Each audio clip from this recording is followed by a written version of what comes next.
The first thing I did after my rebirth was to spend a fortune buying 100,000 praying mantises, then stomp them all into specimens in one go. Even if everyone mocked me for being insane, I remained unfazed. Because in this second life, I knew that in 3 days, a global mutation would occur, bringing countless horrors into the world. Those who survived would gain various powerful abilities. In my previous life, I had obtained an extraordinary talent: infinite evolution. As long as I kept killing, I could grow infinitely stronger. You bastards, you want to die a good death. In the dormitory of Jiangcheng University, I abruptly sat up from my bed. A startled roommate rubbed his sleepy eyes and said, "Lao Wu, what time is it? What are you shouting about? Du hao, didn't you die?" Bang! A water bottle hit my chest, and my pupils contracted sharply. What is going on? Didn't I already die? Suspiciously, I looked around and realized the surroundings were eerily familiar. It seemed like my university dormitory from 5 years ago. Realizing something, I quickly grabbed my phone and checked the date, August 8, 2088. Seeing this, I gasped sharply. I had actually been reborn 3 days before the horrors descended. At that moment, I wanted to laugh wildly at the sky, but the thought of Han Linxue, the woman who had tormented me for 5 years, filled my heart with endless hatred, making my teeth grind audibly. On the day the horrors descended in my previous life, Han Linxue was directly transformed into an abomination by a mysterious force. However, due to a 1-hour farewell period, if someone was willing to sacrifice half their life to sign a contract, those turned into abominations could revert to human form. But that woman, Han Linxue, not only tricked me out of half my life but also imprisoned and tortured me for 5 full years. Han Linxue, in this life, I will make you pay in blood. Ding! Hostess hatred has reached activation threshold. Congratulations, host has obtained the infinite evolution system. Hearing the prompt in my mind, I froze for a moment. Holy crap, rebirth plus a system, is this really not a hallucination before death? System, quickly explain your functions. Ding! This system is the infinite evolution system. Any creature slain by the host can be devoured, with a chance to obtain that creature's innate attributes. Host level, Spirit. Strength, 5. Agility, 5. Spirit, 5. Experience points, 0%. Reading the system introduction, I frowned slightly. Wasn't this the exact same ability I had in my previous life? I never expected it to manifest as a system this time, and the base stats were downright pathetic. But with 3 days left before the apocalypse, I had plenty of time to grow stronger. With that thought, I started getting dressed, ready to find a place to train. Hey, Lao Wu, what the hell are you up to? Don't tell me you're actually planning to buy that bankrupt insect museum just because Han Linxue said she likes men who own one? Hearing Du Hao's words, I paused mid-step. The insect museum was actually a great place to power up. Though insects were small, their abilities were exceptional, and that museum happened to be Han Linxue's family business. In my past life, I foolishly overpaid for it. This time, it would be the starting point of my revenge. At 10 a.m., inside the insect museum, a man in a tailored suit looked at me with feigned reluctance. My museum is doing just fine. Why would you suddenly want to buy it? It's like cutting out my heart. As I stared at the man, hatred surged within me. This was Jiang Hai, Han Linxue's cousin. In my past life, when Han Linxue kept me like a pet, this bastard took every chance to torment me. And now, he still had the nerve to treat me like a fool. He'd be the first. Money isn't an issue. I'd like to see the specimens first. Seeing me bite, Jiang Hai nodded eagerly. No problem, I'll show you around. No need. Wait here. With that, I headed straight for the mantis exhibit. When it comes to killing prowess, the mantis reigns supreme in the natural world, and its blade-like forelimbs are incredibly practical, both now and in the apocalypse. I have to admit, Han Linxue put a lot of thought into setting up this insect museum. There is an impressive variety of mantises here, with at least 100,000 insects of all kinds. Though the apocalypse hasn't arrived yet, and I'm not sure if these mantises can grant me the blade arms talent. Muttering to myself, I reached into the breeding tank and crushed a Chinese mantis. System, devour. Ding! Devoured Chinese mantis, gained 1 EXP. Hearing the prompt, I frowned slightly. Just like in my past life, whether I obtain a talent or not is purely up to luck. Fortunately, there are plenty here. Smiling faintly, I began slaughtering mantises en masse. 20 minutes later, my expression darkened to the extreme. After devouring over 1,000 mantises, I still hadn't gained a single talent. Just as I was about to devour a giant Asian mantis, an angry voice rang out behind me. What the hell are you doing? Ding! Devoured giant Asian mantis, EXP +1, obtained blade arms talent. Those with this talent can transform their arms into sharp blades. Finally. Hearing the prompt, I turned around excitedly. Listen, every single mantis here is precious to me. You owe me an explanation, Jiang Hai said, feigning anger as he stepped forward, though inwardly he was overjoyed. He had been racking his brains on how to sell the museum for an exorbitant price, and now this fool had delivered himself right to his doorstep. Little did he know, I already saw him as a dead man. What kind of explanation do you want? Zhang Hai put on a stern face, each of those mantises is worth millions. You have to compensate me. Since you were interested in buying my insect museum, I'll let you off with just 1 billion. Hearing this, I couldn't help but laugh. In my past life, this bastard and Han Lingxue had schemed together, swindling me out of 200 million to buy this place. I already thought my past self was a fool back then, and now he is demanding 1 billion right off the bat? Fine, this just makes killing him all the more satisfying. What is so funny? Zhang Hai suddenly lunged forward, grabbing my collar. I'm warning you, if you don't pay up, I'll make sure you rot in prison. I doubt you want to spend the rest of your. Before he could finish, a sharp pain erupted in his abdomen. He instinctively looked down, and what he saw nearly made his eyes pop out of his skull. All he could see was Wu Bei's hand, which had transformed into a sharp knife, piercing through his lower abdomen. This bizarre scene caused his adrenaline to surge, and he shouted excitedly, "Monster!" He shouted those words. Zhang Hai ignored the wound on his abdomen and frantically ran toward the exit. Wu Bei watched his panicked retreating figure and muttered instinctively, "Stabbing the abdomen once won't kill you. I need to be more careful in the future." System, add all 5 free attributes to agility. Ding, points added. Host's current agility is 10. Is this the standard for becoming a ghost hunter? But to clear the first public dungeon without taking a single hit, this physical condition probably isn't enough. Wu Bei felt the changes in his body and couldn't help but mutter to himself. In his previous life, although many humans did not directly become anomalies, they instead awoke various abilities. But their lives were far from comfortable. Because when the anomalies appeared, this world was also flooded with numerous anomaly dungeons. All survivors not only had to open their personal bizarre dungeon once a week. The regions, cities, provincial capitals, and nations they belonged to also required people to venture into copies at specific times. If they succeeded, everything would be fine. Failure means the anomalies return, wiping out all humans in the entire region. Therefore, the national leadership established a series of standards after the apocalypse. For example, anyone with any single base physical attribute exceeding 10 points can become a ghost hunter.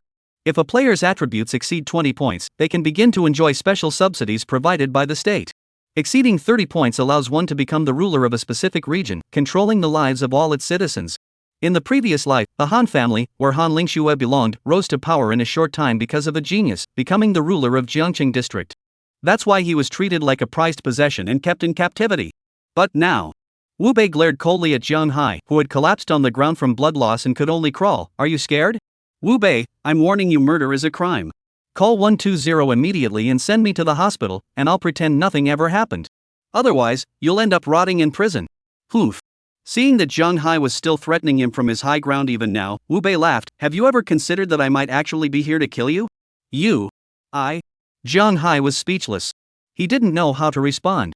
But when he saw that Wu Bei's 2 hands had turned into knife-like arms like a mantis, he shouted nervously, I won't pursue the matter of the mantis. You must not kill me. Otherwise, not only will the Zhang family not spare you, but Han Lingxue won't even acknowledge you anymore. After all, I'm Han Lingxue's cousin. I know, Wu Bei said calmly. What? Zhang Hai was completely dumbfounded. Wu Bei knew he was Han Lingxue's cousin, so why was he trying to kill him? Wasn't he supposed to be Han Lingxue's loyal lackey? Just as Zhang Hai was in a daze, Wu Bei rubbed his arms and slowly stepped forward, his face filled with murderous intent. Not only do I know you're Han Lingxue's cousin, but I also know this insect museum is her property. The two of you set this up to make me take the fall. I even know that you've been sleeping with Han Lingxue all along, using me as a pawn. How do you know? Zhang Hai was completely stunned. The things he had done with Han Lingxue were known only to the two of them.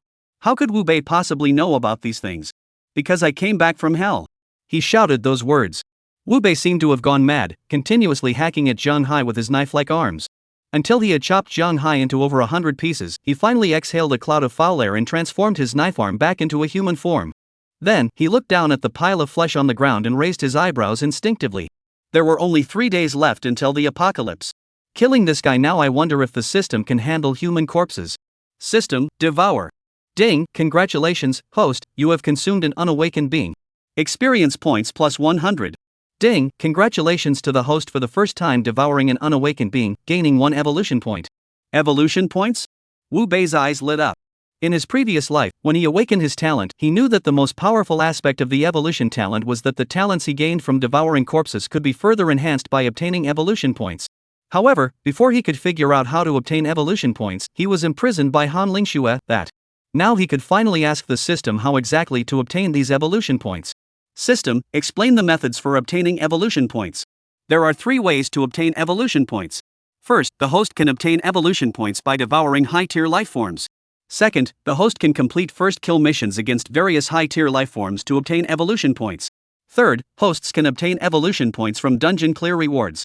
After listening to the system's explanation, Wu Bei narrowed his eyes and confirmed, "So you're saying that if I kill a strange creature for the first time, I can obtain evolution points, but if I go kill humans now, I can't, right?" "That's correct." Upon receiving the clear answer, a dark expression flashed across Wu Bei's eyes. He had originally planned to kill Jiang Hai and then find an opportunity to eliminate Han Lingxue. But now it seemed that simply killing Han Lingxue was too much of a loss. Waiting for her to become a mysterious creature and then eliminating her would be a much better deal. With that thought in mind, Wu Bei prepared to use his evolution points to see what his blade arm could evolve into. But just then, his phone rang. "Han Lingxue? Why is this calling me?" Chapter 3, The Strange Apocalypse Descends, Revenge Begins. It's no wonder Wu Bei was confused. In his previous life, it was always Han Lingxue who initiated contact with him. That had never called him before. Worried that his rebirth might trigger a butterfly effect and alter the plot, Wu Bei decided to answer the call. "Where the hell have you been? Where's my breakfast?" A sharp question. Wu Bei's face was covered in frost. Rebirth hadn't changed anything. Han Lingxue was still the same Han Lingxue. Calling out of the blue wasn't because she had a change of heart. It was simply because he hadn't ordered breakfast for her this morning. This left her, who was accustomed to being pampered, hungry. Wu Beiquan suppressed the murderous intent in his heart. He spoke slowly and deliberately. "I was preparing a surprise for you and forgot." Han Lingxue, who was just stepping out of the bathroom wrapped in a bathrobe, let a playful cold smile curve her lips. Your surprise better be big, or else don't even think about pursuing me anymore. Also, don't contact me for the next 3 days. I have some things to take care of at home." Beep beep beep beep. Listening to the dial tone coming from the phone, Wu Bei's arms turned into blades. Family matters? Does he really think he's a little cutie? But at least I'll have 3 days of peace. Perfect for leveling up. System, allocate the evolution points to the blade arms. Ding, congratulations, your blade arm has successfully evolved into the soul-cutting blade arm. Soul-slicing blade arm, inflicts damage on ghost-like creatures. This is it. Upon seeing the description of the soul-slicing blade arm, Wu Bei's eyes lit up. He had been worried earlier whether his sword arm could kill the eerily transformed Han Lingxue. But now, that bastard is as good as dead. 3 days later, as the last butterfly in the insect museum was devoured by Wu Bei, a series of system notifications echoed in his mind. Ding, congratulations, host, for devouring the blue-gray butterfly. You have gained +1 experience point. Ding, your level has been upgraded, gaining 5 points of free attributes. Still no talent? Wu Bei frowned slightly in disappointment. Over the past 3 days, he had devoured at least 10,000 insects of various kinds. Yet, aside from experience points, he had gained nothing else. This made Wu Bei realize just how difficult it was to obtain talents from insects. To obtain more talents, he would likely have to engage in those bizarre battles. System, check the attribute panel. Host, Wu Bei. Race, human. Level, 5. Strength, 5. Agility, 10. Mental strength, 5. Talent, soul-slicing blade arm. Experience, 3,261 30,000. Free attributes, 20. Upon seeing the final free attribute column, Wu Bei finally let a smile appear on his face. Starting 5 levels ahead of everyone else. This was more than enough to ensure he would gain the upper hand in the upcoming apocalypse. It also ensured he could kill Han Lingxue. System, allocate all free attributes to agility. Ding, points added. Current agility, 30. He felt the changes in his body. Wu Bei's face betrayed his astonishment. He finally understood why, in his previous life, the nation had established a rule that anyone with a single attribute exceeding 30 could become the leader of a region. It turns out that exceeding 30 in an attribute truly makes one incredibly powerful. To put it bluntly, if Wu Bei were to participate in the Olympics right now, he would have the ability to break the 100-meter record and run it in under 4 seconds. Ding! The sound of a text message alert caught Wu Bei's attention. Han Lingxue, I've already returned to Jiangcheng. When are you going to give me the surprise you mentioned? After reading the message, Wu Bei could no longer suppress the murderous intent in his heart. He quickly typed out a text message on his phone. Meet me at the school concert hall now. I'll be there shortly. After sending the message, Wu Bei immediately headed toward the museum exit. It was now 9:30 a.m. There were only 30 minutes left before the strange phenomenon arrived. There's still time. At 9:50 a.m., Wu Bei arrived at Jiangcheng University. At that moment, everyone on campus, regardless of gender, was staring curiously at the sky. Many people even took out their phones to record this most beautiful moment with their girlfriends or boyfriends under the blood moon. But Wu Bei knew better. Don't be fooled by their happy facades now. Once the strange phenomenon arrives, these people will reveal the most vicious side of human nature. What girlfriend? What boyfriends? In the apocalypse, none of that matters. However, these weren't things Wu Bei needed to worry about right now. All he wants is to kill Han Lingxue, who has turned into an anomaly, obtain evolution points, and claim the first kill reward. After all, once the anomalies appear, everyone will be digitized into game data. And the first person to kill a bizarre entity will receive the first kill reward. He is already 5 levels ahead of everyone else, so he must maintain this lead at all costs. Otherwise, after killing Han Lingxue, how would he withstand the Han family's retaliation? Unconsciously, Wu Bei had already arrived outside the school's music hall. He pushed the door open. He saw Han Lingxue sitting on a chair with a haughty expression, impatiently saying, "Why are you so slow? Don't you know my time is precious? Hurry up and bring out your surprise. Don't waste my time. I have other things to do." Upon hearing this, Wu Bei instinctively looked at the bodyguard standing beside Han Lingxue. In his previous life, after he had made a contract with Han Lingxue, it was this bodyguard who had taken him to the Han family. Now that both of them were here, it saved him some trouble. Thinking of this, Wu Bei walked toward Han Lingxue with a cold expression. His actions caused Han Lingxue's brows to furrow. He asked in a harsh tone, "What do you mean by not saying anything? And who gave you permission to get so close to me? Back off." Wu Bei remained silent. He simply continued to move forward. Han Lingxue sensed something was amiss. She immediately ordered, "Stop him." The bodyguards obeyed without question. The moment Han Lingxue's voice fell, he stepped forward and blocked Wu Bei's path. He barked harshly, "You worthless dog. Didn't you hear my mistress speak? Step back immediately, or else." Put. The bodyguard hadn't finished speaking. His head rolled to the ground. The spurting blood instantly turned Han Lingxue into a blood-soaked figure. Before Han Lingxue could react, Wu Bei's hand had already clamped around her neck, lifting her off the ground. This sudden scene completely startled Han Lingxue awake. She frantically shouted, "Wu Bei, what are you doing?" "Shoo!" Wu Bei used his other hand to make a shushing gesture. Then, in a calm tone, he began counting down. 10. 9. "Wu Bei, murder is a crime. Let me go, and I can help you get a lighter sentence. 6. 5. How about this? Let me go, and I'll agree to be your girlfriend. That is fair, right? 3. 2. Han Lingxue was really desperate. Thinking that Wu Bei was counting down to kill her, Han Lingxue was about to raise the stakes again. But the next second, a bizarre apocalyptic world descended. Chapter 4, Slaying the School Beauty. Han Lingxue, the Mountain City Teacher's Dungeon begins. Ah! A piercing, hysterical scream erupted from Han Lingxue's mouth. Wu Bei's brows also furrowed involuntarily. He could clearly sense that Han Lingxue, whose neck he was choking, had already become ethereal. Clearly, ordinary humans, when faced with the supernatural, couldn't even attack their opponents, let alone kill them. Ding, congratulations, you have been selected as a trial participant. We will now begin drawing your talents. Ding, congratulations on drawing a C-rank talent, isolated and helpless. Isolated and helpless, when adventuring alone in a dungeon, all attributes plus 10%. Wow, I actually got a talent. Hearing the slightly eerie, Wu Bei was so excited he almost let out a wolf's howl. He had thought the system had granted him his previous life's talents in advance. With this bizarre turn of events, he thought he wouldn't get any more talents. But to his surprise, he had drawn another talent. And this talent was practically tailor-made for him. After all, after what happened in his previous life, he had completely lost faith in humanity. He had already decided that when the mysterious dungeon appeared, he would choose to solo it and claim the rewards alone. Now, with this isolated and helpless talent, it was like adding wings to a tiger.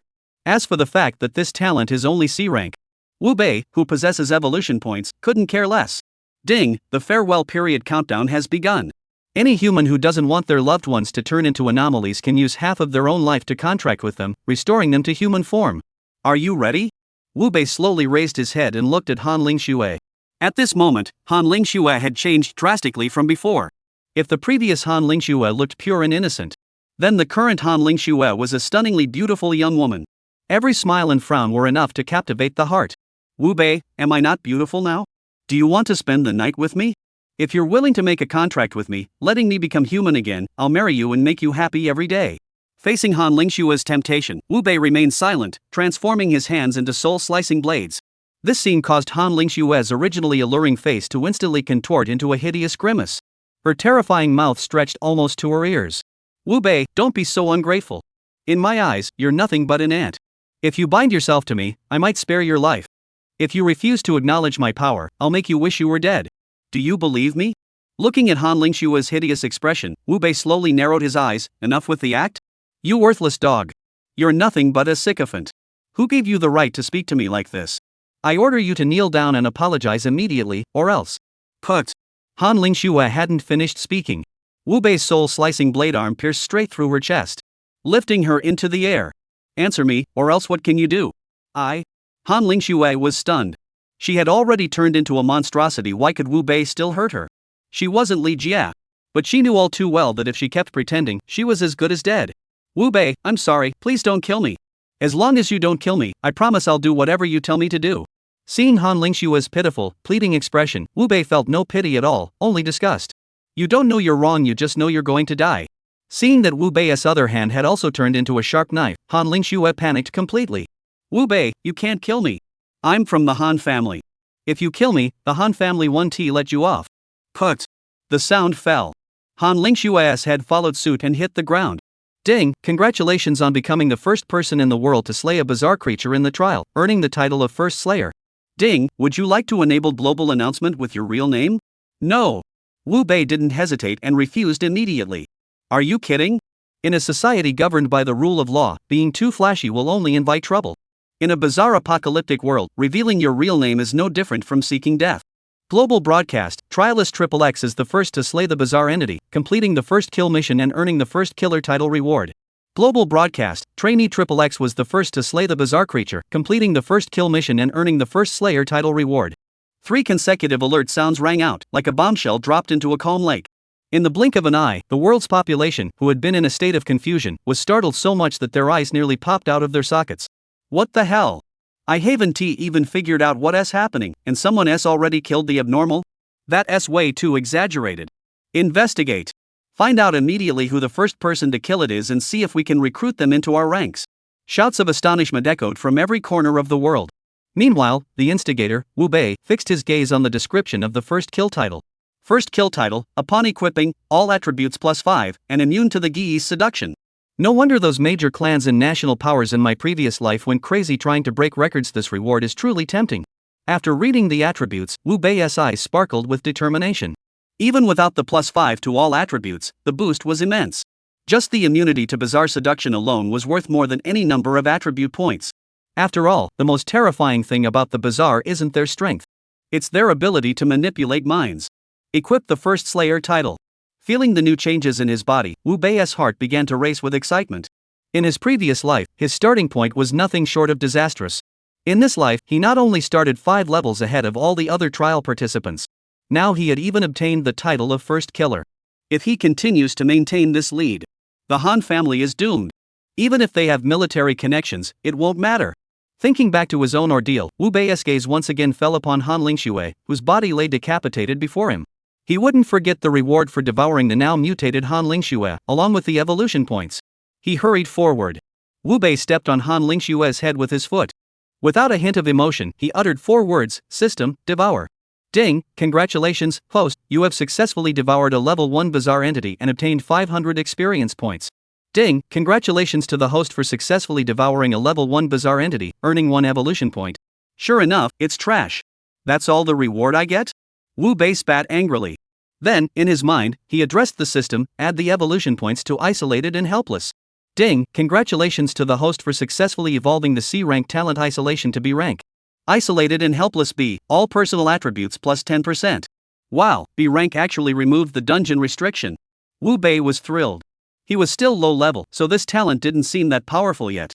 But once he reaches the later stages, once he accumulates more attribute points, his strength is undoubtedly the strongest in his class. It seems I need to hurry up and get some evolution points to max out this passive talent. Wu Bei glanced at the time on his wrist and slowly walked out of the concert hall. After all, it was now 10:59 a.m.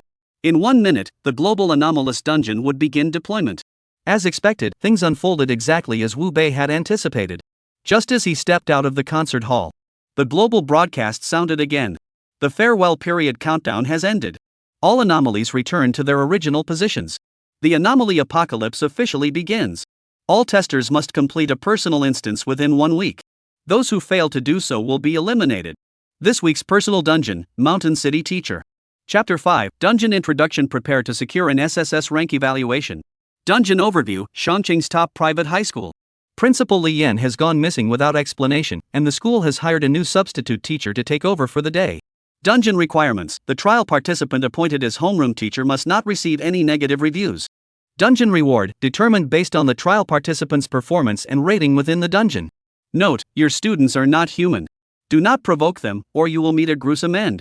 As the eerie system announcement echoes across the world, those who heard the final friendly reminder let out screams like pigs being slaughtered. Students aren't human? Aren't they going to be teaching ghosts? And you can't even give them a bad review. How the hell are we supposed to clear this dog dungeon? Isn't this just making things difficult for them?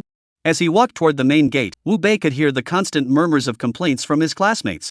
But Wu Bei knew that this dungeon was merely an appetizer after the bizarre event had occurred.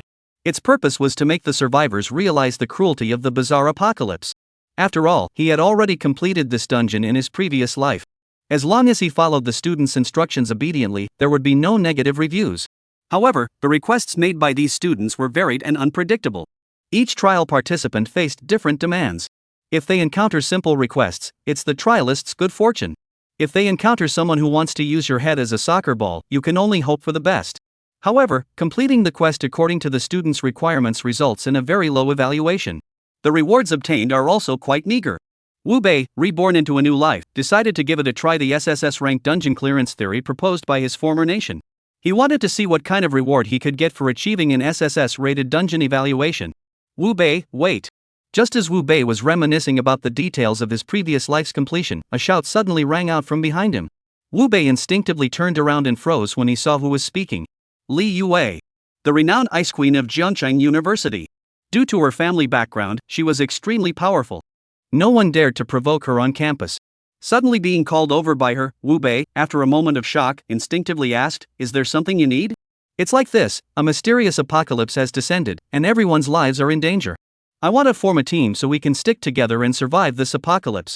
Upon hearing the reason, Wu Bei finally remembered.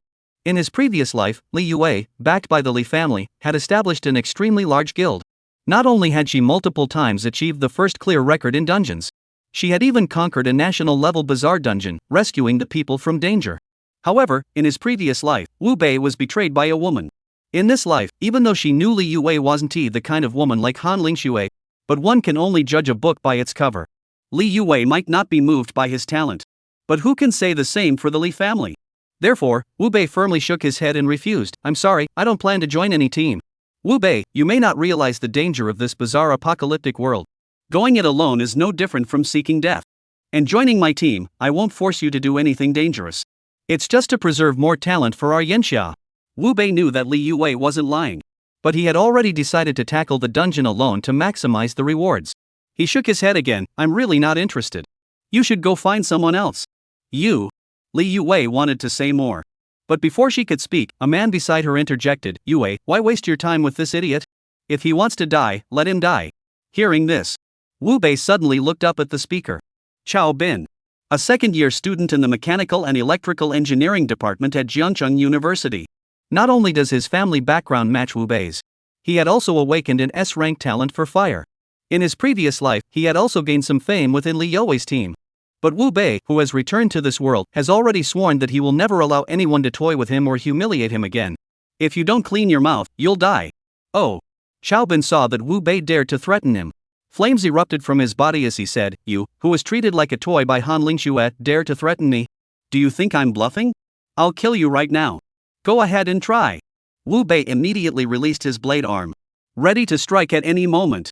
But just then, Li Yue stepped in between them and shouted, "Enough! The apocalypse has arrived, and everyone's survival is at stake. We shouldn't be fighting among ourselves. Wu Bei, this is my phone number. If you change your mind, you can come find me anytime. I'll keep my phone on 24/7. Seeing Li Yue hand him her business card with both hands, Wu Bei suppressed his killing intent and chose to take it. After all, clearing the dungeon and claiming the first clear reward was more important right now. Wasting time with someone like Chao Bin was a complete waste of his own time. Spit. A worthless who was played like a puppet by Han Lingxue, yet dares to boast. What a joke. Yue, I'm telling you, if you bring him into the team, I'm out. At that moment, as Wu Bei turned and walked away, Chao Bin couldn't help but spit in disgust. But before he could finish, Li Yue's response left him both furious and ashamed. Don't call me Yue. We're not that close. Either call me president or use my full name. And if Wu Bei joins our team, you can leave if you want. After saying that, Li Yue didn't wait for Qiao Bin to say anything else. She turned and left with a cold expression. After all, her talent was SS-ranked Holy Angel. She possessed an innate ability to sense danger. And just as Wu Bei drew his blade from its sheath, she distinctly felt fear. It was as if Wu Bei wanted to kill her, it would only take one move. Realizing that Wu Bei might be a Li Yue who had awakened an SSS class talent. After reaching an uninhabited corner, she immediately pulled out her phone and called home. Grandfather, I've discovered a super genius who might have awakened an SSS tier talent. Please help me check his information. At that moment, Wu Bei, who had just exited the campus and arrived at the dungeon teleportation point, had no idea that Li Yue had detected his strength through perception. He knew only that he had to act quickly now. After all, if he remembered correctly, the first person to clear the Mountain City teacher's dungeon in his previous life had only taken 2 hours. And he needed an SSS rank score, which would also take roughly the same amount of time. Ding, trialist Wu Bei, the dungeon you are about to enter is Mountain City teacher. Are you sure you want to proceed with the teleportation? Wu Bei took a deep breath. He nodded solemnly, yes. Chapter 6, is this the teacher? This is the living lord of hell. The world spun violently. Wu Bei opened his eyes once more. The scene before him was no longer the familiar streets of Jiangchang. Instead, it was a school filled with a chilling and terrifying atmosphere. Withered lawns. A school building riddled with cracks. And in the distance, an old man stood in a pool of blood, his eyes missing. Every person who entered felt a chill run down their spine. But Wu Bei wasn't the least bit scared. What he had experienced in his previous life was 10,000 times more terrifying than this place. He didn't linger for long. After adapting, Wu Bei walked toward the old man standing in the pool of blood with a cold expression. He remembered that the guide from his previous life had mentioned that the old man before him was named Zheng Dahai, and he wasn't an ordinary NPC. He was the principal of this private middle school. When trial participants took on the task of teaching students from him, they could negotiate their terms with him. After the dungeon was cleared, the trial participants could obtain the hard currency of the bizarre apocalyptic world spirit coins. Those within coins could not only purchase entry tickets to many hidden dungeons, they could also use them to engage in bizarre trades and obtain unimaginable treasures. Wu Bei naturally didn't want to miss out on this opportunity to gain an advantage. Principal, hello. I'm Wu Bei, here to apply for the position of homeroom teacher for class 1 of grade 9. Gak gak gak. Zheng Dahai slowly raised his stiff head. With blood still trickling from his eyes, he looked at Wu Bei with a strange expression. You're just in time. The students are all waiting impatiently.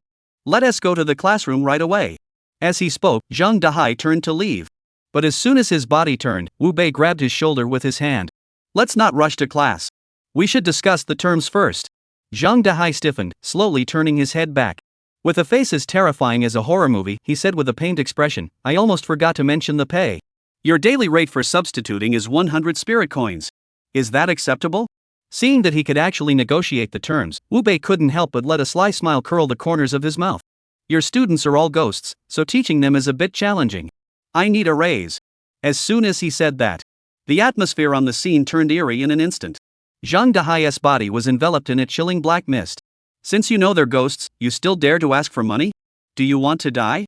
Facing Zheng Dahai's accusation, Wu Bei not only didn't back down but even transformed his right hand into a soul-severing blade, pressing it against Zheng Dahai's neck. I'm talking to you calmly.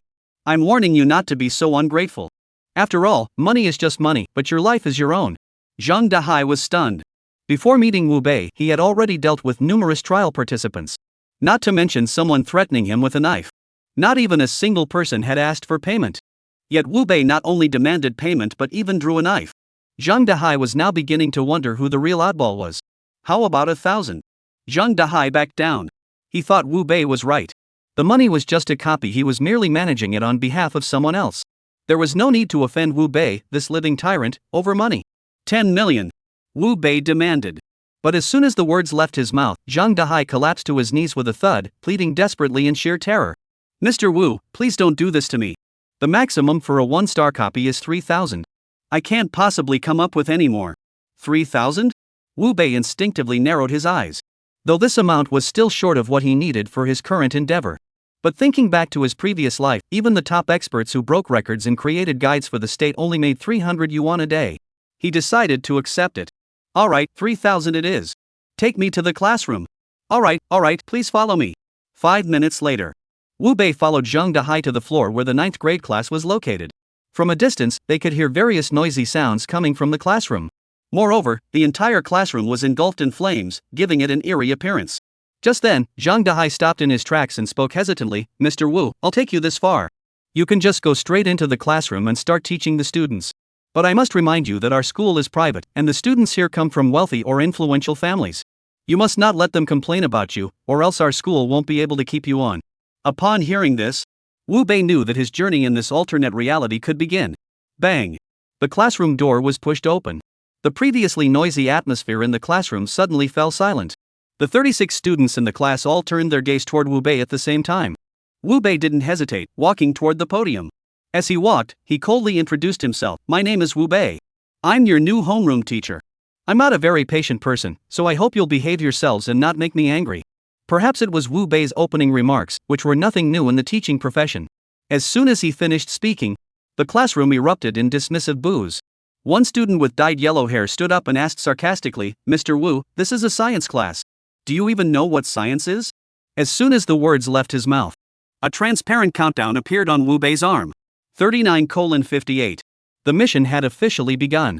As long as he could get through the next 40 minutes smoothly, the scenario would be over. But he was aiming for an SSS rank evaluation. He wouldn't be so calm. "Science? Of course I understand." As soon as he said that, every student in the class wore a sinister grin on their faces. The blonde-haired boy even stretched his mouth wide open, grinning maliciously. "I have a question I'd like to ask Mr. Wu. You wouldn't refuse, would you? Ask away." Wu Bei remained calm. Huang Mao gave a sinister smile and spoke slowly. "My question is, if your head and my head were both thrown off the 5th floor, whose head would hit the ground first?" Upon hearing this question, a flash of murderous intent flickered in Wu Bei's eyes. He hadn't expected that the first question, right after the countdown began, would be a question that could lead to certain death. This made him immediately rush over to Huang Mao and beckon him with his hand. "Come here, I'll tell you my answer." The blonde-haired youth, whose father was a high-ranking official at a certain organization, was accustomed to acting arrogantly and bullying others. Seeing Wu Bei beckoning him, he stood up arrogantly from his seat and walked toward Wu Bei. As he walked, he smirked and reminded him, "Mr. Wu, if you don't answer my question, I'll give you a bad review. I'm sure you don't want to stay here forever, do you?" Put. A head rolled. Wu Bei casually shook the black blood off his arm wielding the soul-severing blade and looked at the other students in the class. Next question. Chapter 7, The Method to Achieve an SSS rank score. Silence. Deadly silence. The students in the classroom, who had been waiting to watch the spectacle, now, they all stared blankly at the blonde-haired boy's head rolling on the ground. They couldn't believe that this new teacher had killed a demon without a second thought. Is there any law left in this place? Is there any law left? What's wrong with you, teacher? Do you know who Huang Tianxi's father is? I'll tell you, you're in big trouble. His father works at the Education Bureau. Just wait. Put. A head rolls. Wu Bei coldly scanned the entire classroom. Raise your hand before speaking in class. I don't like my students breaking the rules. Understood? Numb.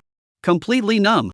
All the students realized that this new teacher, Wu, was different from the pushover teachers they had encountered before. He wasn't going to coddle them. So, the students who had just been about to cause a commotion all lowered their heads. Some female students were so scared by Wu Bei that they hid their heads inside their desks. Their reactions left Wu Bei quite satisfied. The big shots from his previous life were right the supernatural isn't scary. As long as humans are more ruthless and merciless than them, the eerie won't dare to run wild. However, Wu Bei was well aware that merely intimidating these people would only earn him a C at best during the mission evaluation. To achieve a higher score, he would have to completely conquer this dungeon. He tapped the lectern with his fingers and spoke in a solemn tone. Who is Zhao Yi?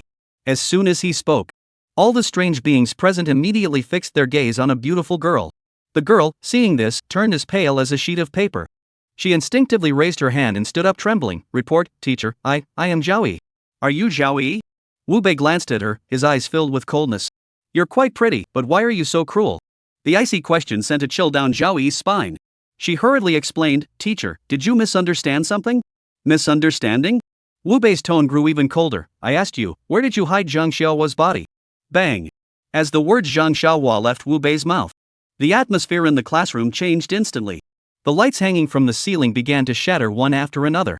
The flames clinging to the walls of the classroom flared up once more, their color turning green. The students in the classroom could no longer maintain their human forms. One by one, their forms began to distort. Their bodies emitted the smell of burning flesh. Especially Zhao Yi, who was no longer human or ghost, emitted a piercing scream. Mr. Wu, what are you saying? Who is Zhang Xiaohua? Seeing Zhao Yi deny it vehemently, Wu Bei's eyes flashed with even more murderous intent. He had carefully read the official guidebook published by the state in his previous life.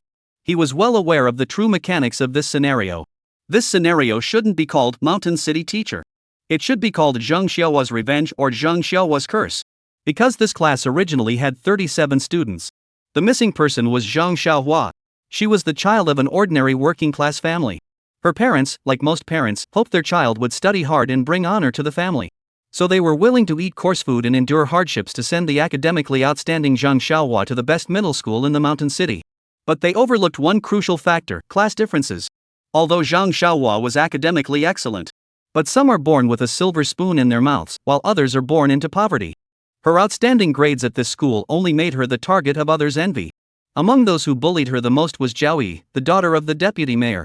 She not only verbally abused and physically assaulted Zheng Xiaohua, she even cornered her in the bathroom, forcing Zheng Xiaohua to drink urine, eat feces, and even take nude photos.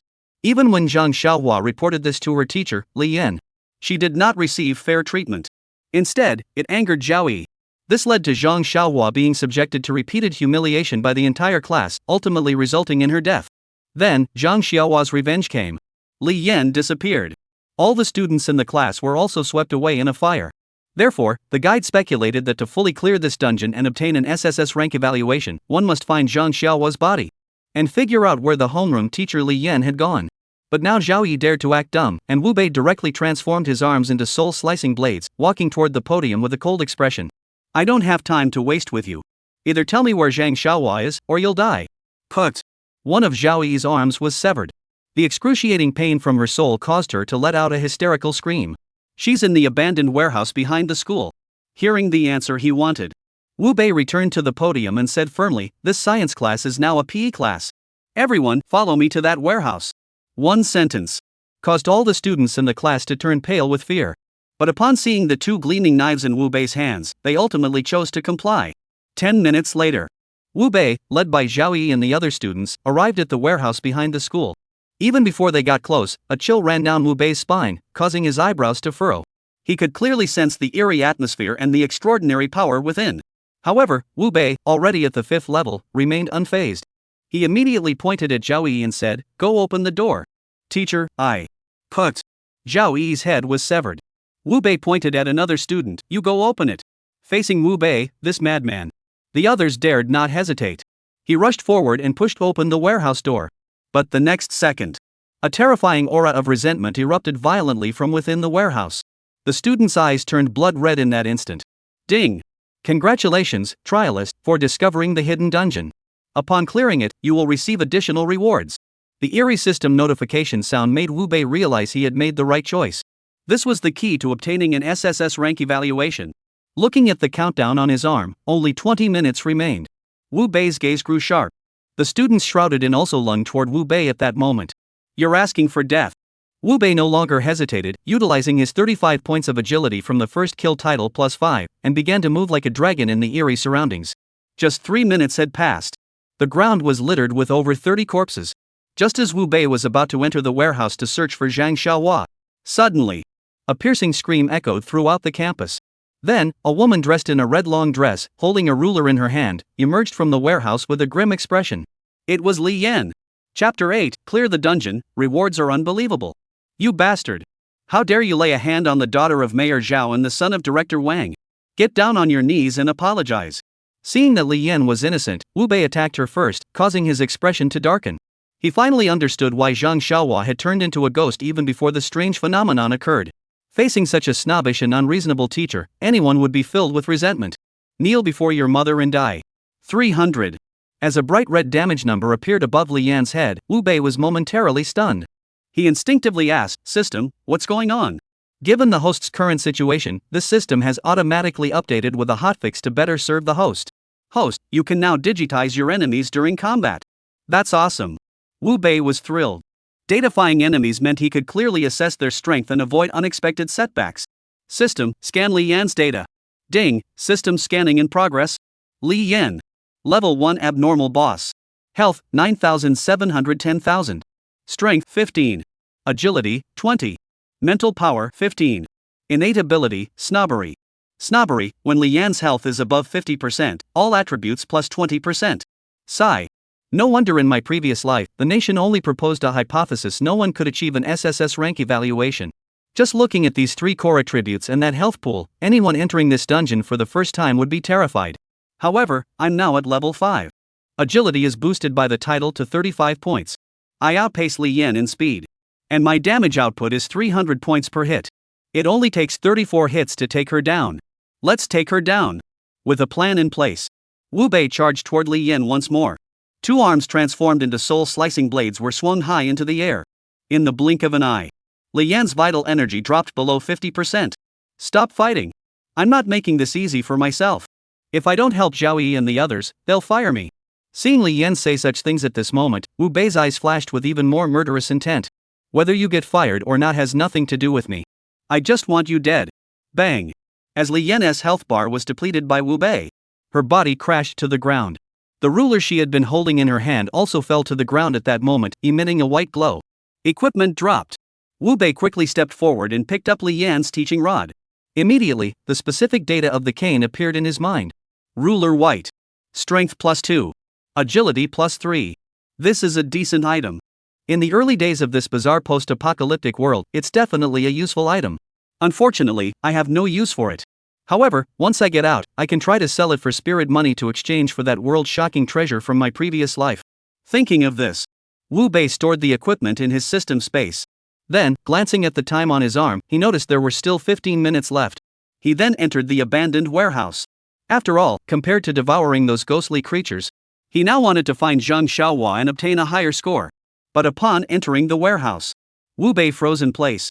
Contrary to his expectations, the hideously ugly final boss, Zhang Xiaohua, did not appear. Inside the warehouse, there was only a girl in a school uniform with a ponytail, standing there calmly, looking at him. To ensure safety, Wu Bei instinctively activated the system's scan. Name, Zhang Xiaohua. Level 5 abnormal creature. Health points? Strength? Agility? Mental strength? Abilities? Level 5 anomaly. Wu Bei's expression changed. A level 5 anomaly is powerful enough to be considered a boss even in a national level dungeon. In a beginner's dungeon, there's actually a level 5 anomaly. This is ridiculous. Just as Wu Bei was about to make a quick escape, a black light suddenly erupted from Zhang Xiaohua's body. Following closely behind was a chilling notification. Ding, congratulations. You have successfully cleared the 1-star mysterious dungeon. Mountain City Teacher. The dungeon will close and settle in 3 minutes. Is it over already? I didn't even get a chance to devour the loot. Wu Bei didn't have time to think, rushing toward the bodies of Li Yan and the others. A voice echoed in his mind, devour. Ding, congratulations, host, you have devoured a first-tier bizarre boss. Experience points plus 10,000. Ding, congratulations to the host for devouring 34 first-tier bizarre creatures. Experience points plus 17,000. Ding, congratulations on leveling up. You have obtained 5 points of free attributes. Phew. Looking at the countdown on his wrist, with only 10 seconds remaining, Wu Bei also sighed in relief. He waited in silence as the final settlement approached. Ding, the Shancheng teacher's dungeon has ended. Rewards are being calculated. Trialist, Wu Bei. Dungeon cleared, Mountain City Teacher. Clear rate, 100%. Clear score, SSS. Clear rewards, reputation plus 1,000, experience plus 20,000, soul coins plus 3,000. Ding. Congratulations.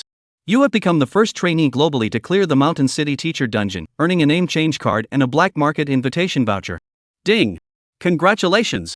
You have become the first tester globally to achieve an SSS rating in the Mountain City Teacher dungeon, earning 1 talent evolution point and a gift from Zhang Xiaohua. Ding, would you like to use your real name to enable global broadcast? Zhang Xiaohua's gift? Black market invitation voucher? After hearing the rewards, Wu Bei's eyes lit up. As a reincarnated individual, he was well aware that these 2 treasures were of immense importance to him. To ensure they were exactly what he expected, Wu Bei immediately focused his gaze on the black scroll inside his backpack. Zhang Xiaohua's gift, when used by a trialist, grants the power of a 5th-tier anomaly for 3 minutes. Black market invitation ticket, on the 7th day of the bizarre apocalypse, grants access to the black market to purchase items. Wow! Wow! Wow! Seeing that Zhang Xiaohua's gift was a 5th-tier item, Wu Bei's mouth nearly dropped open in astonishment. He knew very well that in the early stages of the bizarre post-apocalyptic world, this scroll was his life-saving artifact. With it, he had the confidence to face the regional dungeon. He even dared to attempt an SSS-rank completion score. plus the black market invitation voucher, Wu Bei felt this dungeon was truly a goldmine. If he remembered correctly, the black market that appeared on the 7th day would reveal a precious artifact. The Han family in his previous life had used this treasure to boast and show off. But now he also had a black market entry pass. On the 7th day, that precious item is out of the Han family's reach. Thinking of this, Wu Bei decided to first earn 10 million spirit coins and save them up. Once the black market appears, he will obtain that precious artifact. With a goal in mind, Wu Bei took out his name change card. He murmured softly, "Change name to Nightmare, Global Broadcast." Chapter 9, Let's go to the Hilton Hotel. Global Broadcast, the summer trialist Nightmare successfully cleared the Mountain City Teacher's Dungeon, and all bow in admiration. 3 consecutive alerts rang out across the world. Trialists from various countries, still studying their own talents, couldn't help but widen their eyes in astonishment. They couldn't believe it, they hadn't even figured out their talents yet. The Nightmare had cleared the dungeon in such a short time. Meanwhile, the high-ranking officials from various nations who had sensed the impending massive shift in the future world order were now frantically slapping their thighs in frustration. They were so close to clearing the dungeon themselves. But they were beaten to the punch by the Nightmare. This left the self-proclaimed global beacon, Special, furious as he slammed the table. The geniuses we carefully selected, what's wrong with them? Why were they beaten by the people of Yanxia? Sir, please calm down. This is just a small personal dungeon. While the Yanxia's speed was slightly faster, our AI has already replicated the Mountain City Teacher's strategy guide. And we can consistently achieve a D rank score, something the Yanxia side will never be able to do. Upon hearing his subordinate's report, Teimepu's expression finally eased slightly. But just as he was about to say something, the global broadcast alert sounded again. Global broadcast, summer trial participant Nightmare has successfully obtained an SSS rank score in Mountain City Teacher's copy, with the entire world bowing in admiration. Boom! The alert sounded like a heavy hammer striking the hearts of people worldwide. Teimepu, overcome with excitement, roared at his subordinates, "You said the summer trial was impossible to catch up with. SSS rating? What's going on?" The subordinate was also speechless. Their AI had analyzed the data and concluded that the best possible score for this Mountain Town teacher's copy was a D grade. But the Nightmare had effortlessly achieved an SSS-rated score. This left him at a loss for words.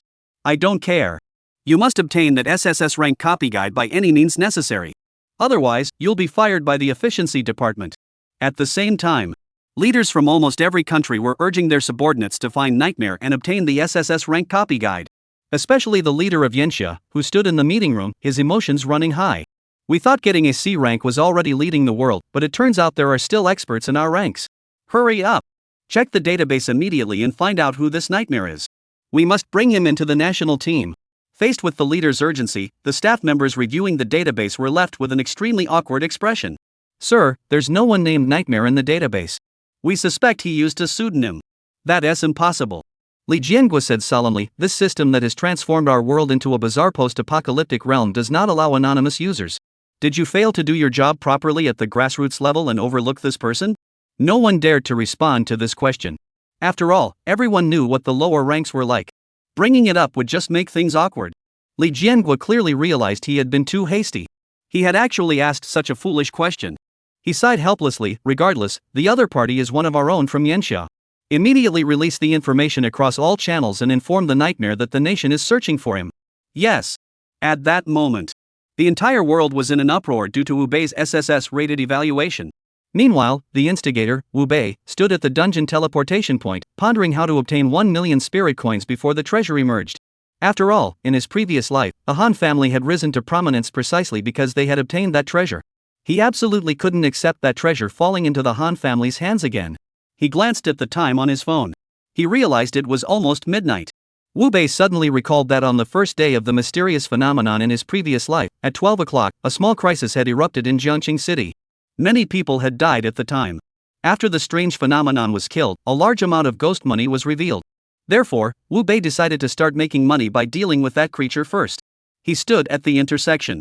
Wu Bei prepared to hail a taxi to head to his destination. But just then, a BMW Mini pulled up in front of him. The window rolled down. Wu Bei saw Li Yue flash a sweet smile and wave at him. "Wu Bei, what a coincidence. Are you hailing a taxi? Do you need a ride?" Li Yue said this. Wu Bei didn't believe a single word. Coincidence? He had just reached the intersection when Li Yue showed up. If this wasn't intentional, he'd stand on his head to wash his hair. Thinking that Li Yue still had ulterior motives, Wu Bei spoke in an extremely cold tone, "I won't join your team." "Don't waste your time. After saying that, Wu Bei was about to use a ride-hailing app on his phone. But he noticed that after the bizarre apocalypse struck, the entire city had descended into chaos. The ride-hailing drivers who usually worked hard to make a living were nowhere to be found. Just as Wu Bei was feeling a bit frustrated, Li Yue stepped out of the car, her voice soft and sweet. Wu Bei, let's talk this out, okay? What's there to talk about? Wu Bei raised an eyebrow. And don't speak like that, it's disgusting. You. Wu Bei's words made Li Yue doubt whether she had been set up by intelligence agents. Was this what they meant by a lapdog? As long as she dressed nicely and spoke softly, Wu Bei would obediently follow her lead? This was pure nonsense. In her eyes, Wu Bei was like a stone in a latrine, stinky and stubborn. A pure, steel-straight man. But Li Yue firmly believes her perception is correct. Wu Bei's talent is truly remarkable. Plus, she has been waiting outside ever since Wu Bei entered the dungeon. Calculating the time, Wu Bei's clearing speed seemed to be around the time of the nightmare. Li Yue had every reason to suspect that Wu Bei was likely the nightmare itself. Therefore, even though she was confronted by Wu Bei, she still suppressed the urge to give Wu Bei a good beating. She forced a sweet smile and said, "We can talk about anything, whether it's cooperation or friendship." Wu Bei, upon hearing this, instinctively prepared to refuse. But before the words left his mouth, he suddenly realized that maintaining a cooperative relationship with Li Yue might not be such a bad idea after all. After all, Li Yue's family background was something even the Han family feared. If he collaborated with Li Yue, the equipment and dungeon clearance intelligence he currently held could be exchanged for spirit money. With that thought in mind, Wu Bei coldly opened the passenger door of Li Yue's car and said indifferently, "Drive to the Hilton Hotel." What? Li Yue froze in place and instinctively asked, "What are we going to the hotel for?" "You guess." Wu Bei rolled his eyes and closed his eyes to rest. After all, there was a major battle ahead, and he needed to stay in top mental condition. But what Wu Bei didn't know was, his attitude had caused Li Yue to misunderstand him severely. Thinking that Wu Bei intended to inspect the goods first before discussing friendship, Li Yue stood outside the car, her heart torn to pieces. She couldn't help but wonder if using her body to lure Wu Bei was worth it. Just as she was unsure of what to do, Wu Bei, who had grown impatient from waiting, urged her, "If you don't want to talk, don't waste my time." As he spoke, Wu Bei was about to get out of the car. After all, it was almost 12 o'clock. He didn't want to miss any opportunity to gain the upper hand. Li Yue saw that Wu Bei was getting impatient and decided to take the plunge. "Alright, I'll listen to you. Let's go to the hotel." Chapter 10, Stupid Man, Why the Rush? 11:50 p.m. Li Yue arrived at the Hilton Hotel with Wu Bei. The car hadn't even come to a complete stop when Wu Bei jumped out. "I'll go check in first. Park the car and hurry over." Seeing Wu Bei's urgent expression, Li Yue blushed in the car. "You pervert, what's the rush? I've already come to the hotel with you. Where else could I run?" "Really?" After venting her frustration, Li Yue got out of the car with a red face and handed the car keys to the security guard nearby. She then walked straight into the hotel. After all, this hotel was owned by her family. The security guard would park the car for her. What was most important to her now was to find out exactly what kind of talent Wu Bei had awakened, and whether he was truly a nightmare. But as she entered the hotel, Li Yue's brows furrowed. She noticed that Wu Bei was currently arguing with a staff member. She couldn't help but step forward to ask, "What's going on?" "Miss Li, this gentleman wants room 888, but it's already been reserved." Upon seeing Li Yue arrive, the staff immediately relayed Wu Bei's request. They hoped Li Yue could intervene on his behalf. After hearing this, Li Yue was also taken aback. Booking a room for something shady and even picking a specific room? What's wrong with this Wu Bei? However, thinking about what might happen next, that her body might end up belonging to Wu Bei, Li Yue also chose to stand by Wu Bei. "Cancel that reservation and give him the room." "Yes, miss." With Li Yue speaking up, the staff no longer hesitated. They immediately handed the room key to Wu Bei. However, afterward, they saw Li Yue hesitantly following Wu Bei into the elevator. Everyone's eyes nearly popped out of their sockets. What's going on? The daughter of the Li family, the campus beauty of Jiangcheng University, is actually checking into a hotel room with a man? That's way too scandalous. Li Yue clearly felt the staff's strange glances. She couldn't help but rush forward, walking quickly toward Wu Bei and said, "Hey, why are you walking so fast? I'm not going to run away." Wu Bei ignored Li Yue, took the room keycard, swiped it, and entered the room. He then collapsed onto the bed and stretched out in an extremely comfortable position, making his final preparations for battle. His actions caused Li Yue's cheeks to flush all the way to her ears. Just lie down like that? Was he going to wait for her to serve him like in those videos? That's way too embarrassing. Feeling her cheeks burning, Li Yue stammered, Aren't you going to take a shower first? We'll wash afterward." Wu Bei sat up straight, looking serious. Li Yue's face turned pale. No, we have to take a shower. This is my first time, we can't be so rough. What? Wu Bei was a bit confused. What first time? Is this woman thinking something inappropriate?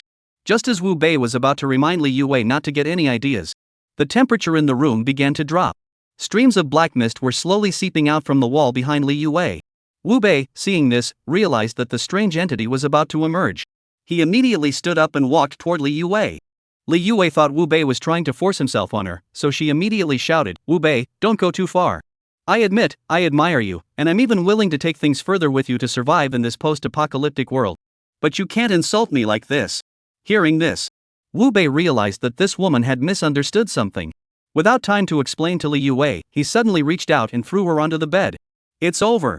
This guy is such an idiot. Is my life ruined now? Li Yue, lying on the bed, couldn't help but let tears fall. Just as she was about to close her eyes and accept the consequences of her choice, Wu Beida shouted, "Get out of the way. Don't die." Swoosh. Hearing those words, Li Yue's heart trembled violently. At that moment, she also noticed that the temperature in the room felt off. Compared to when she had just entered, it had dropped by at least 20 degrees. This isn't good. Something was amiss. Li Yue abruptly sat up on the bed. What she saw was a construction worker wearing a hard hat floating where she had been standing. He was holding a trowel used for bricklaying and glaring at them with a ferocious expression. Oh my god. Seeing this, Li Yue couldn't help but realize that Wu Bei hadn't been trying to force himself on her earlier, he had simply discovered something strange. And the fact that he had voluntarily requested to enter room 888 likely meant he had already anticipated that there was a ghost inside. Thinking of this, Li Yue's breathing grew tense as she said, "Wu Bei, this eerie aura is terrifying. Don't be reckless. I'll call for backup right away." As she spoke, Li Yue began to reach for her phone, preparing to call the team stationed in Jiangcheng. However, just as she pulled out her phone, her eyes nearly popped out of her head. There, Wu Bei's hands had transformed into blades, resembling a war god, engaging in a fierce battle with the strange entity. No! To be precise, he was attacking the mysterious entity. The mysterious entity couldn't touch him. This speed. Wu Bei's agility is at least 30 points. How on earth did he manage that? Li Yue is truly dumbfounded now. It's incomprehensible. The strange phenomenon has only been here for 2 hours, yet Wu Bei already possesses such power. Just as Li Yue was about to take a closer look to see just how strong Wu Bei really was, her phone rang. Glancing at the caller ID, she saw it was her father, Li Huayu, and instinctively answered the call. Wei, we've detected an anomaly at the Hilton Hotel. The energy fluctuations are extremely intense. How many combat-ready personnel do you have there? Take them there immediately and try to hold them off. The main force will arrive in an hour. Hearing her father's words, Li Yue glanced at the strange entity kneeling on the ground, repeatedly bowing its head and begging for mercy, and couldn't help but twitch the corner of her mouth. "Dad, it's okay. This strange entity doesn't seem that scary." "What are you talking about?" Li Huayu exclaimed, his voice filled with emotion. "I'm telling you, that strange creature is very likely one of the migrant workers who died while drinking on the job during the construction of the hotel. They're filled with resentment. You must not take this lightly, otherwise, your life will be in danger." "Oh." Li Yue replied distractedly. She really couldn't tell where the strange phenomenon was so powerful. Instead, she could tell that Wu Bei was truly formidable. To confirm Wu Bei's identity and the awakened talent. Upon hearing her father start to ramble again, Li Yue replied impatiently. Enough. I'm busy. We'll talk another time." After saying that, Li Yue hung up the phone. She walked over to Wu Bei with a curious expression. "What are you picking up?" Wu Beiping replied casually, "Joss paper." Chapter 11, Selling Intelligence, asking Li Yue to help raise money. Ghost money? Li Yue looked utterly bewildered. She was about to ask what he was doing picking up such unclean things. But the words stopped at her lips as she realized they were now in a bizarre post-apocalyptic world, sending a chill down her spine. "Are you saying that after a bizarre death, a new currency is dropped?" Seeing that Li Yue wasn't stupid, Wu Bei also sighed in relief. He chose to keep Li Yue by his side to watch him kill the strange beings. The purpose was to let Li Yue learn about the existence of spirit coins as soon as possible. After all, relying on him alone to collect 1 million spirit coins in a short period of time was clearly a daunting task. But with Li Yue and the Li family behind her assisting, 1 million would merely be a matter of time. "I think this thing will eventually replace our current monetary system. You should take a look," he said. Wu Bei handed Li Yue a Joss paper note printed with a 100 yuan denomination. Li Yue didn't dare to hesitate and quickly took it. She had studied finance.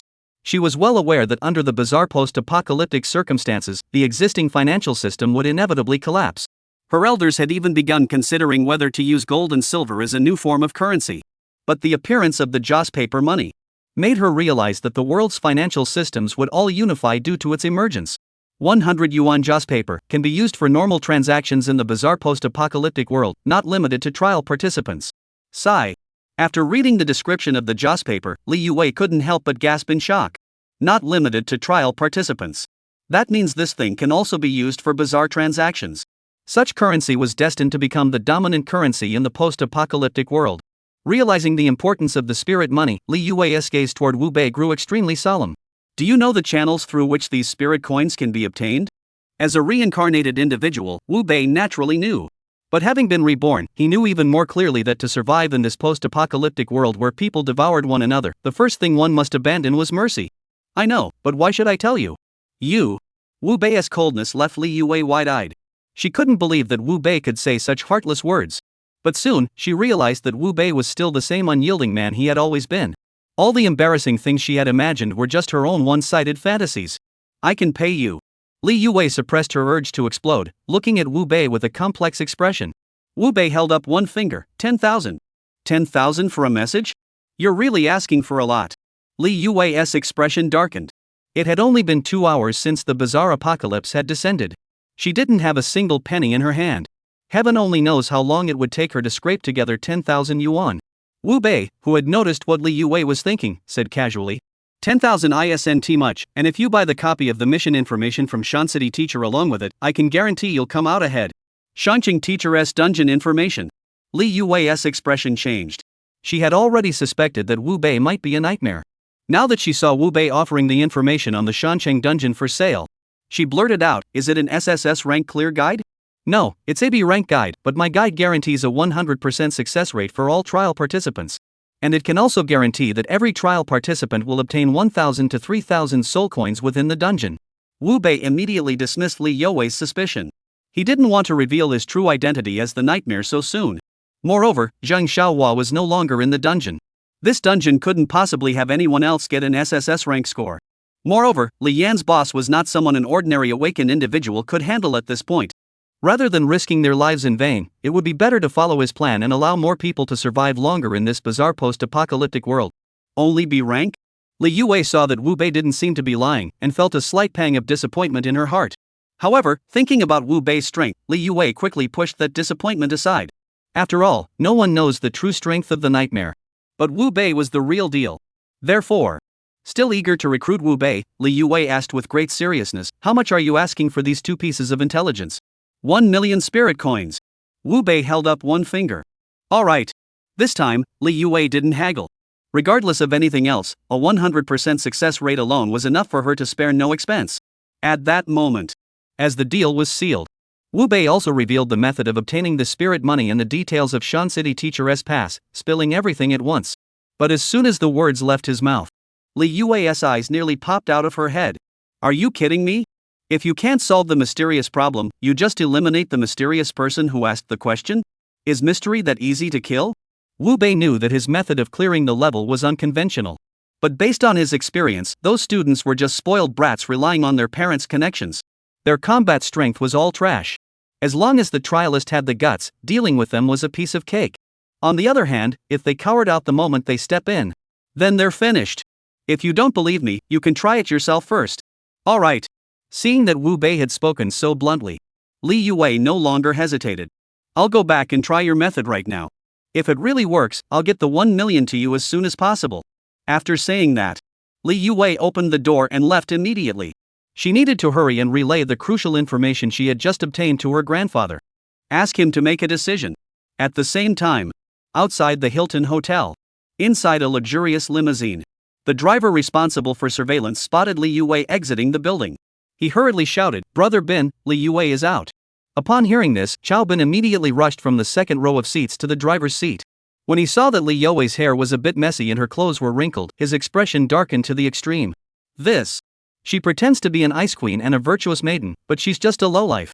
To lure Wu Bei, she actually chose to sleep with him. This is simply too much. As he finished speaking, a young man sitting in the second row raised the corner of his mouth in a mocking smile and said, Chao Bin, I told you before, with your talent, joining Li Yue's team is a waste. Now you see? Li Yue doesn't value you at all. Why don't you join our Han family's guild? I guarantee you can do whatever you want with women. Alright. Xiaobin slowly turned his head to look at the speaker. I agree to join your guild. But before that, I must teach Li Yue a lesson. The young man, whose real name was Han Fei, was well aware of Li Yue's background. He warned him seriously, Li Yue's background is extremely powerful. Don't act recklessly, otherwise, even the Han family won't be able to protect you. Don't worry, I won't harm Li Yue. But I'll kill Wu Bei and make her see just how blind she is. After speaking, Xiaobin got out of the car with a furious expression. He headed toward room 888. Chapter 12, Devouring. Xiaobin obtains the flame talent and evolves again. At the same time, inside the hotel room, Wu Bei also placed his hand on the strange body of the migrant worker. System, devour. Ding, congratulations to the host for devouring a first-tier strange being elite, gaining 3,000 experience points. Ding, congratulations to the host for completing the achievement of separately defeating a first-tier strange entity common, elite, boss, gaining +5 to all attributes. Wow, there's even an achievement reward? Wu Bei was thrilled. As a reincarnated individual, he was well aware that despite his current strength, but since other trial participants didn't know his level, once other trial participants catch up in level, his current lead would be completely erased. But with attribute points, things would be different. System, bring up the achievement reward interface so I can take a look. Kill achievement, defeating a first-tier anomalous creature normal, elite, boss grants +5 to all attributes completed. Defeating a second-tier anomalous creature, grants +10 to all attributes. Defeating a third-tier anomalous creature, grants +30 to all attributes. Defeating a world boss grants +10 to all attributes for each one defeated. The system is really powerful. After completing the reward, Wu Bei couldn't stop smiling. He roughly estimated that by maxing out the achievement rewards, his total attributes would reach 4 digits. If he added his passive talent Isolated and Helpless, his attributes would reach a terrifying number. At that point, whether they were demons or humans, they would all have to submit to his feet. Thinking of this, Wu Bei decided to allocate his evolution points to Isolated and Helpless to prepare for the regional dungeon that would open tomorrow. After all, failing to complete the regional dungeon could result in real death. But just as Wu Bei was about to give the order to allocate the points, a knock suddenly sounded at the door. Who is it? Wu Bei instinctively looked up and glanced toward the door. Then, he saw a hand engulfed in flames break through the door and pull the doorknob open. Xiaobin. Upon seeing the arrival, Wu Bei's expression darkened. Having lived 2 lifetimes, he could tell that Xiaobin meant trouble. What were you doing with Li Yue just now? Facing the accusation, Wu Bei slowly stood up. What were we doing? What's it to you? Bang! Xiaobin slammed the door shut. His eyes turned blood red. Wu Bei, this is the end of the world. The law doesn't hold anymore. I advise you to watch your mouth. Otherwise, I won't hesitate to show you what an S-class talent is capable of. Whoosh! As soon as he spoke, flames erupted all over Xiaobin's body. But strangely, the clothes he was wearing remained untouched by the flames. Such powerful abilities left Wu Bei envious. If he could possess flames as well, perhaps he could attempt to achieve an SSS-rank clearance score when the regional dungeon dropped tomorrow. Thanks for reminding me the law doesn't hold much weight anymore. Seeing Wu Bei's arms transform into blades, Xiaobin's face betrayed a look of contempt. A sycophant is a sycophant. Even after becoming a trialist, the abilities you awaken are still related to. But I don't understand, how dare you, with your act so arrogantly in front of me? Put. As soon as Xiaobin finished speaking, his pupils suddenly contracted. He then looked at his own chest in disbelief, unable to comprehend why the situation wasn't unfolding as he had expected. The 2 words fell to the ground. The flames on Xiaobin's body vanished instantly. His head collapsed at that moment, his heart pierced through. I wonder if devouring Xiaobin will grant me the flame ability. I hope the system will give me a hand. System, devour. Ding, congratulations, host, you have devoured an awakened being and gained 500 experience points. Ding, congratulations to the host for obtaining the flame talent. Flame talent can attach flames to the body for defense or release them outward to deal damage to enemies. Damage output is related to mental power. It actually happened. This is the rhythm of taking off, isn't it? Wu Bei was grinning from ear to ear at that moment. Tomorrow, the regional dungeon will arrive, and Jiangcheng City will be divided into 13 zones. Within each zone, there must be a trialist who clears the zone dungeon within a week. Otherwise, all trial participants within the entire zone will be mysteriously wiped out. Earlier, Wu Bei had thought that with his current strength, clearing it alone shouldn't be a problem. But now, with this flame, Wu Bei felt he could give it a try, the SSS-rank clearing hypothesis proposed by his former nation. To increase his chances of success, Wu Bei decided to transfer the talent points he had originally allocated to Isolated and Helpless and instead invest them in flame. System, allocate points. Ding, flame talent is evolving. Ding, congratulations, host. Your flame talent has evolved into the spirit flame talent. Spirit fire talent, derived from the flames of the 9 hells, increases damage against anomalous enemies by 100%. Final damage output depends on mental strength. Sigh. After reading the new talent description, even Wu Bei couldn't help but suck in a cold breath. Powerful. It's truly too powerful. With this spirit fire talent, he was certain he could achieve an SSS rank score in tomorrow's regional dungeon. At that moment, as Wu Bei began his first rest after successfully reincarnating, in a meeting room in the imperial capital, a group of top experts and scholars from across the nation stared at a document in their hands, their expressions growing extremely solemn. Li Weiman, seated at the head of the table, spoke in a solemn tone. Everyone has seen the documents. How reliable do you think this intelligence is? In response to Li Weiman's question, someone immediately stood up from the expert panel. The information about the spirit money is definitely real. In the future, the entire monetary system of Blue Star may have to align with the spirit money. Li Weiman nodded. Then issue the order. Open the exchange channels with a ratio of 1 to 100. Let's try to collect some of the underworld currency in circulation to prepare for any emergencies. Yes. As staff began drafting the documents, Li Weiman turned to an elderly man dressed in purple robes and said solemnly, Master Zhang, what is your take on the second piece of intelligence? Zhang Daoling rose slowly and said solemnly, based on our experience dealing with the supernatural at Longhu Mountain, this intelligence does not seem to be fabricated. After all, strange phenomena are, at their core, the manifestation of human resentment. Ordinary strange phenomena can only serve to scare people. Once humans become more formidable than the supernatural dare not act recklessly. However, the old man in the purple robe paused here. Li Weiman raised an eyebrow. What's the catch? It's just that this matter is too significant, and even an old Taoist like me cannot be certain of a 100% success rate. Li Weiman nodded. He then stood up and said, select 1,000 warriors who have awakened B rank or higher talents immediately and enter the Mountain City Master's Dungeon. Follow this guide precisely and give it a try. Chapter 13, the newbie protection period has ended. Welcome to hell. An hour later, the door to the meeting room was pushed open. A man in uniform walked in with a folder, his face beaming with joy. His appearance immediately drew the attention of everyone in the meeting room. Li Weiman suppressed his inner tension and asked in a low voice, what's the situation? Report, 1,000 soldiers have completed the mission as instructed. All scores are B. Additionally, 375 individuals obtained 200 spirit coins as rewards in the dungeon, while the remainder received 100 each. A murmur spread through the room. The meeting room erupted into lively chatter. Li Weiman burst into laughter. Excellent. This is the best news I've heard today. Transmit my orders, all 1,000 soldiers are to be commended. Yes. At that moment, as the man excitedly exited the meeting room, Zhang Daoling asked curiously, Sir, where did you obtain this intelligence? Li Weiman replied with pride, it was obtained by my granddaughter. Oh? The experts were all surprised. Zhang Daoling asked curiously, did your granddaughter summarize it? No. Li Weiman shook his head, it was summarized by one of her classmates. Speaking of her classmate, do you think that kid has what it takes to join the national team? He said.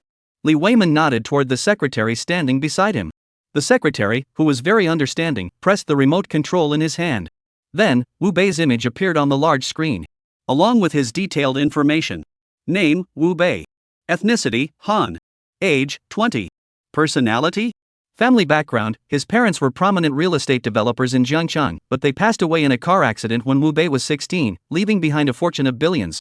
Before the apocalypse, Wu Bei was a third-year student at Jiangchang University. Awakened ability, suspected to be a mantis. After reviewing Wu Bei's background investigation, Zhang Daoling raised an eyebrow and asked, why is the personality listed as a question mark? It was originally listed, stating that the boy was a sycophant, with little resistance to attractive women. But after my granddaughter tested him personally, she found that information to be incorrect. According to my granddaughter's description, this guy seems like a straight-laced guy who isn't interested in women at all. You're all experts in your respective fields. What do you think is going on? In response to Li Weiman's question, an entomologist immediately stood up and said, if his awakened talent is that of a mantis, then such a personality change is indeed possible. After all, everyone knows that once a mantis mates, it is eaten by the female mantis. Therefore, outside of the mating season, they show no interest in any female creatures. The insect expert's explanation caused many in the meeting room to nod in agreement. Over the past period, they had analyzed data from numerous awakened individuals and discovered that their personalities changed after awakening a specific ability. Given the current bizarre apocalyptic world, it made perfect sense that Wu Bei, who possessed the mantis talent, disliked women. Li Weiman also shared this view. However, what he cared about more was whether Wu Bei's personal abilities could meet the requirements of the national team. Therefore, he brought up the topic again. So, do you think he qualifies for the national team? The question was posed. Many of those present shook their heads. Zhang Daoling was even more direct. He's only awakened the mantis talent. His potential is too low. He doesn't meet the national team's standards. Alright, then let's keep him for my granddaughter to train. The next day, Wu Bei slowly opened his eyes in the hotel. It was the most comfortable night's sleep he had had in years. He picked up his phone. He noticed it was already 9:40 a.m. There were less than 20 minutes left before the difficulty of the bizarre post-apocalyptic world would increase. So Wu Bei got up, prepared to freshen up first and then head to the dungeon area to maintain his lead. Just as he got out of bed, a beautiful face peered in through the large hole that had been blown open by Chao Bin the previous day. She looked completely bewildered and asked, "What's wrong with this door?" Wu Bei was startled by Li Youwei's sudden appearance. With a dark expression, he said, "Why are you here again? Are you annoying me?" She was scolded. Li Youwei instinctively clenched her fists, wanting to confront Wu Bei about what exactly was bothering her.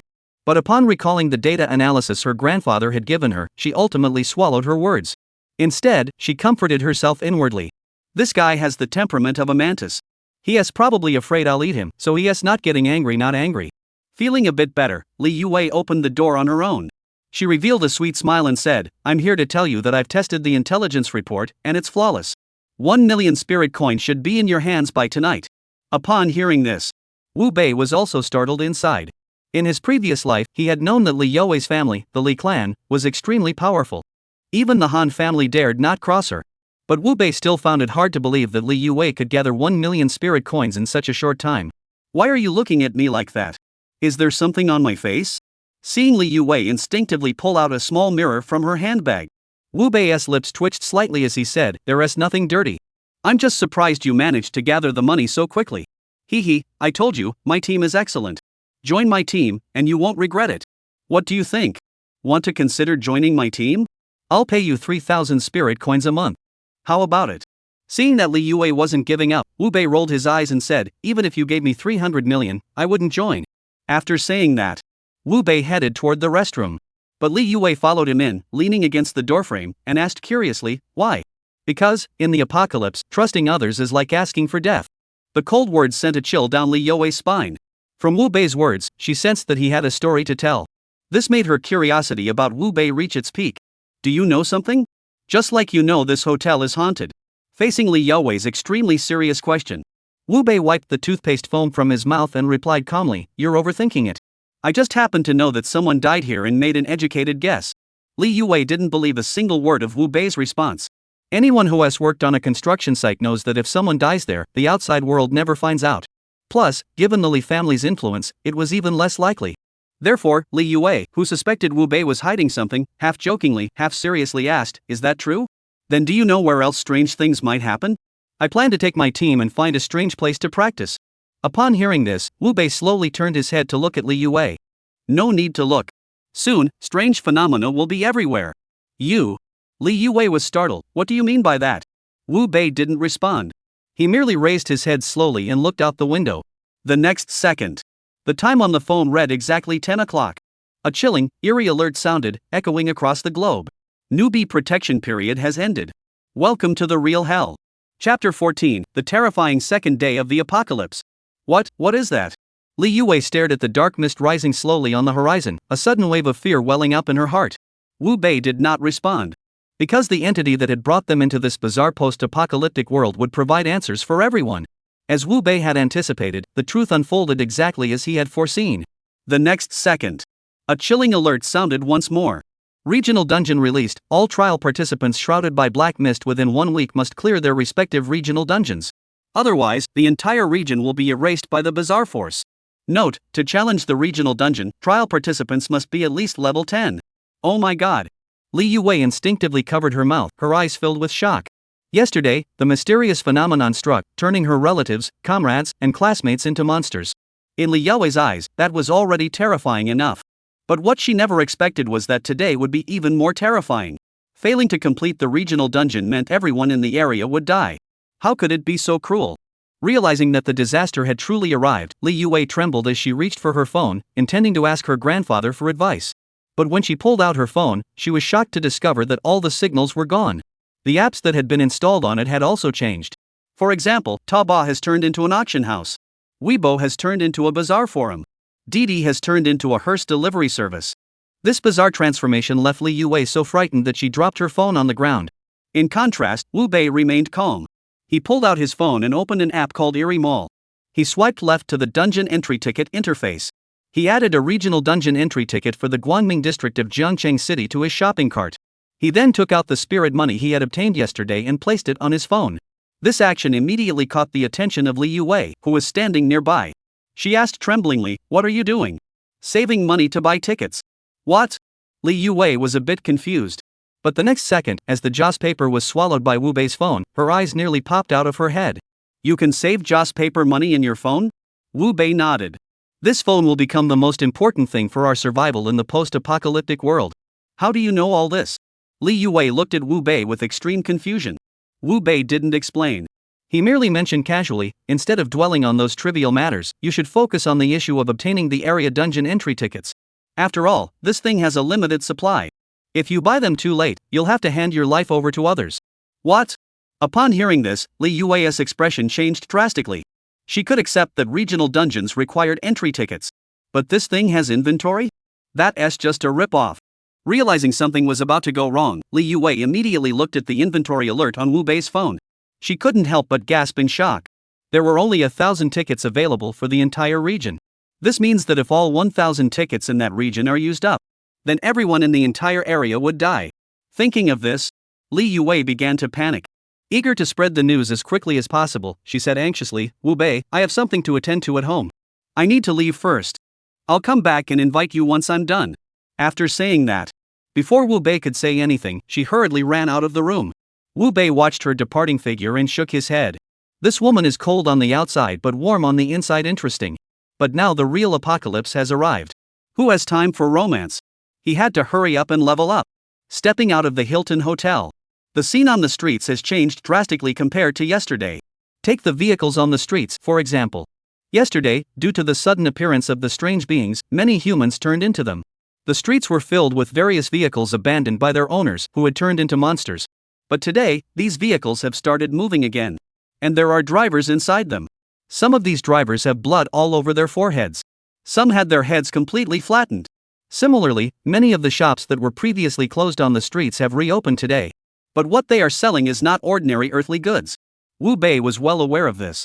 From today onward, those of them who had survived would have to learn to coexist with the supernatural. The supernatural beings can be slain and devoured to enhance one's strength. And they can also slay the supernatural beings to gain experience points, equipment, and spirit coins. To stay ahead and achieve an SSS-rank score in the regional dungeon, Wu Bei headed toward the electronics factory in the northern part of the city. That was the leveling area of the Han family from his previous life. In this life, he would make the Han family know what a nightmare truly was. At the same time, in the meeting room of the imperial capital, everyone's expressions grew extremely solemn.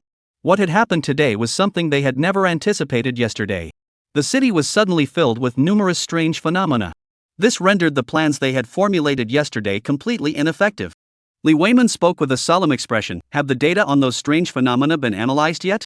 As soon as he asked, an expert stood up and reported, "They're all in. The strange phenomena that appeared today aren't very powerful. Any tester who has passed the personal dungeon trial can fight them. However, we must not attract too many at once, or deaths will still occur." "Ah." Li Weiman sighed. As a manager, facing such an eerie apocalyptic situation, he truly felt overwhelmed. But he understood that the more critical the situation, the more he had to hold on. Otherwise, the nation would truly be in danger.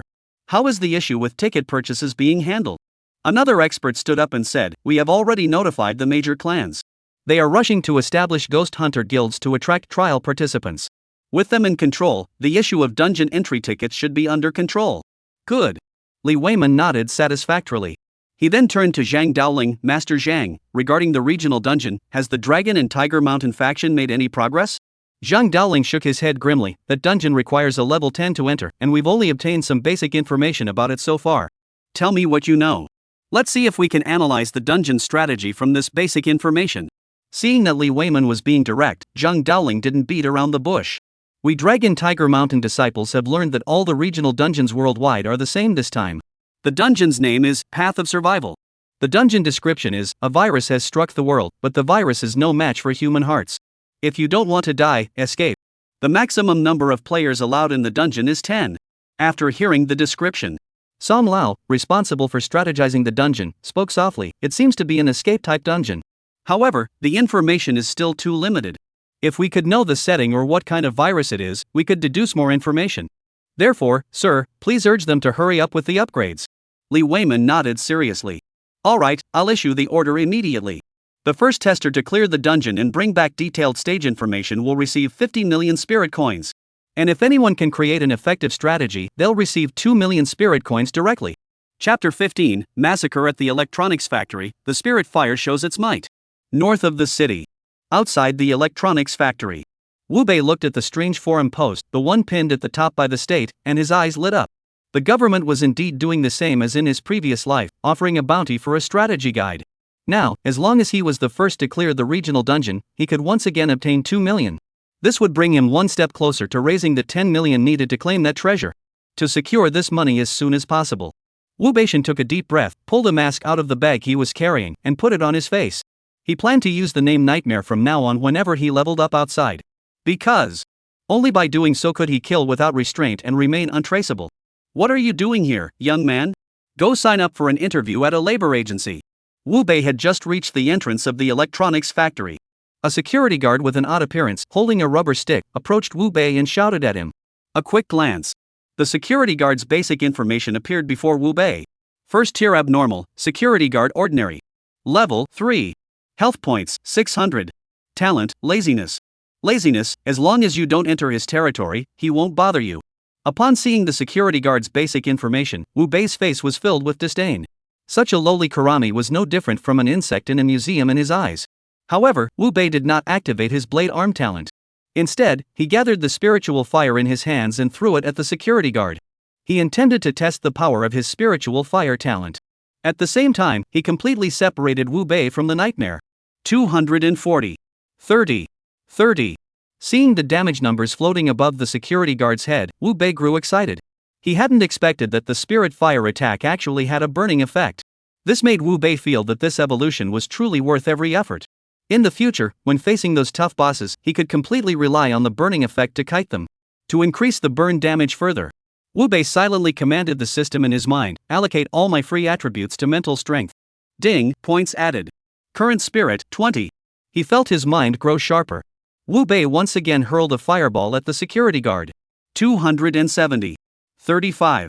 Congratulations on defeating a level 1 strange security guard. You have gained 30 experience points. As a notification sound rang out, Wu Bei felt no joy. Instead, he furrowed his brows. He stared at the security guard's body, which had turned into specks of light and vanished, and couldn't help but ask himself, System, what's going on? Where's the security guard's body? According to the system's scan, this anomalous entity is merely a projection and not a true life form. Upon hearing this explanation, Wu Bei understood. These low-tier strange beings were merely projections created for players to level up. They were just like the monsters in online games, they would respawn after a certain amount of time. Trying to devour them was unrealistic. Well, the Han family's leveling team will also arrive today. We can devour them instead. With that thought, Wu Bei walked into the electronics factory workshop with a calm expression. As soon as he entered, he saw a dense crowd of strange creatures standing on the assembly line, mechanically repeating their tasks. Behind them, every 100 meters, stood an even larger strange creature, watching them intently. Wu Bei didn't hesitate, immediately issuing an order in his mind, System, scan. First tier strange being, Team Leader Elite. Level 6. Health points, 3000. First tier anomaly, Worker Common. Level 2. Health points, 500. After reviewing the data on the anomalies in the workshop, Wu Bei immediately activated his spiritual fire and hurled it at a worker. He wanted to see if the monsters here would group together. 270. 35. Roar. The attacked anomaly immediately turned around, raised the wrench in its hand, and charged toward Wu Bei. However, the other strange creatures nearby continued to work diligently. Seeing this, Wu Bei no longer held back. Bang! 270. The strange worker collapsed on the spot. Congratulations on defeating a first-tier strange worker. Experience points plus 20. Only 20 experience points for an ordinary strange worker? I need 40,000 experience points to level up now. How long will it take to kill enough of them? Wu Bei felt a headache coming on. His spiritual fire only has a single target attack. He needs to kill 2,000 more to reach level 7. Killing 6,000 will raise him to level 8. Though there are indeed many strange creatures here. But killing them one by one was simply too slow.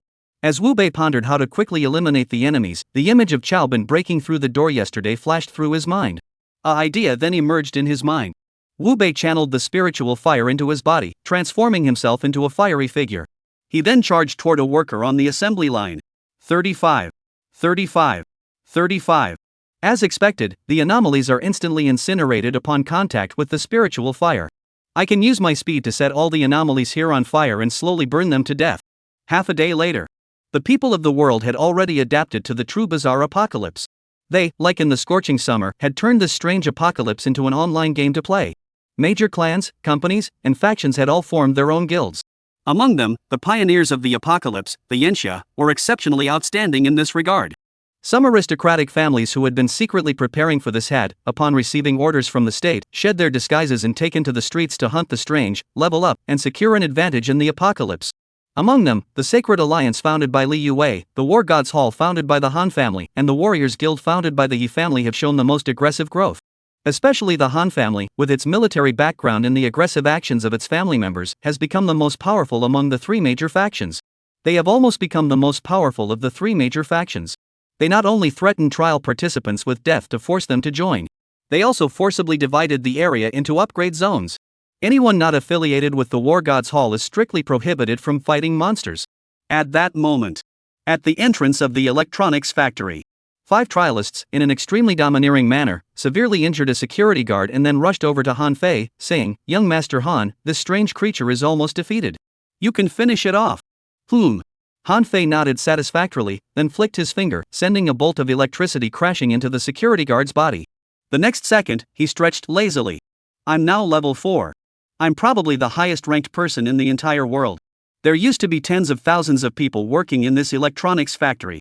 There must be a lot of strange things going on in there. Let's go in and kill them. Once I reach level 10 and clear the dungeon, everyone will receive 500 spirit coins and a beautiful woman. Han Xiao is so badass." Upon hearing Han Fei's words, the group of trial participants who had once been street thugs erupted into excited howls. But when they entered the workshop, everyone froze in shock. There were no strange creatures in the workshop at that moment. There was only a man covered in flames sitting on the railing, throwing fireballs at a massive strange creature. As the fireballs kept hitting it, the strange creature crashed to the ground. A necklace shimmering with white light burst out. Just as the man jumped down from the railing to pick it up, Han Fei panicked. "Who the hell are you? Who gave you permission to kill the strange creature here?" Chapter 16, Contact Han Yaozong and tell him I'm Nightmare looking for him. Hearing the commotion, Wu Bei turned his head. At just a glance, a flash of murderous intent flickered in his eyes. Has he arrived? He really made him wait. He had chosen to come to the electronics factory to level up. Besides the strange occurrences within the factory, he was here to seek revenge on the Han family. In his previous life, the Han family had taken control of this electronics factory, allowing their power to grow rapidly. In this life, he not only aims to cut off the Han family's opportunities, he also intends to make the Han family live in constant fear. Just as the Han family treated him in the previous life. I'm asking you a question. Who gave you permission to be here acting so strange? Do you know that this area has been designated as an exclusive experience zone by the War Gods Hall, which was founded by our Han family? Wu Bei picked up the necklace from the ground. Without even checking its attributes, he stood up and looked at Han Fei, speaking slowly and deliberately, who approved this. Poof. Wu Bei's words instantly made Han Fei and the others burst into laughter. Before Han Fei could speak, the burly man Li Biao standing beside him sneered with a mocking expression. Are you still living 2 days ago? Do you think you need someone else's approval to get things done nowadays? I advise you to hand over the equipment you just revealed. Maybe Han Xiao will give you a chance to join the War God Hall. Otherwise. As Li Biao spoke, the muscles on his body swelled significantly. Clearly, he had awakened a C-rank talent, enhancement. However, such a talent might be effective in intimidating the timid children of the pre-apocalyptic world. But against someone like Wu Bei, who had returned from hell, it was nothing but a joke. Do you know where the last person who spoke to me like that is now? Wu Bei's cold gaze made Li Biao feel uneasy for no apparent reason. But when he looked behind him, he saw a group of over 30 people. A flash of ruthlessness crossed his eyes. You bastard, you're not grateful for the favor I did you, are you? I'll kill you. He shouted the words. Li Biao suddenly charged toward Wu Bei. His speed was as fast as that of a top-tier athlete from his previous life. But in Wu Bei's eyes, his speed was too slow. Bang! A spirit fire struck Li Biao's body. A massive damage figure floated above his head. 235. Ah! Li Biao, who was only at level 1, was instantly knocked to the ground by Wu Bei's fireball attack, letting out an agonizing scream. After twisting and turning twice, he ceased moving altogether due to the scorching effects of the flames. Kill him! Kill him! Wu Bei's ruthlessness caused many of the trial participants behind Han Fei to shout in shock. Clearly, though these people had accepted the bizarre post-apocalyptic reality, but their minds had not yet adjusted to the situation over the past 2 days. Seeing Li Biao, who had just been boasting about his skills and chatting with them, die right before their eyes. How could they possibly accept it? Han Fei hadn't expected this either. The man before him, engulfed in green flames, was so ruthless. This made him narrow his eyes and say, "I underestimated you. You were able to kill Li Biao with a single fireball. Your level must be at least 3rd tier, right? However, as a 4th rank powerhouse, there are some things I need to make clear to you. Your current behavior is highly unsatisfactory to me. If you don't want to die by my hand and waste your talent, I can give you a chance to join the Han family. I'll even give you the position of squad leader, allowing you to command over 100 men and become a ruler in the apocalypse. I think you know which choice to make, don't you?" Looking at Han Fei's arrogant demeanor, Wu Bei unconsciously clenched his fists. "You're still as disgusting as ever. Damn it, I think you're really asking for death. He has just one man. Let us all go after him. Kill him and take the women we capture. You can choose any of them. As the saying goes, where there is a reward, there is a brave man." As soon as Han Fei finished speaking, several lawless thugs who had been around since before the apocalypse immediately charged toward Wu Bei. Wu Bei narrowed his eyes and did not choose to dodge. Because, during the previous battle with the strange entity, he had discovered that the soul armor attached to his body also possessed defensive capabilities. He wanted to test how strong the defensive power of this spiritual fire truly was. "Damn it, I thought you were some kind of powerful figure. Seeing us move, you just froze in fear. You're a coward. Die for me." Bang! A steel pipe smashed down hard on Wu Bei's head. 10. Wu Bei was knocked back slightly. But his body felt no discomfort. Instead, a system prompt sounded in his mind. Host has sustained damage. Data panel upgrading. Ding! Data upgrade complete. Name, Wu Bei. Species, human. Level, 8. Health points, 1590-1600. Strength, 15. Agility, 40. Mental strength, 20. Physical defense, 15. Magic defense, 20. Talents, blade arm, spirit fire. Free attribute, 5. Note, health is 20 times the attribute value. Physical defense is related to strength, and magic defense is related to spirit. Sigh. After reviewing the latest version of his personal attribute panel, Wu Bei couldn't help but gasp in astonishment. Previously, no matter who he fought, he had never been injured and had no idea how much health he had. Now that I look at it, it's as high as 1,600. This is nothing but outright domination. Thinking of this, Wu Bei suddenly raised his head and glared coldly at the young man with yellow hair who had just hit him on the head with a steel pipe. At just one glance, the young man in yellow was so scared that he took a step back and exclaimed, "What the hell are you looking at?" Bang! Wu Bei's fist slammed into the young man's throat, breaking his windpipe. He sneered disdainfully, "You look like a piece of trash. Monster, monster. This guy is way beyond our league." At that moment, seeing that Wu Bei had killed the young man with a single punch, those who had just been shouting about killing Wu Bei all stepped back, dared not approach. Han Fei witnessed this scene, feeling both angry and shocked. "Don't be afraid, you all surround him and don't let him escape. I'll kill him right now." As he spoke, Han Fei's body began to change. A large amount of sticky fluid began to emerge from his body. And on top of this mucus, blue electrical arcs began to flicker. Wu Bei witnessed this scene. He couldn't help but marvel, Han Fei's life is truly blessed. Not only had he awakened into an animal, enhancing his overall strength, this animal was also an electric eel that could discharge electricity. Not only does it grant him physical attack capabilities, but it also grants him magical damage. Unfortunately, the person he was facing at that moment was Wu Bei. And not just any Wu Bei, an 8th level Wu Bei. All flash and no substance. "Get down on your knees." Bang! Just as Han Fei had charged up the electricity and was about to throw an electric spear at Wu Bei, Wu Bei delivered a powerful kick to his knee joint, forcing him to kneel down. Then he grabbed his neck and said coldly, "Contact Han Yaozong and tell him that Nightmare is looking for him." Chapter 17, Want to kill me? North City Electronics Factory, hurry up. Nightmare. Are you the Nightmare who scored an SSS rating from the teacher in Shangchun? Wu Bei's words nearly made Han Fei's eyes pop out of his head. Unbelievable, the Nightmare who shocked the world was right before his eyes. Wu Bei remained calm, tightening his grip. "Doesn't it look like me?" Yes, yes. Feeling his neck about to snap, Han Fei nodded in sheer terror. Slap. A hard slap landed on his face. Wu Bei glared at him menacingly and demanded, "Then what the hell are you waiting for?" Panic set in. Han Fei was truly panicking at that moment. A person's shadow, a tree's bark. The Han family could only obtain AB rank evaluation after the state provided them with a guide. But the nightmare had done it on his own, not only becoming the first to clear the Mountain City teacher, but he also achieved an SSS level rating. This inexplicable fear of the strong made Han Fei frantically pull out his phone. He began searching for the profile picture of his clan leader, Han Yaozong, on a new WeChat account. Then, he pressed the call button. An eerie ringtone sounded for over 10 seconds. From the phone came Han Yaozong's authoritative voice. "Xiao Fei, is there any suitable location in the Guangming district for large-scale upgrades?" Facing Han Yaozong's question, Han Fei did not respond. Instead, he looked up in panic at Wu Bei, whose head was still emitting green flames, and stammered, "It's connected." Wu Bei took the phone and placed it by his ear, saying nothing. On the other end, Han Yaozong seemed to have sensed something as well. He asked softly, "Where's Han Fei?" Wu Bei replied indifferently, "He's kneeling." "You dare!" Han Yaozong, who was in the middle of a meeting, suddenly raised his voice and demanded, "Do you know the consequences of what you've done?" Facing Han Yaozong's interrogation, Wu Bei did not respond. Instead, he immediately covered the hand that was choking Han Fei's neck with spiritual fire. The next second, Han Fei, who was being burned by the spiritual fire, let out a scream that sounded like a pig being slaughtered. The sound caused Han Yaozong's expression to change drastically. "You dog! Are you daring to provoke the Han family?" A single word. This left Han Yaozong completely dumbfounded. He had seen arrogant people before, but he had never seen anyone as arrogant as the person on the phone right now. He demanded, "Are you challenging the Han family?" Just a simple Damn it, if we don't take care of him, where will the Han family's face be? Who are you? Have the guts to state your name. I, Han Yaozong, swear that I will make you beg for mercy. Wu Bei ignored Han Yaozong and instead placed the phone near Han Fei's ear, who was covered in green flames and letting out agonizing screams. He whispered, "Tell him. Master, it's the nightmare. It's the nightmare. Quick, save me. I'm about to be killed by the nightmare." What? Upon hearing Han Fei's agonized screams, Han Yaozong's expression changed drastically.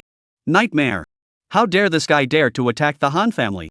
Confused, Han Yaozong clenched his teeth and said, "What do you mean? The Han family hasn't wronged you, has it? I just don't like you. You." Wu Bei's response made Han Yaozong so angry that his eyes turned red. "Where the hell are you right now? I'll kill you."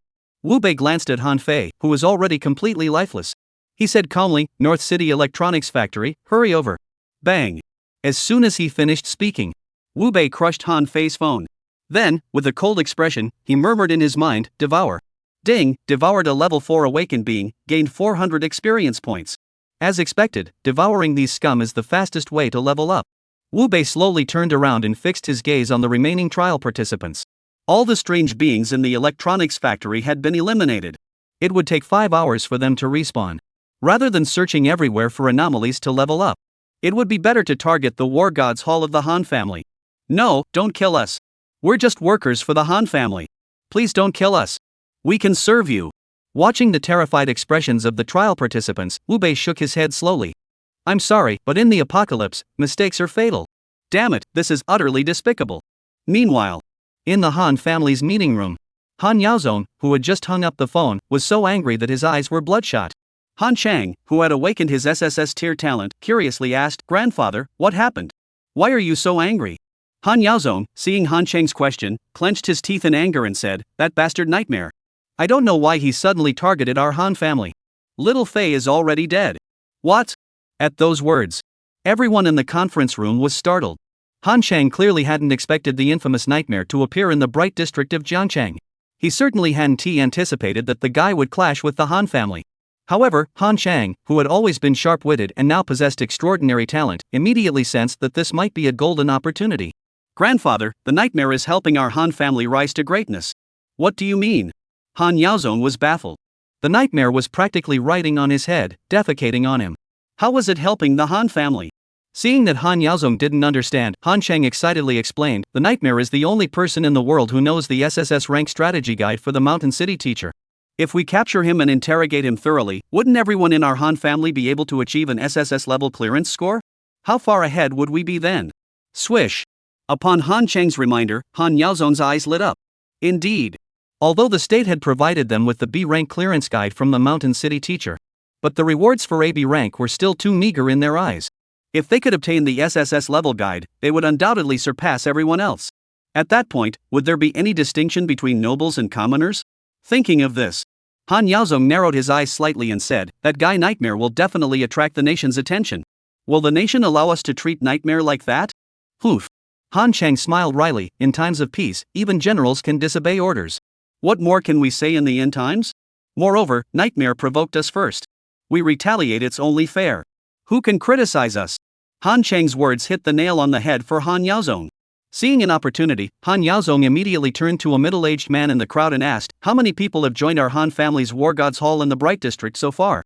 Facing the question, the middle-aged man stood up immediately, his attitude extremely humble, and reporting to the family head, "There are currently 532 people in the WeChat group." Good. Immediately notify them to head to the electronics factory in the northern part of the city and capture the Nightmare at all costs. Those who capture him will be rewarded with 100,000 spirit coins. Chapter 18, Noise, are you teaching me how to do my job? At that moment, as Han Yaozong's orders were issued, all the members of the War Gods Hall in the Guangming district of Jiangqing City went mad. Capturing the Nightmare would net 100,000 spirit coins. In the early stages of this bizarre apocalyptic world, that was an astonishing fortune. If obtained, it could not only be used to purchase various equipment and enhance one's strength, but also, when faced with a desperate personal dungeon, one could buy a no-fight pass, providing an extra chance to survive in the apocalypse. As a result, not only the trial members of the War Gods Hall rushed madly toward the northern electronics factory. Trialists from other guilds also rushed to find their guild leaders, hoping to get a share of the spoils.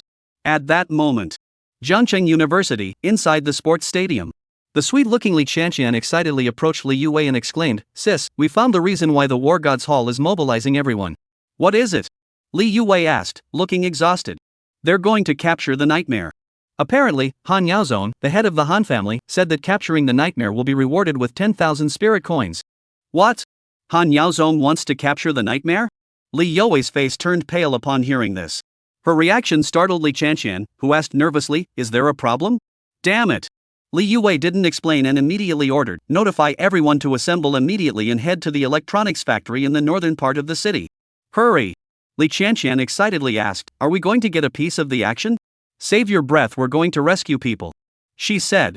Li Yuwei didn't wait for Li Qianqian to say anything else and rushed toward the parking lot first. At the same time, she pulled out her phone and began searching for Wu Bei's name on WeChat. At the same time, inside the North City Electronics Factory, Wu Bei, who was waiting for the Han family's trial participants to bring him experience points, was flipping through a bizarre forum. He was looking to see if he could find any information about where to find a boss to fight. Suddenly, a friend request popped up on his phone screen. Wu Bei was taken aback. "Why is this woman adding me on WeChat?" He was about to reject it. But then he thought about selling guides in the future, so he decided to accept the friend request. The next second, a message appeared on his phone. "Li Yuwei, where are you now?" "Wu Bei, what's up?" "Li Yuwei, are you a nightmare?"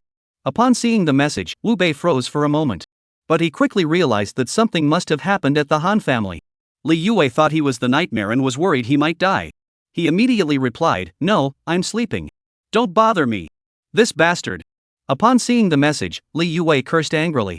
But Li Yuwei, who had always had a sharp intuition since childhood, gritted her teeth and typed on her phone.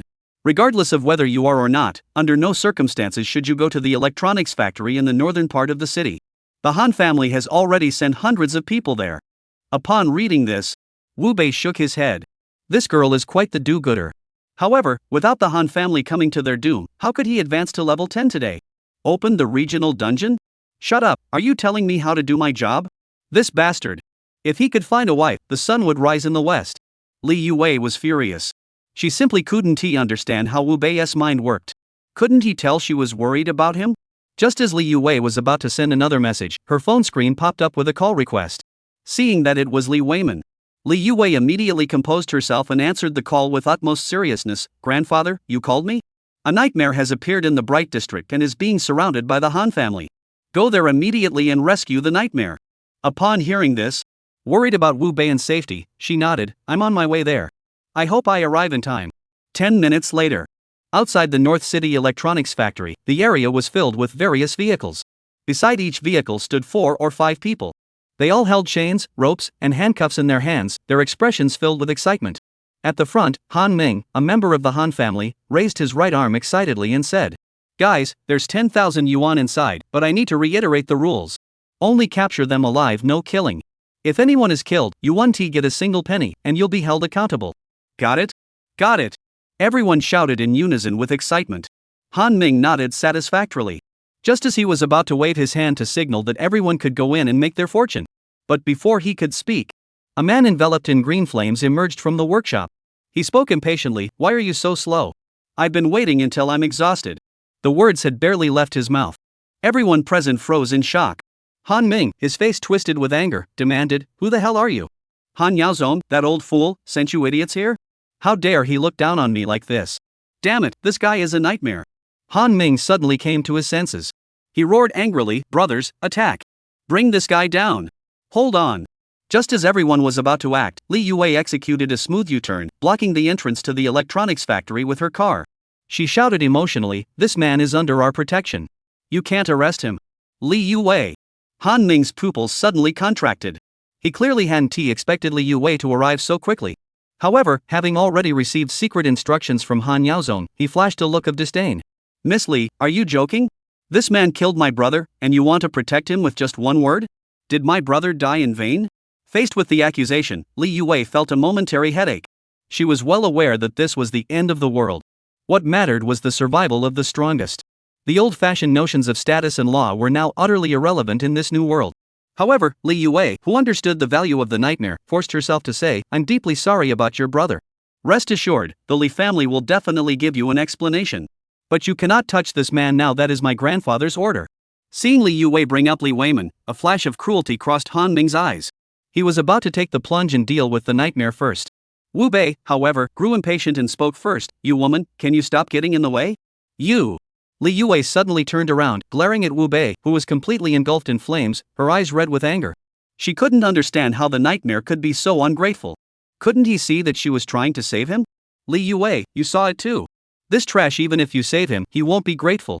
Let me handle him. I'll make him know what respect for hierarchy means." After speaking, Han Ming didn't wait for Li Yue to say another word. He immediately ordered, "Attack! Grab nightmare!" Clatter!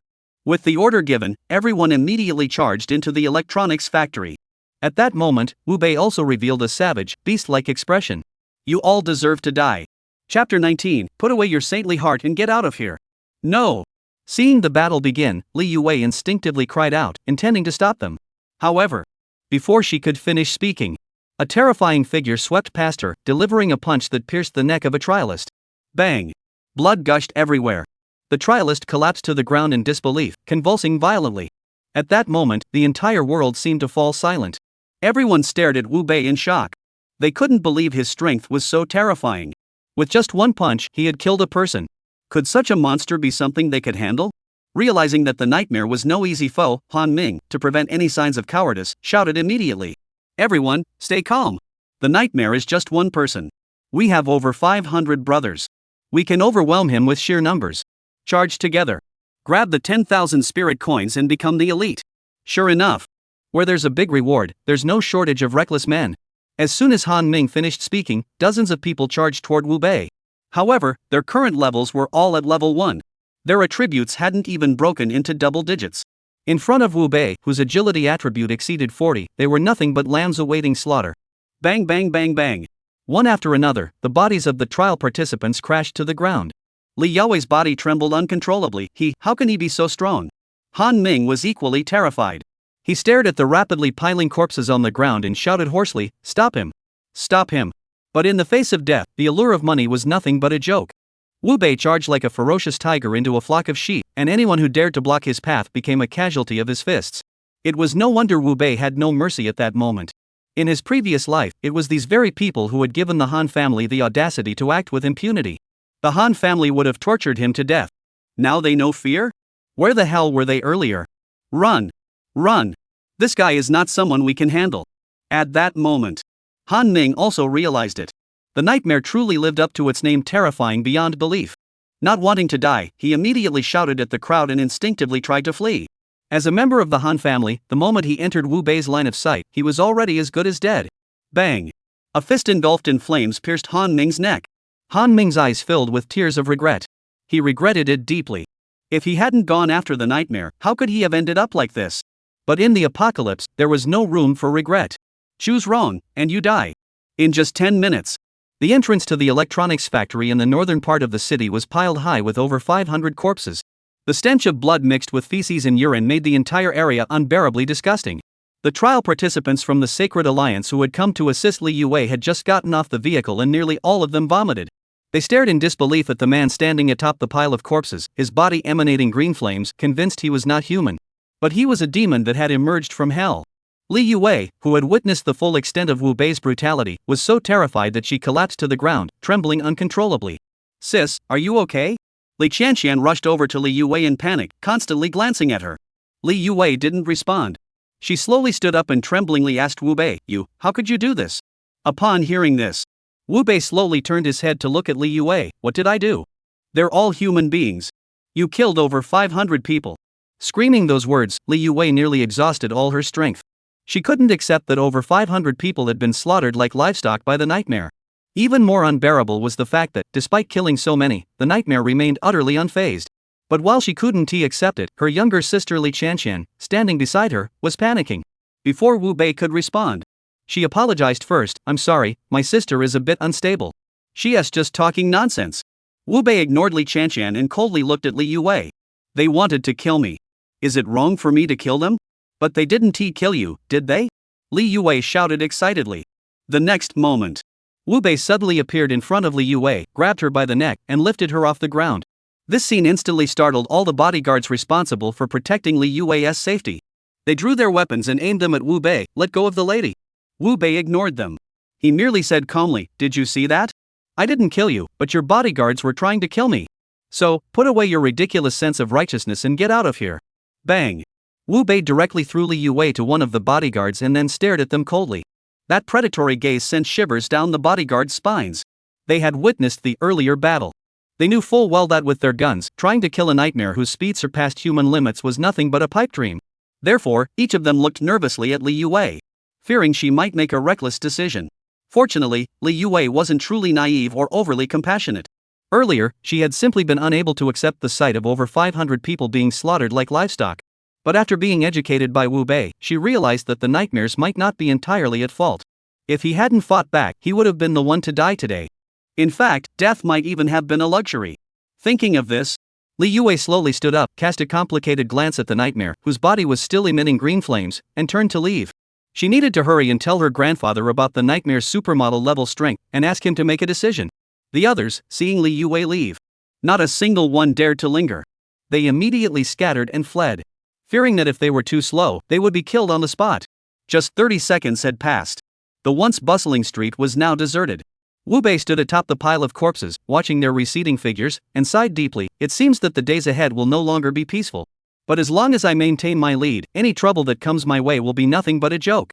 With that thought in mind, Wu Bei glanced at the corpses on the scene and calmly uttered 4 words: "System, devour." "Ding, congratulations, host, you have devoured 532 awakened ones and obtained 212,800 experience points. Ding, congratulations to the host for advancing to level 9, gaining 5 free attribute points. Ding, congratulations to the host for reaching level 10, gaining plus 5 free attribute points. Ding, congratulations to the host for reaching level 11, gaining 5 free attribute points." Holy crap, I just leveled up 3 times in a row. As expected, in the apocalypse, climbing to power by stepping on the Han family is the most satisfying. Wu Bei couldn't help but smile broadly at that moment. He was now level 11. He now had the qualifications to clear regional dungeons and obtain evolution points to enhance himself. He pulled out the entry ticket for the regional dungeon. Wu Bei crushed it with all his strength. The next instant, his body was sucked into the Path of Survival dungeon space. Chapter 20, Regional Dungeon Introduction, Clearance begins. Ding, welcome to the Path to Survival. Instance Introduction: a mysterious virus has swept across the entire world, but no virus is as deadly as human hearts. If you don't want to die, escape. Instance Requirements: escape from the Foxconn Electronics factory within 48 hours. Instance Reward: the number of people who ultimately escape the electronics factory will be used for a comprehensive calculation. P.S. If you're short on cash, you can work here to earn money. Hearing the eerie, Wu Bei, who had just calmed his nerves, looked around the room. The bodies lying on the dormitory beds, already swarming with flies, made his heart sink. In his previous life, he had never participated in this mission. But through the guide, he knew how heart-wrenching the background story of this dungeon was. The virus had indeed swept across the entire world. But the outside world was already safe. Yet some people were exploiting the disaster for personal gain. There was no virus left. They went so far as to artificially create it. As a result, the entire factory has become a hellish prison. Those who live and work here, if they don't escape, all that awaits them is death. But for these ordinary people, escaping is as difficult as climbing to the heavens. The ruthless capitalists have colluded with local authorities to completely seal off the area. To leave, you either need connections or fight your way out. Wu Bei was well aware that, with his current strength, breaking out wouldn't be too difficult. But if he wanted to obtain an SSS rating and gain some evolution points, he had to try the hypothesis proposed by his previous nation. Wu Bei took a deep breath and slowly opened the dormitory door.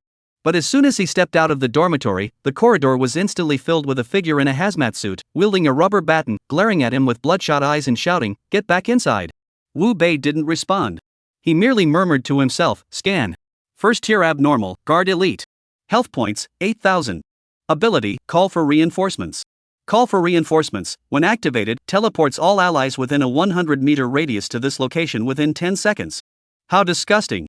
Upon seeing the Guardian stats, Wu Bei raised an eyebrow. Having 8,000 health points is bad enough. But he can also summon teammates. That's really quite fitting. However, Wu Bei is already level 11. He still has 20 free attribute points left. If he were to allocate all of them, dealing with this thing would be a piece of cake. System, allocate all the free attributes to strength. Ding, points added successfully. Host's current strength is 35. Feeling the changes in his body, Wu Bei's eyes flickered with a terrifying intent to kill. The next moment, his body was engulfed in green flames. His arms transformed into soul-slicing blades. Whoosh! With over 40 points of agility, Wu Bei charged to the guard 30 meters away in the blink of an eye. Die! 735. 2 segments of damage appeared above the guard's head. Wu Bei's eyes lit up. As long as he imbued his body with the spirit flame, his soul-severing blade would also inflict a burning effect on enemies. This was a significant enhancement for him. Roar! Wu Bei's attack caused the guard to let out a loud roar instantly. The next moment, Wu Bei saw that at the end of the corridor, a dozen guards dressed in identical chemical protection suits began to appear. Each of them wielded rubber batons, charging forward with a menacing air. But Wu Bei didn't flinch. He immediately unleashed his full firepower, moving like a war god, beginning his dragon-like maneuver. About 3 minutes passed. The ground was littered with the bodies of over a dozen guards. Wu Bei stepped on the head of a guard and said calmly, "Devour." Ding, devoured 1 stage Bazaar Elite, experience points plus 100. Why only 100? Wu Bei raised an eyebrow slightly. System, isn't a level 1 elite supposed to grant plus 300 experience? The host's level is already 11. Consuming a first-tier anomaly results in reduced experience points. It is recommended that the host consume second-tier or higher anomalies. Upon hearing this explanation, Wu Bei understood. This is just like in an online game. Once you reach a higher level, going back to the newbie village to slaughter minor monsters results in diminished experience points. Still, every little bit helps. He was currently level 11 and needed 220,000 experience points to level up. Every little bit helps. System, devour them all. Ding, devoured 13 level 1 guards elite, experience points plus 1,300. Seeing the experience bar at the bottom of the character panel move slightly, Wu Bei smiled and knocked on the door of the adjacent room. Dong dong dong. As the knocking echoed, a blood red eye suddenly peered through the door crack. The expression of hatred, anger, confusion, and fear made Wu Bei's heart ache slightly. Having read the guide, he knew exactly what was going on. The strange phenomenon here wasn't caused by enemies. They were merely pitiful captives. To obtain an SSS-rank clearance score, Wu Bei took a deep breath and said, "Brother, the guard is dead. Let's go home together." One sentence. The door slowly opened, and a gaunt-faced man emerged from the room. A transparent task panel then appeared before Wu Bei. Current number of people rescued, 1.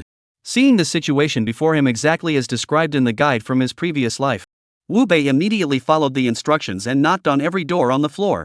In just 10 minutes, the number of people he had rescued reached 100. However, Wu Bei was well aware that this number was only temporary. If he wanted to successfully lead these 100 people out of here, he would have to overcome numerous obstacles. Sure enough, as Wu Bei led the 100 strange beings out of the dormitory building, a massive, bulky strange being blocked the entrance. It bellowed at them, "What are you doing? Are you causing trouble again? I'm telling you, get back to your dormitory immediately and stay put. Otherwise, you'll be dealt with for causing trouble. I'm sure none of you want criminal records on your files, or for your children to be unable to take civil service exams in the future, right?" One sentence. Wu Bei could clearly sense the fear rising in the hearts of the strange beings behind him. They were all ordinary people from the lowest strata of society. Having criminal records on their files, which could drag their families and children into trouble, was their greatest fear. Wu Bei knew that if he let that guy keep talking, the strange beings he had just rescued would likely return to the dormitory for their families and children. By then, rescuing them would be much harder. Perhaps. Let us deal with this disgusting trash right now. 735. Two massive damage numbers floated up from the bizarre boss's head. The bizarre creature screams in furious rage, "Rebellion! Rebellion! How dare you attack the scene? You'll all go to jail. Go to hell. You trash, you're the ones who should be in jail." He roared these words. Wu Bei swung his arms even faster. A first-tier boss with 20,000 HP was defeated in just 1 minute, kneeling on the ground unwillingly and dropping a green glowing item. Is this a big drop? Chapter 21, Young ones, step back, let us die first. He picked up the mask on the ground, which was still flickering with green light. The mask's attributes immediately appeared in Wu Bei's mind. Hypocrite's mask green. Mental +5. Equipment effect: when worn by a trialist, it alters the wearer's original appearance. Holy crap, this gear was made just for me. After reviewing the equipment's attributes, Wu Bei was thrilled. He had already successfully established his reputation as a nightmare. In the future, it won't just be the Han family causing him trouble. Other factions would likely not stand idly by as he grew stronger. The mask he had casually bought on the street earlier couldn't guarantee his identity wouldn't be exposed. But with this hypocritical mask, no one will ever associate Wu Bei with the nightmare. He put the equipment on his face. A cool sensation instantly spread throughout his limbs. Wu Bei instinctively turned his head and looked at the mirror at the entrance of the dormitory building. He discovered that his appearance had transformed into that of an ordinary young man in his 20s. Even he couldn't find a single flaw. No wonder it's green gear, it's truly amazing. Wu Bei couldn't help but marvel inwardly, while also harboring ambitions for the equipment. After all, he was well aware. In the post-apocalyptic world, there were 3 essential things for long-term survival. First, level. Second, spirit coins. Third, equipment. In his previous life, he had been imprisoned by the Han family and had little opportunity to come into contact with equipment. However, this didn't stop him from learning through the bizarre forum that equipment is divided into 6 tiers: white, green, blue, purple, orange, and red. In the early stages of the forum, a white-tier piece of equipment with good stats would be fiercely contested by trial participants. Green gear would fetch astronomical prices. And today, he had just defeated his first boss and dropped a green-tier item. And its attributes were exceptionally outstanding. This made Wu Bei glance at the guards in the distance, a sinister smile curling at the corners of his mouth. 3 hours later, Wu Bei's task panel showed that the number of people he had rescued had reached 999. According to the guide from his previous life, escaping over the walls and leaving Foxconn now should at least earn an A rank. But Wu Bei was aiming for an SSS rank score. A mere A rank wouldn't satisfy his appetite. Therefore, he decided to follow the speculation from his previous life's country and knock on this door symbolizing death. Dong dong dong. As the knocking sounds echoed, the door to room 444 was slowly opened. A strange man in his 30s appeared before Wu Bei. Speaking in fluent Sichuan dialect, he asked, "What's going on?" Wu Bei took a deep breath and said, "The factory is full of viruses. I want to go home." Boom! As soon as the words left his mouth, suddenly, the entire copy space began to tremble. Wu Bei also heard a sinister alert sound in his ears. "Congratulations, trialist. You have discovered a hidden copy. Upon clearing it, you will receive additional rewards." The prompt faded away. Wu Bei saw that the strange figure before him had undergone a transformation in both appearance and form. The aura emanating from its body had become far more ferocious and terrifying than before. His task interface also changed at that moment. Number of strange beings to rescue, 1000. Rescue special strange being, Chuan. Seeing this message, Wu Bei sighed in relief. His guess was correct. To completely rescue the anomalies here, he had to stir up rebellion within their ranks. But in this room, there was only one Chuan. To sound the trumpet for a counterattack, he must first find Yun and Gue. Thus, Wu Bei asked in a low voice, "Do you know where Yun and Gue are?" Chuan remained silent, merely pointing toward the window. Wu Bei instinctively looked in that direction.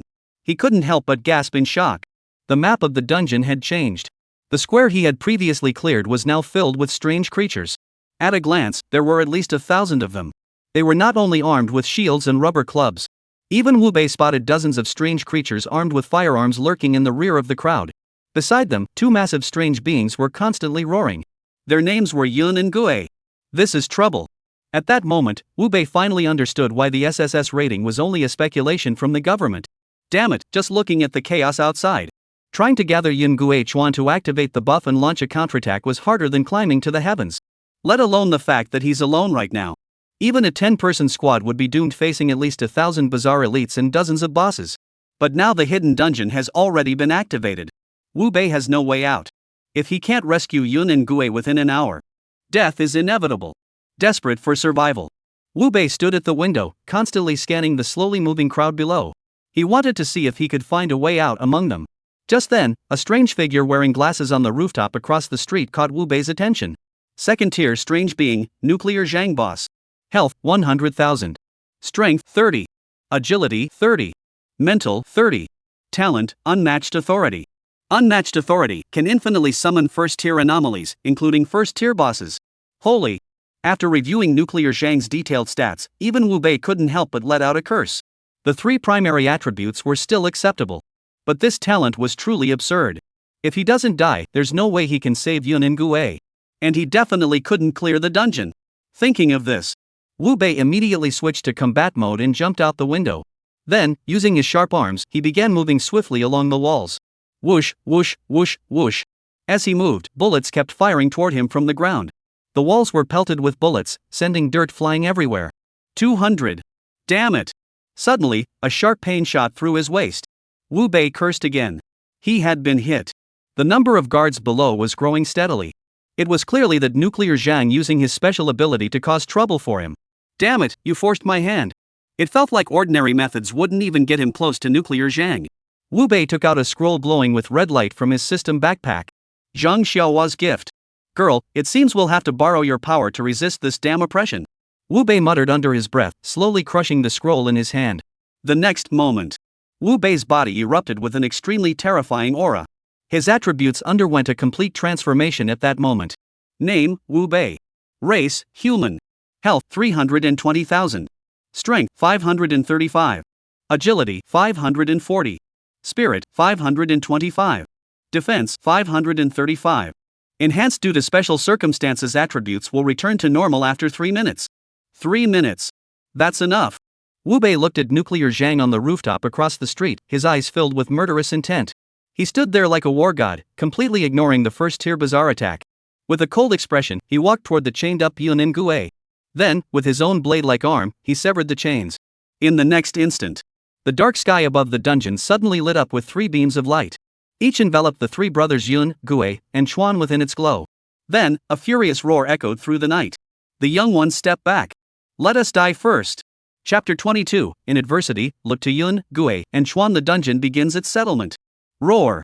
As the roar echoed through the night, Wu Bei saw that all the strange creatures he had rescued earlier had undergone a transformation. They no longer cowered like before. Instead, they picked up any objects along the road that could be used as weapons and, under the leadership of Yun Gue Chuan, charged toward the guards. Seeing this scene, Wu Bei couldn't help but exclaim, in adversity, one must look to Yun Gue Chuan. He said no more. Wu Bei slowly raised his head and looked at Hezi Zhang standing on the rooftop. All the evil lies with this man. Kill him, and everything will return to peace. Whoosh! With 540 points in agility, Wu Bei's speed reached its peak. In just 3 seconds, he stood before nuclear Zhang. His body radiated murderous intent. In contrast, nuclear Zhang looked arrogant. Young man, I advise you to think carefully before you act. Can you really afford the consequences? Let me tell you, my background is deeper than the ocean. So, bang! Nuclear Zhang hadn't finished speaking. Wu Bei suddenly stepped forward and landed a powerful punch on his face. 1,580. Just because you have connections, you think you can act however you want? Hezi Zhang adjusted his glasses, slowly stood up, and glared at him with a menacing expression. Yes. Having connections means you can act however you want. You hit me. Your family and friends will pay the price for your recklessness. The words were spoken. A dark teleportation array appeared beside nuclear Zhang. It was clear that this guy intended to activate his innate ability and summon reinforcements. But Wu Bei's current strength was equivalent to a 5th-tier anomaly. How could he tolerate someone like nuclear Zhang, a lowlife, acting so brazenly in front of him? Put! A fierce slash landed on nuclear Zhang's arm, sending him flying. Disabling strike, 10,000. Seeing the new data notification, Wu Bei realized that his system had secretly updated itself again. However, he had no time to investigate what the system had updated.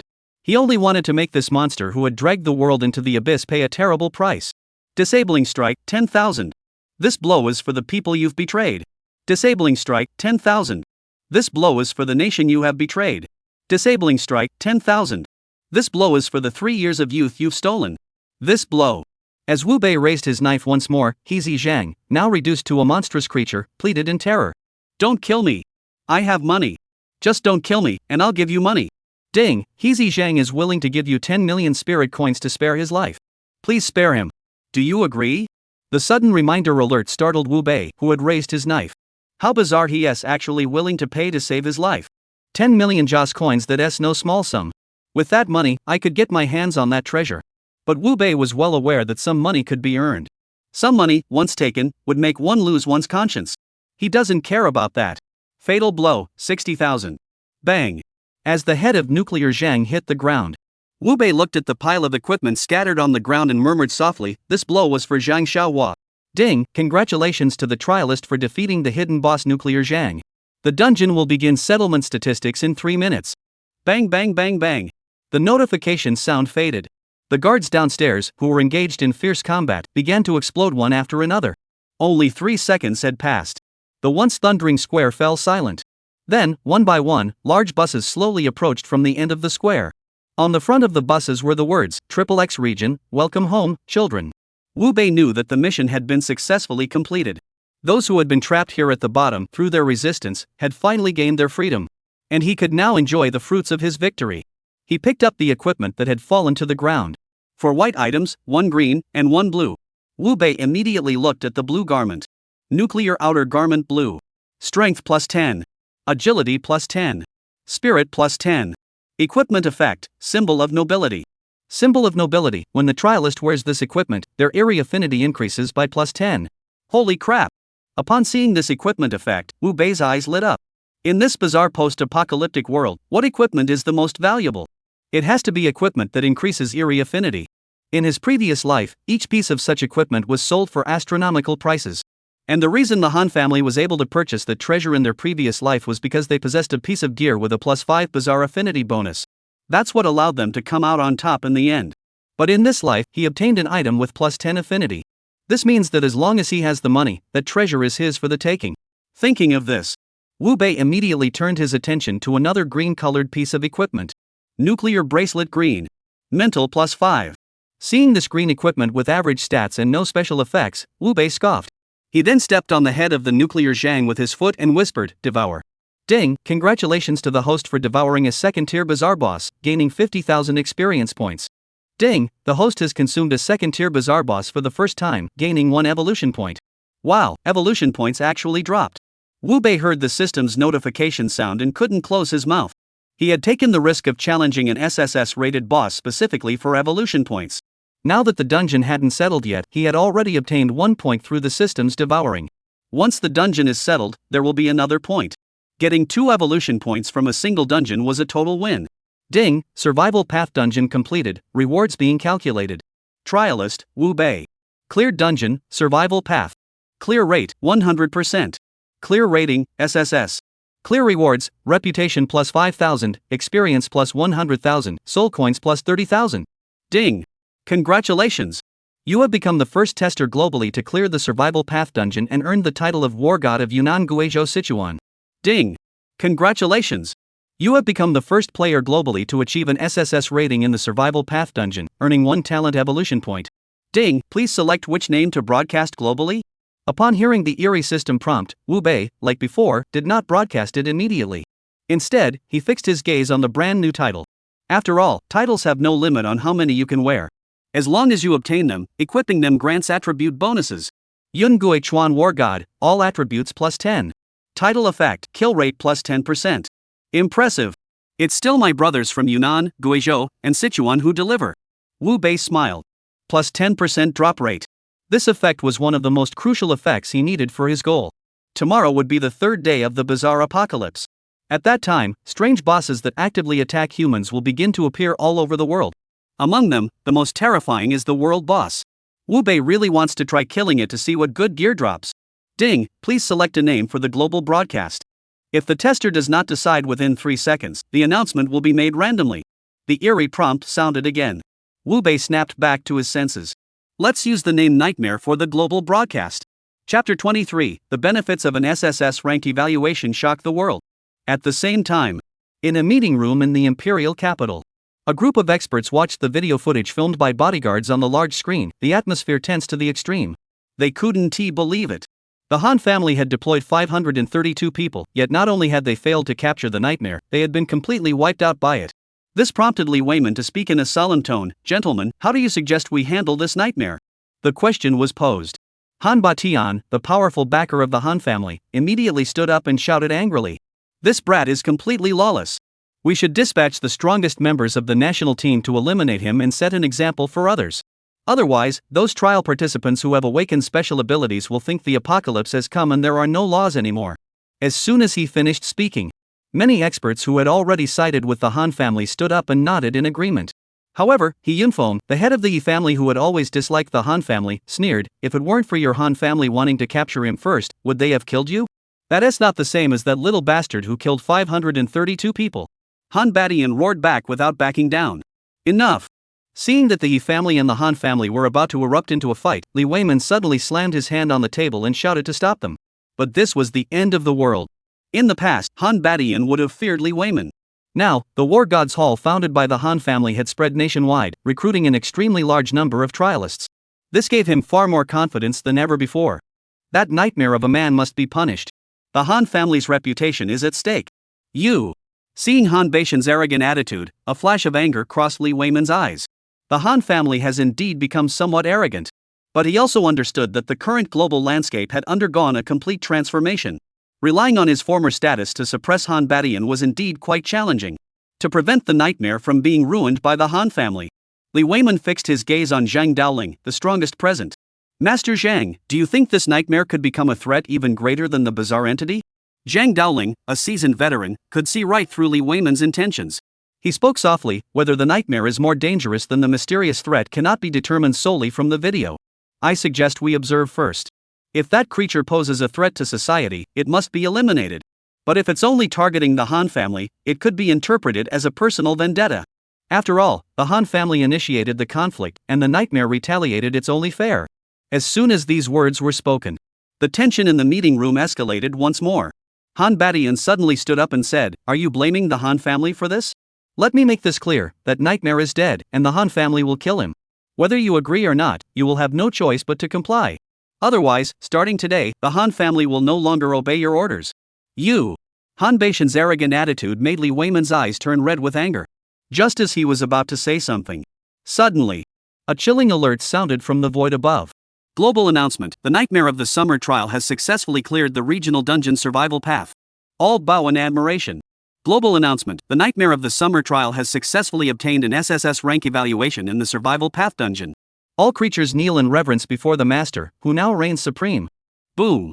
6 consecutive alert sounds rang out. The entire world fell silent in an instant. People from all nations, including their leaders, stared blankly into the void. They could only feel a buzzing sensation in their heads. They were still frantically killing ordinary anomalies, hoping to level up to 10 quickly and enter the regional dungeon to survive. But the nightmare had not only cleared the dungeon but also obtained an SSS rank evaluation. What the hell is this monster? Are they even in the same apocalypse? Why do they have a different script than the nightmare? Why are they still not even level 5, while the nightmare has already cleared the dungeon? Same here. The bigwigs in the meeting room were all staring blankly. But they were all seasoned veterans. It only took a moment for them to react. He Yunfeng was the first to mock Han Batian coldly. "The nightmare has emerged from the dungeon. You Han family should go kill it immediately. Don't let it escape." Zhang Daoling quickly added, "Old He, you've lost your mind. There's no one from the Han family left in the Light District. What are you going to kill with a feather? Oh my goodness, look at me. I completely forgot that the Han family can't leave their own territory." He Yunfeng pretended to be foolish and slapped his head. His and Zhang Daoling's coordinated act enraged Han Batian so much that his eyes turned red. He had just finished showing off. The nightmare came crashing down. This dog wouldn't die until his anger was completely appeased. What are you celebrating? That nightmare is an extremely selfish and self-serving person. He cleared the survival path and got an SSS rank score. It only proves he's even more dangerous now. How do you know he's more dangerous now? Maybe he's only targeting your Han family. He Yunfeng sneered. After all, the He family had established the Warriors Guild and was now in direct competition with the Han family. Seeing the Han family in trouble, he could laugh himself awake in his dreams. Han Badian didn't know how to refute He Yunfeng. He could only grit his teeth and say, in any case, that man is a selfish and self-serving individual. His SSS rank evaluation brings us not a single benefit. I strongly recommend that the national team be deployed to deal with him.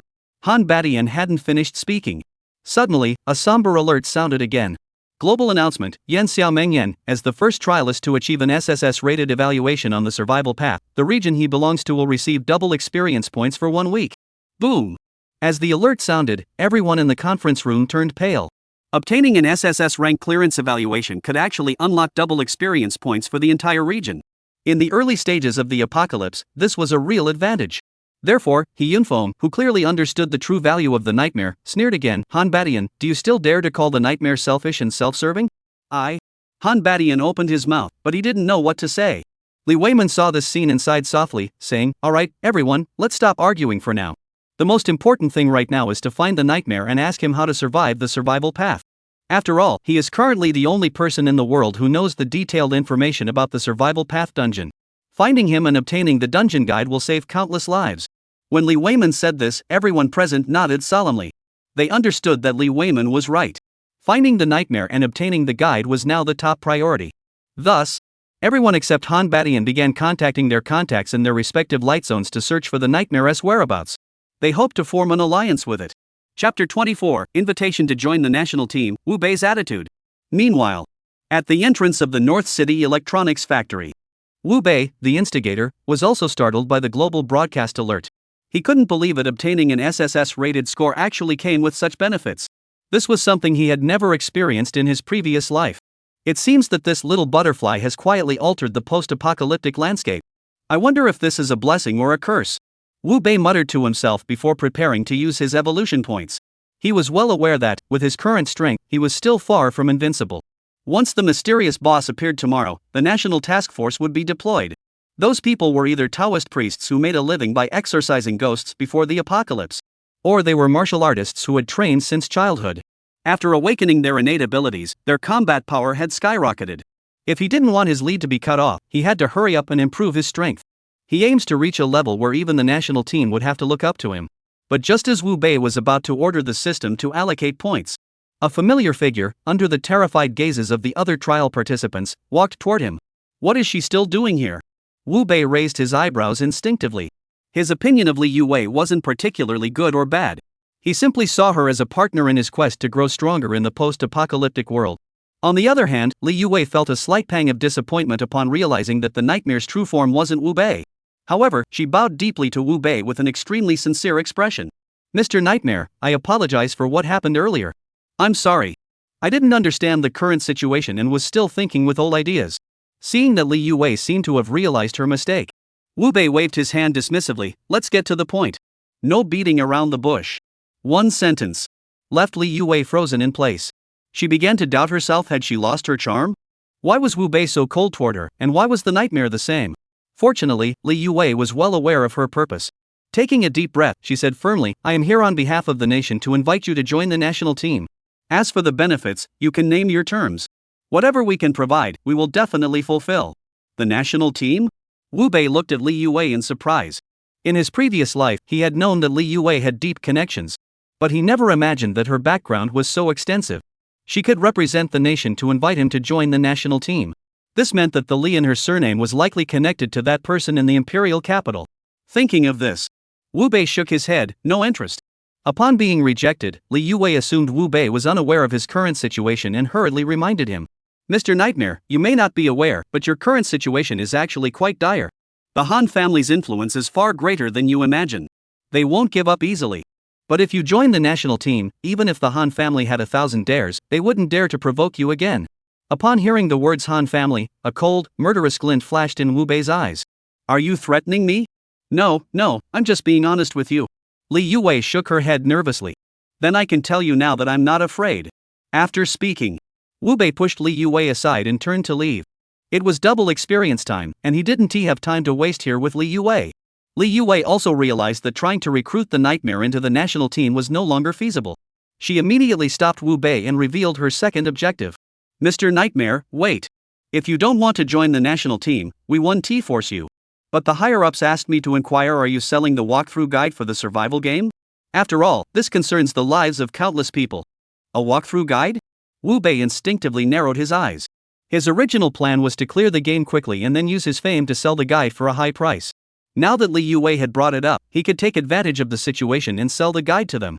After all, in his previous life, the Li family had truly dedicated themselves to the country and its people during the apocalypse, unlike the Han family, who had ambitions to establish their own kingdom. The guide can be sold, but how much Joss money can you offer? How about 3 million spirit coins? Li Yue tried to negotiate. Wu Bei noticed that this was 1 million more than the bounty offered by the state. He also realized that his recent performance had made the national authorities dare not underestimate him. However, he was still 9 million short of the 10 million needed to obtain that treasure. The 3 million yuan offer wasn't enough to satisfy his appetite. I want 10 million. Upon hearing this offer, Li Yue's expression changed slightly, and she said solemnly, I can't make that decision on my own, I need to consult with my superiors. Wu Bei nodded, signaling Li Yue to proceed. Soon. In a private office in the capital city. Li Weiman looked at the caller ID on his phone and answered seriously, have you found the nightmare? We found him, but he refuses to join the national team.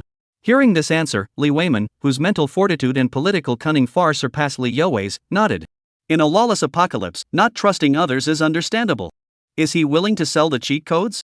He's willing, but he's asking for 10 million spirit coins. That's impossible. Li Weiman didn't even hesitate before refusing outright. After all, today was the second day of this bizarre apocalyptic world. 10 million spirit coins was an astronomical sum. Couldn't he possibly pay that much just for a guide to a regional dungeon? Moreover, level 10 wasn't that high. Someone from their side could arrive soon. Tell him we'll give him up to 3.5 million as a goodwill gesture. Otherwise, this guide will be worth nothing tomorrow. Upon hearing this, Li Yue understood Li Weiman's meaning. She hung up the phone immediately and said to Wu Bei with a serious expression, I've already discussed it with the higher-ups. The maximum is 3.5 million. Otherwise, they'll just do it themselves. Wu Bei raised an eyebrow. He knew Li Yue wasn't bluffing. With the strength of the national team, they were probably close to level 10. By the time they got through, his strategy would be worthless. So, Wu Bei nodded indifferently and said, I can sell you the A-level walkthrough guide for 3.5 million. A rank? Li Yue was taken aback, isn't it SSS grade? If you want to die, I don't mind telling you, but you'd better be prepared to die. Realizing that the nightmare wasn't joking, Li Yue instinctively swallowed hard. She nodded and said, first tell me if we think we can't handle it, we won't force our way through. No problem, but there is one thing I must remind you of, you can't share the guide with anyone, especially not the Han family. Otherwise, you won't get another guide from me in the future. Li Yue understood that the nightmare intended to sell the guide to multiple parties to maximize profits. She nodded in agreement, alright, I agree. Chapter 25, National Team suffers heavy losses, talents both upgrade. Half an hour later. Li Weiman finished reading the printed copy of the guide that his secretary had just printed out and looked at Zhang Daoling with a serious expression. Do you think the national team members can achieve an SSS-rated score with this guide? Zhang Daoling looked at the guide in his hands, his brows furrowed. If everything in the data is true, it will be very difficult. Then how did Nightmare manage to clear it? Li Weiman asked the question he most wanted to know. Zhang Daoling shook his head, I don't know. After all, whether this intelligence is genuine or fabricated still needs to be verified. Upon hearing this, Li Weiman took a deep breath. A ruthless expression appeared on his face. How many members of the national team are currently at level 10? Exactly 10. Zhang Daoling replied in a grim tone. Send them to try it out. At the same time, tell them to make their own decisions based on the situation inside the dungeon regarding whether to activate the hidden dungeon. Understood. Upon receiving the orders, Zhang Daoling wasted no time and immediately went down to relay the instructions. Soon, 10 elite members of the national team began their challenge according to the dungeon guide. Their speed was astonishing, and within half an hour, they had already rescued 999 of the strange creatures. Thinking the dungeon was nothing special, the 10 players activated the hidden dungeon. An hour later, Zhang Daoling returned to the office with a pale face. Li Weiman, seeing this, couldn't help but feel a chill run down his spine. Something's wrong? 10 people went in, activated the hidden dungeon, and 9 died. The remaining 1 managed to escape the dungeon due to their innate abilities and survived. What? Li Weiman jumped to his feet, his voice trembling. Is there a problem with the dungeon strategy? No, it's not. Zhang Daoling shook his head bitterly. The guide was flawless. It was simply that their strength was insufficient to rescue Yunhe and Gue, so they were wiped out by an endless horde of guards. Paralyzed. Li Weiman was completely stunned.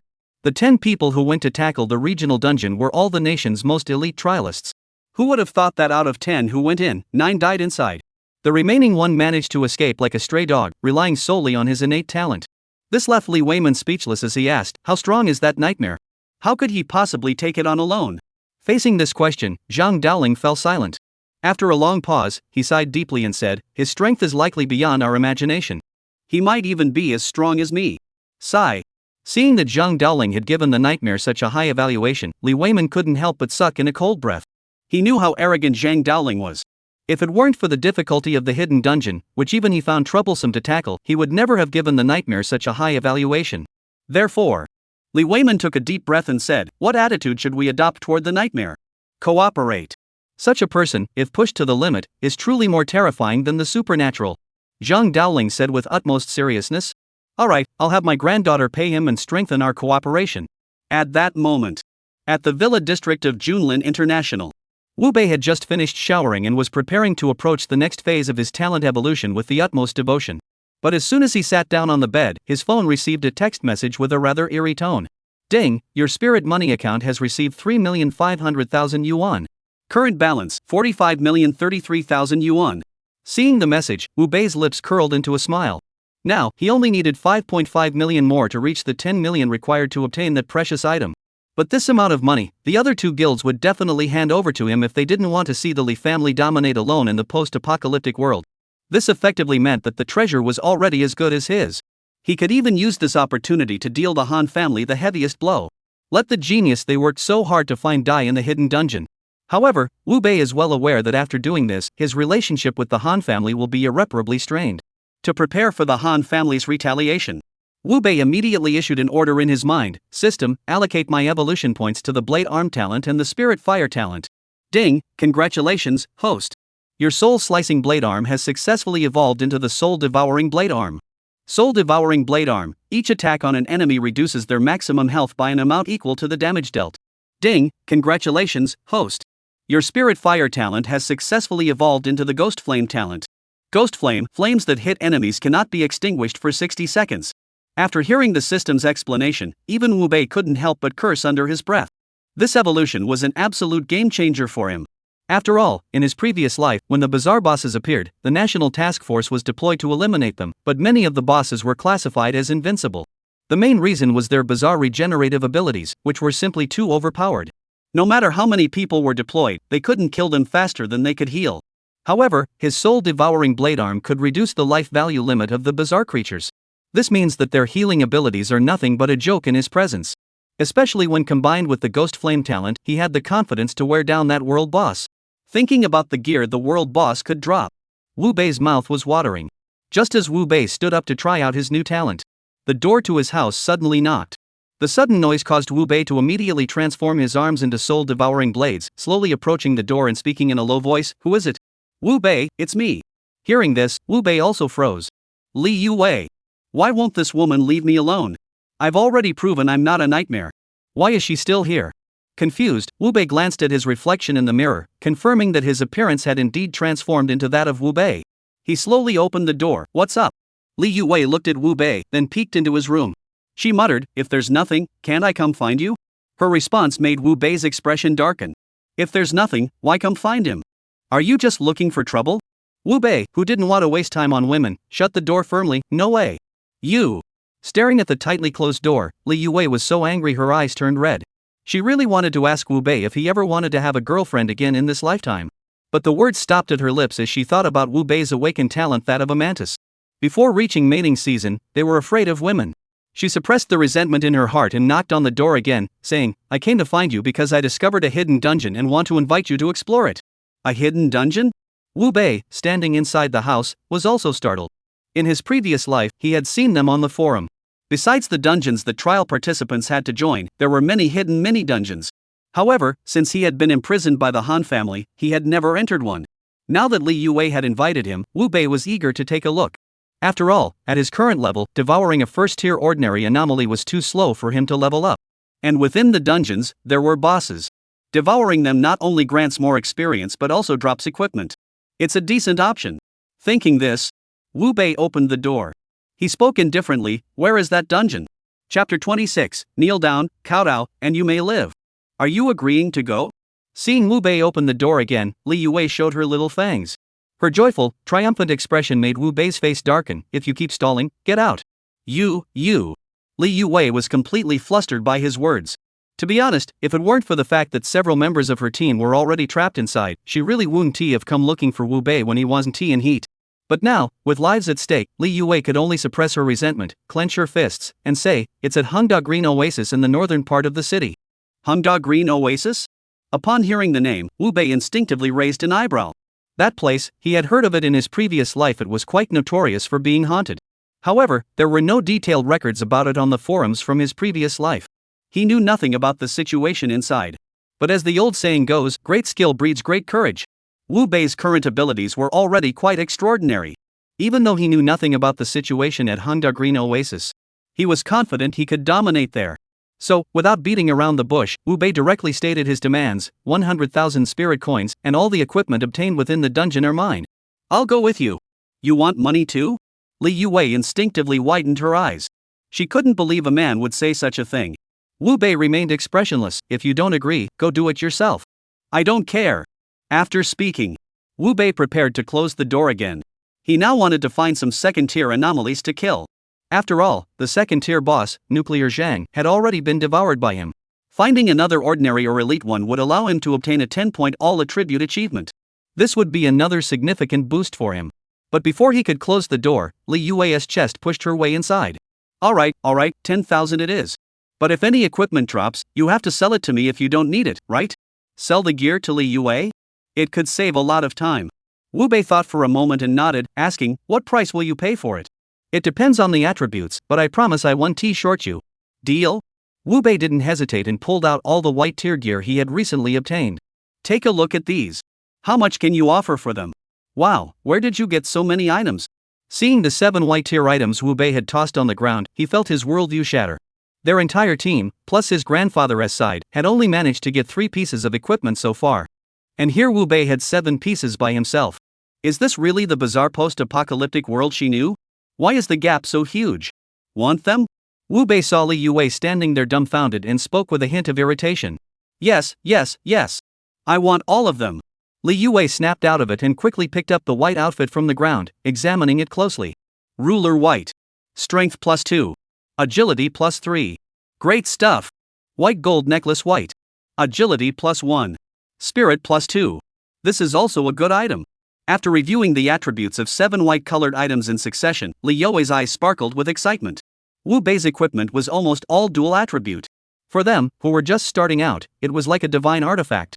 So, Li Yuei held up 2 fingers and said, "How about 20,000 spirit coins for 1 white-colored item?"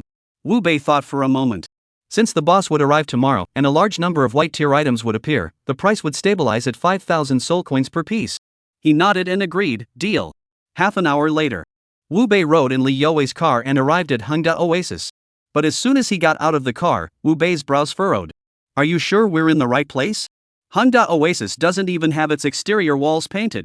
Li Yuei looked at the concrete walls of the residential complex and sighed helplessly. We're in the right place. This place was abandoned before the apocalypse. The owner went bankrupt and fled with his mistress. Damn it, this really proves that good people don't live long, while bad people live forever. With how they've handled things, it'd be a miracle if it didn't haunt them. Hearing this, Li Yuei remained silent. She had investigated Wu Bei's family background. She also knew that Wu Bei's parents were law-abiding developers.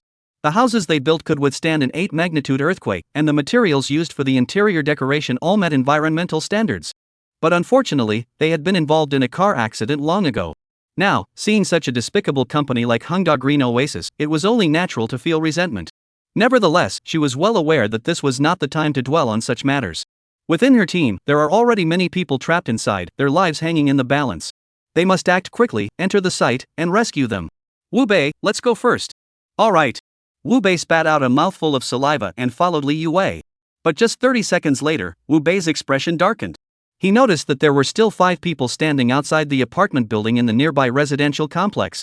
4 of them were women, and 1 was a man, all students from Jiangcheng University. Among them was one who was even Wu Bei's classmate. This situation made Wu Bei feel trouble brewing.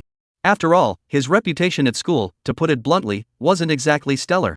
As it turned out, things unfolded exactly as Wu Bei had anticipated. As they approached, the woman named Wan Chunyan frowned. I said, Wei, the expert you mentioned, could it be Wu Bei? What's wrong? Li Yue raised her eyebrows in confusion. Oof. Wan Chunyan sneered, nothing. I just wanted to remind you not to be fooled by certain people's good looks, little cutie. You won't last long in the apocalypse. Hearing this, Li Yue's heart skipped a beat. As the campus beauty of Jiangchun University, she was naturally aware of the rumors surrounding Wu Bei and Han Lingxue.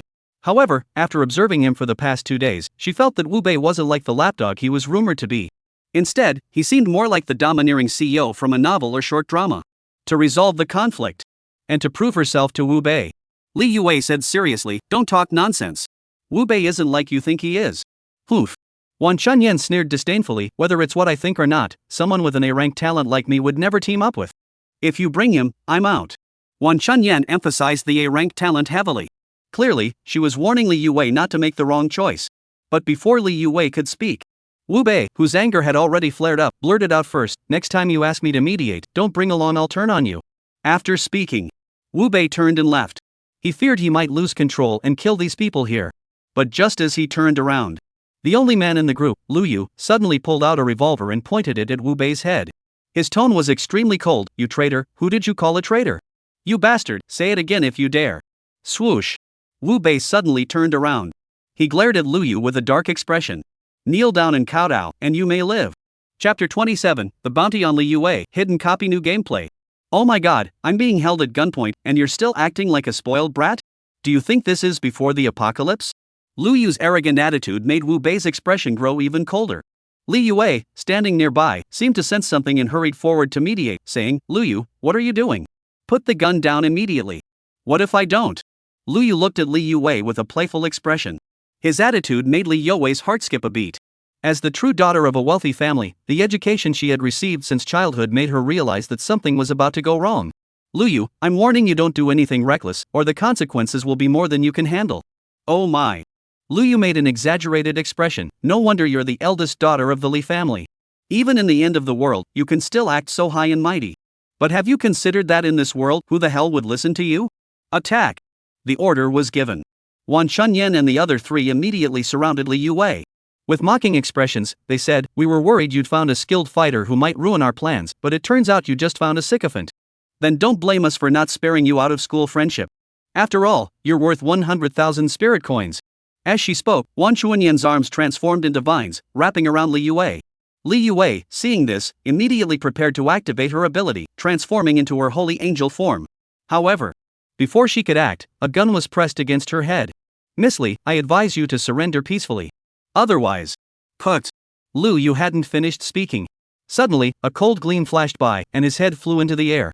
Blood instantly dyed Li Yue red. This scene unfolded. The entire world seemed to fall silent. Only Wu Bei spoke indifferently. I gave you a chance, but you're useless. You bastard. How dare you kill Lu Yu? Wan Chunyan, who had finally come to her senses, had tears in her eyes.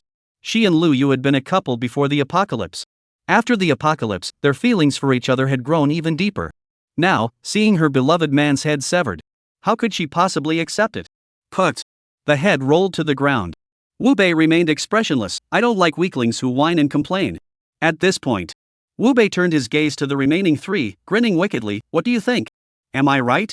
Facing Wu Bei's devilish smile, the 3 women were so terrified they collapsed to the ground, begging, don't kill us. It was the Han family who sent us here. The Han family?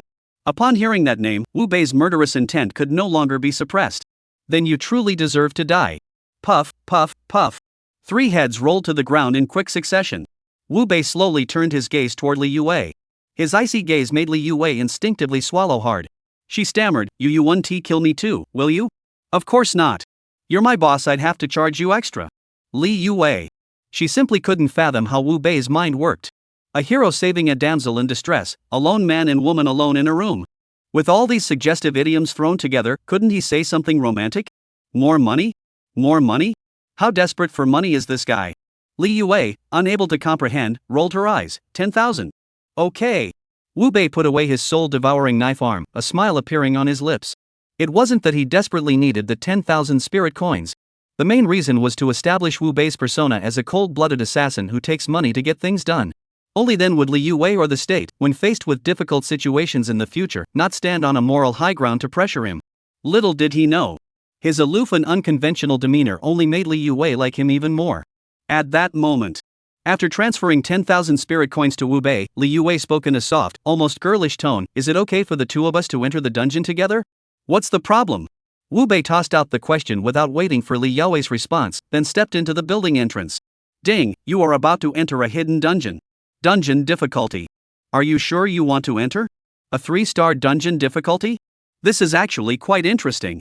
Wu Bei muttered under his breath and nodded, confirm. The next moment, the scene before Wu Bei's eyes had changed.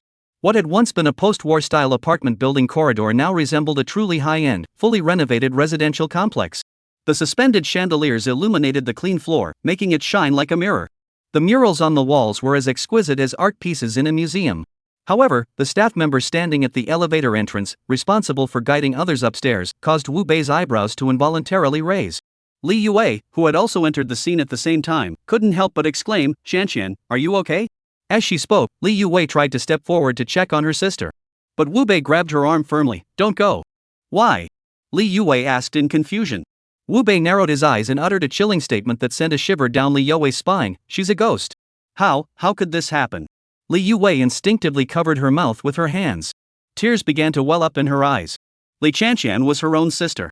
She never imagined that on the second day of the apocalypse, she would become a ghost. This was utterly unbearable for Li Yue. Her reaction made Wu Bei roll his eyes involuntarily.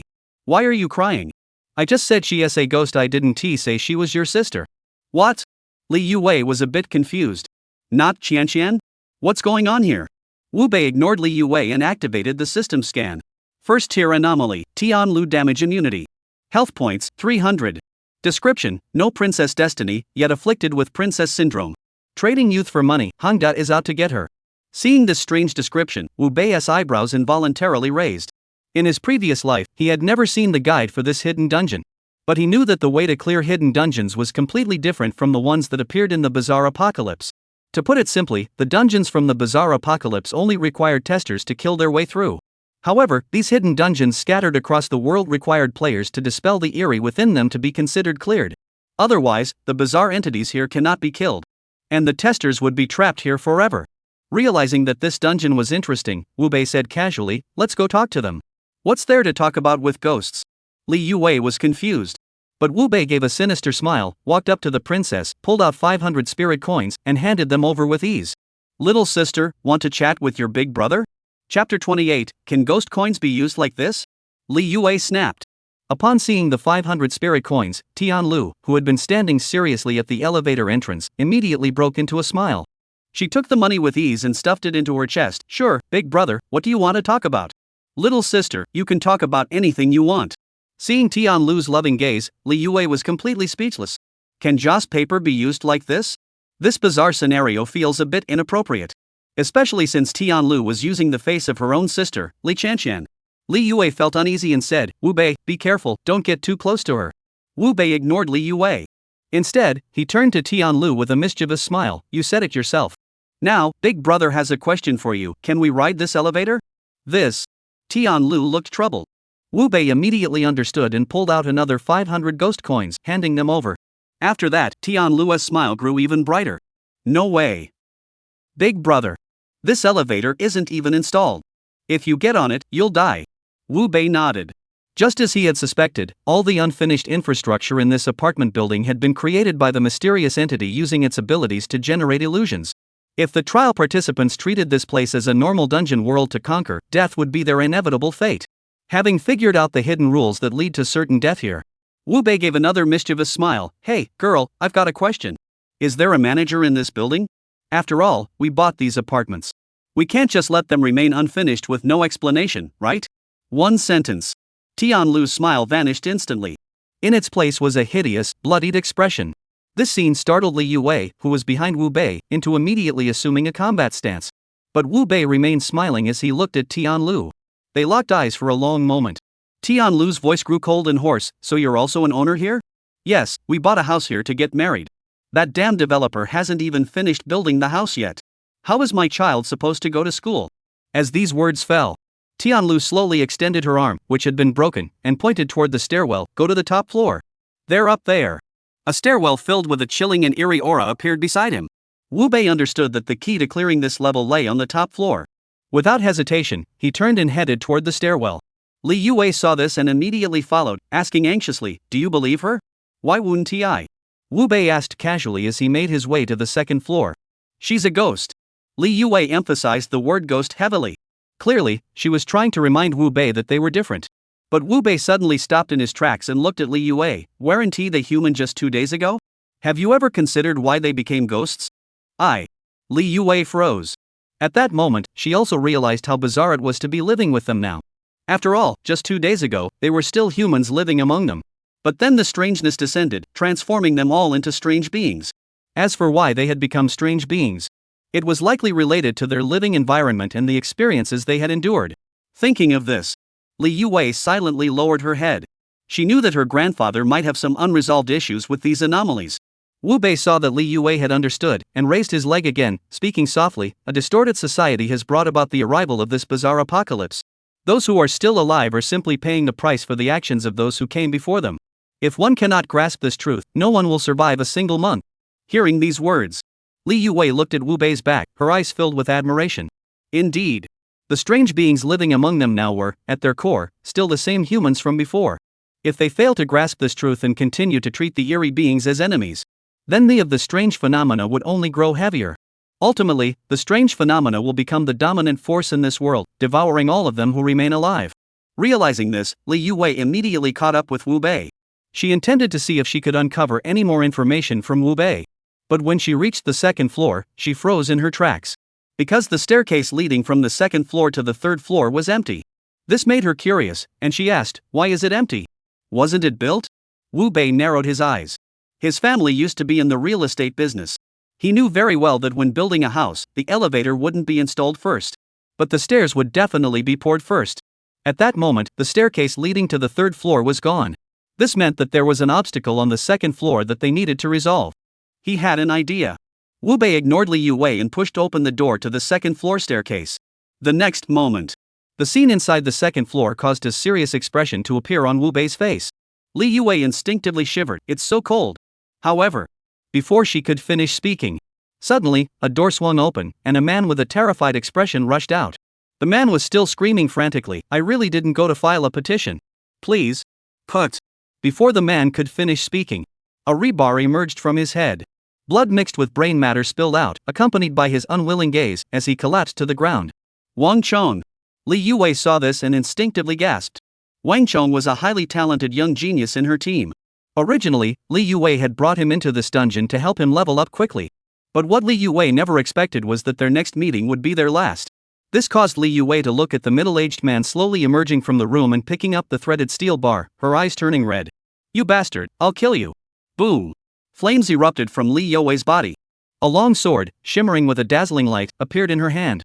This caused Wu Bei, standing nearby, to also show a look of surprise. He immediately activated the system to check Li Yue's attributes. Name, Li Yue. Race, human. Level, 5. Health points, 900. Strength, 15. Agility, 15. Spirit, 15. Talent, Holy Angel. Holy Angel, the trialist transforms into a battle angel form, dealing 300% damage to any anomalous creatures. Wow. No wonder Li Yue, that woman from my previous life, could make a name for herself in the bizarre apocalypse. With this talent, it's no wonder she couldn't help but become famous. However, when Wu Bei looked at the tag floating above the strange creature's head, he immediately grabbed Li Yue's arm. "Don't go over there." "Why?" Li Yue shouted angrily, her emotions running high. Wu Bei didn't spare her, speaking slowly and deliberately. "You're no match for him. You'll die if you go." Chapter 29, You're good at comforting people, but don't do it next time. Wu Bei's words made Li Yue feel a bit upset. What did he mean by saying she'd die if she went? Does that mean she, Li Yue, was just a pretty face? To prove she was also a capable woman, Li Yue was ready to take action and prove herself. But just then, a rebar flew toward her at an incredible speed. Anyone who dares to go petitioning deserves to die. Oh no! How could this rebar be moving so fast? Li Yue's Holy Angel talent almost instantly made her realize that, given her speed, she might not be able to dodge this attack. It's over. Am I really going to die here? I haven't even had a chance to fall in love yet. This is so unfair. Feeling her body freeze in fear, Li Yue slowly closed her eyes. But just as she waited for death to come, a foot kicked her aside. Then, with two sharp sounds, the rebar was severed into several pieces and fell to the ground. A loud clanging sound echoed through the air. Impressive! Seeing this, Li Yue was so excited her eyes turned red. She knew that Wu Bei's strength was unimaginable, calling him to handle the dungeon was the right choice. But this damn straight guy kicking someone that hard hurts. Couldn't he have chosen a gentler approach, or like a domineering boss, swept her into his arms for a romantic hero's rescue? Wu Bei clearly had no idea that his previous kick had caused Li Yue's resentment toward him to rise even further. He just glared coldly at the name that was glowing red. He had finally figured it out: the strange entity with the white name had no ill intentions toward him. He could easily obtain what he wanted through various means, either from their mouths or their hands. But the red-named anomalies were evil spirits. They must be eradicated. Name: Lu Hong, second tier strange elite. Health points: 16,000. Strength: 25. Agility: 20. Spirit: 20. Talent: bullying the weak. Bullying the weak: if the leader is not dead, all attributes are increased by 20%. Character introduction: member of the street petition office. Anyone who comes to petition is a threat to his livelihood. After reviewing Lu Hong's base attributes, Wu Bei understood why the passageway from the second floor to the third floor was closed. It was because Lu Hong was here, preventing others from petitioning about the unfinished housing project. You dog! You dare resist? Do you think I won't demolish your house and break your legs? Facing Lu Hong's confrontation, Wu Bei didn't say a word, but raised his soul-devouring blade arm. A second-tier mysterious elite was the perfect test for his evolutionary progress. Whoosh! Wu Bei planted his feet firmly, his body moving like a bullet leaving the barrel, instantly reaching Lu Hong's front and slashing at his arm. 700. Seeing the damage data, Wu Bei instinctively furrowed his brows. He thought to himself, system, why didn't the crippling blow effect appear? The host's attributes are not significantly different from those of a second-tier anomaly, so it cannot be overwhelmed, and thus effects like disabling strikes cannot appear. So that's how it is. Wu Bei understood. Earlier, in the regional dungeon, he had been able to act so brutally toward Nuclear Zhang because of the buff from Zhang Xiaohua's scroll. This had boosted his attributes far beyond those of Nuclear Zhang, allowing him to cut him down however he pleased. But the Lu Hong before him was not much different from his own attributes. He couldn't deliver a one-hit kill, so naturally he couldn't deal that kind of flashy damage either. However, he was here to test his new talent. Now that he saw Lu Hong's maximum health had dropped from 16,000 to 15,300, a cruel smile curled the corners of his mouth. 30 seconds later, Lu Hong's body collapsed to the ground in defeat. A stack of spirit money and a white outfit appeared. Wu Bei merely glanced at them, not even bothering to pick them up. He simply waved at Li Yue. Don't just stand there like an idiot. Pick up the items and settle the bill when we leave. Ha! Li Yue looked at Wu Bei in disbelief. It seemed like she was asking, I'm this pretty, and you're making me do this? Wu Bei didn't bother to argue with Li Yue. What ah? If you don't listen, you can go clear this dungeon yourself. I'll pick it up. Why are you getting so upset? You're such a cheapskate. Having just been terrified by Lu Hong's ruthless tactics, Li Yue immediately transformed into a docile little girl and began helping Wu Bei sort through the loot. Wu Bei, however, walked toward the door where Wang Chong had just escaped. Upon reaching the door, Wu Bei shook his head after just one glance. Li Yue, who had followed him, clenched her fists tightly. The 4 members of Wang Chang's small team were all inside the room. However, like Wang Chong, they had all been killed. This made Li Yue realize that surviving in this bizarre post-apocalyptic world was not like playing a video game. Death was final. There was no way to come back to life. Let's go down to the next floor. I hope we're still in time. With Wu Bei's reminder, Li Yue snapped back to reality and rushed toward the stairwell. She kept praying in her heart, Shanshan, you mustn't die. The buildings at Hangda Green Oasis were all constructed as mid-rise structures with 11 floors. Wu Bei and Li Yue raced from the 2nd floor to the 10th floor in just 20 minutes. However, their mood was heavier than ever before. Because nearly everyone from Li Yue's team who had entered this building had perished inside. This made Li Yue tremble uncontrollably as she looked up at the stairs leading to the 11th floor. She dared not climb any further. She feared seeing the gruesome sight of her own sister's death. Wu Bei, seeing this, knew that Li Yue needed comfort at this moment. So he slowly approached her, placed a hand on her shoulder, and said, your sister was much smarter than you, she shouldn't have died. Li Yue forced a smile that was even more painful than crying. You're good at comforting people. Don't do it next time. Wu Bei scratched his head and gave a sheepish smile. Why don't you stay here? I'll go up alone. Li Yue knew that Wu Bei was only looking out for her. But she shook her head. No, I'll go with you. If Qianqian is dead, at least someone can bury her. Seeing that Li Yue had made up her mind, Wu Bei didn't say anything else. After all, the stairwell leading to the 11th floor was far more eerie than any floor below. Up there, who knew what terrifying anomalies might be lurking? He took a deep breath. Wu Bei slowly transformed his arm into a soul-devouring blade and pushed open the door to the 11th floor stairwell with a determined expression. But the next moment, the scene inside the 11th floor left Wu Bei frozen in place. Chapter 30, Why Not Eat Meat Porridge? An unusual summons. In the moment of shock, Li Yuwei also walked up.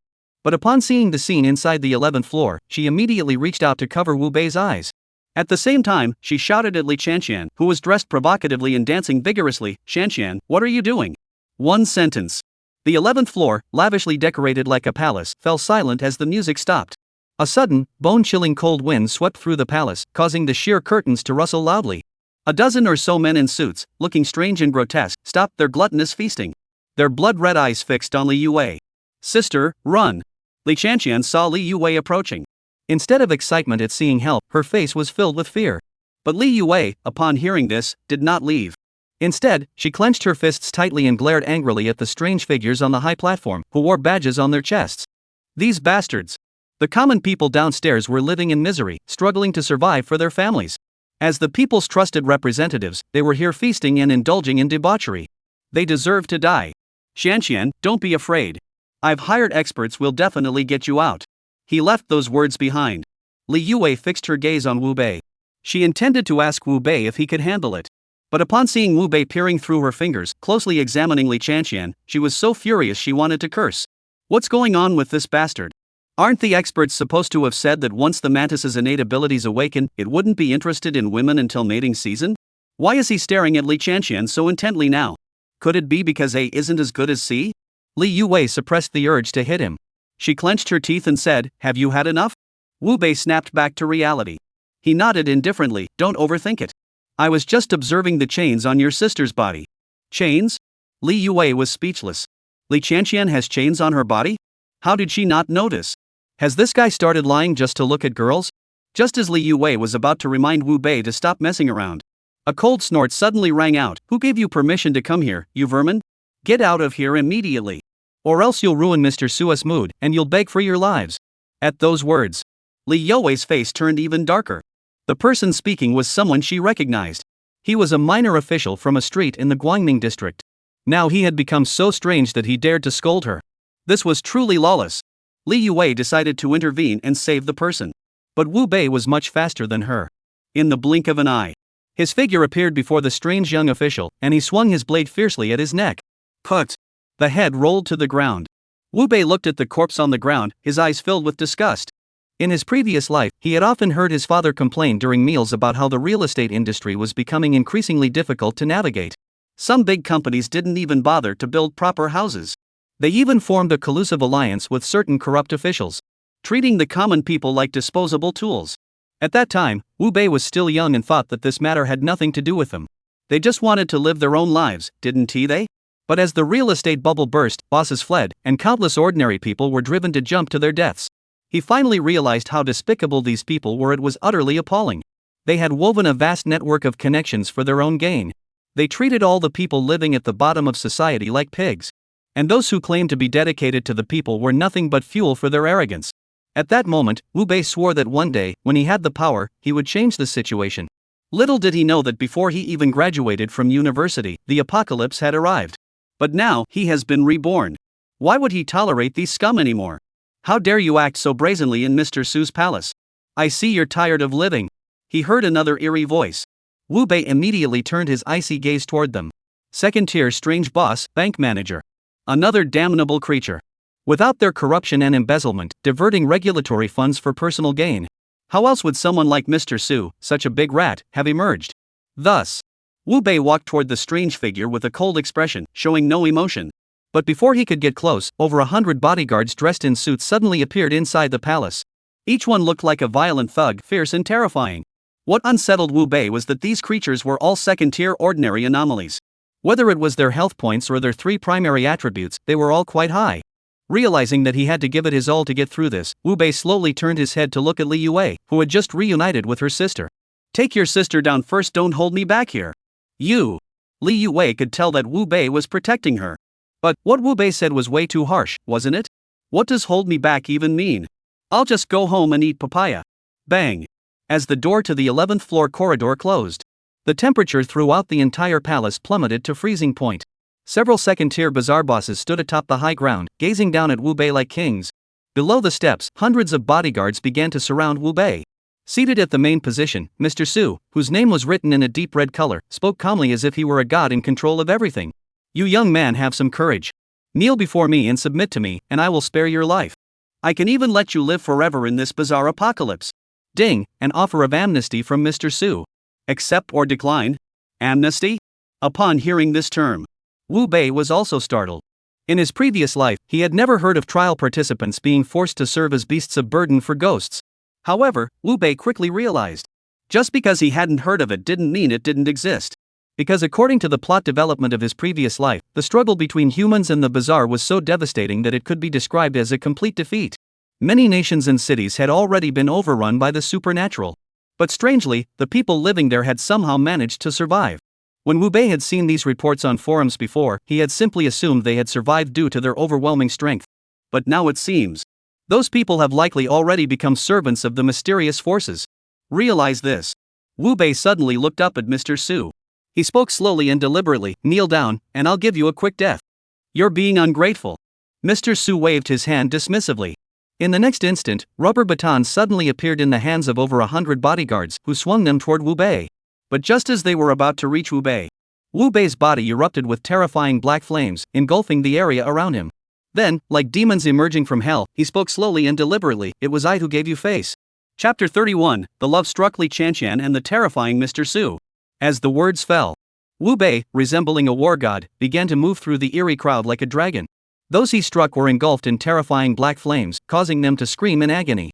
Perhaps because the sounds were too horrifying. Even Li Qianqian, who had escaped from the 11th layer, heard the sound and trembled as she asked, Sis, is the expert you found a nightmare? He's so brutal. Li Yuwei replied with a proud expression, No, it's not a nightmare. It's my classmate, Wu Bei. Oh my god. Li Qianqian's eyes nearly popped out of her head. She had just seen Wu Bei kill the young leader who had tortured her nearly to death with a single stroke, and she had thought he was the nightmare master. But it turned out to be just a 20-year-old college student. This made her ask with a hint of infatuation, Sis, does he have a girlfriend? Why are you asking that? Li Yuwei looked at Li Qianqian with suspicion.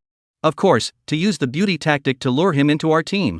With such a tough guy joining us, we won't end up as miserable as we did this time when we venture into those hidden dungeons. Seeing the sad expression on Li Qianqian's face, Li Yuwei felt a pang of guilt in her heart.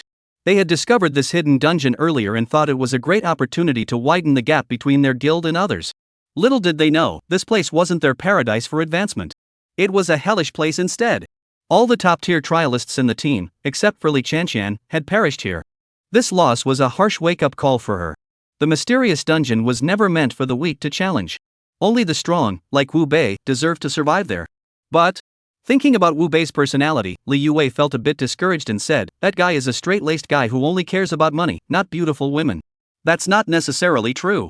After all, sometimes C is more convincing than A. Seeing Li Qianqian stand up straight, Li Yuwei's eyes turned red. You little brat, now you dare to tease me? Asking for a beating. In the stairwell, the two sisters from the Li family were playfully roughhousing. On the 11th floor, Wu Bei had already eliminated all the second-tier bodyguards. At that moment, his invincible figure, resembling a war god, caused the expressions of several boss-level enemies on the high platform to grow extremely solemn. Even Mr. Su, who had been standing high and mighty, lowered his stance slightly. He spoke solemnly, I never expected your strength to be so formidable. It would be a pity if you were to die. Join me. I can give you 30,000 spirit coins every month, allowing you to live a life of extreme luxury in this bizarre apocalyptic world. Ding, an invitation from Mr. Su. Do you accept?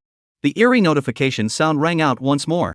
Wu Bei's eyes flashed with a cold glint, 30,000 to buy me off? Do you think I'm like those traitors by your side, with no conscience left? The moment those words left his mouth, Wu Bei seemed to have stepped on these people's tails. Instantly, several eerie bosses roared at him, you worthless dog, what do you know? If we don't progress, how can Mr. Su progress? If Mr. Su doesn't progress, how can those above him progress? Besides, the only ones who suffer are ordinary people. Even if they are cheated to death, what can they do? Who in this society cares about their lives or deaths? Hearing these heretical and perverse words, Wu Bei finally understood why he had been reborn. It seems that heaven had reincarnated him to kill these heartless bastards. No one cares about their lives, do they? Today, I'll make you all know that even if you die, no one will care. He shouted these words. Wu Bei immediately charged toward the strange man named Bank Manager. But just as he was about to strike, a black coin suddenly struck his sword arm, causing his attack to veer off course. In the next instant, before Wu Bei could react, dozens of coins once again flew toward him with furious force. 600. 600. 600. Damn it. He saw his health bar drop sharply in an instant. Wu Bei moved like a super soldier in a movie, constantly shifting and dodging within the palace. Once all the coins had fallen to the ground, he finally looked up at Mr. Su, who had already stood up, with a serious expression. Third tier anomaly, Mr. Su boss. Health, 150,000. Strength, 50. Agility, 50. Mental, 60. Talents, money above all, money talks. Money is everything, can convert Joss paper into an attack method, dealing high damage to trial participants. Damage is related to spirit. Money talks, use Joss paper to enhance the level of bizarre attributes. Damn it. How could this guy be a third tier boss? After reviewing Mr. Su's detailed data, Wu Bei's expression turned grim. He hadn't expected that on the second day of the apocalypse, various bizarre bosses hadn't even appeared yet. He had actually encountered a third tier boss. And such a twisted third tier boss at that. This made Wu Bei doubt whether the bizarre apocalypse was targeting him. However, Wu Bei quickly dismissed this unrealistic notion. Because in his previous life, experts had studied it, the danger posed by the bizarre was directly related to the evil deeds one had committed and the grudges one had accumulated. Everyone knew how much evil Mr. Su had done before the bizarre apocalypse. Being promoted to a third-tier bizarre boss the next day was only fitting. Even Wu Bei dared not think about what would have happened if he hadn't encountered Mr. Su today. If he had encountered him a week later. How terrifying would this guy become by then? Wu Bei, who now understood that Mr. Su must be killed today. He took a deep breath. He commanded in his heart, "System, devour." Ding, congratulations, host, you have devoured 100 second-tier ordinary anomalies. Experience points plus 100,000 double. Ding, congratulations on leveling up to level 12 and obtaining 5 free attribute points. Ding, congratulations on successfully devouring a second-tier ordinary, elite, or boss entity, earning an achievement reward of plus 10 to all attributes. After hearing this series of system notifications, Wu Bei glanced at his current agility attribute. Upon discovering he now had 60 plus 6 10% bonus from being alone points, he looked at Mr. Su with a cold gaze. Mr. Su's attack power was extremely high. But as long as he couldn't hit him, no matter how high the attack, it was all just a joke. Whoosh! With 66 agility, Wu Bei's speed was almost at its peak. In the blink of an eye, he was already in front of Mr. Su, delivering a fierce blow to his body. 800. 770. Seeing the flames burning uncontrollably on his body, Mr. Su was enraged. Damn insect, how dare you hurt me? All of you, attack him and kill this vermin. Seeing the other second-tier bosses swarming toward him, Wu Bei, who was faster than them, remained unfazed. Instead, a cruel smile curled the corners of his lips. Come on, I've been waiting for this. Let you all taste what it's like to be treated like a dog. Chapter 32, Mr. Su's Big Breakthrough, Gaining a New Talent. Half an hour later. The scene on the 11th floor changed once again.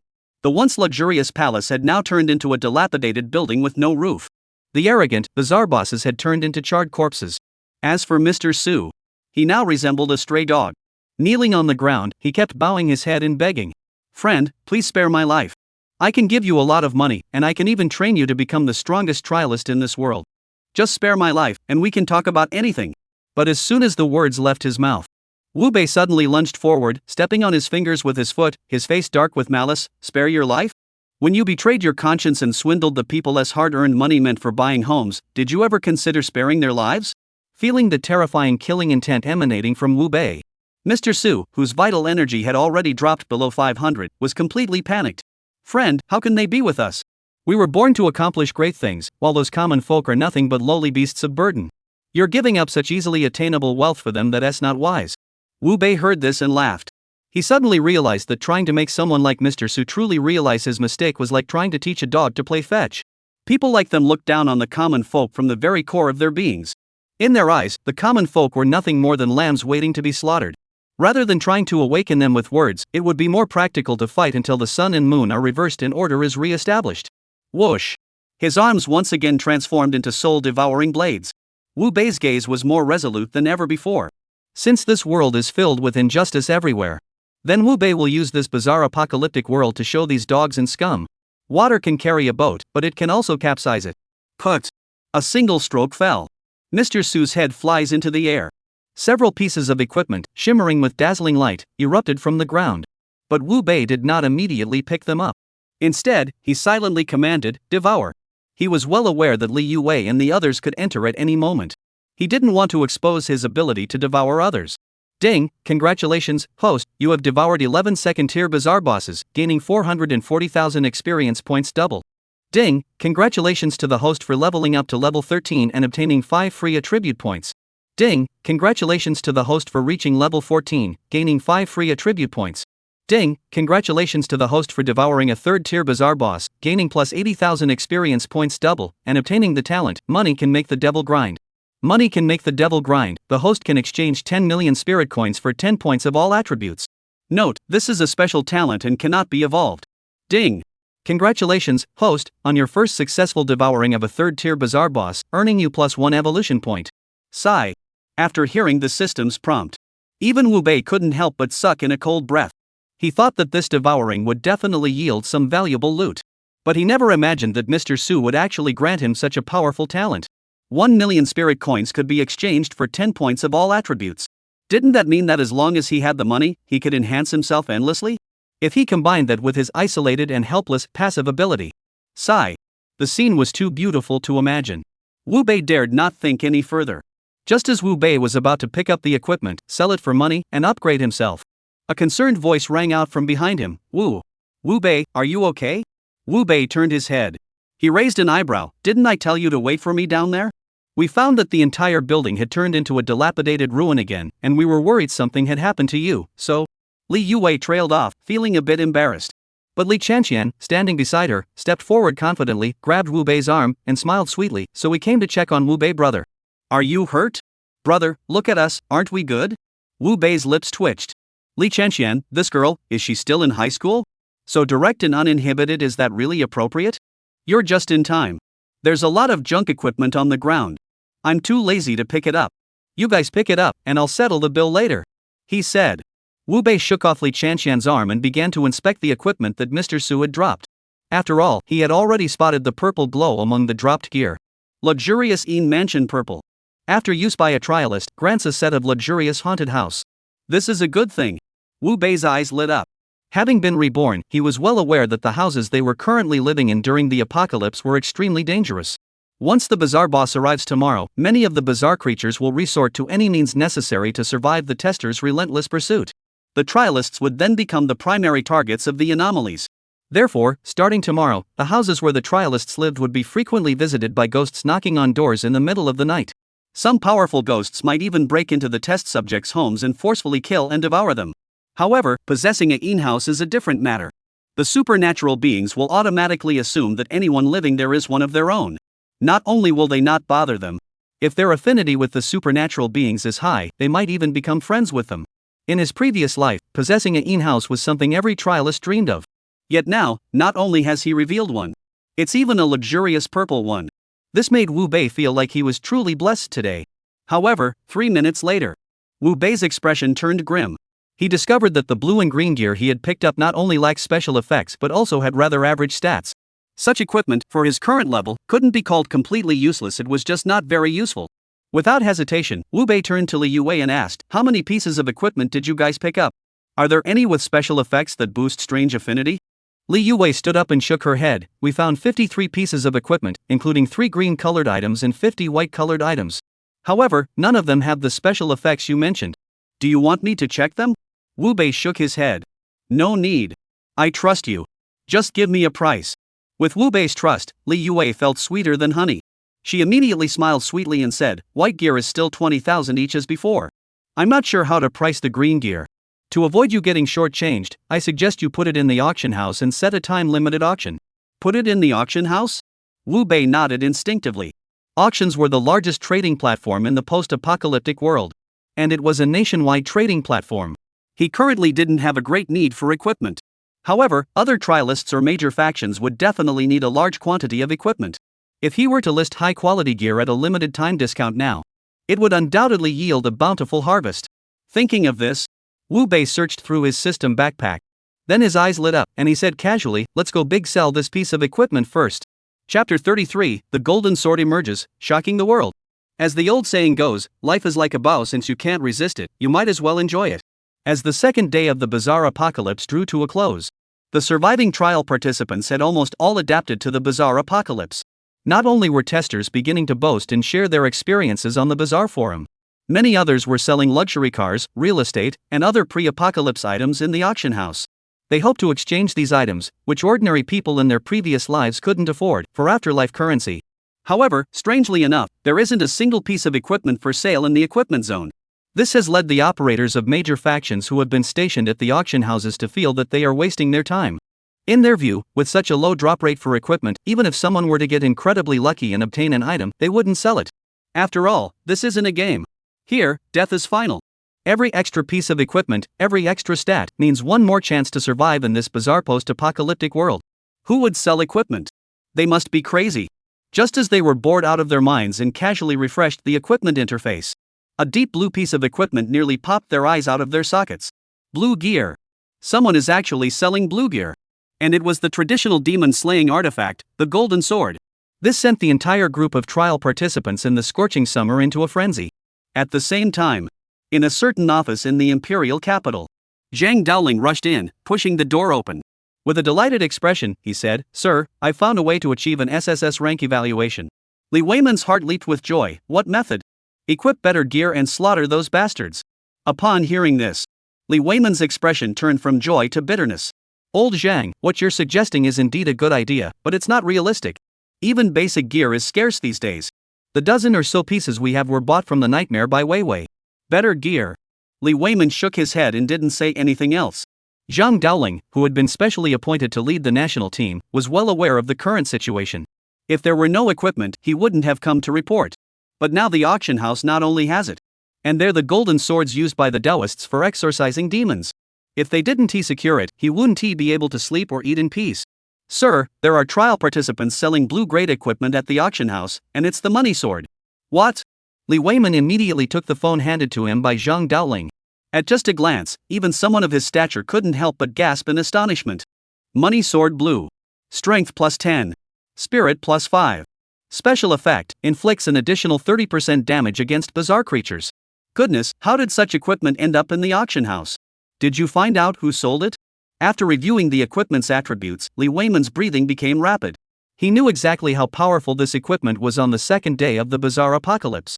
But Zhang Dowling shook his head. Auctions are anonymous, there's no way to trace the seller. But I think anyone who can produce such equipment right now is most likely a nightmare. The nightmare?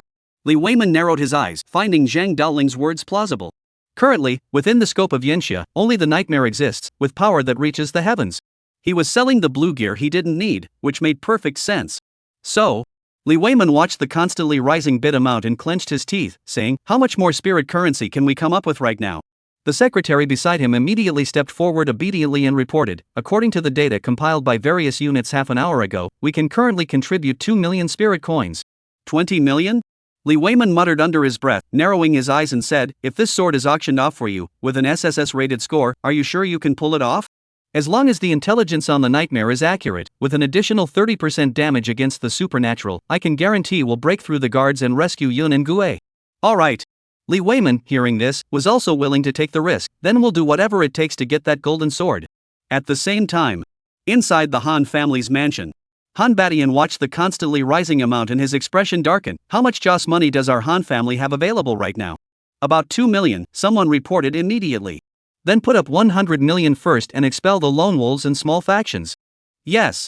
As Han Batian's orders were issued, the price of the money sword, which had been steadily rising in the tens of thousands, suddenly surged to 1 million. This scene caused many leaders of smaller factions to show signs of reluctance on their faces. However, the leaders of the major factions grew unusually serious. They understood that the real battle had begun. He Yunfeng of the Warriors Guild was the first to issue an order, "Raise it to 2 million, we must secure this golden sword at all costs." But before He Yunfeng could finish speaking, the operator hadn't even had time to act. The price of the golden sword had already reached 2 million. This left the operator feeling awkward as he reported, "Chairman, the price is already 230 million. He Yunfeng's face turned ashen. He had guessed that everyone would go crazy bidding for this golden sword. He just hadn't expected it to be this intense. This made him realize that if they weren't ruthless enough, such a crucial early game item would end up in another guild's hands.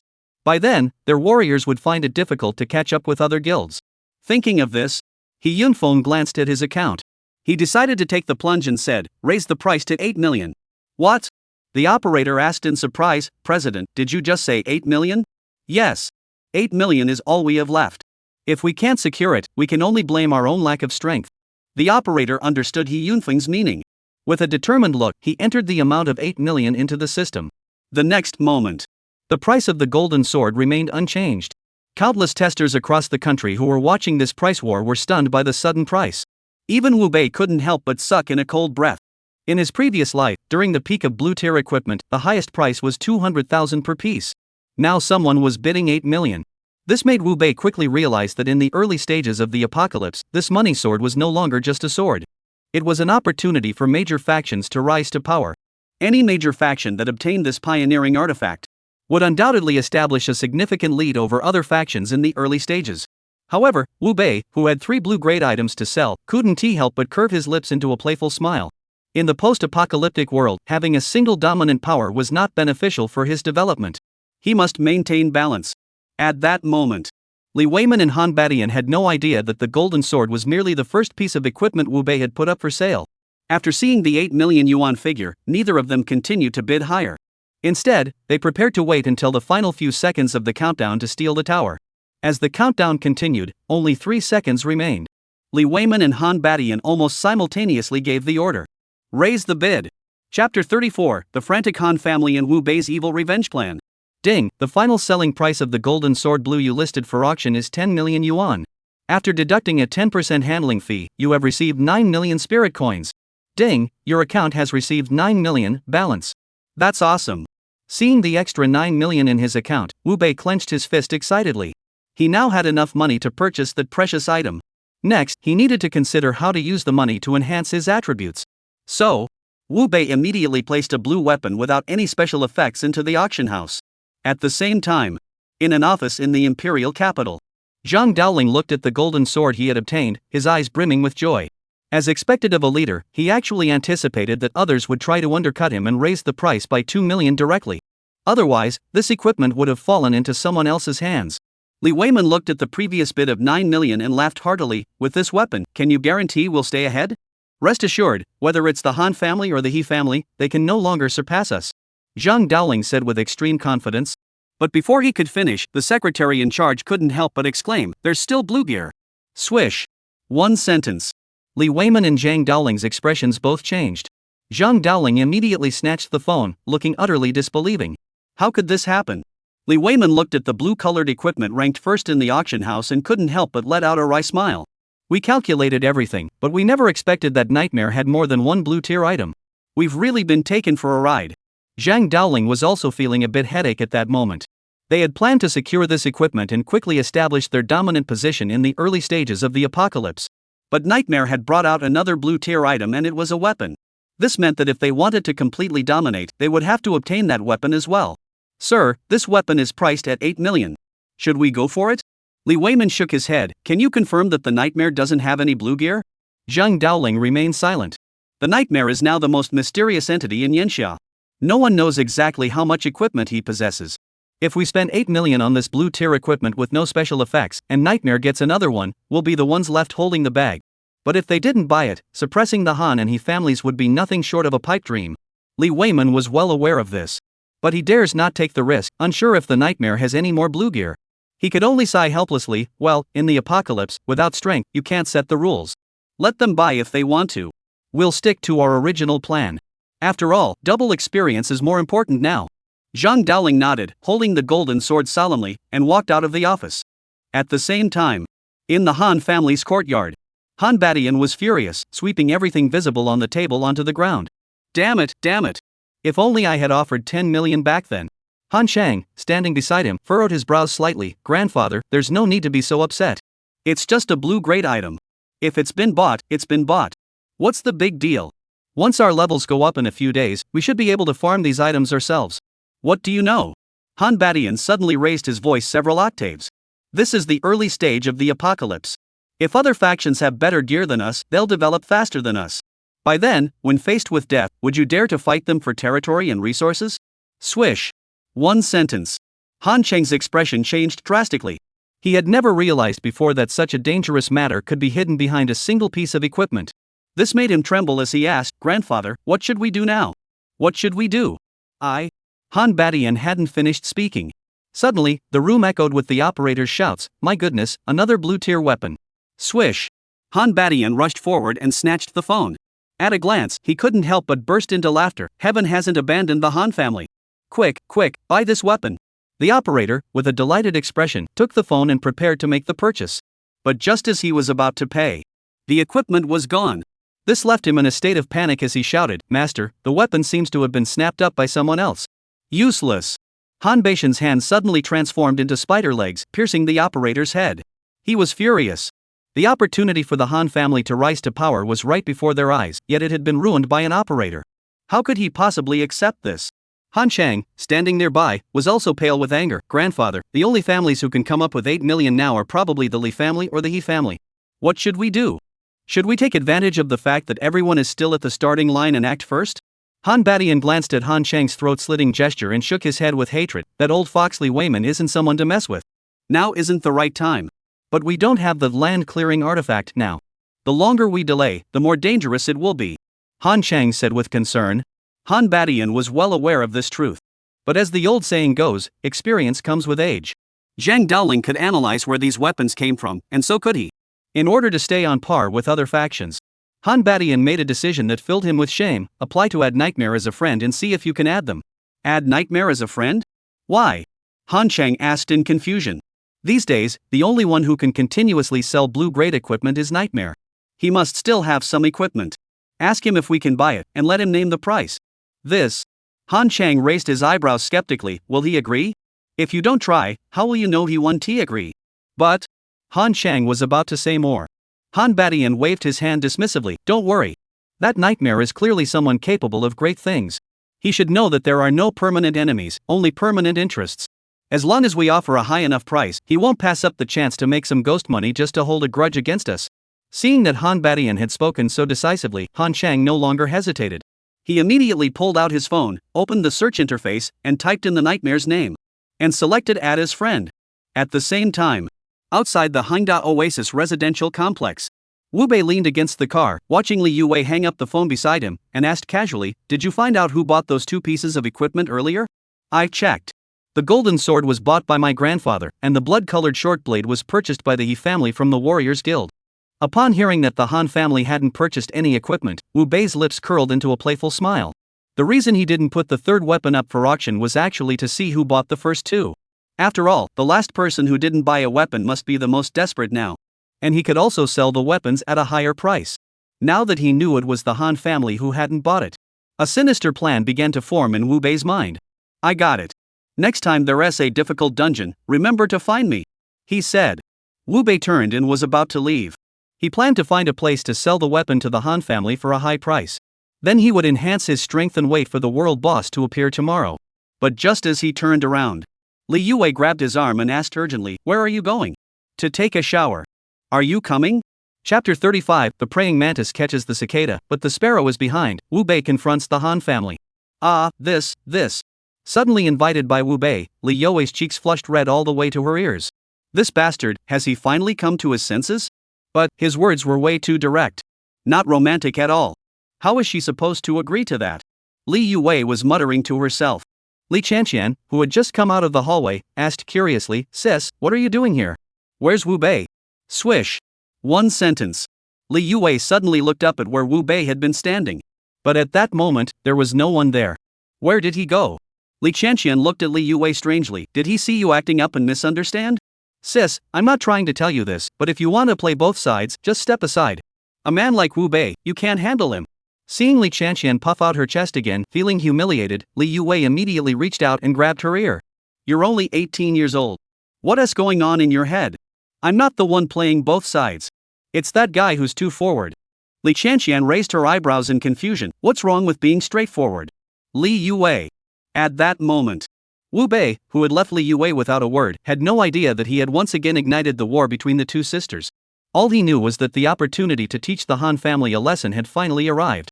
Standing on the rooftop of the tallest building in Guangning district, Wu Bei put on a human skin mask.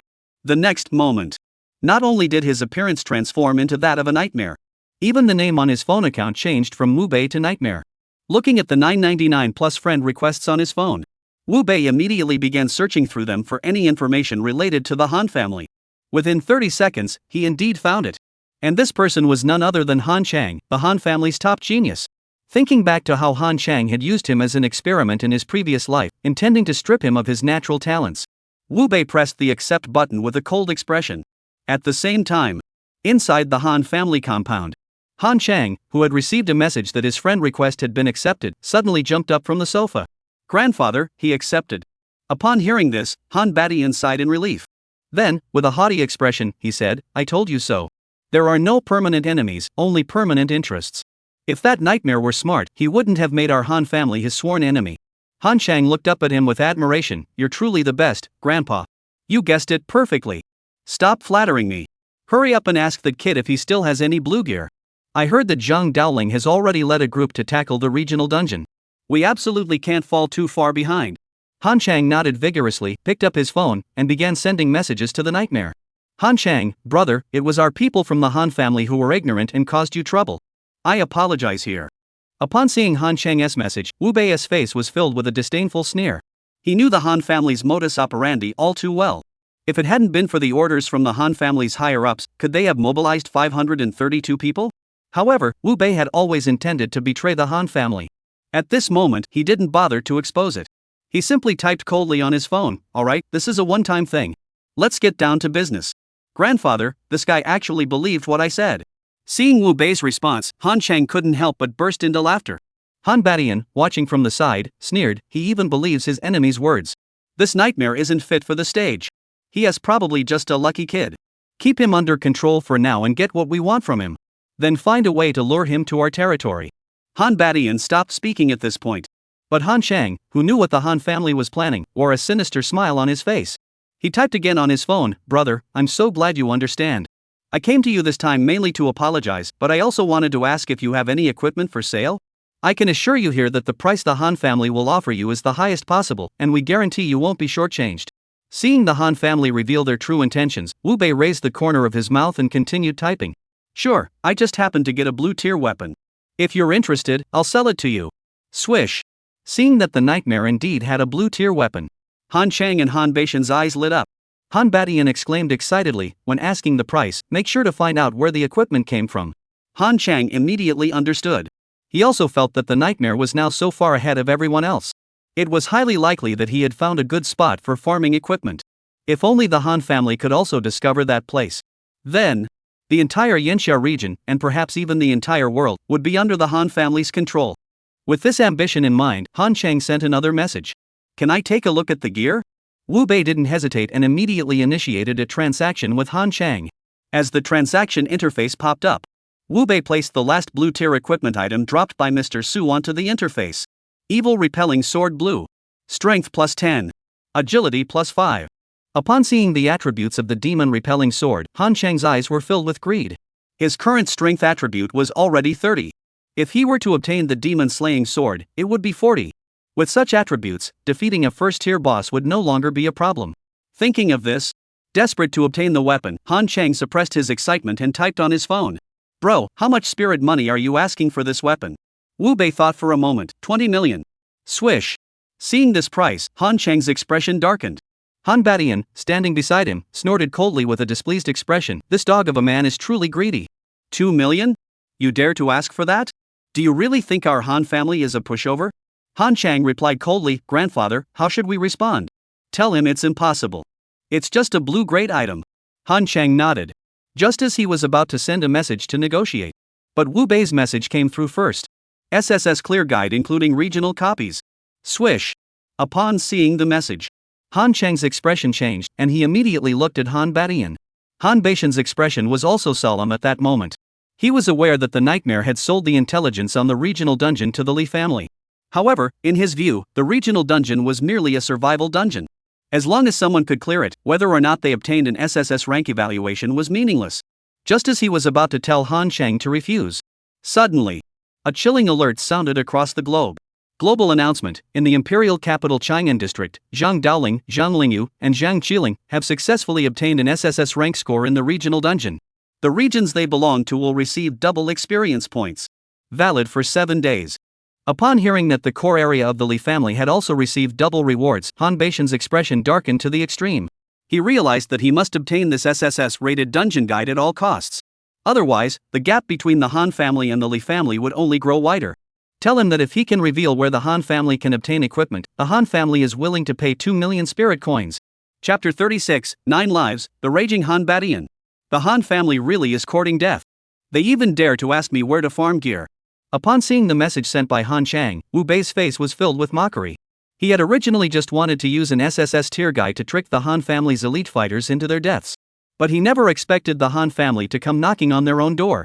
This made Wu Bei, who knew just how powerful the world boss was, immediately type into his phone. I can tell you where to farm the gear, but you have to give me 50% of the loot. Whoosh! The message was sent. Han Chang, sitting on the sofa, couldn't help but burst into laughter. Grandfather, that idiot Meng Yan actually still thinks he can share the profits with our Han family. It's hilarious. Han Badian also grinned. I can now confirm that Meng Yan is just a lucky bastard with no depth whatsoever. Agree to him, but get the intelligence first. As for the profits. Seeing the cruel smile on Han Beishan's face, Han Chang immediately understood. Brother, deal. Soon. The deal was sealed. Wu Bei's account now had an additional 20 million spirit coins. Han Chang, brother, can you share the 2 pieces of intelligence now? Wu Bei didn't hesitate. He immediately sent the pre-written regional map guide to Han Chang. At the same time, he entered the spawn location of tomorrow's world boss on his phone. Jiangcheng City, Wanzhou District, Harmonious Garden. The message was sent. Upon seeing the message, Han Chang excitedly shouted, Grandfather, the location for farming gear from the nightmare is in Wanzhou District, Harmony Garden. Upon hearing the name, Han Badian narrowed his eyes slightly. Harmonious Garden in Wanzhou District is our Han family's property, isn't it? Yes, it's the largest resettlement community in Jiangcheng City, where the most disadvantaged members of society live. Han Chang reported solemnly. That's right. Han Badian nodded. Experts have analyzed that the cause of the strange phenomenon is resentment. And the people who used to live there were all societal outcasts. It makes perfect sense that they've turned into these anomalies. Issue the order, all personnel from the War Gods Hall in Wanzhou District must seal off Harmonious Garden. No other forces or individuals are permitted to enter. Understood. Han Chang immediately used his phone to issue orders to other family members. Once everything was settled, he looked at Han Badian with a serious expression and asked, Grandfather, who do you plan to send to clear this area? Han Badian glanced at the guide that had been printed out by the butler. He said solemnly, if I were to send you with 9 experts to clear it, would there be any issues? Zhang Daoling and the others can clear it with their SS tier talent. With my SSS tier talent, it's a piece of cake. Han Chang played with the newly acquired demon-slaying sword, answering with extreme arrogance. All right. Han Badian nodded in satisfaction, then go clear the SSS-rank dungeon for the highest rating. The rest of the Han family members will aim for an A-rank clearance score. A sleepless night passed. As more and more level 10 trialists emerged in the scorching summer, the regional dungeons sealing off various areas of Yanxia were gradually unlocked with the assistance of Wu Bei's strategy. By the 3rd day of the Bazaar Apocalypse, at 9 a.m., some densely populated cities, except for the Miyun district of the imperial capital, remained under lockdown, while all others had been unlocked. This left the leaders of all major factions utterly baffled. After all, the Miyun district is the core territory of the Han family. Most of the Han family's elite warriors were stationed there. It made no sense that the subordinates the Han family had trained had all passed the test. They, as the senior figures, are the ones stuck. Old Zhang, what do you think the Han family is up to? Zhang Daoling narrowed his eyes slightly. I suspect they saw the double experience points on our side and are unwilling to accept it, so they also want to go grind for SSS rank evaluations. Li Weiman nodded. Han Badian, that old man, he knew him well. He's got big ambitions. Before the apocalypse, he could still keep him in check. Now that the apocalypse has come, that guy is definitely up to something.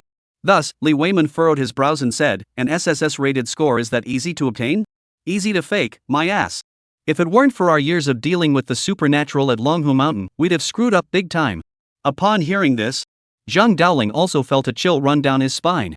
Fortunately, they had found out in advance and located Yunnan, Guizhou, and Sichuan, allowing them to ignore the minor enemies and face the boss directly. Otherwise, they had no idea how many of them would have died. Ding! Global announcement, summer trial participants Han Chang, Han Biao deceased, Han Ling deceased, successfully obtained an SSS rank evaluation on the survival path, granting the Miyun district double experience points. Valid for 7 days. Boom! The sudden global broadcast echoed across the dawn. Everyone who heard the news couldn't help but gasp in shock. The Han family had obtained an SSS-rated score in the regional dungeon, earning double experience points. However, out of their 10-person team, only 1 person survived. Such a high death rate left many Han family members who had been complaining moments ago speechless. After all, as members of the Han family, they were well aware that the 10-person team led by Han Chang was the most elite force the Han family currently possessed. Yet even with such a formidable lineup, so many had perished. If they were to go in, wouldn't they be doomed? Han Badian, who had also not anticipated such heavy losses, rushed forward to ask Han Chang, who had returned to the courtyard with a pale face, how could the losses be so severe? Facing this question, Han Chang's eyes turned red. The intelligence sold to us by the nightmare was incomplete. He didn't tell us that once we gathered forces from Yunnan, Guizhou, and Sichuan, we wouldn't have to fight the minor enemies and could go straight to the boss. The 10 of us were chased like dogs in the dungeon. Once caught, we were dead. Grandfather, that traitorous nightmare betrayed us. Hearing Han Chang's response, Han Baoqi's body trembled.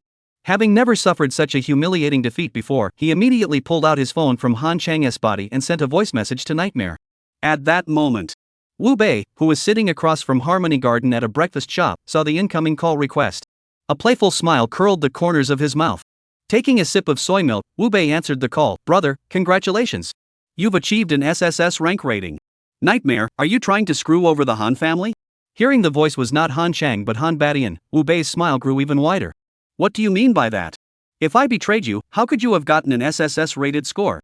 Seeing that Nightmare didn't admit it, Han Badian roared angrily, why didn't you mention in the intelligence report that once we found Yun Guichuan, we didn't need to fight the minor enemies and could go straight to the boss? What do you mean found Yun Guichuan? I just went straight through and killed the boss. Do you have another way to clear the stage? Han Badian was caught off guard by Wu Bei's counter-question and was left speechless. The Nightmare didn't know what Yun Guichuan was? Could it be that Han Chang and the others accidentally stumbled upon a new way to clear the stage? Just as Han Badian was filled with doubt, Wu Bei glanced at the time and said with a smirk, the deal I made with you was sincere. You don't trust me? That's really heartbreaking. Alright, to prove my sincerity, I'll let you fight the boss that spawns in Harmonious Garden today. What do you say? Are you serious? Han Badian looked serious. Why would I lie to you? It will definitely spawn at 10 p.m. today. Hurry up and take it down, you're guaranteed to get blue quality gear or better. Chapter 37, World Boss Arrives, Terrifying Talent Skills. Ugh. Upon hearing about blue quality or higher gear, Han Badian couldn't help but suck in a cold breath. A single blue grade item could give a trialist a significant advantage over others. If one could obtain a purple quality item, how powerful would that be? Thinking of this, Han Badian clenched his teeth and said, alright, I'll trust you one more time. If you dare to deceive me, I swear I'll make you pay dearly. Don't worry, I won't lie to you. He hung up the phone. Wu Bei's smile grew even more amused. He remembered clearly that in his previous life, the first world boss had used illusions combined with terrifying healing abilities to torture all the trial participants to the brink of death. In the end, it was only thanks to the trial participant from the Lighthouse Nation who secured the first kill that they ignored the illusions and forced the world boss's true form to reveal itself. All the trial participants then attacked together, finally eliminating it and averting the first global crisis. In this lifetime, the Han family was the first to confront the world boss. The outcome was already clear.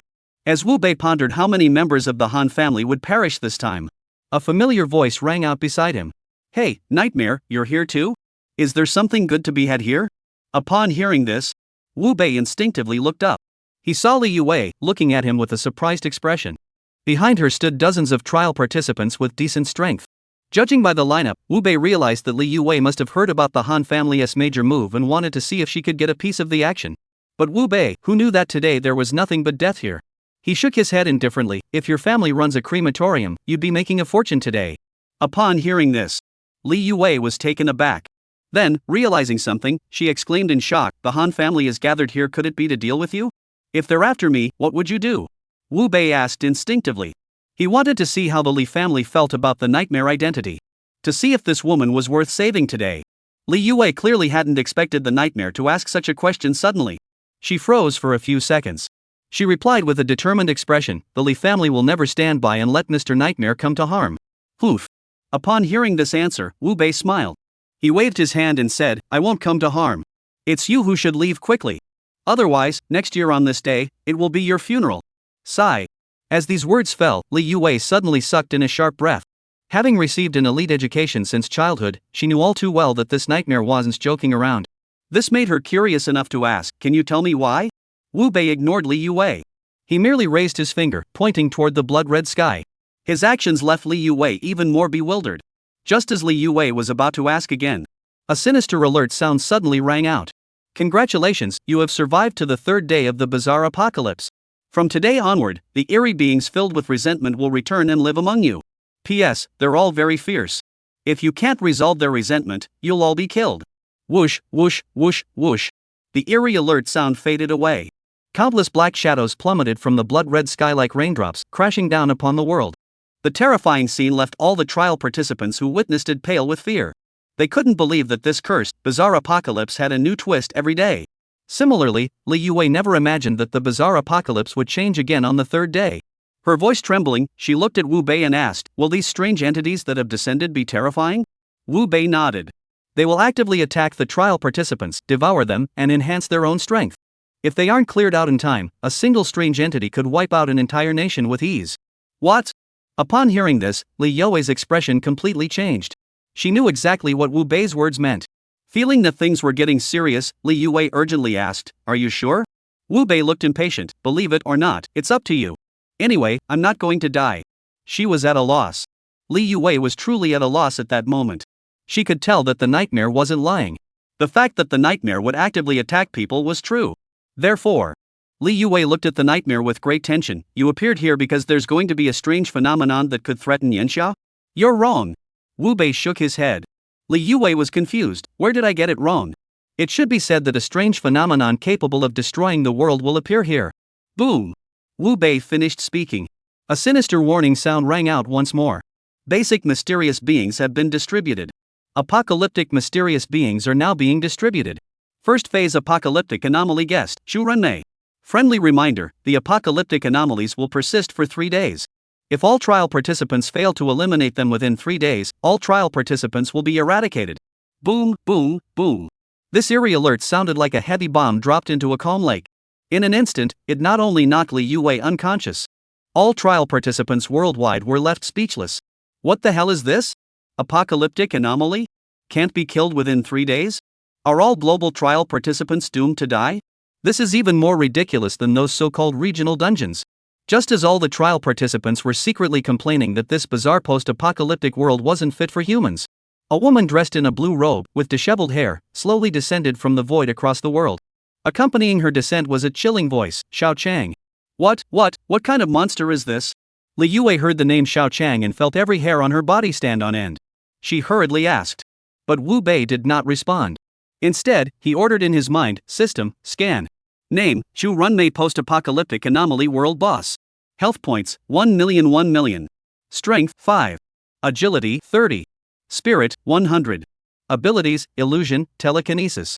Illusion, any living being with lower spirit than it will be controlled by its illusions, and cannot escape except by death. Note, when Shu Renmei casts illusions, she restores 10% of her maximum health per second. Telekinesis, any object under Shu Renmei's powerful mental control will transform into a deadly weapon. Note, the damage inflicted is proportional to Shu Renmei's mental strength. Sigh. After reviewing Shu Renmei's data, Wu Bei finally understood why Shu Renmei could have tortured global trial participants to the brink of death in her previous life. Just for this innate ability alone. Even Jesus himself would have to kneel down and sing Conquest. Just as Wu Bei was preparing to use all the money and evolution points he had recently obtained to enhance himself, Han Sanping, the team leader from the Han family present at the scene, excitedly shouted, "Brothers, we're rich. This woman is a post-apocalyptic anomaly, she's definitely worth a fortune. Let us all go in together." Chapter 38, The Terrifying World Boss and the Showdown with Zhang Daoling. President, the Han family has moved. Should we go in the boss? At that moment, as the trialists gathered around the Han family, they charged toward Shu Renmei with the energy of a caffeinated chicken. The trialists who had come with Li Yue asked excitedly one after another. But Li Yue paid them no mind. Instead, she looked at Wu Beidao and asked, "That Shu Renmei, is she really that powerful?" Wu Beidao remained silent, merely extending his hand faintly toward the direction where Shu Renmei stood. Li Yue instinctively turned her head to look. At just a glance, her body began to tremble uncontrollably. The trial participants who had been charging toward Shu Renmei, upon entering a 10-meter radius around him, suddenly went mad, raising their weapons and aiming them at their companions. In just a few breaths, dozens of bodies lay scattered on the ground. What was most terrifying was that no matter how loudly Han Sanping shouted from outside, the trialists seemed to hear nothing. What is happening? Li Yue was terrified. She hurriedly asked. Wu Bei spoke calmly, uttering 3 words, "Ghostly walls." Sigh. As a native of Yanxia, Li Yue knew exactly what those 3 words meant. She couldn't help but ask in a trembling voice, "Is there any way to break it?" "What? You still want to go after her?" Wu Bei raised an eyebrow, looking at Li Yue. Her true intentions exposed, Li Yue's cheeks flushed slightly. She did indeed want to obtain intelligence about Chu Runmei from the nightmare. Then see if her Li family could claim the first kill of Chu Runmei. After all, judging from the situation over the past 3 days in this bizarre post-apocalyptic world, every day, that entity that had transformed their world into a bizarre and terrifying realm would come up with new tricks. If the Yanxia clan or the Li family wanted to survive this apocalyptic crisis, they must possess overwhelming strength. And killing Chu Runmei would undoubtedly grant the first kill reward. Such temptation, who could resist it? But Wu Bei's next words sent her heart plummeting to the depths of despair. Don't go to your deaths. Chu Runmei is far beyond your capabilities. Whoosh, whoosh, whoosh, whoosh. Wu Bei's words were like lighting a fuse. The moment his words fell, Chu Runmei activated her second innate ability at that very moment, telekinesis. Hundreds of steel bars flew out simultaneously from the makeshift housing behind her. In the blink of an eye, the Han family trialists who had approached Chu Runmei were instantly impaled like skewered candied haws. The original group of over 1,000 people was now reduced to less than 100. The ground was littered with corpses, and rivers of blood flowed everywhere, leaving everyone who witnessed the scene frozen in shock. They couldn't accept that such an otherworldly phenomenon required them to resolve it within 3 days. How the hell do we kill them? Who could kill them? Just as everyone was plunged into despair, a helicopter flew overhead. Several men of varying ages, led by an elderly man in a Taoist robe, descended from the sky. Li Yue saw the arriving figures and her eyes lit up with excitement. It's Zhang Tianshi leading the national team. Hearing Li Yue's exclamation, Wu Bei also instinctively looked toward Zhang Daoling. In his previous life, when he was imprisoned by the Han family, he had often seen forum posts where trial participants boasted about Zhang Daoling. They said his thunder techniques were terrifying beyond belief. Anything strange that came into contact with him would meet its end. He never expected to encounter a legendary figure from his past life here today. Whoosh! Zhang Daoling truly lived up to his reputation as the old Taoist master of Longhu Mountain. When Wu Bei looked at him, he immediately sensed a hint of danger. He quickly locked his gaze with Wu Bei's. After a few seconds of staring, Zhang Daoling laughed heartily. If I had known that you were here, Nightmare, I wouldn't have come. Dream Demon, hello. I am Zhang Daoling, the leader of Longhu Mountain. As Zhang Daoling extended his hand, Wu Bei slowly stood up and shook his hand. But the next moment, a terrifying force surged through Zhang Daoling's hand. Wu Bei understood that Zhang Daoling was testing his strength. In response, a hint of ferocity flashed in Wu Bei's eyes. In his previous life, Zhang Daoling was a legend. But in this life, with him, Wu Bei, no one would dare to overshadow him. System, convert 2 million spirit coins into all attributes. Ding, 2 million spirit coins deducted from the host. Your all attribute stats plus 20. As the system's prompt sounded, the pain in Wu Bei's hands vanished instantly. This made Wu Bei realize that Zhang Daoling's strength attribute was at least 80 points. If he wanted to defeat him, he had to be 20 points higher than him. Thus, the unyielding Wu Bei ordered the system again, deduct another 20 million. Ding, 2 million spirit coins deducted from the host. All attributes plus 20. Seeing that the money he had earned by selling equipment and intelligence was now depleted, Wu Bei clenched his fists tightly and spoke slowly, Master Zhang, I am the nightmare. Sigh. The sudden excruciating pain caused Zhang Daoling's expression to change drastically. He had already realized how terrifying Nightmare's power was when he was in the imperial capital. But he believed that even if Nightmare was terrifying, he should still be no match for him. After all, before the apocalypse, he had already been a major powerhouse. But today's brief clash with the Nightmare made him realize how terribly wrong he had been. The Nightmare's terrifying power was simply unimaginable. Engaging in a life or death battle with him would likely result in his death. Thinking of this, not wanting to make a fool of himself, Zhang Daoling forced a humble smile. Nightmare, you're a legendary figure across the world. This old man has long admired you. Seeing that Zhang Daoling had conceded defeat, Wu Bei laughed and let go of his hands, flattering him. Master Zhang, you're too kind. Before the apocalypse, you were already famous throughout the world. How dare I be so presumptuous in your presence? Ha ha ha ha. Seeing that Nightmare had given him an out, Zhang Daoling quickly changed the subject. Nightmare, let's not exchange politeries between us. You've also heard today's world announcement. What's your take on this boss? Wu Bei remained unfazed. I've promised the Han family that I won't intervene with this boss. I'm a man of my word. Upon hearing this, everyone present was stunned. Especially Han Sanping, who had narrowly escaped death, nearly popped his eyes out of his sockets. What the hell? You promised the Han family you wouldn't intervene? So they just let so many people die because you kept your word? This is ridiculous. After a long pause, Zhang Daoling also felt that Mang Yan was acting like a child. He smiled and said, Brother, in times of national crisis, personal grudges should be put aside. Why don't we join forces to take down this boss first? Didn't you hear what I said? Wu Bei's expression darkened. I told you, I promised the Han family that we'd let them take this boss. Do you understand? What if the Han family can't handle it? Li Yue asked anxiously. Wu Bei had been waiting for this very line. If we can't win, we'll all die together. Chapter 39, Han Jia leads the Xiangxi Corps movers into battle. You. Li Yue heard these outrageous words and her face turned pale. She instinctively wanted to say something else. But Zhang Daoling stepped forward, narrowing his eyes and interrupting, "Girl, don't speak nonsense. The Nightmare Brothers are men of honor and loyalty, true examples of masculinity. Don't force them to do something they want to do." As the daughter of the Li family, Li Yue could clearly see that Zhang Daoling intended to keep Chu Runmei for himself. However, the impression Chu Runmei had left on her was simply too terrifying. Fearing that Zhang Daoling might act recklessly, leading to the deaths of everyone in Yanxia, she couldn't help but remind him. "But if we can't deal with Chu Runmei within 3 days, we'll all die." Miss Li, why are you so panicked? Our Han family hasn't even made a move yet. As Li Yue finished speaking, a lazy voice suddenly rang out from behind him. Looking in the direction of the voice, they saw a lazy young man with a playful expression stepping out of a Rolls Royce. Behind him were over a dozen men shrouded in black robes. However, compared to their grand entrance, what truly stunned everyone was the dozens of coffins arranged on the truck behind them. These are the corpse carriers from Xiangxi. Zhang Daoling's words fell to the ground. Everyone present couldn't help but gasp in horror. After all, before the Bazaar Apocalypse, the Xiangxi corpse carriers were considered a legendary profession. Now that the Bazaar Apocalypse had arrived, with the added advantage of their innate abilities, how powerful could these guys become? Just as everyone was speculating how long it would take the Han family to defeat Chu Runmei, Wu Bei's gaze, however, was fixed on the lazy-looking young man. Wu Bei knew his name was Han Yu, one of the Han family's super geniuses. With his mastery of controlling corpses and souls, he had gained a fearsome reputation in his previous life by leading a group of Xiangxi corpse carriers. But hadn't Han Yu been active in the Shannon region all along? Why had he suddenly appeared in Jiangcheng? Just as Wu Bei was puzzled, Han Yu approached him, extended a slender hand, and smiled broadly. "Dream Demon brother, hello. I'm Han Yu. Our old master holds you in high esteem for your loyalty and righteousness. Once I've dealt with the boss here, I'll definitely invite you for a drink.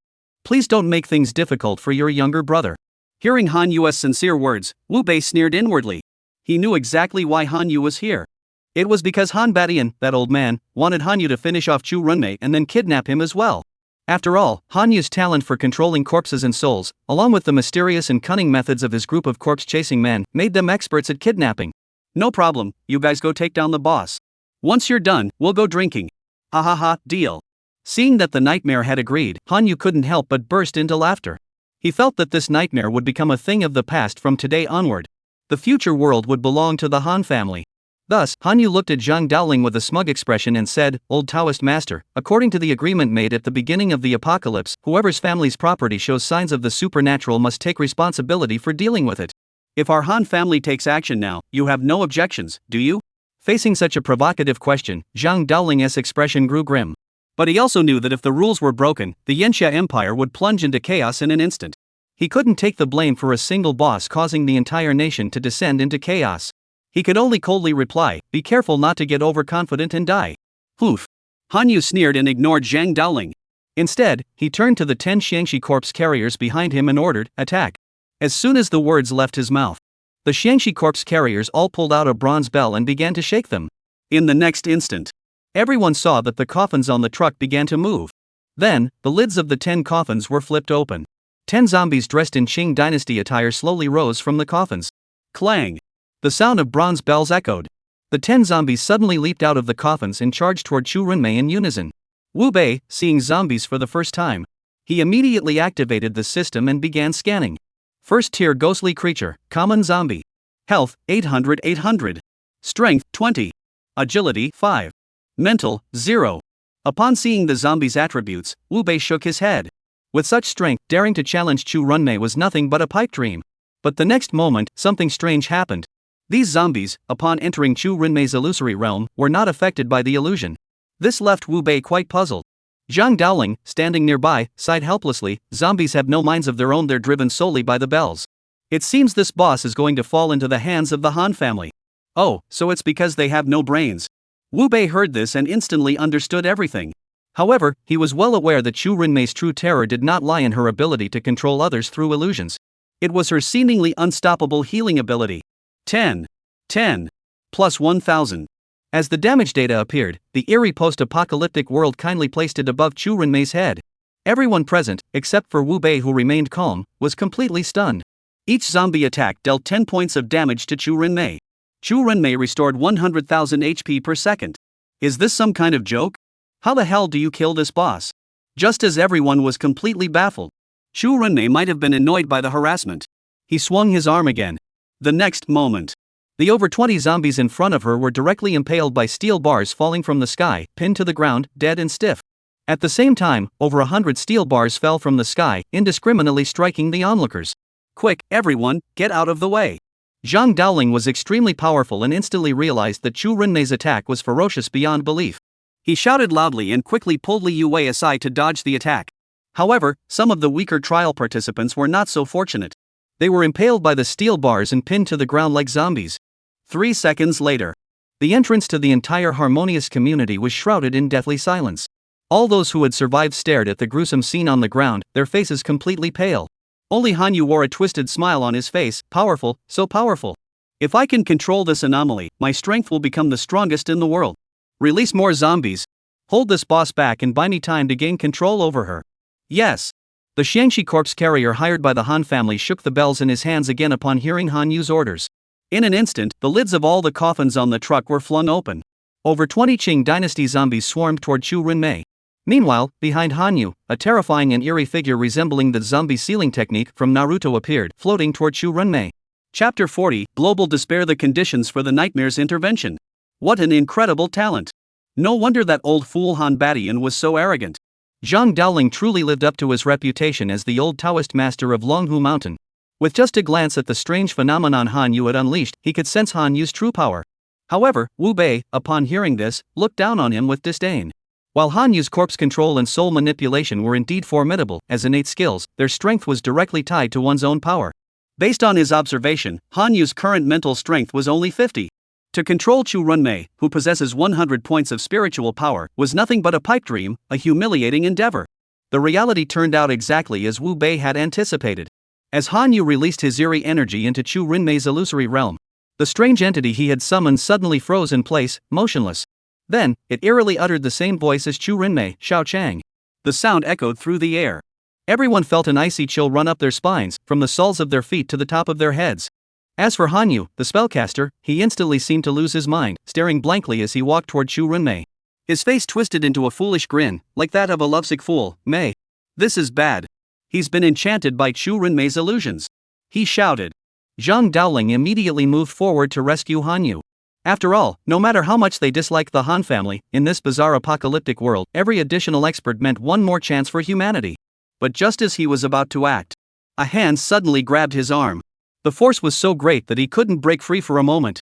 Upon recognizing the person holding him as the nightmare, Zhang Daoling was filled with dread. He seemed to understand what the nightmare intended to do.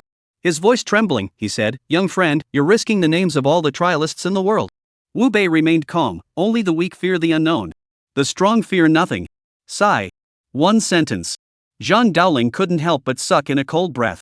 He could tell that the nightmare was confident he could handle Chu Renmei. He was merely using Chu Renmei to make the Han family pay the price. Young friend, are you really sure? Zhang Daoling dared not take the risk, but couldn't help but ask again. Wu Bei ignored him, merely responding casually, "That's not your concern." He was stumped. Zhang Daoling was completely at a loss. He understood that Wu Bei was telling him they should focus on how to make the Han family admit their mistake. As for Chu Renmei, he was confident he could handle him. But as the old saying goes, one must live to breathe, not to die for nothing. As the Taoist master of Longhu Mountain, how could Zhang Daoling easily admit defeat to a young man? Thus, after seeing Han Yu being slain by the strange force he had released, he roared in anger. "You wretch, die!" Boom! Terrifying thunderous power erupted from Zhang Daoling's body. In the next instant, Zhang Daoling, holding the golden sword, flew toward Chu Renmei like a divine being. Then, with a fierce strike, the sword pierced Chu Renmei's skull. 2,350. Plus 10,000. 2,350. Plus 10,000. After several intense exchanges, Zhang Daoling's face grew increasingly pale. He realized he had overestimated himself this time. Chu Renmei's spiritual power was stronger than his. Had he not studied orthodox Taoist spells from a young age? And could resist the bizarre illusions? He would likely have been lost in the illusory realm by now. As for the damage inflicted on Chu Runmei, Zhang Daoling glanced at his fully restored health bar and retreated with a sense of tragedy. But he had finished showing off. He had enraged Chu Runmei. You all deserve to die. Whoosh, whoosh, whoosh, whoosh. As Chu Runmei's words fell, houses within 100 meters suddenly trembled. In the next instant, countless steel bars, like raindrops, converged on Chu Runmei from the outer perimeter, contracting inward.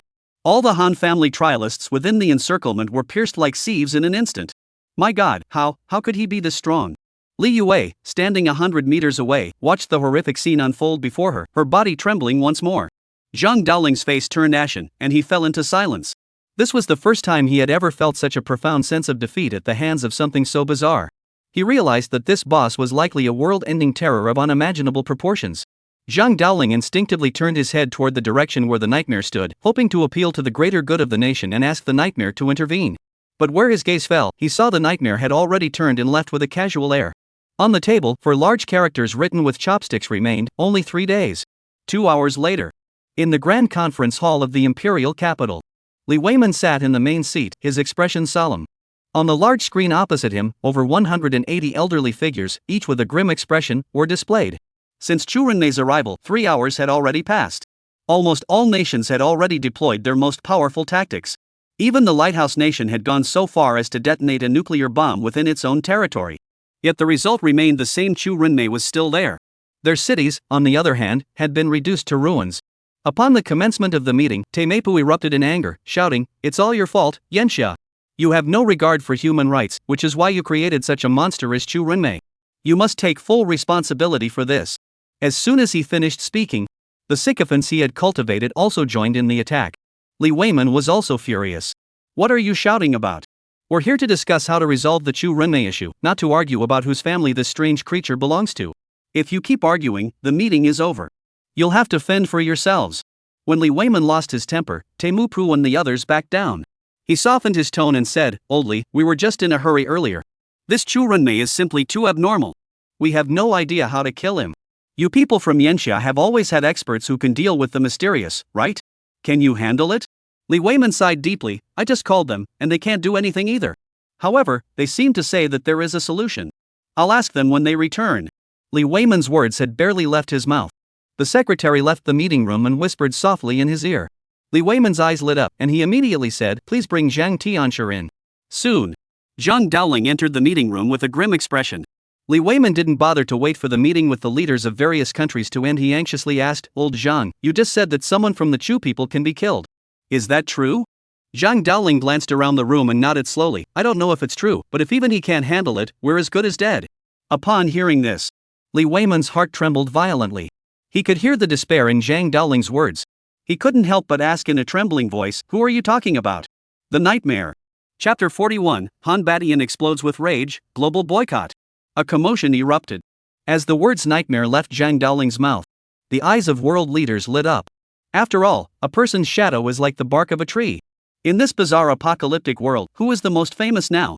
It must be the Nightmare, who has consecutively achieved 2 SSS-rated clear scores. Some national leaders even suspected that the first kill announcement was also created by the Nightmare. If that's not the case, how could the Nightmare's strength surpass theirs by so much? Thus, Taimepu spoke up, "Then hurry up and send him to kill Chu Runmei. I don't want to see that bastard wandering around our country for even a second." Zhang Daoling coldly glanced at Taimepu. "You just tell him to go? Is he your father? How dare you speak to me like that? Do you think I'll sanction you?" Taimepu shouted angrily. But Zhang Daoling merely looked at his face and uttered 2 words, "Bastard." "You." Taimepu tried to say something else. Li Weiman interrupted first, "Enough. The affairs of Yanxia are none of your concern. If you keep pushing, we won't have any contact in the future." It must be said that the leaders of various countries are all quite sharp-witted. They were well aware that when it came to dealing with the supernatural, Yanxia, with its 5,000 years of history, was the ultimate authority. Seeing Li Weiman lose his temper, everyone quickly shut up again. Li Weiman looked at their pathetic expressions and spat out a curse. He then turned to Zhang Daoling and asked, "Is the Nightmare willing to intervene?" He said he's already agreed with the Han family and handed this boss over to them. Zhang Daoling bitterly recounted his entire conversation with the Nightmare. Li Weiman and the global leaders instantly understood the Nightmare's true intentions. They all chimed in. "Dream Demon wants the Han family to apologize to him. Just let them apologize." "Exactly. Hurry up and make the Han family apologize." Every time I hear the name Xiao Chang, I feel like running to the bathroom. It's way too terrifying. Leader Yanxia, please have the Han family apologize immediately. Looking at these leaders, each of them standing there talking without a care in the world. Li Weiman was so angry he wanted to hang up the video call right then and there. That old fool Han Badian, if he were that obedient, would he need these dogs to remind him? Realizing that things were getting complicated, Li Weiman took a deep breath and said, "What about other demands? Will the nightmare agree? We can pay with spirit coins." "I'm afraid not." Zhang Daoling shook his head. As a powerful being, he knew that the strong had their own dignity. Han Badian, that old fool, thought the nightmare was an easy target. But he didn't know that his little schemes were nothing but a joke in the nightmare's eyes. If he were in Nightmare's position, he would never let the Han family off so easily. That's troublesome. Li Weiman, realizing that Zhang Daoling wasn't joking, rubbed his temples in frustration. He knew Han Beishan's old man's temperament all too well. Making him apologize to the nightmare was too difficult. But when he thought about the fact that everyone would die because of Chu Runmei in 3 days, he finally decided to take the plunge and said, "Have Han Badian come over here." Half an hour later, Han Badian pushed open the conference room door with a grim expression. He spoke angrily, "What do you want with me? Can your Han family handle the Chu people?" One sentence nearly caused Han Badian to lose his temper. Before coming here, he had been discussing this matter with the elite members of his family. All the powerful members of the Han family believed that Chu Runmei was not someone they could defeat. Even if they reached the 50th level, they wouldn't be able to kill him. Now that Li Weiman brought up the topic, Han Badian assumed Li Weiman was mocking him. He spoke in a harsh tone, "If you brought me here just to mock me, don't blame me for losing my temper." Seeing Han Beishan's arrogant demeanor, Li Weiman's initial reluctance vanished instantly. His tone was also unfriendly. "I don't have the time to waste with you. We already know that Nightmare can handle Chu Runmei, but he said he'd let you Han family handle the boss." You should know what he means. Damn it, that little bastard really deserves to die. Han Badian wasn't exactly a pushover either. From the path of survival to Chu Runmei, the Han family has suffered heavy losses. Now the Nightmare says he'll agree not to interfere with the Han family. This is essentially putting the Han family on a spit over a fire. Such a vicious tactic has Han Badian so enraged that he wants to tear the Nightmare to pieces. "It's all your Han family who provoked them first," Li Weiman coldly added. The Han family would never beg him for mercy. "Forget about it." Han Badian erupted in anger. But before he could finish, Zhang Daoling interjected with a sinister reminder, "If he doesn't act, we'll all die in 3 days. Are you willing to sacrifice that? I don't believe it. The Nightmare wouldn't dare risk his life to play with our Han family." Han Badian looped.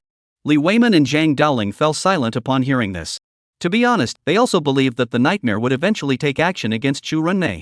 After all, while one might act out of anger, who would risk their own life over it? But as the old saying goes, when it comes to life and death, who dares to bet on another person's humanity? What if the Nightmare was just a hothead? What then?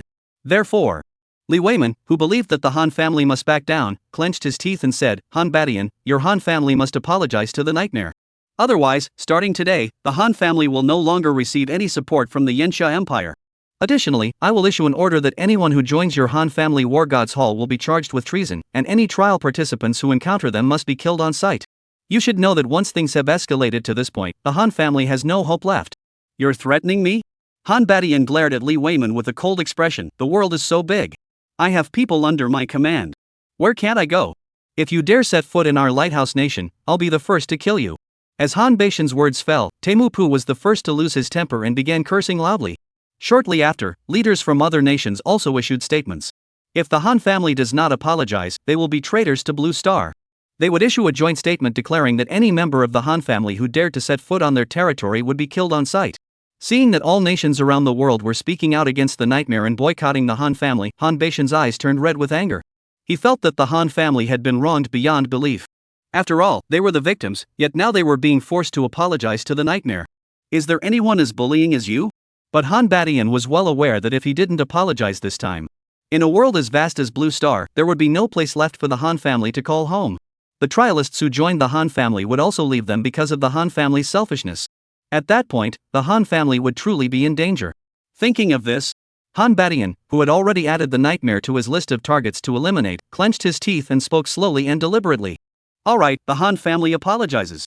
Chapter 42, Your parents never taught you how to beg for mercy? I will make that little bastard die." An hour later, inside the Han family compound, Han Badian smashed everything in the living room that could be broken into pieces. The senior members of the Han family stood in the living room, their faces filled with anger. The Han family had always been a prominent force, both before and after the apocalypse. They never imagined they would be outmaneuvered by an unknown young upstart. Now they were being forced to admit defeat and beg the nightmare to intervene. This was truly an outrage. "Grandfather, why don't I lead a team to try again? Maybe we can kill that Chu Runmei." I refuse to believe it. A mere freak can't possibly turn the tables. Slap. As soon as Han Sheng finished speaking, a sharp slap landed on his face. "Try your ass.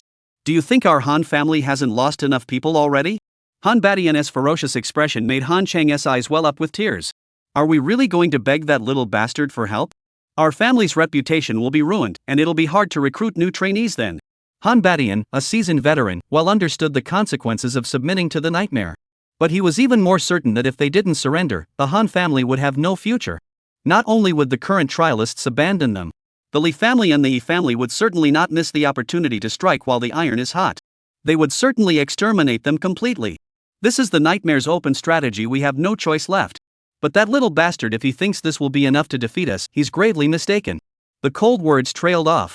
Han Beishan's eyes were filled with murderous intent as he ordered, "Transmit my command. The propaganda team must immediately spread the news of the nightmare's selfish and self-serving actions across international forums to stir up public outrage.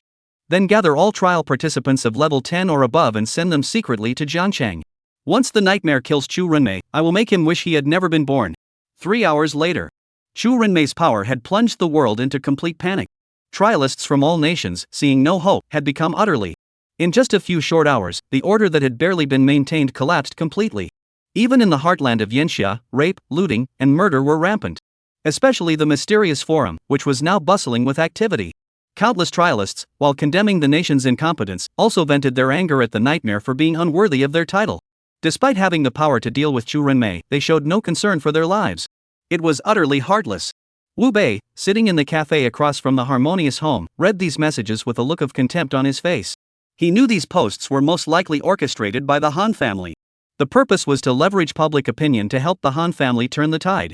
However, he was no longer the useless of his previous life, who had talent but couldn't put it to use. He was now the strongest warrior in the world. Ordinary people's condemnation? In his eyes, they're nothing but a joke.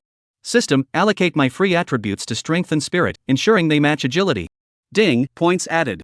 Name, Wu Bei. Race, human. Level, LV14. Health, 6600. Strength, 100 plus 10. Agility, 100 plus 10. Spirit, 100 plus 10.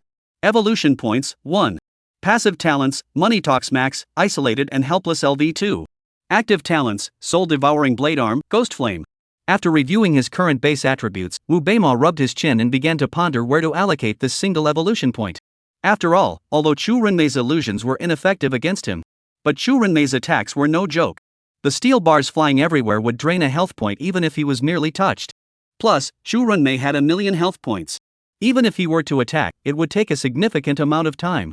He must ensure that the battle with Chu Runmei does not go wrong. Otherwise, all his efforts would be in vain. Moreover, the Han family certainly won't give up easily, so he must also be prepared for that. After much deliberation, Wu Bei decided to allocate these evolution points to isolated and unsupported. Only with higher attributes would he be safer. System, allocate the evolution points to isolated and helpless. Ding, congratulations, host. Your passive talent Isolated and Helpless LV2 has successfully evolved to LV3. Isolated and Helpless LV3, all attributes of the trialist increase by 20%. He felt his body grow stronger once more. Wu Bei slowly stood up, stretched his limbs, and waited for the Han family's arrival. Within 5 minutes, inside the coffee shop, a dozen or so elderly men walked in. Among them, the leader was someone Wu Bei had often seen on TV before the apocalypse. He knew him as Li Weiman. Han Badian was right behind him. "Mr. Nightmare, hello. I am Li Weiman. It's a pleasure to meet you." Seeing Li Weiman extend his hand first, Wu Bei didn't give him a cold shoulder. After all, in his previous life, Li Weiman was one of the few true statesmen who had dedicated his life to the nation and its people. "You're too kind. I'm from Yanxia. Defending our homeland is my duty." Seeing Wu Bei's attitude, Li Weiman laughed heartily. "Great things come in small packages. I heard from Zhang Tianshi that you have confidence in handling that Chu person, right?" Wu Bei nodded. "I should be able to handle it, but this boss, I've promised the Han family to let them take care of it. I'm a man of my word. You've worked with me before, you should know that." Li Weiman caught the underlying meaning in Wu Bei's words. He smiled and looked at Han Badian. "Old Han, will your Han family continue?" Han Badian clenched his teeth and forced a sheepish smile. Nightmare brothers, please don't tease the Han family. Our people aren't a match for a world-class boss. Please, Nightmare brothers, step in and eliminate this world boss to bring peace back to the world. Hearing this, Wu Bei raised an eyebrow, looking indifferent. Are you begging me? Han Badian clenched his fists tightly, forcing a smile. Yes, we're begging Nightmare-san to step in and eliminate Chu Runmei. The Han family is giving up. Oof. Wu Bei looked at Han Beishan's gaze, which seemed as though he wanted to devour him, and smiled faintly. Didn't your parents teach you how to ask someone for help? Nightmare, don't push it too far. Han Badian was truly enraged at that moment. He had even come all the way to Nightmare's side and humbled himself. Yet Meng Yan was still making things difficult for him. This truly enraged him to the extreme. But Wu Bei remained calm. If I've gone too far, what can you do about it? If you don't want to beg me, you can leave. I don't care. You. Han Baoqi's body trembled uncontrollably. He desperately wanted the hidden Han family members to step in and eliminate the Nightmare. But he was well aware that acting on impulse would only lead to death. Only after the Nightmare had dealt with Chu Runmei would it be the right time for the Han family to seek revenge. Thinking of this, Han Badian forced himself to suppress the murderous intent in his heart, slowly bending his knees and kneeling on the ground. Please, Mr. Nightmare, spare our Han family for our ignorance and eliminate Chu Runmei. I, Han Badian, am kneeling before you in submission. Chapter 43, The Nightmare's power stuns everyone, and the Han family begins their revenge. Ha ha ha ha. Wu Bei looked at Han Badian kneeling before him and couldn't help but burst into laughter. In his previous life, he had knelt countless times, begging the Han family to spare him. He even swore to join the Han family and serve them, but the Han family still looked down on him. Now Han Badian was kneeling before him, bowing his head in repentance. In Wu Bei's eyes, this was more satisfying than killing every member of the Han family. With a hearty laugh, Wu Bei reached out and slapped Han Badian's cheek, uttering 4 words, "My son is truly obedient." Put. The 4 words fell to the ground. Han Badian broke down on the spot, coughing up a mouthful of blood. But Wu Bei didn't even glance at him, striding out of the coffee shop with a carefree expression. As he stepped out the door, Wu Bei could clearly feel that he had become the center of everyone's attention. Everyone was staring at him intently. Among them, many members of the Han family had eyes filled with murderous intent. To avoid being ambushed later, Wu Bei coldly warned, "Get out of here, or else don't blame me if you end up dead." As soon as his words fell, many onlookers among the trial participants began to step back. However, the trial participants from the Han, Li, and He families remained motionless. Wu Bei knew very well that these people were only being polite on the surface. But if he ended up in a stalemate with Chu Runmei, these people would likely turn on him and tear him apart right there. Therefore, Wu Bei no longer wasted time with them. He planned to use Chu Runmei to show them that if they wanted to take advantage of him, they would have to pay with their lives. The thought crossed his mind. Wu Bei's body darted forward like an arrow, charging toward Chu Runmei. What incredible speed! His agility must be at least 100. Zhang Daoling, the Taoist master of Longhu Mountain, was indeed a master of his craft. With just a glance, he had already discerned Wu Bei's approximate attributes. Those around him heard this and couldn't help but gasp in shock.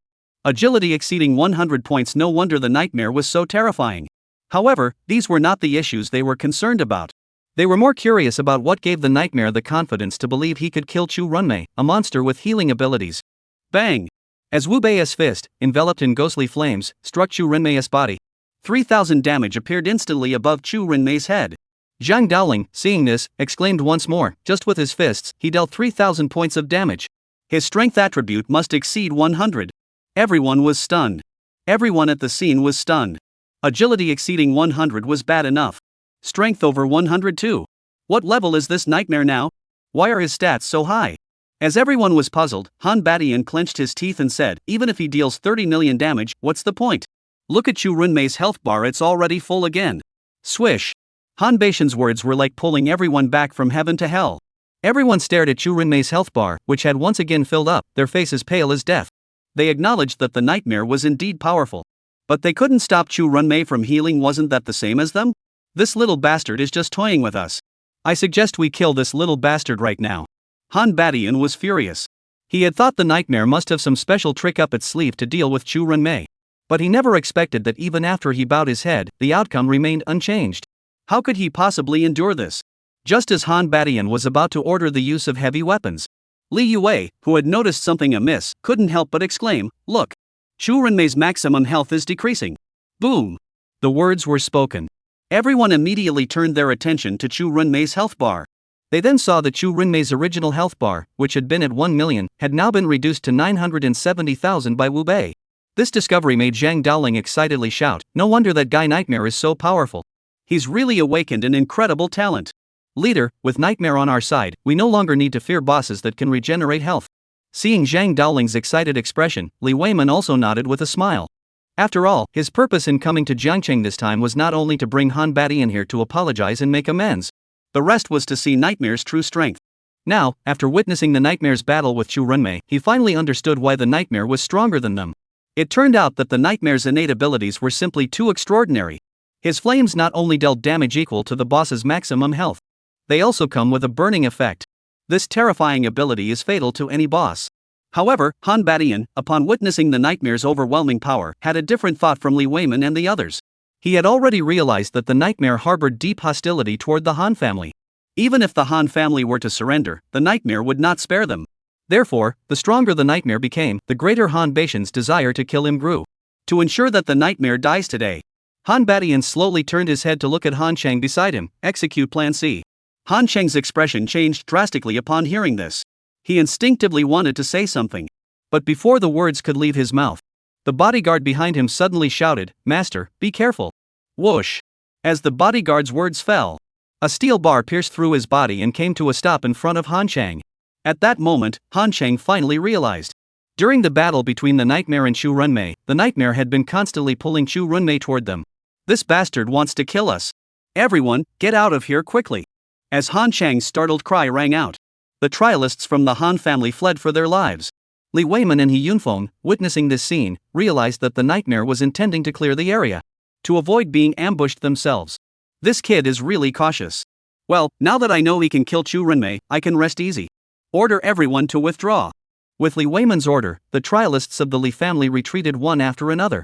The He family did the same, quickly retreating. Once they had all departed, Wu Bei finally released his soul-devouring blade arm and murmured softly, "Using the blade arm is still more comfortable." 6,120. 120. 2 hours later, night fell. Li Weiman and the others, through the mysterious phone, could see very clearly on the damage rankings that Nightmare was alone at the top, having dealt 99% damage to Chu Runmei. Just as they were about to celebrate, believing that Chu Runmei's crisis was about to pass, the secretary rushed over to Li Weiman's ear and whispered a few words. Li Weiman's expression suddenly changed. He suddenly stood up and shouted at Li Yue, "Quickly send a message to Nightmare. 10 missiles have been launched from the Cherry Blossom area, all targeting Harmonious Home. We've intercepted 9, but 1 slipped through." "What?" Li Yue, upon hearing this, turned pale. She frantically pulled out her phone and sent a message to Meng Yan. "Run. Missiles are heading your way." Chapter 44, Wu Bei injured, talent evolves again. Global broadcast. Congratulations to Yanxia Trialist Nightmare for successfully defeating the apocalyptic anomaly Chu Runmei, earning 100,000 experience points, plus 10 to all attributes, and the apocalyptic set, right bracelet. As Li Yue's message was sent, 3 chilling alerts sounded simultaneously, echoing across the globe. All trialists who heard the alerts let out excited howls, celebrating their victory over Chu Runmei. But Wu Bei, the mastermind behind it all, felt nothing at all. After all, since he had evolved the soul-devouring blade arm and gained the ability to kill any creature with an infinite health bar, Chu Runmei's death was inevitable. What he cared about more was the apocalyptic reward from the Bizarre Apocalypse, the apocalyptic set. This set of gear was unique to the Bizarre world. Its only way to obtain it is by killing apocalyptic anomalies world bosses. In a previous life, there was a trialist who, by sheer luck, managed to pick up the final kill in the chaos of battle and obtained an apocalyptic belt. At the time, it was auctioned off for 100 billion soul coins. Now, he has obtained the first piece. The chances of assembling the full set in the future are far greater than for others. However, Wu Bei did not immediately check the attributes of the right bracelet. Instead, he ordered the system, devour. He was well aware that this was a place of danger. The corpse of Chu Runmei must be devoured without delay, to prevent others from discovering his ability to devour and evolve. Ding! Congratulations to the host for successfully devouring the world boss Chu Runmei, gaining 100,000 experience points and 1 evolution point.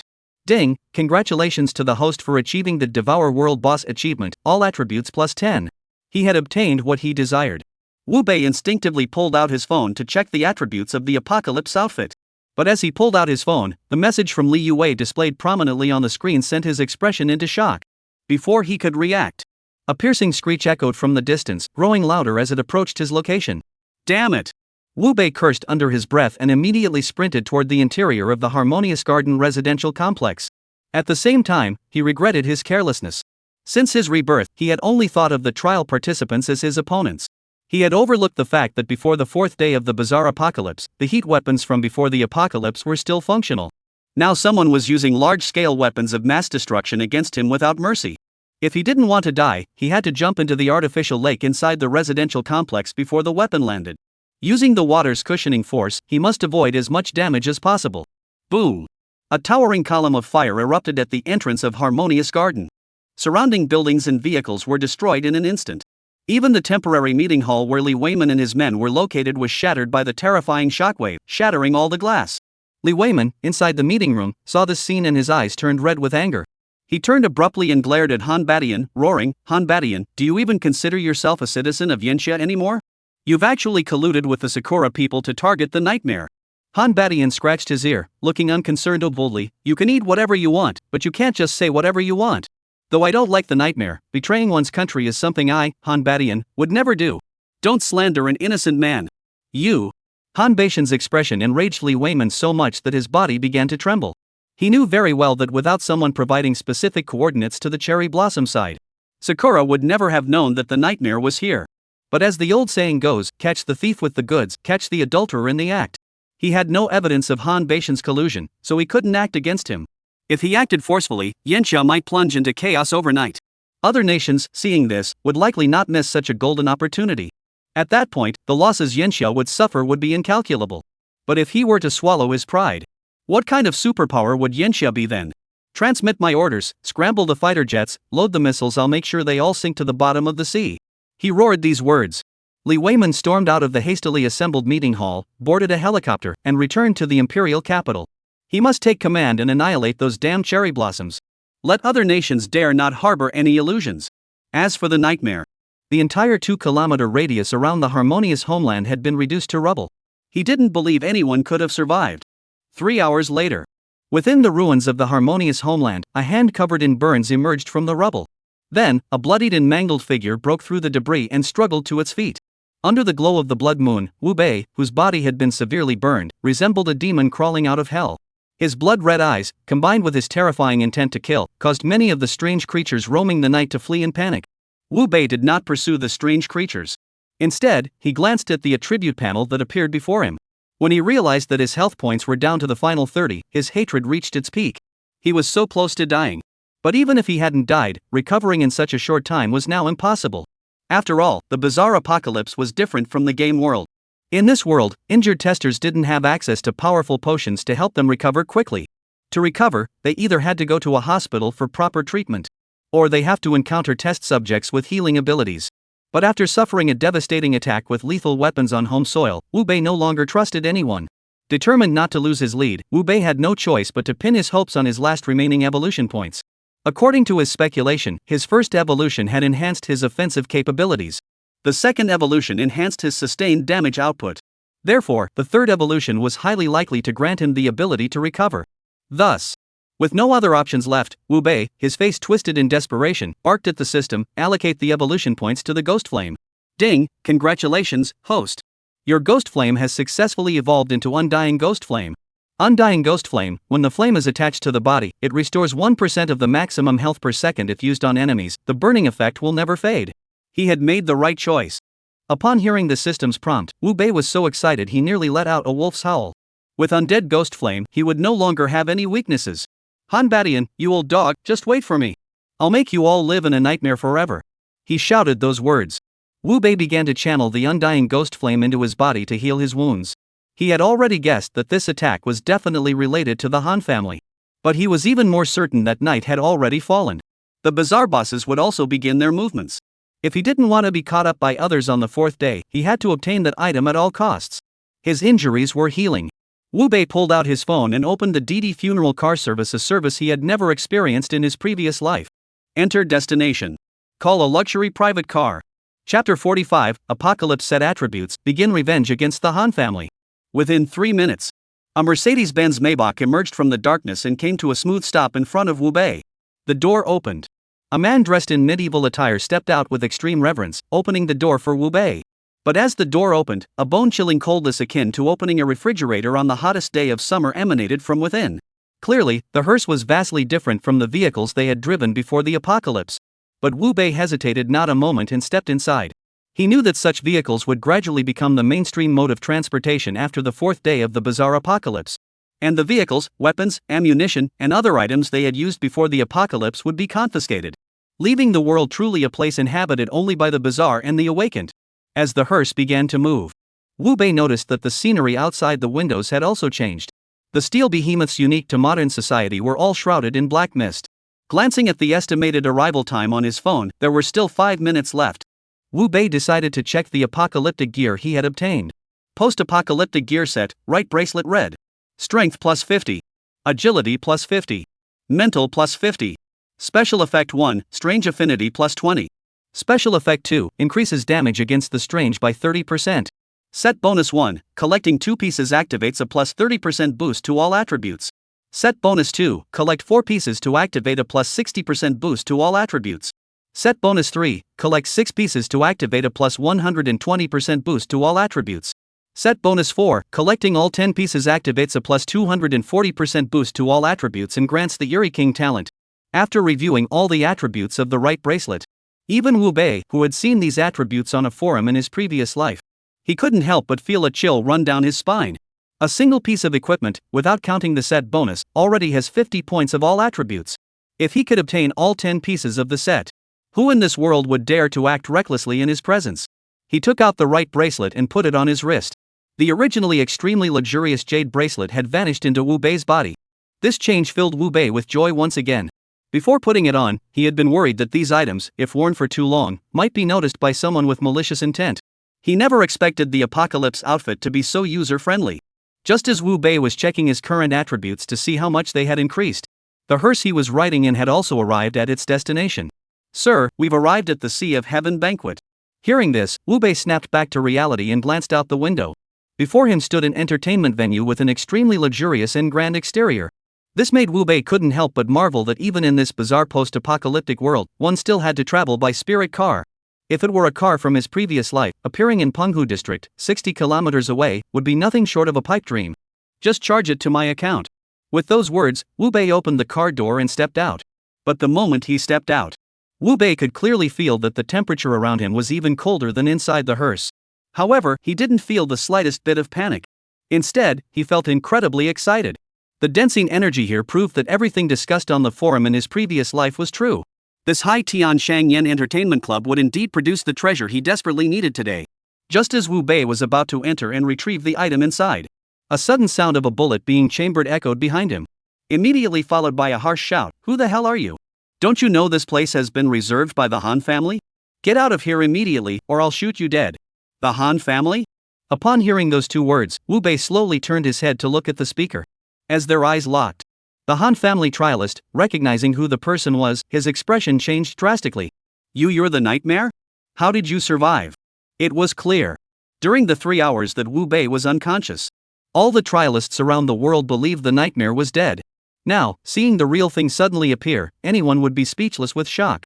On the other hand, Wu Bei, staring at the gun pointed at his head, had nothing but disgust in his eyes. In his view, those who had survived and awakened their talents, they should survive according to their own talents, not rely on their connections from before the apocalypse to act arrogantly and tyrannically. Therefore, Wu Bei suddenly transformed his arm into a soul-devouring blade and ruthlessly severed the hand of the trialist holding the gun. He then pressed the soul-devouring blade against his neck and demanded coldly, "Who from the Han family is inside? Is Han Badian inside?" The cold, ruthless question, coupled with the threat of death. The trialist guarding the gate was so terrified that his pants were soaked. In a voice trembling with fear, he replied, "Han Badian isn't here. He's already returned to the imperial capital." Inside are Han Wei, the third young master of the Han family, and the leaders of various regions in Jiangqing City. That old dog sure ran fast. Upon hearing that Han Badian had returned to the imperial capital, Wu Bei spat angrily. He knew that it was already too late to seek revenge on Han Badian today. But Han Wei, the third young master of the Han family, is here. Wu Bei felt that killing this guy would be enough to make Han Badian bleed from the heart. After all, Han Wei had awakened an extremely rare lucky talent. Wherever he is, the Han family always reaps abundant rewards. Moreover, the treasure that helped the Han family rise to prominence in the previous life was also purchased by Han Wei on the 7th day for 10 million spirit coins. But in this life, Han Wei is inside. the Han family can forget about ever possessing that treasure again. Put. With a single swing of his sword, the head rolled to the ground.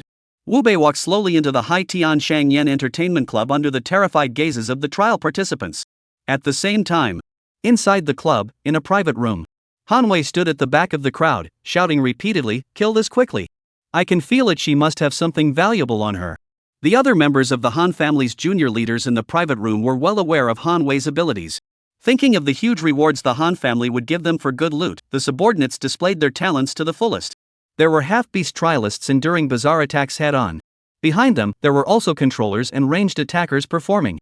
About 2 minutes had passed. A ghostly figure dressed in red, wearing red high heels, fell to the ground unwillingly. A large amount of equipment dropped. Among them, an item shimmering with black light instantly caught everyone's attention. Han Wei shouted excitedly, "Damn it, everyone stay put. Let me go pick it up." Upon hearing this, the minor leaders obediently stepped aside.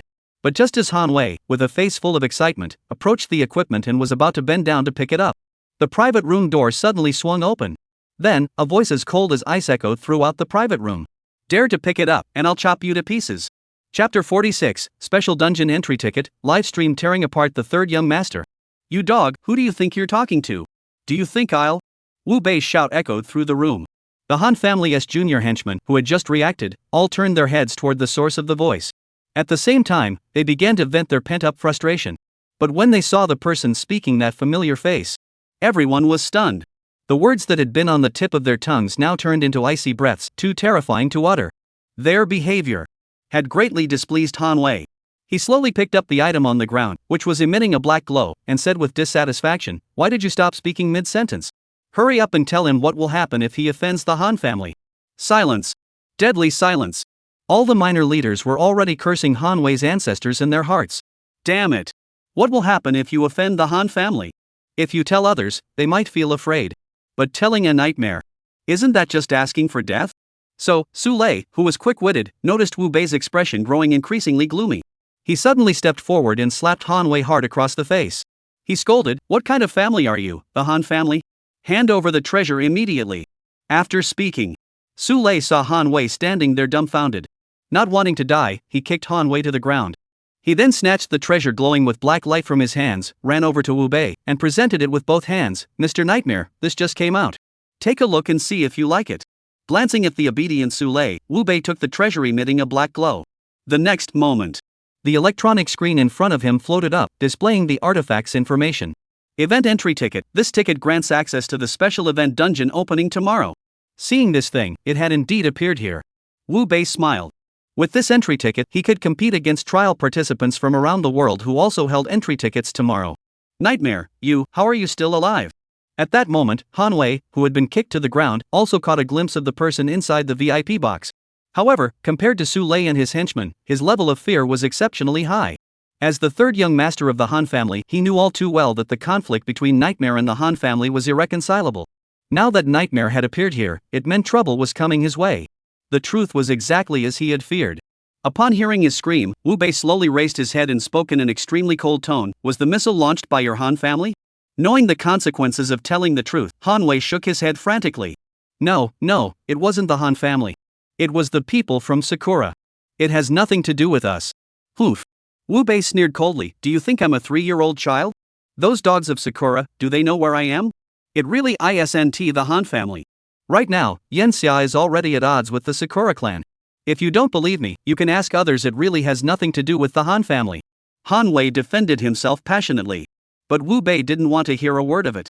Though he wasn't a military enthusiast, but he was well aware that foreign weapons of mass destruction could break through layer upon layer of blockades and reach Jiangcheng. If the Han family wasn't providing assistance, they wouldn't stand a chance even if they fired every missile in their arsenal. Therefore, Wu Bei, who didn't bother to argue with Han Weima, slowly turned his head to look at Su Lei. "If he confesses, you can live." Boom! 7 words. Like 7 words of truth, they struck Su Lei's heart. Knowing that his chance to survive was only once, Su Lei suddenly rushed forward and slapped Han Wei hard across the face. "You bastard! With Mr. Nightmare right here, you dare to lie? Do you think I won't skin you alive? Su Lei, you dare hit me? Do you believe I—" Bang! Han Wei's arrogant words were cut short. Su Lei grabbed his head and slammed it hard onto the ground.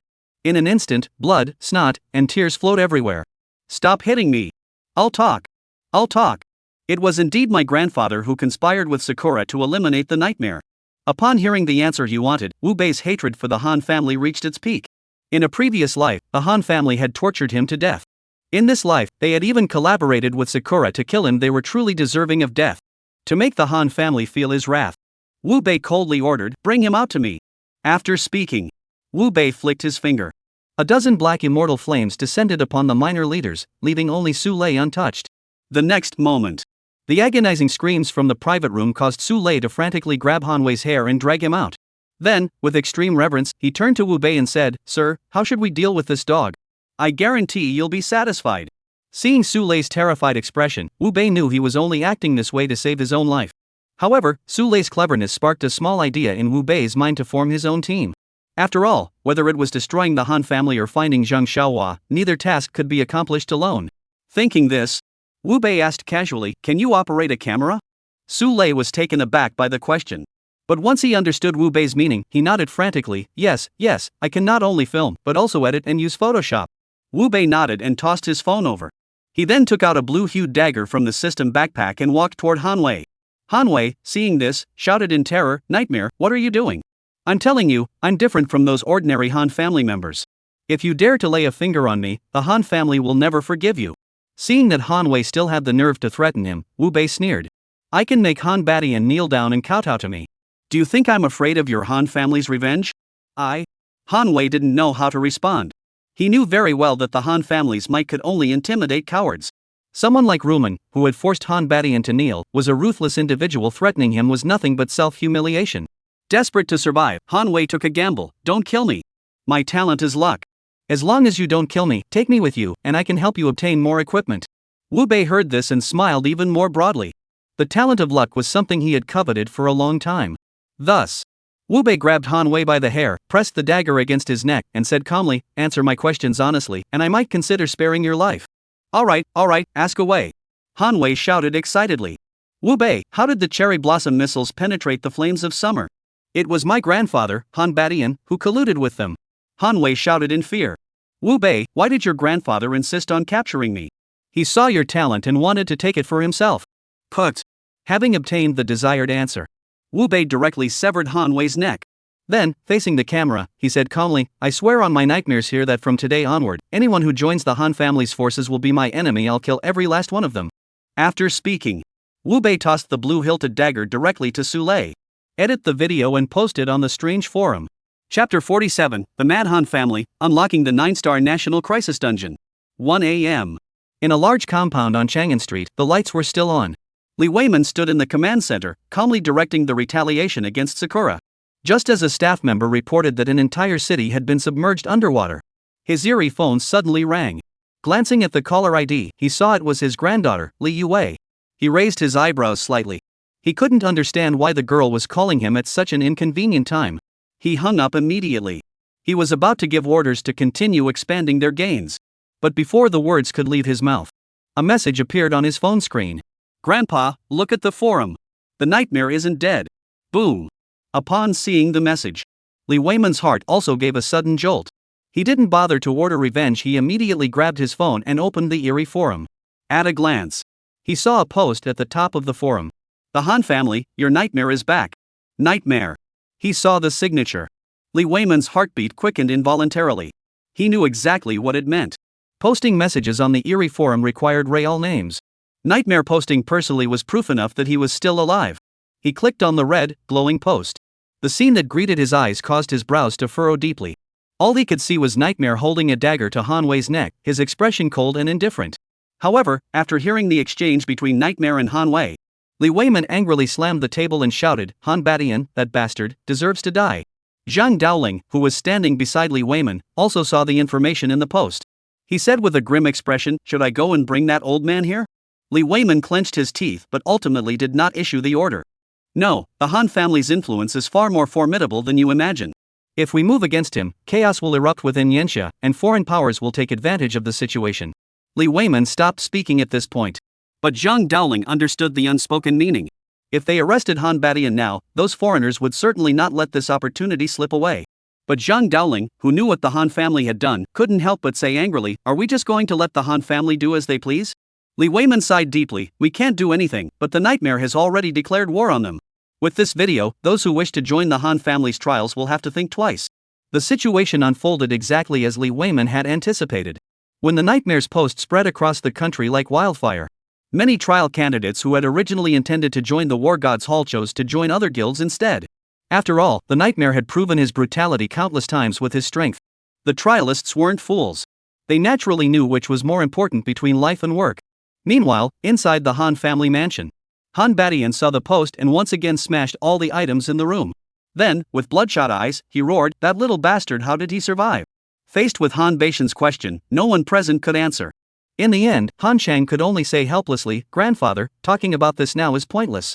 The nightmare is already a reality. What we should be focusing on now is how to resolve this public relations crisis. I've received messages from many city officials. Many trial participants have already decided not to join our War Gods Hall. That little bastard nightmare truly deserves to die." Han Badian cursed angrily, but he knew that any outburst now would only be a futile display of rage. He had to steady his emotions and find a way to resolve this crisis. Otherwise, the Han family would suffer immense losses.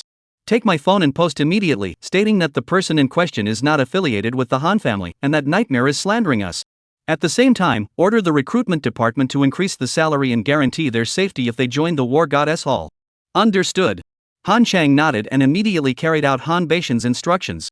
Within just 5 minutes, the post had been edited and published. However, their explanation seemed rather feeble in the face of nightmare's evidence. The post was published, and within just a few seconds, it was met with tens of thousands of abusive comments. Among them, the harshest criticism was directed at their collusion with Sakura. Han Chang watched the outpouring of genuine anger and said nervously, "Grandfather, it seems like the trial participants from Yanxia aren't buying it." Damn it! Han Badian clenched his teeth and said slowly, "The internet has no memory. We must divert everyone's attention now." As soon as he said that, Han Chang, realizing something, exclaimed in shock, "Grandfather, what are you planning?" "Activate the scroll we obtained."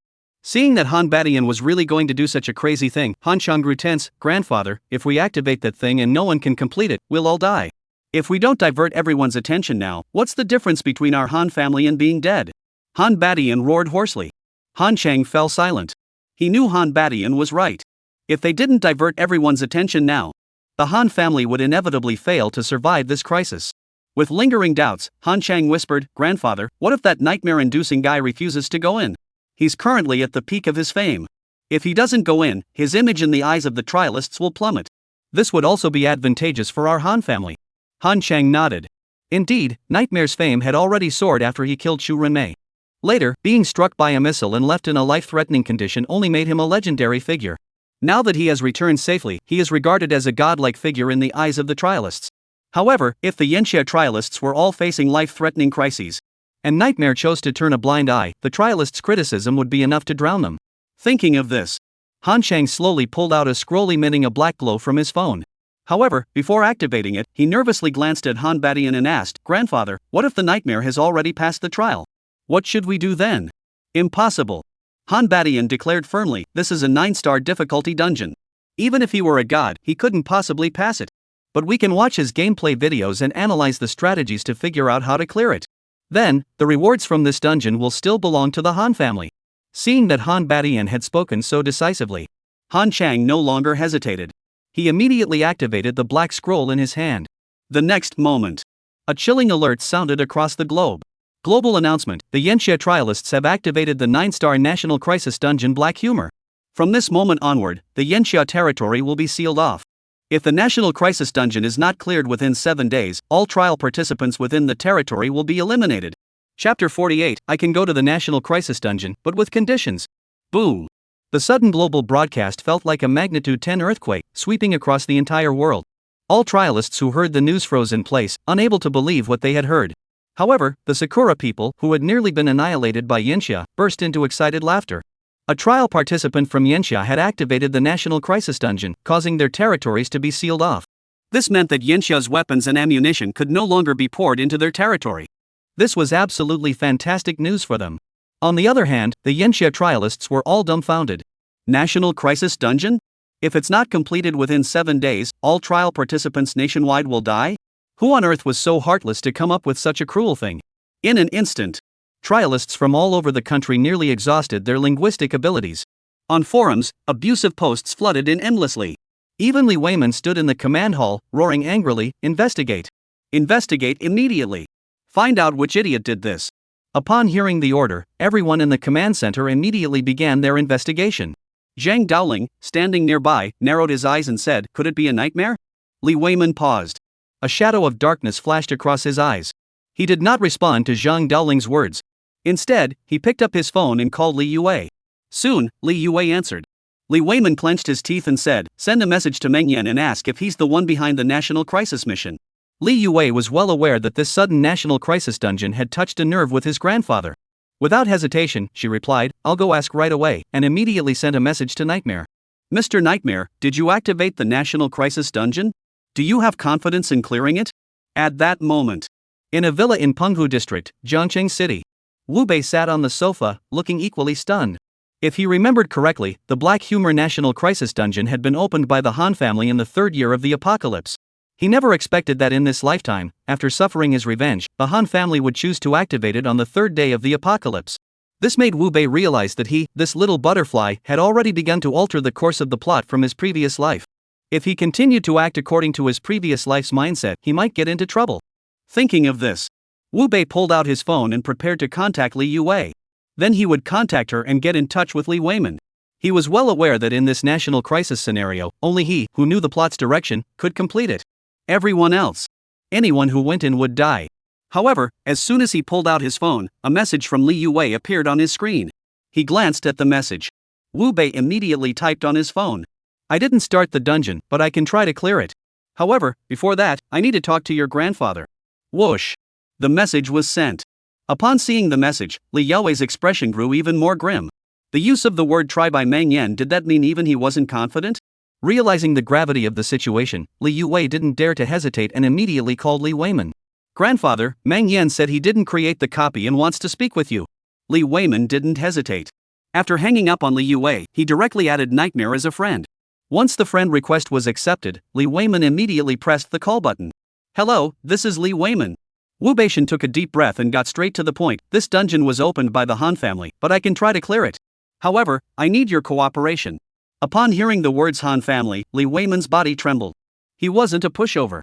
He knew that activating the National Crisis Dungeon at this time was most advantageous for the Han family. But he was even more certain that now was not the time to settle scores with the Han family. The priority was to resolve this National Crisis Dungeon as quickly as possible. "What kind of cooperation do you need from us?" Wu Bei said solemnly, "I need an official identity, preferably something like the Disciplinary Inspection Commission of the political and legal system." "What?" Upon hearing the Nightmare's demand, Li Weiman looked utterly bewildered. He had assumed Meng Yan was seeking his help to recruit elite fighters to tackle the challenge together. But to his surprise, Meng Yan was asking him for an official position. This left him puzzled as he asked, "Is this related to the National Crisis Dungeon?" "Yes, it's very important. It determines whether I can get an SSS-rank clearance score." "What?" Li Weiman looked stunned. "Don't tell me that attempting to clear the game you're talking about means trying to achieve an SSS rank score? What else could it be?" Wu Bei retorted with a peculiar expression. He had entered this large-scale disaster-type dungeon specifically for the evolution points. Without an SSS rank score, the loot dropped in the dungeon wouldn't be worth it. Might as well just farm wild bosses instead, which was more direct. Li Weiman was speechless. He had no idea how to respond to the Nightmare's words. Damn it, they were already struggling with how to clear the 9-star National Crisis Dungeon. Yet the Nightmare was already thinking about how to get an SSS rank clearance score. Are they really in the same bizarre post-apocalyptic world? Why were they such noobs? Wu Bei had no idea what Li Weiman was thinking. Thinking he was asking for too much, he raised his eyebrows slightly. "Is that not possible?" "Of course it's possible." Li Weiman was very generous. "Since it's related to the National Crisis Mission, you don't need to ask for a minor position like the Disciplinary Committee. How about a leadership role in the political and legal system instead?" Whoa! Hearing Li Weiman's generous offer, Wu Bei couldn't help but gasp in astonishment. To be honest, he had only approached Li Weiman about the position on a whim. After all, whether in his previous life or this one, he was still just a young man in his 20s. Getting a government job was already a stroke of luck. How dare he even think about a higher position? Unbelievable. Li Weiman directly promoted him to a leadership position in the political and legal system. This made Wu Bei realize at that moment that Li Weiman was trying to bring him into his inner circle. Once he accepted this position, he would likely have to dedicate himself to the nation in the future. However, compared to the benefits he would gain, Wu Bei felt that the sacrifice was worthwhile. After all, with this position, he could not only clear the 9-star National Crisis Mission and obtain an SSS-rank evaluation. More importantly, he could use this position to investigate the true cause of his parents' deaths. Find out whether that car accident was an act of God or human sabotage. Alright, I'll take the position. Make sure to arrange for someone to deliver the documents to me immediately and ensure that my personal information is uploaded to the system. No problem, all of this can be done within 2 hours. However, when do you plan to enter the dungeon? After all, once the trial participants realize they can't survive, they'll cause trouble. Wu Bei understood exactly what Li Weiman was worried about. He said solemnly, I'll go after I settle the score with Sakura tomorrow. Chapter 49, the fourth day of the apocalypse arrives, special event dungeon opens. Can't we tackle the National Crisis dungeon first?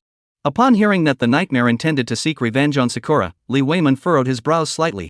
In his view, Nightmare's actions were merely the reckless behavior of a young hothead who couldn't distinguish between priorities. Sakura was just a small, insignificant place they could wipe them out anytime they wanted. Why waste time with them during such a national crisis? No. Wu Bei replied before hanging up the phone. He knew exactly what Li Weiman was thinking. But he was even more certain that if he didn't participate in the special mission tomorrow, Yan Xia would likely become history long before the national crisis was resolved. That damn kid. After being hung up on by the Nightmare, Li Weiman froze for a few seconds before angrily tossing his phone onto the table. Zhang Dowling, who was standing nearby, couldn't help but ask, Sir, is Nightmare really confident? Didn't you hear? They're only concerned about whether they can get an SSS-rank evaluation. They haven't even considered whether they can pass. Then why are you acting like this? Zhang Dowling was confused.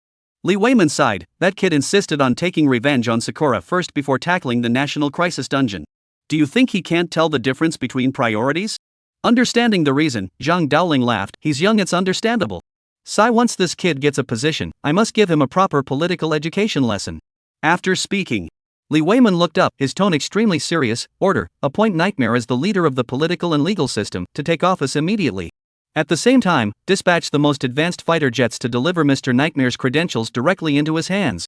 The fourth day of the apocalypse, 9:50 a.m.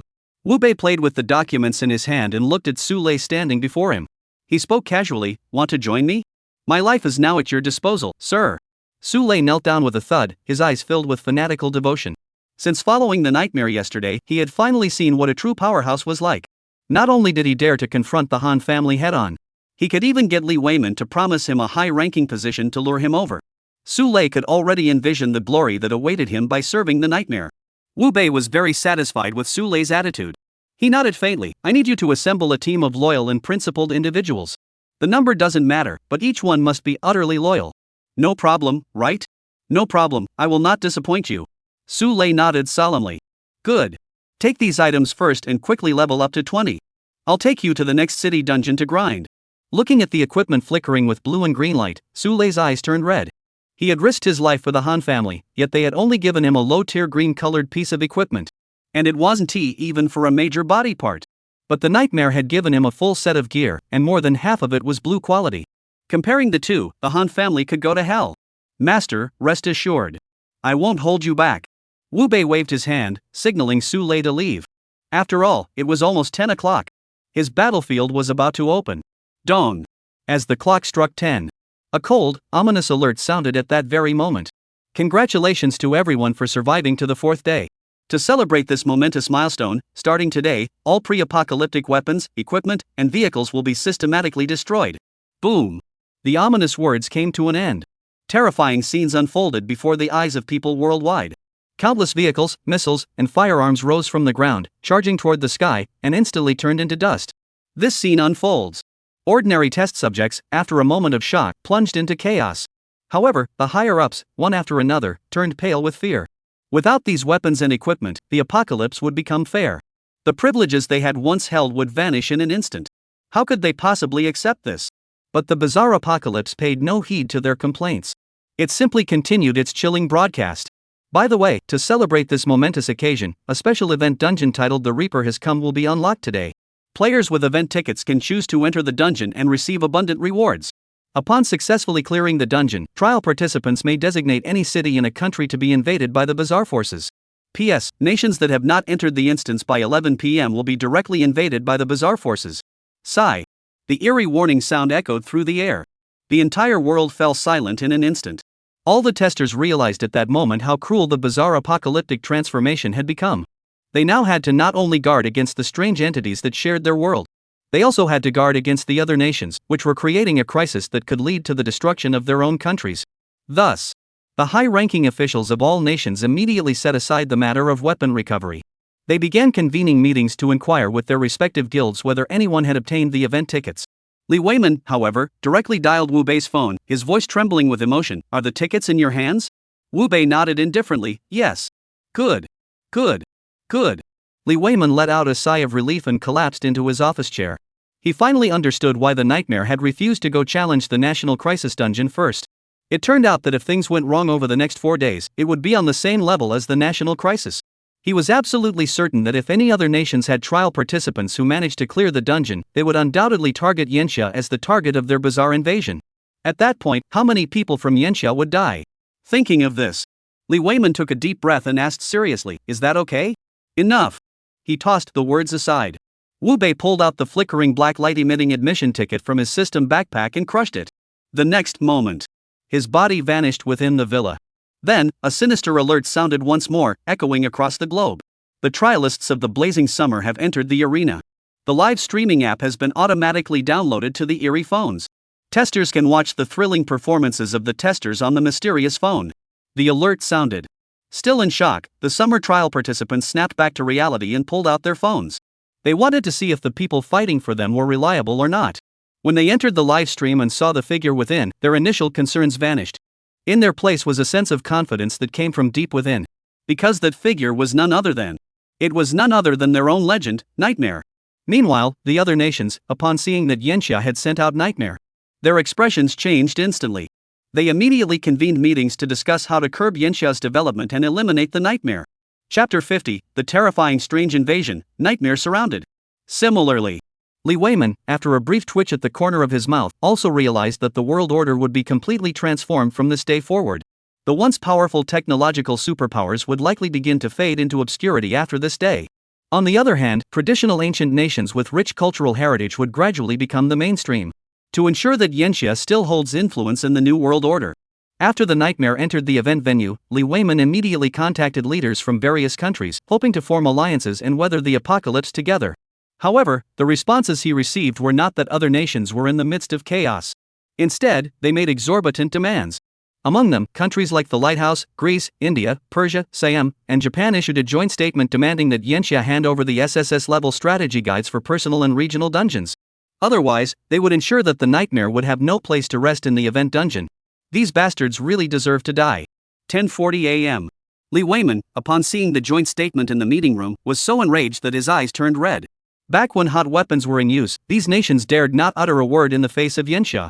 Now they dare to threaten them. It's as if they've turned the world upside down. Gentlemen, how should we handle this matter? The question was posed. In the meeting room, a group of experts and advisors each voiced their opinions. I believe that our country is currently at its most dangerous moment. We should not complicate matters further. We can simply hand over the useless strategies to other countries in exchange for peace. You're out of your mind. If they issue a statement, we hand over the strategies? That's no different from ceding territory and paying indemnities. We absolutely cannot do that. Don't you see that every country has sent their strongest warriors? If the Nightmare dies in the dungeon, how many of our people will die? The arguing grew louder. Li Weiman felt utterly frustrated. After hesitating for a long time, he suddenly slapped the table with a loud thud. Enough. The sound echoed. The meeting room fell silent. Li Weiman took a deep breath and turned to Zhang Daoling beside him. Master Zhang, what do you think we should do? Zhang Daoling narrowed his eyes slightly. I think instead of arguing here, we should go ask the Nightmare for its opinion. After all, he should have already assessed the strength of the trial participants from all countries. If he thinks we need to help him form an alliance, we can assist him then. What do you think? Li Weiman nodded in agreement. He thought Zhang Daoling made sense. The Nightmare was the first to enter the activity area, undoubtedly to assess the strength of his opponents. Currently, there are 197 sovereign nations and 36 regions worldwide, with 220 trial participants already in the activity venue. No doubt the Nightmare has finished its assessment as well. 10:55 a.m. Wu Bei, who was sitting inside the activity venue waiting for the instance to open, saw an incoming call request on his phone. He raised his eyebrows instinctively and answered, "What's the matter?" Hearing the Nightmare's impatient tone, Li Weiman's forehead was covered in black lines. He was about to lose his mind. This guy actually dared to be impatient. Is there any law left? Is there any sense of justice left? But Li Weiman knew that now wasn't the time to correct Meng Yan's attitude. He must figure out just how much leverage Meng Yan really has. This was of utmost importance for their national strategy. He took a deep breath. Li Weiman blurted out everything about the joint statement. Wu Bei, upon hearing this, grew even more impatient. Is this all you've got? Do you really need to ask me? You're not much of a leader, are you? You. Li Weiman was about to curse. That bastard Meng Yan, what kind of talk is that? Is this really such a trivial matter? Young man, this is a serious matter. I expect you to answer honestly. After all, your safety is crucial to the national crisis mission. There can be no accidents. Hearing this, Wu Bei also understood that Li Weiman had seen the trial participants from various countries and their levels were all quite high. He feared that if Wu Bei died in this activity dungeon, no one would be able to handle the national crisis dungeon. Ultimately, this could escalate into a nationwide disaster. Therefore, Wu Bei, who already knew the true strength of these trial participants, spoke with a look of arrogance. Don't worry. In an hour, those clowns will be on their knees begging for mercy. As soon as the words left his mouth, before Li Weiman could say another word, a sinister alert sounded once more, echoing across the globe. Access time has arrived. Djibouti, Chad, Burundi, and other countries, due to the absence of trial participants, are now facing a mysterious invasion. Boom! The alert sound faded away. The sky, which had been blood red, suddenly transformed into a massive projection screen. On the screen, clearly displayed, was the least developed African savanna of Blue Star. Just as all the trial participants were puzzled, they witnessed the most terrifying sight of their lives. The vast African savanna was suddenly engulfed in thick black fog. In the next instant, tens of thousands of soldiers clad in armor and wielding long spears burst out of the black mist, killing everyone in sight. The terrifying and bloody scene left all the trial participants around the world speechless with fear. The mysterious invasion was actually a horde of ghost soldiers passing through. This as it were as good as dead. Thus, trialists from various countries flooded the live stream chat with messages cheering on their own trialists. Meanwhile, the trial participants were completely unaware of this. All they knew was that the event dungeon, The Reaper Has Come, had begun. The scene shifts. All participants appeared in a massive airport terminal. Before anyone could react, Anderson from the Lighthouse Nation excitedly shouted, "Wow, this is Kennedy Airport. This is our Lighthouse Nation's home turf." Anderson's words were spoken. Many trial participants from other countries sighed in relief. They were well aware that the types of bizarre dungeons were also ranked by difficulty. The simplest ones were those from countries like the Lighthouse Nation, which followed the faith of Jesus. However, Wu Bei, who had been reborn, knew that this bizarre dungeon, though it looked simple, was extremely dangerous. A single misstep could lead to the entire group being wiped out. Just as Wu Bei was pondering how to wipe out the entire group, the airport's public address system suddenly sounded an alert. The 220 trial participants heading to Paris, your boarding time has arrived. Please board the aircraft within 10 minutes to proceed to the final destination and claim your event rewards. Swish! The announcement sounded. Trialists from all over the world grew excited. They never imagined that this event dungeon would be so simple. All they had to do was board a plane to receive their rewards. This caused them to turn their heads and look at Wu Bei. Anderson of the Lighthouse Nation, who was still maintaining his lead, spoke with a playful expression. "Nightmare, how about we make a deal?" Wu Bei knew exactly what these guys were up to. He narrowed his eyes and asked, "What kind of deal?" "Give us the SSS-rank clear strategies for your personal and regional dungeons, and we'll let you board the plane to the final destination. Otherwise, you won't be able to board this flight." Chapter 51, The Special Treatment Earned by Trading Equipment Effects, and the Confused Anderson. Threatening me? Wu Bei glared at Anderson with a cold expression. But before Anderson could respond, his surroundings were suddenly surrounded by over 10 trial participants from various countries. It's not a threat, it's a friendly reminder. I'm sure you don't want your country to suffer from mysterious invasions either, do you? Looking at Anderson's arrogant expression, Wu Bei sneered inwardly. These idiots actually think that just because they got on the plane, they'll get a reward. They're completely brainless. To ensure that all of them die in the first round, Wu Bei feigned disdain. In this bizarre apocalypse, the fittest survive. Whether Yanxia is invaded by the bazaar or not, what does it have to do with me? If you want an SSS rank clearance guide, pay with soul coins. Otherwise, forget it. Upon hearing this, not only Anderson and the others were stunned by Wu Bei's words. The Yanxia trialists watching the livestream were also stunned. They couldn't believe that the legend they had once admired was such a selfish and self-serving person. As a result, the chat in the livestream was almost entirely filled with insults directed at the nightmare. Wang Dachui, what kind of legendary figure is this? He's just a selfish little man. Thank goodness I didn't listen to his nonsense and left the War God's Hall.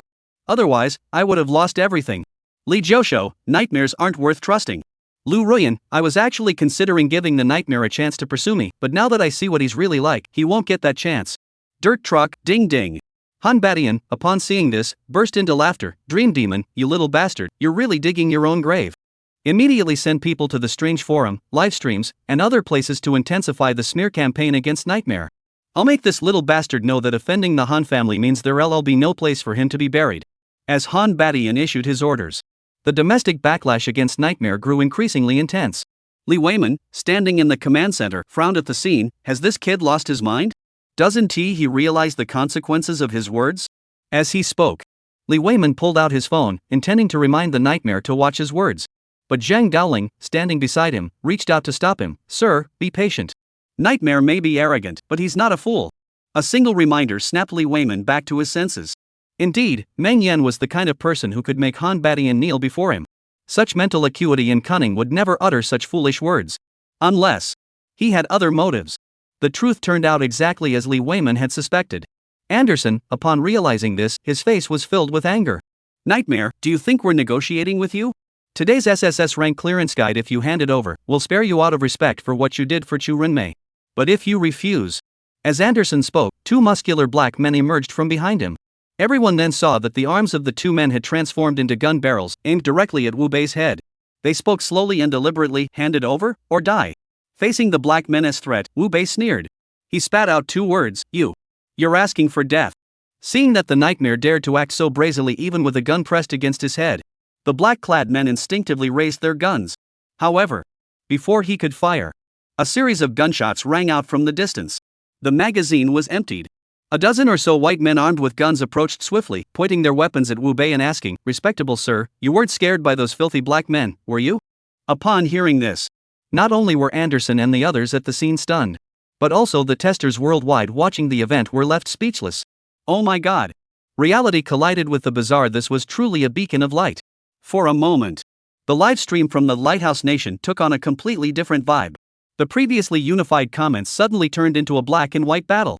Meanwhile, Anderson inside the dungeon, after realizing what was happening, he erupted in anger. What the hell are you doing? Why are you shooting? Bang! A gunstock struck Anderson's face, causing blood to gush out. Shut your mouth, and if you dare say another word, I'll beat you to death. He finished speaking.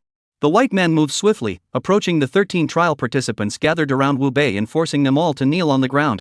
Then, a man who clearly held a position of authority among them approached Wu Bei with a friendly smile. Respectable sir, we apologize for startling you. Would you mind coming with us to make a statement? A commotion erupted. The scene of the strange beings treating people differently was broadcast live to the world. All the trial participants who witnessed this scene were left speechless. However, high-ranking officials and experts from various countries immediately identified something amiss. Because they were familiar with the equipment effects, they were well aware of a specific effect called anomalous entity affinity. In the dungeon, the Nightmare was being treated kindly by the anomalies. It was highly likely that he was wearing equipment that granted additional mysterious affinity. As a result, leaders from various countries immediately relayed this information to the participants of the trial. Anderson and the others nearly lost their composure upon seeing the message. They were all carefully selected representatives from their respective nations. Their purpose was to resolve the troublesome issues of Yanxia and Meng Yan during the first event. But they had risked their lives. The nation was still holding back on them. With such good equipment, they weren't even given the chance to use it. This is truly outrageous. Just as Anderson and the others were venting their frustration inwardly, the airport announcement sounded again. The flight for the 220 trial participants heading to Paris will depart in 5 minutes. Those who have not boarded, please hurry up. Upon hearing this announcement, all the trial participants except Wu Bei turned pale. Especially Anderson, who was being held down on the ground, shouted anxiously, Sir, we don't know those two black men. Please let us board the plane. No, you need to come back with us for questioning. But my plane is about to take off. Anderson and the others grew desperate. If they couldn't board the plane, wouldn't that mean they couldn't get their reward? But those who had watched American TV shows knew. In America, the police are incredibly tough. They wouldn't give Anderson a chance to stall. Bang bang. 2 more gun butts smashed into Anderson's head, knocking him unconscious on the spot. The other test subjects from other countries, witnessing this scene, they realized that Anderson was probably finished. Not wanting to be detained because of Anderson, the other trial participants from other countries quickly ran toward the corridor. They rushed to board the plane as quickly as possible. This scene unfolded.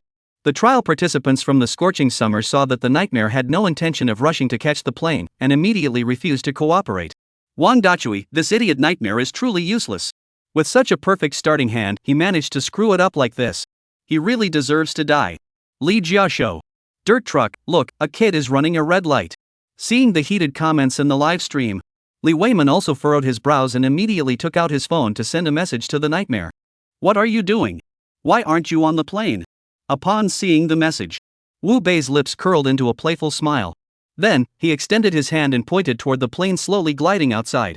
He spoke slowly and deliberately, the mission has officially begun.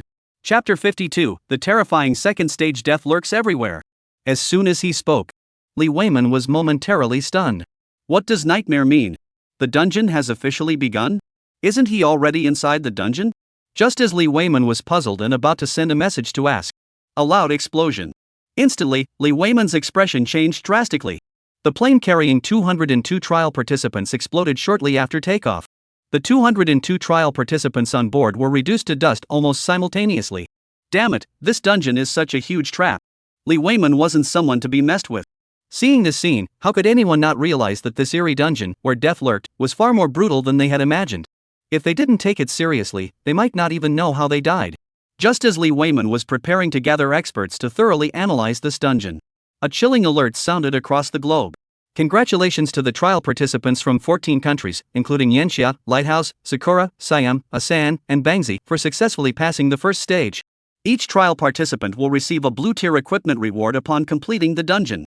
Trial participants from their respective nations will also gain a 10% immunity to bizarre damage, valid until the next event begins.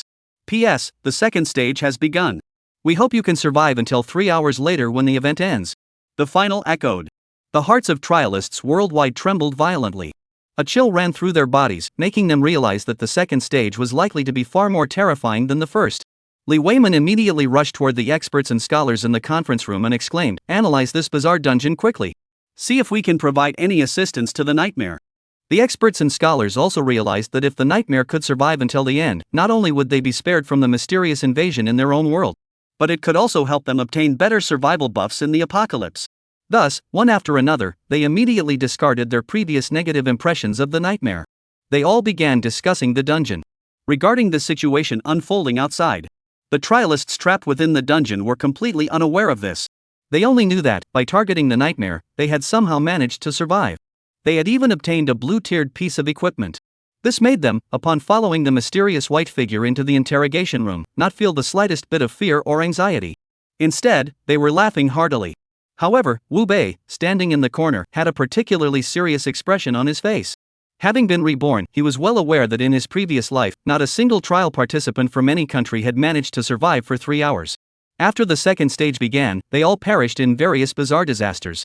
In this life, if he wanted to survive until the end and claim all the rewards, he must remain fully focused at all times and handle any sudden disasters. Anderson and the others clearly still hadn't grasped the true meaning of the phrase "death has come." Upon entering the interrogation room and finding no strange phenomena to interfere with them, they grew arrogant once more. Anderson wiped the blood from his face and glared at Wu Bei with a savage expression. "Nightmare, do you have any equipment that boosts your affinity with the supernatural? Hand it over, and we won't hold your previous actions against you." "That's right, hand it over. Otherwise, don't blame us for being ruthless." Watching Anderson and the others in the interrogation room, acting so recklessly, Wu Bei ignored them and continued to observe the room, looking for any security vulnerabilities. Just as Wu Bei noticed a fruit knife on the corner of the interrogation room table, Anderson suddenly shoved Wu Bei. "I'm talking to you, can't you hear me?" Bang! It was Anderson's push that caused Wu Bei, who was standing in the corner, to instinctively take a step back and collide with the wall. Then, Wu Bei seemed to have toppled a domino card. The regulation frames hanging on the walls fell to the ground with a loud crash. The Siamese trialist standing beneath the frames was startled by the sudden noise. Their arms involuntarily swung downward, accidentally brushing against the fruit knife lying on the corner of the table to handle. In the next instant, the fruit knife, under pressure from the handle, immediately sprang off the table. It flew forcefully toward Anderson. Unaware of the danger, Anderson instinctively turned his head, about to confront the Siamese trialist and demand an explanation. But before the words could leave his mouth, the fruit knife struck him square between the eyebrows, piercing through his forehead. This scene unfolded. The entire interrogation room fell into complete silence. Everyone except Wu Bei stared in shock as Anderson slowly collapsed to the ground.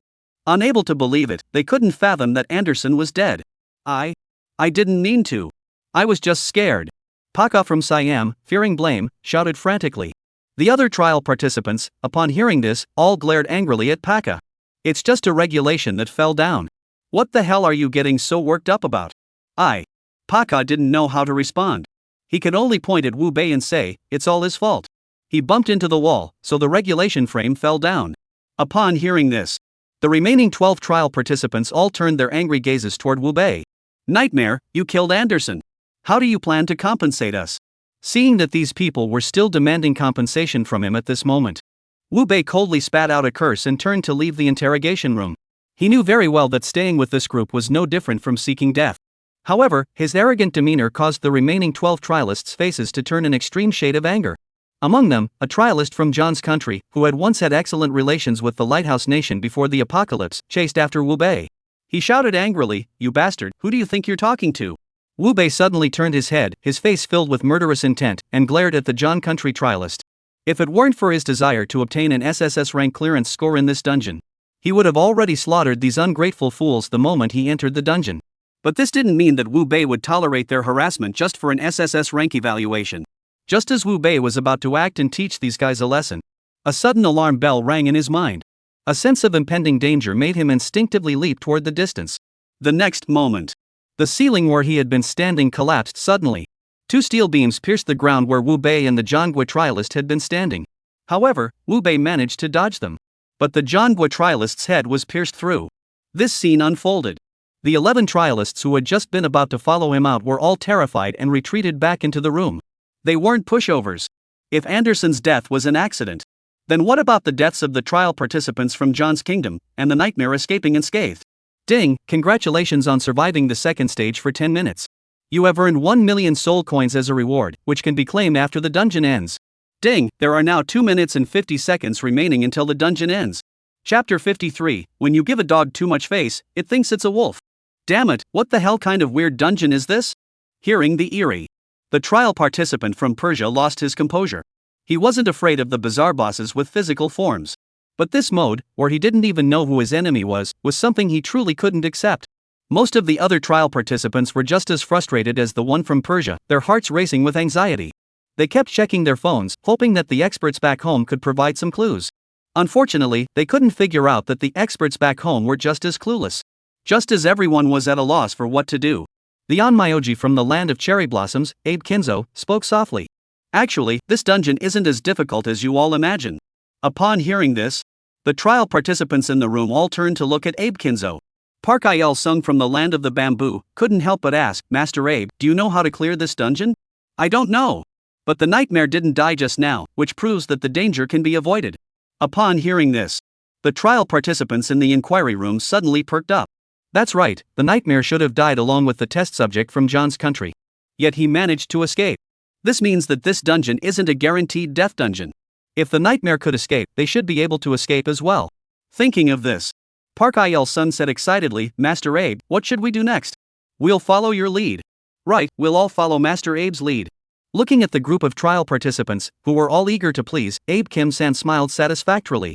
Before participating in this event, domestic experts had already analyzed that the future global landscape would undergo significant changes.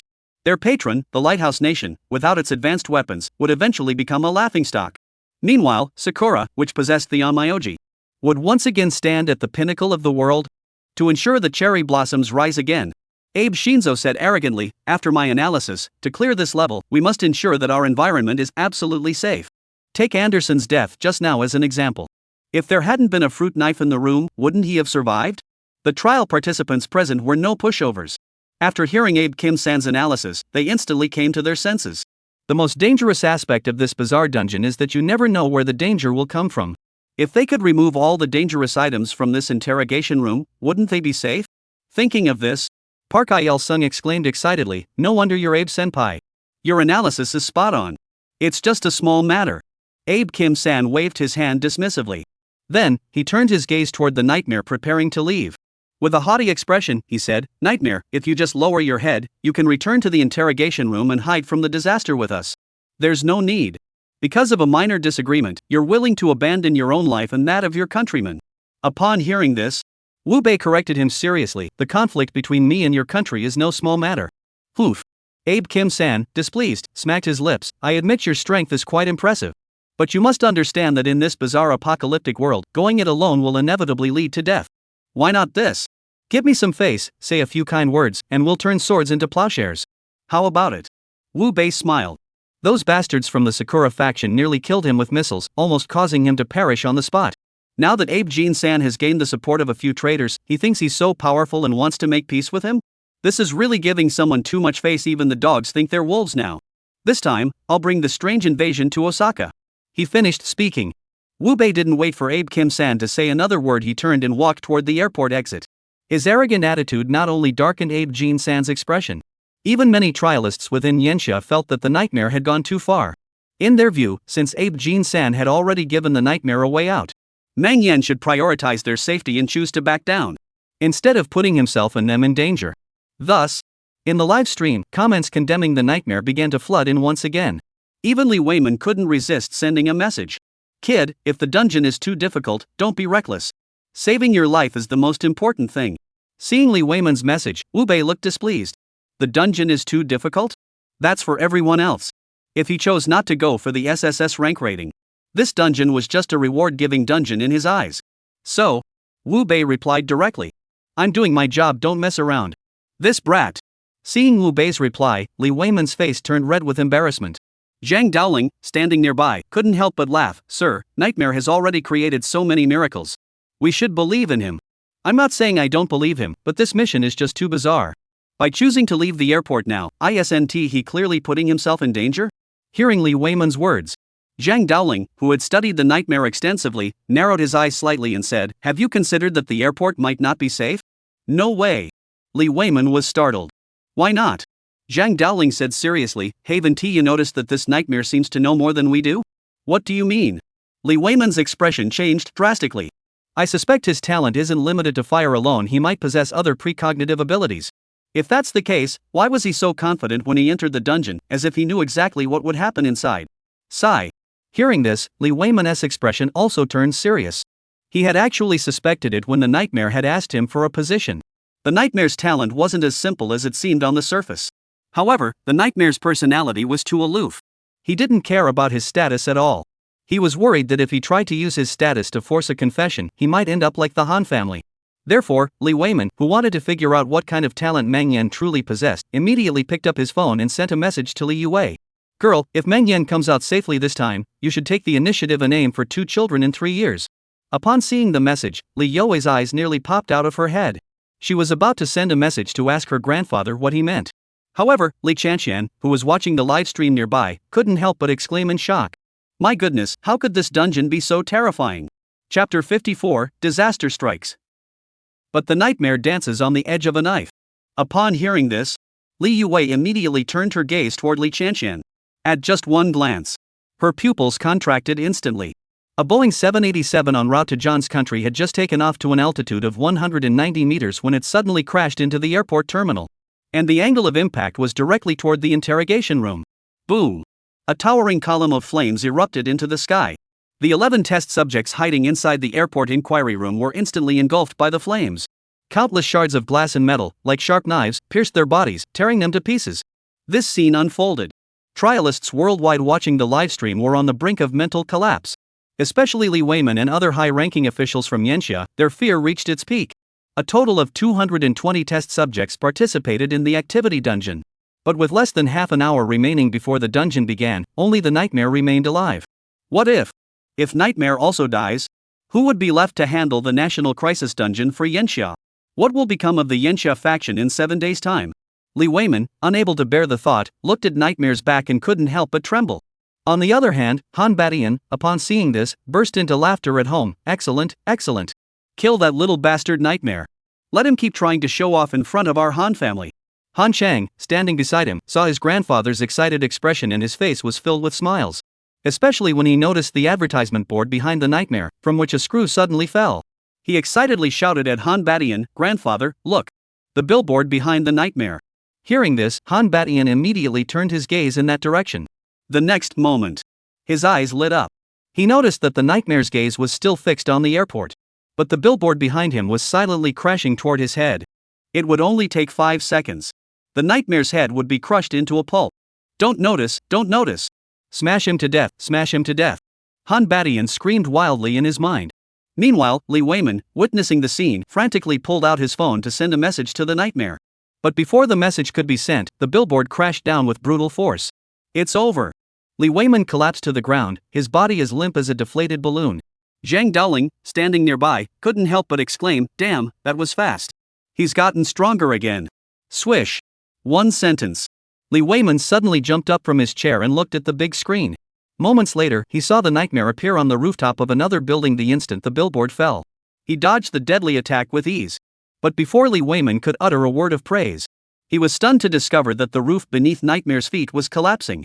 And directly below the collapse stood a statue holding a long spear, resembling a demon from hell, waiting for its prey to fall.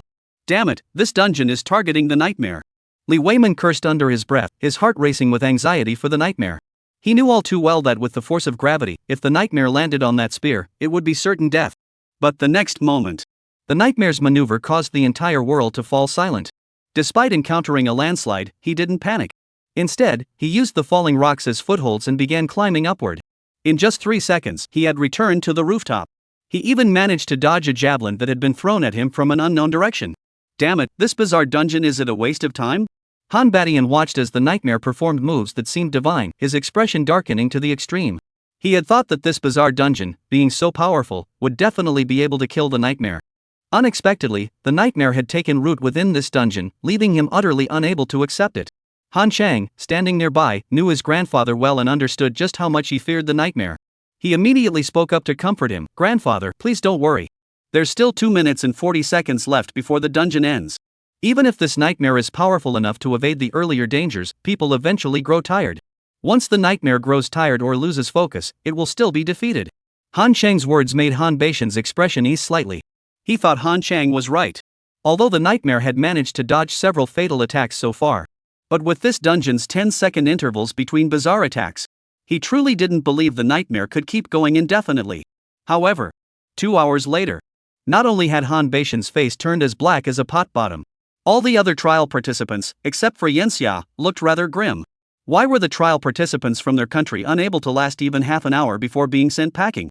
Meanwhile, Nightmare was able to evade fatal attacks time and again in this bizarre dungeon. Especially the high-ranking officials from Sakura country were furious to the extreme. They kept cursing in the office, damn it. They were well aware that if the Nightmare were to complete the dungeon, their country would undoubtedly face retaliation.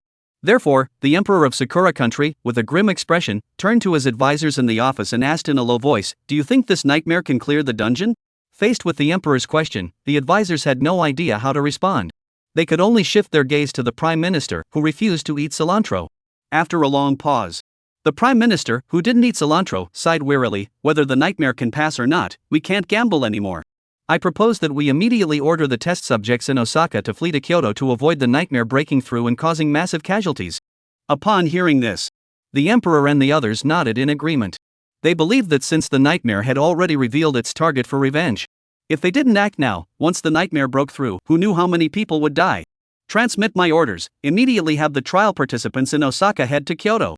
At that moment, as the Emperor's orders were issued, the cherry blossom trialists living within Osaka Castle began fleeing in sheer terror. Just 40 minutes later, the entire Osaka Castle was left deserted, as if it had been ransacked. At that moment, there were only 3 minutes remaining until the end of the event dungeon. Almost all the trial participants worldwide were glued to the livestream in the sweltering heat, eager to see if the Nightmare could be defeated. But Wu Bei was utterly exhausted at that moment. He stood in an open area, gasping for breath. Over 2 hours of intense escape had pushed his body and mind to the absolute limit. But he knew that the closer he got to the end, the more he had to stay focused. As he cautiously kept watch on his surroundings, suddenly, the ground began to tremble. All the buildings around him began to sway violently. Li Weiman and the other participants of the Yanxia trial, witnessing this scene, unconsciously, 3 words flashed through their minds: earthquake. Chapter 55, Dungeon Clear Event, Rewards that Make the World Jealous. This is ridiculous. Are you kidding me? Seeing the earth writhing like a dragon, constantly churning, Li Weiman's eyes turned red. He had thought that with only 3 minutes left, the Nightmare would surely pass. But seeing the houses collapsing toward the Nightmare's position due to the earthquake, he now just wanted to curse the strange apocalyptic world's mother. Same here. Wu-bei never expected that this bizarre dungeon would go to such lengths to kill him. Not only did it trigger an earthquake, but it even caused lava to erupt. Seeing the ground about to collapse, leaving no place to stand, a flash of madness crossed Wu-bei's eyes. Only 3 minutes left. As long as he didn't touch the ground, he would clear this dungeon. And he could also get an SSS-rank evaluation. He had a plan. Wu-bei let out a loud shout and charged toward the collapsing building. He could be seen climbing upward, his feet gripping the walls. Once the building beneath his feet crashed into the lava, he immediately jumped to another building and repeated the same maneuver. But he didn't know if his actions had angered the Reaper within this dungeon. As a result, as soon as Wu-bei jumped to another building, the glass walls shattered and rushed toward him at high speed. But Wu-bei remained unfazed by the situation. Instead, he swiftly dodged the shards of glass, which were as sharp as knives. Time ticked away second by second. All the trial participants watching the live stream held their breath, fearing that their breath might indirectly affect the nightmare's performance. Of course, those who held such thoughts were the trialists who viewed the nightmare as their idol and a legend. On the other hand, the test subjects from the Han family and Sakura country were watching the livestream and shouting non-stop, "Die! Die! Die!" However, no matter how much they shouted, Wu-bei seemed like a war god, dancing relentlessly in the face of death. No matter what methods the Grim Reapers in the bizarre dungeon used, they couldn't defeat him. As the countdown ticked down to the final 10 seconds, global trial participants watched the meteorite slowly falling from the void, feeling that the bizarre dungeon was taking things too far. Even Wu-bei, staring at the meteorite, had a face as dark as night. Damn it! Isn't it just about getting a reward? Is it really worth going this crazy? Knowing that climbing higher would only lead to a certain death, Wu-bei decided to take a gamble. As he watched the meteorite plummet toward the ground, he immediately abandoned his attempt to climb upward. Instead, he jumped into the molten lava below. Gak! As Wu-bei disappeared into the lava, the live stream suddenly went dark. This scene left all the global trialists stunned. However, those trial participants who had a grudge against the nightmare immediately erupted into excited shouts. Especially Han Badian and the high-ranking officials from Sakura country, who were jumping up and down in excitement. Quick, bring out my prize 1982 champagne. I must celebrate tonight. Han Sheng heard this and nodded with a smile. Just as he was about to go, a chilling alert sounded across the globe. Global announcement: congratulations to the trial participant Nightmare from the Yanxia region for successfully completing the event dungeon. The Reaper has arrived. Gain 100,000 experience points, 3 million soul coins, plus 30 to all attributes, 1 red medal, 2 purple tier items, and 5 blue tier items. Global announcement: Yanxia trialist Nightmare has achieved an SSS rank score in the Reaper's arrival dungeon. The nation he belongs to will gain immunity to 50% of all anomalous damage. Effect lasts until the next event dungeon opens. Boom! As the global announcement echoed, the summer trial participants all went wild. Li Weiman laughed aloud in the meeting room. Excellent! Excellent! Nightmare did a great job. With this 50% damage immunity, we will surely gain the upper hand in this bizarre apocalyptic world. We'll stand once again at the pinnacle of this world. As soon as he said this, the experts and scholars in the meeting room all wore excited smiles on their faces. A 50% reduction in damage was absolutely crucial for the trial participants enduring the scorching summer heat. With this 50% damage reduction, they now dared to tackle the hidden dungeons they had previously dared not attempt. Even if someone knocked on their door in the middle of the night, they could confidently reply, "Coming right up, sis." However, while the Yanxia people were overjoyed, the trialists of Sakura, on the other hand, had grim expressions on their faces. Especially the emperor of Sakura country, who was as restless as an ant on a hot pan. He kept asking the person who didn't eat cilantro, "Have all the trial participants in Osaka Castle been evacuated? 80% of the trial participants have already headed to Kyoto, and the rest are in other cities. Rest assured." Alright. The emperor of Sakura couldn't help but sigh in relief. The nightmare had been defeated. But Osaka Castle no longer had any trial participants. It was as if they hadn't lost. But as the eerie sounded once more, all the Cherry Blossom trial participants' expressions changed. The nightmare of the summer trial has chosen to unleash the bizarre invasion on Kyoto, the city of cherry blossoms, as the final reward for clearing the trial. In 1 minute, the bizarre invasion will officially begin, lasting for 3 hours. Damn it, Nightmare, that little bastard, you're dead. The emperor of Sakura was furious. He never imagined that Nightmare would be so dishonest. He had promised an invasion of Osaka, but in the end, he chose Kyoto. This is a setup. Thinking of this, the emperor of Sakura unconsciously lifted his head and looked up at the sky, which was growing increasingly overcast. When he saw the countless strange beings appearing, he collapsed to the ground. He murmured hoarsely, "It's over. The cherry blossoms have suffered a great loss this time." As the shadow soldiers began to rampage and slaughter indiscriminately within the cherry blossom kingdom, Wu Bei, who had returned home, shed his nightmare disguise and fixed his gaze on a metal glowing with a red light. After all, he had chosen to come to this dungeon and obtain an SSS rank evaluation for the sake of this medal. He knew very well that without this medal he would never be able to defeat the National Crisis Dungeon. Now that the treasure was in his hands, Wu Bei immediately checked its attributes. Reaper's Bane Red. Strength plus 50. Agility plus 50. Mental plus 50. Special Effect 1, inflicts an additional 30% damage against anomalies. Special Effect 2, immune to 30% of damage from the abnormal. After reviewing the equipment attributes, Wu Bei smiled. Now, the SSS-rated equipment grants all trial participants in Yenxia a 50% damage reduction. With this additional 30%, his damage reduction had reached 80%. With such resistance, combined with the official position he had obtained from Li Weiman, he could now truly attempt to achieve an SSS-rated score in the National Crisis Dungeon. The only thing that disappointed Wu Bei was that obtaining an SSS-rated score in the event dungeon did not grant any evolution points. Just as Wu Bei was complaining about the bizarre post-apocalyptic world and its stinginess, the door to his house was knocked on. A frantic voice rang out from outside. Wu Bei, open the door quickly. I need to see you. Damn it, something bad is coming. Chapter 56, Wu Bei, take me away with you. I don't want to marry the nightmare. Wu Bei, open the door. I know you're home. The constant urging from outside the door made Wu Bei stand up with a headache. I've already moved to Penghu district. How did you find me? He opened the door. Seeing Li Yue's figure, Wu Bei asked impatiently. Li Yue gave an innocent smile. Hee, I know how many houses you have. No matter where you move, I'll find you. Hearing this, Wu Bei's expression darkened. He finally realized that the houses his family had left him in his previous life were all uninhabitable. He hurriedly searched for a feng shui-blessed location to arrange the dilapidated house he had obtained. Otherwise, he'd either be driven mad by the female ghost, or he'd be driven to death by Li Yue. Enough with the small talk. Spit it out, which dungeon is giving you trouble again? I didn't come here for the dungeon. Li Yue said seriously. Oh? Wu Bei raised an eyebrow. What's the matter? I want to ask you if you can take me away with you. What? Hearing Li Yue's words, even Wu Bei, who had been reborn, nearly popped his eyes out of his head. He had heard the saying before, a man chasing a woman is like climbing a mountain, while a woman chasing a man is like parting a curtain. But he had never seen a woman who hadn't even developed a relationship with a man yet asking him to elope. This left Wu Bei staring at Li Yue with a puzzled expression. Are you that bold? What are you talking about?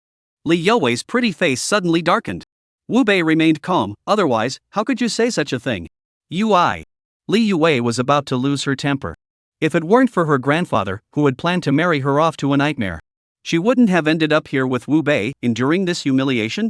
But Li Yue also understood that if Wu Bei didn't take her away with him, she would have to marry the nightmare and have 2 children in 3 years. This was utterly unacceptable to Li Yue, who despised political marriages. So, Li Yue didn't bother explaining to Wu Bei. She simply pushed open the door and walked in. Then, as if she were the mistress of the house, she sat down on the sofa and said, just think of me as being in a mood. In any case, I'm following you. After speaking, Li Yue puffed out her cheeks and looked up, refusing to let her tears fall. Although Wu Bei had been deeply hurt by Han Lingxue, he wasn't a true hothead. Seeing Li Yue's expression, he knew something must have happened. Therefore, Wu Bei didn't chase her out. Instead, he took a bottle of Evian from the refrigerator and handed it to Li Yue, asking, what happened? Seeing that Wu Bei's attitude had softened a bit, Li Yue angrily took the mineral water and said, Wu Bei, if someone bullies me, will you beat them up for me? Will you pay? Wu Bei raised an eyebrow. What if they don't? Li Yue asked angrily. Then get lost. You. Seeing Wu Bei's lack of understanding, Li Yue got so angry that she transformed into her battle form. Do you think I'll kill you? Seeing that Li Yue was really serious, Wu Bei laughed and waved his hands. I'm just teasing you. Tell me, who bullied you? Since you took my gear, I'll help you beat them up. The nightmare is bullying me. What the hell is that? Upon hearing the word nightmare, Wu Bei couldn't help but widen his eyes. Nightmare bullied her? How the hell didn't I know about this? Thinking that Li Yue was looking for trouble, Wu Bei asked with a dark expression, did you drink fake alcohol? What are you talking nonsense about in broad daylight? Li Yue clearly had no idea that the man standing before her, Wu Bei, was the very embodiment of her nightmare. Seeing Wu Bei react so strongly, she thought he had backed down. She also took the initiative to give Wu Bei an out. I know the nightmare's power is terrifying. Asking you to deal with him is asking too much. So let us settle for the next best thing. Let me stay at your place for a while. Wu Bei. He had finally figured it out. Li Yue, this woman, wasn't really asking him to beat her up. Her real purpose was to have him beat her senseless.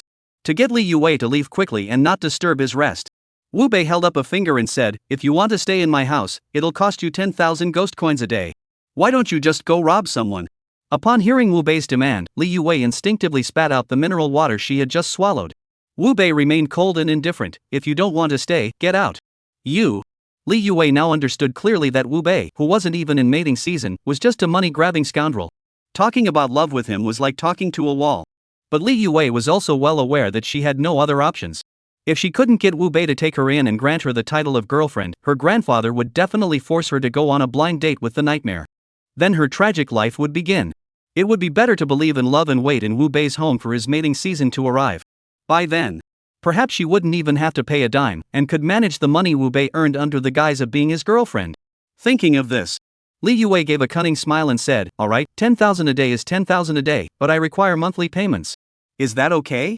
Seeing that Li Yuwei could agree to such an outrageous demand, Wu Bei was truly feeling a headache coming on. But thinking about what was going to happen on the 5th day, Wu Bei nodded. "Alright, you stay on the 1st floor, and the 2nd floor is my bedroom, no entering." After saying that, Wu Bei slowly made his way upstairs, intending to rest properly. After all, this activity dungeon had truly exhausted him. He needed to rest well to have the energy to tackle the National Crisis Dungeon. 4 hours later, Jiangcheng City was once again shrouded in darkness. Wu Bei was sound asleep in his room. Li Yuwei, lying in the guest room on the 1st floor, looked solemn. She stared at the message sent by Li Weiman on her phone. After taking several deep breaths, she typed on her phone, "Grandfather, I'm afraid I can't go on the blind date with the nightmare. I'm already Wu Bei's person. Li Weiman, stop playing games with me. A kid who has awakened the mantis talent. How can he compare to the nightmare? Hurry up and go chase after the nightmare." Seeing this message, Li Yuwei's expression darkened to the extreme. She had come to Jiangcheng from the imperial capital precisely because she despised such political marriages. She never expected that even in this bizarre post-apocalyptic world, her grandfather would still insist on arranging her marriage. This caused a flash of madness to appear in her eyes. She quickly stripped off all her clothes, took out her phone, and snapped a photo of the scattered garments. She sent it. "No time to talk, busy." The message was sent. Li Yuwei tossed her phone aside and walked into the bathroom, intending to take a shower to ease her inner turmoil. But when she turned on the shower, what came out wasn't water. It was black hair as dark as ink. Ah! There's a ghost. Chapter 57, A Wedding Invitation, No Mercy. A sudden scream rang out. Startled, Wu Bei, who had been sound asleep, suddenly opened his eyes. He jumped out of bed, rushed out of the room, and headed toward Li Yuwei's guest room. But when he kicked the door open, Wu Bei froze in his tracks. There, Li Yuwei was being held captive by a disheveled red-clothed female ghost. Her once delicate and beautiful face was now pale with fear. But what left Wu Bei speechless was not the eerie intrusion. It was Li Yuwei's alluring figure. "You bastard, where are you looking? Hurry up and save me." Seeing Li Yuwei's body turn pink with panic, Wu Bei snapped back to reality and immediately transformed his arms into soul-devouring blades, slashing at the harrowing Li Yuwei's body. The next moment, a piercing scream echoed through the air. The severed hair, as if alive, quickly gathered together. Once again, they lunged toward Li Yuwei. Seeing this, Li Yuwei was completely panicked.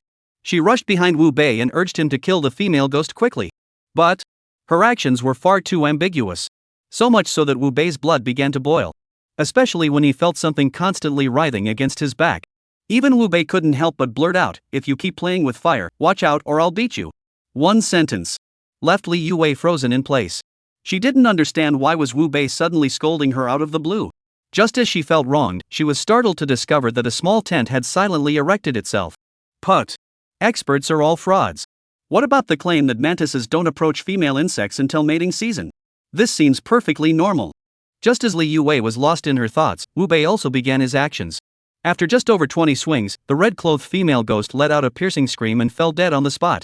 Just as Wu Bei thought the matter was settled, Li Yuwei, her face filled with terror, reached out and pointed behind him. "Wu Bei, look!" Hearing the sound, Wu Bei instinctively turned his head to look at the bathroom behind him. His expression darkened. Inside the bathroom, the lights began to flicker continuously after the red-clothed female ghost had died. The toilet, bathtub, sink, and drain, any place with an opening, began to ooze blood. Wu Bei, who had been reborn, knew exactly what was happening. This was a warning sign of an impending supernatural revenge. It signified an unwavering battle to the death with the trialist. Feeling as though he had been drawn into a troublesome situation, Wu Bei immediately turned his gaze toward Li Yuwei. "Did you do anything before coming here?" It was no wonder Wu Bei asked that. He was well aware that the strange entity's sensory abilities far surpassed those of the trial participants. Unless there was a deep-seated grudge, the eerie entity would never target a trialist stronger than itself. And currently, there was no other trialist in the entire world whose strength surpassed his. Yet the strange entity had come to him. Even to the point of fighting to the death. The problem clearly lies with Li Yue. No, I was watching Nightmare's live stream the whole time before I came here. I didn't even go kill any monsters. Li Yue wasn't stupid either. Seeing such an eerie scene, how could she not realize something was wrong? She immediately recounted everything she had done that day. But Wu Bei, upon hearing this, found it impossible to believe. He furrowed his brows and asked again, "Think carefully. Have you done anything unusual recently, or encountered anything strange?" Realizing that Wu Bei wasn't joking, Li Yue immediately began to think about everything that had happened in the past few days. Then, she suddenly remembered something and frowned instinctively. "Yesterday, while I was fighting monsters, I dropped a wedding invitation." Does that count? A wedding invitation? Upon hearing this, Wu Bei's pupils suddenly contracted. In his previous life, he had often seen trial participants drop all sorts of strange and unusual equipment on the forum. But among them, only this wedding invitation left a profound impression on him. Because, without exception, any trialist who received a wedding invitation, regardless of gender, would eventually die at the hands of something mysterious. Even in his previous life, a martial artist ranked among the top 100 in the nation couldn't escape his fate. And now, Li Yue had received a wedding invitation. This meant that a mysterious entity had set its sights on her and intended to marry her as a wife. The red-clothed female ghost who had burst into his home today was likely the mysterious entity that had chosen Li Yue, sent to capture her. Figure out the cause and effect. Wu Bei looked at Li Yue with extreme seriousness and asked, "Have you opened the wedding invitation? Who is the groom?" "Not yet. Do you want to see it?" Li Yue spoke, taking out a wedding invitation from her phone and handing it to Wu Bei. Wu Bei didn't hesitate and immediately took it. After all, because of Li Yue, he had already crossed paths with this strange individual. He certainly didn't want to be disturbed by these jerks during his downtime. He opened the invitation. The first thing he saw was Li Yue's black and white photo. Below her photo were her name and her birthdate. And the groom's name was right next to hers. Hu Yaozong. Upon seeing this name, Wu Bei remained unfazed. Li Yue, standing beside him, couldn't help but exclaim, "How could it be him? Do you know him?" Wu Bei raised an eyebrow. Li Yue nodded grimly, "She's a relative of mine. They arranged this marriage for us when we were children. However, once I found out who he was, I strongly opposed the marriage and even went so far as to leave the imperial capital and hide my identity to attend university in Jiangcheng. Later, the bizarre apocalypse struck. I heard from Shanshan that this guy had turned into a bizarre creature." By this point, Li Yue's body trembled uncontrollably with anger. She never could have imagined that the crisis she faced today originated from the arranged marriage her grandfather had arranged for her before the apocalypse. This made her despise her grandfather's arranged marriage to the extreme. She couldn't help but plead with Wu Bei, "Wu Bei, please help me, will you?" Seeing Li Yue's pitiful expression, Wu Bei sighed. To be honest, if it weren't for that strange threat earlier about fighting to the death, he really wouldn't have wanted to get involved in such a mess. After all, Hu Yaozong had only become a strange being when the strange apocalypse first struck. Now he could even summon a third-tier strange being to come and kidnap people. This meant that Hu Yaozong's power would only grow stronger. In fact, Wu Bei even suspects that there is a powerful figure behind the scenes, cultivating ghosts. But now, Hu Yaozong, that fool, has already declared that he will fight him to the death. He naturally cannot let him run rampant. 1 million, and I'll take care of him for you. Upon hearing Wu Bei demand more money, Li Yue pouted unhappily, "I don't have any money right now, only 98 pounds of meat. Do you want it?" Chapter 58, to clear the National Crisis Dungeon, Wu Bei actually moved house. Wu Bei glanced at Li Yue. He shook his head seriously, "No way, I can't afford it." "You?" Hearing this, Li Yue was so angry her eyes turned red. She wanted to ask Wu Bei if he even understood women. Did he know that slim women were actually like this? Only those with broad shoulders and a curvy figure would use such exaggerated expressions. However, before she could voice her question, Wu Bei interrupted impatiently, "Enough, enough. I'm moving out. I don't have time to argue with you. Are you planning to stay here or come with me?" "Move?" Li Yue was a bit confused. She asked instinctively, "Where are you moving to?" "The Martyrs' Cemetery." "Are you kidding me? Did you drink fake alcohol?" Upon hearing this answer, Li Yue's eyes nearly popped out of her head. She had heard of people moving to better living environments. But this was the first time she'd ever heard of someone moving to a martyr's cemetery. And it was in this bizarre post-apocalyptic world. Isn't that just plain crazy? Wu Bei didn't bother explaining to Li Yue the benefits of moving to a martyr's cemetery. He just rolled his eyes impatiently and said, "If you don't want to go, you can stay here. No one is forcing you." "You." Seeing Wu Bei's bad temper flaring up again, Li Yue was both angry and anxious. But when she saw Wu Bei had already turned and walked toward the door, at that moment, she decided to take the plunge. After all, no matter what, the martyrs' cemetery was where the souls of those who had died for Yanxia were buried. As a citizen of Yanxia, what reason did she have to fear those spirits? An hour later, the funeral car arrived at the largest martyrs' cemetery in Jiangqing City. Most of those buried here were heroes who fought in the Cherry Blossom War of the last century. Therefore, when Li Yue got out of the car, she did not feel any sense of gloom or terror. Instead, she felt an unprecedented sense of security. However, when she looked around and didn't see any buildings, she couldn't help but ask Wu Bei, "Did we come to the wrong place?" Wu Bei shook his head. "No, this is the right place." "Are you kidding me?" Li Yue furrowed her brows. "Where is there a place for people to live here? You wouldn't be thinking of sleeping alongside the remains of the martyrs, would you? I'm telling you, this kind of behavior is not acceptable. It will upset the martyrs." Seeing Li Yue's righteous expression, Wu Bei rolled his eyes. He then pulled out the luxurious mausoleum he had obtained from Mr. Sua's system backpack. He said casually, "I have a house." With that, Wu Bei crushed the deed in his hand. The next moment, Li Yue saw that behind the martyrs' cemetery, a house began to rise from the ground at an incredible speed. In just 30 seconds, the house was completely built. However, what was strange was that the house, both in shape and appearance, were identical to those used for burning the dead. Especially the paper-covered windows and front door made Li Yue shiver uncontrollably as she exclaimed, "Don't tell me we're going to live in this haunted house? You should be grateful you can stay here. Stop being so picky. You're such a hassle." Hearing this, Li Yue was completely stunned. Living in a haunted house and burning incense? Wu Bei, has he lost his mind, or has he been drinking counterfeit alcohol?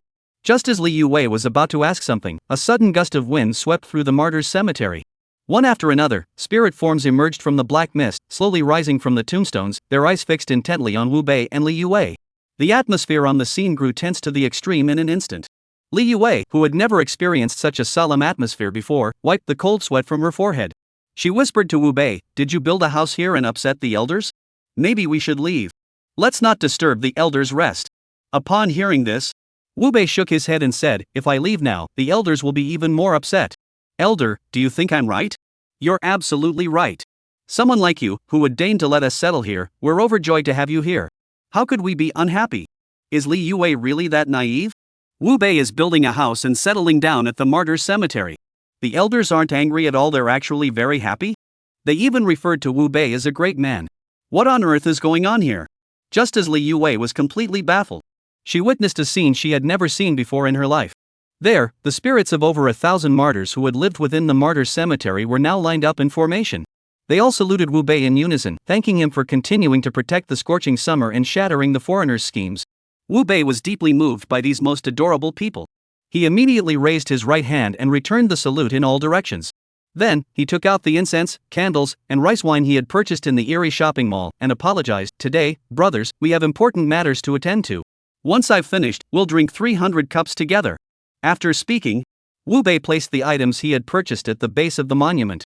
He then walked into the makeshift shelter he had built with a serious expression. He had already made up his mind. Within his own shrine, he would enter the National Crisis Dungeon released by the Han family. He would completely eliminate the gloom shrouding the summer sky. However, after entering the shrine, Li Yue acted like a curious child, constantly examining Wu Bei from head to toe. This caused Wu Bei to roll his eyes and say, "What are you looking at, you woman?" "I'm looking at you. What kind of person are you?" Li Yue said extremely seriously. After all, when the bizarre apocalypse struck, the Li family had also considered summoning the spirits to continue protecting the land. However, her grandfather had personally gone to try, but not only did he fail to summon the spirits, he was instead spat on several times. She would never forget it. The images of those spirits berating her grandfather for mistreating the people were etched into her memory. But today, Wu Bei had built houses right inside the martyrs' cemetery. The spirits not only did not stop him, they even warmly welcomed Wu Bei. And the scale of this welcome was something even her grandfather could not have imagined. This made Li Yue think that if Wu Bei were to fully develop this ability, her grandfather would certainly no longer force her to marry the nightmare. Unfortunately, Wu Bei was unaware of her little thoughts, and he didn't want to know. At that moment, seeing Li Yue talking nonsense here, he grew impatient and said, "Who I am doesn't matter. What matters is that you don't forget, to resolve the wedding invitation matter, you must give me at least 10 million. Otherwise, I really don't have time." After saying that, Wu Bei didn't wait for Li Yue to say anything else. He immediately flew up to the second floor, preparing to start the mission. After all, there were less than 6 hours left before the 5th day of the bizarre apocalypse arrived. If he wanted to gain anything during the grand ceremony on the 5th day, he had to clear this dungeon within 6 hours. Based on the experience he gained in his previous life, to clear this black humor-themed dungeon within 6 hours is as difficult as climbing to the heavens. Chapter 59, the National Crisis Dungeon's first stage is this terrifying. However, Wu Bei was well aware that he had no other choice. The Han family, in order to deal with him, had activated this National Crisis Dungeon without regard for the consequences. Apart from him, there is no one else who can clear it at this point. Rather than drag this out and plunge Yanxia into even greater chaos, it was better to take a gamble. He donned all his equipment. Wu Bei looked at his current attribute panel with extreme seriousness. Name, Wu Bei Nightmare. Race, human. Level, 18. Health, 13,200. Strength, 200 plus 20. Agility, 200 plus 20. Spirit, 200 plus 20. Free attribute, 20. Passive talents, isolated and helpless LV3, money talks max. Active talents, soul devouring blade arm, undying ghost flame. Eerie affinity, plus 30. Enhanced against the strange, plus 60%. Damage reduction against the strange, plus 80%. After reviewing these attributes, Wu Beishan took a deep breath and began to silently recite in his mind, apply to participate in the National Crisis Dungeon Black Humor. Whoosh! As Wu Bei's words fell to the ground, his body vanished instantly from the room. At the same time, a sinister alert sounded across the scorching summer land. Trialist Nightmare has applied to challenge the 9-star National Crisis Dungeon. This is a black comedy. Trialists belonging to the Blazing Summer faction can watch this challenge through the bizarre livestream. As the saying goes, a single stone can stir up 1,000 waves. 3 consecutive sounds instantly drew the attention of all trialists in the scorching summer. Li Weiman immediately ordered the expert team to begin simulating the dungeon and find a strategy as soon as possible. Meanwhile, the Han family members who had activated the National Crisis Dungeon. Upon hearing the news, each of them was so excited that snot bubbles formed in their noses. Especially Han Badian, who laughed excitedly. I was just worrying about how to convince the Nightmare to challenge the National Crisis Dungeon, but it turns out this little bastard went there first. Han Shang, bring me my 1982 champagne. This time, I must have a drink to celebrate. At that moment, Wu Bei, who was deep within the National Crisis Dungeon, had no idea what was happening outside. All he knew was that the position he had requested from Li Weiman before the dungeon opened had already taken effect. Political and legal leader, when encountering enemies with lower ranks or statuses than yourself within the dungeon, damage dealt to them is increased by 20% and you gain 10% immunity. Plus the 10% immunity. He now effectively immunized 90% of the damage caused by the anomalies. It can truly be called daring to venture into this dungeon that plunged Yan Xia into despair in a past life. Ding! 5 seconds remaining. The first main quest of Black Humor has begun. Please prepare yourselves. 5, 4, 3, 2, 1. Main story unlocked. A sinister warning sound echoed. The scene before Wu Bei suddenly shifted. He soon realized he was inside an office. His attribute panel now displayed a new profession, lawyer. Lawyer, currently handling a civil lawsuit, the Pengyu case. Case summary: Su Shulan fell and fractured her leg while getting out of the car. Pengyu kindly took her to the hospital but was falsely accused. Mission requirements: help Pengyu clear his name. Clearance reward, determined by the final court ruling. After reading the case report, a cold gleam flashed in Wu Bei's eyes. In his previous life, this Pengyu case, after being posted on a mysterious forum, caused quite a stir. Even though he was imprisoned by the Han family at the time, he was furious inside. He fantasized that one day, if he could enter this game world, he would definitely help Pengyu seek justice. But as the old saying goes, where there's smoke, there's fire. Wu Bei was well aware that the real challenge in the Pengyu case did not lie in the case itself. The real challenge lay in the human relationships and social dynamics outside the case. Sure enough, just as Wu Bei had finished figuring out what he needed to do, the door to his office was knocked on. Before Wu Bei could say a word, the other party entered without waiting. The person walked in with an air of arrogance. Seeing the name above the person's head, Sun Chao, Wu Bei's mind immediately filled with memories of Sun Chao. This man was the managing partner of the law firm. He was also Wu Bei's direct superior in his current position. His arrival at this moment could only mean trouble. As expected, upon entering the office, Sun Chao stood across from Wu Bei with an extremely arrogant demeanor. Looking down on him, he said, "I hear you've become Pengyu's representative?" "That's correct." Wu Bei nodded. Seeing this, Sun Chao wasted no time. This matter has already been decided. Pengyu injured Mrs. Su, and he needs to compensate her. Do you understand what I'm saying? Looking at Sun Chao's manipulative expression, Wu Bei's eyes flashed with a shadow of anger. I don't understand. Pengyu didn't do anything wrong. You can't just twist the truth because Su Shilan's family has connections, can you? How dare you? Sun Xiao was shocked that Wu Bei dared to defy him. Bo Ran erupted in anger. Meng Yin, do you want to quit our law firm? You dare to disobey my orders? He noticed that the name on Sun Xiao's forehead, which had been white, was now red. Wu Bei realized that a real showdown was about to begin. If you want to fabricate evidence and frame an innocent person, I, Meng Yan, would rather quit being a lawyer than collude with you. You're asking for death. As soon as Sun Xiao finished speaking, his expression turned hideously terrifying. The terrifying aura emanating from him froze the entire room solid. This scene unfolded.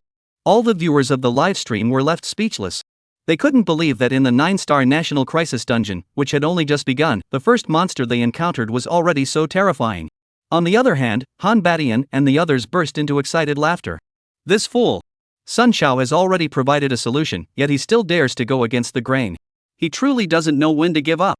Issue the order, have the think tank record this as the Pengyu case. All we need to do is invert the facts, and we can avoid combat. With Han Batian's orders, the strategists of the Han family began recording the details. Meanwhile, Wu Bei, after sensing Sun Xiao's strength, he dared not take any risks. He immediately issued an order to the system. Scan. Name, Sun Xiao. Level, 5th tier boss. Health points, 2,520,000. Strength, 150. Agility, 150. Mental strength, 550. Abilities, invert truth, insatiable greed. Invert truth, within his illusory realm, challengers with lower mental strength cannot escape and will suffer a 10% decrease in all attributes every 10 minutes. Insatiable greed, possessing this talent, the entity can enhance all attributes by 10% every 10 minutes within its own demonic realm. Damn it, the Han family really deserves to die. After reviewing Sun Xiao's attributes and talents, Wu Bei didn't hold back, cursing loudly in front of all the trial participants from the entire Yanxia region. With Sun Xiao's dog-like attribute, if he didn't have damage reduction, the first wave would have been game over. But now, he has 90% damage reduction. It's time to seek justice for Pengyu. Chapter 60, the Han family has colluded with the mysterious forces, and Wu Bei has been exposed. Now I'll ask you one last time, do you still want to clear Pengyu's name? Facing Sun Xiao's ferocious interrogation, Wu Bei slowly spread the undying ghost flame across his entire body. He spoke each word deliberately. If the path is uneven, it must be leveled. If the heart is uneasy, it must be extinguished. You abandoned your conscience for money. I cannot do that. Fine. If you want to die, I'll grant you your wish. As Sun Xiao's words fell, the office where Wu Bei stood was instantly engulfed in black mist. Terrifying yin energy caused injury data to constantly rise from Wu Bei's body. 50. Plus 1. Seeing these damage numbers, Wu Bei couldn't help but feel relieved that he had completed the event dungeon first. Without the 90% damage reduction, facing Sun Xiao's devious attack, he would lose 500 HP per second. With his 13,200 HP, he estimated he'd be dead in 3 minutes. Even if he could currently recover 132 HP per second. But now, with 90% damage reduction, Sun Xiao's demonic technique was nothing but a joke under Wu Bei's healing. You're just a tadpole pretending to be a frog. What are you trying to pull? Die for me. 10,086. 500. As the damage numbers appeared above Sun Xiao's head, the viewers watching the live stream couldn't believe their eyes. One hit dealt 10,086 damage? Is this something people can actually do now? Why can they only deal double-digit damage even with gear? Are they really part of the same bizarre post-apocalyptic world as the nightmare? Similarly, Han Batian was also shocked by the damage dealt by the nightmare. After seeing the 10,086 damage numbers constantly appearing above Sun Xiao's head, he couldn't help but tremble and say, how can this little bastard be so strong? Are we going to end up doing all the work for him? Han Batian's dilemma was thrown out. The strategists in the room turned pale, unsure how to respond. After all, they had calculated everything meticulously, but they never anticipated that the nightmare would grant Yanxia a 50% damage reduction.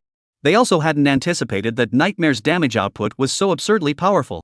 At that moment, they watched Sun Xiao's health bar steadily decrease. They dared not utter a single word of nonsense at this moment, fearing that they might be taken out on by Han Batian, the madman.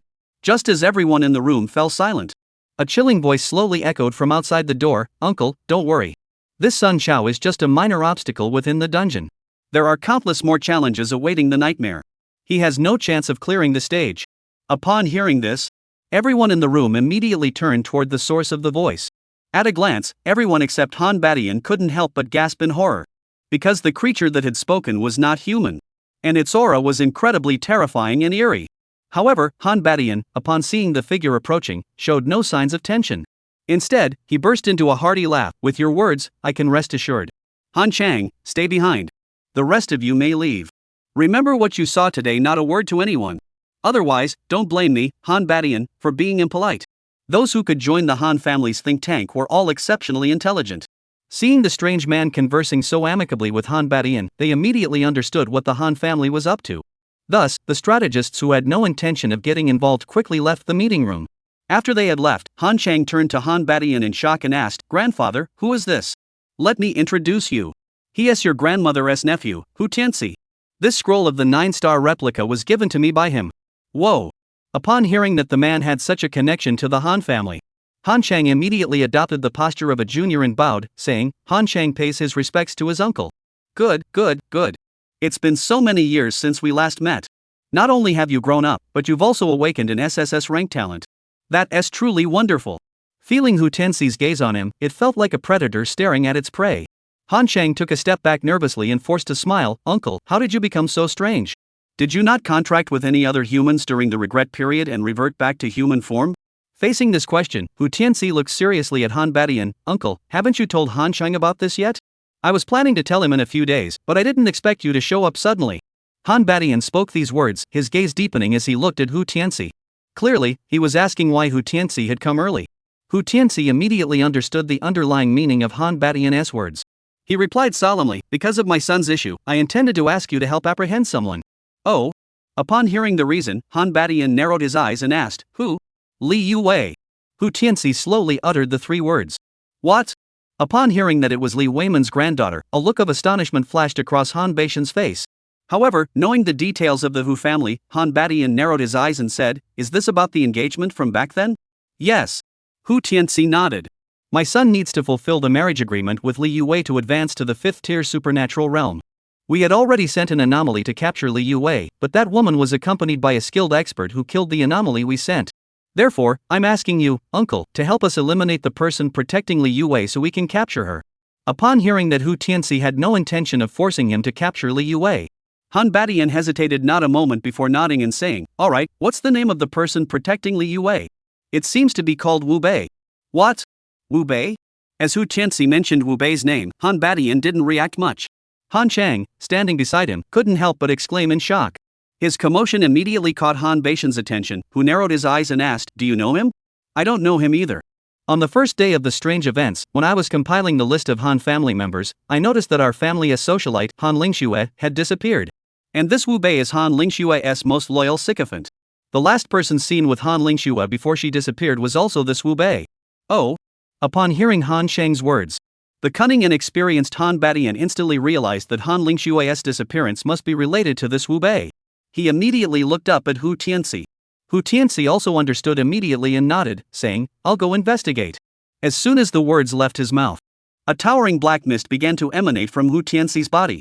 A virtual image then appeared within the black mist. The scene displayed was none other than Wu Bei using his mantis knife arms to lift Han Lingxue into the air. Seeing this, Han Badian's face twisted with anger. "I never thought that Wu Bei, that little bastard, had actually killed someone from the Han family. Tianxi, rest assured. I'll make sure this little bastard begs for death."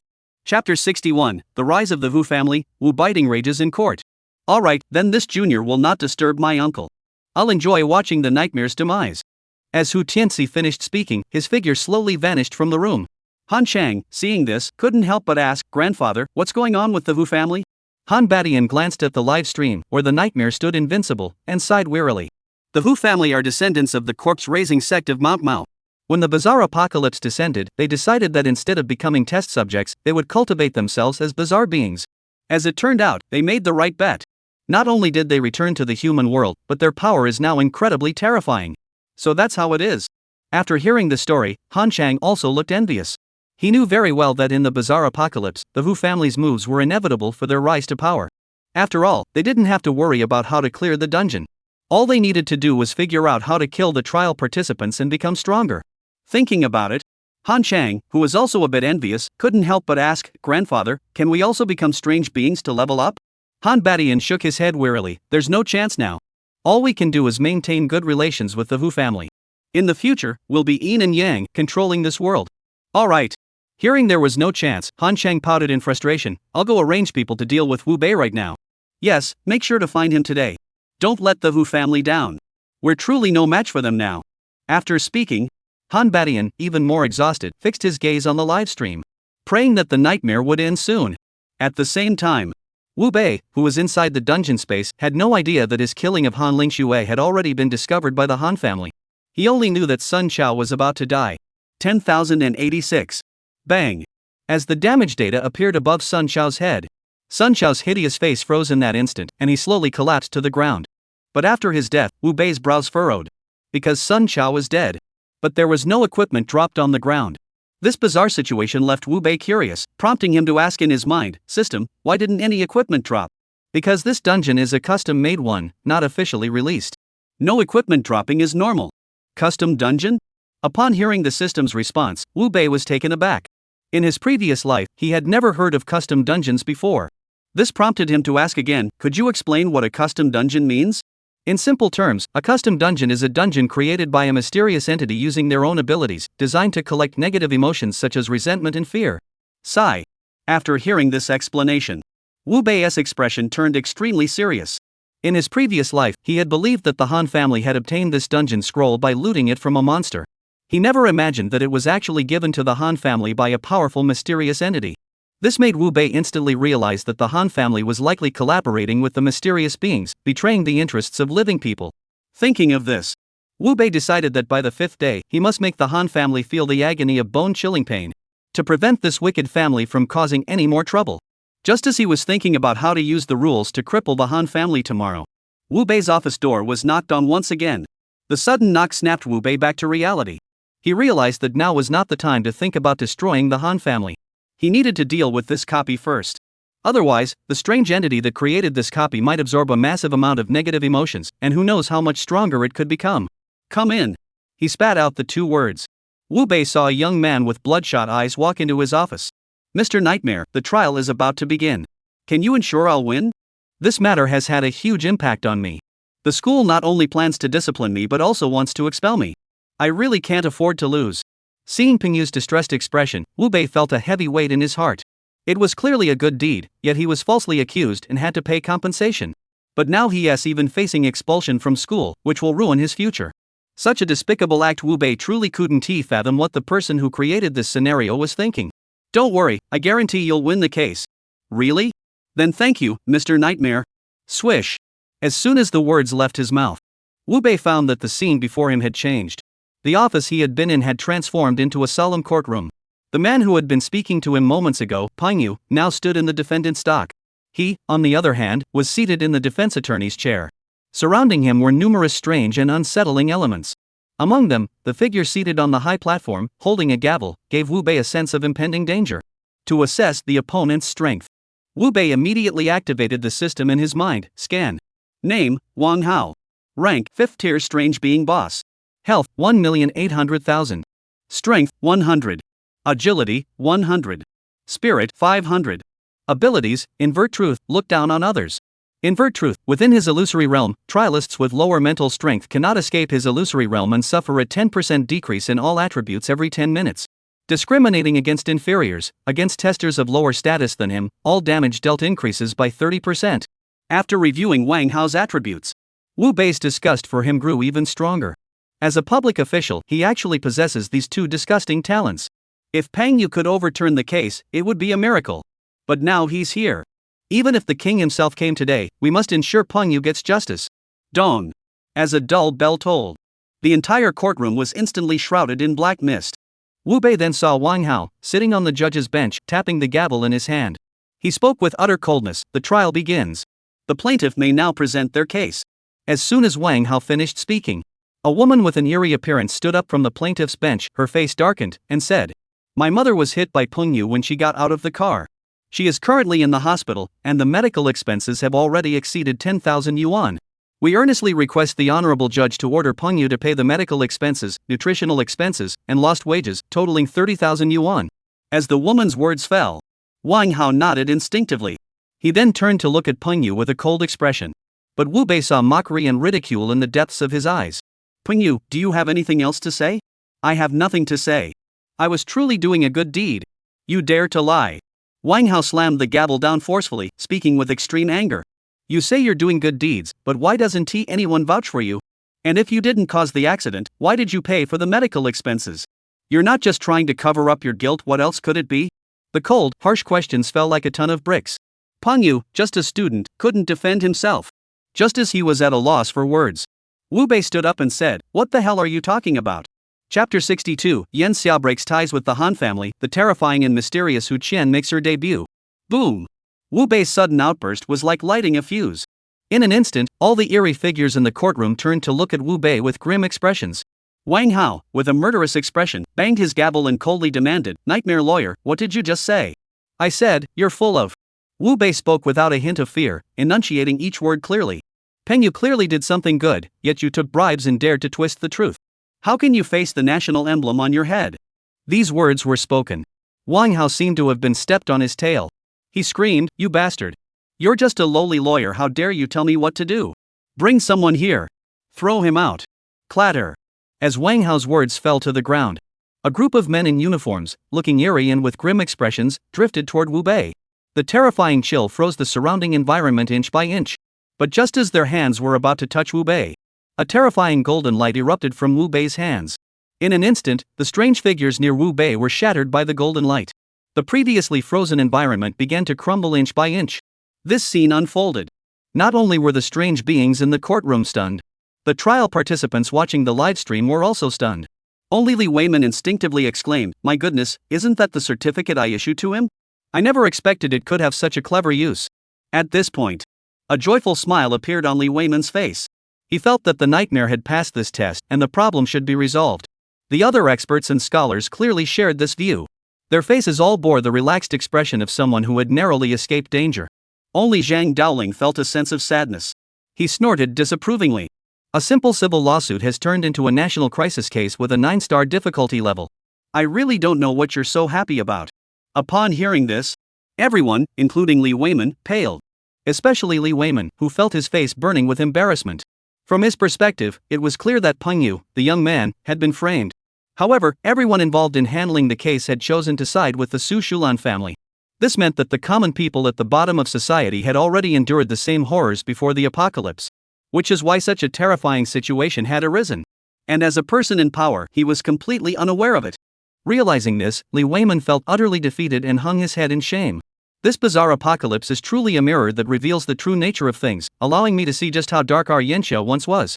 Zhang Daoling noticed that Li Weiman seemed to have come to an understanding. He casually remarked, "It's not too late to change now. Don't wait until you hurt someone's heart, leaving you with no place to cry."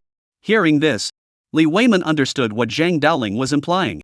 After a moment of thought, he decided to take the plunge and said, "You're right. It's not too late to change now. Transmit my orders, effective immediately, all members of the Han family are dismissed from their positions. Announce this to the world and declare the Han family as traitors to the state. Let everyone come and punish them." At the same time, Wu Bei, who was inside the dungeon, had no idea that because of this dungeon, Li Weiman had finally issued the order to sever ties with the Han family. Upon confirming that the official title in his hand was indeed valid, his attitude grew aggressive. "You dog, dare you touch me? Do you believe me when I say I can strip you of your position and make you live like a dog?" One sentence sent Wang Hao into uncontrollable tremors. Clearly, even if Wang Hao had become a monster, the fear of losing his high-ranking position was deeply ingrained in his bones. "Sir, please don't be angry." "I dare not." "Then why haven't you made a fair judgment?" Wu Bei coldly urged. But just as Wang Hao was about to raise the gavel to declare Peng Yu innocent, a cold voice rang out from the audience behind him. "Peng Yu injured the elderly man, there's no doubt about it." The icy words fell like a hammer. Wu Bei's pupils suddenly contracted. He noticed that the expression in Wang Hao's eyes had changed. The fear that had filled his eyes had turned into a savage glare. His body, in that instant, transformed into a monstrous creature covered in hands and faces. This made Wu Bei instantly realize that the Wang Hao before him was likely a puppet. The true boss of this level must be the woman who spoke earlier. System, scan. Name, Hu Qian. Level, 5th ranked anomaly. Health points, 1,850,000. Strength, 150. Agility, 150. Mental strength, 600. Talent, charm. Charm can captivate and subjugate various bizarre creatures using speech, spirit coins, and other means to serve them. Note, this strange creature grants a reward upon defeat. There's definitely something wrong. He noticed the system's final notification. Wu Bei realized that his guess was correct. The strange entity named Hu Qian before him was the true boss of this level. The other strange beings were merely those she had subdued using her innate abilities. Thinking this, with the mindset of capturing the thief before the king, Wu Bei immediately charged toward Hu Qian. He hoped to restore justice by eliminating Hu Qian. Unfortunately, while Wu Bei's plan was sound, but Hu Qian's abilities were no joke. Before Wu Bei could get close to Hu Qian, a pitch-black shadow enveloped him. Soon, Wu Bei saw damage data appear above his head. 110. Seeing this number, Wu Bei hadn't said a word. Hu Qian, whose real name was Hu Qian, instinctively exclaimed in the black mist, "How come you only lost so little health?" One sentence made Wu Bei's pupils tremble violently. What Hu Qian had just said didn't sound like something a mysterious being deeply controlled by rules would say. Unless this woman, before the apocalypse, was also human. Like Han Lingxue, she had transformed into an anomaly when the apocalypse struck. Thinking of this answer, Wu Bei narrowed his eyes slightly. Are you the first human to become a strange being? Seeing her identity exposed, Hu Qian didn't hide anything. That's correct. I did indeed become a strange human on the first day. And I started out as a third-tier strange being. Mentioning the words third-tier strange, Hu Qian's face was filled with pride. But Wu Bei's murderous intent was impossible to suppress. He knew very well that to become a strange being on the first day, one must have accumulated immense resentment before the apocalypse or have committed a great evil. And this Hu Qian, judging by her luxurious attire, didn't seem like someone with much resentment. Yet she was already a third-tier anomaly on her first day. It was easy to imagine what kind of heinous deeds this vile woman had committed before the apocalypse. Thinking of this, Wu Bei's body was covered in undead flames. You truly deserve to die. Die? Hu Qian sneered disdainfully. Nightmare, you're wrong. It's not me who deserves to die, but this ridiculous world. If you still don't know what's good for you, I won't mind letting you experience what true fear feels like. Boom! The words had barely left his mouth. The entire courtroom trembled violently. The terrifying aura of darkness made Wu Bei's expression grow extremely serious. Chapter 63, Clearing the First Gate, Hu Qian's Origins and Curse. My goodness, 2 fifth-tier bosses? How are we supposed to fight them?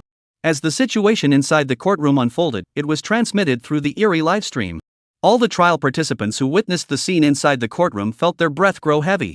Even Zhang Dowling felt that the nightmare was in serious trouble this time. Nightmare, I'm giving you one last chance. Do you accept me as your master?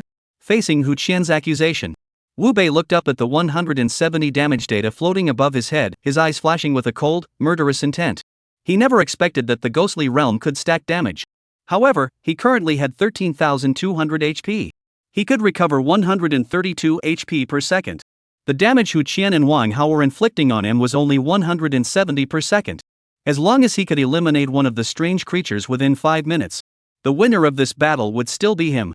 Surrender to your mother and die. He roared those words. Wu Bei unleashed his agility, which exceeded 200, to its fullest extent. In the blink of an eye, he struck Hu Qian. 10,086. 500. The terrifying damage output caused Hu Qian to let out a piercing scream. Kill him! Kill him! Her words had barely left her mouth. Wang Hao also sprang into action. However, although Wang Hao's mental strength was quite high, facing Wu Bei, who was immune to bizarre illusions, it had no effect whatsoever. As for his 100 agility speed, not worth mentioning.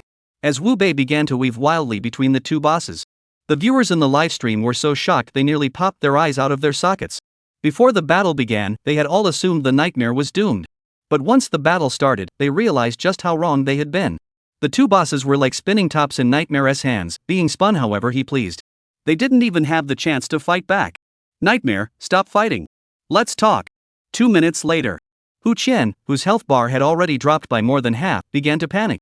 While fleeing, she shouted loudly, trying to buy time and rely on the ghostly realm to wear down Wu Bei. But Wu Bei was no longer the naive young man he had been in his previous life. He now maintained a state of vigilance toward any woman.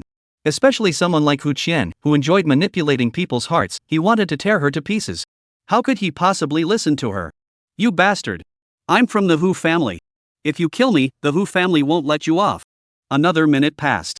With her health bar barely above 1/5, Hu Qian was completely desperate. She hoped to use her own faction to make the nightmare back down. Sure enough, Wu Bei also paused upon hearing the words Hu family. If he remembered correctly, Li Yue seemed to have also received an invitation from the Hu family. This made Wu Bei suddenly feel as though he had stumbled into a major predicament. Sure enough, women are trouble. Wu Bei muttered under his breath. He charged toward Hu Qian once more. His health was now down to half. There was no time to waste with Hu Qian. Nightmare, the Hu family will definitely avenge me. Just wait for the Hu family to take revenge. 1 minute later. With Wu Bei's emotionless soul devouring blade striking Hu Qian's body, Hu Qian let out a hysterical curse and collapsed lifelessly to the ground. As she died, terrifying black mist began to dissipate. Meanwhile, Wang Hao, who had just transformed into a terrifying monster, let out an agonizing scream. With each wail, a brilliant light erupted from within his body. Wu Bei knew that Wang Hao was about to self-destruct. He hurriedly picked up Hu Qian's body and dodged to the side. The next instant, a massive explosion echoed through the air. Wang Hao's body instantly turned into a pile of flesh, scattering throughout the entire space. Then, inside the courtroom, the remaining bizarre creatures, just like Wang Hao, began to explode one after another. Seeing this, Wu Bei realized that Hu Qian, the mastermind behind it all, was dead. The first stage was now considered safe. However, when he saw the figure standing on the defendant's bench in the courtroom, his eyes were still filled with sorrow. He knew that to completely pass the first stage, he must clear Peng Yu's name. With a goal in mind, Wu Beishan took a deep breath. He walked toward the judge's bench with a serious expression. Then, he solemnly raised the credentials issued to him by Li Weiman and declared in a clear, deliberate voice, "As a representative of the judicial authorities, I hereby declare that Peng Yu's actions were acts of bravery and he is innocent. As for Su Shulan and her family, who falsely accused an innocent person, they are suspected of extortion and will be arrested and brought to justice in accordance with the law. They must also issue a public apology in the newspaper." A stir arose. As Wu Bei's words rang out with force, all the trial participants watching the livestream had tears in their eyes. Especially those who had once done good deeds but were falsely accused, they were so moved that tears streamed down their faces. They flooded the livestream chat with messages. Nightmare is powerful. Seeing the Nightmare's reputation improve overnight, Han Badian, the head of the Han family mansion, was furious. Hurry up and get the online trolls to smear him. We absolutely cannot let this little bastard's reputation grow. Otherwise, our Han family will be doomed. Han Beishan's orders were issued. In the comments section, numerous messages slandering Nightmare began to appear. Among them, Lu Ruyan's message caught the attention of many trial participants. Lu Ruyan, Nightmare's strength is indeed impressive, and he's fair and just. But I'm curious, since Nightmare has already killed Hu Qian, why is he still holding her in his arms? Could it be that he has some kind of twisted fetish? As more people saw this message, the trialists' thoughts began to wander toward the Nightmare holding Hu Qian's corpse. Even Li Weiman looked suspicious. Old Taoist master, what is the Nightmare doing holding a corpse? Could it be that he's starving? Zhang Daoling, as the old Taoist master of Longhu Mountain, had seen a lot in his lifetime. He had even encountered cases where young men, due to insufficient yang energy in their birth charts, sought out female ghosts as wives. But holding onto a female ghost he had killed with his own hands and refusing to let go, that was the first time he had ever seen such a thing. Not knowing how to respond, he could only force himself to say, "Perhaps the Nightmare has its own plans, but hunger? I don't think it's that simple." As his words fell, the livestream's footage began to shift at that moment. Then, everyone saw the Nightmare appear in a run-down apartment complex. Before the trial participants could react, the Nightmare was already lying on the bed, holding Hu Qian's body. At the same time, the blanket was pulled over their heads, and they vanished from the gaze of countless trial participants in the sweltering summer heat. This scene unfolded. The live stream in the scorching summer instantly erupted. Even Zhang Daoling couldn't help but widen his eyes in shock and exclaim aloud, "Damn it, this young man is playing so recklessly?" Chapter 64, The Soul-Devouring Blade Arm evolves again, the second gate opens. At that moment, Wu Bei, who was still in bed, had no idea that the outside world had been thrown into chaos because of his actions. All he knew was that Hu Qian was a fifth-tier anomaly. According to the system's description, devouring Hu Qian would grant him some evolution points. However, there were undoubtedly many trial participants watching his livestream. He didn't want his ability to devour others to be exposed. That's why he chose to bring Hu Qian into the bed and complete the devouring process. Ding, congratulations, host, you have successfully devoured a fifth-tier anomaly, gaining 100,000 experience points and 1 evolution point. Ding, congratulations to the host for reaching level 19, gaining +5 free attributes. Ding, congratulations to the host for reaching level 20, gaining +5 free attributes. After hearing the notification, he realized he hadn't absorbed Hu Qian's talent. Wu Bei felt a bit disappointed. Hu Qian's seduction talent was absolutely top tier, comparable to an SSS-rank talent in the Bizarre Apocalypse. If he had it, he could develop his own bizarre army in the future. But alas, his luck was just a tiny bit off. Wu Bei could only issue an order to the system, allocate the free attributes to strength, agility, and spirit. Ding, attribute points added successfully. Your current strength attribute is 210, agility 210, and spirit 210. seeing that all his attributes had increased by 10 points. Wu Bei then shifted his attention to his talents. He knew that the first stage of the Black Humor Dungeon was the easiest. The next stage would see a significant increase in difficulty. If he wanted to clear the stage, he had to enhance his talents. He scanned the options. Wu Bei discovered that, aside from gambling on his own blade skills to see if he could achieve a massive boost, the other talents wouldn't see much improvement. Therefore, Wu Bei took a deep breath. He issued an extremely serious order: allocate the evolution points to the soul devouring blade arm. Ding! Congratulations, host! Your soul devouring blade arm has successfully evolved into the devouring blade arm. Devouring blade arm. Each of the host's attacks not only reduces the enemy's maximum health but also grants a 10% life value return. P.S. Enemies killed by the devouring blade arm will be automatically consumed by the system. This evolution is a massive upgrade. After reading the system's description of the devouring blade arm, Wu Bei's eyes lit up. Attacking enemies not only restores health, it can even directly devour them. This means he no longer needs to hide when he wants to devour enemies. Just then, the sound of sirens outside the window snapped Wu Bei back to reality. He knew that the second stage was about to begin. However, when Wu Bei pulled back the blankets and got out of bed, the trial participants in the livestream were all in an uproar. How fast does the nightmare work? This didn't even take 3 minutes. Let us be honest, a man's speed is actually related to women. If he is as slow as a dead silkworm, anyone could beat him, let alone a dead person. Are you guys focusing on the wrong thing? Didn't you notice that Hu Qian is missing? Swish! This comment appeared, and the trial participants finally realized with shock. Hu Qian, who had just entered the bed with the nightmare, had vanished. This left them all baffled. What exactly had the nightmare done in the bed? Even Li Weiman couldn't help but curiously ask Zhang Daoling, Master Zhang, where did the nightmare take Hu Qian? Zhang Daoling rolled his eyes. How would I know? I'm not a mind reader. Li Weiman was unwilling to give up. You're a master of the Taoist arts, figure it out. Calculate your sister.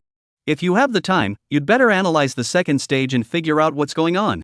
Why do these people in uniform have such intense malevolent energy? Upon being reminded by Zhang Daoling, Li Weiman immediately shifted his gaze to the livestream. At a glance, his expression turned as grim as could be. Several uniformed figures, holding weapons, were knocking on the door of the nightmare's home. It was clear they had come to capture the nightmare. Hello, property management. Please open the door. Wu Bei inside the room was well aware of how this situation would unfold. Especially after learning that this scenario was being manipulated by something supernatural, he did not resort to any extreme actions. Instead, he opened the door with a calm expression. The next moment, several strange beings rushed forward, surrounding the nightmare. One of them, who looked human but was actually a supernatural being, pulled out an arrest warrant and shouted at the nightmare. You are suspected of archery-related crimes. Please come with us. As soon as the words left his mouth, the viewers in the livestream were in an uproar. Lu Ruyan seized the opportunity to mockingly send a comment. This nightmare thinks he can act however he wants toward women just because he's in a dungeon, but he forgot that even in a dungeon, there are laws. Sisters, join me in condemning this monster. Let him know that women have stood up and will not tolerate being defiled by men. As more and more messages condemning the nightmare appeared on the screen, they were constantly being sent by the female trial participants. Wu Bei, however, remained indifferent as he followed the strange creature out. He knew full well that the strange beings before him were merely going through the motions. Dealing with them was a waste of time. If he wanted to clear the stage quickly, he had to go straight for the heart of the matter. Soon, Wu Bei sat in a spirit car and arrived at a police station shrouded in the aura of the underworld.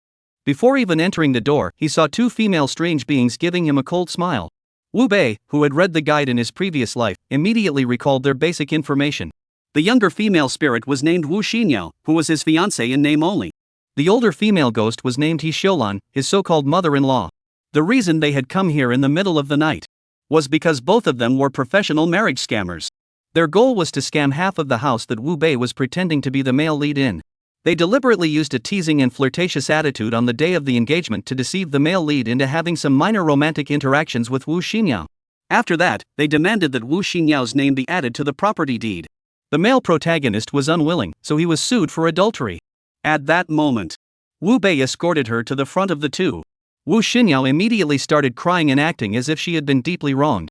Meanwhile, He Xiulan stood by with a cold smile. Mengyan, I'll ask you one last time. Will you add my daughter's name to your property deed? Facing He Xiulan's mocking question, Wu Bei, who knew the plot was unfolding according to his plan, immediately erupted with hostility. Add your mother. You dare. Comrade, you saw that, right? We were actually willing to settle this peacefully, but this dog-like creature is as stubborn as a mule, determined to bully us. Please, comrade, you must uphold justice for us. He Shilian's sharp and biting words fell to the ground. The strange figure beside her also wore a look of contempt. They were well aware that the nightmare had been set up. But they were even clearer that it was better to mind their own business.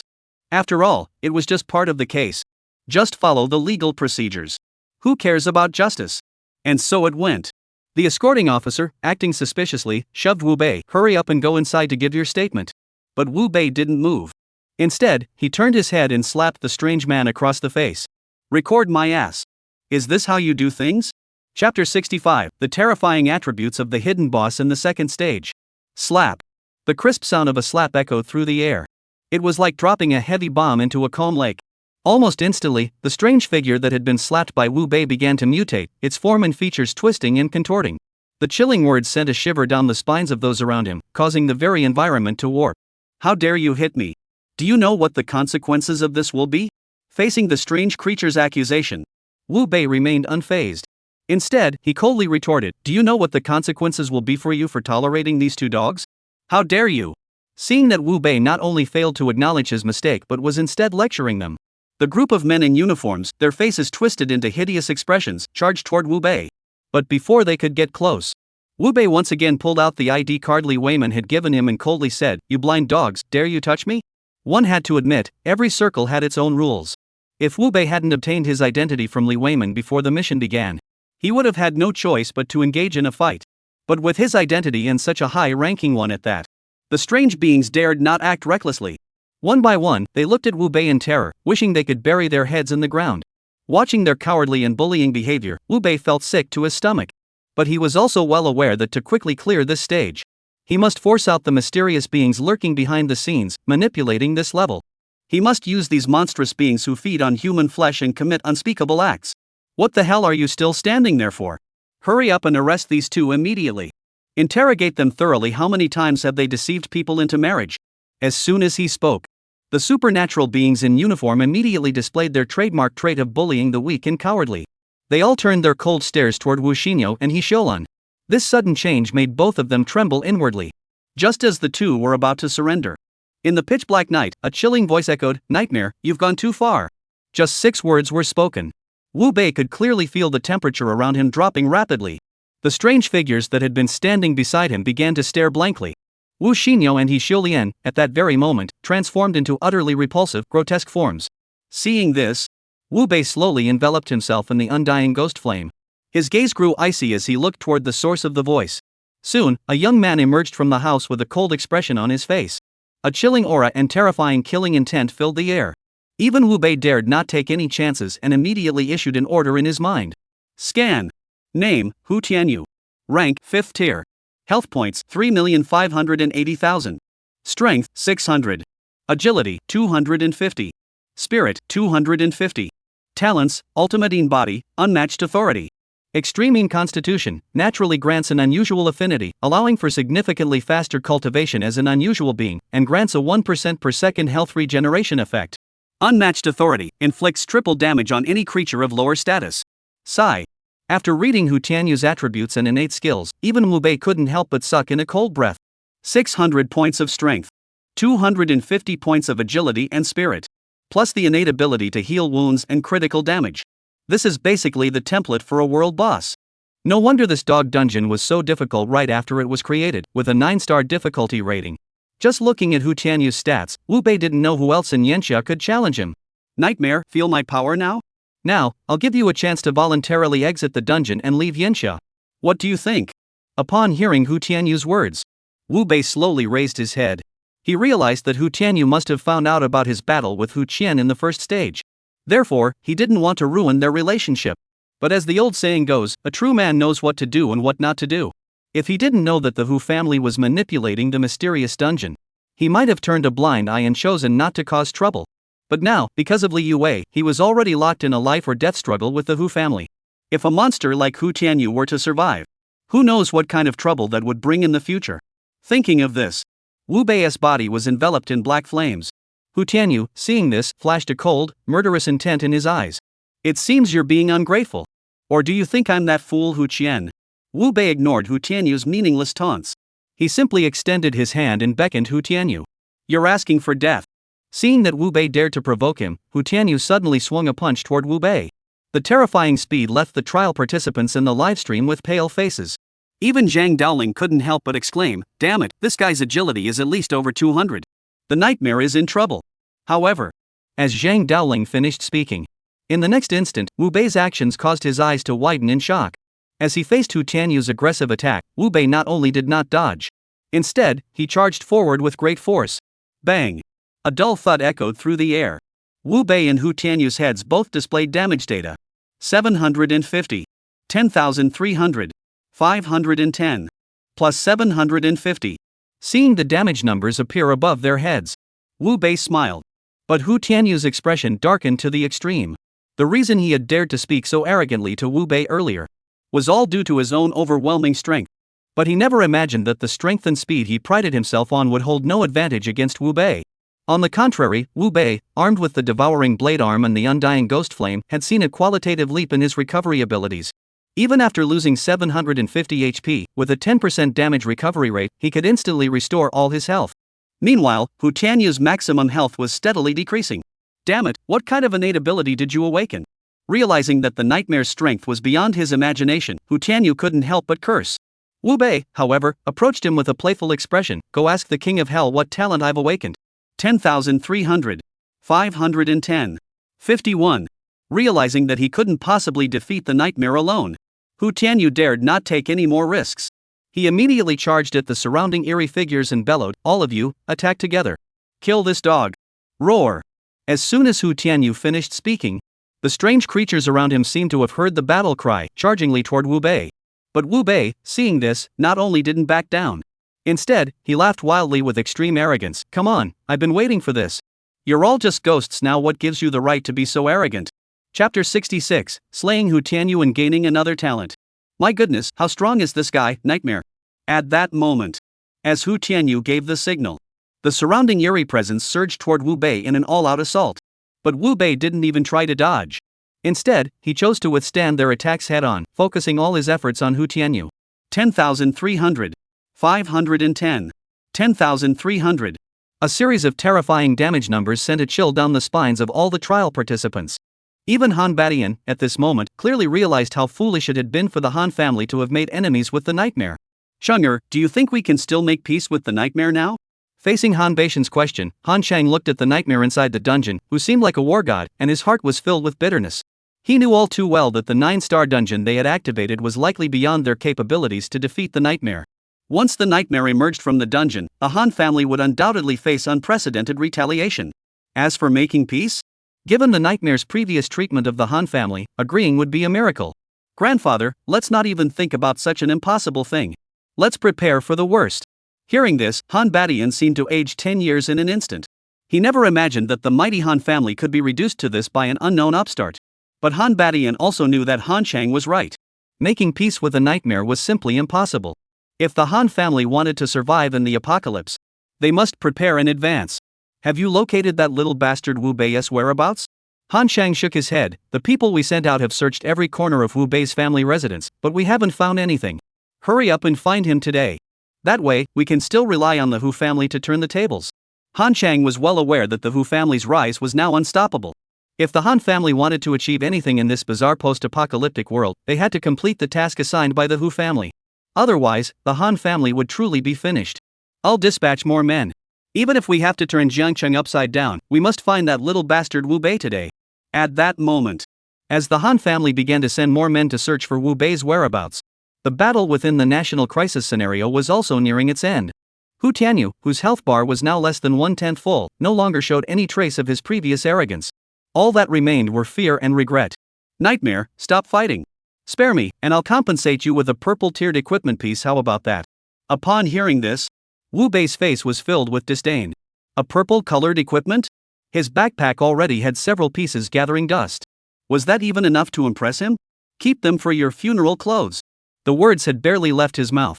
Wu Bei once again accelerated his output. Hu Tianyu felt himself growing weaker and weaker.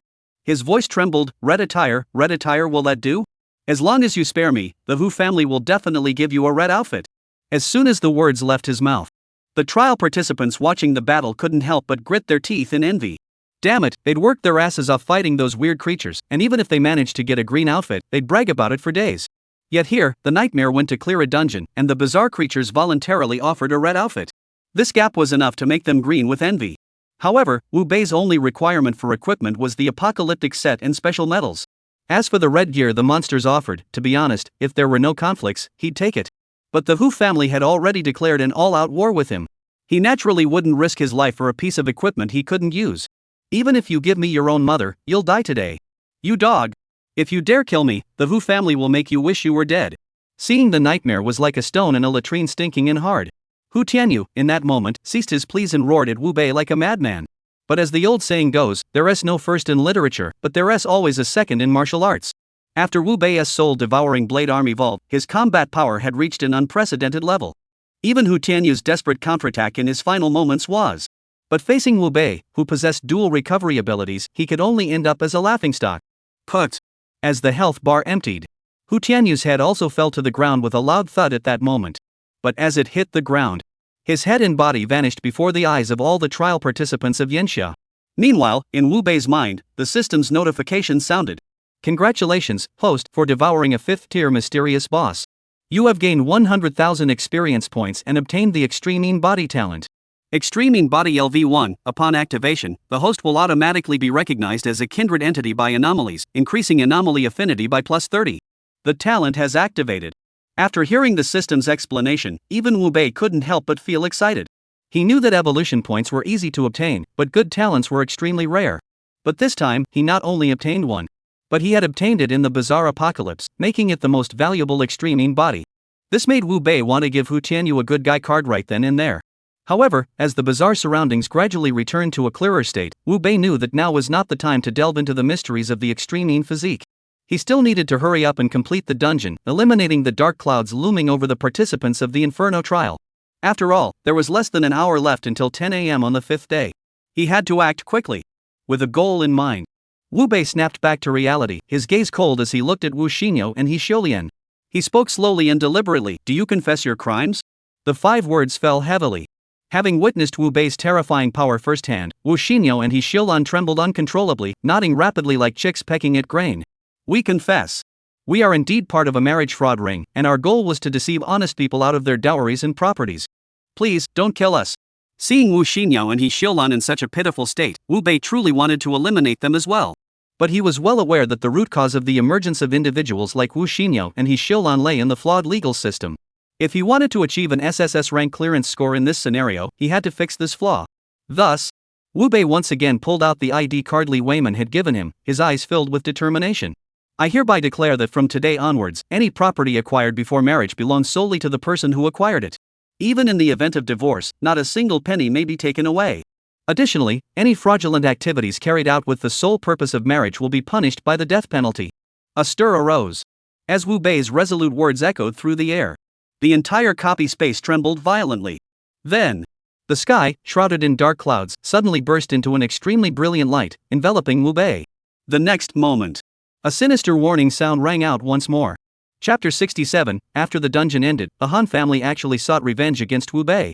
Ding, Black Humor Dungeon completed. Rewards being calculated. Trialist, Wu Bei Nightmare. Dungeon cleared, Black Humor National Crisis 9 stars. Clearance rate, 100%.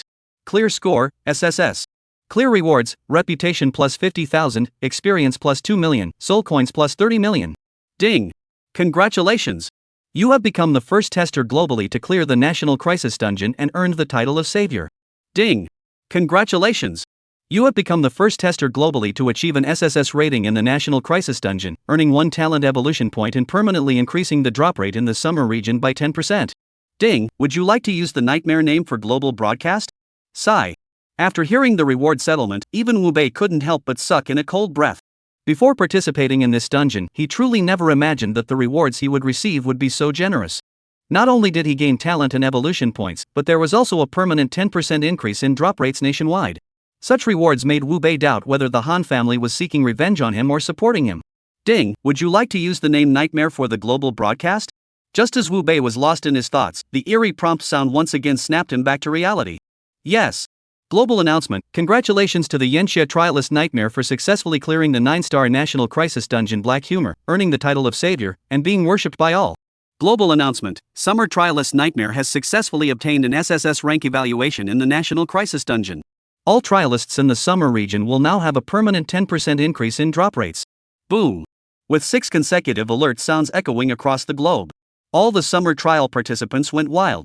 However, trialists from other nations were green with envy. Many high-ranking officials from nations hostile to the summer realm even convened their cabinets to inquire about the possibility of eliminating the nightmare. But the response they received was almost unanimously the same: if you want to die, don't drag us down with you. The nightmare's power had already made trial participants from all nations truly understand what it meant to be the first in the bizarre apocalyptic world. Li Weiman, determined to make the nightmare the true guardian of Yenxia, immediately issued an order after hearing the global broadcast. Begin a full-scale purge of the Han family traitors. Anyone providing support to the Han family will be treated as an accomplice.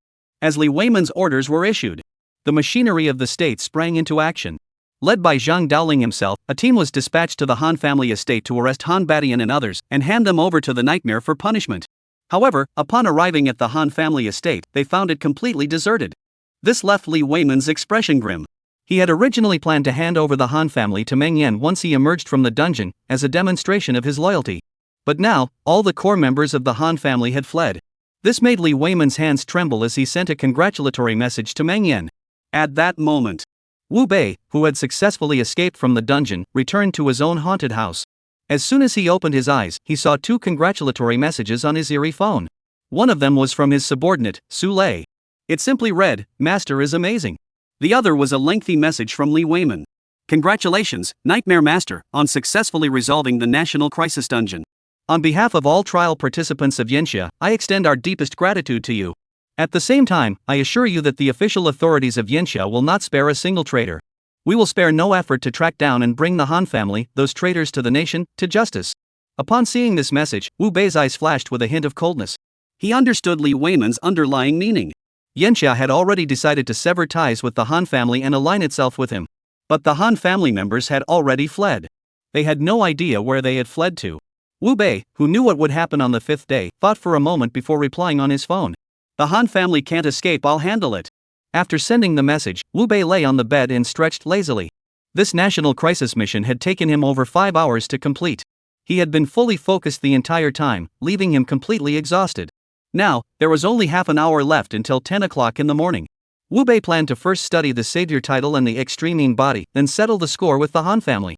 Just as he was about to bring up his attribute panel, there was a knock on the door. Soon after, Li You's shouts echoed, "Lazy pig, get up! The sun is about to burn your butt." Upon hearing this, Wu Bei's expression darkened instantly. This woman is really getting on my nerves. However, thinking of the Wu family, Wu Bei decided to get up and open the door. After all, in his previous life, he knew nothing about the Wu family. But in this life, only 4 days had passed since the bizarre apocalypse had descended, and the Wu family's bizarre members had already grown so powerful. This made Wu Bei feel a sense of crisis deep down. He opened the door. Wu Bei looked at Li Yue with a serious expression. "This is a haunted house, the sun doesn't shine here." Li Yue awkwardly shifted her lips, silently cursing Wu Bei for being so insensitive. But on the surface, she forced a smile and changed the subject. "That's not important. I have good news for you. While you were sleeping, the nightmare had already cleared the National Crisis Dungeon." "Oh." Wu Bei nodded expressionlessly. His demeanor left Li Yue speechless. "Aren't you happy? What's there to be happy about?" Upon hearing this, Li Yue truly had no idea how to communicate with Wu Bei, this steel-straight man. Just as the atmosphere began to grow awkward, the wind chimes inside the ancestral hall began to jingle and clang. Wu Bei heard the sound and his expression changed. As a reincarnated individual, he knew all too well that the wind chimes in a haunted house signaled the arrival of something supernatural. Thinking it was the Wu family coming to visit, Wu Bei immediately transformed his arms into devouring blades and leaped down from the second-floor spiral staircase. He then approached the door with a cold expression. But the moment the door opened, Wu Bei froze in shock. It wasn't the Wu family's supernatural being knocking on the door. Instead, it was the spirit guardian who had once protected them during the Yenxia era. However, the aura emanating from the spirit was extremely weak. It was clear they had suffered severe injuries. This caused Wu Bei to furrow his brows instinctively and ask, "What happened? Who injured you? Quick, leave. A powerful supernatural being is coming to seek revenge." Upon hearing this, Wu Bei's heart trembled. Just as he was about to ask more questions, A black tentacle, resembling a spear, pierced through the spirit's heart. Then the tentacle transformed into chains, binding the spirit's body and merging it into its own repulsive, grotesque form. A furious, resentful, and hideous human face appeared on his body. Following closely behind was a highly mocking remark. Wu Bei, you really know how to hide. You actually managed to hide here. But do you know that, no matter where you hide, we will find you? Chapter 68. I, Wu Bei, don't like to repeat myself. Manhwa. As the arrogant words fell to the ground, Wu Bei finally got a clear look at the figure emerging from the eerie shadows. His eyes immediately filled with raging anger. Meanwhile, Han Yaohua, the biological father of Han Lingxue, had no idea what kind of being he had provoked. Seeing that Wu Bei dared to address him by his first name, his face twisted with anger. You dog. Do you think you can just shout out the name Han Yaohua? I'm asking you, did you kill my daughter, Han Lingxue? Facing Han Yaohua's interrogation, Wu Bei suppressed the murderous intent in his heart and pointed at the terrifying, eerie figure beside Han Yaohua. Where did you get this monster? But before he could finish, Han Yaohua not only failed to respond. Instead, he suddenly raised his voice several octaves and shouted angrily, Is that a question you should be asking, you little bastard? Answer me. You dog, how dare you lay a finger on my beloved daughter? Do you even know? Slap. Han Yaohua hadn't finished speaking. Wu Bei, unable to suppress the murderous intent in his heart any longer, moved swiftly, appearing before him, and slapped him hard across the face. Cute my ass. If you don't answer my question honestly, I'll chop you to pieces. The sudden turn of events left Han Yaohua momentarily stunned. Before coming here, he had already had someone investigate Wu Bei's background. Wu Bei had only awakened the talent of a mantis. In his eyes, such a low-tier talent was nothing more than a lamb led to the slaughter. But what was going on now? Why was this guy moving so fast? So fast that he couldn't even see him clearly. You really awakened the mantis's innate talent? Put. Han Yaohua's doubts were voiced. Losing patience, Wu Bei suddenly swung his arm and severed one of his hands. If you hesitate any longer, I'll kill you. Sigh. 6 words were spoken. Han Yaohua felt the temperature around him dropping. Having never experienced such an aura before, his body trembled uncontrollably. However, his trembling was not out of fear. It was because of anger. In his eyes, Wu Bei was nothing but a worthless fool toyed with by his daughter. Now this worthless man not only dared to attack him but had even cut off one of his hands. This enraged him so much that he shouted, Kill this little bastard. Roar. As Han Yaohua's furious shout echoed through the air, the strange creature beside him suddenly sprouted several tentacles, all of which lunged toward Wu Bei. The speed was so fast that Wu Bei instinctively narrowed his eyes. He murmured 2 words under his breath, Scan. Name, Wraith. Level, 3rd tier boss. Health, 585,000. Strength, 130. Agility, 70. Spirit, 0. Ability, low-level fusion. Low-level fusion, all creatures controlled by this bizarre entity are absorbed into its being, temporarily enhancing its power. Character description, this creature is an anomaly forged from, lacking any form of thought but possessing extraordinary combat prowess. Forged from? After reading the system's description, Wu Bei's eyes widened in astonishment. After all, in his previous life, he had never encountered such an anomaly while at the Han family's estate. Now, the Han family had become a pariah. Such a creature had actually appeared among the Han family members. This made Wu Bei instantly realize that the changes brought about by his rebirth were growing increasingly significant. Perhaps in the future, he would only know what kind of bizarre apocalyptic events would unfold each day. But every day of his life would bring new challenges. Thinking of this, Wu Bei, who intended to figure out the true combat strength of this vengeful spirit, did not choose to fight back but instead kept dodging. Perhaps it was precisely because of this behavior that Han Yaohua assumed Wu Bei was no match for the vengeful spirit. This led him to speak even more arrogantly than before. You worthless dog, weren't you so arrogant just now? Why aren't you arrogant anymore? Go ahead and show me how tough you are. Hearing this, Wu Bei realized that the vengeful spirit was nothing more than a mindless fighting machine.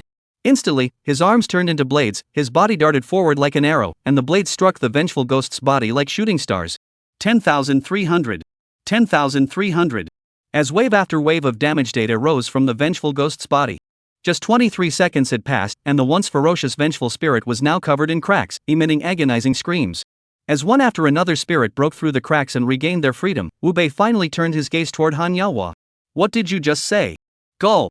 A cold, emotionless statement sent Han Yaohua instinctively taking a step back. Fear finally flickered in his eyes. He couldn't understand how a weakling who had awakened the mantis talent could be so ferocious. Why couldn't even a 3rd-tier bazaar boss survive more than 30 seconds in his hands? Realizing that both the Han and Hu families might have underestimated Wu Bei, Han Yaohua stammered.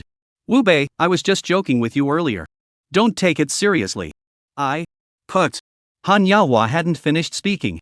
Wu Bei swung his sword again, severing Han Yaohua's other arm. Bringing up the past, I don't like repeating myself. Answer me now. Where did you get this vengeful spirit? And who forged it? Boom. Seeing that Wu Bei actually knew what this monster was, Han Yaohua's expression changed drastically. He could now confirm that Wu Bei was definitely not as simple as they had thought. To relay this information, Han Yaohua immediately shouted to the group of trialists still battling the spirit behind him. Everyone, flee quickly. Return and inform the clan leader that Wu Bei's strength far exceeds our expectations. Increase your vigilance against him. A commotion erupted. As Han Yaohua's words fell, the trialists still engaged in battle with the spirit warriors all turned pale in an instant. But just as they were about to leave, outside the martyrs' cemetery, the area was swarming with people. I've called my people here, none of them can escape. Seeing Li Yue transform into the form of a holy angel and appear behind him, Wu Bei nodded indifferently. He then transformed his arm into a blade and pointed it at Han Yaohua, saying, "The next blow will sever your leg. I hope you can endure it." Hearing Wu Bei's threatening words, Han Yaohua knew he was doomed today. His eyes turned completely red. "You little bastard, do you think you can get information from me? I'll tell you, you're delusional. Even if I die, I will eliminate you, this scourge of the Han family." He shouted these words. Green flames suddenly erupted from Han Yaohua's body, and his entire form began to change. Wu Bei saw this and his expression changed as well. He finally realized that Han Yaohua's awakened talent was sacrifice. Chapter 69, Twisting the Truth with Ease? Sacrifice S. Trialists sacrifice their lifespan, bodies, or souls to obtain immense power. The more they sacrifice, the stronger they become. Seeing Han Yaohua's appearance, he had transformed into something neither human nor ghost. Detailed information about the sacrifice talent also appeared in Wu Bei's mind. To prevent any accidents, Wu Bei immediately activated the scanning function. The next instant, Han Yaohua's detailed information appeared on the electronic screen in front of Wu Bei. Name, Han Yaohua. Race, human. Level, 12. Health points, 13,500. Strength, 30 plus 150. Agility, 30 plus 150. Spirit, 30 plus 150. Talent, Sacrifice S. Note, this creature is currently in the sacrifice phase. After 3 minutes, the additional attributes will disappear. After reviewing Han Yaohua's attributes, even Wu Bei couldn't help but acknowledge that this sacrifice talent was indeed formidable. Had his attributes not been enhanced countless times, facing Han Yaohua in this state, he really felt a bit overwhelmed. But now, Wu Bei, with all attributes exceeding 200, viewed Han Yaohua's maneuvers as if he were watching a clown. He even made sure there would be no unexpected incidents to prepare for the upcoming 5th day. Wu Bei even waved at Han Yaohua, whose sacrifice ritual had already been completed. "Old dog, are you done yet? I've been waiting so long, the flowers have all wilted. You little bastard. Die for me." Wu Bei's mocking attitude completely ignited Han Yaohua's inner killing intent. With a loud roar, he charged forward like an arrow, delivering a powerful roundhouse kick aimed at Wu Bei's ribs. With 180 points of agility and 180 points of strength, the kick he delivered carried a piercing sound as it sliced through the air. As a result, all the trial participants within the martyrs' cemetery couldn't help but stop fighting and turn their gaze toward the scene. Li Yue, who possessed the perception abilities of a holy angel. Upon sensing how terrifying Han Yaohua was, she instinctively shouted to Wu Bei, "Be careful." However, before her words had even finished, what happened before her eyes nearly made her eyes pop out of her head. In her perception, the terrifying Han Yaohua, just as his leg was about to strike Wu Bei didn't even bother to dodge. He simply raised his sword arm and swung it down toward the incoming leg. Disabling strike, 3000. Bleeding damage, 60. Bleeding damage, 60. Han Yaohua watched as damage numbers kept appearing above his head. Wu Bei nodded instinctively. It seems the biggest difference between humans and the supernatural is that we're physical beings. If you fight a trialist, even if you take crippling damage or fatal damage, the damage will still overflow. I'll have to be careful today. With that in mind, to obtain more accurate information about battles with trialists, Wu Bei waved at Han Yaohua again. "Old dog, you can't handle this anymore? How are you going to avenge your daughter?" The mocking words pierced Han Yaohua's heart like sharp knives. His eyes turned red instantly. He never imagined that the power he had gained by sacrificing his life was still no match for Wu Bei's strength. This made him fully realize at that moment that the Han family had played their hand too high. The Wu Bei before him was in existence as powerful as a nightmare.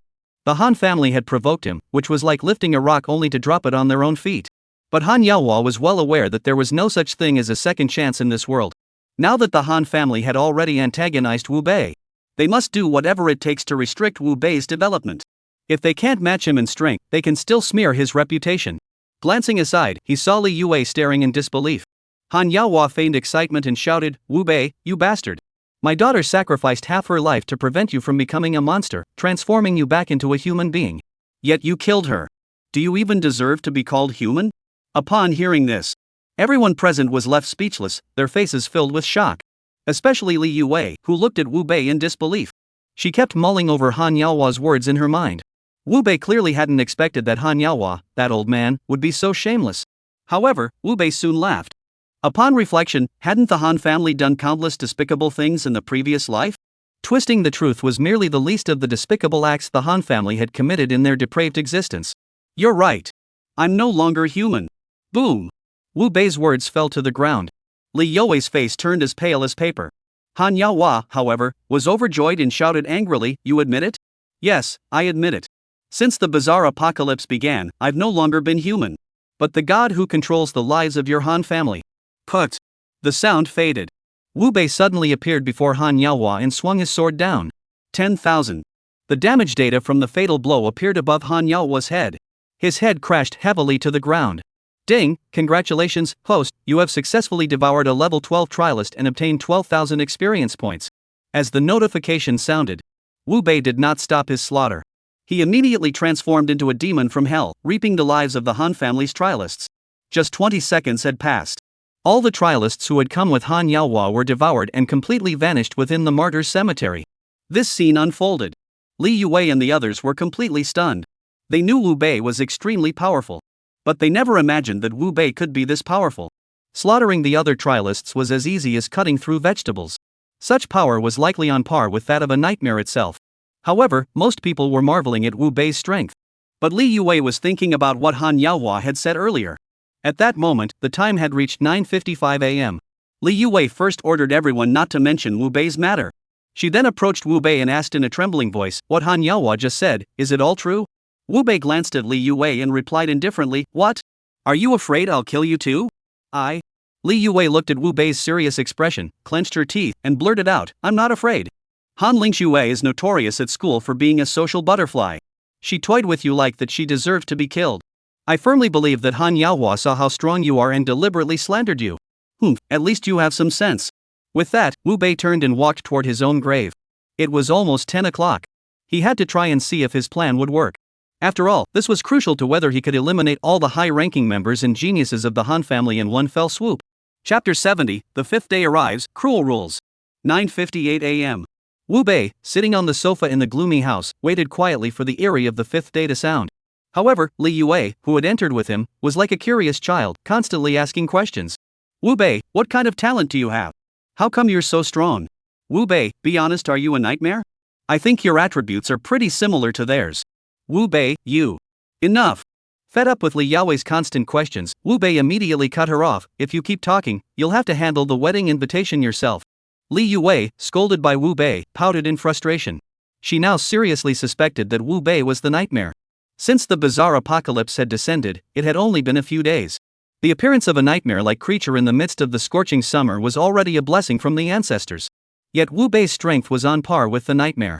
Moreover, their combat styles were also extremely similar. It's hard not to let one's imagination run wild. Little did they know, Wu Bei was currently in a state of turmoil over this matter.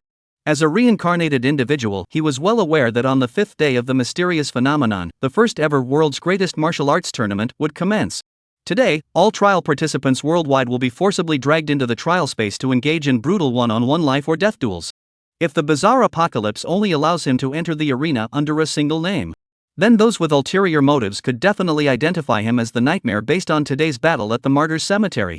At that point, his troubles would multiply exponentially. This is not the life Wu Bei desires. Just as Wu Bei was feeling frustrated, a sinister alert sounded across the globe. "Congratulations! You have successfully survived to the fifth day. To celebrate this momentous occasion, the World Martial Arts Tournament will be held today. Rule 1, all trial participants worldwide must participate in this event. Rule 2, this event will use a name-calling challenge mode. Simply state your opponent's name to initiate the challenge. Event Rule 3, this martial arts tournament will use a one-on-one arena battle format, where participants will be ranked based on their skills and the outcome of their battles. Event Rule 4, each participant must engage in at least 5 life or death battles to complete the event and receive rewards. Event rewards. Rewards will be determined based on participants' final performance. 5 life or death battles grant a +5 boost to all attributes and the choice of 3 blue tier equipment items. 10 life or death battles grant a +15 boost to all attributes and the choice of 2 purple tier equipment items. 20 life or death battles grant qualification for the final championship. First place, receive a +100 boost to all attributes, choose any 3 pieces from the Apocalypse set and be awarded the title of champion of the World Martial Arts Tournament.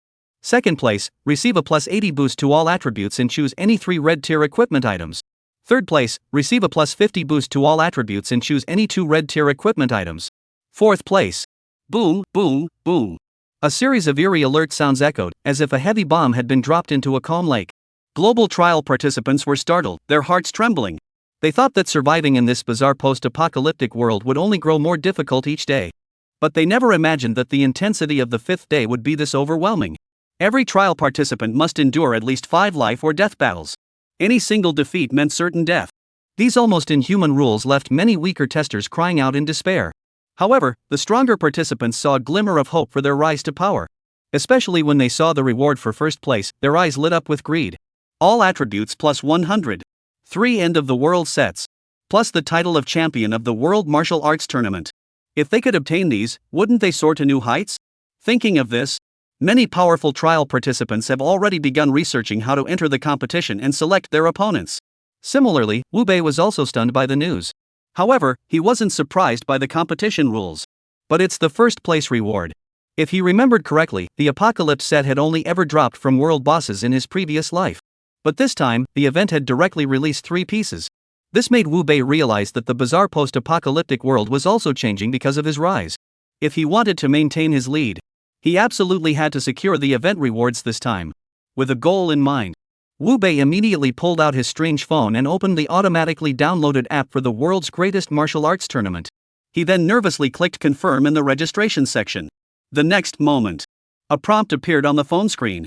Please select which name you wish to use for registration, or enter both names to participate in both categories. Phew! Seeing this prompt, Wu Bei smiled. He had been worried earlier that, with his 2 identities, if he could only participate in one of the activities, it would definitely expose him. But now that both could participate, Wu Bei realized that this event was truly about to take off. If he secured first and second place, without considering any other rewards, the pure attribute points alone would be enough to earn 180 points. This gave him ample confidence to face the Wu family next. Ding, Wu Bei has confirmed his participation in the World Martial Arts Championship. Ding, Nightmare has confirmed participation in the World Martial Arts Championship. Wu Bei, are you going to participate this time? Just as Wu Bei confirmed his participation, Li Yuwei suddenly spoke up beside him. Wu Bei knew this woman still harbored unyielding ambitions regarding his identity. However, with this dual identity, Wu Bei was confident he could keep his true self hidden. Of course I'm participating. Such a great reward missing out would be a huge loss. Upon hearing this response, Li Yuwei asked excitedly, so, do you think Nightmare will participate? Wu Bei rolled his eyes, why don't you challenge him? Then you'll know whether Nightmare is participating or not. What? Li Yuwei shook her head frantically, no way, no way.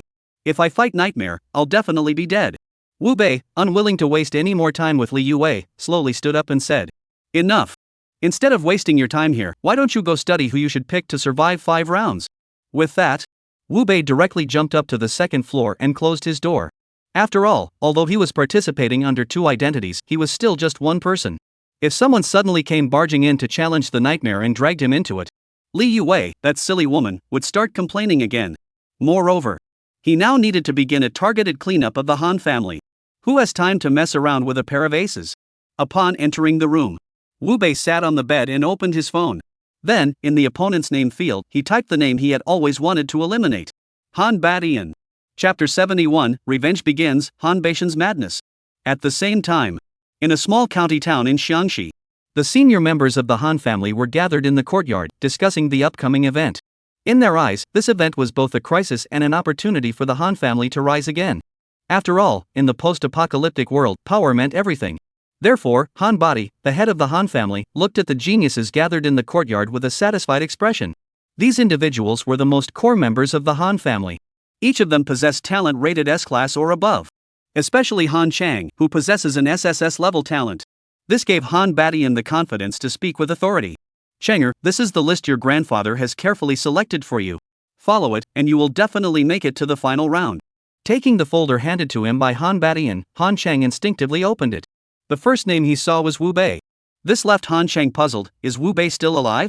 Han Batian's face turned ashen. We didn't expect that Wu Bei, in order to survive, would move into the martyrs' cemetery. When Han Yaohua went in with the vengeful spirits, he was wiped out by those lowly scum in the martyrs' cemetery. Upon hearing the reason, Han Chang's eyes also flashed with anger. A bunch of lowlifes, always opposing our Han family. They truly deserve to die. Grandfather, rest assured. From today onward, I will make the entire world know what happens to those who dare to offend the Han family. Han Batian nodded satisfactorily. What he admired most about Han Chang was his ambition and sense of superiority. In his view, these two qualities were essential for becoming a great man. Given enough time, the Han family could still rise to prominence. Therefore, Han Batian prepared to offer some words of encouragement to motivate Han Chang to keep striving. But before he could speak, a chilling warning sounded in his mind. Summer Trial Nightmare has chosen to challenge you. The teleportation will begin in 10 seconds. Swish. Upon hearing this, Han Batian's expression changed drastically. Han Chang, standing nearby, hurriedly asked, "Grandfather, why do you look so pale?" "The nightmare has challenged me. I fear I may not survive. Remember to quickly change your identity and bring glory to the Han family. Don't let the nightmare challenge you." As the words fell, Han Batian's body vanished from the courtyard. Tears welled up in Han Chang's eyes. In fact, upon hearing the rules of the event, the Han family already knew that the nightmare would challenge them. Therefore, Han Batian had given Han Chang the only item in the Han family that could alter one's identity. He hoped Han Chang could escape the nightmare's pursuit. Now, the nightmare had begun calling out names. All he could do was follow his grandfather's last wish, change his identity, and ultimately rely on his own strength to bring glory to the Han family. Thinking of this, Han Chang wiped away the tears from the corner of his eyes. He took out his phone and entered Wu Bei on the challengers list. But the next moment, the message on his phone startled him. "The challenger is currently in an event. Please try again later." "Damn it, you lucky bastard. I'll come back and deal with you later." Saying that, Han Chang entered the name of the next challenger on his phone. At the same time, most of the trial participants in the sweltering summer were trying to figure out how this event worked. They selected the live streaming interface within the competition app and searched for the name Nightmare. As they entered Nightmare's live stream, they saw Nightmare already standing on the stage. Across from him stood an elderly man, frail and feeble. But when they saw the name above the old man's head, it was Han Batian. The summer trial participants were all enraged. They flooded the chat with messages supporting the Nightmare and demanding the death of Han Batian, the traitor. However, Han Batian was unaware of their anger. He only knew that today he was doomed. Therefore, upon entering the arena, Han Batian did not utter a single boastful word. Instead, he looked like an old man who had lived a full life, sighing deeply. "I truly regret it now. If only I had known back then, I never would have ordered your arrest." Upon hearing this, Wu Bei remained indifferent. A wolf travels 1,000 miles to eat meat, while a dog travels 10,000 miles to eat dung. You're not regretting ordering my arrest, you're regretting not doing everything in your power to capture me. Oof. Han Batian sneered, "You really do know our Han family well. Yes, if I had gathered all the strongest members of the Han family to capture you together, this wouldn't have been the outcome. But unfortunately, there's no such thing as a regret pill in this world. Mistakes are mistakes. The Han family can afford to lose, and I, Han Batian, can afford to lose as well." At this point, Han Batian slowly closed his eyes, spread his arms wide, and said, "Come on, kill me." Seeing Han Batian lower all his defenses and seek death, Wu Bei did not move. He always felt that this old man, Han Batian, wasn't someone who would give up so easily. Additionally, the vengeful spirits Han Yaohua had summoned earlier made Wu Bei suspect that Han Batian was planning something underhanded. To be safe, Wu Bei did not choose to use his blade arm to cut off Han Batian's head. Instead, he gathered an immortal ghost flame in his hands and hurled it toward Han Batian. As expected, upon seeing Wu Bei use a ranged attack, Han Batian's expression changed drastically. He instinctively tried to dodge. However, unfortunately, his strength was simply no match for Wu Bei's. Even though he gave it his all to dodge, the undead ghost flame still landed steadily on his body, igniting his body. 254. 100. 100. Seeing that the undead ghost flame could only deal 100 points of burn damage to the trialist, Wu Bei realized that he must urgently improve his attributes. After all, the burn effect of the undead ghost flame on the 6th day was crucial to him. However, Wu Bei had no spare thoughts to dwell on the matters of the 6th day. Han Batian, engulfed in flames and writhing in agony, let out a savage roar. "You cowardly bastard! You dare to hide over there and shoot arrows like a woman? Come and kill me if you have the guts." Facing Han Batian's provocation, Wu Bei, who had confirmed that the old man was up to something, crossed his arms and stood there calmly, adopting the posture of a king. Perhaps Han Badian also realized that forcing Wu Bei to approach him was impossible. In order to eliminate this menace before his death, Han Badian, in that moment, pulled out a dagger from his robe, his face twisted in madness. Wu Bei, seeing this, raised his eyebrows. He sensed a hint of danger emanating from the blood-red dagger. Just as Wu Bei was about to step forward to seize the dagger, Han Badian let out a loud roar and stabbed the dagger through his own heart. "You little bastard, come with me to hell!" Boom!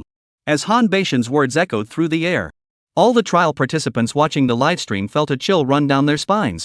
Zhang Daoling couldn't help but exclaim in shock, "This is bad. Han Badian, that old dog, is turning into a zombie." Chapter 72, Nightmare slays Han Badian, Han Chang challenges Wu Bei. Roar! As Zhang Daoling's words fell, Han Badian on the stage seemed to have received some kind of command, his body changing drastically in the blink of an eye. His previously ferocious face turned deathly pale and rigid. His meticulously trimmed nails now resembled sharp blades. What truly sent shivers down everyone's spines, however, was that every single hair on his body had turned pure white in an instant. White-haired zombie? Upon witnessing Han Badian's transformation, Wu Bei, who had never seen such a thing before, immediately activated his system and began scanning. Name: Han Badian. Race: zombie. Health: 99,999.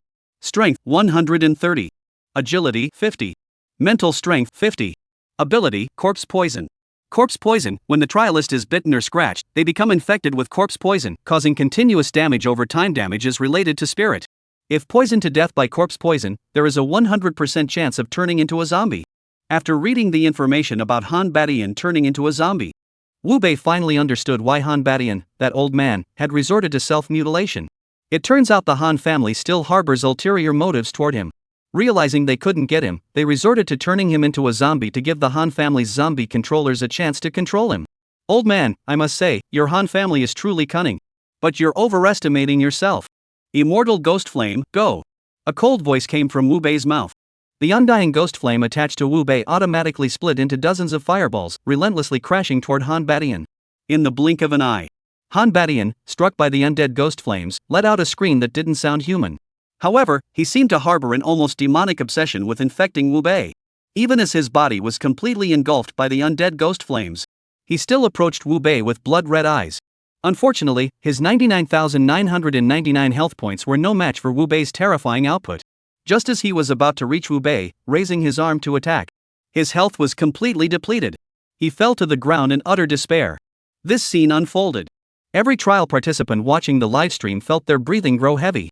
Zhang Daoling couldn't help but exclaim in astonishment, "I never expected Han Badian, transformed into a white-haired zombie, to suffer such a humiliating defeat. It seems that in this year's World Martial Arts Tournament, I'll have to settle for second place." Li Weiman, standing beside him, heard Zhang Daoling's defeatist words. Sighed helplessly, "Second place isn't so bad.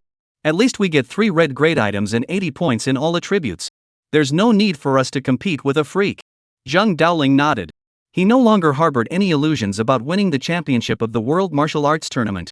Determined to secure second place, he immediately picked up the list of strong warriors from the Cherry Blossom country that Li Weiman had prepared for him and began challenging them. At the same time, Wu Bei's mind was filled with a sinister alert. "Congratulations, you have won the first life or death battle. In 5 seconds, you will be teleported out of the event area." As the 5-second countdown reached 0, Wu Bei's body returned to his ancestral home. However, he did not choose to rest. Instead, he pulled out his phone once more, preparing to target Han Chang, the first genius of the Han family, for assassination. However, when he entered Han Chang's name, a message appeared on his phone. "Sorry, no results found for Han Chang. Please double-check and try again." Upon seeing the message, Wu Bei paused for a moment. He then immediately realized that Han Chang was likely wearing equipment that could alter his identity information. This prevented him from locating him using the mysterious phone. This outcome left Wu Bei extremely dissatisfied. After all, compared to Han Badian, he actually wanted to kill Han Chang, the hope of the Han family, even more. But Wu Bei was well aware that Han Chang was currently in hiding. He knew it was impossible to fight him now. He could only shift his focus to other geniuses from the Han family. However, just as Wu Bei was about to input the names of other Han family geniuses, a chilling alert sounded in his mind once more. "The tyrant of the Blazing Summer trial has chosen to challenge your identity, Wu Bei. Transmission will begin in 10 seconds. Tyrant? Challenge Wu Bei?" Upon hearing the alert, Wu Bei was momentarily stunned. He couldn't recall the identity of Wu Bei or who he might have offended. 10 seconds later, Wu Bei's true form appeared on the stage. He then saw a man wearing a bronze mask, with red eyes, clearly having just cried, glaring at him with hatred. This piqued Wu Bei's curiosity, and he asked, "Have we crossed paths before?" A blood feud. Han Chang clenched his teeth and spoke slowly, emphasizing each word.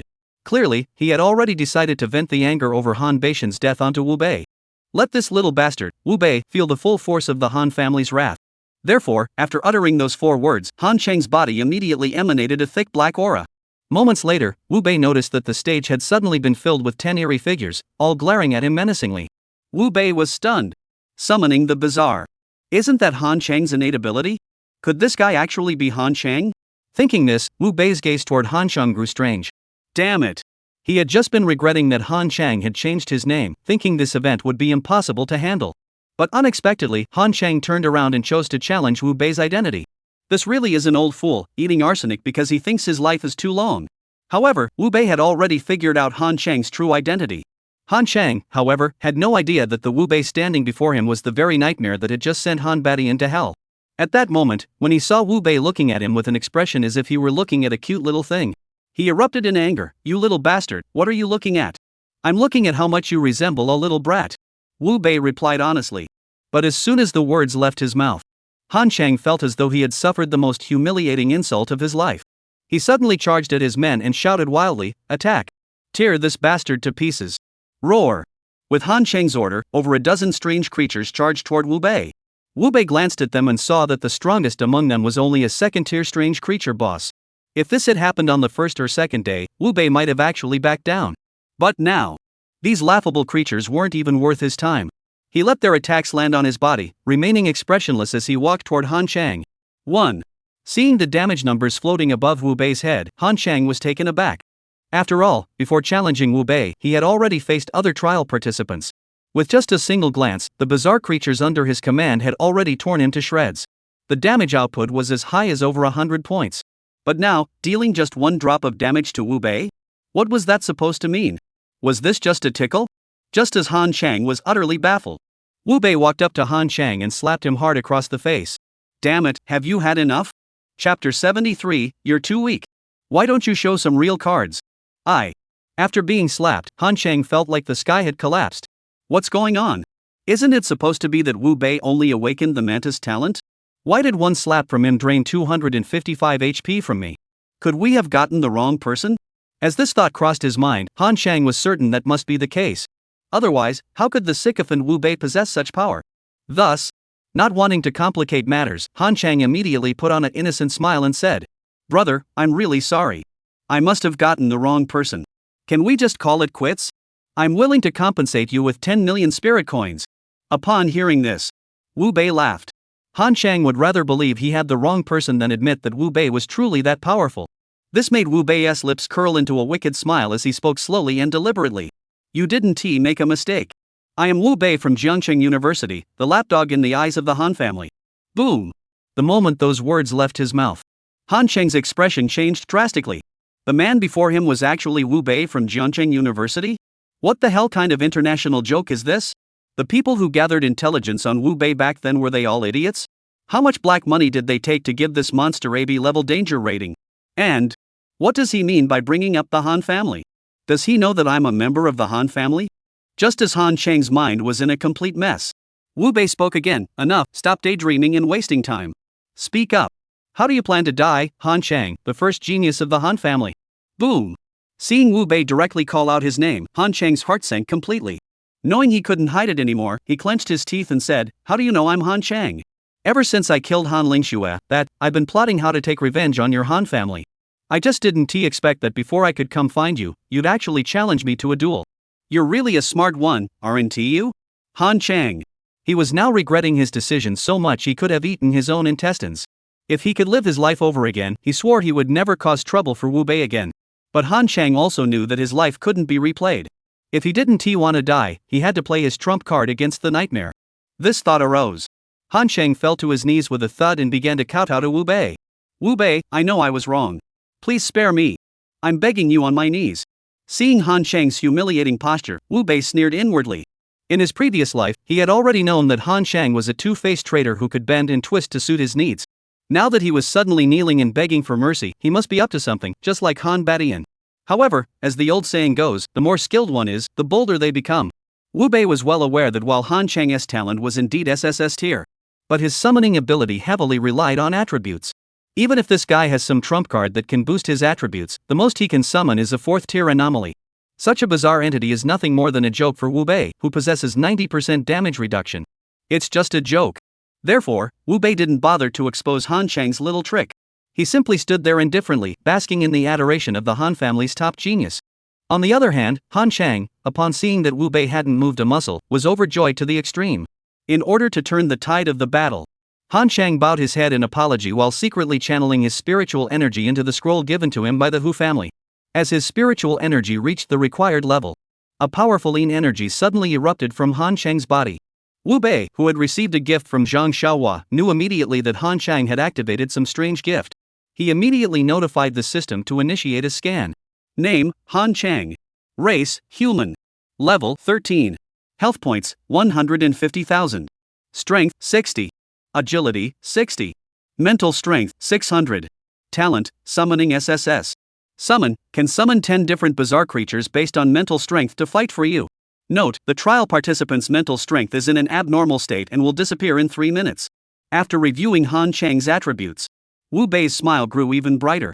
There's no better way to exact revenge than to give someone hope and then crush it with your own hands. Han Chang was unaware of Wu Bei's thoughts. After feeling his body filled with enhanced mental energy, he became utterly reckless. Wu Bei, you really are foolish. We're sworn enemies, and you actually gave me a moment to breathe? Well, since you're so adorably foolish, I'll make sure you beg for life but can't die. As soon as the words left his mouth, Wu Bei saw that the 10 strange creatures Han Chang had summoned had undergone a massive transformation in both form and aura. The ranks above their heads had also risen from the previous 2nd tier to the 4th tier. Even among 4th tier creatures, these bosses were considered fairly powerful. However, Wu Bei had slaughtered them all with ease in the National Crisis Dungeon. 4th tier. Wu Bei crossed his arms, his face filled with scorn. A tadpole pretending to be a frog? Are you trying to fool your mother? You're asking for death. Seeing that Wu Bei was still rampaging, Han Chang immediately swung his arms. The next moment, 10 4th tier bizarre bosses immediately pounced toward Wu Bei. 50. 50. 50. Seeing the damage numbers floating above Wu Bei's head, Han Chang froze in shock. How could a 4th tier bizarre boss only take 50 HP? What kind of monster is Wu Bei? Hey, Han Chang, are you even capable? With such weak damage output, you want me to be unable to live or die? That's a bit too much, isn't it? Or, why don't you kneel down and kowtow to me for a while? I'll let you activate another mysterious gift. How about that? Facing Wu Bei's merciless taunts, Han Chang's eyes turned red. You bastard, stop showing off here. I'll grind you to death even if I have to. Is that so? Wu Bei gave a sinister smile, transforming his arms into devouring blades. He then swung one blade at a strange figure. In the next instant, a plus 1030 healing effect appeared.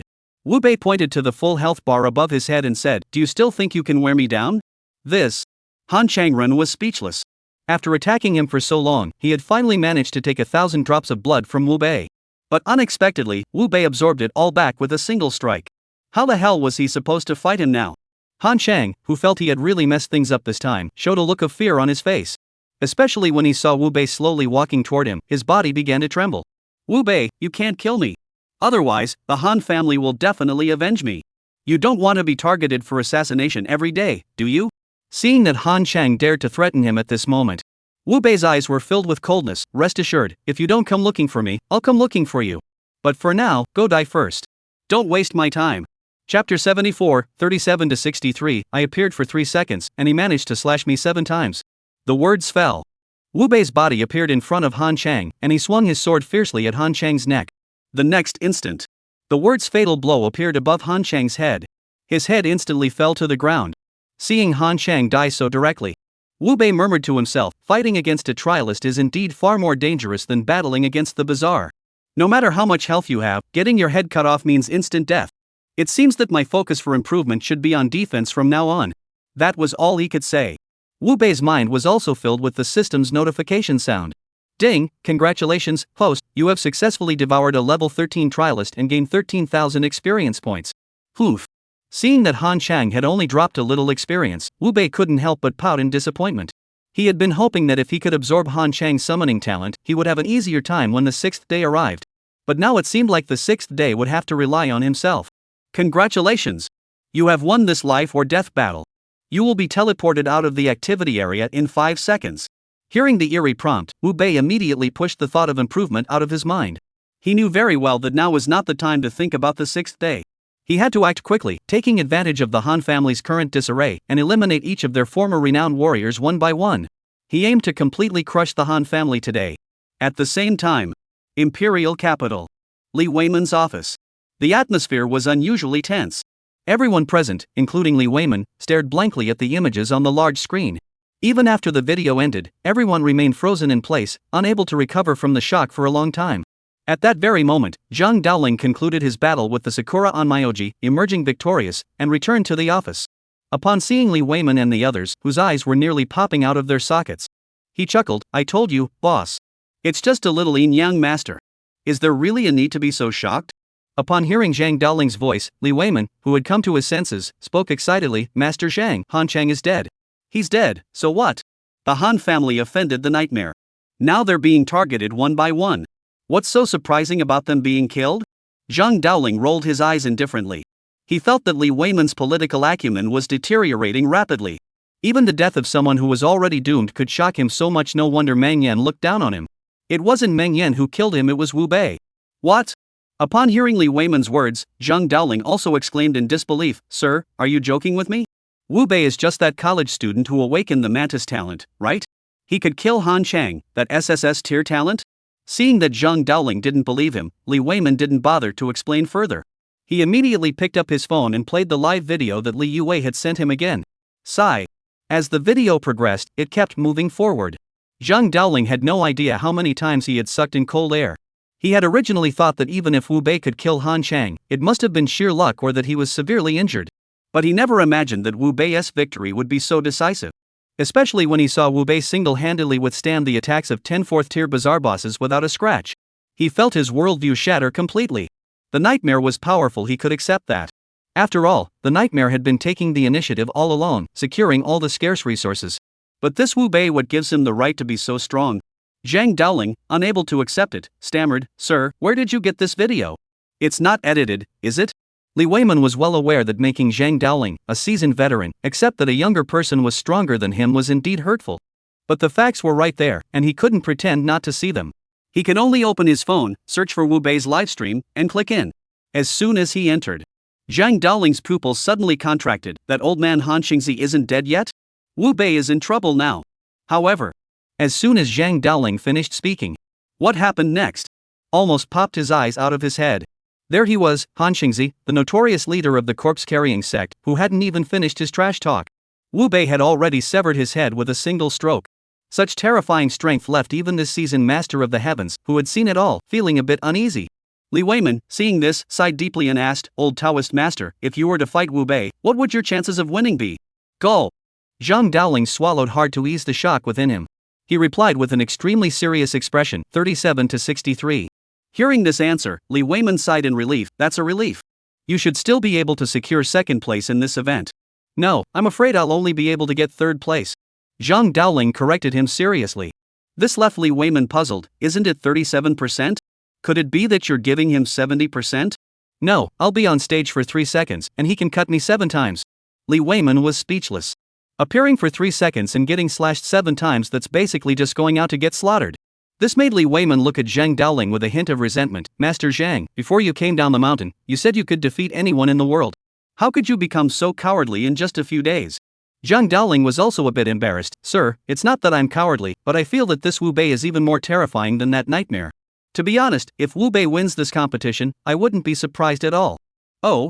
Seeing that Zhang Daoling had such high praise for Wu Bei, he was also quite surprised and asked, "You think so highly of this kid?" "Sir, consider this, the nightmare's rise was based on clearing the first dungeon and the rewards he got from it. But this Wu Bei relies on his own strength. Don't you think this guy is even more terrifying than Nightmare?" Sigh. Upon being reminded by Zhang Daoling, Li Weiman also came to his senses. Indeed, the Nightmare's strength lies in always being ahead of everyone else. But this Wu Bei, even after the Nightmare had seized all the advantages, still possesses such strength. He was truly more terrifying than the Nightmare. Thinking of this, Li Weiman suddenly felt that if Li Yue could continue her relationship with Wu Bei, it might not be a bad thing after all. Thus, Li Weiman immediately picked up his phone and sent a message to Li Yue. Wei, good men are hard to come by. If you like him, go for it. Be bold. If it doesn't work out, use some medicine. Once the rice is cooked, it's done. You old pervert. Li Yue saw Li Weiman's message, and her pretty face turned bright red. However, using drugs. That's actually a good idea. Thinking this, Li Yue, with 3 parts anticipation and 7 parts tension, exchanged a box of sildenafil at the Erie Mall and pushed open Wu Bei's door. Chapter 75. The drug is discovered, and Li Yue is embarrassed beyond belief. What are you doing here? Inside the room. Wu Bei, who had just finished a battle, saw Li Yue push the door open and his expression turned grim. He was currently using 2 devices simultaneously to participate in an event. He didn't want to waste time on Li Yue. After all, if he remembered correctly, there was a time limit for participating in the final round. If he couldn't complete 20 matches within 5 hours, he wouldn't qualify for the final round. Li Yue was unaware of this. Having grown accustomed to Wu Bei's aloof attitude, she leaned against the doorframe, flashing her little fangs. I'm here to congratulate you on your 10 consecutive wins. Upon hearing the reason, Wu Bei rolled his eyes. You're really just looking for trouble. What is there to congratulate about 10 consecutive wins? After saying that, before Li Yue could say anything else, Wu Bei quickly typed a name from the Han family into his phone. The next moment, his body vanished from the room. Li Yue, seeing this, quickly covered her wildly beating heart with her hands. Then, like a thief, she used her big eyes to search the room frantically. Upon seeing the half-empty bottle of mineral water on the table, she carefully crushed the sildenafil she had exchanged for it and poured it inside. But just then, Wu Bei, who had finished another battle, returned. He stood in the room, watching Li Yue shake the mineral water bottle, his eyes flashing with a cold glint. What are you doing? Ah! The sudden question startled Li Yue. The box of sildenafil she had been holding in her hands dropped to the ground. Startled, Li Yue hurriedly picked it up and hid it behind her back. Her small movements made Wu Bei's eyes grow even colder. Are you trying to drug me? No, I. Li Yue didn't know how to explain herself. After all, as a woman, giving a man an aphrodisiac and being caught doing it was truly humiliating. Hand over the medicine. The cold words fell like ice. Li Yue instinctively shook her head. But the next moment, she saw Wu Bei's arms transform into sides covered in backward-facing thorns. She reluctantly handed over the medicine box. It's not poison. Wu Bei ignored her and snatched the medicine box away. Her heart grew even colder. He had already made up his mind. Once he discovered it was poison, he would ensure that Li Yue would not see tomorrow's sun. But when he saw the name on the medicine box, even he, a reincarnated individual, was stunned. Sildenafil? Isn't this supposed to be for treating male conditions? What the hell is this woman giving him this medicine for? Wu Bei, unable to make sense of it, instinctively looked up and stared at Li Yue with a puzzled expression. He wanted to ask Li Yue what she was thinking. Does he even need this stuff? However, he noticed that Li Yue's cheeks had turned red all the way to her ears. Her delicate feet were almost scraping the floor, as if trying to create a 3-bedroom apartment, leaving Wu Bei at a loss for words. Just as the atmosphere in the room grew increasingly awkward, a sinister alert sound suddenly broke the silence. Congratulations to Ito Nara from Sakura Country for winning 20 consecutive duels and advancing to the final round. There are 3 hours remaining until the final match begins. I still have 1 match left to play. I'll go play that first, she said. Li Yue blushed and hurriedly ran out of the room. Wu Bei watched her retreating figure, unable to suppress a twitch at the corner of his mouth. Love-struck women are indeed more troublesome than the bizarre. It seems that after dealing with the Hu family, I must stay far away from these filthy creatures. That was all he said. Wu Bei once again typed the names of the Han family members into his phone. After all, there were only 3 hours left until the final showdown. He had to eliminate as many of the Han family's capable members as possible within those 3 hours. Otherwise, once he entered the final competition venue, there would be no chance left. Global broadcast: the preliminary rounds of the World Martial Arts Tournament have concluded, and the rankings are now open. 3 hours later, a chilling alert sounded. Global trial participants all turned their attention to the rankings. But when they saw their rankings, everyone couldn't help but gasp in shock. First place, Nightmare Inxiao wins, 80. Second place, Wu Bei Yanxiao wins, 79. Third place, Zheng Daoling Yanxiao wins, 23. Fourth place, Edo Nara Sakura wins, 21. Damn it! The top 3 are all from Yanxia. They can accept that. Even the first place is Nightmare, they can end it. After all, Nightmare's strength is something all global trial participants have witnessed firsthand. But what's the deal with the second place finisher, Wu Bei? How did he manage to kill 79 trial participants? This has caused many trial participants to open their phone search interfaces to look for Wu Bei's battle videos. However, since Wu Bei has advanced to the finals, all his previous battle videos have been blocked. This has left many trial participants feeling quite frustrated. But the trial participants from the Han family who survived were overjoyed. They had survived. The Nightmare and Wu Bei, these two monsters, had finally stopped their slaughter. The Han family members who had narrowly escaped this precise assassination now understood that opposing Nightmare or Wu Bei could only lead to death. If they didn't change their names and live a low-key life, they probably wouldn't survive much longer. Thus, many members of the Han family began to leave the War Gods Hall, which had been established by the Han family, and settled in a small county town to survive on their own. As for all of this, Wu Bei is currently unaware of any of this. When he heard the eerie, his body was instantly transported to a private room. He listened to the rules of the upcoming competition. This final round will adopt the ranking challenge rules.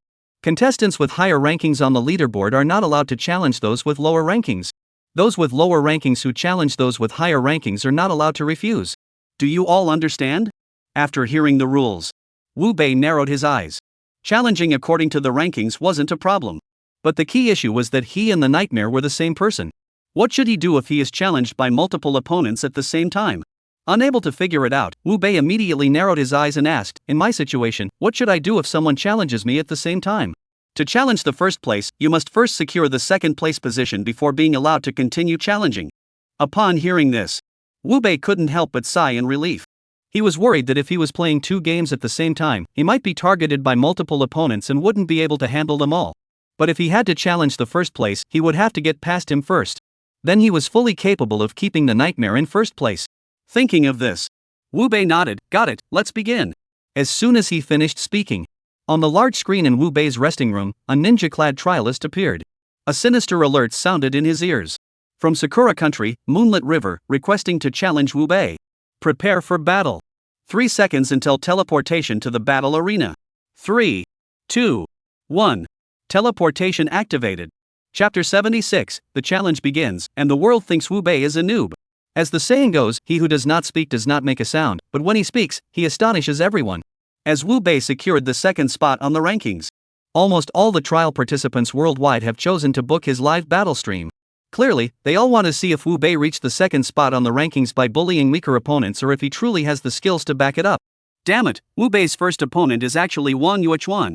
As the live stream began, the trialists who saw Wu Bei's opponent couldn't help but feel nervous for him. Even Li Weiman, who knew Wu Bei's true strength, felt that Wu Bei was in trouble this time. After all, his opponent, Wang Yuechuan, was already an elite ninja who had caused headaches for world leaders before the apocalypse. Now, such a person was challenging Wu Bei, and Li Weiman was deeply concerned that Wu Bei might lose his life due to his youth and lack of experience. Little did they know. When Wu Bei saw Wang Yuechuan, he almost burst out laughing. Originally, he was still annoyed that he could only target the Han family today and had no time to deal with Sakura. Little did he know that the leader of Sakura Nation was just as arrogant as Han Chang, daring to challenge him. This immediately sparked a sinister plan in Wu Bei's mind.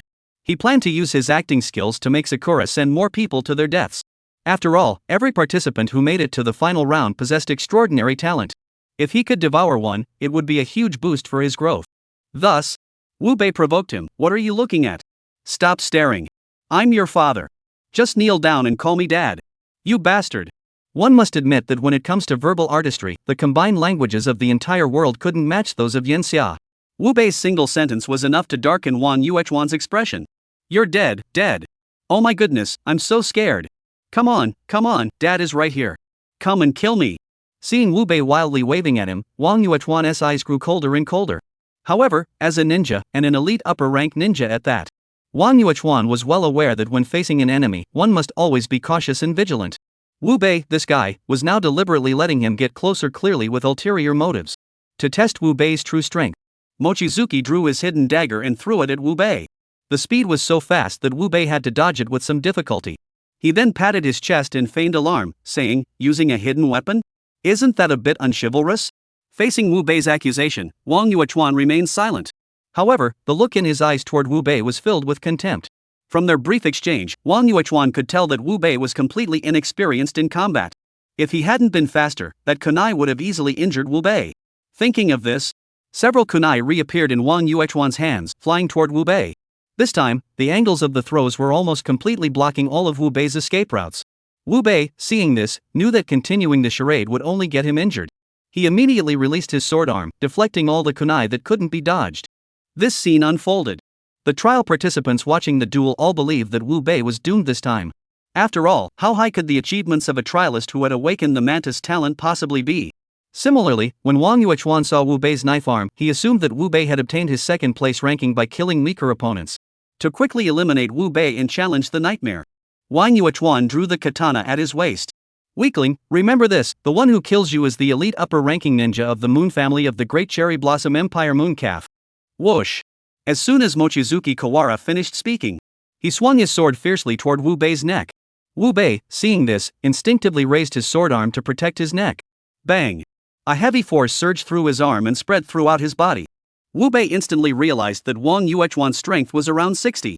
To make the other Sakura people think he was weak, Wu Bei deliberately took several steps back, his face filled with shock. His expression indeed made many of the trial participants watching the match believe that Wu Bei was finished. However, Li Weiman, who knew Wu Bei's true strength, couldn't help but laugh out loud. This kid actually knows how to feign weakness to lure his opponent. How cunning. But it's right up my alley, he said. Li Weiman picked up his phone, intending to urge Li Yue to act quickly. But when he saw the message Li Yue had left him, his face turned as dark as the bottom of a pot. Old man? Interrupting his errand? Has this granddaughter lost her mind? Just as Li Weiman was about to confront Li Yue and ask her if she was trying to defy heaven, the experts in the office all shouted excitedly, "Look, look!" Wu Bei struck back. Upon hearing this, Li Weiman immediately fixed his gaze on the large screen. Wu Bei was now swinging his arms wildly, as if he had been struck blind with rage, hacking furiously at Wang Yuechuan. As a result, Wang Yuechuan was forced to retreat continuously under Wu Bei's overwhelming strength. 10 seconds later, the tiger's mouth of Wang Yuechuan could no longer withstand the backlash of the force, shattering on the spot. His head was severed in an instant as the samurai sword was flung away. Put! As Mochizuki's head flew into the air, the trialists watching the livestream worldwide nearly popped their eyes out of their sockets. This Moon River is way too weak, isn't he? Even Wu Bei Xiajie could beat him, and this is supposed to be an elite upper-tier ninja? Same here. Even the Emperor of Sakura found this scene utterly embarrassing. He hurried to confront the head of the Moon River clan, Moon River Ming. You fool! Moon River clan leader, didn't you say earlier that Moon River was the clan's elite upper-ranking ninja? Why is he so weak? Facing the accusation, Mochizuki Akira, who possessed shadow-level strength, replied in an extremely serious tone, "Your Imperial Majesty, the fact that Mochizuki River lost is not his fault." It's not his fault? Emperor Sakura's expression grew cold. If Wu Bei is that incompetent and lost, yet you still can't blame him? How dare you, the Moon family, be so shameless? Mochizuki Akira's face turned grim as he said, "Your Imperial Majesty, although Wu Beikai lacks combat experience, his strength is simply too overwhelming. Look at the tiger's mouth of Mooncom, it's been shattered. Clearly, he endured an unstoppable force before dying." Upon being reminded of this, Emperor Sakura also noticed the mangled state of Mochizuki River's hand. He sighed helplessly. "Now that you have Wu Bei's information, can you kill him? We must be able to. This guy is just a reckless fool. If we send on Myoji, Wu Bei will definitely die." "Alright." The Cherry Blossom Emperor nodded solemnly, "Then send Ito Nara. Make sure to kill Wu Bei and secure the second place position. Let us Sakura once again stand at the pinnacle of the world." Chapter 77, The Body Evolves Again, Undergoing a Qualitative Change. At the same time, Wu Bei, who had returned to the haunted house from the event venue, was also reminiscing about the details of the battle in his mind. After all, although he appeared to have fought effortlessly on the surface, but Wu Bei was well aware that it was because his attributes were far superior to those of Wang Yuechuan. If they had fought against each other with the same attributes, he would have lost without a doubt. To avoid any unexpected outcomes in his upcoming battles against stronger opponents, Wu Bei decided to use his evolution points to enhance his defensive capabilities. System, allocate the evolution points to the Extreme body. Ding, congratulations, the host's Extreme body has evolved into the Een Soul body. Een Soul body, the host's body will now be like that of a ghost. It will not die until its health is completely depleted. Sigh. After hearing the system's explanation, even Wu Bei couldn't help but suck in a cold breath. He had chosen to evolve the Extreme body merely to increase his defense. He never expected that this evolution would directly transform him into something akin to a bizarre boss. As long as his health isn't depleted, he can't die. This is way too powerful. Just as Wu Bei began to marvel that he would no longer have to worry about being assassinated or ambushed, a chilling alert sounded in the room. From Sakura country, Ito Nara has requested a challenge against Wu Bei. Please prepare for battle. The teleportation will begin in 5 seconds. Oh, I didn't expect to catch such a big fish. Looking at the screen, where Ito Nara's avatar appeared, Wu Bei's lips curled into a playful smile. As a reincarnated individual, he was well aware that this Ito Nara was a renowned onmyoji in his previous life. She had caused immeasurable damage to Yenxia on numerous occasions. Now, he had encountered her. It was time for this woman to pay the price. Whoosh! The thought crossed his mind. Wu Bei's figure reappeared at the event venue. He then saw Ito Nara, who was staring at him with a playful expression. It was clear that his earlier battle with Mochizuki had successfully deceived this woman, to the point where she now believed that Wu Bei was nothing more than a lamb led to the slaughter. Therefore, as the signal for the duel began, Ito Nara did not immediately attack. Instead, she spoke with extreme arrogance. Wu Bei, I admire your strength. If you are willing to sign a contract with me and become my familiar, I will spare your life. What do you say? Upon hearing this, Wu Bei's face twisted into an expression of extreme displeasure. Since he was imprisoned by Han Lingxue in his previous life, he had come to despise women who looked down on him from above.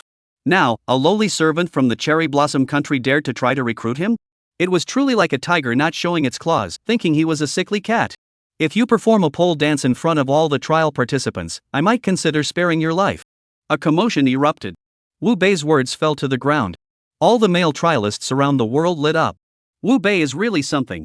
Ito Nara, that woman, is quite the looker. If she could do a pole dance. The scene is too beautiful to look at. How dare you? Ito Nara clearly didn't expect Wu Bei, such a novice, to dare challenge her. His expression darkened. You worthless dog. Just because you have higher stats, you think you're invincible? Dealing with you is a piece of cake. Wu Bei remained calm. You're asking for death. Summon your spirit beast. At that moment, Ito Nara's feelings toward Wu Bei had plummeted to freezing point. No longer bothering to consider subduing Wu Bei, she immediately pulled out 3 paper cuttings from her shoulder bag and threw them at him. The next instant, Wu Bei saw the 3 paper cutouts transform into 3 fully armed ninjas. What was most bizarre was that these 3 ninjas were all physical beings. Moreover, the aura emanating from each of them was far stronger than that of Wang Yuechuan. It was clear that these 3 ninjas had all reached the shadow level of power. They had voluntarily become her Shikigami to ensure that Ito Nara could win the championship in this event. However, if this had happened 3 minutes earlier, Wu Bei would have had a bit of a hassle dealing with it. But now, with his body fully evolved, Wu Bei, he wasn't the least bit intimidated by these 3 Shikigami. Instead, he brought up the past. Sis, listen to me. Dancing on a pole now is just embarrassing, but if you start fighting, you could lose your life. Shut up, kill him. He shouted those words. The 3 Shikigami by Ito Nara's side split into 3 groups at an incredible speed, each holding a knife, and charged toward Wu Bei's 3 vital points. Meanwhile, Ito Nara wasn't idle either. She pulled out a piece of yellow paper and a long sword, beginning to mutter something. In the next instant, Wu Bei felt as though he had been trapped in a muddy swamp, unable to move a muscle. This made him instantly realize that he had been hit by some kind of curse. However, Wu Bei, whose defensive abilities had undergone a qualitative transformation, remained completely unfazed. Instead, he stood there with his arms crossed, allowing the 3 Shikigami to deliver fatal blows. 30. 30. 30. As the 3 blades pierced Wu Bei's neck, heart, and liver, 3 damage numbers floated out from Wu Bei's head. This scene unfolded. Not only was Ito Nara stunned, but also the testers worldwide watching the battle were left speechless. What's going on? Someone else took a fatal blow and died instantly. He took 3 fatal blows and only lost 90 HP? This must be a case of everyone seeing things. Or is this Wu Bei not even human? Similarly, Ito Nara now also thinks Wu Bei isn't human. She immediately charged at Wu Bei and shouted angrily, "You freak! How did you even get into this competition?" Facing Ito Nara's accusation, Wu Bei didn't bother to defend himself. After all, being labeled as strange isn't so bad. At least, it would scare away many women who had ulterior motives toward him. Of course, Wu Bei didn't choose to admit it either. Instead, he gave her a smirk and said, "Little girl, are you regretting not choosing the pole dance just now?" Facing Wu Bei's teasing, Ito Nara's eyes were filled with anger. She was now certain that this Wu Bei was definitely a highly skilled oddity. Otherwise, why had no one ever heard of his name before this event? Therefore, Ito Nara, who didn't want to die here, prepared to use the forbidden techniques of the Onmyoji to eliminate Wu Bei. You worthless scum! Do you think just because you're a mysterious being, you can act so brazenly in front of a great Onmyoji? Today, I'll show you just how powerful the techniques of the Onmyoji truly are. She shouted these words. Ito Nara immediately began to form hand seals with both hands and recite incantations. Soon, Wu Bei saw that behind Ito Nara, a terrifyingly grotesque figure had appeared. It had a knife clenched between its teeth, and its eyes were filled with utter disregard for life. Forbidden technique, corpse demon sealing. Roar! The 6 words were spoken. The eerie figure behind Ito Nara immediately lunged toward Wu Bei.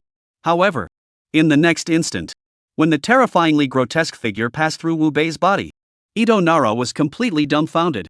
How is this possible? Why weren't you eaten? Chapter 78, The martial arts tournament ends, global trial participants are envious. Guess. Wu Bei casually uttered 2 words, completely shattering Ito Nara's composure. Damn it, what kind of monster is this Wu Bei? Why? The Onmyoji, who specialize in dealing with bizarre zombie demons and seals, have no effect on him? Is he even human, or a ghost? Confused, Ito Nara watched as Wu Bei withstood the attacks of 3 Shikigami, moving like a god, step by step toward her. She couldn't take it anymore. She collapsed to the ground with a thud.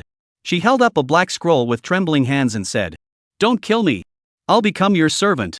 Seeing the black scroll, Wu Bei realized that the scroll was the exclusive contract scroll for summoning spirits used by Onmyoji. If he accepted the contract and completed the pact with Ito Nara, this woman would become his exclusive spirit beast. From then on, no matter what he did to Ito Nara, she would have to obey him obediently. But as the old saying goes, good steel should be used on the blade. A treasure capable of binding others as Shikigami should not be wasted on a worthless woman like Ito Nara.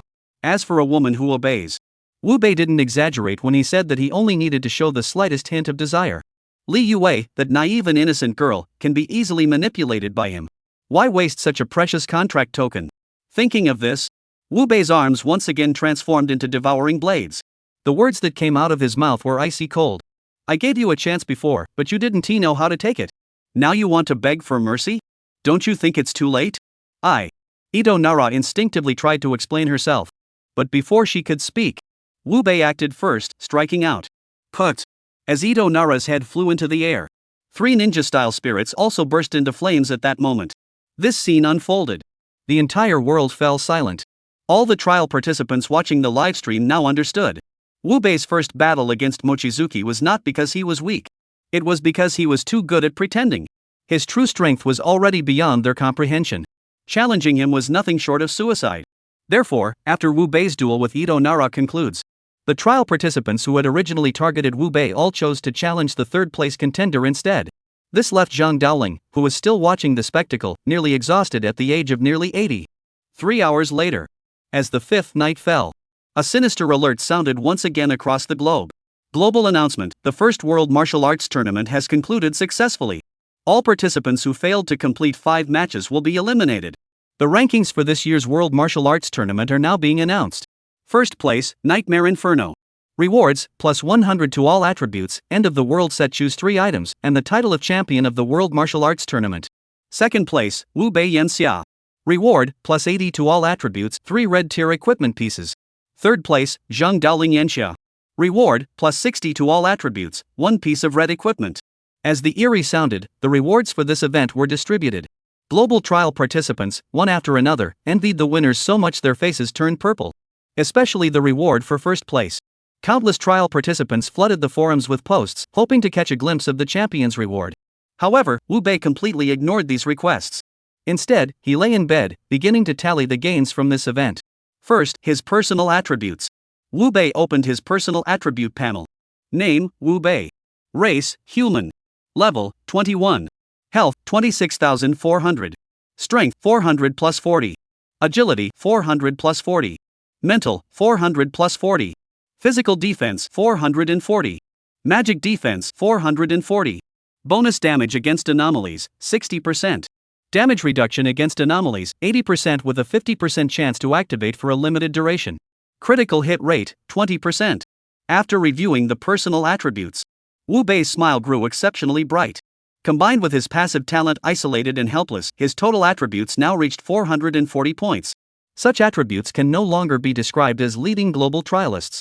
It's a level of power that's in a league of its own. With such attributes, even facing the Hu family, he now had the confidence to stand his ground. Moreover, he currently possesses 3 end-of-the-world sets, 3 red-tier items, and 2 titles, all of which he has yet to inspect or equip. If he were to equip all of these, Wu Bei dared not even imagine how terrifying his attributes would become. System, check the titles. Wu Bei took a deep breath and immediately issued the command to the system in his mind. The next moment, the title system appeared before Wu Bei. The first thing that caught his eye was the Savior title he had obtained after clearing the National Crisis Dungeon. Savior, when equipped by the host, increases drop rate by 20%. Not bad. Seeing his drop rate increase to 40%, Wu Bei nodded in satisfaction. He knew that in the post-apocalyptic world, the higher the drop rate, the greater the rewards later on. After all, equipment was money. Combined with his talent that money can make the devil grind, he now possessed genuine strength. He shifted his gaze back to the second title. Champion of the World Martial Arts Tournament. Upon use, the host gains a 40% damage bonus against anomalies and 20% damage reduction, effective until the next World Martial Arts Tournament begins. Seeing the reward for this title, even Wu Bei, who had already braced himself mentally, couldn't help but let out a curse. A 40% damage increase was merely a nice bonus for him at this point. However, 20% damage reduction was a lifesaver. After all, with this 20%, his damage reduction would reach 100%. As long as the enemy didn't have a damage increasing talent, they'd be no match for him. Thinking of this, Wu Bei was already prepared to give the Wu family a lesson they wouldn't forget. Let them know that even if they become the abnormal, they shouldn't dare to act so arrogantly. In this world, it's not their turn to call the shots. To ensure there were no surprises when dealing with the Wu family, Wu Bei immediately shifted his gaze to the equipment he had obtained. Apocalypse Set, left bracelet red. All attributes plus 50, strange affinity plus 20, plus 30% damage against strange entities. Apocalypse Set, left ring red. All attributes plus 50, defense plus 20%, counterattack plus 10%. Apocalypse Set, right ring red. All attributes plus 50, dual defense plus 20%, counterattack plus 10%. Sigh. After reviewing the attributes of the end of the world set, even Wu Bei couldn't help but gasp in astonishment. Powerful. It's simply too powerful. The three pieces of the Apocalypse set not only granted him a total attribute boost of 150. The dual defense stats were increased by 40%. But the most crucial part was the additional 20% damage reflection. This enhancement is of utmost importance to Wu Bei at this stage. After all, he is well aware that as his fame continues to grow, the number of people who want him dead is growing. If there are no means to counter large-scale attacks, it will always remain unsafe. But now, with this counterattack ability, we can handle large-scale battles and prolonged conflicts. There will be no more hesitation. System, equip me with 3 end-of-the-world gear pieces and broadcast the latest attributes. Chapter 79, Terrifying Enhancement, Li Yue is captured. Ding, equipment equipped. Congratulations, host, you have collected 4 end-of-the-world set pieces, granting a 60% boost to all attributes. Current strength, 1040 plus 104. Agility, 1040 plus 104. Mental, 1040 plus 104. Health, 68,640. Dual defense, 1601. Wow! The end time set is truly the best gear in the bizarre post-apocalyptic world. This is way too powerful. At this moment, as the system announcement ended, even Wu Bei's face betrayed a look of shock. He finally understood why, in his previous life, the bizarre post-apocalyptic world grew increasingly difficult day by day. Humans could still survive. It turned out that this apocalypse suit was truly incredible. With just 4 pieces, it had already boosted his stats into the 4-digit range. If he were to collect all 10 pieces, who could possibly stand against him? Thinking of this, Wu Bei's heart began to race. He felt that if things continued this way, standing at the pinnacle of the world in this lifetime would no longer be a problem. However, when Wu Bei saw the red-colored equipment he had obtained, his expression grew grim. The 3 red-colored items overlapped with his apocalyptic outfit. This made Wu Bei too lazy to even check the attributes. He opened the door. Wu Bei was about to go find Li Yue to resolve the wedding invitation matter. But upon descending the stairs, he discovered that Li Yue was no longer in the ancestral hall. On the dining table, there was a letter left behind. He opened the letter. After reading the contents, Wu Bei's lips twitched. This woman is truly adorable in her foolishness. She had been caught using spring medicine and had left out of shame. This was truly giving him a headache. After all, judging from the strange occurrences he had encountered in the dungeon involving the Wu family was undoubtedly an extremely formidable foe at present. Li Yue leaving the haunted house now is sure to lead to trouble. As expected. The moment that thought crossed his mind, the eerie phone rang. Li Yue, report to number 444 South Ridge Road within half an hour, or Li Yue will die. Upon seeing the message, Wu Bei knew that the Wu family was targeting him. In response, Wu Bei, whose all attributes had already surpassed 1,000, remained unfazed. Instead, a cold smile appeared on his face. He had figured it out. The Wu family wanted to take advantage of his lack of growth and eliminate him. Unfortunately for them, the Wu family never imagined that after this incident, he had already risen to his feet. 20 minutes later, the funeral car pulled up outside the Riverside estate at 444 South Ridge Road. As soon as he stepped out of the car, the eerie and terrifying atmosphere surrounding him caused Wu Bei to instinctively squint his eyes. As a reincarnated individual, he was well aware that the denser the yin energy in an area, the more powerful the supernatural phenomena it harbored. The estate at 444 South Ridge Road was surrounded by willow trees both in front and behind the gates. The main gate faced a crossroads notorious for frequent murders. Living here, even if it weren't the end of the world, one could easily attract ghosts. However, the current Wu Bei cared little for such trivial matters. With his absolute power, he walked toward the gate with a cold demeanor. Before he even reached the entrance, the previously closed gates slowly opened. A chilling breeze, carrying numerous yellow papers, swept out from the entrance. As the yellow papers settled to the ground, Wu Bei could clearly see the scene inside the estate. The estate was completely deserted. However, at the exact center of the courtyard stood a coffin, reddened to a dark hue. On the front of the coffin was a photo of Li Yue. Clearly, Li Yue must be inside the coffin. He stepped through the main gate. The scene before Wu Bei changed. The once desolate courtyard was now adorned with red lanterns, symbolizing joy and celebration. All the pillars in the courtyard were also adorned with large characters for happiness. However, the people stationed at the gates and attending the wedding banquet were all dressed in funeral attire. Clearly, none of these creatures were human. Wu Bei and Shen Lang didn't even bother to check their attributes through the system. He walked straight into the courtyard. He wanted to see what tricks the Hu family had up their sleeves for bringing him here. However, he hadn't taken 2 steps. An old man dressed in funeral attire blocked his path. "Friend, you've come to the Hu family's banquet. Why aren't you dressed properly? Do you look down on the Hu family?" The cold, accusatory question fell heavily. Wu Bei knew that this man was likely sent by the Hu family to intimidate him. In response, Wu Bei raised his head indifferently and looked at the other man. He spoke slowly and clearly, "I do look down on you." "So what? How dare you?" The old man, upon hearing this, flew into a rage. His body also turned sinister and terrifying at that moment. Wu Bei looked at the other person, whose figure resembled a monster, and spat out 2 words with disdain, "Clown. You're asking for death." Enraged, the old man immediately struck out at Wu Bei with a palm strike. Wu Bei, seeing this, did not retaliate. He wanted to test just how powerful he had become. Bang! The old man's palm, filled with yin energy, struck Wu Bei's chest. In the next instant, the words "damage immunity" appeared above Wu Bei's head. Seeing this, the old man froze. But Wu Bei smiled. Things were exactly as he had anticipated. When his immunity to the bizarre damage reached 100%, ordinary strange phenomena were nothing but a joke to him. Thus, having assessed his defensive capabilities, Wu Bei once again transformed his arm into a blade and struck the elderly man. He wanted to test his current offensive capabilities. 38,000. 1,600. 1,600. Seeing that his physical attack had dealt 38,000 points of damage. Even the burn damage has reached 1,600 points. This gave Wu Bei greater confidence in what would happen on the 6th day.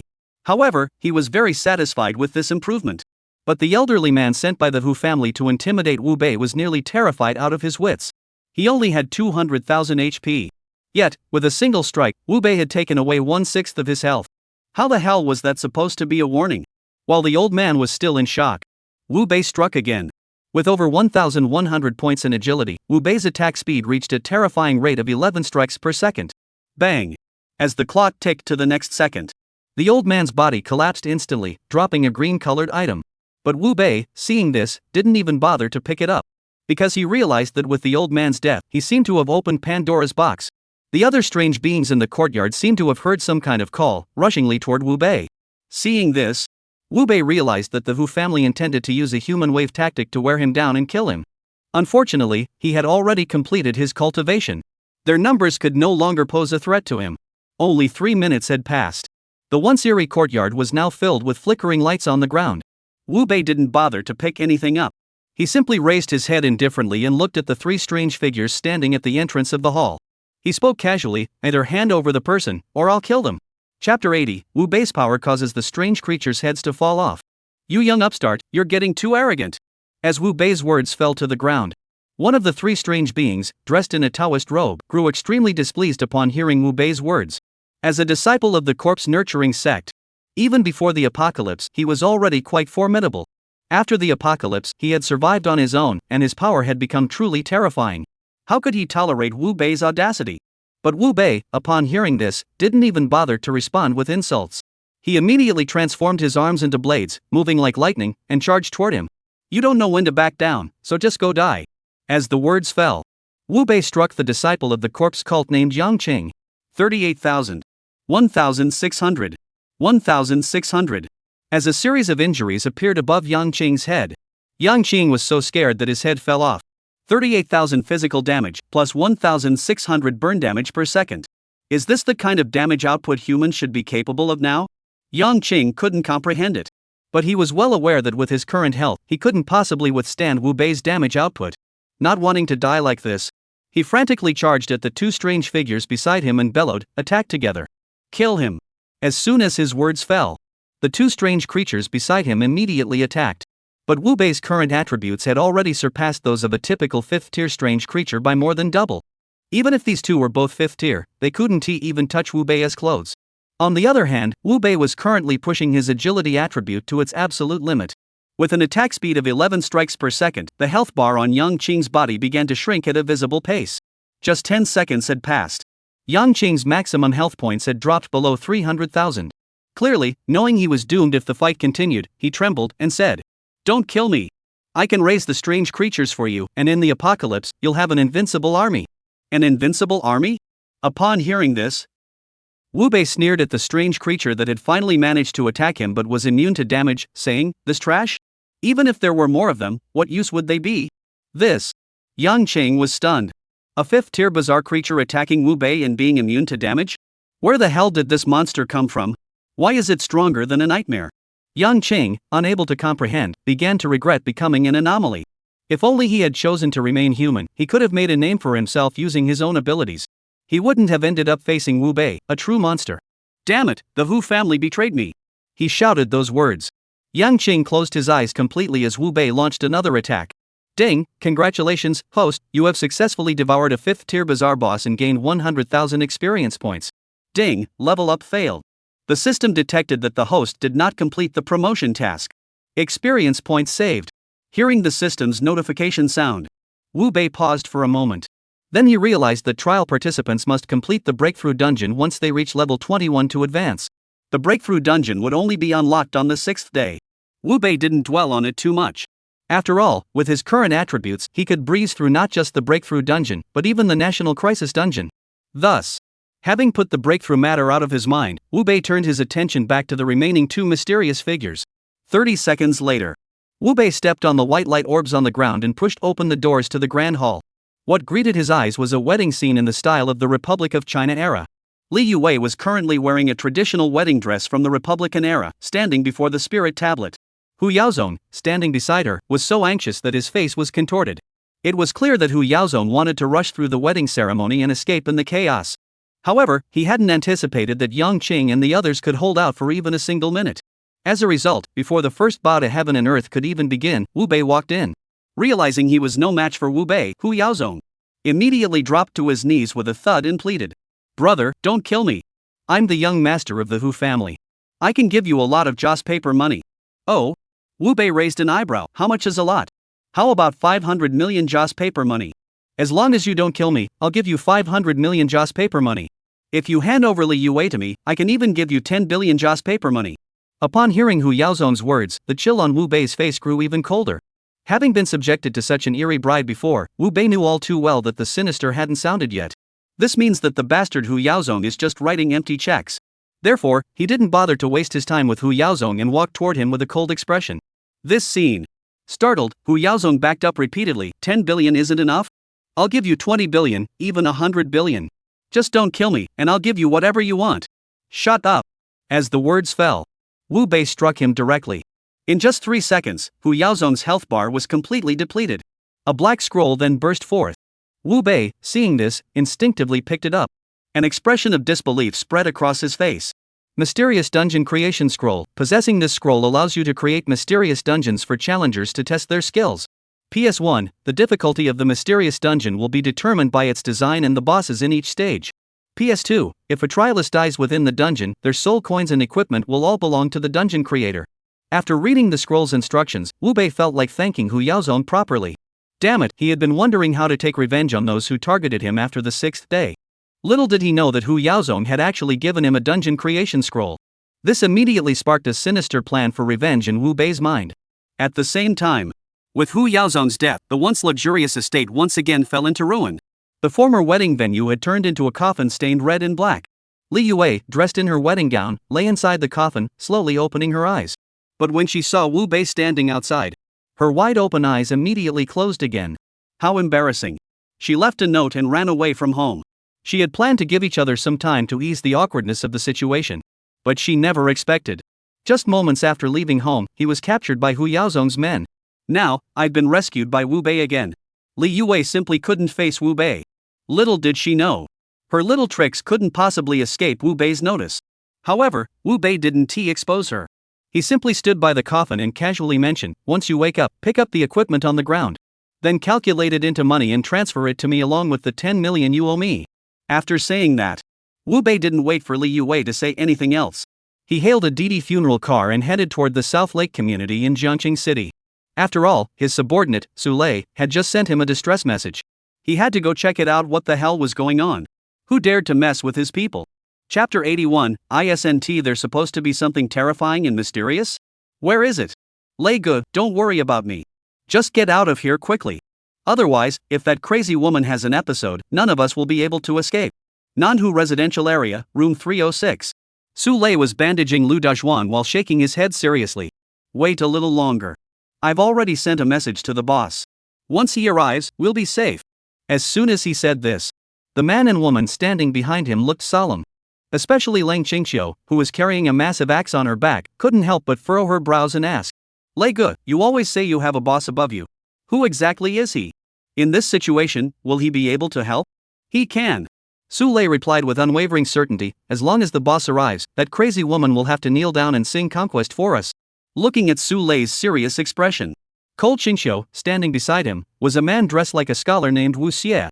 He shook the folding fan in his hand and said, "Lei Ge, we've been through life and death together. Can't you tell us who the real leader of our team is?" Faced with Lang Qingxiu and Wu Xie's persistent questioning, Su Lei's face betrayed his dilemma. After all, his boss wasn't just anyone. It was the most powerful trialist in the world at present, Nightmare. When Nightmare hadn't approved him to recruit team members, he could use his name. He dared not casually reveal Nightmare's name. He could only apologize, saying, "The boss didn't approve, so I really can't say. However, you can rest assured that our boss's strength is truly extraordinary." Seeing that Su Lei still refused to speak plainly, Lang Qingxiu and Wu Xie's expressions grew grim. Just as Lang Qingxiu was about to say something else, suddenly, the door to the room was knocked on. Following closely behind was an extremely eerie chuckle. "I found you bad kids. Open the door for Mom. Mom has candy for you." Upon hearing this, the three men and one woman inside the room all turned pale. But then, Lang Qingxiu pulled the massive axe she had been carrying on her back down. With a menacing expression, he said, "Damn it, I'm going to fight that. You guys jump out the window and run." But before she could finish speaking, Wu Xie stepped in front of her and said, "The ability I've awakened is mental power. In this team, I'm the least likely to escape. Therefore, it is my duty to hold her off. Your chances of escaping are higher." "No way." Lang Qingxiu refused outright. "With your measly abilities, you won't last 3 seconds against that crazy woman." I'll go. Wu Xie refused to back down. "Enough." Su Lei, watching them argue over who should go first, immediately interrupted, "You two go first. I'm already level 16 now, and my stats are the strongest among you. I'll hold her off." "No way." Su Lei's words fell to the ground. Lu Dazhuan, Lang Qingxiu, and Wu Xie all refused in unison. Especially Lu Dazhuan, who struggled to stand up despite his injuries, leaning against the wall. "Lei Ge, you're the strongest in our team. You can't go to your death. Let me go instead. After all, I'm injured and can't run far." Seeing the resolute expression in Lu Dazhuan's eyes, Su Lei's eyes turned red. He was about to say something. But before the words could leave his mouth, the madwoman outside stopped knocking on the door. Instead, she excitedly shouted, "Stinky baby, why are you running around in the hallway alone? Come to Mom." Bang! As the madwoman's words fell, the tightly locked door suddenly emitted a loud rumble. The next moment, Su Lei and the others saw that the security door of room 306 had collapsed. The madwoman who had been chasing them for hours was now embedded in the security door, convulsing violently. Clearly, she was trying to free her body from the security door. Seeing this, Su Lei and the others were all stunned. What was going on? Who had beaten the crazy woman into such a state? Just as they were puzzled, Wu Bei's voice rang out from outside the door, cold and indifferent. "I hate it when people make fun of my mother. It's the boss." Upon hearing the familiar voice, Su Lei was the first to react, shouting excitedly. Lang Qingxiu and Wu Xie heard this and instinctively looked toward the door. When they saw a familiar face walking into the room with a cold expression, they were completely speechless. A DJ? Their boss is a nightmare? Is this really necessary? What kind of divine team is this? Just as Lang Qingxiu and Wu Xie were too stunned to speak, The honest and straightforward Lu Dazhuang curiously asked. Lei Ge, is this our boss? He looks pretty ordinary, doesn't he? As soon as he spoke, the atmosphere in the room suddenly turned eerie. Wu Bei also looked at Lu Dazhuang in shock. It seemed he hadn't expected that, in the present day, there were still people who didn't recognize the nightmare. Just as he was about to ask Su Lei what was going on with this guy, Cold Qingxiu suddenly stepped forward, covered his mouth, and explained. Well, boss, this guy is a bit slow. He can't even figure out the weird phone, so he doesn't recognize you. Right, he's just a pig-headed fool. Boss, don't bother with him. Seeing Ling Qingxiu and Wu Xie rushing to explain for Lu Dazhuang, they were so flustered that sweat beads formed on their foreheads. Wu Bei was quite satisfied with the 3 people Su Lei had recruited. After all, in the post-apocalyptic world, there were very few people who would dare to offend a stronger individual for the sake of teammates with no blood ties. Thus, Wu Bei slowly turned his gaze to Su Lei and said indifferently, "When you messaged me, didn't you say you encountered a powerful supernatural being? What about that anomaly?" Facing Wu Bei's question, Su Lei paused for a moment. Then, with an embarrassed expression, he extended his hand, pointed, and slowly freed himself from the door as the female strange entity emerged, saying, It's her. Ha! Wu Bei heard this and looked utterly shocked. That's it? The 4 of you couldn't handle her? Facing Wu Bei's shocked question, Su Lei, Ling Qingxiu, and Wu Xie all looked embarrassed, not knowing how to respond. Lu Dazhuang, however, relying on his illiteracy, spoke with a serious expression. Boss, this crazy woman is actually very powerful. She's already reached the strength of a 3rd-tier bazaar boss. The fact that we've managed to hold her off this long is already quite impressive.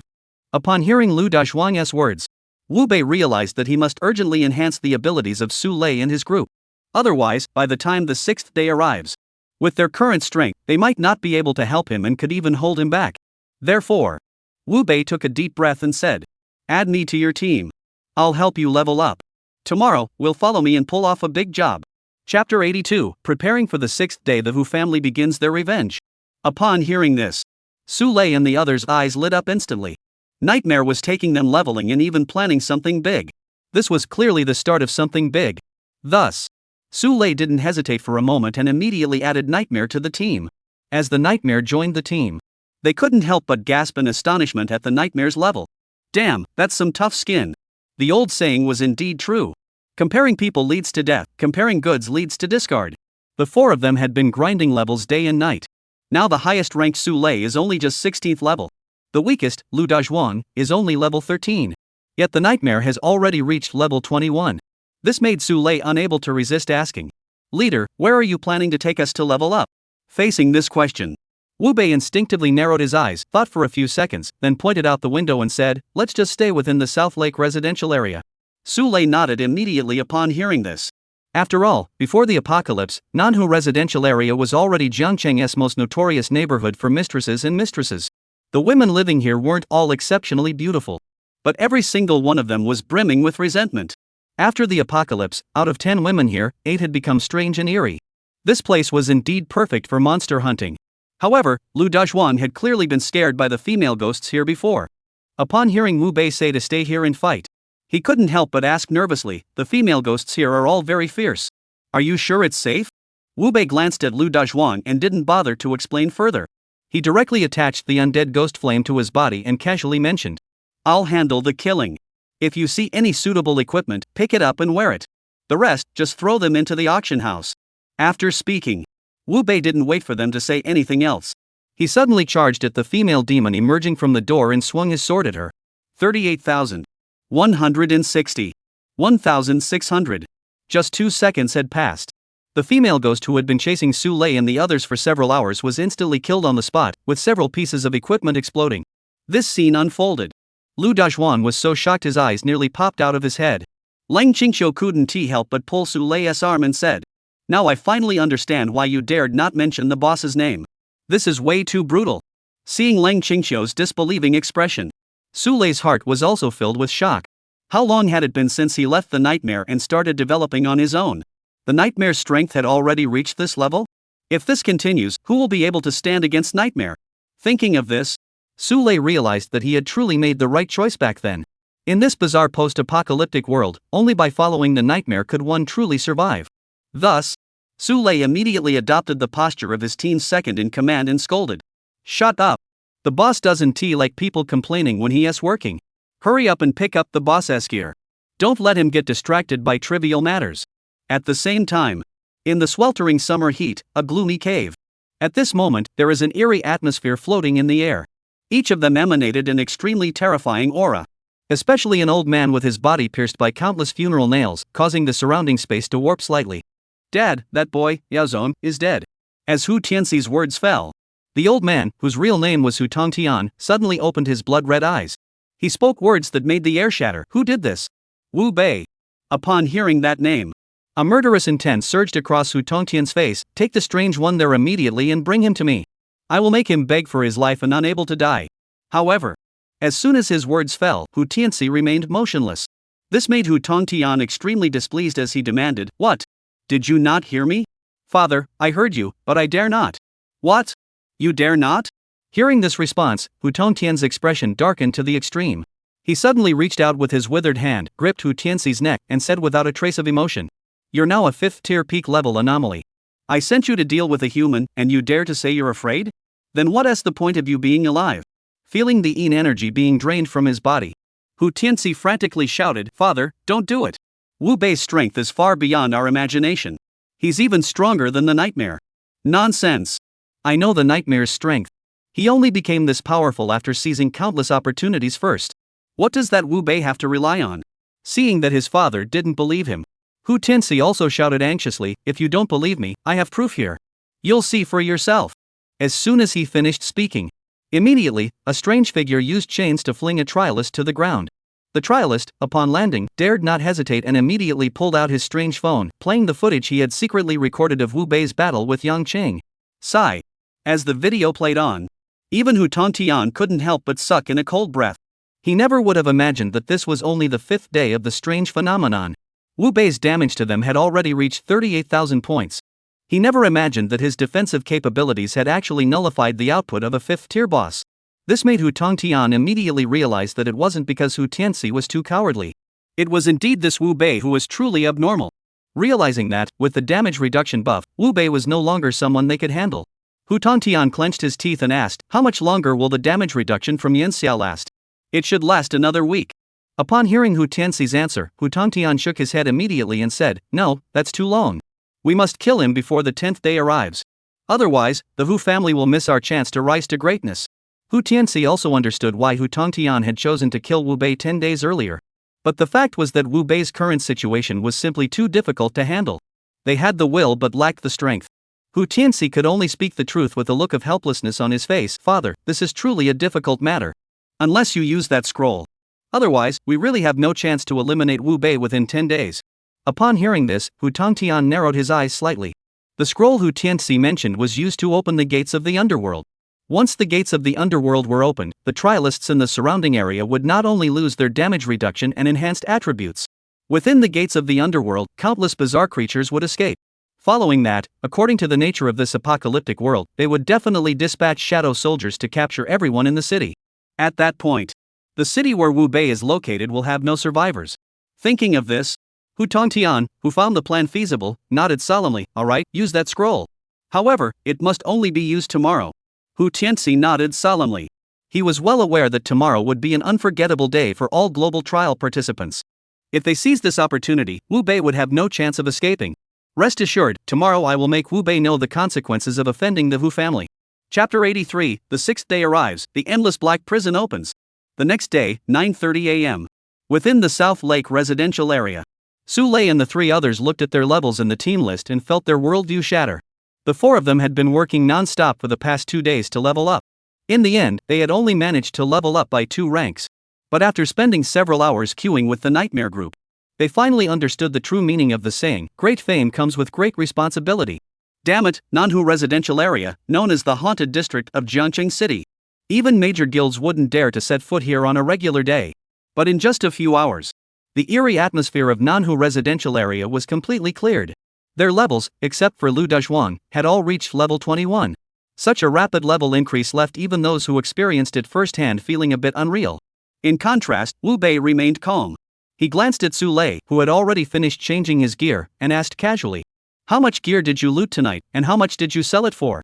Facing the question, Su Lei, who had been completely intimidated by Wu Bei's overwhelming power, replied humbly, Tonight, we picked up a total of 8 purple tier items, 39 blue tier items, 89 green tier items, and 178 white tier items. After keeping what we needed for ourselves, the rest sold for a total of 18.5 million soul coins. Upon hearing this number, Wu Bei nodded instinctively. It was exactly as he had anticipated. With the increasing number of bazaar bosses, the price of equipment had already dropped. However, making 18.5 million spirit coins in a single night. That was still decent. After all, he wasn't here just to make money. Rather, it was to level up Su Lei and the other 3 to prepare for the upcoming major events. Tell me about your awakened talents and current attributes. Let me take a look where else can you improve. Upon hearing this, Su Lei and the others grew serious. They clearly remembered that the nightmare had told them last night that he would take them out to handle something big today. Daring not to show any signs of underestimation, Su Lei took the initiative to introduce himself. I've awakened an S-rank wind blade talent. The higher my mental strength, the greater the damage. Current stats: strength 60, agility 60, mental power 260. After hearing Su Lei's talent and attributes, Wu Bei nodded in satisfaction. An S-rank talent at level 21 with these stats was quite impressive. He immediately turned his gaze to Lang Qingqiu and the others. What about you? Lang Qingqiu took a deep breath and said, the talent I awakened is an S-rank berserk talent. Upon activating the talent skill, physical attributes will significantly increase, but the effect lasts only 3 minutes. For every additional 100 points of agility, the duration increases by 1 minute. My current attributes are strength 80, agility 230, spirit 50. After Lang Qingqiu finished his introduction, Wu Xie immediately spoke in a serious tone. The talent I have awakened is an S-class mental control ability. After activating this talent, any test subjects or strange beings with weaker mental power than mine will be frozen in place and unable to move. However, while I control them, I cannot move either. My current attributes are strength 30, agility 70, mental power 300. Oh! Upon hearing Wu Xie's talent, even Wu Bei's face betrayed a look of surprise. Mental control is a god-tier ability in the Bazaar Apocalypse. To put it bluntly, even the original body couldn't move when this control talent was activated. With such a dominant talent, one could easily break into the SSS ranks. This made Wu Bei quite satisfied with Wu Xie. Not bad, your talent is very useful. After speaking, Wu Bei turned to Lu Dazhuang and asked, what about you? I awakened an S-rank absorption talent. Originally, I could absorb any damage for 5 seconds, but now that my strength has broken 200, I can absorb it for 7 seconds. Current attributes: strength 230, agility 80, spirit 30. Whoa! After hearing Lu Dazhuang's self-introduction, even Wu Bei couldn't help but suck in a cold breath. Absorb all damage for 7 seconds. This skill is a game-changer in critical moments. To ensure their talents could be fully utilized on the 6th day, Wu Bei immediately pulled out all the equipment in his backpack that boosted mental strength and handed it all to Wu Xie. He tossed them to Wu Xie. Take these for now. We'll replace them with better ones later. Upon hearing this, Wu Xie instinctively caught them. Then he was completely stunned. What the hell? Among these purple-colored items, there are red ones too? Boss, did you give me the wrong one? This ring is yours, right? Wu Bei shook his head indifferently. It's just junk gear. I don't want it. Wu Xie, Lang Qingqiu, Su Lei, Lu Dazhuang. At that moment, they were completely speechless. Damn it, most of the global trialists are still surviving on basic gear. Even the Nightmare Lords have grown so arrogant they can't even be bothered with red gear anymore? Is the gap between people really that huge? Wu Bei clearly knew what they were thinking. However, he was just speaking the truth. Compared to his apocalyptic gear, these red-tier outfits are nothing but trash. Regarding this, Wu Bei didn't bother to explain anything. He once again handed the equipment that boosted strength and agility to Lang Qingqiu and Lu Dazhuang. You two hurry up and change, your gear time is running out.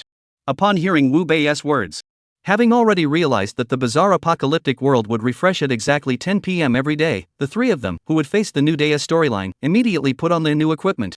They then reported their most important attributes once more. Wu Xie, Spirit, 450. Lang Qingqiu, Agility, 410. Lu Dazhuang, Strength, 400.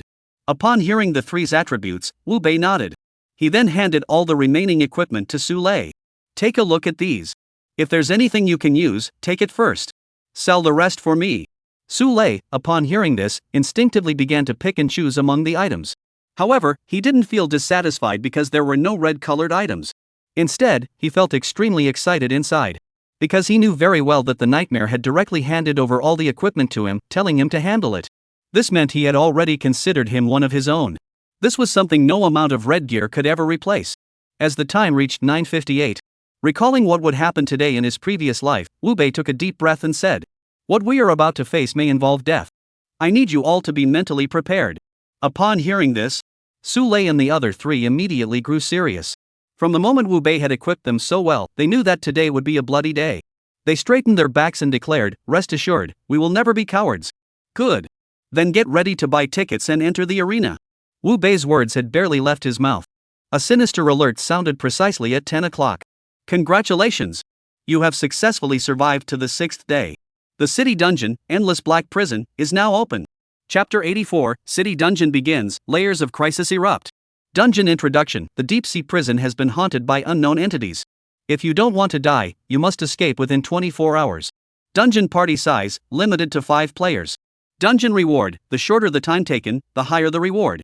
Dungeon penalty. If no one completes the dungeon within 3 days, all trial participants in the corresponding city will be eliminated. Note, to enhance the dungeon's challenge, leaders of each nation can add an extra layer of difficulty to a specific city. Sigh. As the eerie faded away, Su Lei and the others finally understood why the nightmare had been so eager to help them improve. It turns out it was because of this dog-like dungeon on the 6th day, which was targeting the nightmare itself. They didn't even need to think about it. The leaders of every country would undoubtedly add an extra layer of difficulty for Jiangqing City without hesitation. After all, Jiangqing City wasn't just home to the nightmare, it also had Wu Bei.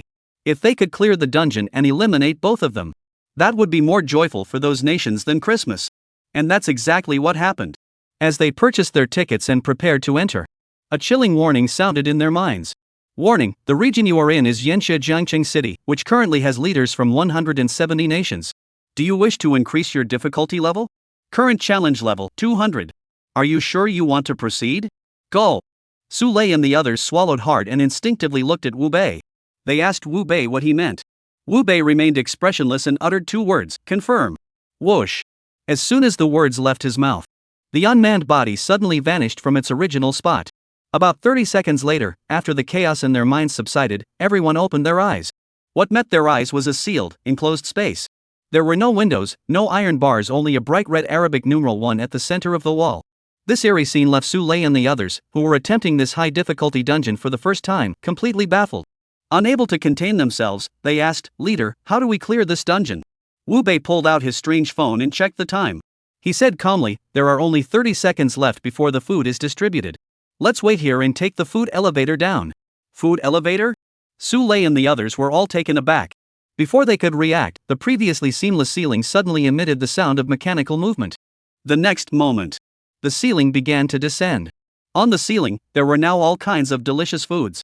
However, these dishes clearly hadn't been touched in a long time. Not only did they emit various foul odors, there were even maggots writhing on the surface. Cole Qingxiu, who had never seen such a disgusting sight before, instinctively gagged. She asked with a hint of disgust, "Are we supposed to stand up there?" "Yes." Wu Bei nodded seriously. "Quickly throw away the food. Don't waste time. After all, to achieve an SSS rank score, we must clear 200 floors within 2 hours. Swish. Upon hearing this, Su Lei and the others' eyes lit up suddenly. An SSS rank clearance score, such a foreign concept to them before. Now that they had the chance to tackle the challenge alongside the nightmare, how could they hesitate? They all jumped onto the ceiling and began tossing the food piled up like small mountains onto the side. Once the ceiling was cleared, the floor of the first level opened up into a square pit. Looking down into the pit, a chilling wind blew, resembling an endless abyss. Just then, Wu Bei walked onto the ceiling, his tone cold and indifferent. "Now I'll assign the battle tasks." As soon as he spoke, Su Lei and the others immediately straightened their posture. Wu Bei didn't beat around the bush, speaking quickly. "Once we enter the second floor, Wu Xia will use his mental powers to control the strange entity. I, Su Lei, and Lang Qingqiu will handle the damage, while Lu Dezhuan will collect the loot." "Understood?" "Got it." Su Lei and the others shouted in unison. "All right, let's go. Clear them out quickly. Don't delay today's important task." Boom. Upon hearing there was something important to do, Su Lei and the others' expressions immediately turned shocked. The city dungeon had turned into 200 floors. Wasn't that already a major matter? How big must the real important matter be? Su Lei and the others couldn't wrap their heads around it and dared not think further. Because the ceiling had already transported them to the second floor. They saw the eerie second floor. "Boss, I've got it under control." Wu Xia didn't hesitate and immediately activated his innate ability. Wu Bei also dared not delay, charging forward first, quick and decisive. "Hurry." At that moment, As Wu Bei led Su Lei and the others, they continued to rush downward at high speed. Hu Tianxi, who had already infiltrated Jiangqing City the previous day, now stood within Nanshan Park, his face brimming with a playful expression. Beside him, several trialists were kneeling, repeatedly kowtowing to him. Clearly, they were begging for their lives. But Hu Tianxi didn't even glance at them. He casually pulled out a black scroll and muttered in a language humans couldn't understand. In the next instant, the blood flowing from the bodies of the trialists kneeling on the ground was suddenly sucked out as if by a pump. They rushed out of their bodies and surged toward the black scroll. The next moment, the already desolate South Mountain Park was suddenly engulfed in a terrifying chill. Then, the entire South Mountain Park was instantly frozen solid. Following closely behind, a massive black light screen appeared at the exact center of South Mountain Park. Within the light screen, countless terrifying and bizarre creatures began to emerge. They ally pushed outward. It was as though breaking through the light screen was their lifelong ambition. Perseverance pays off. 10 minutes later, as a terrifying creature forced its way out of the light barrier, a chilling warning sound suddenly echoed throughout the world. Global broadcast, a special emergency has occurred. Testers, please hurry to Jiangqing City, Nanshan Park, to resolve the special incident. Failure to comply will result in the deployment of shadow soldiers to purge the entire city within 10 hours. No mercy. Boom. As the alert sounded, all global testers were startled. But soon, except for the trial participants from the Flaming Summer Realm, trial participants from all other realms grew excited. Especially those from the Cherry Blossom Nation. They had been worried that the city dungeon might prove too challenging for the nightmare, causing their hopes to be dashed once again. But now, upon hearing that another special emergency had erupted in Jiangqing City, they believed that this time, either the nightmare or Wu Bei was bound to be in trouble. After all, they had already been living in this bizarre post-apocalyptic world for 6 days. It was the first time they had heard the eerie warning sound and felt a sense of tension. Similarly, Wu Bei was also shocked at that moment. Because, in his previous life, he had known that an eerie invasion would occur in the city today. But the invasion was supposed to occur at 3 p.m. But now, it was only 10:20 a.m., and the strange creatures had already invaded. This is ridiculous. Realizing that this little butterfly had caused another major change, Wu Bei glanced at the number 15 on the wall not far away. He clenched his teeth and said, "You four form a team and clear the area from top to bottom. I'll jump down and clear it from bottom to top. Let's aim to wrap this up in half an hour. Otherwise, there'll be trouble." After speaking, Wu Bei didn't wait for Su Lei and the others to say anything. He jumped straight into the abyss. He headed straight for the 200th floor. Chapter 85. The gates of hell open. Jiangqing City is in danger. At the same time, in the capital city, Li Weiman's office. Li Weiman, who was analyzing the city's data, was also startled by the sudden news. However, he had seen his share of big situations. He quickly regained his composure and said, "Quickly find out what emergency has occurred in Jiangqing City." The order was issued. Immediately, communication personnel began contacting the testers in Jiangqing City. But when the news was relayed back, the liaison officers' faces turned as pale as paper in an instant. The words they spoke were trembling. Leader, there are a large number of strange creatures in Jiangqing City. They are rampaging through the streets and slaughtering the test subjects. Here are the photos from the scene." The words had barely left his mouth. The large screen in the office displayed images from the scene at Nanshan Park. Zhang Daoling, standing beside him, saw the images and his expression changed drastically. "Damn it, this is the gates of hell. How could it have suddenly opened?" Upon hearing the words Ghost Gate, everyone present, including Li Weiman, paled. As people of the Yanxia Empire, they were no strangers to the term Ghost Gate. However, they had no idea what the consequences of the gates of the underworld opening would be. Thus, Li Weiman took a deep breath. With a solemn expression, he asked urgently, "Master, is the opening of the gates of the underworld very serious?" "Not just serious, extremely serious." Zhang Daoling, rarely showing such a serious expression, said, "The gates of the underworld have opened, and countless strange phenomena will descend upon Jiangqing City. At that time, we have no idea how many trial participants will perish. And the most terrifying part is that 10 hours later, the Yin soldiers will appear to sweep everything away. By then, the entire Jiangqing City may no longer have any living souls left." Sigh. It was clear that Zhang Daoling wasn't joking. Li Weiman couldn't help but ask urgently, "Can the gates of the underworld be closed or sealed?" Zhang Daoling nodded. "Using the secret techniques of my dragon and tiger mountain, it can be sealed." "Then what are you waiting for? Hurry up and take people to Jiangqing City," Li Weiman shouted impatiently. But Zhang Daoling looked bitter. "Old leader, have you forgotten that we haven't resolved the city's current crisis yet? We can't leave the imperial capital." Boom. The words fell. Li Weiman's expression turned grim in an instant. He finally realized that without resolving the city dungeon, all the trial participants within each city were unable to leave their respective cities. The most frustrating part was that to even attempt the city dungeon, one needed to be at least level 20. And among their group, the strongest, Zhang Daoling, was only level 17. To expect him to break through to level 20 within 10 hours, clear the city dungeon, and then rush to Jiangqing City to resolve the Ghost Gate incident. That was indeed asking the impossible. But if the Ghost Gate issue isn't resolved, Jiangqing City will be doomed in 10 hours. Therefore, Li Weiman looked at Zhang Daoling with an extremely serious expression and said slowly, "Besides the secret techniques of your Dragon Tiger Mountain, is there any other way to close the Ghost Gate?" Zhang Daoling knew exactly what Li Weiman was asking. He replied solemnly, "There is indeed another method that can close the Ghost Gate, but it is extremely difficult to accomplish." "What method?" Li Weiman asked excitedly. Zhang Daoling spat out a single word with a murderous expression, "Kill." "Kill?" Upon hearing this answer, Li Weiman's eyes lit up. If it's just killing, shouldn't Meng Yan and Wu Bei be able to do it? Zhang Daoling shook his head bitterly. "Sir, you're overestimating Meng Yan and Wu Bei. What I mean by kill is not just killing those strange beings.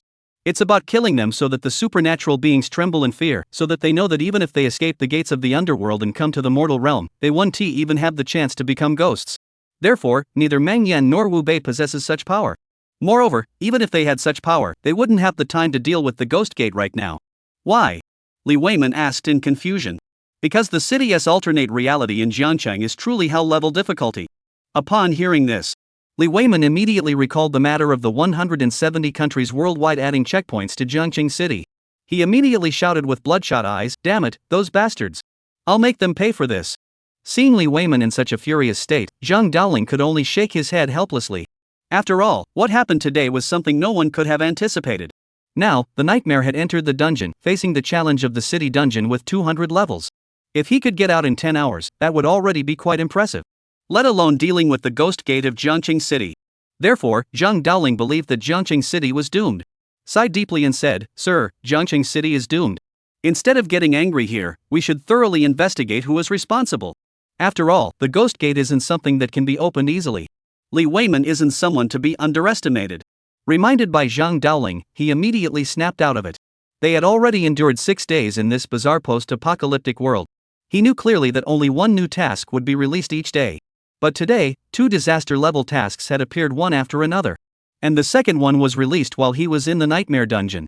If there was no one manipulating this, he wouldn't believe it. Therefore, Li Weiman clenched his fists and said, "Master, who do you think is behind this?" "Only someone from our Xianmen sect could have opened the gates of the underworld. And currently, the only people from the Xianmen sect who have a grudge against the nightmare or Wu Bei are the Hu family." Upon hearing this answer, Li Weiman also nodded grimly. He believed Zhang Daoling was correct.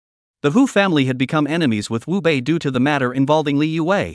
Later, Wu Bei even killed Hu Jia's beloved son, Hu Yaozong. The Hu family couldn't do anything to Wu Bei, so they resorted to this despicable scheme to kill him. It made perfect sense. Thinking of this, Li Weiman's eyes flashed with an extremely cold, murderous intent as he said, "Find them and kill them." "All right." Zhang Daoling nodded and walked out of the office with a serious expression.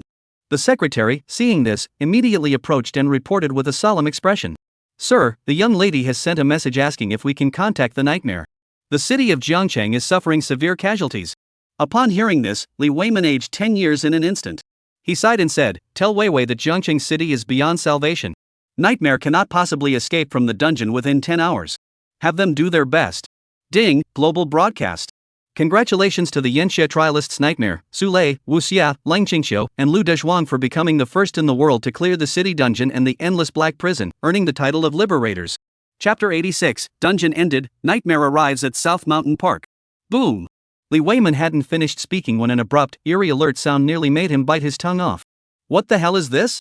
Wasn't Nightmare supposed to be tackling the 200-floor city dungeon? Why did he clear it so quickly? Could it be that the so-called vote earlier was fake? The entity controlling this world was just playing a little joke on everyone? Just as Li Weiman was puzzled, a sinister alert sound rang out once more. Global announcement: congratulations to the summer trial participant Nightmare for clearing 200 floors within 58 minutes and 59 seconds, earning an SSS-rank evaluation. The city he belongs to now gains a 50% bonus damage against the Bazaar Valid for 7 days. Whoa! As the notification faded away, all global trial participants, including Li Weiman, were left speechless. Oh my goodness! I cleared 200 levels of the dungeon in just 1 hour. Is this even humanly possible? However, Li Weiman couldn't figure it out, and at that moment, he didn't feel like thinking about it anymore. After all, the nightmare had emerged from the dungeon, which meant there might still be hope for Jiangqing City. So he immediately pulled out his phone and sent a message to the nightmare. Li Weiman, nightmare, there is a ghost gate opened by the Hu family inside Nanshan Park. Zhang Tianshi said that once you kill enough enemies to make even the most courageous tremble, the ghost gate will close automatically. At that moment, Wu Bei, who had just emerged from the dungeon, heard a series of text message alerts on his phone. Glancing at them, most of the messages were distress signals from Li Yue. Wu Bei merely glanced at them and chose not to respond. Instead, he shifted his gaze to Li Weiman's message, his eyes flashing with cold intent. Is this the Hu family's doing? No wonder the strange intrusion that was supposed to happen in the afternoon was moved to the morning. The Hu family really deserves to die. Thinking this, Wu Bei fixed his gaze on Su Lei and the other three, speaking in a solemn tone. There's a ghost gate open inside Nanshan Park. I plan to go there next. What do you think? Upon hearing this, Su Lei and the others also showed shock on their faces. It seemed they hadn't expected the special event they'd heard about in the dungeon to be so terrifying. However, considering Wu Bei's strength, the four of them had no hesitation. They all spoke in unison, we are willing to follow the leader, fighting north and south. All right. Wu Bei, seeing their agreement, didn't bother with formalities. He immediately pulled out his mysterious phone and called a Didi. He headed towards South Mountain Park. 10 minutes later, Wu Bei and his group arrived at Nanshan Park. The scene here was so horrific that the word devastating was an understatement. Countless strange creatures, resembling a swarm of locusts, were constantly surging toward the park's exit. The members of the guild founded by Li Yue and the trialists from the Yi family guild were engaged in a fierce battle, forming layers of defense both inside and outside. Every clash resulted not only in the deaths of the strange creatures but also in the hearts of the trial participants being taken away. The intensity of the battle was so horrific that Su Lei, Ling Qingxiu, and the others couldn't help but feel sick. Just then, someone in the crowd shouted excitedly, "It's the nightmare! The nightmare has arrived!" Boom! This sudden outburst was like dropping a heavy bomb into a calm lake. In the blink of an eye, all eyes in the scene were fixed on Wu Bei. Li Yue rushed over, her eyes red, and exclaimed, "You bastard, why didn't you reply?" Whoosh! As soon as Li Yue finished speaking, Cold Qingxiu raised his purple-hued giant axe, placing it against her neck. Her tone was extremely cold. When speaking to my boss, show some respect. He doesn't owe you anything. You! Suddenly reprimanded, Li Yue tried to retort. But the word stopped at her lips as she realized that Cold Qingxiu was right. The nightmare didn't owe them anything. On the contrary, they should be thanking the nightmare. Realizing her mistake, Li Yue immediately bowed to Wu Bei and said, "I'm sorry, Mr. Mengyan. I was too hasty earlier." Seeing Li Yue's obedient expression, Wu Bei couldn't help but sigh. Evil people must be dealt with by other evil people. Cold Qingxiu, that woman, would indeed be suitable for dealing with dirty work in the future. With that thought, Wu Bei didn't bother to linger with Li Yue any further. He gathered the undying ghost flames around him, forming over 100 fireballs. He bellowed, "Step back. I'll handle this." The 6 words fell to the ground. The trial participants seemed to have heard a royal decree, and they all stepped back. Wu Bei, seeing this, released the fireballs surrounding his body like a machine gun. Any creature hit by the fireballs would take 50,000 damage. Even those who managed to survive were subjected to a constant burn of 2,400 damage per second, making it impossible for them to last more than a few seconds. In the blink of an eye, the once swarming anomalies attempting to escape were completely annihilated. This scene unfolded. All the trial participants present were stunned into silence. They had been fighting these creatures with their lives, and they didn't even know how many had already died. Yet, when the nightmare arrived, it simply tossed a flame and killed the creatures that were about to break through the encirclement? This is simply too absurd. Just as everyone was stunned by the nightmare's power, Wu Bei glanced at the black curtain at the center of the park and spoke calmly. "Go find some wood and use it to direct these flames outward, sealing off the entire park." Upon hearing this, the trialists' eyes lit up. From the previous battle, they had already discovered that the black flames released by the nightmare would not dissipate. If they could spread these flames around the park, it would mean that Nanshan Park was sealed off. They would no longer have to risk their lives to withstand the bizarre attacks. Thinking of this, the trialists were all thrilled. In just 10 minutes, the area around Nanshan Park was completely engulfed in a sea of black flames. Any strange entity daring to step across the line would suffer 2,400 damage every second. Such overwhelming power finally gave the trialists the confidence to survive. However, when they saw Wu Bei sitting under a tree, lazily preparing to sleep, everyone was stunned. What is this nightmare up to? The gates of hell haven't been resolved yet. How dare he think about sleeping? Li Yue, unable to comprehend, couldn't help but ask, "Mr. Nightmare, aren't you going to close the gates of the underworld?" Wu Bei yawned and said, "No." Upon hearing this, Everyone present turned pale. Even Sule couldn't help but remind him, "Boss, if you don't close it, the ghost soldiers will appear in 10 hours. I know. Wu Bei slowly opened his eyes. He uttered words that shocked everyone present. "I'm waiting for the shadow soldiers." Chapter 87, The Horror of the Nightmare, Shocking the World. What are you waiting for that thing for? The shadow soldiers aren't something to joke about. At that moment, Li Yue, who had finally come to her senses, urgently asked. After all, the shadow soldiers had invaded Sakura for 3 hours, causing over 50% of the trial participants in Kyoto to be lost. And the population of Jiangcheng City was no smaller than Kyoto's. If the Yin soldiers were truly unleashing a massacre, it would be a disaster for them. Wu Bei was well aware of this truth. But as the old saying goes, without the desire to win over one's mother-in-law, how could one achieve great things? He currently holds a scroll for creating a copy. To create a dungeon that leaves trialers from other realms completely baffled. To do that, you have to add more terrifying and bizarre elements to the dungeon. And the ghost soldiers are the eerie elements Wu Bei plans to fill the dungeon with. So, seeing everyone's tense expressions, he casually mentioned it with an extremely confident tone. "Don't worry, I've got this." Seeing Meng Yan speak like this, Li Yue wanted to say something else.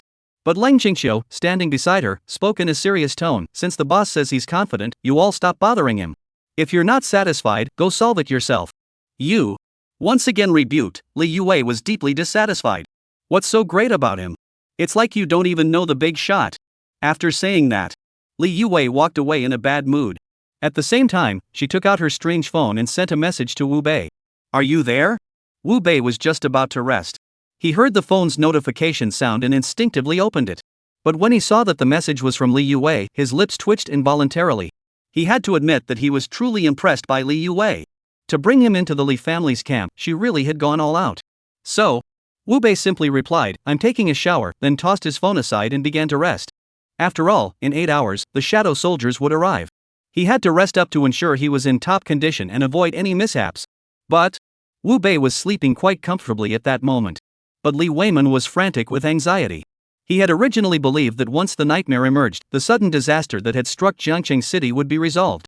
But unexpectedly, the nightmare did resolve the mysterious escape incident. But he wanted to release even more powerful shadow soldiers. This prompted Li Weiman to blurt out to Zhang Daoling, "Master Zhang, what exactly does the nightmare want to do? Why wait for the shadow soldiers to emerge?" Facing this question, Zhang Daoling shook his head solemnly. "I can't tell, but I think he must have his own reasons. Perhaps he wants to use killing the Yin soldiers to level up." Kill the underworld soldiers? Li Weiman was also startled. Can those things even be killed? Zhang Daoling nodded. Yin soldiers, after all, are just supernatural beings, they're just higher ranked and more numerous. Given the strength Dream Demon has demonstrated so far, killing ghost soldiers shouldn't be too difficult. Seeing that Zhang Daoling had spoken so decisively, Li Weiman could only choose to believe him. 8 hours later, the sky over Jiangcheng City had grown dark. At that moment, outside Nanshan Park, a dense crowd had gathered, too numerous to count. However, strangely enough, within a 5-meter radius of the park entrance, no one dared to approach. Because the nightmare was still resting under that tree. At that very moment, a chilling alert echoed across the globe.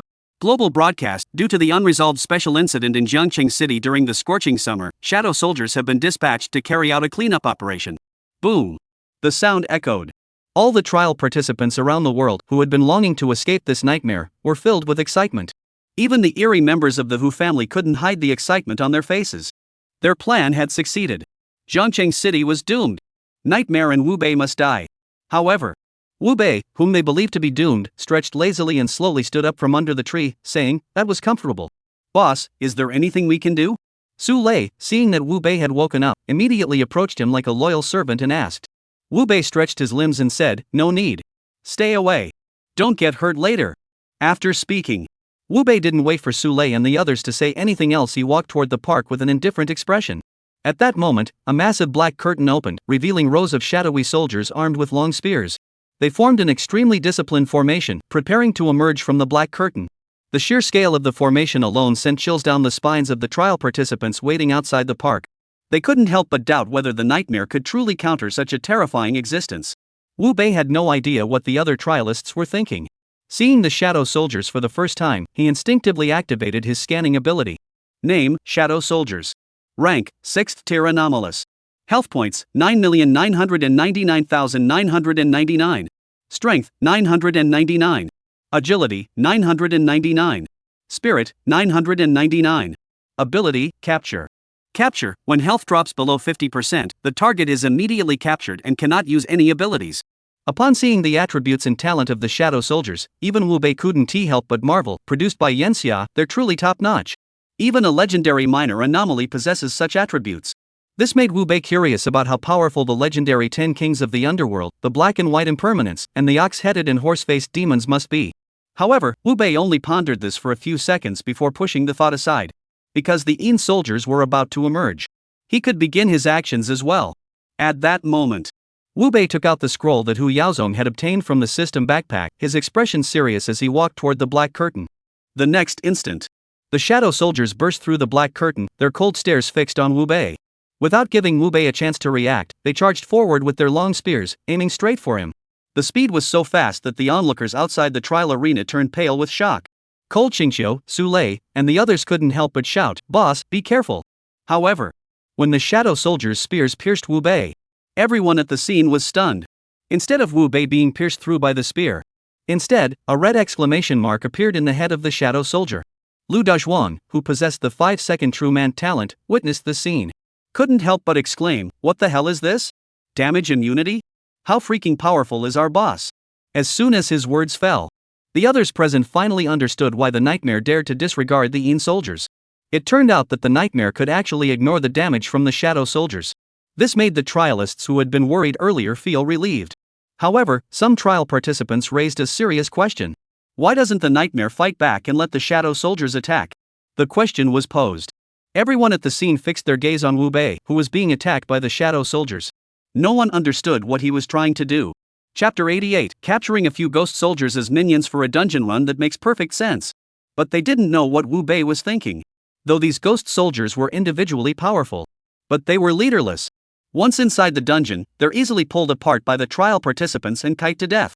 But if these guys had a commander, then his dungeon would have no weaknesses. That's why Wu Bei is blocking them here right now. The goal is to lure their commander out, as Wu Bei had anticipated. As the front was crowded with Shadow Soldiers, preventing the ones behind from coming out, a strange figure mounted on a tall horse, clad in armor and wielding a crescent blade, emerged from the black veil, shrouded in black flames. His appearance caused the temperature in Nanshan Park to plummet by 10 degrees in an instant. Even the trialists standing outside the park were startled by the sudden surge of Yin energy, causing them to shiver uncontrollably. Those with perception or scanning abilities couldn't help but exclaim, "My goodness, this is an 8th-tier strange being." A commotion erupted. As the words 8th-tier anomaly were spoken, all the trialists present turned pale with fear. They felt that the Nightmare had gone too far. An 8th-tier anomaly was far beyond what trial participants at this stage could possibly confront. Even Lang Qingqiu couldn't help but shouted, "Wu Bei, leader, run. That's an 8th-tier anomaly." But as soon as his words fell, Wu Bei didn't move. He simply stared intently at the Ghost General. Name, Ghost General. Rank, 8th tier. Health, 6,666,666. Strength, 3,333. Agility, 3,221. Spirit, 1965. Talents, Command, Execution. Command, all underlings under his command have their attributes doubled. Execution, when health drops below 50%, enemies are instantly killed. Against enemies with lower attributes, deals percentage-based additional damage 5% per 200 strength points. Sigh. After seeing this 8th tier bizarre attribute, Wu Bei dared not boast anymore. After all, this thing has 3,300 strength, which is 2,200 points higher than his own. Converted into increased damage, it could easily break through defenses. He certainly didn't want to lose his life here because of overconfidence. Therefore, Wu Bei immediately pulled out the black scroll and crushed it on the spot. The next moment, rays of black light transformed into iron chains, rushing toward the strange entity at the scene. The Shadow Soldiers, seeing this, showed a hint of panic on their previously expressionless faces. Even the 8th rank Ghost General panicked and turned his horse around, attempting to flee back to the black curtain. But how could his speed compare to that of light? In the blink of an eye, his body, along with the horse beneath him, was pulled into the black scroll by the iron chains extending from it. As this scene unfolded, the entire world fell silent. Whether they were the trial participants or the Shadow Soldiers waiting inside the black curtain to emerge and slaughter, all were stunned. Especially the Shadow Soldiers.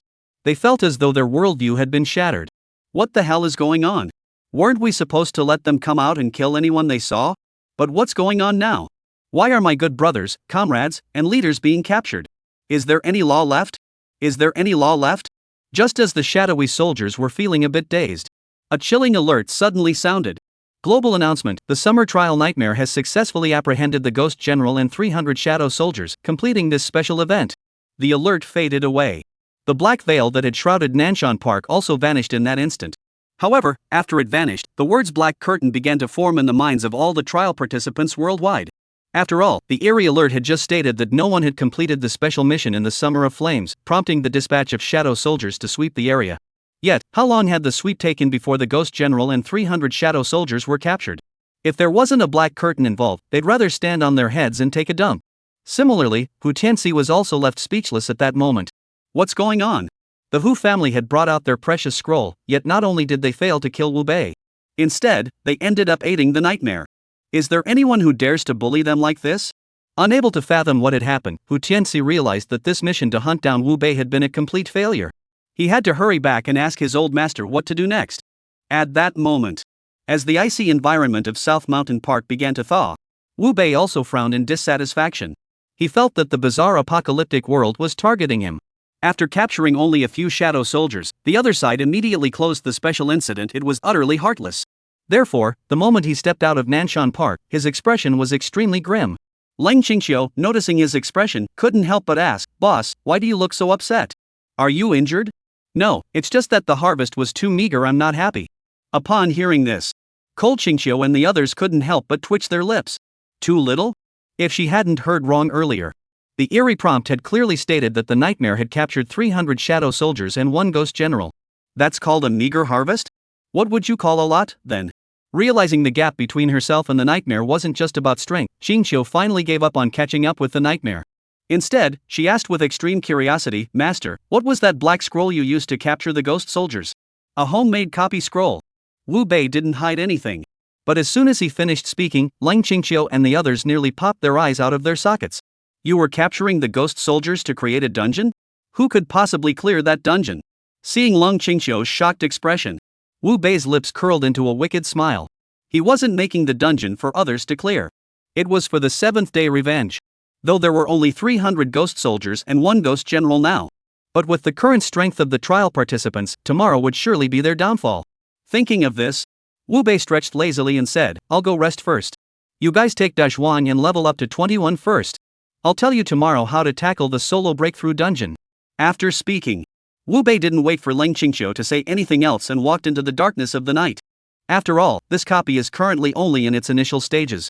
To fully complete it, some additional effort will be required. The night passed without incident. The next morning, Wu Bei, who had finally finished making the copy, rubbed his stiff neck and prepared to grab something to eat before getting a good night's sleep. But just then, the door to his house was knocked on. Following closely behind was Li You's voice, "Wu Bei, are you there?" Upon hearing this, Wu Bei's expression darkened. He felt he needed to explain to Li Yue that he was very busy. Don't come looking for him for something that won't make any money. But the moment Wu Bei opened the door, he was also taken aback. Because standing outside the door at that moment was not just Li Yue alone. There were also 2 of his old acquaintances, Zhang Daoling and Li Weiman. At their sudden arrival, Wu Bei instinctively furrowed his brows. What's the matter? Li Weiman, noticing Wu Bei's aloof expression, glanced at Li Yue. As if to ask, "Is this the one you said you've already taken care of?" But on the surface, he wore a sincere smile and said, "We came to see you because there is indeed something we need to discuss. Can we go inside to talk? After all, this is a pretty big matter." Chapter 89, the 7th day arrives, and Li Weiman is furious. "Alright, come in." Seeing that Li Weiman said it was an important matter, Wu Bei didn't continue to block them. However, once inside, he didn't bother to show proper hospitality by inviting Li Weiman and the others to sit down. Instead, he casually sat down on the main seat of the sofa, picked up a cup of strong tea, and started drinking it. This behavior made Li Weiman's lips twitch slightly. He couldn't understand it. What kind of education had Wu Bei received in his 9 years of compulsory education? A guest of honor has arrived, and this is how he treats him? Aren't you supposed to have something important to say? What do you mean by just standing there? The 2 casual sentences were spoken calmly. Li Weiman's lips twitched even more violently. But thinking of the Hu family and the current danger they posed, he could only take a deep breath and push the uneasy feeling in his heart to the back of his mind. "You already know about the incident at Nanshan Park, right?" "Yes," Wu Bei nodded, without further comment. This calm demeanor made Li Weiman clench his teeth once more. "Then do you know who's behind this?" Seeing that Li Weiman was dragging his feet, Wu Bei, who was also feeling a bit tired, spoke harshly. So, you're here today to thank me for helping Li Yue resolve the Hu family's wedding invitation issue, right? Then there's no need for that, because I charge for my services. As soon as he said that, the room fell into an eerie silence. Li Weiman stared at Wu Bei in disbelief. He couldn't believe that Wu Bei, of all people, could be so brazen. This made Li Weiman cast a resentful glance at Li Yue. He desperately wanted to ask her what effect those clothes she had scattered all over the floor had had.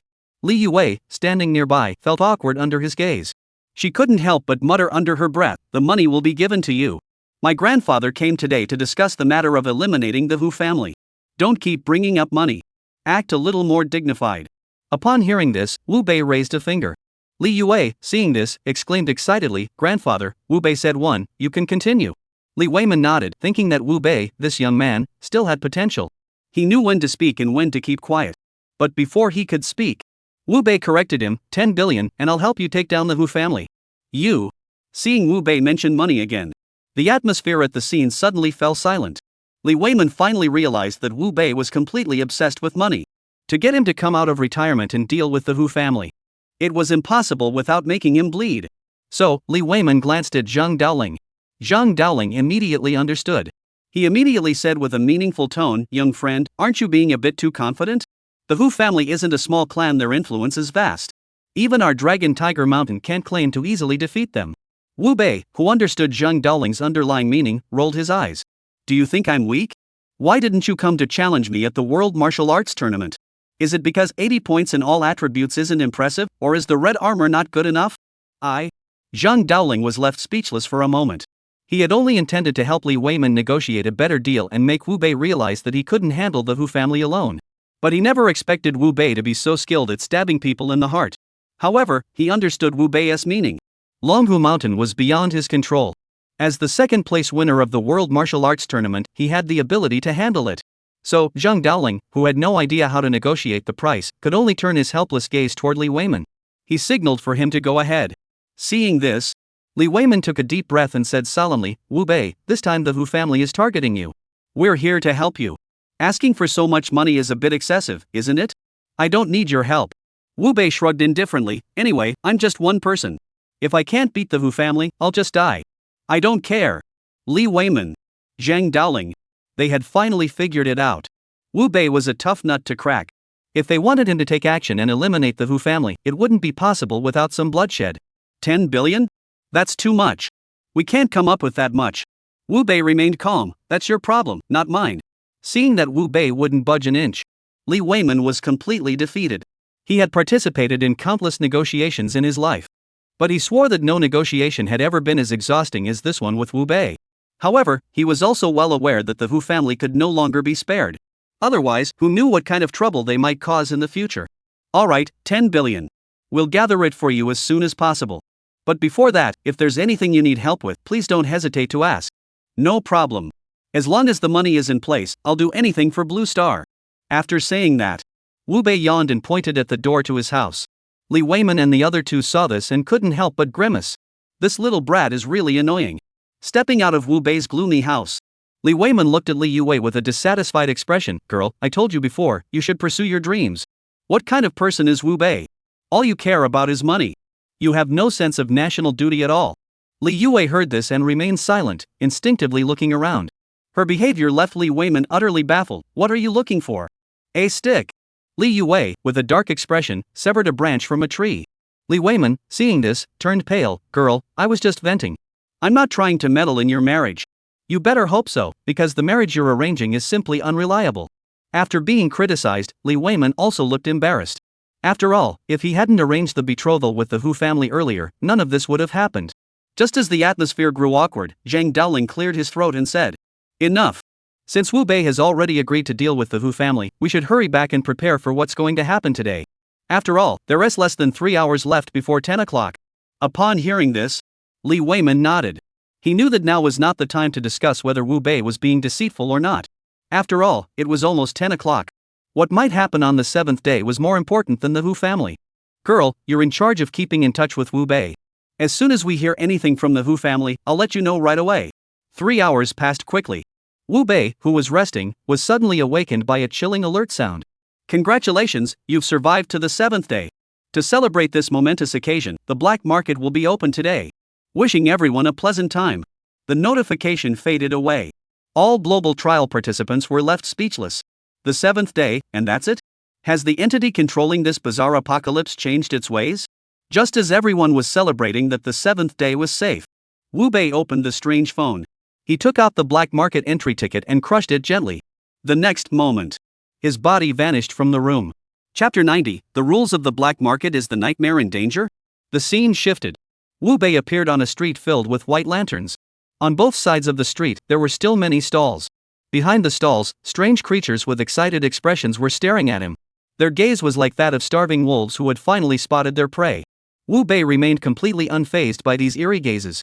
On the other hand, the other trial participants who had black market entry tickets couldn't help but exclaim in shock upon entering. What the hell is this place? It's so eerie and terrifying. The black market opened on the 7th day. It must be no ordinary place. Everyone should be careful. What's there to fear? Since it's a black market, it's obviously for trading. There shouldn't be any danger, especially since everyone who came in this time are all experts. At this point, many trialists immediately turned their gaze toward the distance. There were not only onmyoji from the cherry blossom country. There were also knights from the Holy See. There were even monks from the land of the 3 rivers. Though they remained silent. But the aura of strength emanating from them was enough to leave everyone in awe. Just at that moment, a sinister warning sound rang out. Welcome to the black market. While you experience the black market culture, I must remind you of the black market's rules. Rule 1. Within the black market, violence against trial participants is strictly prohibited. Violators will be immediately eliminated. Rule 2. After making an odd offer within the black market, you must purchase it. Violators will be eliminated. After hearing the warning, many trialists present wore excited smiles on their faces. After all, violence is prohibited within the black market. For these trial participants who had lucked out and obtained black market entry tickets, this was the best possible news. On the other hand, those with true abilities looked rather grim. However, when they saw a familiar face walk past them, everyone felt that the rule prohibiting violence was absolutely correct. Otherwise, with that nightmare of a guy around, why would they even bother participating in the black market activities? Thinking of this, almost all the trial participants found themselves following Nightmare's lead. After all, Nightmare had been formidable for 6 straight days. Countries around the world are now speculating that the Nightmare might possess the ability to foresee the future. Otherwise, he wouldn't be able to always get the upper hand.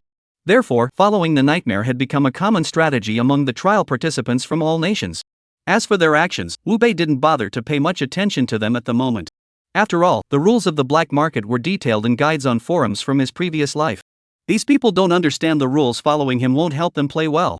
Rather than waste time on them, he'd rather explore the black market he hadn't had the chance to roam in his previous life. He stopped in front of a stall. Wu Bei glanced at the items for sale on the stall, purple-colored equipment, and turned to leave immediately. On the other hand, the other trial participants, upon seeing the purple-colored equipment, found it hard to tear themselves away. After all, Wu Bei had no particular need for equipment beyond the essentials. However, most of the other trial participants were still wearing blue or green gear, and some were even in white gear. Purple gear was a rare treasure for them. Thus, the Nightmare departed. However, some trialists with inferior equipment couldn't resist asking, "How much for this purple longsword?" As soon as the words left their mouths, the eerie vendor revealed a sinister smile, 10 billion, in underworld currency. The trialist who had asked the price instinctively shouted out in disbelief, "What the hell? That's too expensive. I can't afford it." Swish. His words fell to the ground. Many powerful trial participants raised their eyebrows. Because, if they remembered correctly, the rule mentioned earlier in the prompt was that after asking the price, one must purchase it. Otherwise, they would be erased. Sure enough, when the trial participant said he couldn't afford it, the vendor, who had previously seemed amiable, suddenly transformed into a demon and devoured him whole. This scene unfolded. Many of the trial participants present turned pale with shock. At that moment, they finally realized that this black market was not as simple as it seemed. Even if there were good items available, if you couldn't afford them, you absolutely must not haggle recklessly. If you accidentally asked for an exorbitant price and couldn't afford it, the consequence would be death. Thinking of this, the trialists looked at the Nightmare with an extra touch of hatred in their eyes. This guy must have done it on purpose just now. He was trying to kill them. Damn it. Next time, they would never fall for it again. Feeling the hostility from the trialists, Wu Bei sneered inwardly. These guys are really both clueless and reckless. They have no money, don't understand the rules, and blame him? What a ing joke. However, As Wu Bei wandered past a stall, his attention was suddenly drawn to an item inside. It was a mask glowing with red light. It read, 1,000 faces. Glancing at the equipment's attributes, he found it far superior to the green mask he was currently wearing. He asked softly, "How much is this piece of equipment?" Swish. As Wu Bei finished speaking, all the trial participants present immediately turned their gaze toward the nightmare. He asked the price. And it was for equipment. If he demanded an astronomical price, wouldn't the nightmare be doomed? At that thought, all the trial participants silently prayed that the vendor would quote a higher price. The higher, the better. Perhaps the vendor heard their thoughts. He gave a sinister smile and said, 10 trillion, in underworld currency. Ha ha ha ha ha. Upon hearing this price, some trialists who had long grown tired of the nightmare couldn't help but burst into laughter. After all, 10 trillion spirit coins, even if you added up all the spirit coins in the hands of every trial participant in the world, it wouldn't be enough. This meant that the nightmare was doomed. Even Abe Hizukiko, the onmyoji from Sakura, couldn't help but mock him with a playful expression. Nightmare, I can still take in a dog. Do you want to become my familiar and be my dog? Kyushiro, he's the nightmare, the strongest trial participant in the world. How could he possibly become your dog? He has pride. What a pity. The strongest trial participant is going to die in this ridiculous event. Oh well, I really feel sorry for Yinxia. There's nothing we can do. A brain is a valuable thing. People have already broken the rules before, and yet someone is still stupid enough to ask for a price. They're just idiots. Listening to the mockery of the surrounding trialists, Wu Bei's eyes also flashed with a cold gleam. He decided that today, he would show these fools why he had earned the title of Nightmare and made it echo across the world. With a plan in mind, Wu Bei slowly turned his head and looked at the strange figure making the offer. Suddenly, he swung his arm and slapped him hard. You better give me a proper quote. Chapter 91, Nightmare's shocking moves in the black market leave everyone speechless. Silence. Dead silence. As Wu Bei's slap landed, not only were the onlookers stunned, even the stall owners were stunned. They couldn't believe that Wu Bei dared to hit him. This caused him, once he came to his senses, his eyes to turn red. The words he shouted out were cold and terrifying. I'll kill you. Seeing the strange figure charging toward him, Wu Bei remained utterly indifferent. On the other hand, Abe QCI and the others all let cold smiles appear on their lips. It was as though, in the next instant, they would witness a nightmare, a gruesome death.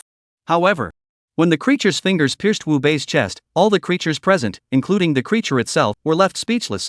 Because, when the strange creature's attack landed on Wu Bei, the scene they had imagined of Wu Bei's heart being ripped out did not occur. Instead, a row of red characters appeared above Wu Bei's head, damage immunity. Before anyone could react, another loud slap landed on the strange creature's face. If you want to die, I'll grant you your wish. Sigh. The words fell to the ground. The sound of people sucking in their breath became the dominant melody in the black market.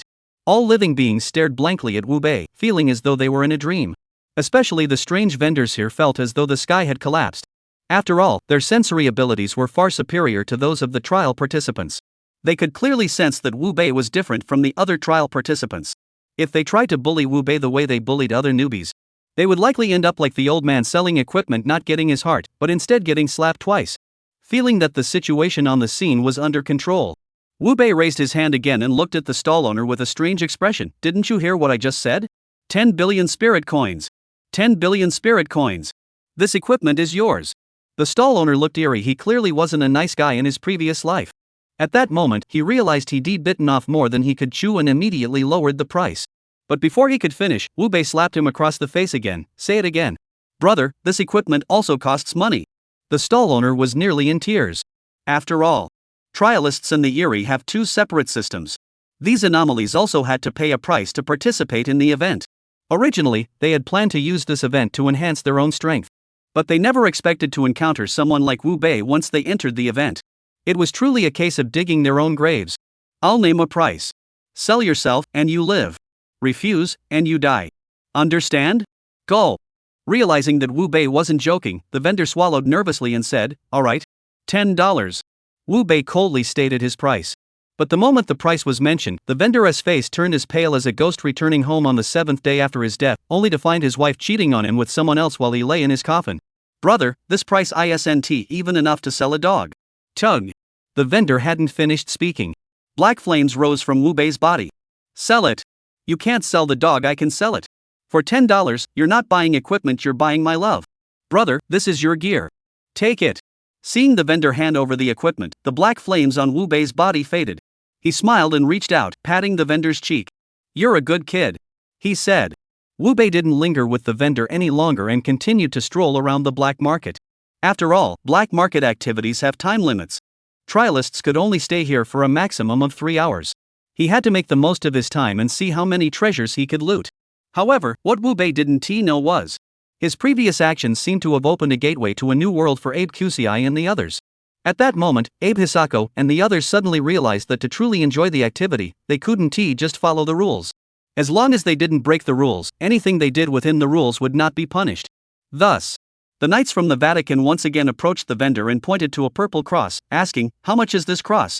Having learned from their previous experience, the vendor was more cautious this time and didn't overcharge. 1 billion. Before the vendor could finish the word coins, suddenly, a sharp slap landed on his face. "I'll name the price $1. Hurry up and hand over the equipment." As soon as he spoke, everyone at the scene turned to look at the vendor in disbelief. Even Wu Bei was stunned. He dared to slap the other person because his damage reduction had reached 100%. Without any damage boosting effects, the other party couldn't harm him at all. Plus, his attributes were powerful. The anomalies could sense that he was not someone to be messed with. But this trialist from the church, what was he trying to pull? Put. Just as Wu Bei had expected. The stall owner, a strange being, snapped out of it and flew into a rage. He forcefully shoved his hand into the strange being's chest and pulled out its heart. Then he shoved it into his mouth and roared angrily, "You bastard, how dare you hit me in the face?" The vendor cursed viciously. Even Wu Bei couldn't bear to listen anymore and said, "This is a harmonious society, keep your mouth clean." "Alright, sir." The vendor looked even more peculiar, quickly turned around, and bowed 180 degrees toward Wu Bei. That humble posture left Abe Qci and the others completely speechless. What the hell is going on here? Why does the nightmare choose the weirdo, who doesn't even dare to speak up? The trialist from the Vatican slapped him, and the strange creature not only pulled out its heart but even muted the swear words. The gap is just too huge. Unable to comprehend, Abe Qci couldn't help but chase after Wu Bei and curiously asked, "How did you do that?" Wu Bei glanced at Abe Qci and replied in an extremely cold tone, "You guess?" "You?" Abe Qci was left speechless by Wu Bei's words. He muttered discontentedly, "We're all trial participants. Surviving in the apocalypse is already tough enough. If you have a better method, why not share it? Are you really that selfish?" Exactly. We're all trialists, all trying to survive in this world. You can't be so selfish." "Ahmedba, layman, this old monk has something to say, but I don't know if it's appropriate." The trialist from the Three Kingdoms hadn't finished speaking. Wu Bei suddenly grabbed a vendor from his stall and threw him onto the monk's back. He casually remarked, "Make him shut up, or else I'll make you shut up later." Chapter 92, the precious treasure of the Han family from a previous life was obtained by Wu Bei. Hearing Wu Bei's words filled with murderous intent, the strange figure, who had been momentarily dazed, suddenly snapped back to reality. He immediately grabbed the monk's robe and shouted loudly, "Old Bai Deng, I have equipment, divine oil, and Aladdin. Do you want them?" The trialist from the Manhwa faction was completely dumbfounded. What the hell is going on? Can this activity be played like this? The monk, who knew that asking for a price would mean certain death, immediately shook his head like a metronome. But the strange one was clearly more anxious. He pulled out his equipment again and shouted, "No way. You have to buy one today, or I'll come to your house in the middle of the night and find your wife." The bizarre words made the three trialists from the Three Kingdoms want to die on the spot. He wasn't Li Jia. It was clearly Abe Qci, starting to play the moral high ground. Why was the nightmare targeting him? He wanted to go find Abe Qci and the others for help. However, looking over, he saw that Abe Qci and the others, who had just been standing on the moral high ground criticizing the nightmare, had already disappeared. It was clear. They had realized that the nightmare was still the same nightmare. Even under the protection of the rules, they were no match for the nightmare. If you don't want to die, it was best to stay far away. Unfortunately, the trialists of the Three Kingdoms realized this too late. As a result, his consciousness, lured by the eerie, ghostly whispers, uttered the words that sent him to hell. "How much does the divine oil cost?" 1 trillion ghost coins, the eerie voice shouted excitedly. At the same time, after the trialist from the Three Kingdoms shook his head, the creature reached into his chest and pulled out his heart. Then, with an innocent smile, he rushed toward Wu Bei. "Big brother, do you think it's done now?" Wu Bei glanced at Abe Qci, who was watching the scene in horror from a distance, and said with a hint of amusement, "Well done. As a reward, take me to find the sect master." Swish. Upon hearing the words master, his face turned as pale as paper. Clearly, the sect master was a taboo subject for him. "Brother, this isn't a reward, is it?" "Shut up." Black flames once again rose from Wu Bei's body. "Go now or die here, choose one." Wei Yi felt that coming to the black market to sell goods today was like bad luck opening the door for more bad luck. It was truly the worst day ever. He realized that taking Wu Bei to see the master of the district might cause trouble. But not taking Wu Bei would mean certain death for him. In the end, he chose to compromise. Big brother, follow me. 5 minutes later. Wu Bei followed the eerie figure to a corner of the black market. There, a flower shop was emitting an eerie glow. Inside the shop, the voices of opera singers could be heard echoing continuously. Brother, the shop owner is inside. You can see him once you go in. I won't go in, is that okay? Wu Bei glanced at the strange figure and nodded indifferently. He remembered clearly that in his previous life, the Han family had indeed obtained the treasure from the flower shop in the black market. You may leave. The 5 words were spoken. The strange figure seemed to have received an imperial decree, sprinting away at full speed. In the blink of an eye, he vanished from Wu Bei's sight. At such a cowardly reaction to the eerie occurrence, Wu Bei shook his head. He then raised his head solemnly and walked toward the flower shop. But upon entering, Wu Bei's expression grew extremely solemn. For the scene inside the shop was far more terrifying than anything outside. Inside the shop, the paper figures and paper horses, which had been carefully arranged, now seemed to have come to life, all fixing their gaze on Wu Bei. One of the paper figures, dressed in a flower maiden opera costume, was even singing a play while charging toward him, revealing a sinister smile. However, Wu Bei was only startled for a moment before his gaze fell upon an old man lying on a wicker chair. The old man was dressed in funeral attire, lying there with his eyes closed, seeming to rest and enjoy the opera. He paid no attention to Wu Bei's intentions. However, Wu Bei sensed an unprecedentedly terrifying aura emanating from him. Daring not to take any chances, Wu Bei instinctively murmured in his mind, scan. Name, Old Wang. Rank, 10th tier anomaly. Health points? Strength? Agility? Mental strength? Talent? Psi. After reviewing Old Wang's scan results. Even with some mental preparation, Wu Bei couldn't help but suck in a sharp breath. Damn it. 10th tier anomaly? This old man is really something else. He's not someone to mess with. Wu Bei, who dared not put on a brave front here, immediately clasped his hands together and addressed Old Wang. Old master, I'd like to buy something from you. What do you want to buy? Old Wang didn't even bother to look up, asking casually. Something without eyes, paper cut figures. Wu Bei said in a very serious tone. Old Wang heard this but didn't react much. He simply replied casually, 1 million Jaws paper bills. Phew. Hearing this price, the same as in his previous life, Wu Bei couldn't help but sigh in relief. After all, if this old man had demanded an exorbitant price, he would have been in real trouble today. Fortunately, it was only 1 million Jaws paper money. No problem, I'll take it. Scan the code and get out of here. Old Wang waved his hand, and Wu Bei saw a huge black screen appear before him. On the black screen were countless QR codes formed by human faces, a truly unsettling sight. However, Wu Bei had been reborn. No matter how cruel or disgusting the situation, he had seen worse at the Han family. At this moment, he remained calm, pulled out his strange phone, and selected payment. The next moment, as 10 million spirit coins vanished from his account, a paper cutout figure identical to him appeared inside his backpack. However, the paper doll's eye sockets were hollow. To ensure that this treasure was exactly as Han Lingxue had described in his previous life, Wu Bei immediately checked its attributes. Paper doll special. This item is a special prop. After activation, the trialist can transform themselves into a mysterious entity and participate in activities initiated by the mysterious entity. Note, once bound, this item is linked to the trialist's life. If the paper doll dies, the trialist will also die simultaneously. Upon reading the description of the paper doll, it was indeed as Han Lingxue had described. A playful smirk appeared on Wu Bei's face. Having obtained this item, his revenge could now begin. Thus, Wu Bei approached the old man, who was still pretending to sleep with his eyes closed, and bowed respectfully. He turned and left the flower shop. However, after he had gone, the old man who had been closing his eyes suddenly opened them. He spoke a vague and ambiguous statement. If it's meant to be good, it won't be bad. If it's meant to be bad, there's no escaping. The future situation will inevitably go off the rails. Chapter 93, Wu Bei begins his revenge, bonus chapter unlocked. As the saying goes, if a man isn't ruthless, the kingdom won't be stable. When Wu Bei was tortured by the Han family in his previous life, he swore a solemn oath, one day, if he ever got another chance, he would never allow anyone to humiliate him again. Yesterday's city dungeon saw so many countries around the world teaming up to sabotage him, allowing the Hu family to take advantage of the situation and nearly disrupt his plans. Now, he had obtained the ability to temporarily transform himself into a bizarre special item. He must teach all the nations of the world a lesson. Let them know that daring to offend Wu Bei would make him the nightmare of everyone. He took out a paper doll that looked exactly like himself. Wu Bei first bit his finger, using his own blood to dab it onto the paper doll's eyes. As the paper doll's eyes opened, A system prompt sounded in Wu Bei's mind. Ding, special item activated by the host detected. System initiating automatic upgrade service. Automatic upgrade in progress. Ding, system upgrade complete. Please check for the latest version. 5 minutes later.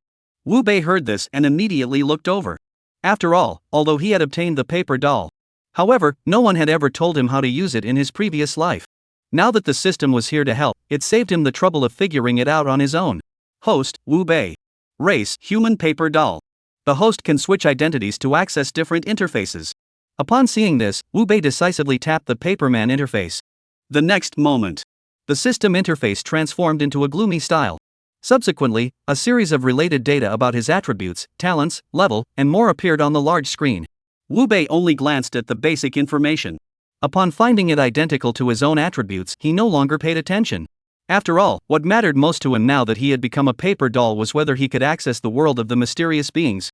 Only by doing so could he, on his own, teach all the nations of Blue Star a lesson. Fortunately, heaven rewards those who are determined.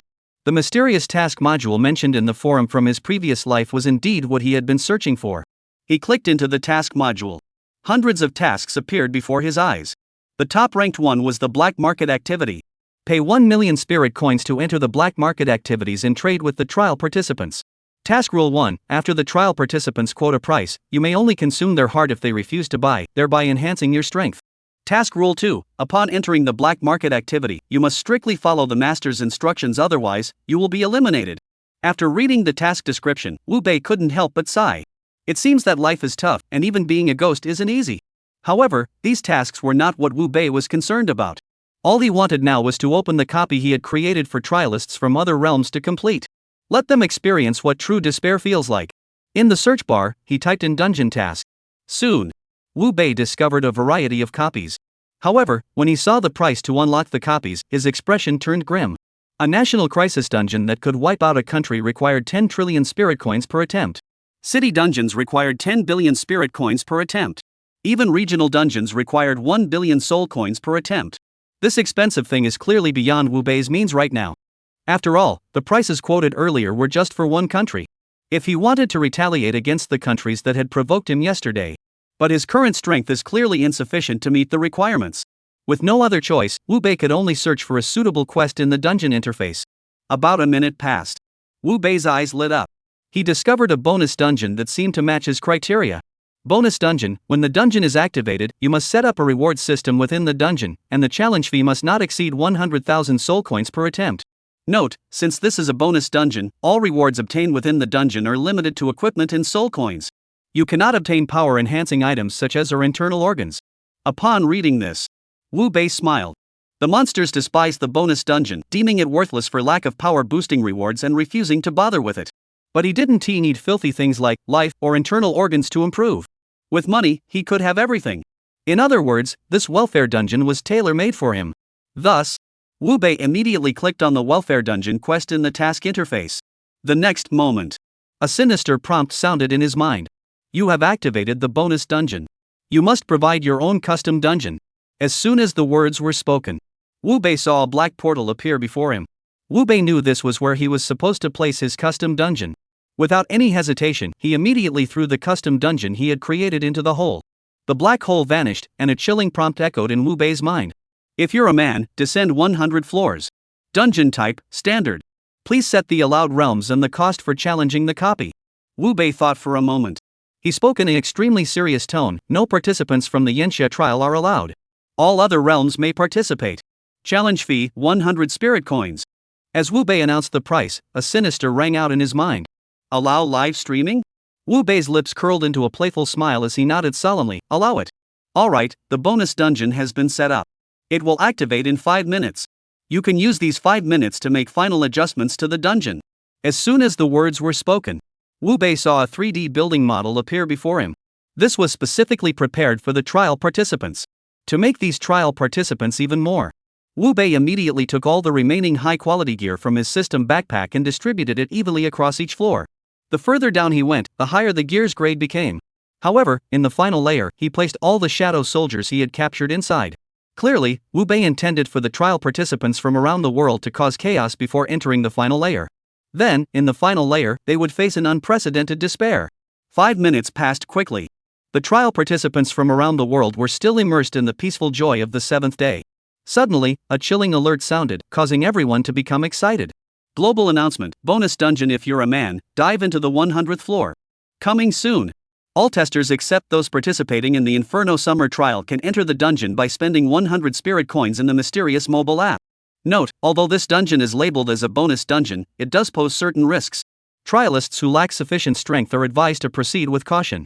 Chapter 94, The Terrifying Bonus Dungeon, a Trial Participants Carnival? Whoosh! As the eerie echoed. All trialists worldwide, except those in the blazing summer region, plunged into a frenzy of excitement.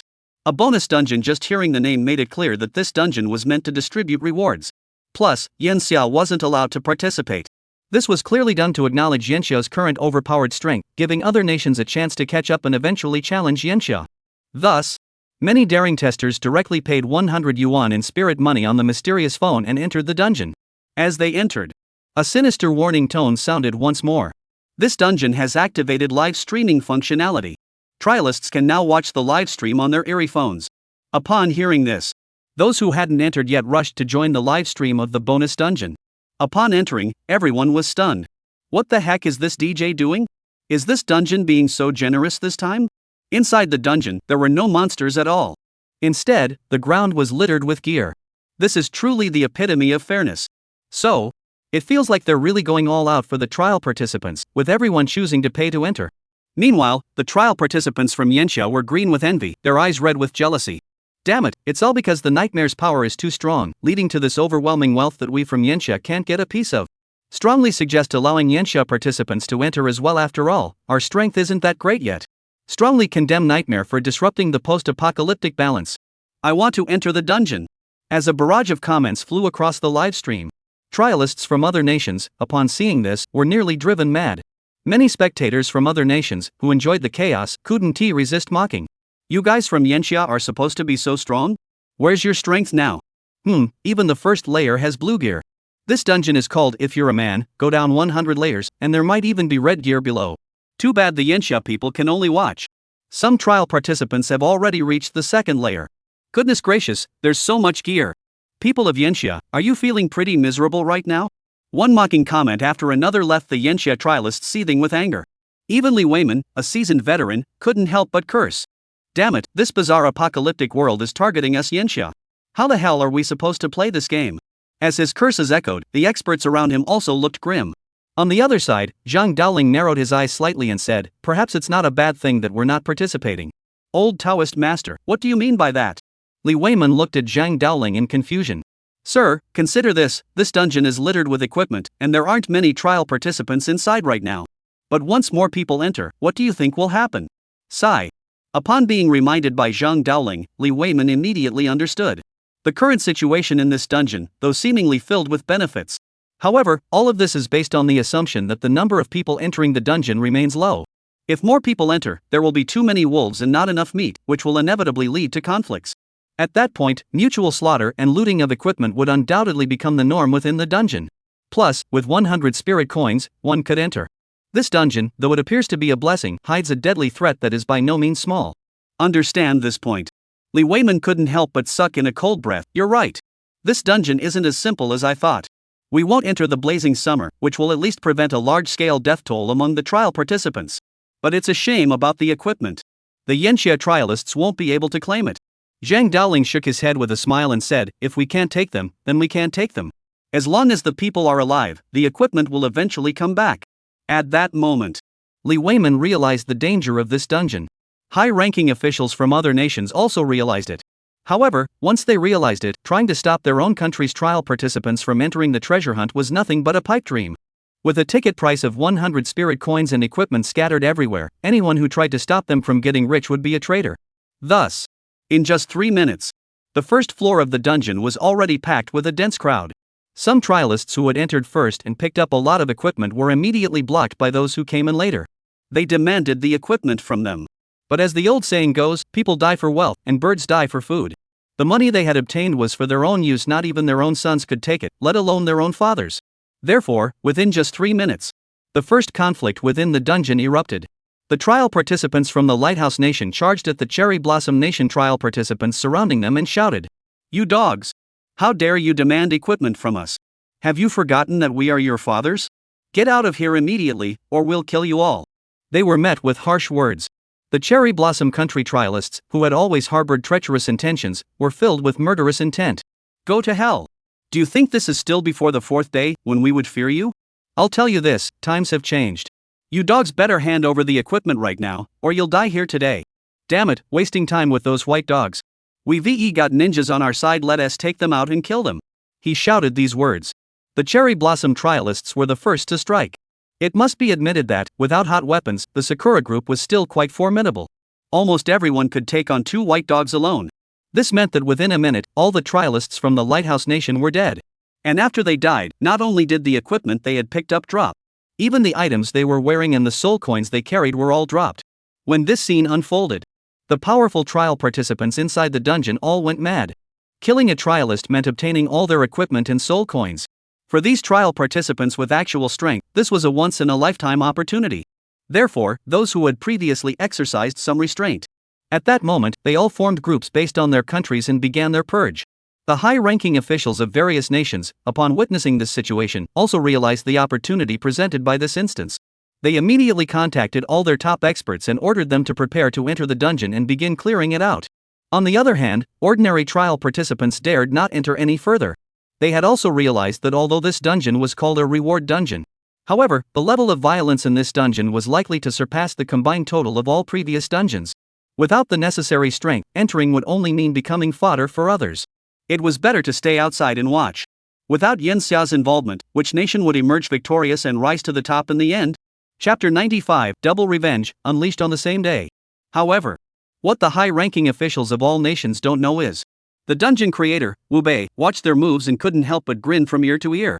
After all, from the moment he began creating this dungeon, his target wasn't those ordinary trial participants who couldn't even squeeze out a drop of oil. Rather, his target was the elite forces of each nation. Wu Bei was well aware that only by eliminating a large number of the elite forces from various countries today, by the time the 8th day arrives, their country would suffer far fewer casualties. Now, the elite trial participants from various nations were beginning to enter the fray according to his plan. It was time for him to turn his attention to the Hu family.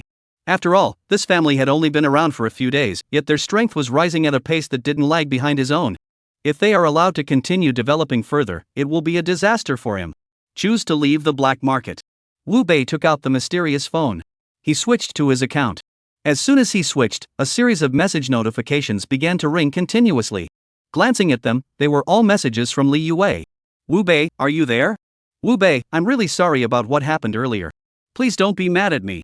Wu Bei, the money for the wedding invitations has already been transferred to you. Do you still have any equipment to sell?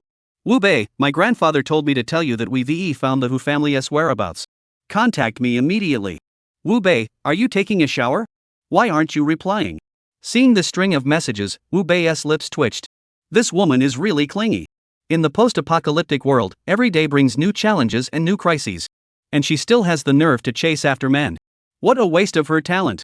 However, thinking about the future, there are some areas where he'll need the Li family's help. Wu Bei also sent Li Yue a message. Where is the Hu family? The message was sent. Soon, his phone rang. Glancing at the caller ID, it was Li Yue. Wu Bei instinctively answered the call. Wu Bei, where are you now? He could hear the urgency in Li Yue's voice. Wu Bei raised his eyebrows in response. What's going on? The experts we were tracking Hu Tianxi have suddenly lost contact. We suspect they've been captured by Hu Tianxi. Oh?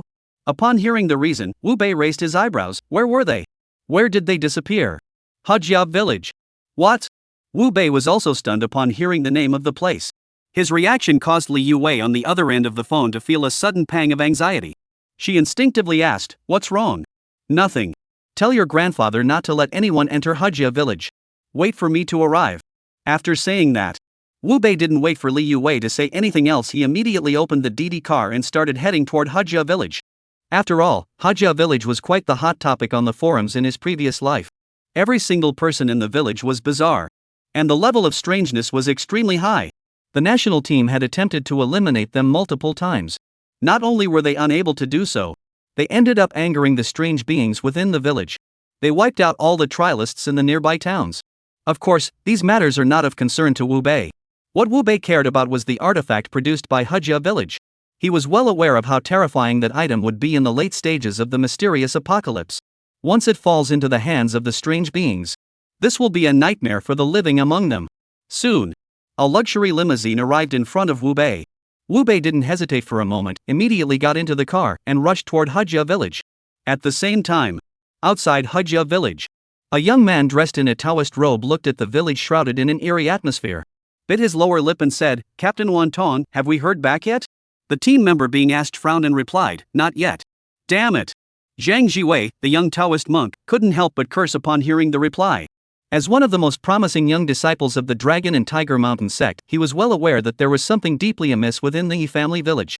If they let this village continue to develop unchecked, forget about finding Hu Tianxi. This village might just cause major trouble for the Yanxia dynasty. Thinking of this, Zhang Jiwei clenched his teeth and said, "Everyone, get ready. Let's go in and investigate what's really going on." As soon as he finished speaking, the trial participants from the national team nodded in agreement. But just as Zhang Jiwei was about to give the order to depart, a stunningly beautiful woman suddenly spoke up, "Master Zhang, don't go in yet. The higher-ups have sent experts." Experts? Zhang Jiwei instinctively narrowed his eyes and asked, "Has my master personally arrived?" "We don't know the details. They just said to wait for the expert to arrive and follow his commands." Upon hearing this, Zhang Jiwei realized that this expert was definitely not his master. If it were Zhang Daoling himself, there would be no need for special instructions, they would simply follow his orders. As Zhang Jiwei pondered which sex prodigy the so-called master could be, a hearse was leisurely approaching them from the distance. "Captain, a spirit carriage is coming." The sudden alert sound immediately drew Zhang Jiwei's attention. He then saw a young man, who appeared even younger than him, step down from the hearse. This left Zhang Jiwei, who was devoted solely to cultivation, looking utterly perplexed. He couldn't understand why such a young person had been sent to Hujia village, a place known for its high difficulty. However, he didn't recognize Wu Bei, but the other team members were all staring wide-eyed. Especially Mi Duo, with her striking figure, couldn't help but exclaim in surprise. "Wow, the government really has some connections. They managed to bring in such a big shot." Zhang Jiwei heard this and instinctively looked at Mi Duo. "Do you know this person?" Mi Duo rolled her eyes and looked at Zhang Jiwei with a disdainful expression. "Master Zhang, have you lost your mind from all your cultivation? You don't even recognize the top-tier big shot from our own country?" Zhang Jiwei scratched his head awkwardly, unsure of how to respond. Mi Duo didn't continue mocking him but instead followed Wu Bei as he walked toward them, recounting Wu Bei's life story. "His name is Wu Bei, the runner-up of the World Martial Arts Tournament. According to our data analysis, his true strength is likely no weaker than Nightmare. In fact, he might even be stronger than Nightmare." "What? Stronger than Nightmare?" Upon hearing Mi Duo's introduction, Zhang Jiwei's eyes widened in disbelief. He had been training so hard with the sole purpose of surpassing Nightmare, to elevate the status of their Dragon and Tiger Mountain to new heights. Now, he hadn't even had the chance to challenge the Nightmare. Yet here was Wu Bei, who was no weaker than the Nightmare. This made him itch to speak up. "I'll go try it out, see if he's really stronger than the Nightmare." Chapter 96, Clash with Zhang Jiwei, entering He village. "Master Zhang, don't." Before Mi Duo could finish the word, Zhang Jiwei suddenly charged toward Wu Bei. Then he delivered a fierce side kick. This sudden turn of events left Wu Bei momentarily stunned. However, once he recognized Zhang Jiwei's face, he knew exactly what this man intended to do. After all, Zhang Jiwei was quite famous on the forums in his previous life, especially after Zhang Daoling's sacrifice. This man had single-handedly taken on the national team of Yanxia, causing foreign challengers to dare not act recklessly. But in this life, with Wu Bei here, no one dares to act recklessly. Thinking of this, Wu Bei reached out and grabbed Zhang Jiwei's leg. Then, as if discarding trash, he threw him to the ground beside him. He casually remarked, "This is the only time. If you dare to be mischievous again, I'll strip you naked, hang you up, and beat you." Swoosh! The words had barely left his mouth. Zhang Jiwei, who had been slightly defiant, froze in place. What a DJ! This young man is so damn cunning. For martial artists to spar by pulling down each other's pants and hanging them up to beat each other, isn't that a bit too brutal? Just as he was thinking that, Mi Duo and the others, who had finally reacted, rushed over. They hurriedly explained, "Mr. Wu Bei, please don't misunderstand. Master Zhang just wanted to exchange techniques with you. After all, his dream is to defeat the Nightmare and become the strongest in Yanxia, and you are the one closest to the Nightmare." Upon hearing Mi Duo's explanation, Wu Bei replied indifferently, "If he had any intention to kill me, he would have already done so." As his words fell, a wave of terrifying intent filled the air. This caused Mi Duo and the other national team members to pale in shock. After all, while they knew Wu Bei was extremely powerful, but they had never experienced it firsthand. Now, Wu Bei had only released a fraction of his killing intent, yet they felt as though they were being targeted by a ferocious beast. This terrifying power left Mi Duo and the others unable to help but exclaim, "A name is indeed no empty title." Zhang Jiwei was equally surprised by Wu Bei's terrifying strength. He couldn't help but ask, "Your attributes must be over 500, right?" Facing Zhang Jiwei's question, Wu Bei shot him a dismissive glance and chose not to answer. Instead, he casually brought up the matter at hand. "Tell me about the current situation in Hejia village." Upon hearing this, Zhang Jiwei also realized that now was not the time to discuss Wu Bei's specific attributes. He immediately adopted a solemn expression and said, "Hejia village, in fact, before the apocalypse, our Longhu mountain had already classified it as a B-level dangerous village. We never anticipated that before we could allocate resources to resolve the issues here, the bizarre apocalypse would strike. We have no clear understanding of the current situation inside." Wu Bei nodded. He asked coldly, "Is Hu Tianxi inside?" "Yes." Zhang Jiwei nodded. "The first team followed Hu Tianxi here. Before the incident occurred, they sent a message instructing us not to enter. But we weren't satisfied, so we sent 2 more teams in, but..." Zhang Jiwei stopped speaking here, unconsciously clenching his fist. Since the national team was established, this was the first time they had encountered such a concerning situation. This left him feeling extremely frustrated. Wu Bei glanced at him and nodded indifferently. "Since there's no news, I'll go in and take a look." As he spoke, Wu Bei began to walk toward Hejia village. This scene instantly startled everyone present, including Zhang Jiwei. Mi Duo couldn't help but exclaim, "Big shot, are you going in alone? Is that not possible?" Wu Bei raised an eyebrow. After all, the situation inside Hejia village had been described in great detail on the forums from his previous life. In his previous life, he had been unable to handle them because his strength was insufficient. Now, with his current strength, dealing with the anomalies within Hejia village on the 7th day of the anomaly was a complete walk in the park. There was nothing to worry about. But as the old saying goes, old habits die hard. Mi Duo and the others have grown accustomed to acting as a team. Upon hearing that Wu Bei was going in alone, their first reaction was concern. "Big shot, don't be reckless. Hejia village was already haunted before the apocalypse. Going in alone is far too dangerous. We'll go with you. If anything happens, we can look out for each other." Hearing this, Wu Bei's lips twitched. He knew Mi Duo meant well. But their strength was simply too weak. To be honest, if Mi Duo and the others went in with him, it wouldn't be about looking out for each other. Instead, he would have to go out of his way to take care of them. Therefore, Wu Bei shook his head slowly and said, "Your strength is too weak. I suspect there's at least a 6th tier boss in Hejia village. Going there is suicide." 6th tier? Upon hearing this answer, Midu and the others' faces were filled with disbelief. After all, they were currently able to fight a 3rd tier boss back and forth, and even a slight misstep could result in injury. A 6th tier boss was completely beyond their imagination. Just as Mi Duo and the others were stunned into silence, Zhang Jiwei spoke solemnly, "Before the apocalypse, this Hejia village should have been handled by me. I'll go with you. If you refuse, I'll go in alone." Seeing Zhang Jiwei's serious expression, Wu Bei didn't refuse further. He thought of the many places within Hejia village that needed someone to lend a hand.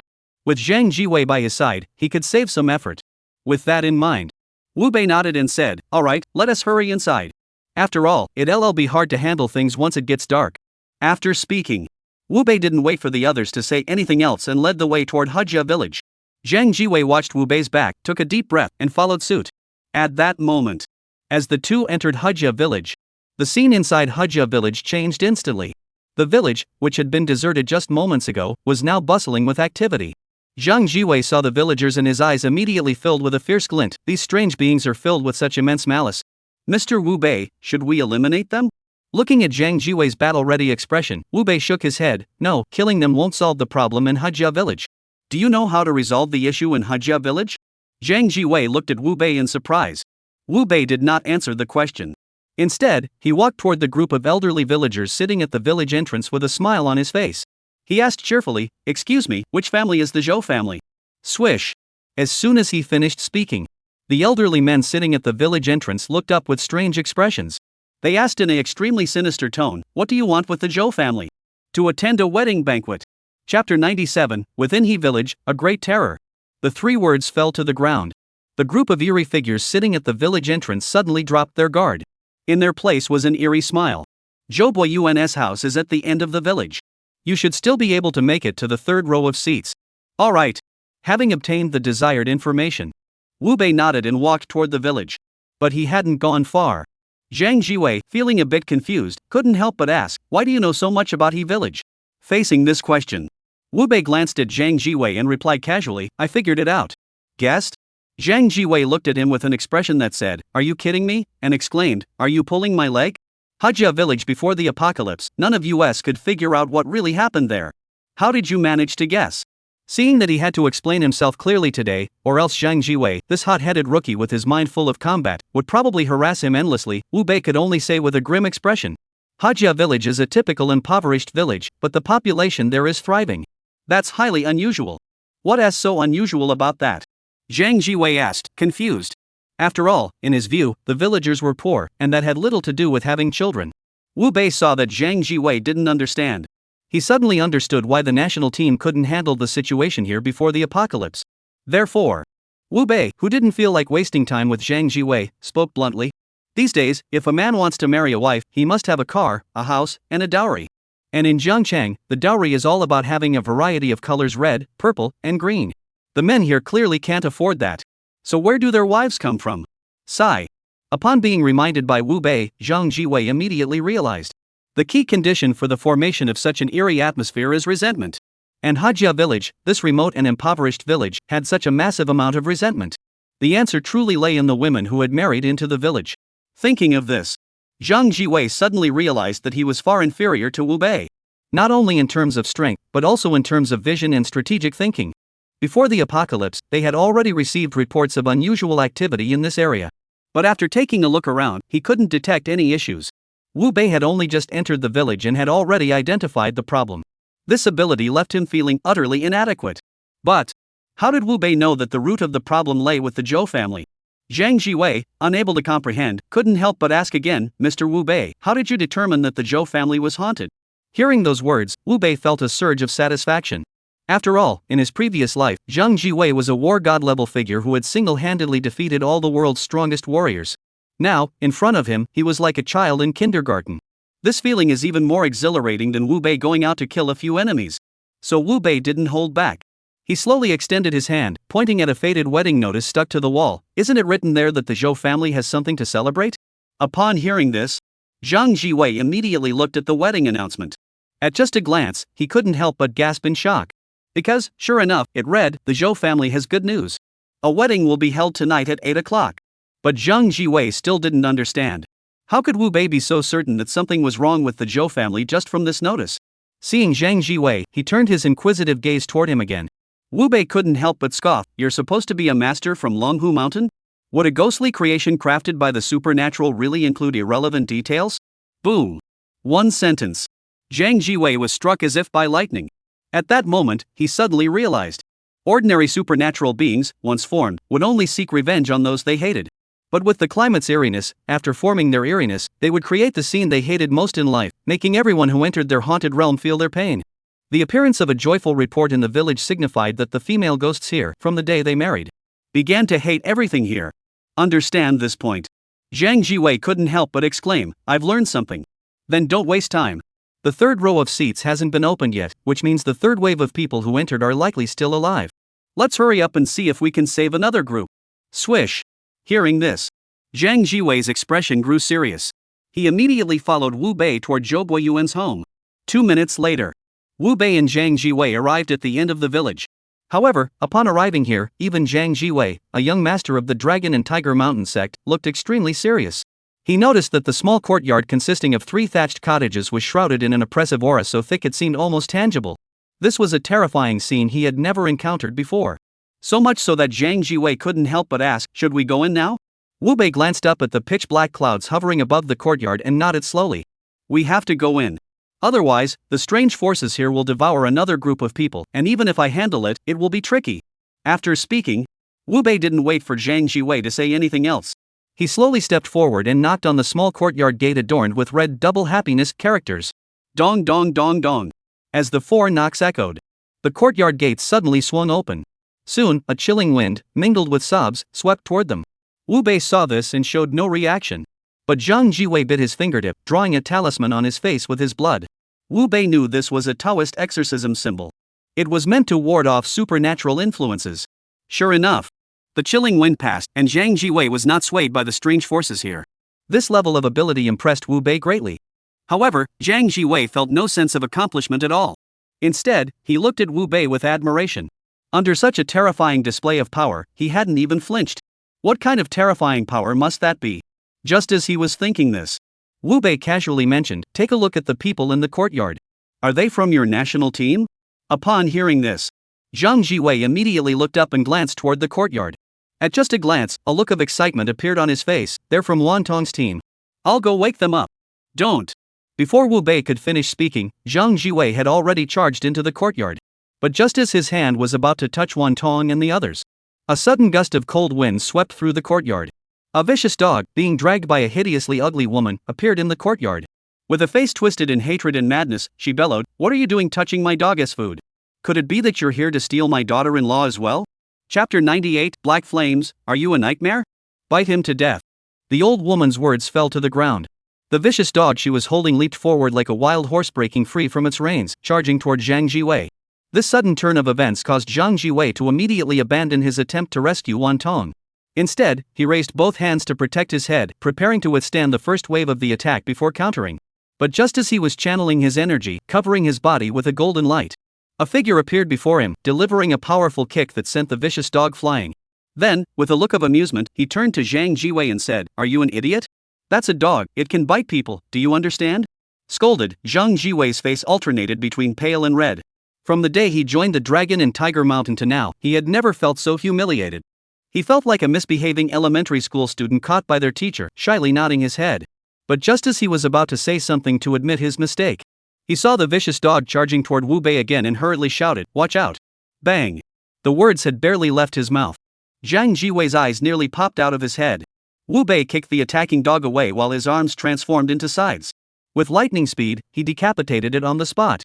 This brutal and terrifying display of power made Zhang Jiwei realize that he was still alive only because Wu Bei had shown mercy. Otherwise, given Wu Bei's strength during their first sparring match, his head would have been completely severed by Wu Bei's terrifying speed.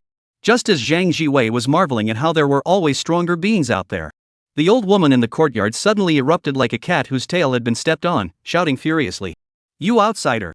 How dare you kill my dog? I'll kill you!" As soon as she shouted this, the old woman's body underwent a bizarre transformation.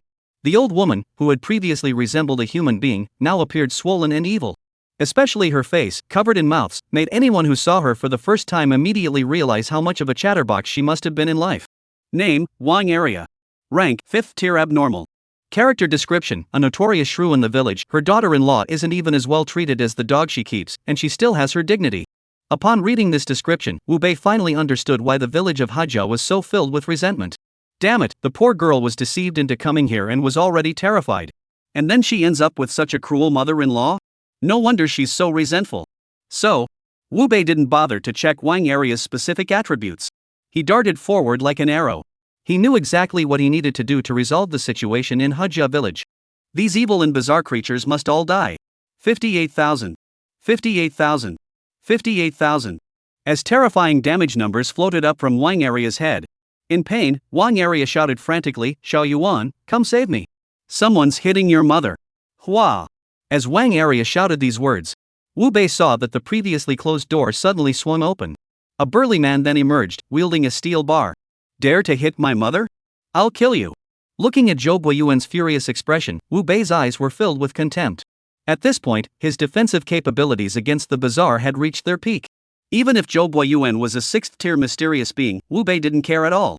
He continued to unleash his full power on Wang Area. However, his domineering moves left Zhang Jiwei standing beside him, speechless with envy. As the next generation of Taoist masters from Longhu Mountain, his eyes could naturally discern how terrifying this Zhou Boyuan truly was. But when fighting Wu Bei, he only deals 20 points of damage each time? Is this even considered a 6th-tier anomaly? This guy must be here to joke around, right? Just as he was thinking this, Zhou Boyuan might have been provoked by Wu Bei's dismissive behavior. He immediately charged at Wantong and the others, bellowing, "Attack them all! Kill them!" As soon as Zhou Boyuan shouted those words, Wantong's team members reacted as if they had received an order, quickly drawing their weapons and rushing toward Wu Bei. However, Zhang Jiwei blocked their path.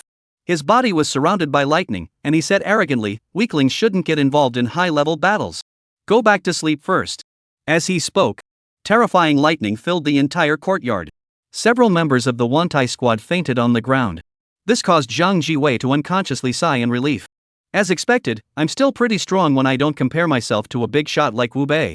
He said no more. Zhang Jiwei was just about to tidy up his hair and comfort his wounded heart. But before he could act, he heard Wu Bei shout loudly, "Carry them all out. In the upcoming battle, they might very well die." Upon hearing this, Zhang Jiwei's expression suddenly changed. He knew all too well that the mother and child inside the courtyard were merely the appetizers for the villagers of Hajia village. The true culprit behind the current situation in Hajia village had yet to emerge. If she were to emerge, who knows what kind of battle would ensue here? Realizing that the upcoming battle was not something he could participate in, Zhang Jiwei hesitated not a moment, immediately shouldering the national team members under Wan Tong and charging out of the small courtyard. Just as he burst out of the courtyard, suddenly, the entire Hajia village trembled violently, as if hit by an earthquake. Then, the wails of women echoed through the air, sending a chill down Zhang Jiwei's spine. "Big brother, please let me go home. My father will give you the money. Grandma, please stop hitting me. I won't run away anymore. Please give me something to eat, I'm so hungry. No, don't touch me."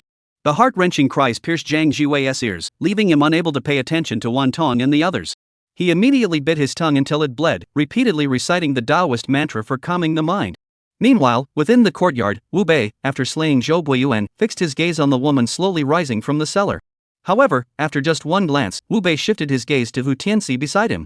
With a face filled with murderous intent, he demanded, "You Hu family even dare to manipulate such supernatural phenomena? You truly have no conscience." "Hoof." Hu Tianxi laughed upon hearing this. "Are you afraid?" Facing Hu Tianxi's provocation, the killing intent in Wu Bei's eyes grew even stronger.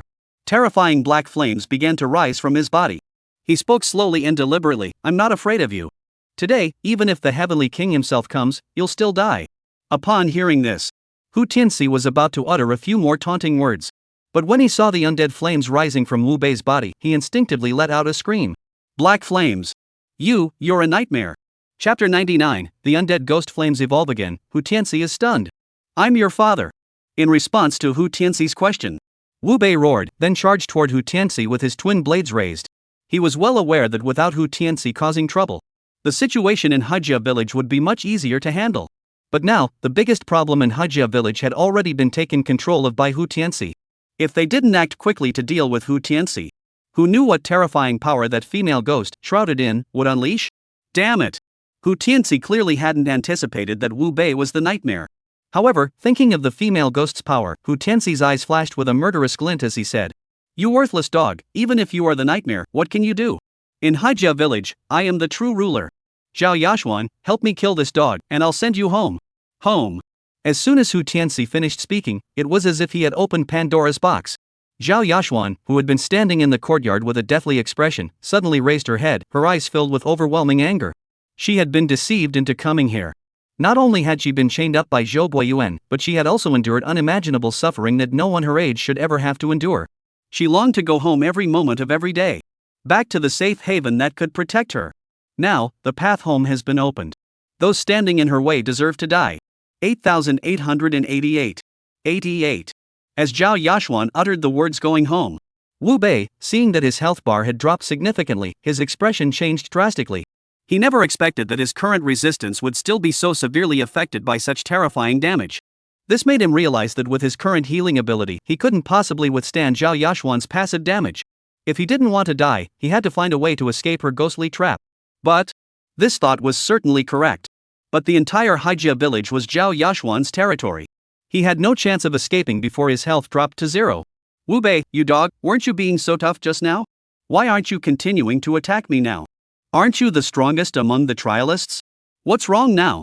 Faced with Hu Tianxi's barrage of insults, Wu Bei, who had been at a loss for words, paused for a moment. He realized that Hu Tianxi didn't seem to be affected by the ghostly influence. This made Wu Bei unconsciously ponder in his heart whether the ghostly realm might not affect the strange being. With that thought in mind, Wu Bei decided to try anything, even if it was a long shot, and attempted to transform his body into a paper figure. "System, switch me to the mysterious panel." The voice echoed. Wu Bei smiled. He had made the right choice. Once his body became bizarre, he could now resist the damage from ghostly creatures. This made Wu Bei's gaze toward Hu Tianxi grow incredibly amused. "What were you barking like a dog just now? You, how did you become so strange?" Hu Tianxi was also momentarily speechless. He couldn't believe that Wu Bei, who was still a living person just moments ago, had suddenly transformed into a bizarre creature. Such a technique was beyond his imagination. Unfortunately, Wu Bei now wanted nothing more than to tear him to pieces. how could he possibly answer that question? Go to hell and ask the king of hell. The words fell. Wu Bei raised his double blades once more and charged toward Hu Tianxi. Hu Tianxi's expression turned as grim as could be at that moment. He finally understood why Wu Bei had become such a thorn in the side of the Hu family. It turned out that this man's true capabilities were far beyond their imagination. However, he was, after all, a descendant of the corpse-raising sect. Plus, Zhao Yaji was there to assist him. Hu Tianxi roared furiously with a hideous expression. There's a path to heaven, but you choose hell. You dare to transform into something grotesque in front of our corpse cult? From now on, you'll be nothing but a dog to the Hu family. As he shouted these words, Hu Tianxi's body emitted a series of mysterious and enigmatic symbols. Wu Bei knew this was the corpse cult's corpse controlling technique. Those who fell under the control of this technique would be brainwashed and used by them. But Wu Bei had received the reward for the first kill. He was completely immune to all such supernatural temptations. Therefore, Wu Bei remained unfazed. Instead, as Hu Tianxi recited the incantation, he launched the undead flames on his body like cannonballs toward him. The next moment, as the undead ghost flames struck Hu Tianxi, a series of agonizing screams erupted from Hu Tianxi's mouth. This is impossible. How can you not be under my control? In response to Hu Tianxi's question, Wu Bei chose not to acknowledge him. Instead, he fixed his gaze on Zhao Yashuan. After all, the undead ghost flame was already bound to Hu Tianxi. Even if he didn't attack Hu Tianxi now, the undying ghost flame's never-ending nature would ensure Hu Tianxi's certain death. But if he wanted to survive this conflict, Zhao Yashuan was the insurmountable obstacle he had to overcome. Kill him. Kill him. Kill him, and I'll take you home. Hu Tianxi clearly realized that only Zhao Yashuan could be Wu Bei's match. As long as Wu Bei is alive, he will be burned to death without a doubt. So he once again manipulated Zhao Yashuan into attacking Wu Bei. Wu Bei saw this and narrowed his eyes. He mimicked Hu Tianxi and shouted, "Don't believe him. He is a liar. Only I can take you home." However, Zhao Yashuan had clearly been mentally controlled by the Hu family's corpse controlling technique. The words Wu Bei shouted at that moment did not register with Zhao Yashuan at all. She only muttered the words "go home" repeatedly, taking steps toward Wu Bei. Damn it! Feeling the aura emanating from Zhao Yashuan, it grew increasingly terrifying. Wu Bei realized that trying to use words to make Zhao Yashuan come to her senses was likely impossible. He had to find a way to break Hu Tianxi's control over Zhao Yashuan. But, though he spoke lightly, to resolve this issue, he didn't seem to possess the necessary ability at the moment. Watching Zhao Yashuan steadily approach him, Wu Bei decided to take another gamble. System, allocate the evolution points to the undying ghost flame. Ding, congratulations, host. The undead ghost flame has evolved into the purifying divine flame. Effect 1 of the purifying divine flame can reduce all attributes of enemies infinitely through attacks. Effect 2 can purify negative status effects on the target through flame burns. This effect can be used against anomalies and trialists. Effect 3 of the purifying divine flame, when attached to oneself, restores 5% of maximum health per second. After hearing the system's announcement, Wu Bei's eyes lit up. Although this purifying divine flame had lost the undead ghost flame's infinite burning ability, however, compared to its new enhancements, it is undoubtedly far superior to the undead ghost flame. Moreover, with this purifying divine flame, the trouble with Zhao Yashuan could also be resolved safely. Thinking of this, Wu Bei no longer hesitated. He immediately imbued the newly obtained purifying divine flame into his devouring blade arm and charged toward Zhao Yashuan. Chapter 100, Nightmare enters the bonus dungeon, shocking the world. Fortunately, Zhao Yashuan's mental power was extremely terrifying. Her speed, due to the ankle chains, was only slightly faster than Wu Bei's. This is why Wu Bei had the opportunity to attach the purifying divine flame to Zhao Yashuan's body. It must be acknowledged that the purifying divine flame's purifying effect is indeed extremely powerful. After just a dozen attacks, Zhao Yashuan's previously ferocious expression gradually turned into one of fear. It was as if a nightmare had returned once more. She kept screaming and begging. "Stop hitting me. I won't run anymore. Please, spare me." However, Wu Bei knew very well. Humans and ghosts are of different realms. Zhao Yashuan's plight was indeed worthy of sympathy. But she had now become an evil spirit. Showing mercy toward her will ultimately harm both others and oneself. The only correct course of action is to eliminate her. As Zhao Yashuan's attributes continue to plummet, Wu Bei's attack frequency grows faster and faster. The terrifying damage numbers rise higher and higher as Zhao Yashuan's attributes continue to decline. 58,000. 86,000. 113,500. Half a minute later, a fatal blow struck. Wu Bei's mind echoed with the system's notification sound. Congratulations, host, on successfully devouring a 7th tier anomaly. You have gained 300,000 experience points. Congratulations, host, on your first consumption of a 7th tier anomaly. You have gained 1 evolution point. Ding, since you did not challenge the breakthrough dungeon, you cannot level up. Experience points will continue to accumulate. The alert faded away. The environment around Wu Bei suddenly shattered like a mirror. He then realized he was standing in a dilapidated village. Zhang Jiwei, not far away, was still sitting cross-legged on the ground, muttering the Taoist's calming chant. This scene made Wu Bei realize that the issue with Hajia village had been completely resolved. It was time to settle the score with Hu Tianxi. You, what kind of monster are you? As Wu Bei approached him step by step, Hu Tianxi also began to lose his composure. He couldn't understand how Wu Bei had managed to defeat Zhao Yashuan. After all, even he had no chance against Zhao Yashuan. The only way to control Zhao Yashuan was through the secret techniques of their corpse-cultivating sect. But now, Wu Bei had actually defeated her using his own strength. Such power. Hu Tianxi was now beginning to feel afraid. He feels that even his Hu family might not be a match for Wu Bei. Therefore, he backed away while his voice trembled. Wu Bei, since you can also transform into something bizarre, we're on the same side. Why must you oppose the Hu family? Why not this? Let me go, and we'll work together to turn the entire world into our paradise. What do you say? Facing Hu Tianxi's offer, Wu Bei did not respond. Instead, he calmly voiced the question that had been on his mind. How exactly did your Hu family activate the national crisis scenario? What national crisis scenario? Hu Tianxi asked instinctively. But before he could finish, a palm strike infused with purifying divine flames struck his face. If you play dumb, I'll make you feel what true cruelty is. You. Realizing that Wu Bei wasn't joking, Hu Tianxi realized that Wu Bei must have also come into contact with their bizarre world. He couldn't help but tremble and ask, are you talking about the Han family and the copy they activated? Yes, 10 trillion spirit coins. You probably can't come up with that either, can you? Wu Bei said coldly. Hu Tianxi swallowed hard and nodded. Indeed, we can't. But our Hu family has a secret technique. We can use a blood sacrifice to compensate with our lives. So, if we cooperate, I can guarantee that we will definitely become the rulers of this world. After understanding how the Hu family activated the national crisis copy, the chill in Wu Bei's eyes grew even more intense. The Hu family's bunch of traitors were willing to become monsters themselves. But they dare to harm their own people. Such monsters deserve to die. Without your Hu family, I can still become the ruler of this world. So, go die. Put. The words fell. Hu Tianxi's head was severed by Wu Bei. Without even glancing at Hu Tianxi, Wu Bei turned his gaze toward Zhang Jiwei. After all, this guy had been chanting non-stop, which was a bit annoying. Slap. A slap landed on Zhang Jiwei's head. Wu Bei casually remarked, get up and go take a piss. Zhang Jiwei was about to explode. But when he opened his eyes and saw his surroundings, an expression of disbelief immediately appeared on his face. Is it over? Aren't we just waiting for the new year? Wu Bei raised his eyebrows and asked in return. Faced with this question, Zhang Jiwei didn't know how to respond. Damn it.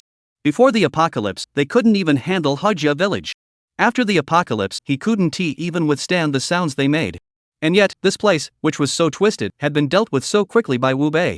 Such power, no wonder his master, that old fool, once said that being the third strongest in the world was already pretty good. It's clear that if they challenged him again, they'd be beaten so badly they'd themselves. Wu Bei had no idea what Zhang Jiwei was thinking. But he was well aware that he didn't have time to linger here. After all, just moments ago during the battle, an airy had sounded in his mind. It informed him that the rewards within the dungeon must be collected personally by him, not to be settled later. Therefore, he had to enter the dungeon immediately to claim his rewards. Otherwise, it would all be for nothing. Thus, Wu Bei raised his hand and slapped Zhang Jiwei across the head again. What are you still standing here for? Hurry up and clean up the battlefield. Check if any of your national team members are still alive. Upon being reminded by Wu Bei, Zhang Jiwei snapped out of it. He hurriedly ran into the courtyard to see if the first and second batches of national team members who had entered the courtyard were still alive. However, just as he entered the door and was about to say something to Wu Bei, he suddenly realized Wu Bei had vanished. At the same time, Wu Bei had arrived at a tree outside Hajia village and pulled out his mysterious phone. He then switched to the custom copy interface and selected enter. The next moment, along with his body, he appeared on the first floor of the copy. Around him, several piercing sounds echoed through the air. Clearly, someone was blocking the entrance. However, Wu Bei, whose body could transform in an eerie manner, didn't even bother to defend against these attacks. He let the attacks strike his body. One. 1. Several 1 damage indicators appeared above Wu Bei's head. Wu Bei showed no reaction. The trialists attacking him froze in shock upon recognizing the figure. Meanwhile, the trialists watching the livestream worldwide nearly popped their eyes out of their sockets. What the hell? Didn't they say that trial participants from Yanxia weren't allowed to enter the bonus dungeon? How did the nightmare get in? Chapter 101, hurry up, they can't escape. At that moment, except for the trialists of the scorching summer, almost all the trialists around the world were in a panic. After all, a person's shadow is like the bark of a tree. In this apocalyptic world, nightmares represent the pinnacle of power. Wherever he appears, other trialists can't even get a bite to eat. It's become a consensus. Now, nearly every country has dispatched their most elite trialists into the dungeon. The equipment they wear is the result of the nation's collective efforts, the absolute top-tier gear. If they are caught by the nightmare and die inside, the losses would be unimaginable. They dare not even think about it. Quickly notify Jiao Xingzi and the others stop scavenging for junk gear and evacuate the dungeon immediately. The Cherry Blossom Emperor, having realized the situation, was the first to issue orders. Following suit, leaders from other nations began urging their own trial participants to evacuate immediately. They were all well aware that the hatred between them and the nightmares was irreconcilable. Once the nightmare entered the welfare dungeon, it would show no mercy toward them. The reality turned out exactly as they had feared. Wu Bei noticed that the trial participants who had previously attacked him were all terrified. He didn't bother wasting time with them. He directly pulled out a long sword from his system backpack and gripped it tightly in his hand. Then, like a tiger charging down the mountain, he plunged into the crowd. Puff, puff, puff.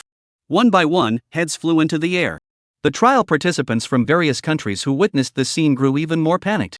However, the trial participants from Yanxia were all celebrating wildly in the livestream. So strong. Absolutely incredible. No wonder they're called nightmares. This bonus dungeon is ours. Hee, with all this gear, the nightmare will definitely sell it off, and then we can upgrade our weapons. Nightmare is so cool. I wish I could wake him up every morning. You upstairs, do you want to be an alarm clock? Nightmare is mine. At that moment, alongside the Yanxia trialists, the viewers in the livestream completely let loose. Meanwhile, in the dungeon space, trial participants from various countries also received the devastating news at the same time. They desperately wanted to curse the eerie notification sound and its entire family. Damn it! Weren't we told that the summer trial participants couldn't enter? Why is the nightmare here now? This is just screwing us over. If the nightmare catches up to them, they're as good as dead. Thinking of this, many trial participants from various realms showed expressions of despair on their faces. They truly lacked the courage to face the nightmare in battle. Especially the trial participants from the Cherry Blossom Kingdom, who were panicking beyond belief. After all, they had a blood feud with the Flaming Summer Kingdom. If the nightmare caught up with them, they would definitely be the first to die horribly. Therefore, Abe QCI, who did not want to die, voluntarily suggested, since the nightmare has already entered, let's not waste time fighting over equipment. I propose that we explore downward together first, pick up any equipment we find along the way, and distribute it later. What do you think? The words had barely left his mouth. The others, already terrified by the news of the nightmare's arrival, dared not object. They all nodded in agreement. Alright, we're currently on the 76th floor, with 24 floors remaining until the 100th floor. As long as we move quickly enough, the nightmare shouldn't be able to catch up. Let us all escape together. After speaking, Abe QCI was the first to dash downward. The trial participants from other countries, at that moment, put aside their past grievances and began following behind, continuously exploring downward. Along the way, they encountered equipment whether blue or purple, but no one bothered to fight over it. Seeing this scene, the high-ranking officials from various countries felt relieved. However, the high-ranking officials of Yanxia and the trial participants were not pleased. Especially Li Weiman, who, upon seeing the nightmare's behavior, was so angry his face turned green. Originally, he was already unhappy that the Yanxia faction wasn't participating in this welfare dungeon. But after the nightmare entered, he felt that Yanxia might have a chance to take the lead again. However, upon entering, the nightmare had no intention of pursuing Abe QCI and the other vanguard units. Instead, he was clearing out minor enemies on the first floor. This behavior was completely baffling to Li Weiman. This won't do. I need to send that guy a message and ask what's going on. What on earth is he up to? Unable to bear it any longer, Li Weiman immediately pulled out his strange phone and sent a message to the nightmare. At the same time, Wu Bei had finished clearing the first layer of the bonus dungeon. Just as he was about to check his earnings, but he saw a message from Li Weiman. Nightmare, that bunch of jerks from Sakura have already reached the 78th floor. Why are you still on the first floor? Upon seeing Li Weiman's message, Wu Bei replied with a sour tone, mind your own business. Is that something you should be worrying about? This little bastard. Seeing the reply, Li Weiman was so angry he jumped up and down. He was already desperate over here. The nightmare actually called him a meddler. Doesn't this guy know the value of those items? Doesn't he realize how much the trial participants of Yanxia could improve if all that equipment were to fall into their hands? However, Li Weiman was well aware of the situation. Before the apocalypse, he might have had some prestige. But after the apocalypse struck, Nightmare refused to give him any face, and he had absolutely no way to respond. He could only swallow his pride and send a message in the most gentle tone possible. Big brother, don't get angry. Please, I'm begging you. Let us not play games anymore. Let us go after that bunch of cherry blossoms, okay? Upon seeing Li Weiman's reply, Wu Bei's lips curled into a playful smile. He knew that Li Weiman was worried about his equipment, fearing it might be taken by foreign trialists. But this dungeon was his creation. He was well aware that foreign testers would find it nearly impossible to take his gear. And by not pursuing them now, he was simply putting more pressure on the testers from other countries. He wanted them to send more people in to stop him from pursuing. After all, his system could devour the testers' talents. He wouldn't want to miss such a golden opportunity. Now, there were only 3 hours left before the dungeon closed. Wu Bei also felt it was about time. He immediately sent a message back to Li Weiman. Hurry up, they can't escape. The message was sent. Wu Bei pretended to be serious as he put away his phone, as if he had received some kind of order, and ran toward the entrance to the second floor. This scene unfolded. The high-ranking officials from various countries turned pale in an instant. Damn it, it must be that old fox from Yanxia who sent the nightmare to hunt down the vanguard. We must stop the nightmare. The emperor's words fell silent. Leaders from other nations nodded in agreement. Teimepu was the first to speak up. I suggest forming a suicide squad to go in and stop the nightmare, buying time for our prodigies. Agreed. Agreed. Agreed. Chapter 102, arriving at the 100th floor, everyone was stunned. At that moment, as Teimepu's proposal was put forward, high-ranking officials from various countries swiftly formed suicide squads and rushed into the welfare dungeon. Li Weiman saw these people, who didn't even bother to bring any equipment, simply blocking the entrance in layers upon layers. He was so angry he blurted out a curse. These bastards are utterly shameless. This damn bizarre apocalyptic world, can't someone do something about it? Zhang Daoling, standing beside him, heard Li Weiman's helpless rage and sighed. Sir, how can you lose your composure like this? This dungeon is already a small-scale war. They're using every trick in the book, isn't that normal? As the leader, Li Weiman knew full well that this bonus dungeon was actually a small-scale global war. But in recent days, he had been preoccupied with the matters of the nightmare and Wu Bei, leaving him in a foul mood. Especially now, seeing the nightmare, he had no spare thoughts to slaughter these loyal followers one by one. He sighed in frustration. Master Li, I'm in a hurry too. Those trial participants from Sakura country are about to reach the 100th floor. And here he is, slaughtering these lowly foes. What on earth is he thinking? Doesn't he care at all that other trial participants might escape with their equipment? Facing Li Weiman's question, Zhang Daoling shook his head slowly and said, I think your concerns are unnecessary. Oh? Li Weiman looked at Zhang Daoling in confusion. What do you mean by that? Sir, since the nightmare first emerged until now, has it ever done anything to disappoint us? The counter-question left Li Weiman speechless. He suddenly realized that Zhang Daoling was right. Since the nightmare first appeared in the post-apocalyptic world, no matter what he did, he had never once let them down. In fact, there had been many times when they had believed the nightmare was doomed. But the nightmare had always completed its missions flawlessly. Thinking of this, Li Weiman narrowed his eyes slightly and said, Do you suspect that the nightmare is doing this on the first layer for a deeper reason? Of course there is. Don't forget, the nightmare captured 300 shadow soldiers and a ghost general within South Mountain Park. Sigh. Zhang Daoling's reminder jolted him. Li Weiman suddenly sucked in a sharp breath. Are you saying that this bonus dungeon is very likely created by the nightmare? A dungeon this enticing, yet barred to the people of Yanxia? I can't think of anyone else besides the nightmare who'd pull such a stunt. Li Weiman wasn't a pushover either. Now that Zhang Daoling had explained it so clearly, if he still didn't understand why the nightmare wasn't panicking, he wouldn't deserve to be in this position. However, Li Weiman had already guessed the terrifying nature of the dungeon. The leaders of other nations, however, were completely unaware that this dungeon was a complete scam. At that moment, upon seeing Abe QCI and the others had already reached the 97th floor, many national leaders had already instructed their subordinates to bring them champagne to ease the tension they had felt earlier. Especially the Emperor of Sakura, who specifically requested that someone who doesn't eat cilantro accompany him into the room to discuss life. After all, judging from the first 97 floors of this dungeon was nothing but a pure welfare dungeon. There were no monsters throughout the entire dungeon. Now, all that's left is for Abe QCI and his group to enter the 100th floor, and the dungeon will be over. But such noble individuals wouldn't have the time to linger here. However, just as they were about to complete their mission, hesitating and reluctant.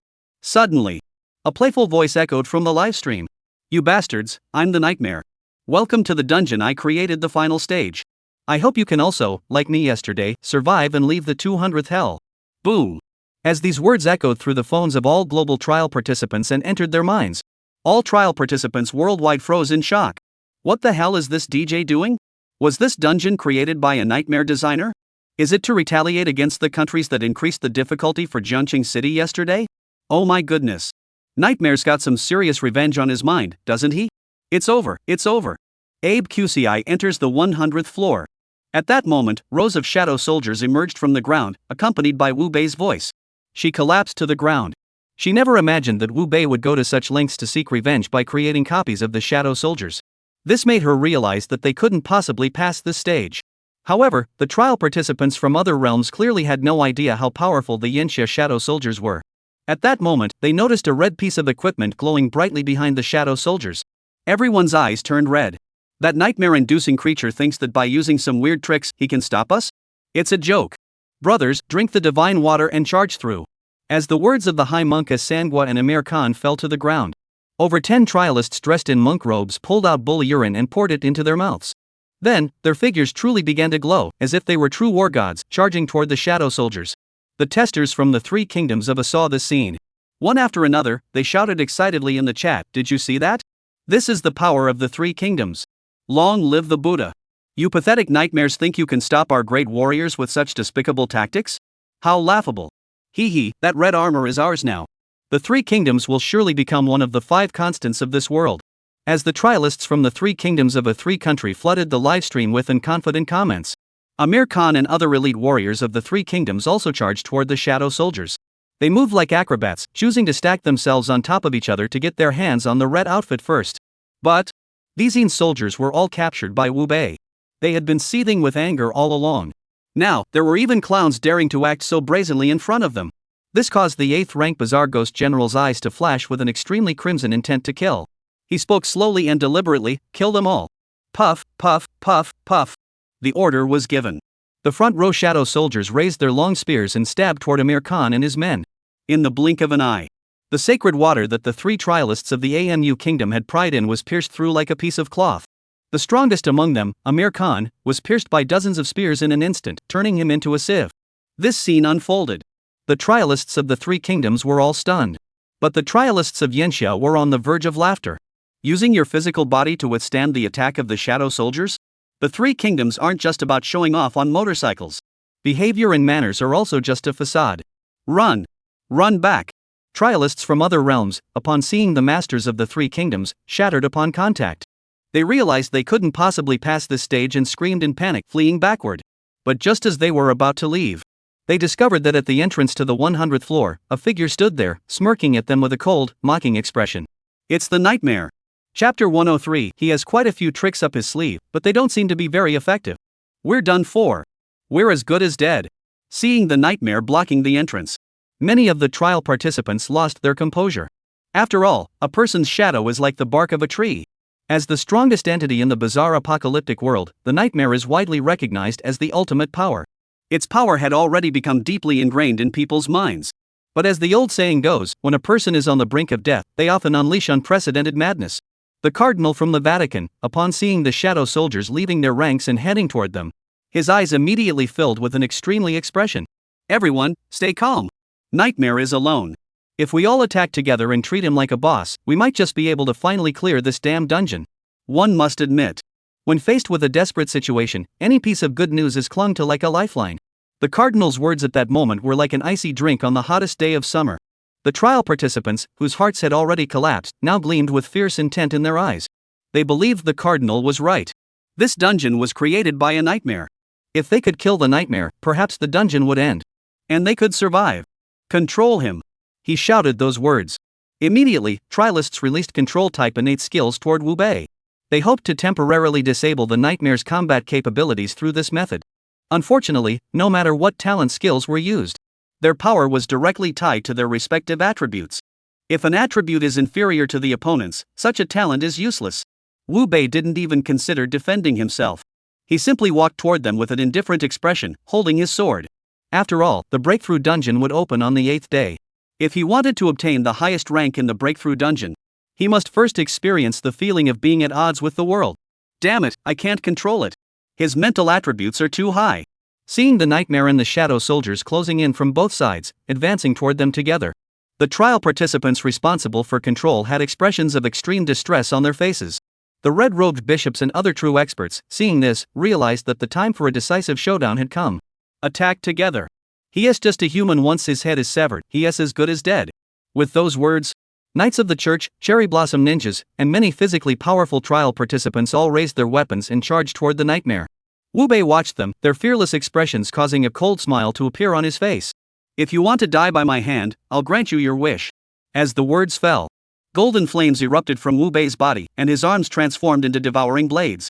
Like a tiger descending from the mountains, he charged forward. The moment their bodies collided, the enormous disparity in power left many trial participants with no time to react, their heads severed cleanly. This scene unfolded. Trialists from various nations watching the battle couldn't help but close their eyes. Too terrifying. Too brutal. The nightmare's strength far surpassed that of the trialists from their own countries. If they couldn't restrain the nightmare's movements, their nation's trialists would be slaughtered sooner or later.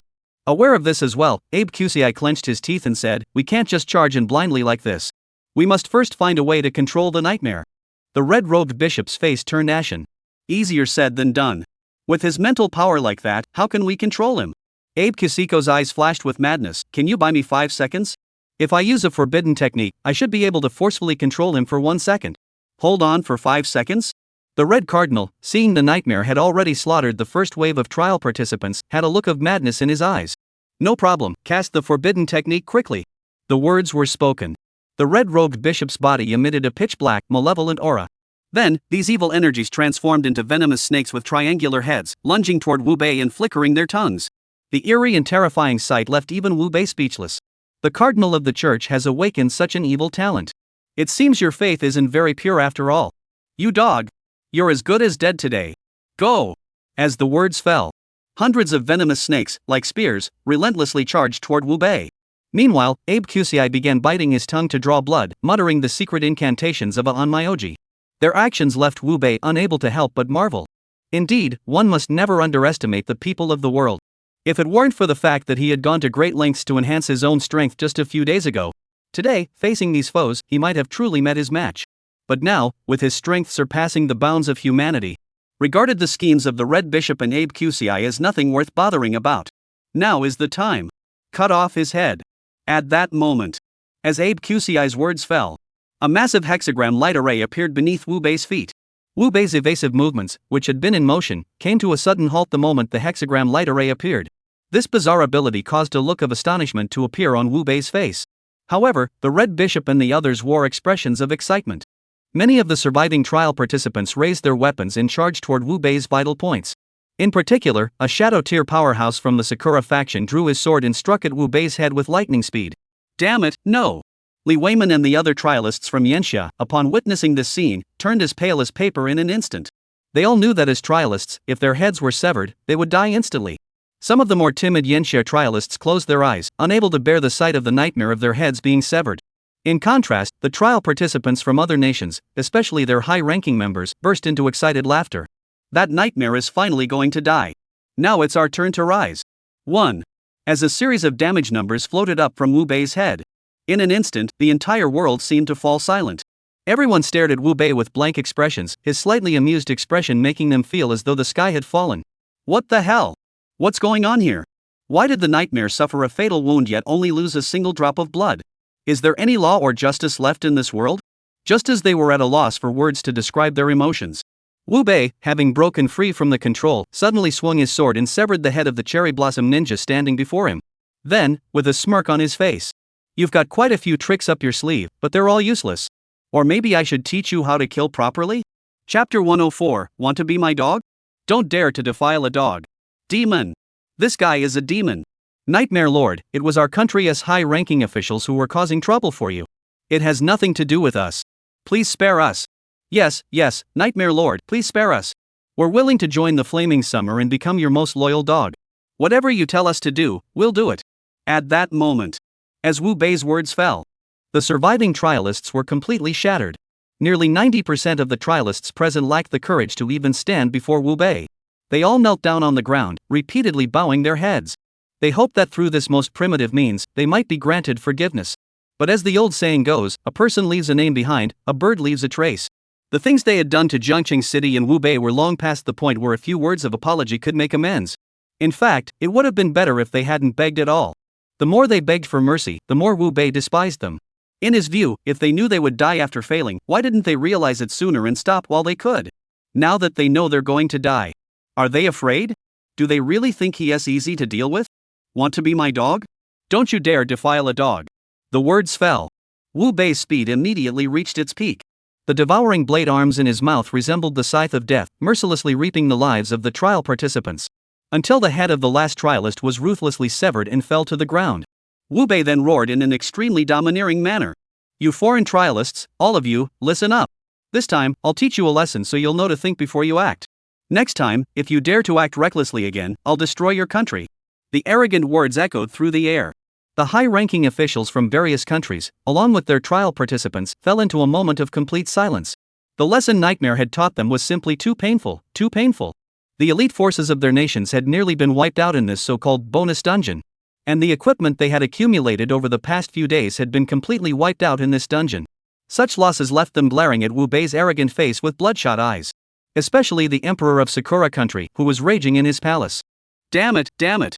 That Nightmare is dead, dead. Whoever can kill him, I'll make him a general. The Emperor's bounty was announced, and the high-ranking officials standing in the palace looked at each other in disbelief.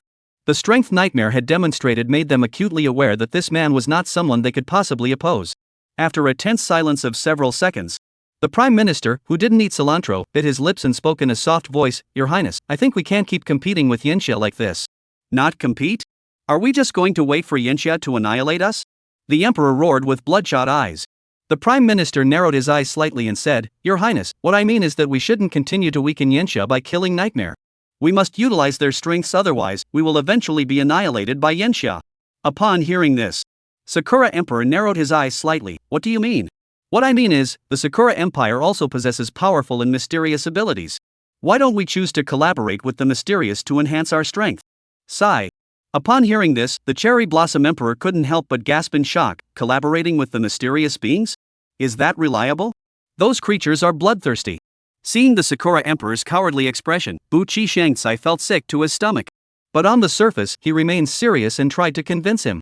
As you can see, Nightmare and that Wu Bei have already transcended the realm of humanity. I strongly suspect that Nightmare and Wu Bei are so powerful because they've already sided with the mysterious beings. If we join the mysterious forces too, the future of this world is still up for grabs. It must be admitted that the words of the one who doesn't eat cilantro were indeed tempting to the Cherry Blossom Emperor. After all, the Sakura clan and the Nightmare were sworn enemies. If the Nightmare ever gets the chance, they won't let them off the hook. But if they were to defect to the mysterious forces in the apocalyptic world, become the minions of the mysterious forces, even if Nightmare were to act against them, they would have to think twice. Thinking of this, the Emperor of Sakura clenched his teeth and said, Follow me to the White Peak Imperial Mausoleum. I will represent Sakura and swear allegiance to Emperor Chongda. At that moment, following the Emperor of Sakura, who was staking the nation's fate on this oath of loyalty to the enigmatic figure, Wu Bei, having completed the bonus quest, returned to the outskirts of He Village. He immediately opened his equipment menu to check the rewards from this instance. Spirit coins, 215.2 million. White gear, 8,532 pieces. Green gear, 1,588 pieces. Purple gear, 123 pieces. Red gear, 3 pieces. As for the experience points he gained from this wave of devouring, they were countless. After seeing these rewards, Wu Bei realized that if he wanted to get rich, he had to kill more. If he were to rely on slowly grinding monsters to earn these items, who knows how long it would take. Just as Wu Bei was reminiscing about whether there were any homemade dungeon scrolls in the forum from his previous life, his strange phone rang. Glancing at the sender, he saw it was Su Lei. Wu Bei chose to view it. Boss, I found the item you asked me to look for last time. Where are you now? I'll bring it over to you. Upon seeing the message, a serious expression flashed across Wu Bei's eyes. He had recruited Su Lei to work for him not only to have someone handle equipment but also, more importantly, he wanted to use Su Lei and his connections to help investigate the circumstances surrounding his parents' deaths years ago. Now that Su Lei had obtained the video footage from the crime scene, he could take a closer look at it. Was there something fishy about his parents' deaths back then? Where are you? I'll come find you. Su Lei, we're in Tianqing Street, Penghu District, Jiangcheng City. Tianqing Street. Upon seeing the message sent back by Su Lei, Wu Bei's pupils suddenly contracted. Wave after wave of long-buried memories surged into his mind like a spring. Wu Bei thought about what would happen on the 7th day in Tianqing Street in his previous life. He hurriedly sent a message to Su Lei. Get out of Tianqing Street immediately. However, after sending the message, Su Lei did not respond for a long time. This made Wu Bei suddenly realize that something was wrong.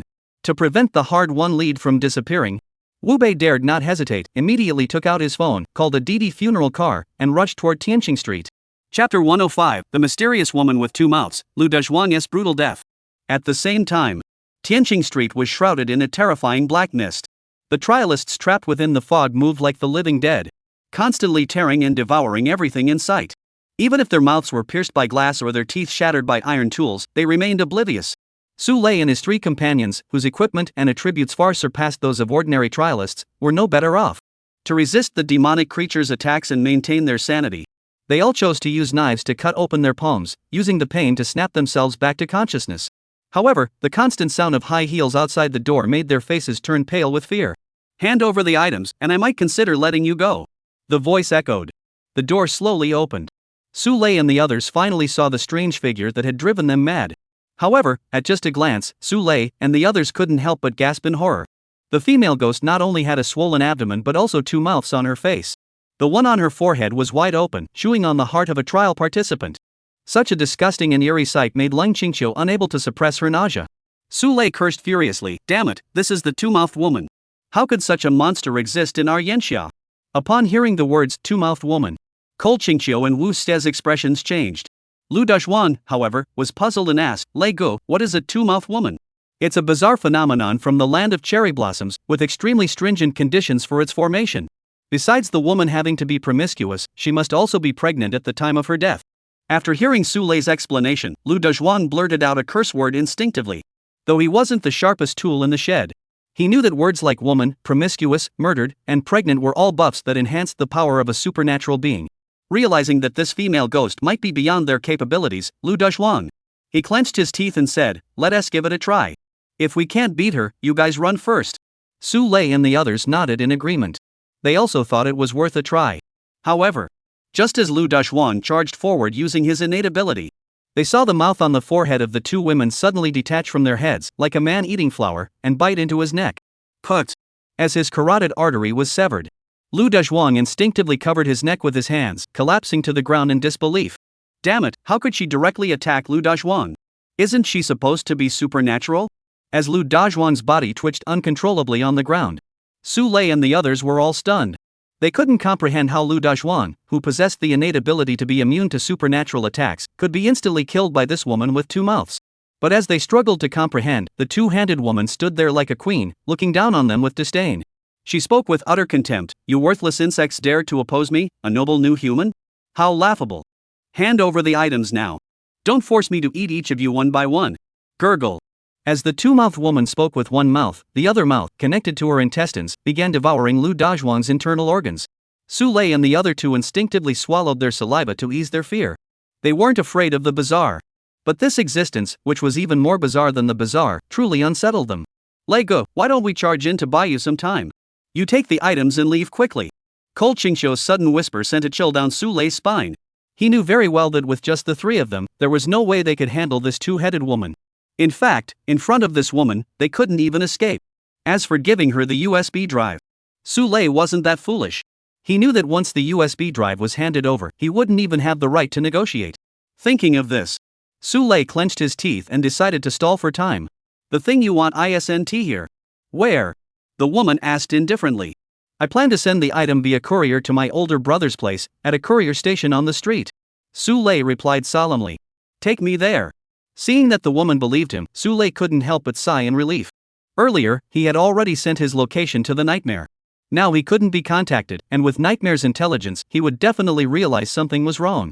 As long as he delayed for a little longer, their chances of being rescued would increase by a fraction.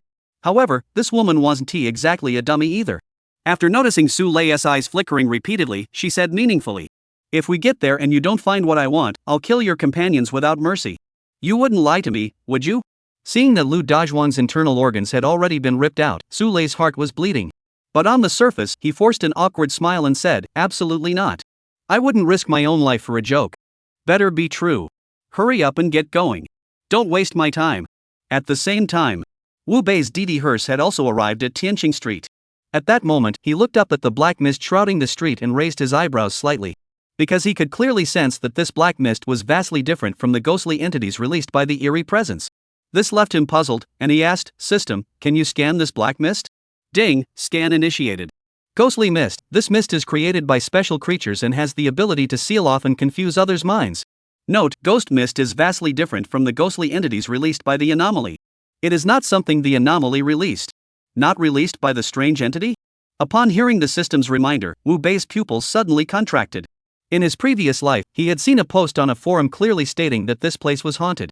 But now the system detected that this ghostly mist was not created by the mysterious entity. This made him immediately realize that something was definitely amiss here. To find out what was really happening inside, Wu Bei walked toward the ghostly mist. But the moment his body made contact with the ghostly mist, he was violently repelled. This left Wu Bei even more astonished. System, what's going on? This street has been sealed off by ghostly mist. Trialists cannot enter. Trialists can't enter? Wu Bei heard this and narrowed his eyes. He hadn't anticipated that the situation on Tianqing Street was even more complicated than he had imagined. However, with his current foundation, no matter what trouble awaits, he fears nothing. System, switch to paper form. I'll see what kind of trickery is going on inside. Chapter 106, The Mysterious Black Mist, Hunters and Watchers. Form change complete. Wu Bei walked into the ghostly mist with a cold expression. However, the moment he entered, even with his 2 lifetimes of experience, he was startled by the sight within the ghostly mist. All that could be seen was the once thriving Tianqing Street, now littered with corpses. And atop these corpses, there were now mouths, resembling plants, constantly devouring and chewing their internal organs.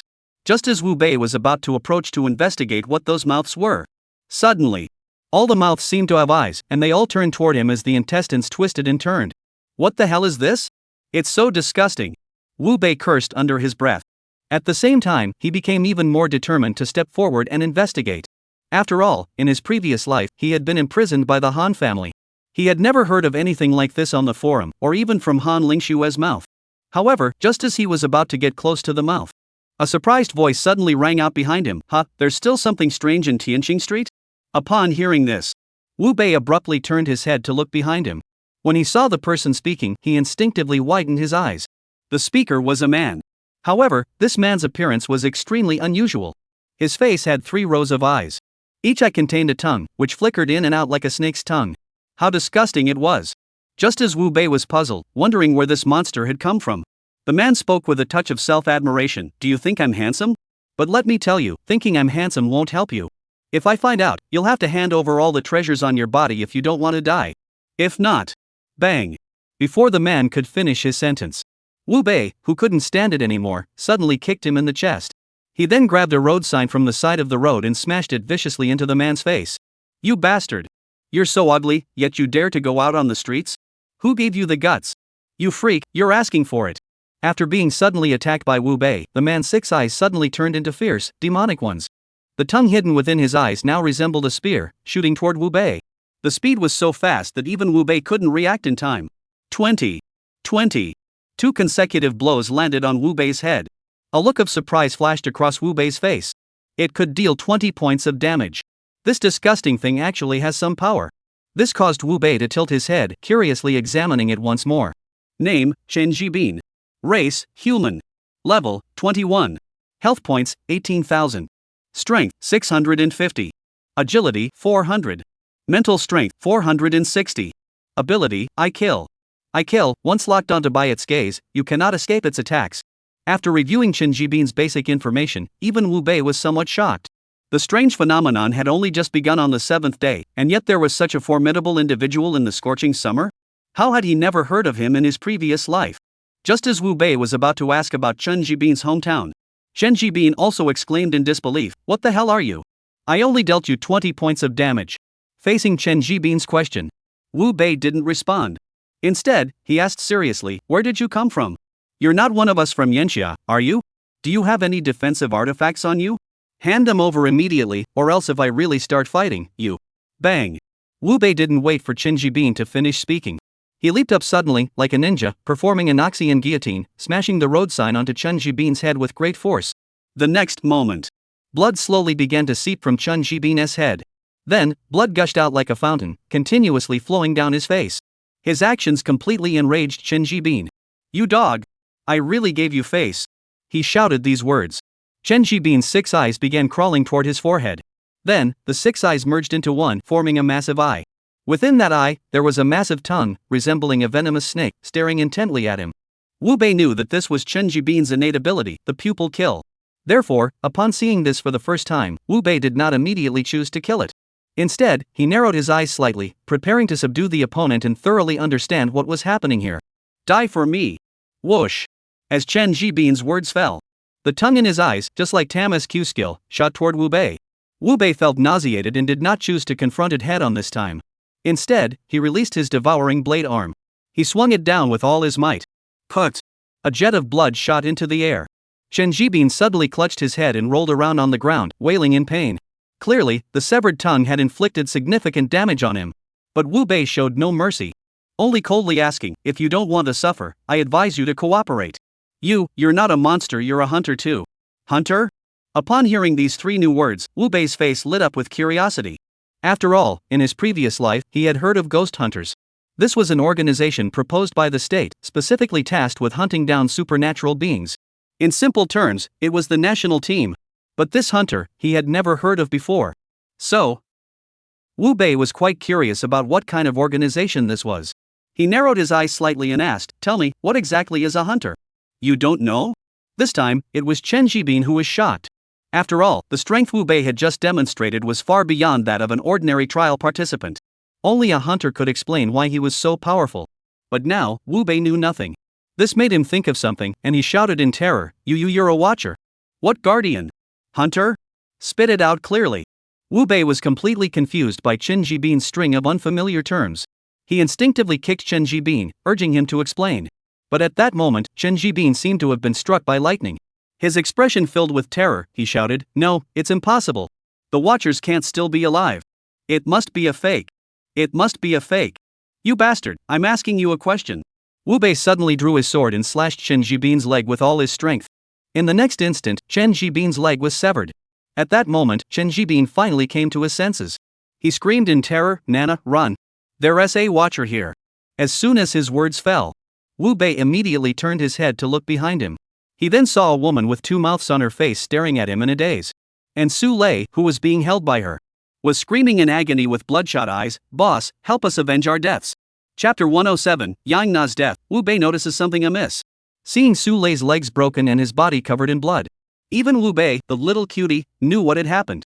He slowly raised his head, glared at the woman named Yang Na with murderous intent, saying without a trace of emotion, "You will die a horrible death today." Bang! The sound echoed. Wu Bei first crushed Qin Jibin's head with his foot. Then, with a cold expression, he slowly walked toward Yang Na. With each step he took, the terrifying aura emanating from his body sent a chill down Yang Na's spine. Until Wu Bei was less than 30 meters away from Yang Na. Yang Na's shocked and bewildered eyes finally revealed a look of madness. She couldn't believe that Wu Bei was the guardian. She only thought that Qin Jibin wasn't strong enough and had messed up here. Therefore, upon seeing Wu Bei continue forward, she too threw caution to the wind, "You're just a lowly insect. What are you pretending to be? Go to hell." As she shouted those words, the mouth on Yang Na's forehead immediately, pulled by the intestines, slithered like a poisonous snake toward Wu Bei's neck. Clearly, she intended to replicate the tactic she had used against Lu Dashwang. But as the old saying goes, there's no first in literature, but there's always a second in martial arts. The kind of killing technique that transcends ranks, as seen in novels, does not exist in this bizarre post-apocalyptic world. Wu Bei, whose attributes completely outclassed Yang Na, swung his devouring blade arm the moment he saw the mouth lunging toward him. The next instant, a piercing scream erupted not only from Yang Na's mouth. The severed mouth, along with the other mouths on the ground devouring others' internal organs, also joined in the wails. But the sounds coming from these mouths were the cries of a child. It was utterly spine-chilling. Whoosh! Fed up with the noise, Wu Bei immediately released his purifying divine flame. Centered on himself, it spread outward in all directions. All the mouths touched by the flames were like flames meeting ice water, extinguishing instantly. "No, it's impossible. How could you possibly possess such power?" Yang Na, witnessing this scene, turned as pale as a sheet of paper. She realized that what Chen Jibin had shouted earlier might not have been a lie. The man before her was very likely the legendary guardian. But hadn't the Watchers already been completely eradicated? Why was he still here? Just as Yang Na's mind was in a complete whirl, Wu Bei's figure darted forward like a bolt of lightning, suddenly appearing before her and delivering a powerful kick to her head. Her body flew backward like a cannonball. It didn't stop until it crashed into a shop by the roadside. Su Lei, who had been attacked along with Yang Na, also fell to the ground. At that moment, he looked at Wu Bei standing before him, tears streaming down his face. "Boss, they're dead. They're all dead." That. She killed them all. Seeing Su Lei's agonized expression, Wu Bei's heart also grew heavy. He never imagined that the 4 young prodigies he had nurtured would lose 3 of them on Tianqing Street. Such a loss was completely unforeseen. This loss also gave Wu Bei a completely new understanding of the bizarre apocalyptic world. This world might be far more complex than he had ever imagined. The appearance of this unknown organization, the Hunters, might reveal a different side of this bizarre post-apocalyptic world to him.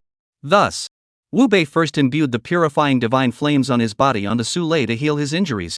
Only then did he speak softly, asking, "How did you end up facing off against that woman?" "She came looking for us, demanding the video footage of your parents' car accident from back then." "Oh?" Upon hearing Su Lei's words, a look of astonishment flashed across Wu Bei's eyes. In his previous life, he had already suspected that his parents' car accident was not as simple as it seemed. However, he had assumed it was likely the work of someone powerful who had targeted them. But now, the appearance of Yang Na and Chen Jibin made Wu Bei realize that his parents' deaths were likely connected to a shocking secret. Thinking of this, Wu Bei slowly raised his head and looked at Yang Na, who was struggling to stand up from the rubble. He spoke slowly and deliberately, demanding, "What organization do you belong to? Who is in charge of you?" Facing Wu Bei's interrogation, Yang Na wiped the blood trickling from the corner of her mouth, her eyes filled with hatred. "You worthless insect, you dare to question me? You don't know your place." The words fell. Wu Bei reappeared in front of Yang Na. But this time, he did not choose to attack with his feet. Instead, he used his blade-like arm to sever Yang Na's arm cleanly. Put! As blood gushed out, the arm flew into the air. Yang Na let out another piercing scream. "I asked a question. I don't like repeating myself. Tell me, what organization do you belong to, and who is in charge of you?" Yang Na raised her pale face and sneered disdainfully, "You're just a worthless insect. You don't know when to die." Wu Bei suddenly raised his sword arm and severed Yang Na at the waist. He then stepped on her wound and slowly infused the purifying divine flame into her body. His voice was as cold as ice. "I have 1,000 ways to make you beg for life and death. You. Yang Na was terrified by Wu Bei's methods. She wasn't afraid of death. But Wu Bei's methods, which left her unable to live or die, filled her with fear. Realizing that if this continued, she would definitely not withstand the interrogation, Yang Na. A glint flashed in her eyes. "You filthy insect, you'll die a horrible death." "Damn it!" Seeing a mouth suddenly grow out of Yang Na's heart and tear it open, Wu Bei couldn't help but curse out loud. He never expected this woman to be so ruthless. She would rather die than reveal the power behind her. This sense of powerlessness left Wu Bei feeling extremely frustrated. But he also understood that no matter how frustrated he felt, he couldn't save someone whose life force had already been completely drained. He could only spit angrily, slowly turn his head, and walk toward Su Lei. After all, Yang Na and the others were here for the video footage. This meant that the video footage must contain answers he never could have imagined. "How do you feel now?" Su Lei, whose life points had recovered to half, staggered to his feet. "Much better." "Where's the thing?" Wu Bei asked again. Su Lei took a deep breath and slowly reached his hand into his mouth. Ugh! The sound of dry heaving echoed. Su Lei began to vomit acidic fluid. After several attempts, a USB drive wrapped in plastic wrap was expelled. Wu Bei saw this and raised his eyebrows slightly. He never expected Su Lei to be so ruthless. However, he had to admit, facing an enemy like Urku Nu, his method of hiding it was indeed the most reasonable. Wu Bei didn't mind the dirt. He picked up the plastic wrap from the ground and unfolded it. Then, with a gaze as sharp as a knife, he spoke slowly and deliberately. "Let's go check it out together. What secret is hidden inside here?" Chapter 108, Abnormal Code, 0187. Tianqing Street. Before the apocalypse, it was considered a commercial street in Penghu district. This street was not only filled with various shops. There was also a popular internet cafe called Netfish, where young people loved to hang out. Though after the apocalypse, almost no one went to the internet cafe to surf the web anymore. But the equipment inside is still there. 5 minutes later, Wu Bei led Su Lei into the internet cafe. They first plugged in the power to the internet cafe. Then they plugged the USB drive into the computer at the cash register. As the video file opened, Wu Bei immediately realized that the video had been filmed using a phone pointed at the computer. In the video, his father's Mercedes-Benz with license plate number Jiang A.8811 was speeding along the city's expressway. The direction the Mercedes-Benz was heading was straight toward his home. However, the speed at which the Mercedes-Benz was traveling, in Wu Bei's estimation, was at least 180. It was clear that his father was speeding. And not just a little over the speed limit. This left Wu Bei deeply curious and puzzled. After all, his father was a slow-paced person. He was always very steady in everything he did. Even on the highway, he always stays in the right lane. Now, he's driving at 180 on the city's expressway? This clearly means something important has happened. Otherwise, he would never speed like this. But, on the day of the accident, there wasn't anything unusual at home, was there? Just as Wu Bei was puzzled. His father's Mercedes, after speeding through the streets, also arrived at the Jiangcheng Bridge. Wu Bei saw this and immediately focused his attention on it. Because his parents had died in a car accident on that very bridge. Sure enough. Just as he had remembered. His father's car had lost control in the middle of the bridge and crashed into the guardrail. It then plunged off the bridge and collided with a dump truck, resulting in an immediate crash that left both the vehicle and its occupants dead on the spot. Watching the video of his parents' tragic state, Wu Bei's heart was breaking. From the content of the video, it was clear that the accident was caused by speeding. But Wu Bei knew something was off about this accident. He narrowed his eyes and said to Su Lei, "Rewind it and watch it again." Su Lei nodded and immediately complied.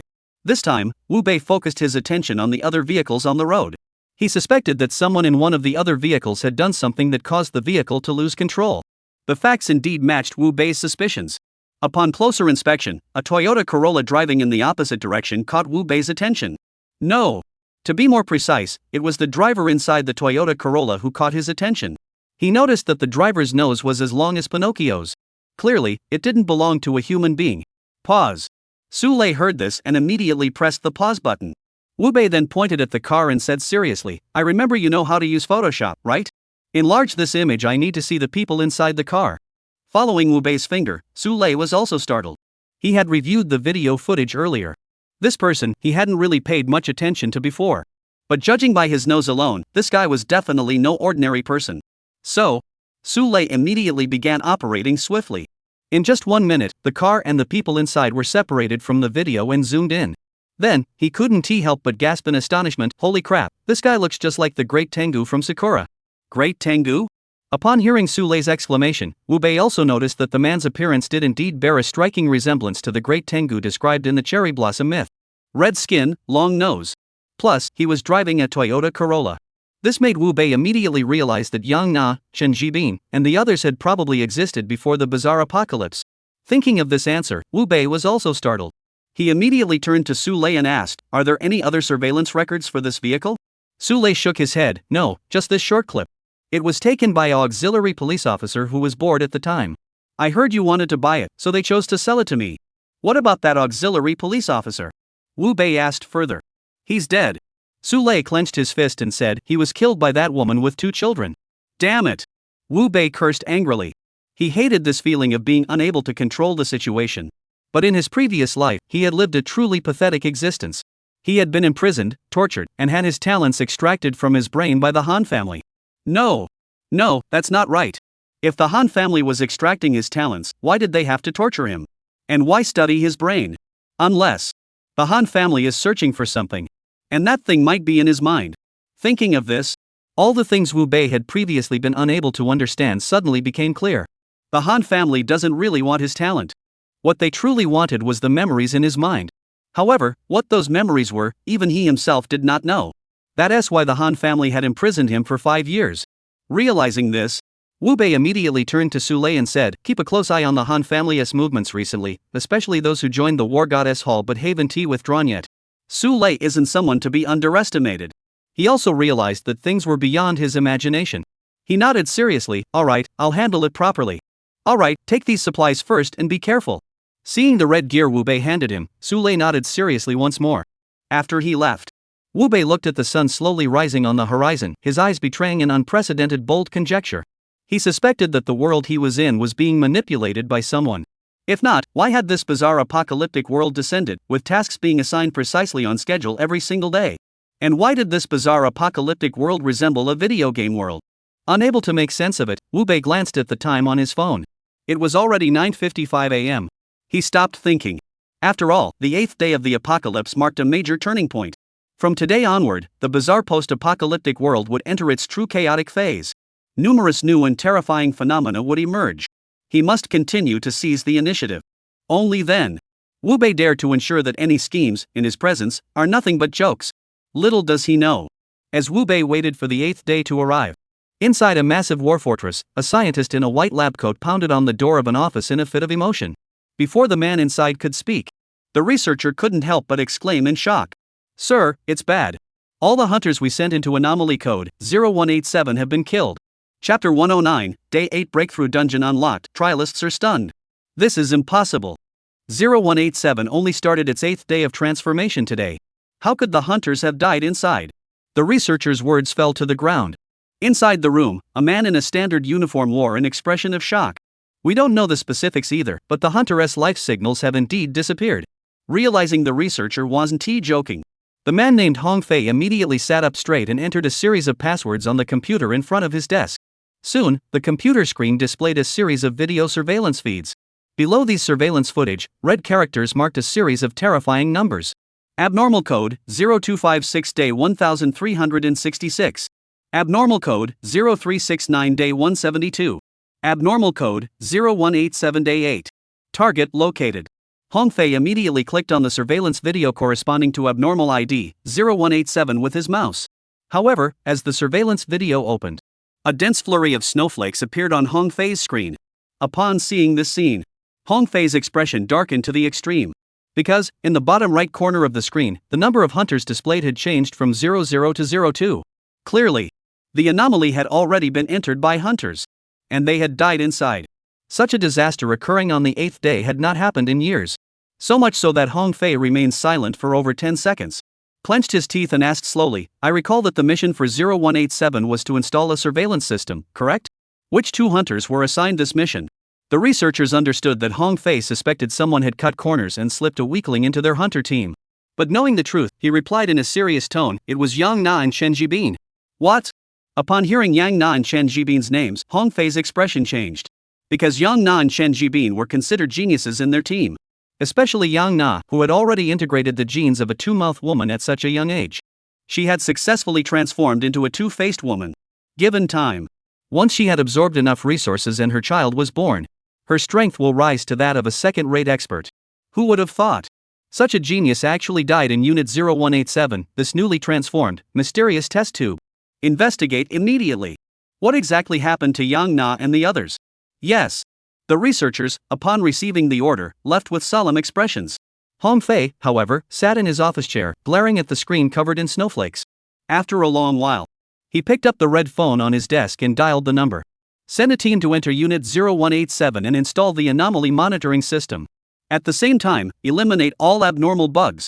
At the same time, sitting in the luxurious mausoleum, Wu Bei had no idea that killing Yang Na and Chen Jibin had opened Pandora's box.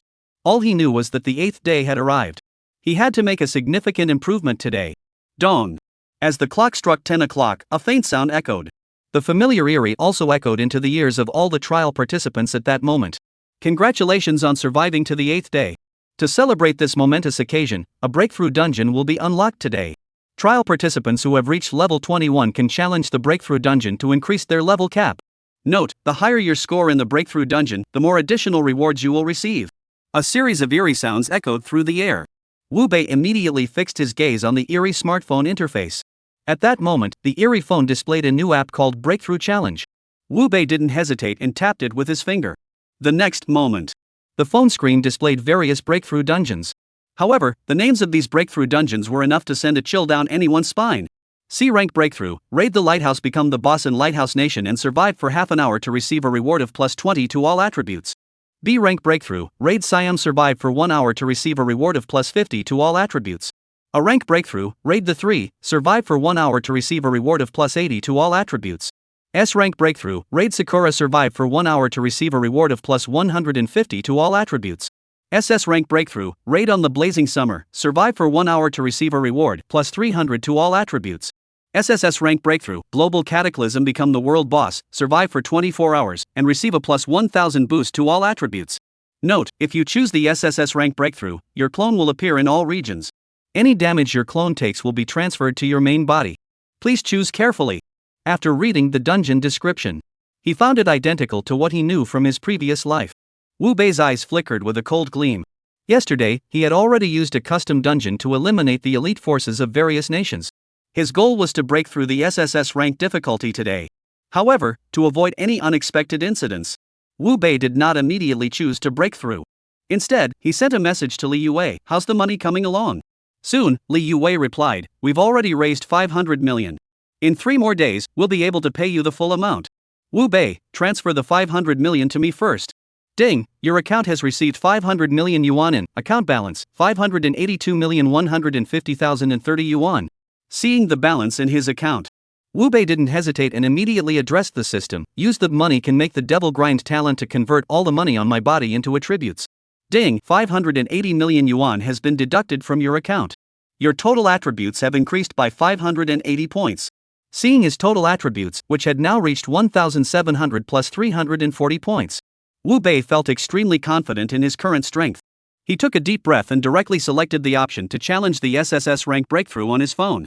The next moment, the eerie phone displayed another prompt. "Warning, the breakthrough mission is a real-life death. Please choose carefully. Confirm entry, cancel. Confirm entry." Wu Bei hesitated not a moment, immediately selecting confirm on the phone screen. The next moment, a chilling warning sound suddenly echoed across the globe. "Summer trial participants, nightmare. Select SSS rank breakthrough to become the second global participant to face the apocalyptic anomaly. All global trial participants must eliminate the nightmare within 24 hours. If they fail, all trial participants from all nations except the summer trial participants will have their attributes reduced by 100%. Boom! As the message echoed across the globe, trialists worldwide were left speechless. What the heck is going on? They hadn't even reached level 21 yet, let alone earned the right to challenge the breakthrough dungeon. Not only has the nightmare begun its challenge, but it also threw them a curveball. This is clearly trying to kill them. Just as all the global trial participants were plunged into despair, the hunter squad that had just entered 0187 was also completely baffled. Damn it! This training ground is definitely messed up. Otherwise, no one would have become the world boss on the 8th day while breaking through the dungeon. Quickly set up the anomaly monitoring system and prepare to eliminate the abnormal bugs. Chapter 110, The Truth, the Mysterious Life Form Number 076. At that moment, Wu Bei had no idea. His actions were about to trigger a catastrophic disaster that would descend upon his world. All he knew was that his true form must choose a country to begin its rampage. Choose Sakura. The words fell. Wu Bei's vision blurred. His body seemed to enter some kind of passage. When he opened his eyes again, the scene before him had transformed from his luxurious mausoleum into the bustling streets of Kyoto. However, at that moment, his body was vastly different from that of the other trial participants. His body had been magnified. It was as tall as 3 adults. Standing on the street, he was extremely conspicuous. It's a nightmare. The cherry blossom trialists also reacted immediately. But instead of attacking Wu Bei, they screamed and fled frantically, as if they had encountered a great terror. Wu Bei watched their fleeing backs and did not pursue them. After all, he needed to endure the cherry blossom's rampage for 24 hours. There was plenty of time for these little Karami to feel despair. He would purify the divine flames and attach them to his body.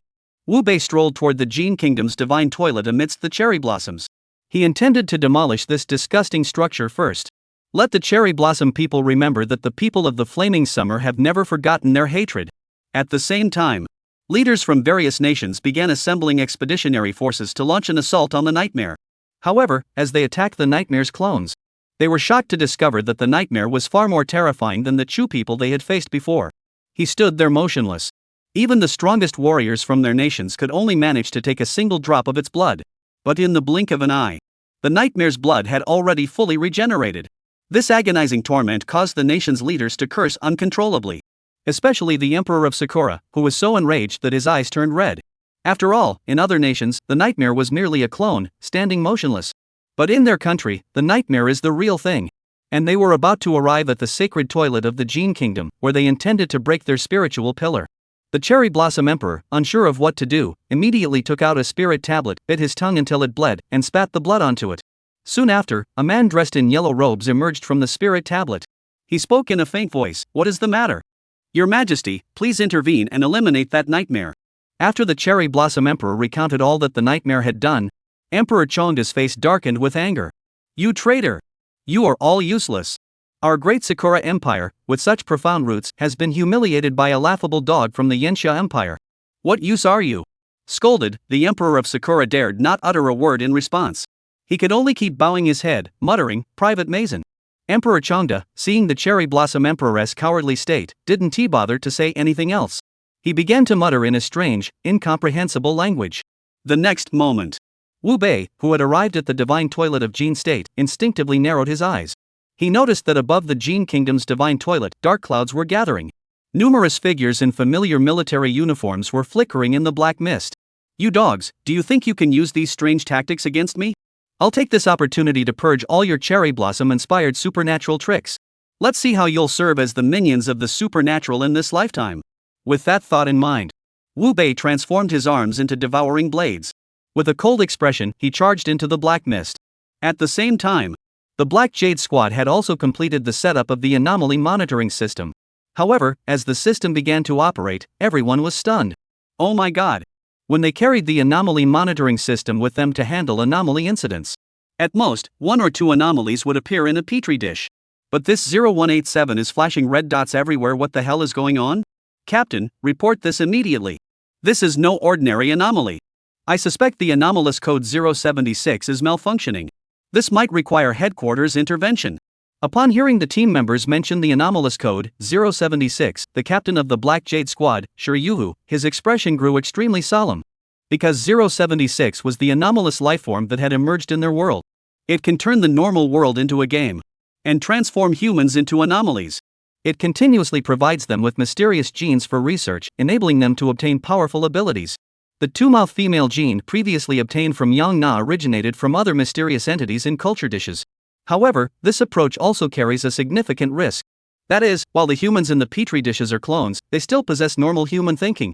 Sometimes, under the influence of 076, some humans awaken their bizarre abilities and become extremely dangerous. In extreme cases, they may even uncover the truth about the world, escape from the culture dishes, and inflict immeasurable damage on their world. Therefore, they established a hunting system, specifically designed to eliminate the uncontrollable test subjects within the petri dishes. However, under normal circumstances, 076 would only create 1 or 2 bugs in a single petri dish. But this world. Shiryuhu finally understood why, on the 8th day, their director Hong Fei had called them into action. It turns out that if they didn't act here, their world might also be affected. Hello, this is Hong Fei. Have you finished setting up the abnormal monitoring system over there? Have you detected any abnormal creatures? The call connected. Shiryuhu heard Hong Fei's question and glanced at the monitor, where red dots were flashing continuously.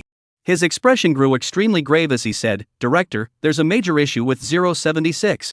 I recommend retrieving it and eliminating all lifeforms within 0187. What? Upon hearing Shiryuhu's words, Hong Fei abruptly stood up from his chair and exclaimed, "Shiryuhu, what exactly happened in 0187 that would make you say such a thing? Abnormal signals are everywhere across the entire world. On the 8th day, there are already trial participants acting as world bosses. You know what that means, don't you?" Sigh. Hearing that even on the 8th day, there were already trialists acting as world bosses, Hong Fei couldn't help but suck in a cold breath. Is that world boss dead yet? Shiryuhu understood that Hong Fei was asking if any trial participants were courting death. After all, such incidents had occurred before in other cultivation chambers. However, Shiryuhu's next words made Hong Fei's expression turn extremely grim. We've been working on the anomaly system for an hour now. That world boss called Nightmare is still at full health. Sigh. Damn it. Hong Fei was completely stunned. The trialist had been serving as the world boss on the 8th day, and after an hour, it was still at full health. This means that the trialist known as Nightmare must either be extremely influential in their world, with everyone giving him face, or his strength is simply too overwhelming. Other trialists simply couldn't touch him. But regardless of the reason, for the controllers, it is unacceptable. However, retrieving 076 and abandoning this test subject is equally unacceptable to them. After all, creating the test subject and implanting the anomalous code 076 has required an unimaginable amount of human, material, and financial resources. Therefore, Hong Fei pondered for a dozen seconds, bit his back teeth and said, "This Nightmare is likely one of the key factors causing the issues with 0187. Let's eliminate it first and see if the abnormalities can be resolved before making a decision." Chapter 111, Shiryuhu steps in. "The game is over, kid. Damn it, how can this guy be so powerful?" At the same time, Sakura, the battle within the Jin Kingdom's divine toilet was also nearing its end. Chongde Shanghuang watched as the spirits of the cherry blossoms were slaughtered like grass by the nightmare. He was completely stunned. He finally understood why the cherry blossom emperor was such a worthless coward. Damn it. Facing nightmares, creatures even more bizarre than the bazaar itself. Any other trialist would be driven to the brink of madness. Your Imperial Majesty, do you now understand our predicament? Please, could you personally intervene and eliminate this nightmare? Facing Emperor Sakura's inquiry, Emperor Chotaku nodded grimly.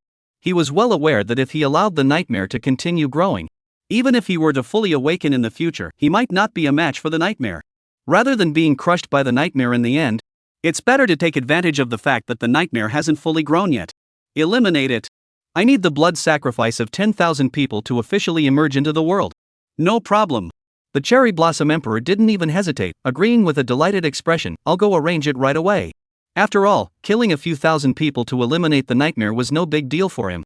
On the other hand, if the nightmare managed to survive for 24 hours, that would be the real disaster for them. He was well aware that after having all attributes reduced by 100, they would become the sustenance of the anomalies and would never be able to recover. At this moment, Wu Bei had no idea that Sakura had already begun to take the path of darkness to deal with him. He only knew that he felt like he was being spied on.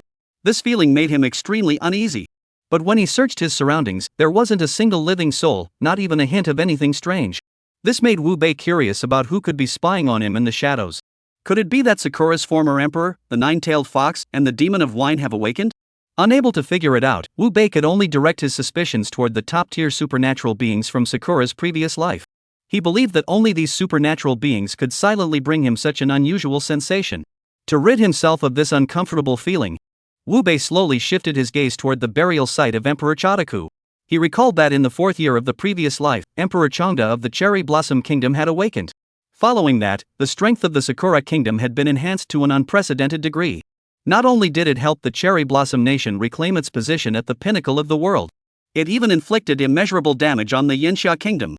Now that his true form had arrived in Sakura and his power was sufficient, there was no reason to allow Sakura to grow stronger again. However, before Wu Bei could reach the location of Emperor Chongde's mausoleum, a towering blood-red aura erupted, drawing the attention of all the trial participants within the capital. Even the members of the Black Jade Squad who had reached the Cherry Blossom region were startled. The squad leader, Shiryuhu, instinctively swallowed hard and trembled. It's chaos. Everything is in chaos. The 38th experimental subject, who was supposed to awaken in 4 years, has already initiated the blood sacrifice today. It seems the anomalies within the cultivation chamber have surpassed our expectations. Hurry up. We must not let experiment 38 come to harm. Otherwise, the Shao Guild will hold us accountable. Upon hearing the word Shaoji Guild, the members of the other teams also grew extremely serious. They all knew that in this world, all test subjects could die. But the bizarre experimental subjects placed in the petri dishes by major organizations and factions must not be allowed to fail. Otherwise, their fate would be utterly dreadful. At that moment, as the Black Jade Squad accelerated toward Wu Bei's location, Emperor Chongde also completed the blood sacrifice at this moment. The dense and terrifying yin energy caused the temperature in the entire capital to drop by several degrees. Even Wu Bei, witnessing this scene, couldn't help but marvel. No wonder they're legendary. Their strength is truly impressive. Yan Xiaorun, aren't you being a bit too reckless? Wu Bei's exclamation fell silent. The figure of Emperor Chongde slowly emerged from the blood-red mist. His cold and arrogant expression caused Wu Bei to raise his eyebrows instinctively. The system scan was activated. Name, Emperor Chongde. Purple name. Level? Health points, 39,999,999. Strength, 3,000. Agility, 2,000. Spirit, 5,000. Ability, transform into Hell's Messenger. Hell Messenger can transform into the Great Tengu form during battle, significantly enhancing attributes. After reviewing the attributes of Emperor Chongde, Wu Bei's brows furrowed involuntarily. He had never seen a purple-named character before. This piqued Wu Bei's curiosity. Before he could ask the system why Emperor Chongde had a purple name, Chongde Shanghuang glared angrily and demanded, "You worthless dog. I'm asking you a question." Facing the Emperor's displeased interrogation, Wu Bei's expression also grew grim. The Chongde Emperor's attributes, though his strength and spirit, were both higher than Wu Bei's. But as long as his agility was not inferior to his, coupled with his current damage reduction and innate abilities, Emperor Chongde was as helpless as a lamb awaiting slaughter. Therefore, Wu Bei, who didn't bother to waste any more time with Emperor Chongde, he delivered a direct message, a warm greeting from the people of Yanxia. What the hell are you doing? Die. The words fell. Wu Bei chose to take the offensive. He intended to take advantage of the fact that the Emperor of Chengde was unaware of his innate abilities and reduce his attributes as much as possible. Even if the former Emperor Chengde transforms into the Great Tengu, he would have nothing to fear. As expected, the former Emperor Chengde truly did not regard Wu Bei as a threat. Upon seeing Wu Bei, he transformed his hands into scythes and continued to mock him with disdain. You insignificant insect dare to lay a hand on a god. Very well, today I will let you taste the power of the divine. Die. 100. 8,000. As the attacks of Chengde Shanghuang and Wu Bei intertwined, Chengde Shanghuang stared at the damage numbers floating above Wu Bei's head, completely dumbfounded. What the hell is going on? What's going on here? Why did I only deal 100 damage to the nightmare? This guy just dealt me 80,000 damage?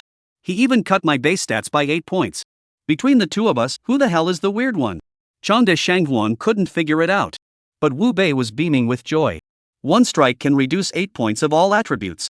His agility now exceeds 2,000 points. He can swing his sword 20 times in a second. That's 160 points of all attributes. In just half a minute. He can make Emperor Chengde kneel down and call him dad. Old dog, you're dead today. After delivering a harsh threat, Wu Bei struck again. A terrifying output of 20 blows per second. This made Emperor Chengde's expression grow increasingly grim. He realized that if his attributes dropped any further, he was as good as dead. So he went all out. You little bastard, you deserve to die. The 6 words fell to the ground. Wu Bei saw that Emperor Chengde's body had turned red. His nose swelled up to an absurd length.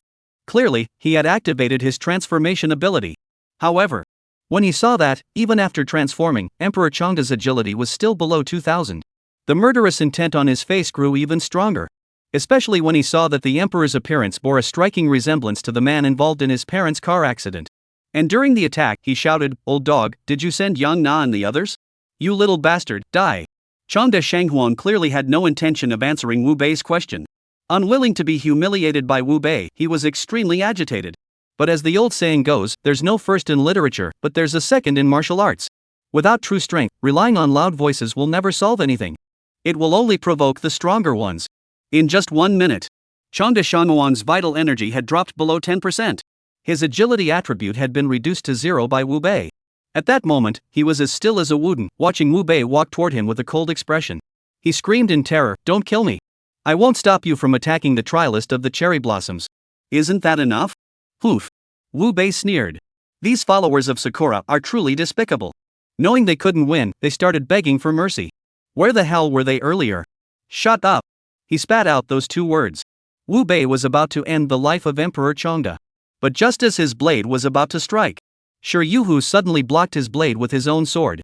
He coldly remarked, "The game is over, boy." Chapter 112, New Species, Gene Warriors, Wu Bei's shock. His fatal strike blocked, Wu Bei instinctively raised his eyebrows and looked at Shi Yuhu, who was significantly smaller than him. At a single glance, Wu Bei's brows furrowed deeply. Because Shi Yuhu's appearance was vastly different from the trialists he had seen before. His gaunt body was clad in a set of Republican-era formal attire, resembling an elderly person from that era on their deathbed. However, his mouth was filled with fangs resembling those of a zombie. What surprised Wu Bei the most was that the hand holding the knife was actually a floating ghostly hand. And there were 3 more of these hands floating in front of Shi Yuhu. This made Wu Bei immediately realize that this guy was likely the same as Yang Na hunter. Thus, Wu Bei narrowed his eyes slightly and spoke in a solemn tone, "Are you a hunter?" Sigh. Upon hearing those 5 words, Shi Yuhu's pupils trembled violently. The nightmare before him knew about hunters. This meant that he had come into contact with a hunter before. But he was still alive. Which meant that the hunter he had encountered was dead. Thinking of this, Shi Yuhu's gaze toward Wu Bei grew unusually serious. "What hunters? What are you talking about?" Poof. Seeing that Shi Yuhu wouldn't admit it, Wu Bei smiled wryly, hiding it like that is no fun. Yang Na said everything before she died. Upon hearing the name Yang Na, Shi Yuhu's expression grew even more grim. At the same time, he cursed Hong Fei in his heart, calling him every name under the sun. Damn it. This test subject had been exposed to the hunter and had died. Why wasn't he informed? This is a setup. However, Shi Yuhu was well aware that words were just words. Those who knew about the hunter's existence must die. Otherwise, there will be big trouble. Therefore, Shi Yuhu, no longer bothering to dwell on it, immediately shouted to those behind him, "Seal off the area. Hunt them down." As soon as his words fell, Wu Bei saw 4 people charging toward him from a short distance away. In their hands were black objects resembling clay pots. From within the clay pots, black mist was continuously rising. Wu Bei, seeing the mist, was even more certain that Shi Yuhu and his men were the hunters. These guys were here to hunt him down. Thinking this, Wu Bei dared not take any chances and immediately activated the system's scanning function on Shi Yuhu. Name, Shi Yuhu, purple name. Race, human. Level, 39. Health points, 106,000. Strength, 2,300. Agility, 1,000. Mana, 900. Talent, ghost hand. Gene, purple zombie. Gene? Upon seeing the extra gene entry in Shi Yuhu's attribute list, Wu Bei was momentarily stunned. After all, since obtaining the system, he had scoured countless biological profiles. But this gene was the first time he had ever seen it. This made Wu Bei even more curious about the origins of Shi Yuhu and his group. To clarify the doubts in his mind, he ignored the Black Jade Squad, who had sealed off the surrounding space. Instead, he turned to Shi Yuhu with a curious expression and asked, "Where did you get that gene?" Boom! Upon hearing the word genes, Shi Yuhu's expression grew even more grim. However, he didn't suspect that Wu Bei had scanned his body. He only suspected that Yang Na had revealed all their secrets to the nightmare before him. Therefore, realizing he couldn't delay any longer, Shi Yuhu immediately shouted, "Kill him!" The order was given. The 4 members of the Black Jade Squad unleashed their bizarre abilities and charged toward Wu Bei. Meanwhile, Shi Yuhu also summoned 4 ghostly hands, each wielding a long sword, and they charged toward Wu Bei's vital points.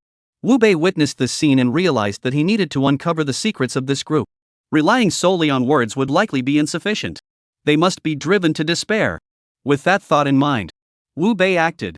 His hands transformed into knife-like arms, and just as the stone tiger's ghostly hands were about to touch him, he suddenly darted forward, appearing in front of a young man with a tongue sticking out. He slashed his blade at the man's neck. Put! Blood spurted into the air. In Wu Bei's mind, the system's prompt sounded. "Congratulations, host, you have successfully devoured a level 30 gene warrior, gaining 300,000 experience points. Ding, since this is the host's first time devouring a gene warrior, you have gained 1 evolution point." A new species? Upon hearing the system's prompt, Wu Bei now regretted using his foot to kill Chen Jibin yesterday. If he had used his devouring arm to kill him, he might have discovered the anomaly earlier. As for Yang Na, she died by suicide. She couldn't be devoured at all. However, even with a minor setback, it couldn't dampen Wu Bei's inner ecstasy. On the 8th day of the bizarre apocalypse, a new species emerged. And it was something he had never heard of in his previous life. This made him suddenly feel that his previous guesses might have been correct. This world was far more complex than he had ever imagined. However, Wu Bei was thrilled. Shi Yuhu and the others, however, looked extremely grim. Especially Shi Yuhu, who roared angrily, "You bastard! How dare you kill my comrades?" Hearing such a foolish question, Wu Bei slowly turned to look at Shi Yuhu and said, "I'll give you a chance to live. Tell me, where are you from? Who is your leader?" Seeing that Wu Bei had asked this question, Shi Yuhu realized that Wu Bei might have been bluffing earlier. If Yang Na had really confessed everything, this guy wouldn't have asked such a stupid question. Realizing this, Shi Yuhu couldn't help but breathe a sigh of relief. As long as the matter of the petri dish hadn't been leaked, everything was still under control. To take down Wu Bei, Shi Yuhu was willing to take the risk at that moment. There's no need to hide our identities anymore. Bring out everything we've got and kill him. Upon hearing Shi Yuhu's order, the remaining 3 members of the Black Jade Squad, their eyes bloodshot, pulled out prop-like devices resembling firearms. Wu Bei was even more surprised. After all, after the 4th day, only trial participants with gun talent were allowed to use firearms. But these guys not only could use them, they could even. They were attacking him. Whoosh, whoosh, whoosh, whoosh. One after another, bullets flashing with black light erupted furiously from the bizarre gun props.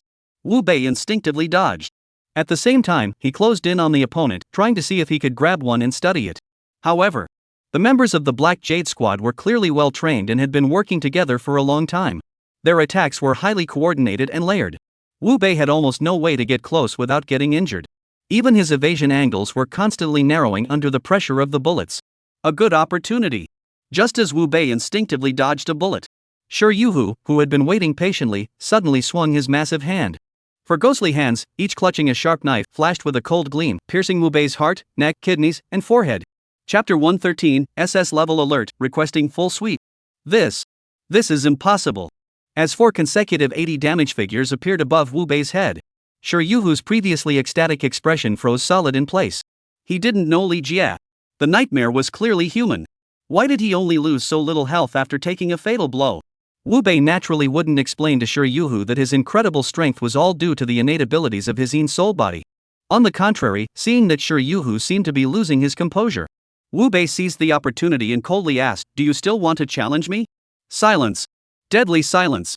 As a powerful hunter at level 39, Shi Yuhu was well aware that they had finally met their match. The nightmare's power far exceeded their imagination. Trying to kill the nightmare, with its absurdly fast healing abilities, was nothing but a pipe dream. Therefore, Shi Yuhu, filled with despair, reluctantly raised his head and looked at Wu Bei. He asked the question he was most curious about: "Are you human, or a ghost?" Facing this question, Wu Bei knew that Shi Yuhu still couldn't accept the damage he had inflicted. However, as the victor, he had the right not to answer. Losers have no right to ask questions. "Tell me, where did you come from? How many more hunters like you are there, and where are they hiding?" Gurgle. Looking at Wu Bei's body, a terrifying killing intent rose up. Shi Yuhu unconsciously swallowed a mouthful of saliva to ease the pressure in his heart. He had figured it out. The abnormalities occurring in culture dish number 0187 had surpassed everyone's imagination. And the source of the anomaly was this nightmare. Knowing exactly what he had to do, Shi Yuhu took several deep breaths. He slowly raised his head and looked at Wu Bei, saying, "Let my subordinates go. I'll tell you everything you want to know." "Do you think I'm a pushover?" Wu Bei raised an eyebrow. "How can you guarantee that you'll let us go after I tell you?" Shi Yuhu also refused to back down. But as he spoke, he used his ghostly hand to signal retreat behind him. It was clear. Shi Yuhu wanted to leave first.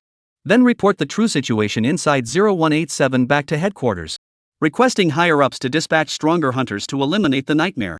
Unfortunately, while his plan was sound, but he has encountered Wu Bei, who has returned from the dead. In his previous life, Wu Bei had seen enough of human nature's coldness and deceit. Upon seeing Shi Yuhu now, he tried to outsmart him. His body suddenly moved. Puff! As a jet of blood erupted, carrying the severed head into the air. Wu Bei's icy words echoed through the void: "You have no right to negotiate with me. Tell me, or die." You! Seeing another of his subordinates ruthlessly eliminated, Shi Yuhu's eyes turned red with rage. He had been roaming the various training grounds for so long. This was the first time he had ever felt such despair and unwillingness. But he also knew that if he revealed the truth to the nightmare, once that creature escaped and entered their world, it would become everyone's nightmare. Therefore, Shi Yuhu, at that moment, decided to take the plunge. He slowly raised his hand, feigning surrender. At the same time, he used the smart bracelet on his wrist to aim at Wu Bei. "You've won. I'll tell you where we come from." Wu Bei nodded indifferently. He signaled to Shi Yuhu that he could begin his answer.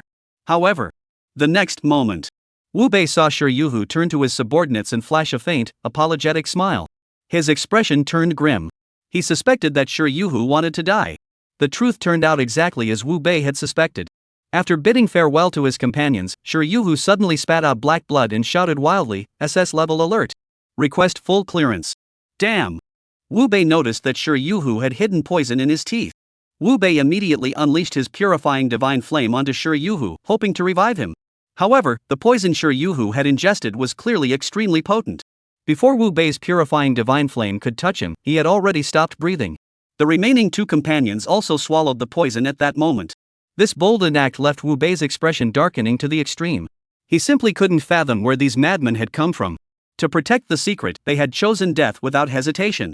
However, the words Shi Yuhu spoke before his death also revealed some unusual intelligence to Wu Bei. First and foremost, an SS level alert. Ordinary people, even when faced with trouble, wouldn't use letters to mark the severity of a situation.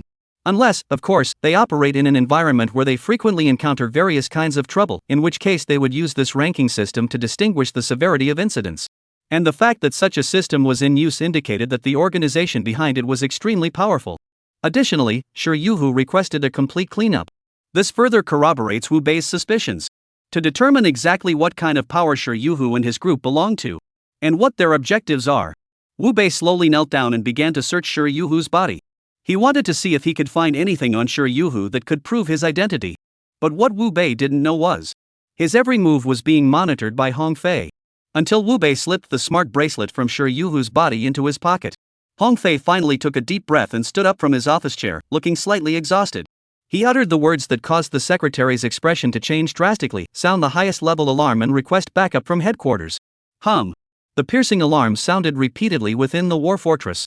Every human living within the fortress wore expressions of shock on their faces. Emergency alert? How many years has it been since the last one? Where has a terrifying creature appeared? Or has there been a major issue with one of the culture dishes? As the ordinary people struggled to comprehend what was happening, numerous humans with bizarre appearances are rushing toward the highest point of the fortress at lightning speed. They are all hunters. After the emergency alert was issued, they all had to assemble, always ready to head to the battlefield. At the same time, Hong Fei also arrived at a massive conference room. As soon as he entered, 7 elderly figures appeared on a large screen in the conference room. Their builds were neither imposing nor unusual. However, their eyes were exceptionally sharp and intimidating. Especially the elderly man sitting in the main seat, with a knife tucked at his waist, gave off an aura that made one dare not meet his gaze. What's going on? Why do we need reinforcements? Facing the elder's question, Hong Fei took a deep breath. He replied with an extremely solemn expression, "Elder, test subject 0187 has encountered an extremely terrifying trial subject. Sure Yuhu has assessed it as an SS-level disaster. We request a full-scale cleanup." Chapter 114, The Iron Law has been broken, it must be eliminated. Upon hearing Hong Fei's request, the brows of the 7 elders in the video all furrowed. One of them, a bald old man wearing glasses, was utterly stunned and questioned, 0187? It was only converted to the 8th day, wasn't it? What kind of powerful trialist could possibly appear there? Hong Fei didn't bother to explain. Instead, he transmitted the data from the anomaly monitoring system through the smart bracelet on his wrist. The next moment, the 7 elders who saw the specific data were also stunned. They couldn't believe it. The 0187 culture dish, which had only been converted to the 8th day, was now filled with red dots throughout the entire dish. Many of the red dots had even begun to turn purple. Clearly, these clones had already deviated from their original programmed parameters. They were now heading toward a state of uncontrollable chaos. Realizing the severity of the situation, the 7 elders grew solemn. The elder seated at the main seat narrowed his eyes and asked, "Is the source of this anomaly the powerful tester you mentioned earlier?" "I am not certain, but his consciousness is awakening and he has already begun investigating the hunters." "Then he truly deserves to die." Upon hearing that Wu Bei had begun investigating the hunters, murderous intent flashed across the faces of the 7 elders. There was an ironclad rule here. Under no circumstances could the clones in the petri dishes be allowed to discover that they were merely livestock being raised in captivity. Once discovered, any clone attempting to break through the mental barriers, they must be eliminated with ruthless force. Send the data on that test subject up here. We will dispatch our strongest warriors to eliminate them. This. Hong Fei scratched his head awkwardly and said, "The identity of this person, Nightmare, is not recorded in our database." What? Upon hearing this answer, the elders were also taken aback. But soon, realizing something, their faces turned angry. Especially the bald elder wearing glasses, who scolded angrily, "How did you do your work? Don't you know how important it is to register clones?" Hong Fei awkwardly voiced his suspicion. "I suspect the name Nightmare might be fake. He might have obtained an item that allows him to hide his identity, which is why he didn't match any records in the database. But based on his behavior, personality, and gaze, haven't you been able to analyze who his true form is?" the elder asked again. Hong Fei lowered his head awkwardly and didn't bother to explain. After all, he had never encountered a trialist whose identity, personality, and abilities were so unclear in all his years. Otherwise, he wouldn't have sought headquarters support. Alright, 0187 has only been converted for 8 days. Even if the opponent is powerful, they won't be that strong. There is no need to worry about their personality or abilities. Just send a stronger fighter to crush him. Seeing the elder speak so casually, Hong Fei, who suspected that 0187 might not be as simple as it seemed, couldn't help but speak up to remind him. "Elder, that nightmare entity forced Sure Yuhu to commit suicide. Its power must be terrifying. Don't underestimate the enemy. Why not recall the anomalous creature, 076, and completely destroy that petri dish?" "Nonsense." Upon hearing this, the elders' expressions all turned displeased. Especially the bald old man wearing glasses, who angrily rebuked. "That petri dish has only been converted for 8 days, and you want to destroy it? Who will compensate for the massive losses incurred by the various factions and the vast resources invested?" After being scolded, Hong Fei remained silent. He knew full well that his suggestion was indeed rather reckless. But deep down, he remained convinced that 0187 would cause major problems. "Enough. The decision has been made. We will dispatch elite forces to handle all issues within 0187. You all continue with your routine surveillance." At the same time, within the Sakura Imperial Palace, after dealing with their Emperor and Prime Minister, Wu Bei, he sat directly on the throne, took out the items he had searched from Sure Yuhu and the others, and began his research. However, although Wu Bei had been reborn, his academic performance was actually quite poor. Regarding the items he had seized, he could only tell that they were high-tech devices. He had no idea how advanced they were. Therefore, Wu Bei, who wanted to figure out exactly who Shi Yuhu and his group were, chose to pull out his strange phone and contact Li Weiman proactively. Soon, the call was answered. Li Weiman greeted him cheerfully. Dream Demon, congratulations on securing another SSS-rank evaluation this time. Wu Bei wasn't interested in Li Weiman's flattery and went straight to the point. Are all the firearms in Yanxia now unusable? That's right. After the 4th day, they can't be used anymore. What happened? Li Weiman pressed. Wu Bei didn't answer. He pressed further. Have you continued developing any new weapons or equipment? Li Weiman shook his head immediately. In this bizarre post-apocalyptic world, where equipment with enhanced attributes can be obtained, why would we bother researching those outdated relics? Upon hearing this response, Wu Bei felt that Li Weiman wasn't lying. Since the 4th day of the apocalypse, the quality of equipment produced had been improving steadily. There really was no need to go out of our way to develop new weapons. However, Yanxia hadn't developed them. So who developed the weapons he currently possesses? Confused, Wu Bei took out a firearm brought by Shi Yuhu and snapped a photo, sending it to Li Weiman. Take a look at this gun. Besides us in Yanxia, who else could have made it? This. Upon seeing the photo of the oddly shaped gun sent by Mang Yan, Li Weiman's expression also turned serious. As a high-ranking official, he was well aware. In the current post-apocalyptic world, the absence of hot weapons ensured fairness for all trial participants. Once firearms, such as guns, appeared, they could easily disrupt the balance of power. Therefore, Li Weiman asked seriously, did you obtain this weapon from Sakura? Yes, I was previously attacked by a group of people who were wielding these weapons. And they all belong to an organization called the Hunters. I need you to investigate and find out which country is secretly backing this organization. Where is their headquarters? Li Weiman nodded solemnly. Alright, I'll immediately assemble a team to begin the investigation. Whatever else you've obtained, please send it over for us to analyze. Wu Bei heard this and didn't hesitate for a moment. He immediately took photos of all the other loot and sent them over. As the images appeared, Li Weiman immediately summoned the experts for a discussion. However, when the experts saw the new equipment, expressions of disbelief spread across everyone's faces. Especially the military experts, who couldn't help but exclaim, Sir, did the nightmare capture an alien? His equipment doesn't look like something from our era. Chapter 115, Toward Secret Exploration, the sweep team arrives. Can you take responsibility for what you said? Upon hearing this, Li Weiman's expression turned extremely serious. The military expert was well aware that his answer could lead to terrifying consequences. But he was a researcher. 1 was 1, and 2 was 2. The equipment currently being demonstrated by the Nightmare was indeed beyond their current capabilities to produce.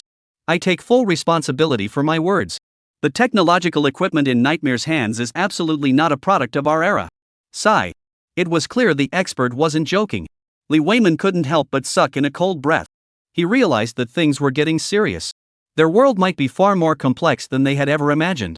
To figure out exactly what had happened, Li Weiman adopted the most serious expression he had ever mustered and pressed further. Have you ever heard of an organization called Hunters in other countries?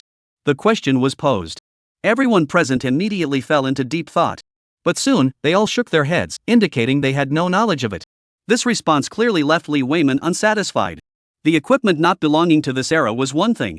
The name of the organization, Hunters, was unknown even to these leaders from various social strata. Could it be that the other party was really an alien? Just as Li Weiman was puzzled, the top expert in the field of scientific research suddenly spoke up. Sir, the wristband in the image appears to be an artificial intelligence device.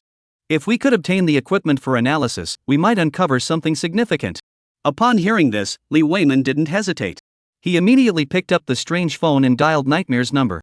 I've already checked, the organization called Hunters doesn't exist. And the experts also said that the equipment you have doesn't seem to be from our time. It looks like alien technology. Oh? Upon hearing this response, Wu Bei's brows also furrowed deeply. Alien technology? Are the Hunters from other planets? So that's why they dare not reveal their true identities? But that doesn't make sense either. If they're really aliens, why didn't they say anything when they were interrogated? They can't be worried about them fighting back, can they? And if they're aliens, why do they release black mist when they act to avoid being seen by others? Wu Bei couldn't figure it out. He could only pass the question on to Li Weiman. After all, although Li Weiman isn't very skilled in combat, he does have capable people around him. What else did the experts say? Li Weiman said solemnly, they said that the smart bracelet in your hand might be an artificial intelligence device. If we hand it over to them for research, they might make a breakthrough. Alright. Upon hearing this request, Wu Bei showed no hesitation. He was well aware that, on his own, he had no chance of figuring out what the Hunter was. Only by entrusting specialized tasks to professionals could they maximize the benefits. Have them come to Jiangqing City to find me. Once I finish this breakthrough mission, I'll hand over the items for your research. Time flew by quickly. Before long, the 8th day was about to end. The overwhelming power of the nightmare left all the trial participants worldwide, except for those from Yenxia, speechless. Even the hunting team that had just arrived from the other side of the Antarctic ice sheet fell silent. They were an A-class team dispatched by headquarters. They were accustomed to hunting powerful creatures on their home turf to ensure its safety. This was their first time being sent into the petri dish to handle a situation. But now, squad leader Shanks realized that they might have arrived too late. The situation inside the test tube had deviated far beyond their imagination. A test subject dared to act as the boss on the 8th day, and after 22 hours, their health is still full. How far has this creature mutated? Who is he? What kind of innate talent does he possess? As Shanks pondered the true form of the nightmare, wondering which genius from their ranks it could be, the team members beside him stood straight and reported. Captain, our AI has connected to the abnormal monitoring system of 0187 and can now view the situation here. Upon hearing this, Shanks didn't hesitate and immediately activated his AI. Soon, a world map appeared on his glasses. On this map, various locations around the world were marked with numerous codes. For example, test subject 01, 07, and so on. Following these experiment subject numbers were terms like asleep, awake, and status. When Shanks saw that most of the experimental subjects were still asleep, he couldn't help but sigh in relief. Their primary objective in coming to 0187 was to address any anomalies. More importantly, they were there to check on the experimental subjects being cultivated by those major factions to see if any issues had arisen. After all, the lives of these people here are of no consequence. The experimental subjects must not be allowed to fail. However, when Shanks counted to experimental subject 038, his expression turned grim. Experimental subject 038, Emperor Changda, is dead. This was like tearing a hole in the sky. Shanks knew this was serious. We must report this immediately and request headquarters to prepare as soon as possible. Report, experiment 038 has died. Red-haired team, prepare to begin cleanup. Shanks issued the order. The team members beside him immediately reported the news with solemn expressions. The 7 elders of the hunter headquarters, upon hearing the news, were filled with rage. A bunch of lowly insects dare to harm the noble experimental subjects. Damn them! Approved for cleanup. Any clones with abnormality levels exceeding 30% are to be killed. The cleanup orders were received from headquarters. Shanks glanced at the crowd behind him and said, the anomaly levels within the Yenxia territory are currently the highest. Divide into 3 groups and head to the imperial capital for cleanup. The rest of you, follow me to Jiangqing City. Upon hearing Shanks' order, all the team members present were taken aback. Deputy Captain Steve raised an eyebrow and asked, Captain, the abnormality level of the nightmare has already reached 100%. Shouldn't we deal with it first? There are less than 2 hours left before the 8th day ends. By the time we reach Sakura, his true form will have returned. We can use the activities of the 9th day to eliminate him. There's no need to waste our cleanup speed on him. Upon hearing this explanation, Steve nodded in agreement. He thought Shanks was right. Currently, there are an unusually high number of abnormal signals in Jiangqing City. Many of the trial participants had abnormality levels exceeding 50%. There was even one with an abnormality level exceeding 80%. Eliminating them is now urgent. Moreover, the event on the 9th day. It's the perfect opportunity to deal with the nightmares. Chapter 116, Li You's Death, the Terrifying Hunter. Zhang Daoling, Mr. Nightmare, we have arrived in Jiangqing City and are currently inside the Hilton Hotel. 1 hour later. Wu Bei was bored out of his mind, waiting for the 8th day's activities to end. Zhang Daoling's sudden message brought a rare smile to Wu Bei's face. The expert responsible for researching Shi Yuhu's equipment had arrived.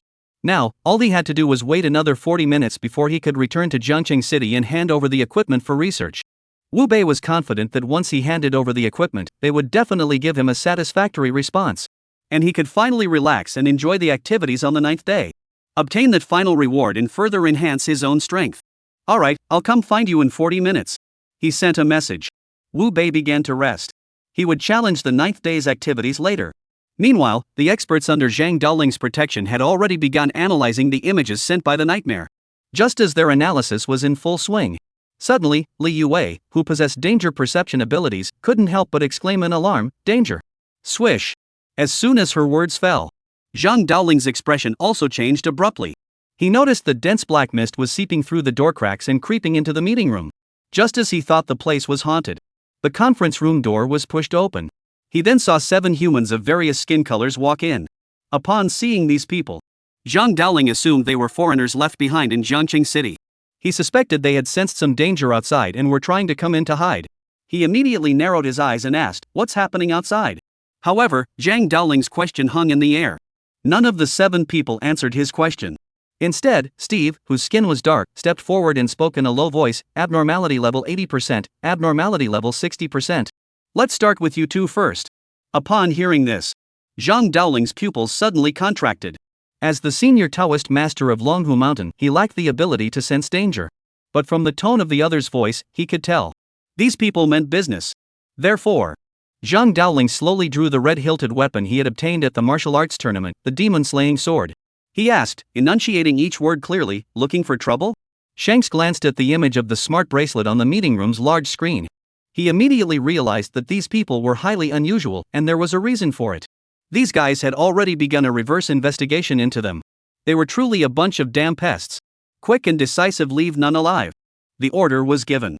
Steve charged forward first, wielding his sword with one hand as he rushed toward Zhang Daoling.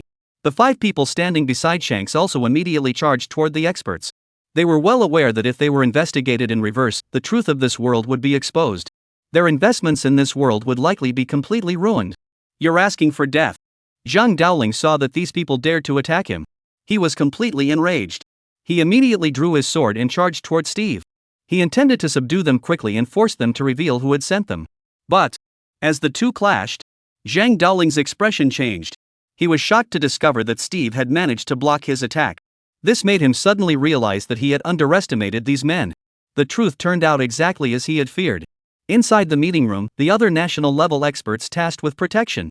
After coming into contact with the hunters, they were almost instantly defeated. It wasn't their heads being cut off. Their hearts were pierced. It all happened in just a few breaths. The conference room was soon filled with the overpowering stench of blood. Upon witnessing this scene, Zhang Daoling's eyes turned red. "I'll kill you all." "Put!" Zhang Daoling's roar echoed through the room. Steve suddenly seized the opening and slashed Zhang Daoling's chest with a fierce blow.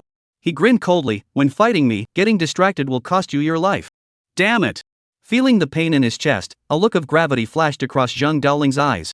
He could tell that Steve's strength was not much weaker than his own. This made him instantly realize that the people before him might be the hunters mentioned in the nightmare.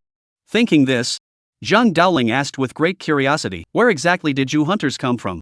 You trash aren't worthy of knowing." As the words fell, Steve didn't bother with further words and immediately launched a fierce attack. Zhang Daoling, having abandoned any hope of getting answers through words, also began to fight back. He planned to subdue the opponent first and interrogate them later. At the same time, the captain of the red-haired team, Shanks, also fixed his gaze on Li Yue. He spoke casually, "Abnormal transformation level at 80%. Let me see what you've got." As he spoke, a western sword appeared in Shank's hand. Upon seeing this, Li Yue dared not take any chances and immediately manifested her holy angel form. However, after revealing her form, Shanks looked puzzled. "Is that all you've got? What gives you the right to have an 80% mutation rate?" "Because I'm hated by everyone." Li Yue roared and charged toward Shanks. But Shanks, seeing her angry and icy gaze, sneered and shook his head, "You're no match for her." As he spoke, Shanks' sword pierced Li Yue's heart. "Put!" A jet of blood spurted from Li Yue's mouth. The holy angel form that had been clinging to Li Yue vanished. She reached out her hand unwillingly, trying to pull out the strange phone and seek help from Wu Bei. But as Shank's sword was pulled out of her heart, it also drained the last of her strength. Bang! Li Yue was dead. Zhang Daoling, who was engaged in a fierce battle with Steve, was so enraged that his eyes turned red. "Damn it, you all deserve to die. Captain, help me." Zhang Daoling, even as a clone, is still a force to be reckoned with. Upon hearing Steve's words, Shanks scolded him angrily, "Get back into the petri dish. You're not supposed to mention the word clone here. Don't you know that?" "I'm sorry." Steve bowed his head in fear. "This will be the last time." Shanks glanced at him, then saw Zhang Daoling swing his sword down, and immediately charged forward with his western sword in hand. Divine evasion. Bang! As the words fell, Zhang Daoling's body was violently blown backward, crashing heavily into the display screen. As the image on the smart bracelet faded completely, Zhang Daoling looked around the meeting room, where the floor was littered with corpses. A bitter expression appeared on his face. He realized that he might not survive today. The strength of this Shanks far surpassed his own. Even a nightmare wouldn't stand a chance against this guy. To preserve the flame of Yanxia, Zhang Daoling did not immediately stand up but instead took out his strange phone and dialed Wu Bei's number. Wu Bei, who was waiting for the event to end in Sakura country, saw the incoming call and was puzzled. He couldn't understand why Zhang Daoling was calling him at this time. However, recalling that Zhang Daoling had been a hero in his previous life, he decided to answer the call. But before he could speak, Zhang Daoling shouted excitedly, "Don't come back under any circumstances. There are terrifying hunters in Yanxia." Upon hearing this, Wu Bei's expression changed drastically, just as he was about to say something. But then, from the eerie phone, a strange and mocking voice echoed, "Nightmare, are you afraid? You've got some guts. Stay right there and wait for me." Chapter 117, The ninth day arrives, and the nightmare's power has reached terrifying levels. He hung up the phone. Wu Bei's face was filled with murderous intent. He never imagined that while he was clearing a dungeon, the hunters had targeted the expert team. However, their actions also made Wu Bei keenly aware that the organization behind the hunters must be hiding a massive secret. Otherwise, they wouldn't have come after the expert team that had just arrived in Jiangqing City instead of targeting him first. They must have realized that once Shi Yuhu's equipment was decrypted, it would bring them unimaginable disaster. That's why they'd resort to such extreme measures. Understanding this, Wu Bei was not intimidated by the hunters' ruthlessness. Instead, he became even more determined to continue his investigation. He could clearly sense that he was getting closer to the truth. On the other side, Shanks, upon seeing Nightmare hang up the communication, wore a mocking expression on his face. It seems that when there's no tiger in the mountain, the monkey becomes king. With a little bit of skill, you dare to challenge the gods? How ignorant and pitiful. Steve, standing nearby, also gave a cold, amused smile. "Captain, should we wait here for him?" "Wait?" Shank's expression suddenly turned cold. "What does he think he is? Does he deserve for me to wait? You stay here. I have other matters to attend to." With that, Shanks didn't wait for Steve to say anything else, but left with a cold expression. After all, their team had come here for more than just the aforementioned mission. He had a personal, crucial mission to fulfill. And the one who commissioned this task was the Shaoji Guild, an organization even more powerful than their Hunter-S Guild. Glancing at the intelligence transmitted by the Dawn Guild on his smart brain, Shanks sighed slightly, lifting his head to look at the streets of Jiangqing City filled with trial participants. And sighed deeply. In such a large city like Jiangcheng, where am I supposed to find the son of the traitor Wu Yunlong? However, when Shanks thought about the reward the Dawn Guild had offered, he composed himself and headed toward the public security building in Jiangqing City. He planned to first investigate Wu Yunlong's family background and then use the activities on the 9th day to capture that guy and bring him back. Time flies, and the years pass swiftly. As the 9th day arrived, it was exactly 10 o'clock in the morning. A sinister alert sounded once more across the globe. "Congratulations! You have successfully survived until the 9th day. To celebrate this momentous occasion, a special event will be launched today, Battle Royale. All trial participants worldwide are eligible to register for this event. P.S. Just by participating, you'll receive a reward." After hearing the 9th day alert, many trial participants couldn't help but show excitement on their faces. Participating in the event grants rewards. Has this fair-minded dungeon finally arrived? However, they didn't have much time to celebrate. The prompt that followed left all the trial participants except Yanxia speechless. Global announcement. Congratulations to Yanxia Trialist Nightmare for surviving 24 hours in the breakthrough dungeon and achieving an SSS rank score. All bow in admiration. Global announcement. Due to Yanxia Trialist Nightmare achieving an SSS rank evaluation, all global players except Yanxia Trialist have had 100 points deducted from all attributes. The notification sound rang out. All the trial participants except for the summer trial participants immediately started cursing. They were truly furious at that moment. Under such harsh conditions in the post-apocalyptic world, they had managed to survive until the 9th day. With just a few pieces of equipment, they had managed to raise their attributes to just over 100. And then, a nightmare dungeon sent them straight back to the beginning of the apocalypse. In fact, many of the trial participants' attributes even turned negative. This caused many who had previously planned to challenge the 9th day event to immediately abandon this unrealistic idea. After all, their stats were all gone. Joining the event is just handing victory to others on a silver platter. Meanwhile, Wu Bei, who had returned to Jiangqing City, felt not a shred of guilt. He was well aware of the principle that those who are not of our kind have different hearts. Moreover, the hunters have arrived. He couldn't even ensure his own safety, let alone consider others' feelings. System, check the attribute panel. As the Eerie announced the reward information, Wu Bei immediately selected to view his current attributes. After all, Zhang Daoling is dead. From this alone, it was clear that the hunters who had come this time were extremely powerful. Underestimating them could lead to disaster. Name, Wu Bei Nightmare. Race, human. Level, 45. Health, 196,800. Strength, 2,700 plus 540. Agility, 2,700 plus 540. Mana, 2,700 plus 540. Physical defense 3240. Magic defense 3240. Bonus damage against anomalies 180%.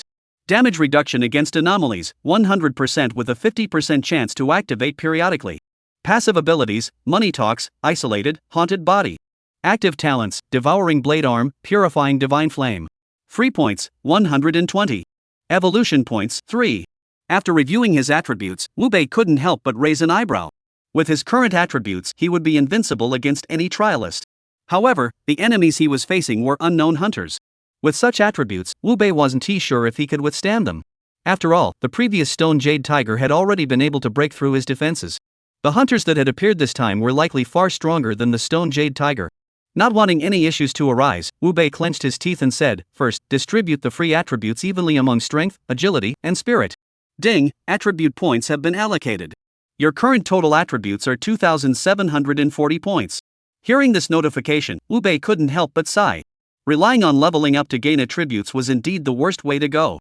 He then fixed his gaze on the evolution points and said seriously, "Allocate all 3 evolution points to the isolated talent." Ding, your talent Isolated and Helpless LV3 has evolved to Isolated and Helpless LV6. Isolated LV6, all attributes increased by 100%. Seeing that Lone Wolf had directly increased all attributes by 100%, even Wu Bei was stunned. With his current base attributes at 2,740, plus an additional 100%, that's a whopping 5,480 points in all attributes. Additionally, he has 5,480 defense points. And 328,800 points of health. With such attributes, even when facing an 8th tier anomaly, he is confident he can defeat it without relying on damage immunity. As for those hunters, they probably don't possess the strength of an 8th tier anomaly, do they? Thinking of this, Wu Bei's gaze turned toward the tallest building in Jiangqing City, his eyes filled with coldness. He was going to see what those hunters were relying on to ask him. "Are you afraid?" Chapter 118, Massacre of the Red-Haired Squad, Wu Bei's Family Secret. At that moment, as Wu Bei got into the DD car and headed toward the Hilton Hotel. Inside the hotel, the members of the Red-Haired Squad, who were waiting for their nightmare, began to show signs of impatience on their faces. One of the burly women even vented her frustration. "Deputy Captain, it's been 20 minutes. That nightmare guy probably doesn't dare to show up, right? Why don't we just proceed with the operation and use our authority to have 076 bring the nightmare in?" Upon hearing this, Steve narrowed his eyes slightly and said, "Let's wait another 10 minutes. If he doesn't show up, I'll go ask the captain for instructions." Mentioning the captain, the women seemed to have found an exciting topic. She asked with extreme curiosity, "Deputy Captain, what do you think the captain went to do alone? I really can't think of anything else in this test tube besides the nightmare that would warrant him going there personally." Steve shook his head. "How would I know? Maybe it's something to do with his family. In any case, we common folk should mind our own business and avoid making unfounded speculations, lest we invite trouble upon ourselves." Hearing this, the woman wasn't entirely convinced and instinctively wanted to ask more. However, before she could finish her question, suddenly footsteps echoed outside the door. Steve, as the deputy captain of the Red Hair team, was no exception. The moment he heard the sound, he immediately stood up and said, "The nightmare has arrived." Swish, swish, swish. As soon as he finished speaking, the remaining members of the red-haired squad also stood up one after another. After all, they were all seasoned warriors. They were well aware that the strength of most trial participants was directly related to the extent of their mutations. The higher the mutation level, the stronger the trialist. Moreover, since the nightmare had previously slain other hunters, they dared not be careless or reckless. Creak. As the conference room door was pushed open by Wu Bei, Steve and the others also recognized the incoming figure. It was the nightmare. This caused a look of murderous intent to flicker in their eyes. However, Wu Bei seemed oblivious to them. He merely glared darkly into the conference room at the familiar faces of those who had died. Before arriving, he had anticipated that the situation here would be extremely brutal. But he never imagined it would be this horrific. Not only were the experts dead, but even Zhang Daoling and Li Yuwei were dead. These so-called hunters were truly deserving of death. Wu Bei, unable to suppress his murderous intent any longer, suddenly raised his head and looked at Steve and the others. He coldly asked, "Who just answered my call?" "You dog. You're getting pretty arrogant."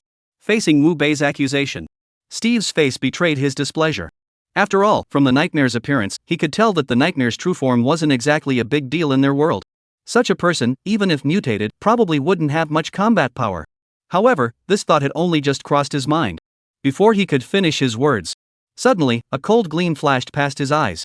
Before he could react or even process what it was, He sought his subordinates, one after another, their pupils dilating, as if they had witnessed a terrifying scene. Just as he was about to scold them, wondering what there was to be afraid of, he was stunned to discover that he couldn't speak. Bang! A dull thud echoed in Steve's mind. At that moment, he realized in horror that it felt as though his head had been severed. I ask, you answer. Anyone who dares to give the wrong answer will meet the same fate. Go! Seeing the nightmare strike Steve down in an instant, the rest of the red-haired squad were all stunned. What the hell is going on? This is just a test subject converted 9 days ago? Are they just messing with us? The nightmare's strength is so powerful that even if it were placed in a culture dish for 1,000 days, it would still be a top-tier boss. How are they supposed to deal with such a monster? This is just setting them up for failure. Their reactions are exactly what Wu Bei wanted to see. He started killing as soon as he entered, aiming to break their psychological defenses and obtain the information he wanted. Now, seeing these people, they're all scared stiff. Wu Bei didn't beat around the bush, he brought up the past directly. Who was the person who just spoke with me? The question was posed. The scene remained deathly silent. Seeing this, Wu Bei suddenly swung the knife in his hand, severing one of the hunter's legs. He then stepped on the severed leg and coldly remarked, I ask a question. I don't like repeating myself. Keep playing dumb, and I'll kill you all. As expected. Under the overwhelming pressure of death, the members of the red-haired squad snapped back to their senses. Especially the man whose wound was being crushed by Wu Bei's foot, who screamed in sheer terror, that's our captain, Shanks. Which one is Shanks? Wu Bei asked again. This time, everyone's reaction speed had become much faster. He's not here, he's out on an errand. Hearing these people speak in unison, Wu Bei nodded instinctively. He could tell that their voices were different from the person he had spoken to earlier. He pressed further, where can we find Shanks? We don't know. He left without saying anything, just told us he had business to attend to and to wait here for you. Hearing this answer, Wu Bei's expression darkened. The strongest among the hunters wasn't here. This made him feel restless for no apparent reason. He didn't like the feeling of having enemies lurking in the shadows. But Wu Bei also understood that Shanks' subordinates didn't know, so even if he pressed them further, they wouldn't reveal anything. It wasn't that he could use their own methods against them. Contact Shanks and tell him I'm looking for him. Go! Looking at the unhidden murderous intent on the nightmare's face, the other team members all hesitated. After all, they didn't know how strong the nightmare really was. But they were well aware that their captain, Shanks, could never have killed Steve with a single blow. Put! Just as they hesitated, Wu Bei swung his sword again, killing another person. Within 3 seconds, if no one contacts me, I will kill. I'm sure you don't want to die here at such a young age, do you? They had no choice but to admit it. Wu Bei changed his approach, opting to appeal to their emotions instead, and it worked quite well. As soon as he finished speaking, the remaining team members all chose to contact their comrades. But, no matter how they tried to contact him, Shanks, who was currently inside the building reviewing documents, didn't respond at all. Fed up with being contacted, he even ordered the AI system directly, block them all. The reason Shanks was so furious at that moment, it was mainly because, while investigating Wu Yunlong's records, he had uncovered a shocking secret. Wu Yunlong's wife was actually his ghost pet. The two of them could never have children. So, could their son, Wu Bei, be the reason Wu Yunlong defected in the first place? Chapter 119, Mysterious Creature, Wu Bei? Thinking of this, Shanks, who knew some secrets, gradually became excited. If Wu Bei is indeed Wu Yunlong, and the reason for his defection, then Wu Bei is highly likely to be the legendary creature. If he could capture it, his family and he himself could achieve an unprecedented level of advancement. Even ascending to the upper echelons of their world is not impossible. To ensure that Wu Bei is secured for himself, Shanks did not actively enter the event to pull Wu Bei in. Instead, he first contacted his family through the AI system. Soon, a kind-faced elderly man appeared on his AI screen. With a smile, he spoke, "Aren't you supposed to be on a mission? Why are you suddenly contacting me?" Shanks took a deep breath and replied in a serious tone. "Grandfather, I may have discovered an unknown mysterious creature." "What?" The old man was startled upon hearing this. He blurted out instinctively, "Where did you find it?" Shanks didn't hesitate and immediately recounted everything that had happened during the cleanup of 0187. After listening, the old man fell into a prolonged silence. He believed Shanks was telling the truth. Wu Yunlong and his demon pet could never have a son. The Shaoxi Guild had already sent someone to deal with the traitor Wu Yunlong, yet they still allowed Shanks to capture Wu Bei alive. This clearly did not align with their guild's modus operandi. Unless, there was a huge secret hidden within Wu Bei. Or perhaps, Wu Bei is the mysterious creature that the Shaoxi Guild discovered. An old man who felt it was worth taking a gamble. After taking several deep breaths, he spoke in a solemn tone, "Go ahead with confidence. I will arrange for someone to meet you at the exit." "All right." Shanks received the answer he wanted and showed no hesitation. He immediately activated his smart brain, using higher permissions to force entry into the activities of the 9th day. At the same time, inside the Hilton Hotel, the remaining members of the red-haired squad were all in a state of despair. They stared at the nightmare, their faces growing increasingly somber. Their voices trembled as they said, "He's blocked us all. We can't contact him. Isn't he your captain? Why would he block you while on a mission? Do you think I'm easy to fool?" Facing the nightmare's icy interrogation, the members of the red-haired squad shook their heads vigorously. "We're not lying to you. Shanks is our captain, but we're actually all employees of his family. We can't compare to his status." Employees? Upon hearing this term, Wu Bei instinctively narrowed his eyes. As a former rich kid, Wu Bei knew exactly what the word employee meant. In other words, this so-called red-haired squad was a hunting squad formed by a family. Thinking of this, Wu Bei, increasingly curious about the identities of these people, asked in a serious tone, "Which family does Shanks come from, and how much does he pay you?" "He is from the Figurine family, and the salary is put." Before the member of the red-haired squad could finish speaking, suddenly, a large amount of blood gushed out of their mouths. Their bodies began to rot as if they had been soaked in a chemical agent. In just 3 seconds, the ground was left with nothing but a pool of blood, and there was no trace of the red-haired squad. This sudden transformation left Wu Bei's expression darkening to the extreme. He realized that these people must have been subjected to some kind of restriction or seal. Once triggered by a specific keyword, they would die instantly. This ruthless security mechanism made Wu Bei realize at that moment the circumstances behind the hunter organization that his father's death had uncovered were far more complicated than he had imagined. If he wanted to truly uncover their background, he would have to start with Shanks, their master. He believed that someone as powerful as Shanks wouldn't leave himself vulnerable. But his plan was sound. But Jiangqing City is so vast, finding a single person within its walls is like searching for a needle in a haystack. Just as Wu Bei was thinking that he might have to wait for the next hunter to arrive before continuing his investigation, a chilling alert sounded in his mind.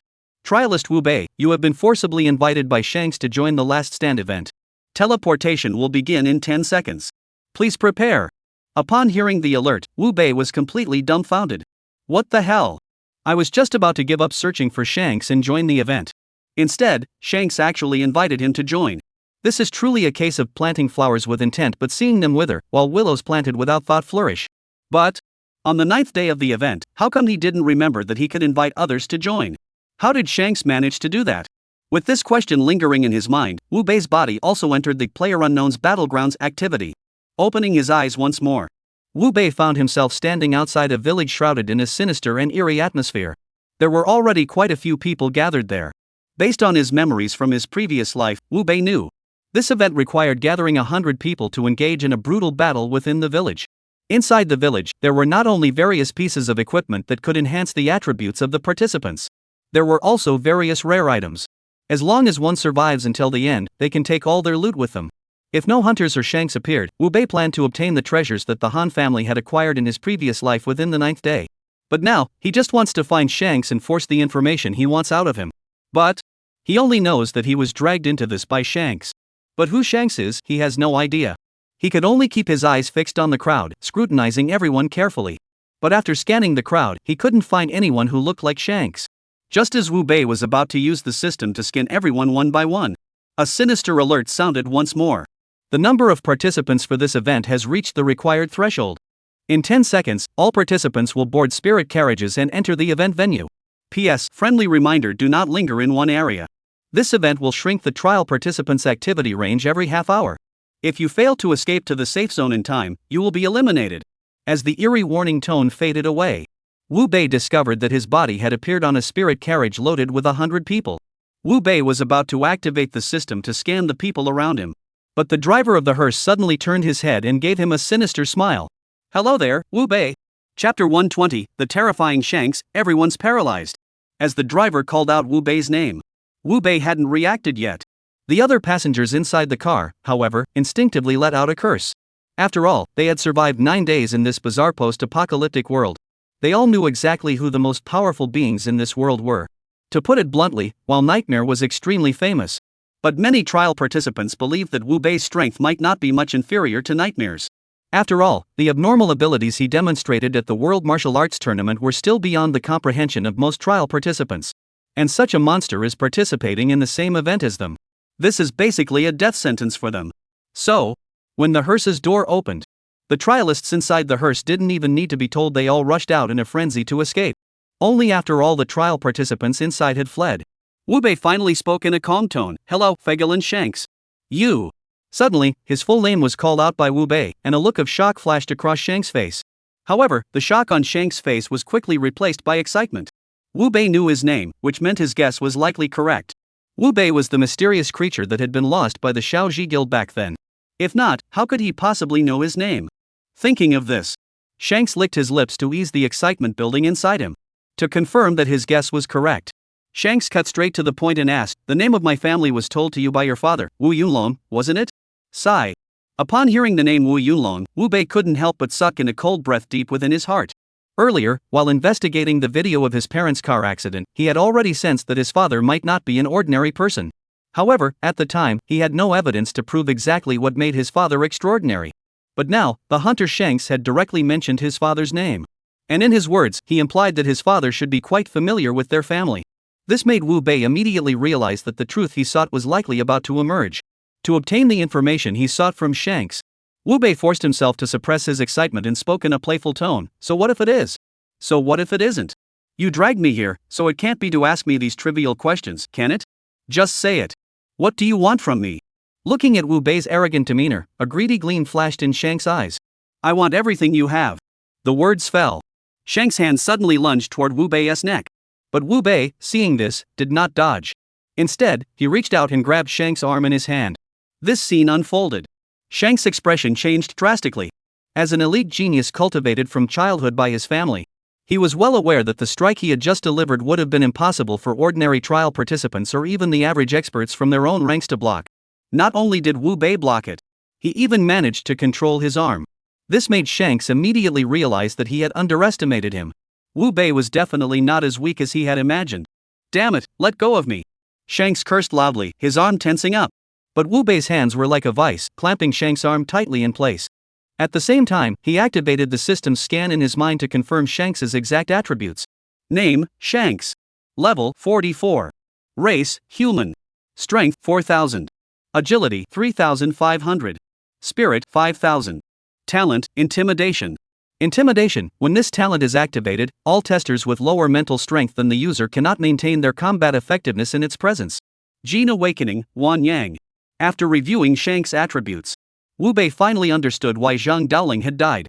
If Shanks hadn't used evolution points to upgrade isolation by 3 levels, he would likely have been defeated even if he had seen it. But now, all his attributes have already surpassed 5,000. Shanks wants to show off in front of him, but he's still far from it. "Tell me about my father's origins and who killed him." The cold question was thrown out. Shanks was taken aback. He realized he had misjudged the situation. Wu Bei knew his name, and it wasn't from Wu Yunlong. If that weren't the case, Wu Bei would never have asked such a question at this moment. Realizing the trouble he was in, Shanks saw the hearse approaching the end of the village, and a hint of madness flashed in his eyes. He stood there, his hands crimson red, shouting like a madman, "Get down on your knees." Boom! As his words fell, terrifying black-red energy surged out from within the hearse. Wu Bei knew that Shanks was using his innate ability, intimidation. He intended to use his innate ability to make him obey. But Wu Bei, with all attributes exceeding 5,400 points, was clearly beyond the range of Shanks' natural ability's intimidating effect. Therefore, after Shanks released his ability, Wu Bei not only refused to obey. Instead, he swung his arm in a wide arc and delivered a hard slap to his face. "I'm giving you a chance. Don't be ungrateful." A harsh slap sent Shanks reeling. He looked at Wu Bei standing before him in disbelief, as if he were a god. He felt as though the sky was collapsing. What the hell? 5,000 points in mental attributes. Can't beat Wu Bei? Is this some kind of joke? Just as Shanks was beginning to doubt himself, Wu Bei delivered another blow, slapping him across the face. "Are you deaf, or do you want to die right now? Go!" Looking at Wu Bei, his face was filled with murderous intent. Shanks realized that if he stayed with Wu Bei any longer, he would definitely die. Shanks didn't want to die like this. Glancing at the surroundings beneath the hearse, a flash of madness crossed his eyes. He suddenly drew the western sword from his waist and slashed fiercely, severing the arm that Wu Bei had been holding. Before Wu Bei could react, his body crashed through the broken window glass and jumped out. Seeing this scene, a mocking expression flashed across Wu Bei's eyes. If Shanks hadn't pulled him into the fray, and he had simply tried to escape, he would have been hard to catch. But in this operation, only one person could survive to the end. In other words, no matter how Shanks tried to escape, he would eventually have to face him. Therefore, after a few seconds of consideration, Wu Bei decided not to pursue Shanks immediately. After all, within this event, there was an item of utmost importance to him. If he couldn't obtain that treasure, after the mysterious event on the 10th day, even he might be in life-threatening danger. Chapter 121, Seal the Mysterious Creatures 076, Capture Wu Bei. Of course, Wu Bei's actions had another, even more crucial reason. That is, he wants to use Shanks to send a message to the organization behind them. To have more of their people emerge from the shadows. Only then can he turn the tables and take the initiative. To tear those who killed his parents to pieces. As it turned out, things unfolded exactly as Wu Bei had anticipated. After jumping off the hearse, Shanks immediately found a house and, in a state of extreme panic, activated his smart brain to request communication with his grandfather. Soon, the communication was established. Shanks shouted urgently, "Grandfather, I'm injured. Send help immediately." The old man heard this and was startled at first. But upon seeing Shanks, who had lost an arm, his expression turned extremely grim. "What happened? Where's your right arm?" Shanks glanced out the window and, seeing that Wu Bei hadn't followed, spoke with a choked voice. "Grandfather, we underestimated Wu Bei's strength. I'm no match for him." "What?" Hearing this response, the old man was completely stunned. Damn it. Shanks is the most promising genius among the younger generation of their family. Not only had he fused the genes of the Wanyang at such a young age, his strength had reached the level of a 4-star hunter. Yet now he claims he's no match for Wu Bei? Is Wu Bei planning to defy the heavens? Realizing the gravity of the situation, the elderly man's tone grew extremely serious. "Where are you now? I'll send someone to rescue you immediately. I'm in the PlayerUnknown's Battlegrounds event," Shanks said with a bitter expression. "What?" Upon hearing the location, the old man's expression also changed drastically. Because the mysterious creature, 076, had already been thoroughly studied by their world. Almost everyone living there knew that once the PlayerUnknown's Battlegrounds event gathered 100 participants and began. Without deciding on the final winner, the others couldn't interfere at all. Unless they were willing to expend unimaginable resources to request higher authorities to temporarily shut down 076 and end today's event. But doing so might cause 076 to go berserk, potentially triggering an even more terrifying crisis. But if they don't, their genius from the Feigelin family might truly die in this damned petri dish. This is something he simply cannot accept. At this thought, the old man's eyes flashed without expression. Find a place to hide first. I'll use my connections to request that someone from above shut down 076 immediately. Alright, hurry up. That guy Wu Bei could catch up at any moment. He hung up the communication. The old man didn't hesitate for a moment. He immediately ordered his smart brain, contact Han Ming. About 30 seconds passed. The old man's smart device screen displayed the image of a middle-aged man. Following closely behind was a slightly surprised voice. "Sanchez, why are you suddenly contacting me?" "Lord Han, I have important intelligence and wish to make a deal with you." "Oh?" Upon hearing this, Han Ming instinctively narrowed his eyes. "Tell me, what kind of information?" "It concerns the mysterious life force artifact that was lost by the Shaoji Guild." Swish. Han Ming's expression suddenly changed. His tone immediately turned extremely serious. "What price are you asking for it?" "I'm not selling it for money. I want you to save my grandson, Shanks." Upon hearing this request, Han Ming finally understood why Sanchez was willing to part with such crucial information. It turned out that their family's prodigy was in trouble. Therefore, Han Ming didn't even hesitate before nodding and saying, "No problem." "In which secret realm did he get into trouble? I can arrange for someone to go rescue him right away." "He's in the Battle Royale activity." "You old fool, are you kidding me?" Upon hearing this answer, Han Ming's face turned icy. After all, as a member of a top-tier family, he knew very well that the Battle Royale event only appeared within the entertainment complex created by that mysterious creature known as 076. And it would only appear on the 9th day of the transformation. At this critical moment, would a genius like Shanks get into trouble? This wasn't a joke, what else could it be? Feigelin Sanchez also understood that what he was saying was shocking. But that was the truth. Shanks not only got into trouble but also lost an arm. If we delay any further, I truly don't know if Shanks will survive. Therefore, Sanchez spoke with utmost sincerity. "Lord Han, if this hadn't happened in such a place, I wouldn't have brought out such important intelligence to trade. You agree, don't you?" Upon hearing Sanchez's explanation, Han Ming nodded solemnly.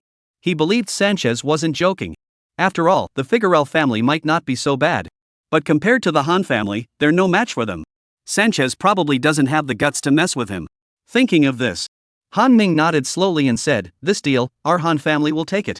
"Spill all the details." Seeing the deal sealed, Sanchez dared not hesitate for a moment and immediately recounted everything that had happened inside 0187 in one breath. He even included the fact that the Shaoji Guild had asked them to investigate the matter involving Shanks Wu Yunlong's son. Han Ming listened carefully, his eyes flashing with a sharp gleam. "Alright, we'll wait for the news." The communication was cut off. Han Ming immediately turned to the Han family members nearby and said, "Investigate the situation of our Han family clones within 0187. See if we can find any information related to the name Wu Bei in their memories." Upon hearing Han Ming's orders, the staff immediately began their work. However, as the staff opened the Han family clone files within 0187, they were all stunned. They couldn't believe what they were seeing. This sudden, eerie silence. Han Ming raised his eyebrows in confusion and asked, "What's going on? All the Han family clones inside 0187 are dead." "What?" Han Ming rushed forward in disbelief, checking the clone files. When he saw that every name was marked with a red X, his expression darkened. As a top-tier family, the Han family, even the clones in many of the culture dishes were of the highest caliber. For instance, the mass death of clones in a petri dish was something he had never encountered before. This made Han Ming realize that what Sanchez had said might all be true. That Wu Bei was highly likely to be the mysterious creature lost by the Shao Guild. Or perhaps he has obtained control of that mysterious creature. Thinking of this, Han Ming no longer hesitated. He immediately ordered, "Have Han Fei lead a team and form an elite squad to enter cultivation vessel 0187. In 2 hours, shut down 076 and capture Wu Bei." Chapter 122, the treasure was stolen, and Wu Bei had no choice but to block the bridge. At the same time, Wu Bei had no idea that by throwing Shanks out to fish, he would end up catching a prehistoric giant crocodile. At that moment, relying on his memories from his previous life, he entered an ancient courtyard. However, upon entering, Wu Bei's expression turned grim. He discovered that the courtyard had been ransacked. Clearly, other trial participants had been here before him. Worried that the item he wanted might have been taken by others, Wu Bei immediately rushed toward the bedroom. But as soon as he entered the bedroom, 2 sharp whistling sounds rang out in his ears. Die. 1. 1. 2 bursts of damage erupted from above Wu Bei's head. The 2 white men who had ambushed Wu Bei froze in their tracks. Wu Bei didn't bother with them and instead fixed his gaze on the vanity table. He coldly remarked, "Hand over the items inside." The white men weren't blind. Upon realizing that the person they had ambushed was Wu Bei, they shook their heads in terror and said, "It was like this when we came in." Puff, puff. Wu Bei, upon hearing this, didn't even bother to waste time with them and killed them outright. After all, in the activity, anything they picked up would drop if they died. But when Wu Bei saw the scattered equipment on the ground, which was as worthless as dog, his expression turned utterly grim. The treasure he had been after wasn't on either of these 2 people. This left Wu Bei extremely annoyed. Just then, a sinister alert sounded in his mind. First circle refresh has begun. Trial participants who wish to survive must immediately evacuate to the safe zone. After hearing the alert, Wu Bei immediately checked the map within the activity. When he discovered that the newly spawned safe zone was located east of the village, a cold, murderous intent flashed in his eyes. Originally, he didn't want to follow and help little Karami, wasting time. But since they took what they shouldn't have, don't blame him for blocking the bridge. With a plan in mind, Wu Bei immediately left the small courtyard. He rushed toward the suspension bridge that was the only way to reach the eastern part of the village. At the same time, the trial participants within the event, upon seeing this refresh, began cursing angrily. Especially those who had jumped off the spirit carriages as soon as they started moving. They were so anxious their eyes turned red. Damn it! The safe zone spawned so far away. This is trying to kill them. Similarly, Shanks, who had been hiding, saw the spawn circle and looked equally grim. His position wasn't in the safe zone either. We have to leave immediately. Otherwise, the 076 bizarre creatures will truly eliminate him. However, Shanks, compared to other trial participants, had clearly seen the world. Upon arriving at the safe zone, he did not choose to leave immediately. Instead, he used his smart brain to contact his grandfather, Fegolin Sanchez. "Grandfather, the safe zone has started spawning. How's your situation over there?" Sanchez replied with a serious expression, "I've contacted the Han family. They're willing to shut down sector 076. Head to the safe zone as soon as possible and find a place to hide." Upon hearing this, Shanks finally let out a sigh of relief. He knew that once 076 was closed, the operation would be over. At that point, he and Wu Bei would no longer be in the same location. Even if Wu Bei was as powerful as ever, he wouldn't be able to catch him again. 5 minutes later, Wu Bei arrived first at the only suspension bridge leading to the eastern part of the village. Looking down at the pitch-black river below the suspension bridge, he couldn't help but breathe a sigh of relief. This place was indeed as described on the forum. The river water was corrosive. Any attempt to cross the river and sneak onto the other side would be a suicide mission. As Wu Bei pondered whether anyone else had crossed before him, a voice rang out urgently, "Hurry up! According to the map, the bridge ahead is the only path leading to the safe zone. If we destroy the bridge, Wu Bei might end up dying on the other side." Upon hearing this, Wu Bei immediately looked in the direction the voice came from. He then saw 4 men sprinting toward him at breakneck speed. Their appearance caused Wu Bei to instinctively narrow his eyes. Because, the 4 of them, judging by their appearance, clearly did not look like ordinary trial participants. Especially one of them, a muscular man with green skin. This gave Wu Bei the eerie feeling that there was something wrong with their genes. Otherwise, how could a person be nearly 3 meters tall? Could it be that gene warriors were actually created by the Lighthouse Nation? Just as Wu Bei was pondering this, the lighthouse captain leading the group ahead, Rogers, also spotted Wu Bei waiting at the bridgehead at that very moment. He immediately shouted, "It's Wu Bei. He's blocking the bridge." The 7 words fell to the ground. The remaining Green Giant, Wolverine, and Black Panther all paled. They stood 100 meters away, as if facing a formidable enemy, watching Wu Bei intently, dared not approach for a moment.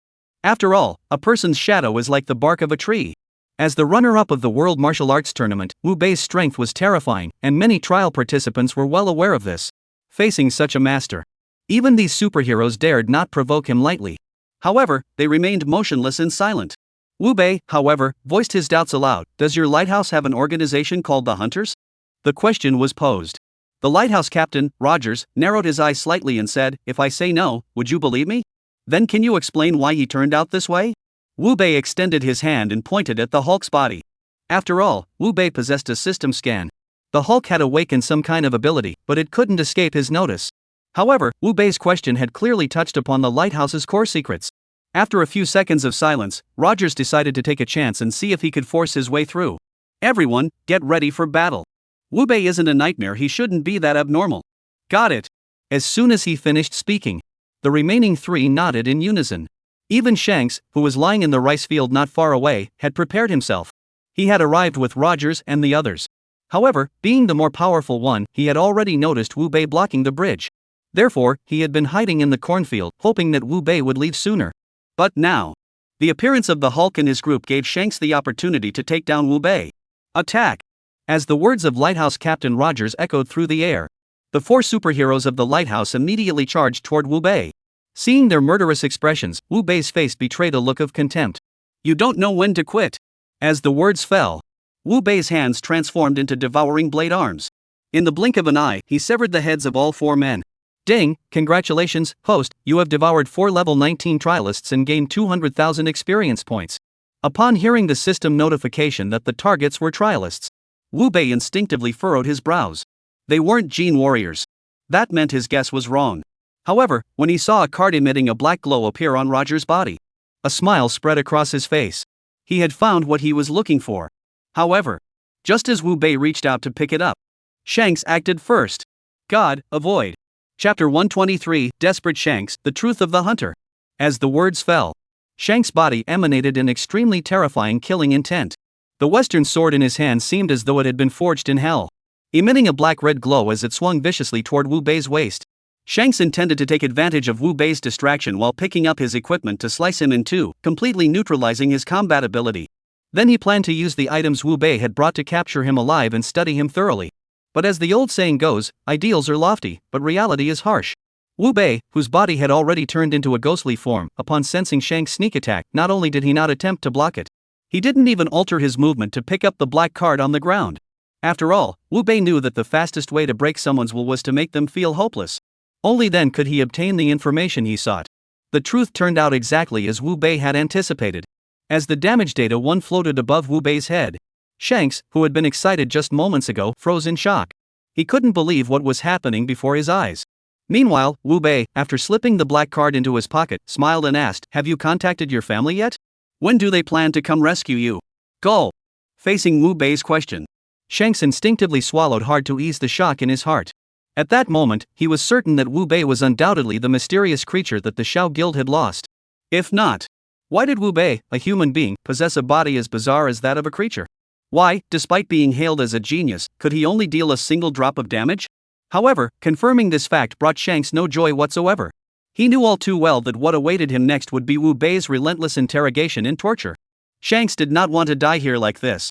Realizing this, he suddenly pushed off with his right foot and fled to the left.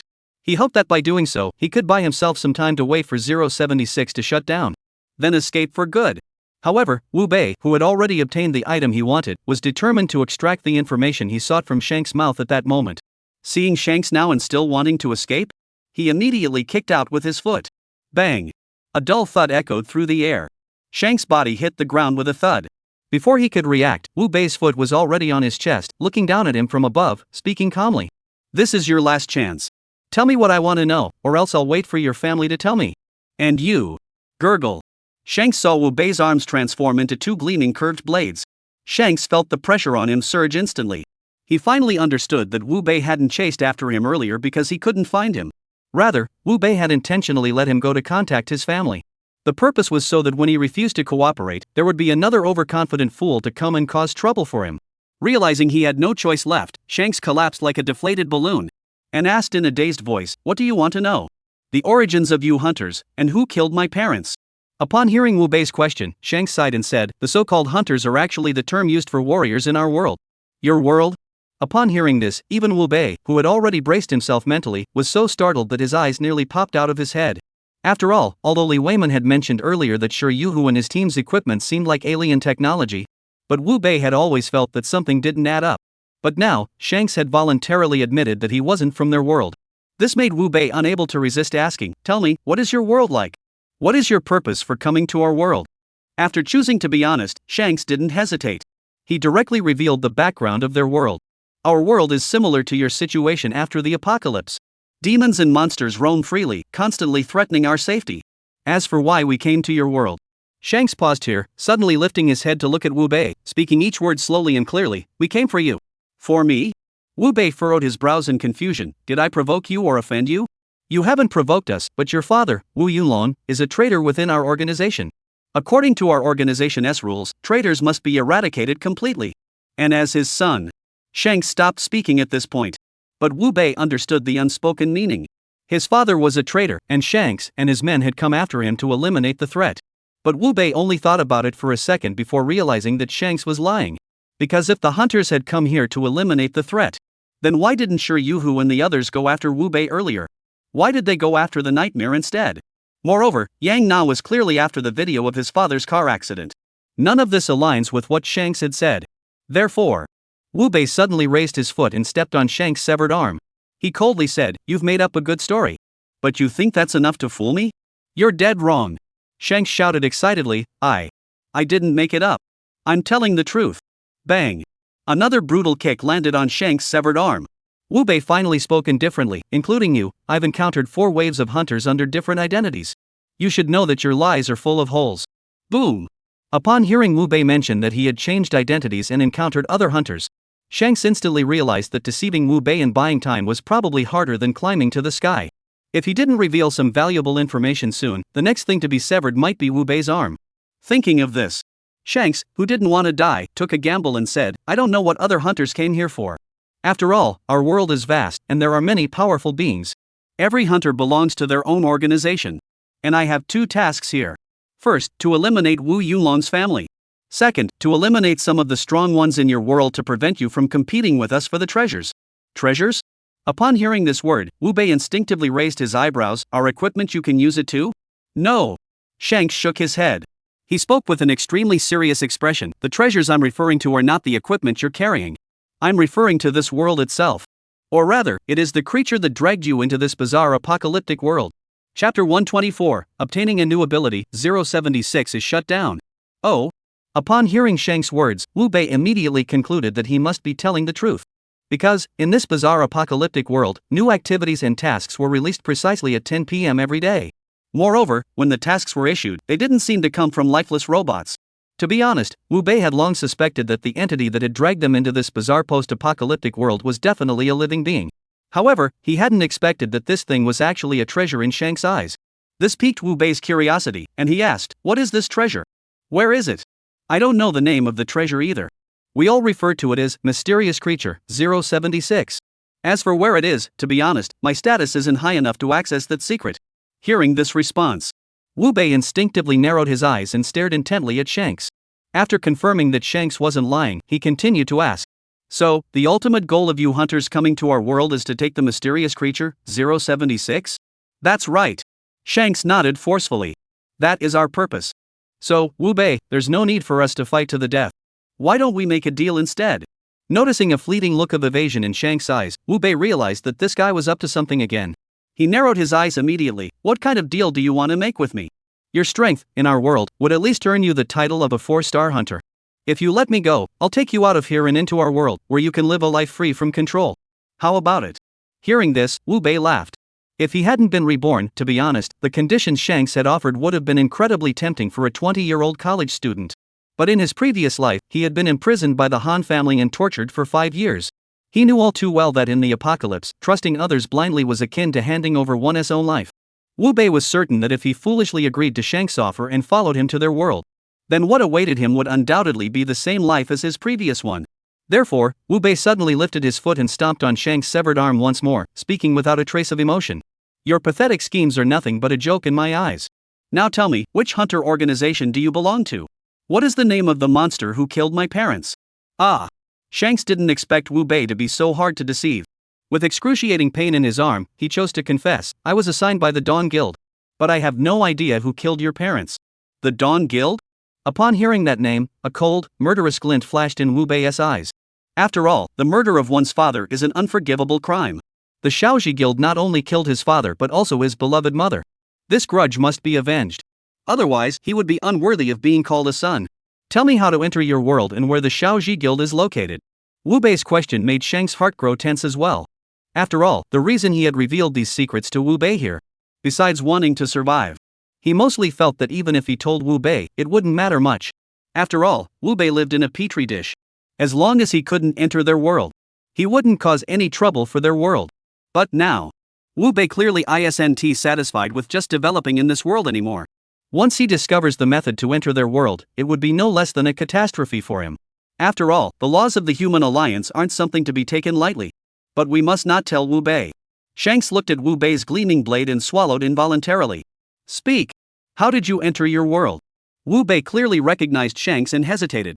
To obtain the information he wanted as quickly as possible, Wu Bei suddenly swung his sword arm and severed another of Shanks' legs. The intense pain caused Shanks to let out an agonized scream. I'll tell you. To enter our world, you only need to. Before he could finish his sentence, suddenly, a chilling alert sounded across the globe. Global announcement, services will be suspended for 10 seconds. Boom! The alert sounded like a heavy bomb dropped into a calm lake. In an instant, it startled all the trial participants worldwide. Even Wu Bei was momentarily stunned. After all, in his previous life, he had survived 5 years of torture at the hands of the Han family. He had never encountered a situation where the bizarre post-apocalyptic world had suspended its services. However, this alert also allowed Wu Bei to confirm that the entity that had dragged them into this bizarre apocalyptic world was indeed alive. Just as Wu Bei was pondering what form this entity might take, a chilling prompt sounded again in his mind. In 3 seconds, the event will end, and all participants will be returned to their original locations. Upon hearing this, Wu Bei snapped back to reality. He saw that Shank's face also betrayed a look of wild joy. Wu Bei realized that Shanks had probably known all along that this would happen. He had been talking to him all this time just to buy time. Realizing this, Wu Bei saw Shank's body slowly rise into the air, his face contorted with hatred. He directly unleashed all his strength, delivering a fierce blow to Shank's neck. Put! A jet of blood spurted out. In Wu Bei's mind, the system's prompt sounded. Congratulations, host, on successfully devouring a level 44 gene warrior. You have gained 440,000 experience points and obtained the Intimidation talent. Intimidation max, when your mental attribute exceeds that of your opponent, you can cause them to momentarily freeze. If the mental power disparity is too great, you can cause them to faint on the spot. Hearing this notification, the frustration from being forced to kill Shanks before he could finish speaking was instantly erased.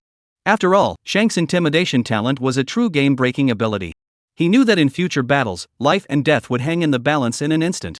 Being able to make the opponent freeze for even 0.1 seconds. With his attributes, he could eliminate them outright. However, Wu Bei returned to Jiangqing City with great satisfaction. Meanwhile, the Han family special operations team that had come to rescue Shanks all wore expressions of shock on their faces. Just moments ago, Shanks' head and body had appeared in the void. But the next instant, his head and body vanished before their eyes, as if struck by some terrifying rule-defying force. This bizarre scene immediately made Han Fei, the leader of the team, realize that the Figalin family had been telling the truth. The mysterious creature that the Shao Guild had lost was right here. Everyone, connect to the anomaly monitoring system immediately and follow me to capture Wu Bei. Chapter 125, The Strange Creature is Angry, the hunting mission begins. At the same time, Wu Bei, who had returned to Jiangqing City, looked at the numerous corpses in the conference room, and his expression darkened once again. This time, in the battle against the hunters, he had indeed killed Shanks and his red-haired team, and obtained the information he sought. However, the deaths of Zhang Daoling, Li Yue, and the other experts left Wu Bei feeling deeply unsettled. After all, if he hadn't been focused on uncovering the truth behind the hunters, these people, who could have lived much longer in his previous life, would not have died on the 9th day. To prevent their deaths from being in vain, Wu Bei planned to use his nightmare identity to share the intelligence he had obtained with Li Weiman, allowing him to prepare in advance for the impending invasion by an alien civilization. However, Wu Bei had just switched his identity to that of the nightmare through the system. Before he could send the message to Li Weiman had already initiated a video call. Wu Bei saw this, took a deep breath, and chose to answer. But the moment he saw Li Weiman's figure, Wu Bei froze. Li Weiman looked rather pitiful at that moment. Not only was there bloodstains on his body, but his arms were also wrapped in bandages. It was clear that he had just been through a fierce battle. This caused Wu Bei to furrow his brows instinctively and ask, "What happened?" "We were just attacked by assassins claiming to be from the red-haired squad. They were very powerful, and we lost many men before we managed to kill them." Upon hearing Li Weiman's words, Wu Bei was also taken aback. The red-haired squad still has people left? And they went all the way to the imperial capital to target Li Weiman? That doesn't make sense. Didn't Shanks say that the red-haired squad was here to eliminate the elite and prevent others from interfering with 076? Why target Li Weiman, who isn't even as strong as a special forces soldier? Isn't that contradictory? Wu Bei, suspecting Shanks was lying again, narrowed his eyes and asked, "Did those 3 hunters say anything before they died?" "They said their squad had 10 members total, and the rest went to Jiangqing City." Li Weiman stopped speaking at this point. But Wu Bei understood his unspoken meaning clearly. Li Weiman was reminding him to be careful. Yet he was too polite to say it outright, lest he offend him. Therefore, having understood Li Weiman's meaning, Wu Bei took a deep breath and slowly adjusted the camera to the rear view. As the bodies of Zhang Daoling and the others appeared on Li Weiman's phone screen, Wu Bei finally spoke softly, "Everyone in their squad has been killed by me. But Zhang Daoling and Li Yue died on the 8th day. I couldn't return in time." As those words fell, the entire world seemed to freeze in an instant. The atmosphere was oppressive and downright terrifying. After a long pause, Li Weiman finally replied with trembling voice, his eyes bloodshot, "Good riddance." He switched the camera back to the front-facing view. Wu Bei looked at Li Weiman, whose eyes were filled with tears, and said solemnly, "During my interrogation of Shanks, I obtained some crucial intelligence from him. I believe this information is crucial for us to demand justice from them." "What information?" Li Weiman clenched his teeth and demanded. "Shanks said they come from another world. They came here to take us to that bizarre apocalyptic world and steal it from that strange creature. However, I suspect the second piece of information is likely false. They must be hiding an even bigger secret." After hearing Wu Bei share the intelligence, Li Weiman nearly popped his eyes out of his head. He couldn't believe that what the experts had said earlier was actually true. The so-called hunters were actually from an alien civilization. Realizing the gravity of the situation, Li Weiman, now fully aware of the stakes, asked urgently, "Did Shanks tell you how they got in? How do we get to their world?" Wu Bei shook his head. "I didn't get a chance to ask before the event was suspended." Li Weiman smacked his lips and thought to himself, what a pity. But he also knew that Meng Yan had done his best. Otherwise, they wouldn't have obtained so much intelligence. Moreover, this time he had taken the initiative to contact Nightmare. Besides informing him about the red-haired squad, he was more interested in asking the Nightmare for his opinion on the eerie warning sound he had just heard. At that moment, seeing that the Nightmare had brought it up first, Li Weiman followed up, "You mentioned that today's activities suddenly stopped. Could it be related to that strange creature sensing danger and actively seeking shelter?" Wu Bei heard this speculation and shook his head instinctively. "That is unlikely. After all, when that announcement was made, the captain of the red-haired squad, Shanks, had already been captured by me. Then that's strange. Why did he suddenly suspend services today? And what will happen after the service is suspended?" Li Weiman's 2 questions left Wu Bei at a loss for words. He could only sigh and say, "I don't know either. However, I think that since Shanks has proven to us that our world is truly controlled by mysterious creatures, we should find it. And see if we can take control of that thing." Li Weiman agreed with Meng Yan's words. He also felt that, compared to figuring out where those aliens came from, it would be better to first locate the thing that dragged them into this bizarre apocalypse. If they could control it, they might be able to increase the survival rate of the people of Yinxia. Thinking of this, Li Weiman pressed further, "What do you think that thing could be?" Wu Bei shook his head, "I don't know.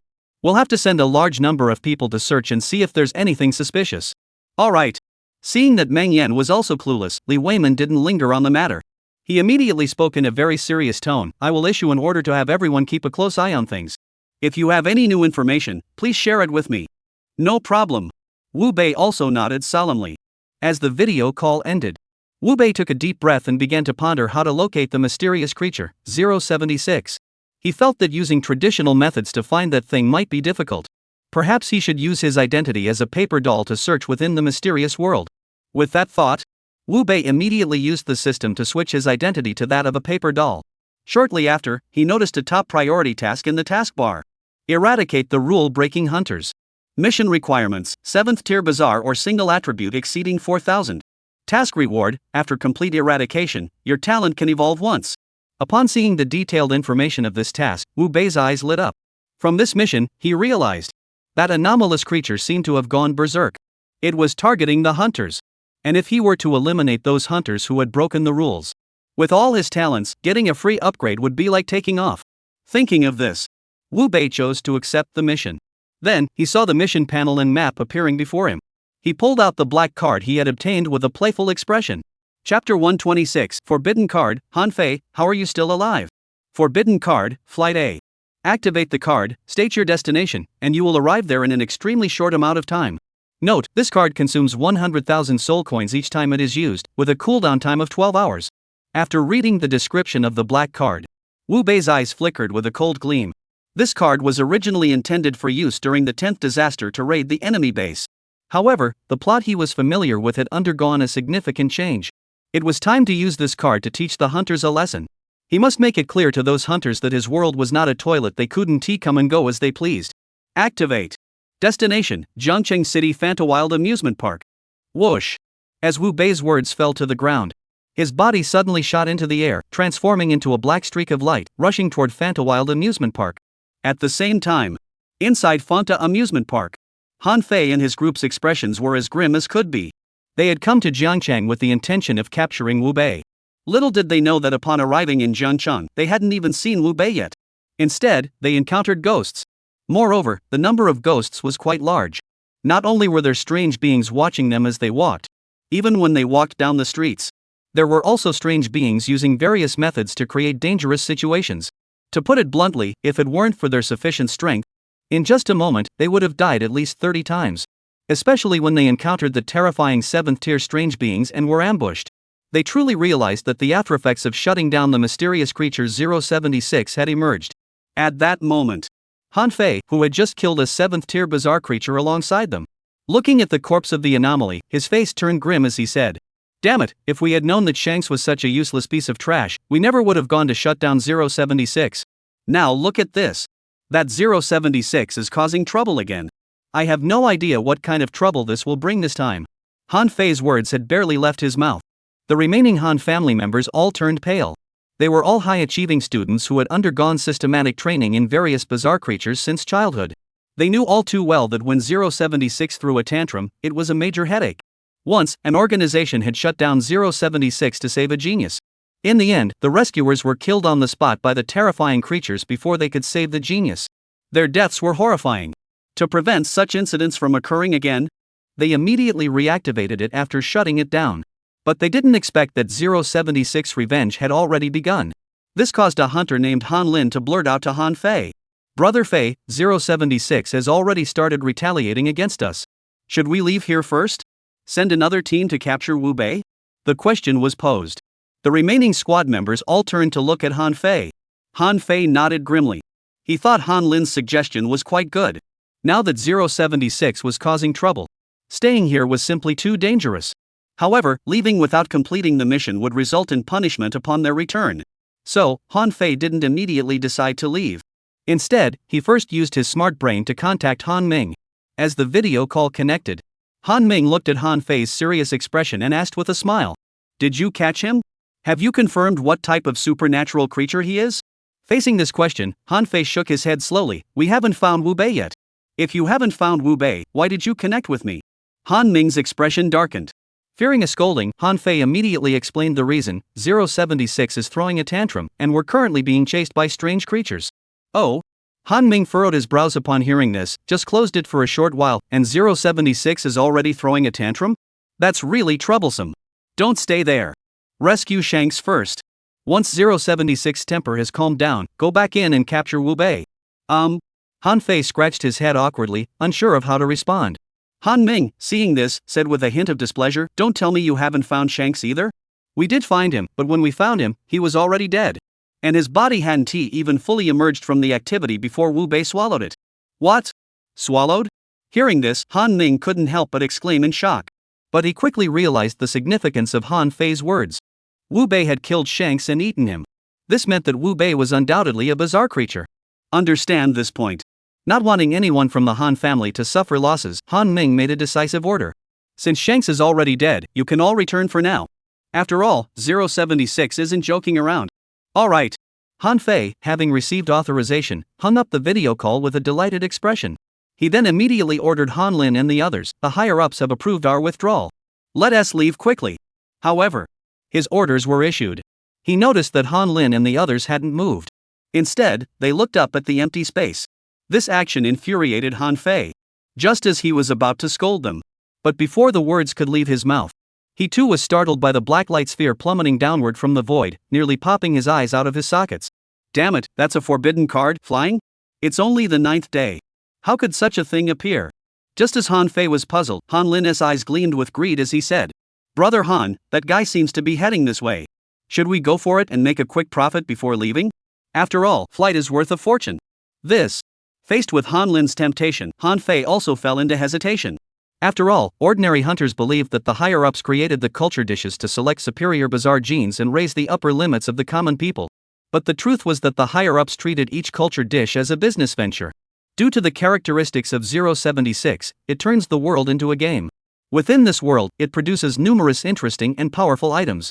Among these, the forbidden card is one of the treasures the higher-ups covet most. Because these cards are not only usable within this world, they can also be used in their own worlds. Cards with abilities like flight, teleportation, and teleportation are especially coveted by many powerful individuals. However, since only one set of cards is produced in each petri dish, even in their own world, a flight card is an extremely luxurious treasure. If they were to take this card with them as they were about to leave, this would be a huge windfall for them. Thinking of this, Han Fei immediately nodded and said, let's take the forbidden card and leave. Seeing that Han Fei agreed, Han Lin and the others all looked at Wu Bei, who was about to land, with a playful expression, preparing to the card. However, before they could say anything, Wu Bei landed. Wu Bei looked at Han Fei, whom he had just killed, and couldn't help but exclaim in shock, Han Fei, how are you still alive? Chapter 127, The Nightmare's Investigation Terrifies the Han Family. Damn it, how dare you speak to me like that? Wu Bei's exclamation fell silent. Han Fei showed no reaction. Han Lin, standing beside him, seemed to have been stepped on the tail, and shouted angrily. But Wu Bei ignored him. Instead, he stared intently at Han Fei, sizing him up. He was certain that the Han Fei before him was identical to the one he had killed in the electronics market. This made Wu Bei very curious. Had Han Fei been resurrected? Or was there another reason? Han Fei clearly hadn't expected that the young man who had traveled all this way wielding the forbidden cards would recognize him. However, he soon realized from Wu Bei's attire that the young man before him must be aware of the death of his clone. Therefore, upon seeing the real him appear, he was so shocked. Without wasting any time, Han Fei cut straight to the point. Hand over your forbidden card, and I'll spare your life. As soon as the words left his mouth, Han Lin and the others immediately rushed forward, surrounding Wu Bei. However, faced with this situation, Wu Bei showed no signs of panic. Instead, he narrowed his eyes slightly and asked Han Fei slowly, are Han Badian, Han Chang, and Han Ming still alive? As the old saying goes, when you have no power, even the dogs on the street will bully you. In the eyes of the Han family, Wu Bei was nothing more than a lucky clone from a petri dish. Now, he dared to curse their family's high-ranking members time and again, truly deserving of death. Therefore, Han Lin, who had already grown tired of Wu Bei, drew his knife and shouted angrily, you worthless dog. You think you're something special? Hand over the goods now, or else I'll make you. Put.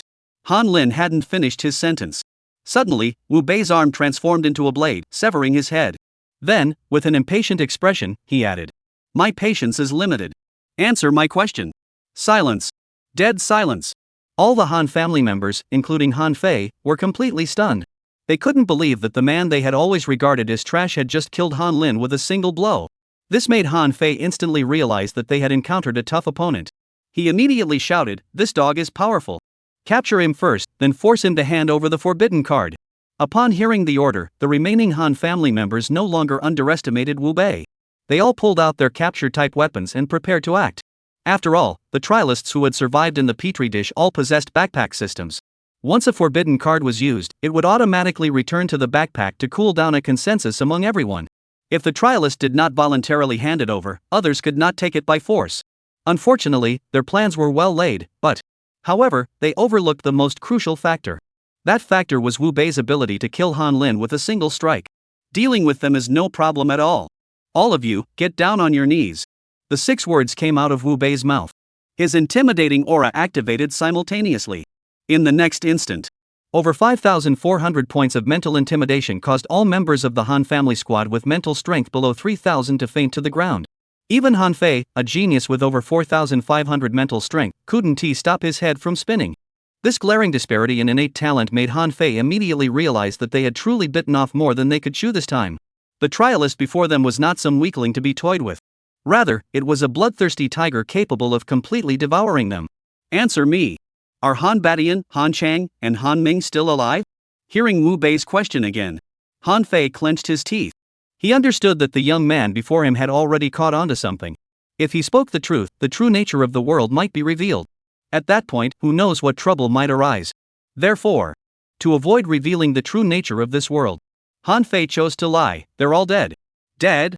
Wu Bei raised his eyebrows instinctively. He suspected that Han Fei was lying. After all, if they were all dead, why was Han Fei still alive? And why had he become a hunter? Wu Bei couldn't figure it out. He narrowed his eyes slightly and asked slowly, "Do you know who killed them all?" Han Fei was stumped by Wu Bei's question. After all, he wasn't from this world. How could he possibly know who had killed the clones of the Han family in this world? But seeing Wu Bei's expression, which seemed to say he'd make him pay if he couldn't answer, Han Fei could only grit his teeth and say, they were killed by something mysterious. Poof. Wu Bei laughed. He could now confirm that Han Fei, this dog, was lying. Because, in their world, everyone knew that the high-ranking members of the Han family had been wiped out by Nightmare and Wu Bei working together. Therefore, Wu Bei, who didn't bother to waste time with Han Fei, directly struck out and severed one of Han Fei's arms. Then, in a cold tone, he said, "Tell me, what exactly is your relationship with Han Fei in this world?" "You." Upon hearing Wu Bei mention this world, Han Fei's expression turned ashen in an instant. He realized that the young man before him was no longer just someone who had caught on to something. He feared that he had already understood 80% of the world's true nature. Now, aside from not knowing whether they were clones, everything else was likely already under his control.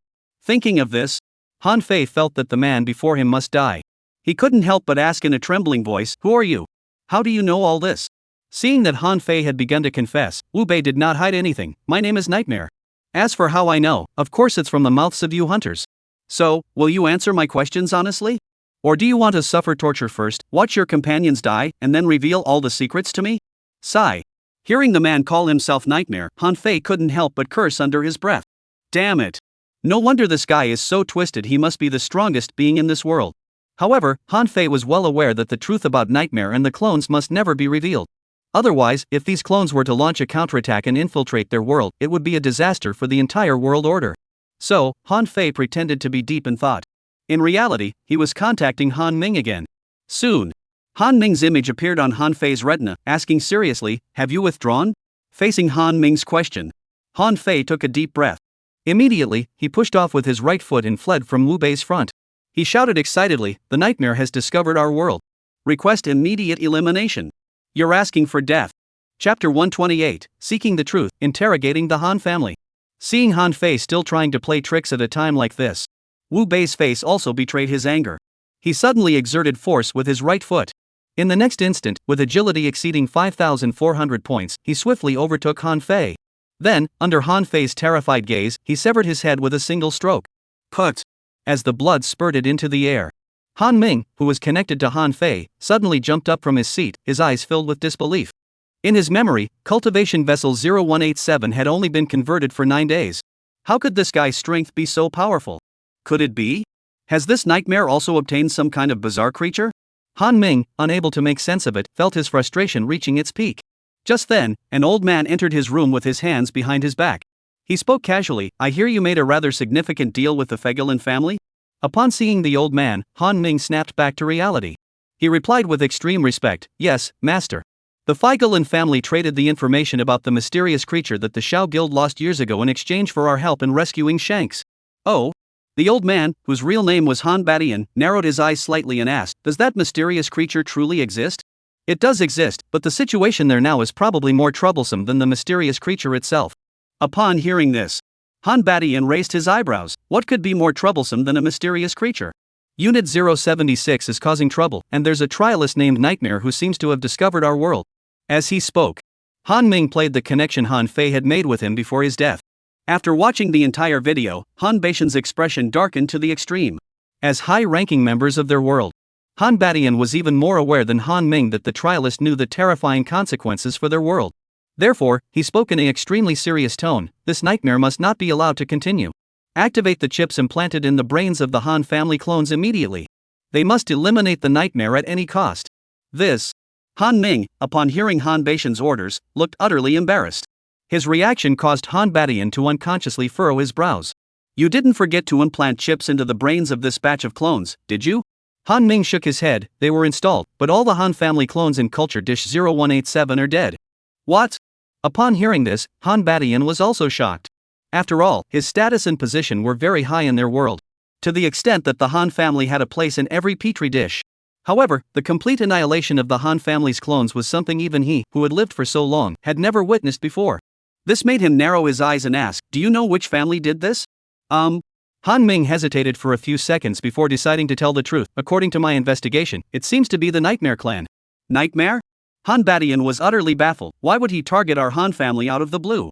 Han Ming thought carefully about his words before speaking seriously. According to my investigation, it seems that your clone from back then discovered that the Nightmare was quite powerful and wanted to capture it for study. Unbeknownst to us, the Nightmare's strength was incredibly powerful. Not only did they fail to capture it, but Han Ming stopped speaking at this point. However, Han Badian understood exactly what he meant. Because the order to have the clones capture powerful trialists for research was given by him when he instructed the researchers to create the chips. Almost every Han family clone would unconsciously follow this order. He had never anticipated that the Nightmare would be so ferocious. This made Han Badian suddenly realize. Perhaps this Nightmare was also extraordinary. Han Ming noticed that Han Badian seemed to understand what he was trying to convey. He proposed seriously, Master, should we send an elite force into 0187 to capture the Nightmare and Wu Beidu? Of course we must capture them. But we have to wait until 076's tantrum is over before we go in. Han Ming nodded immediately upon hearing this. He was well aware that when 076 was throwing a tantrum, it was no joke, people could actually die. At the same time, Wu Bei, who had killed Han Fei, realized that the Han family in that world had already found out about his actions. However, Wu Bei didn't feel the slightest bit of tension at that moment. Instead, he became extremely excited. Because, judging from Han Fei's behavior, the Han family members from that world might be the true masterminds behind the torture he endured in his previous life. By revealing themselves, they had saved him the trouble of having to investigate further. Therefore, Wu Bei, who wanted to quickly understand the connection between that world and their own, did not choose to kill the remaining Han family members and complete the mission. Instead, he picked up the strange phone and called Li Weiman. Soon, the call was answered. Wu Bei cut straight to the point. Do you have any interrogation experts over there? Li Weiman immediately realized that Wu Bei had captured another hunter and nodded, saying, yes, I'll send them over to you right away. No. Wu Bei shook his head. These guys are important right now. I'll take them there myself. Give me an address. Seeing the serious expression on Wu Bei's face, Li Weiman didn't hesitate either and gave him the location. 2 hours later, a DD funeral car arrived outside a military camp in the capital city. As soon as Wu Bei got out of the car, he saw Li Weiman leading a group of people, all with serious expressions, walking toward him. What squad are the people we captured this time from? Wu Bei did not answer directly. Instead, he fixed his gaze on the people behind Li Weiman. Those individuals were all well behaved. Upon seeing this, they stepped back and left on their own. Only after Wu Bei was certain they couldn't hear anything did he speak in an extremely serious tone. The people we've captured this time are no ordinary individuals. They're actually members of the Han family. Among them are those I killed earlier. What? Li Weiman was very intelligent. After hearing Wu Bei's words, he immediately realized the gravity of the situation. The deceased Han family members had not only been resurrected but were also from another world. Then what about the Han family members here? And what about them? Feeling that this time he might uncover something major, Li Weiman spoke with an extremely serious tone. What exactly are you trying to find out this time? First, what is the relationship between this world and their world? Second, how do we enter their world? Third, what is the combat strength of their world? After hearing Wu Bei's requests, Li Weiman nodded seriously. Alright, I'll immediately arrange for an interrogation of them. Chapter 129, The Truth About the World, Wu Bei's Attitude. The next day, 9:30 a.m. The door to Wu Bei's resting room was knocked on. Following closely behind was Li Weiman's serious and hoarse voice. Nightmare, the interrogation results are in. Upon hearing this, Wu Bei opened the door with a serious expression. There he saw Li Weiman standing at the door with clenched fists and bloodshot eyes. His appearance instantly made Wu Bei realize that the truth might be extremely brutal. Even Li Weiman, an old man who remained unfazed even when a mountain collapsed before him, had lost his composure. Wu Bei immediately raised his eyebrows and asked, "Have you confessed everything?" "Yes." Li Weiman took a deep breath and walked into the room. He then delivered the interrogation results with an extremely serious expression. According to their confessions, everyone in our world is their clone. They refer to us as number 0187. Whoa! Upon hearing Li Weiman's words, even Wu Bei, who had prepared himself mentally, couldn't help but widen his eyes in disbelief. They were all clones? This revelation was truly shocking. However, Wu Bei soon realized that this truth should pose no problem. Because only if they were clones could it explain why the deceased Han Fei had come back to life. And only if they were clones could it explain why the hunters had always been so cautious about revealing the connection between the two worlds. But Wu Bei couldn't figure it out. Why would the people from that world clone them? What benefit would that bring them? Li Weiman seemed to sense Wu Bei's confusion and added, "Based on the interrogation results of the Han family, they created us to utilize the mysterious creature 076, cultivate the mysterious, obtain better mysterious genes, and enhance their strength." Upon hearing this explanation, Wu Bei felt that this information was likely true. After all, he was the one who had fought the hunters the most in their world. He was also extremely well informed about the hunters being gene warriors. He just hadn't understood how they had achieved it before. But now, Wu Bei finally understood. The strongest in that world had risen by stepping over the bodies of others, one step at a time. Thinking of this, Wu Bei slowly raised his head and looked at Li Weiman. He spoke slowly and deliberately, "What do you think of this?" Li Weiman knew that what Wu Bei was asking was his stance on that world. He took a deep breath, his eyes flashing with a wild look. "I've lived in this world for a long time, and I love my country and people deeply. I would never just give in because someone else calls me a clone." Upon hearing this response, Wu Bei smiled. Li Weiman's thoughts were the same as his. He was a man of flesh and blood with his own thoughts. Why should he accept a status inferior to others? Thus, Wu Bei, who wanted to resist, asked again the second question he had raised the previous day. Did they mention how to enter their world? Li Weiman nodded solemnly. They said they came from the Antarctic continent. Upon hearing this answer, Wu Bei nodded instinctively. He also thought that the Antarctic continent serving as a bridge between two worlds made sense. After all, Antarctica is extremely cold and recognized as an uninhabited region by the entire Blue Star. Hunters entering and exiting from there could minimize exposure, which made sense. However, what Wu Bei really wanted to ask was how they had entered their world. After all, he wasn't a man content with the status quo. Especially after enduring the torments of his previous life, he was well aware that if he didn't want to be crushed by his enemies, he had to follow his own pace. Otherwise, the next time the Han family or that world sends someone even stronger than him, he would be doomed. Li Weiman clearly understood Shen Lang's meaning. But what he said next caused Wu Bei's brows to furrow deeply. "If you want to enter their world now, I advise you to give up that idea. According to our interrogation results, across from the Antarctic continent lies a massive war fortress. They built it to defend against us. Within that fortress, there is at least one powerful being comparable to a 10th tier bizarre entity stationed there." 10th rank? Wu Bei's heart trembled slightly. He realized that resisting them would not be easy. However, Wu Bei did not lose heart. After all, their world had only entered the 10th day of the apocalypse. Moreover, the tasks for leveling up had not yet been released. Wu Bei firmly believed that given half a month, he could make the 10th tier anomaly kneel at his feet and sing of surrender. With a plan in mind, Wu Bei asked his third question: what is the combat strength level of their world? They said their world's combat strength is rated based on hunter star ratings. A 1-star hunter is roughly equivalent to a 5th tier anomaly here. And their hunters are divided into 10 stars. Whoa! After hearing Li Weiman's explanation, Wu Bei couldn't help but gasp in astonishment. A 1-star hunter is equivalent to a 5th tier anomaly. And they have 10 stars. Isn't that equivalent to the strength of the legendary anomalies like Yan Luo Wang? Feeling the terrifying nature of the other world, Wu Bei couldn't help but ask, how many of their 10-star warriors are there? Not many, only 5.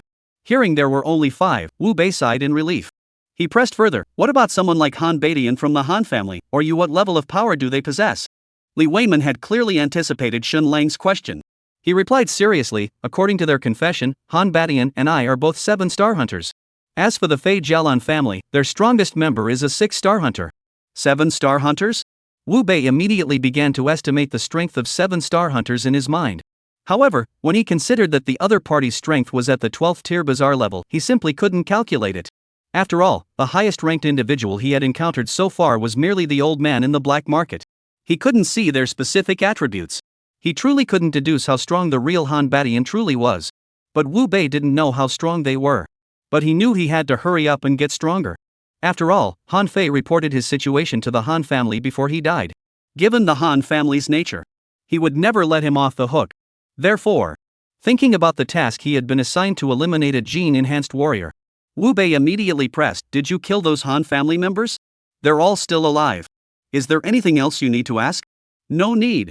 Wu Bei shook his head and glanced at the clock on the wall.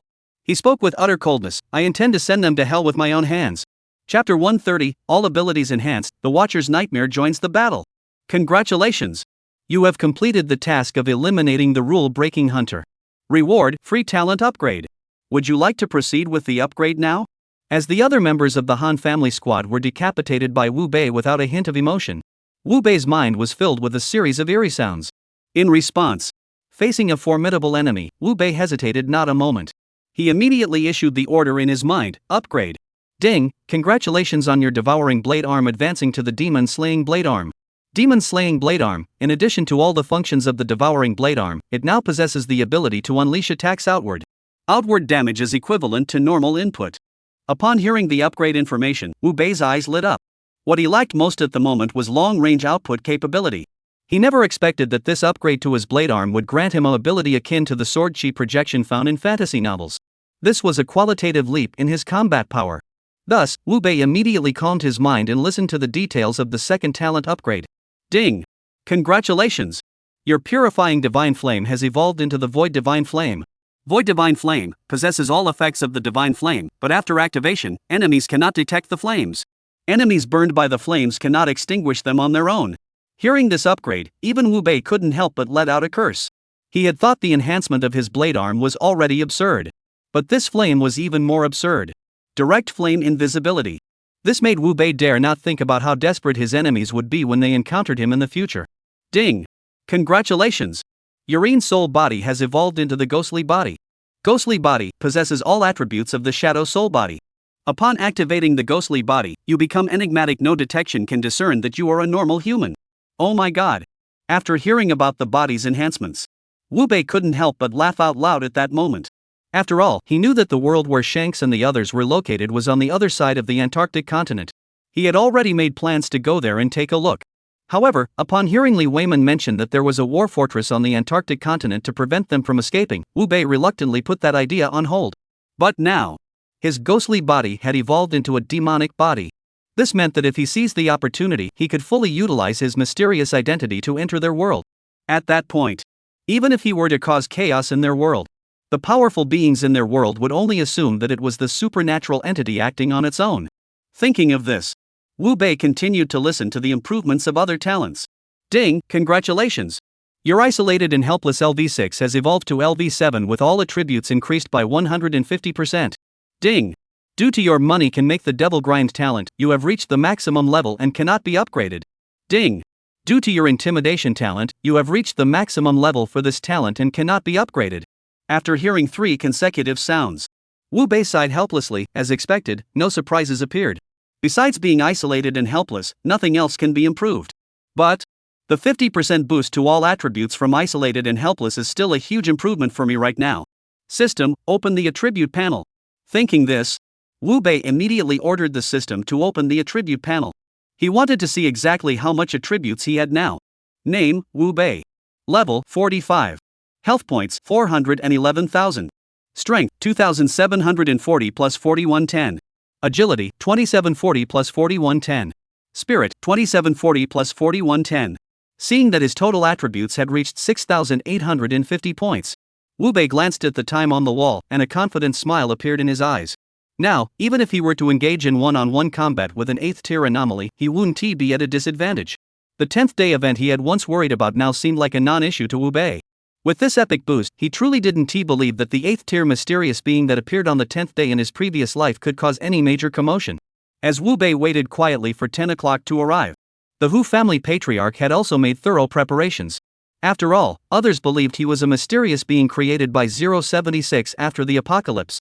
Little did they know that he had actually infiltrated from the outside world, voluntarily becoming a hunter of anomalies. Based on his understanding of 076. On the 10th day, the activity is the abnormality siege. At that time, all anomalies of lower rank than him would follow his commands and launch an attack on the city of the trial participants. This would allow him to gain a large amount of negative emotions, thereby enhancing his strength. However, as 10 o'clock approached, a chilling alert sound echoed through the air. Not only was the Hu family patriarch stunned, even Wu Bei couldn't help but exclaim in his heart, "What the hell is going on? This is different from my previous life. Congratulations on surviving to the 10th day. To celebrate this momentous occasion, today we will launch the hide and seek event. All participating players will be randomly selected, and no trialists, anomalies, or hunters may refuse." As the eerie prompt sounded, Li Weiman, who had been closely monitoring the new activity, immediately noticed something unusual about it. He couldn't help but rush into the interrogation room, shouting at Wu Bei, who was still frozen in place. "What's going on with this event? How come hunters are participating?" Facing Li Weiman's question, Wu Bei's face was filled with bitterness. In this bizarre post-apocalyptic world, his greatest advantage was knowing what each day's activity would be. He would then use his memory to gain the upper hand in these activities. But now, the bizarre activities had changed. The originally planned bizarre siege had turned into a game of hide and seek. This made Wu Bei realize that the situation was likely connected to the Han family closing down 076. After all, before the Han family closed 076, there were no tasks to hunt down hunters. But now, this mission has appeared. This means that the structure of their world has likely been disrupted by the Han family. Wu Bei had no idea what would happen next. Taking a deep breath, he looked at Li Weiman and said, "I don't know the details either. All we can do now is observe this operation and see who the mysterious creature 076 will bring in. First participant, Hong Fei Hunter. Second participant, Han Ming Hunter. Third participant, Hu Tongtian Mysterious. Fourth participant, Li Tian Yu Tester." As the mysterious creatures began to broadcast the list of participants globally, Wu Bei and Li Weiman both felt a slight tremor in their hearts. Because among these contestants, the number of trialers was extremely few. On the contrary, the numbers of hunters and strange creatures were overwhelmingly large. This meant that this event was likely to be extremely brutal. Just as Wu Bei was contemplating whether he should participate in this event, a sinister alert sound froze him in his tracks. Last participant, Nightmare Watcher. Chapter 131, Hide and Seek Activity Rules, the Meaning of the Watcher. Why are you the Watcher? Because the selection process was broadcast globally, the eerie alert sound faded away. Li Weiman, standing beside Wu Bei, instinctively asked the question. But Wu Bei was equally perplexed by the question. The term Watcher was first mentioned by Qin Jibin. At the time, he was curious. But afterward, everyone who appeared were hunters. He didn't pay much attention to the matter of the Watchers. He simply believed that Chen Jibin was likely lying on purpose. But now, the mysterious creature 076 had actively marked him as a Watcher. This made Wu Bei can't help but suspect that it might be related to his father. After all, his father, without a special reason. Why would he betray their world? Unable to make sense of it, Wu Bei did not give Li Weiman a clear answer. He simply shook his head slowly and told a kind-hearted lie, "Perhaps it has something to do with my title." Upon hearing this answer, Li Weiman felt something was off. But noticing that Meng Yan seemed to have something on his mind, he dared not press further. After all, Meng Yan was now the face of their Yinsha faction. Whether it was dealing with the bizarre or hunters, they couldn't do without him. There was no need to risk upsetting the nightmare over a mere title. They saw a huge clock appear in their room, beginning a countdown. Li Weiman took a deep breath and stopped thinking about it. He said solemnly, "This operation has many hunters. Be careful. We'll wait for you to return safely." "All right." Wu Bei nodded and said nothing more. The next moment, as the countdown reached 0, a black mist descended from the sky, enveloping Wu Bei. Then, he felt as though his body had traversed a temporal corridor, appearing inside an office building. But when he opened his eyes, Wu Bei's brows furrowed deeply. He discovered that in Noda's office, he was the only one there. This discriminatory treatment made Wu Bei instantly realize that the mysterious creature known as 076 wasn't up to anything good. As it turned out, things were exactly as Wu Bei had suspected. Just as Wu Bei began to investigate the office, a sinister and playful alert tone echoed through the building's PA system. "For the sake of fairness in the game, I'll reluctantly explain the rules of hide and seek for you. Game background: a mysterious force has descended, and a bizarre game of hide and seek designed by a tech company has become a reality. Activity Rule 1: Players with the Hunter role can eliminate all other players within the company during the day. Violators will be eliminated. Gameplay 2. Players with the eerie role can attack all players of any role within the company during the night. Violators will be eliminated. Gameplay 3. Players with the trialist role can, at the start of the day, vote to eliminate either the eerie or hunter factions, resulting in their elimination. Activity Rule 4. Players with the watcher role have no restrictions and can attack players from any faction at any time during the day. Activity Rule 5. Any faction that captures a watcher wins the game, and the activity ends. Event Rewards. The more factions eliminated, the richer the rewards. Activity Penalty. All players from all other factions except the winning faction will be eliminated. Swish, swish, swish, swish. As the event announcement broadcasted over the speakers, all players within the activity area turned pale. Even Wu Bei never imagined that this event would turn out to be so messed up. The role of the watcher seemed to grant him an advantage in this event. But from the fifth activity mechanic, he could clearly see that this time, he would undoubtedly become the target of every faction's pursuit. After all, capturing him would mean the end of the event. However, upon closer reflection, Wu Bei remained unfazed. Setting aside his immense strength, which was enough to make him disregard even the weakest opponents. Secondly, he can change his identity into something mysterious or a trialist. He could exploit the information gap and take them down one by one. With that in mind, Wu Bei decided to first investigate this building.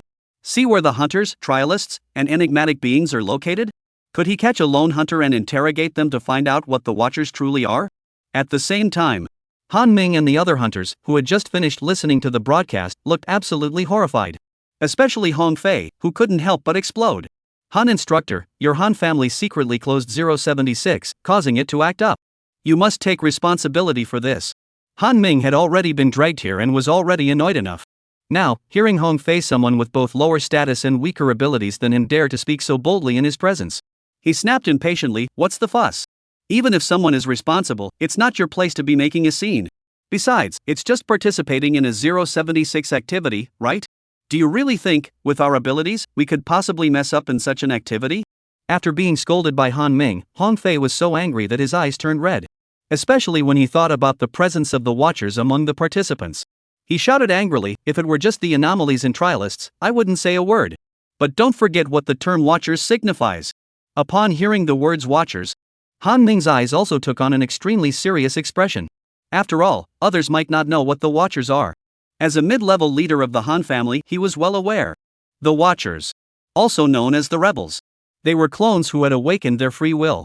They are also the super soldiers chosen by the mysterious life form 076 to oppose them. 20 years ago, in the 001 test tube, numerous watchers broke through their barriers and entered their world.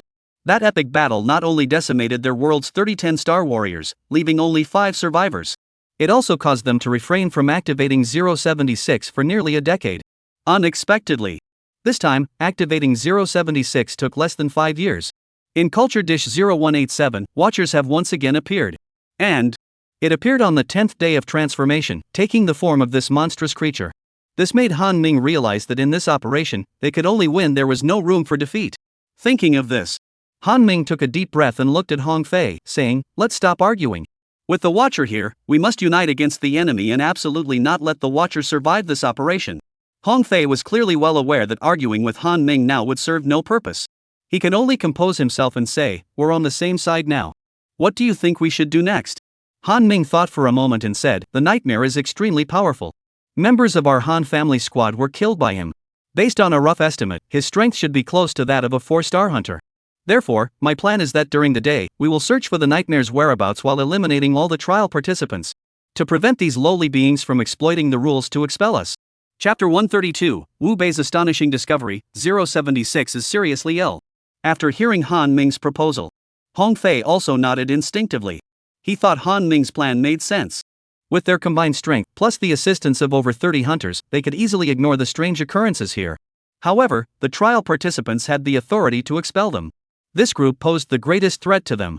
Eliminate them first, then search for the nightmares slowly. It couldn't be more appropriate. At this moment, as Han Ming gave the order, the hunters immediately split into 3 teams and began searching the entire building. Wu Bei also took the elevator down to the basement level. As the son of a real estate developer, Wu Bei knew that the surveillance room of a typical building was usually located in the equipment room on the basement level. He planned to first check the surveillance footage to determine the whereabouts of the other factions. He kicked open the door to the equipment room. Soon, Wu Bei saw the surveillance screens displaying scenes from various floors.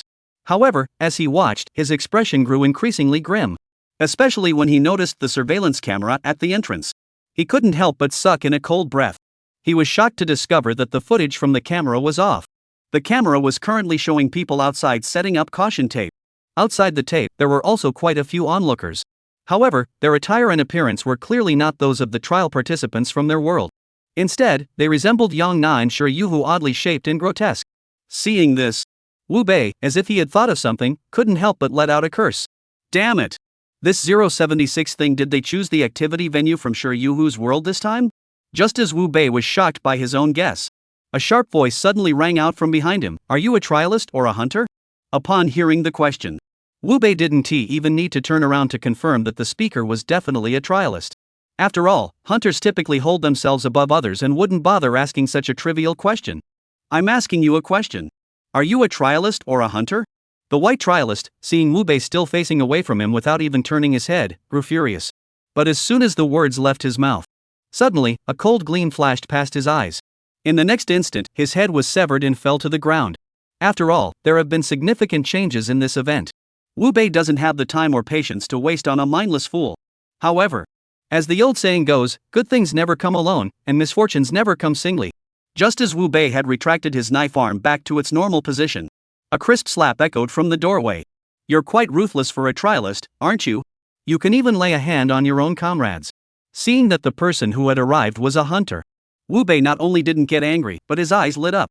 He thought that instead of going to confirm the location of the activity site himself, it would be better to ask a local for directions. Thus, Wu Bei slowly fixed his gaze on Zhao Yu and spoke calmly. Do you find this place familiar?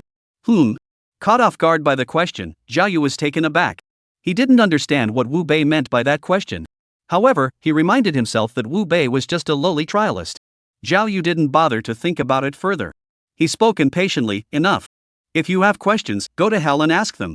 I'm counting on killing you and joining the War Gods Hall of the Han family. So, kid, don't blame me. If you want to blame someone, blame. Bang. Before Zhao Yu could finish his sentence, Wu Bei, who didn't feel like wasting any more time, delivered a powerful punch straight to his abdomen. Before Zhao Yu could say another word, Wu Bei grabbed his hair and dragged him to the surveillance screen. Pointing at the camera screen by the door and coldly asked, Tell me, does that look familiar to you? You. Zhao Yu was intimidated by Wu Bei's strength. He was about to say something, but before the words could leave his mouth, he instinctively glanced at the surveillance video and nearly popped his eyes out of his head. He couldn't believe it, the human figure in the surveillance footage was actually one of his own people. So much so that Zhao Yu, who had thought of something, spoke with a trembling voice. No, it's impossible, absolutely impossible. How could 076 possibly have chosen our world as the activity site? Zhao Yu's exclamation confirmed Wu Bei's suspicions. This bizarre creature, 076, was indeed in a state of complete disarray. It seemed to have turned this hide-and-seek activity into something dangerously extreme. Just as Wu Bei couldn't help but begin to wonder if future activities might also take place in these real worlds. Zhao Yu, as if he had seen something, exclaimed again. Damn it, we've been tricked. This activity hasn't even officially started yet. Hearing this, Wu Bei instinctively followed Zhao Yu's gaze. Even Wu Bei couldn't help but gasp in shock. Because, on the surveillance video, a group of trial participants were currently pushing aside the crowd and walking toward the security line. It was clear. Those guys were the hunters described in the background introduction of the 076 game. And they were likely the hide-and-seek game that had come to life in reality. Thinking of this, Wu Bei's eyes grew extremely serious. If Han Ming and the others aren't the hunters in this event, then as the watcher he would truly be in danger. To survive, Wu Bei once again fixed his gaze on Zhao Yu. Based on Li Weiman's interrogation of the Han family hunters yesterday, Wu Bei knew that these hunters relied on their smart brains for communication. And the smart brains were right there in their eyeballs. Put. As Zhao Yu's head fell to the ground, Wu Bei acted swiftly, plunging his hand into Zhao Yu's eye. He pulled out his eyeball along with the smart brain chip embedded in an invisible contact lens. Then, Wu Bei took out a bottle of mineral water from the system's backpack and began cleaning. Once it was clean, he didn't hesitate for a moment and inserted the smart lens into his own eye. In the next instant, Wu Bei saw a smart panel appear before his eyes. On the panel, numerous virtual projections of hunters were moving around. Clearly, they were searching for the trial participants. However, Wu Bei didn't pay much attention to their actions. Instead, he fixed his gaze on the surveillance video. He knew that the group of hunters ahead was the real priority. As it turned out, things unfolded exactly as Wu Bei had anticipated. As the hunting squad entered the building, a sinister alert sounded once more. Hide-and-seek activity has officially begun. Have fun. Chapter 133, a devastating blow. Han Ming and the others began to panic. Why did the activity start now? As the eerie faded away, Han Ming, who was in the 23rd floor office directing the hunters in their cleanup operation, instinctively raised an eyebrow. After all, based on his understanding of 076, after the activity rules were normally read out, the event would immediately begin. But at this moment, they had already been in action for quite some time. Why was 076 only now prompting the start of the activity? Just as Han Ming was puzzled, a sudden urgent report came over the headset. Reporting to Instructor Han, we've discovered a new hunter squad entering the building on the first floor. What? The sudden word snapped Han Ming back to reality, and he immediately looked down at his smart panel. At a glance, Han Ming's face was filled with confusion. How could more hunters have gotten in? This doesn't align with the behavioral logic of the mysterious creature known as 076. To figure out what was going on, Han Ming issued an order without hesitation: send someone to represent our Han family, identify ourselves, and inquire which faction's task force they belong to. Yes. As Han Ming's order was given, Wang Junkai, the hunter searching the first floor, walked toward the newly arrived hunter squad with a serious expression. Wu Bei was currently standing in the safety passage connecting the first floor lobby to the basement, watching the scene unfold. He felt that after 076 threw a tantrum, he definitely wouldn't let Han Ming and his group of hunters have an easy time. It was highly likely that something was about to go wrong. On the other hand, Wang Junkai, who had been assigned the interrogation task, might have thought the others were fellow countrymen and hadn't noticed any danger. It wasn't until he saw them all raise their guns at him that he raised his own hand and introduced himself. Brothers, don't shoot. My name is Wang Junkai, ID number WJK199208816, belonging to the War Goddess Hall of the Han family. We're here because of Operation 076, which dragged us into this. Which faction do you belong to, and what is your mission here? It must be acknowledged that Wang Junkai's opening statement was flawless. But strangely enough, as soon as he finished speaking, the captain of the hunting squad suddenly waved his hand and ordered, "Clear." Bang bang bang bang. A series of gunshots rang out. Wang Junkai, completely unprepared, was instantly covered in blood. Even in his final moments, his eyes betrayed a look of shock. They couldn't understand why, as fellow countrymen, they would open fire. However, while they were confused, Wu Bei, through the system scan, couldn't help but gasp in shock. Name: Hunter. Description: an active organism that cannot be eliminated. What the hell? These hunters aren't normal humans at all. They were fabricated by 076 as active creatures. The fact that they can't be eliminated means these guys are the most terrifying killers here, right? Thinking about it, Wu Bei felt that this operation was going to be a lot of fun. If the hunters are artificial life forms, does that mean the strange phenomena mentioned in the activity description are also indestructible? If that's the case, then the danger level of this event would be terrifyingly high. However, Wu Bei, who possesses multiple identities that can be switched, isn't particularly panicked at the moment. In fact, he even feels a little pleased. After all, the hunters don't recognize Han Ming and his group, which means Han Ming and his group won't receive any support. Therefore, this operation remains within his control. On the other hand, Han Ming, upon seeing the hunter squad mercilessly kill Wang Junkai, his expression turned grim. As a member of the Han family favored by Han Badian, he wasn't lacking in intelligence. From the hunter's ruthless actions, he also realized that something was amiss with this operation. To confirm his suspicions, Han Ming turned his gaze to Hong Fei, who was standing nearby in shock. He said in a low voice, "Old Hong, this operation might not be as simple as we initially thought. Go down and make contact with them to see if it's because of Wang Junkai's words that they refuse to listen. Or is it because those newly arrived hunters simply won't listen to us?" As the deputy base commander of the war fortress, Hong Fei wasn't a fool. Upon hearing Han Ming's words, he immediately understood his true meaning. He immediately stepped out of the office, took the elevator, and headed to the first floor. Inside the elevator, Hong Fei even pinned the medal symbolizing his 4-star hunter status to his chest. His purpose was to allow those hunters to more clearly identify his status. Creak. As the elevator doors opened, the hunting team searching the first floor immediately had all their attention focused on the elevator entrance. The next moment, everyone raised their guns again, aiming at Hong Fei. However, compared to Wang Junkai, the more powerful Hong Fei did not back down in this situation. Instead, he introduced himself in a serious tone. "I am Hong Fei, the deputy base commander of War Fortress No. 7 in Antarctica City. Who is your commander?" Bang bang bang bang. Hong Fei's question was met not with the salute and respect of the hunter squad captain. Instead, a series of gunfire erupted. Damn it! Hong Fei saw this and his pupils contracted sharply. He immediately realized that something was wrong with the hunters in front of him. He dodged the bullets while drawing a combat knife from his waist, striking one of the hunters with lightning speed. He intended to eliminate these suspicious individuals first. But as the words damage immunity appeared on Hong Fei's smart brain screen, Hong Fei's expression turned grim. He also realized that something big was about to happen. Just as this thought crossed his mind, the commander of the hunter squad also drew his blade, his expression cold and indifferent. This emotional manipulator has a high mutation level. Everyone switched to melee weapons and eliminated immediately. Damn it! Seeing the 10-member hunter squad all switch to close combat weapons and charge toward him, Hong Fei immediately realized that this squad was a damn elite unit. Every member of the squad was a 3-star hunter. In a regular battle, as a 4-star hunter, Hong Fei wouldn't have feared these guys at all. But now, when he attacked them, his damage was completely nullified.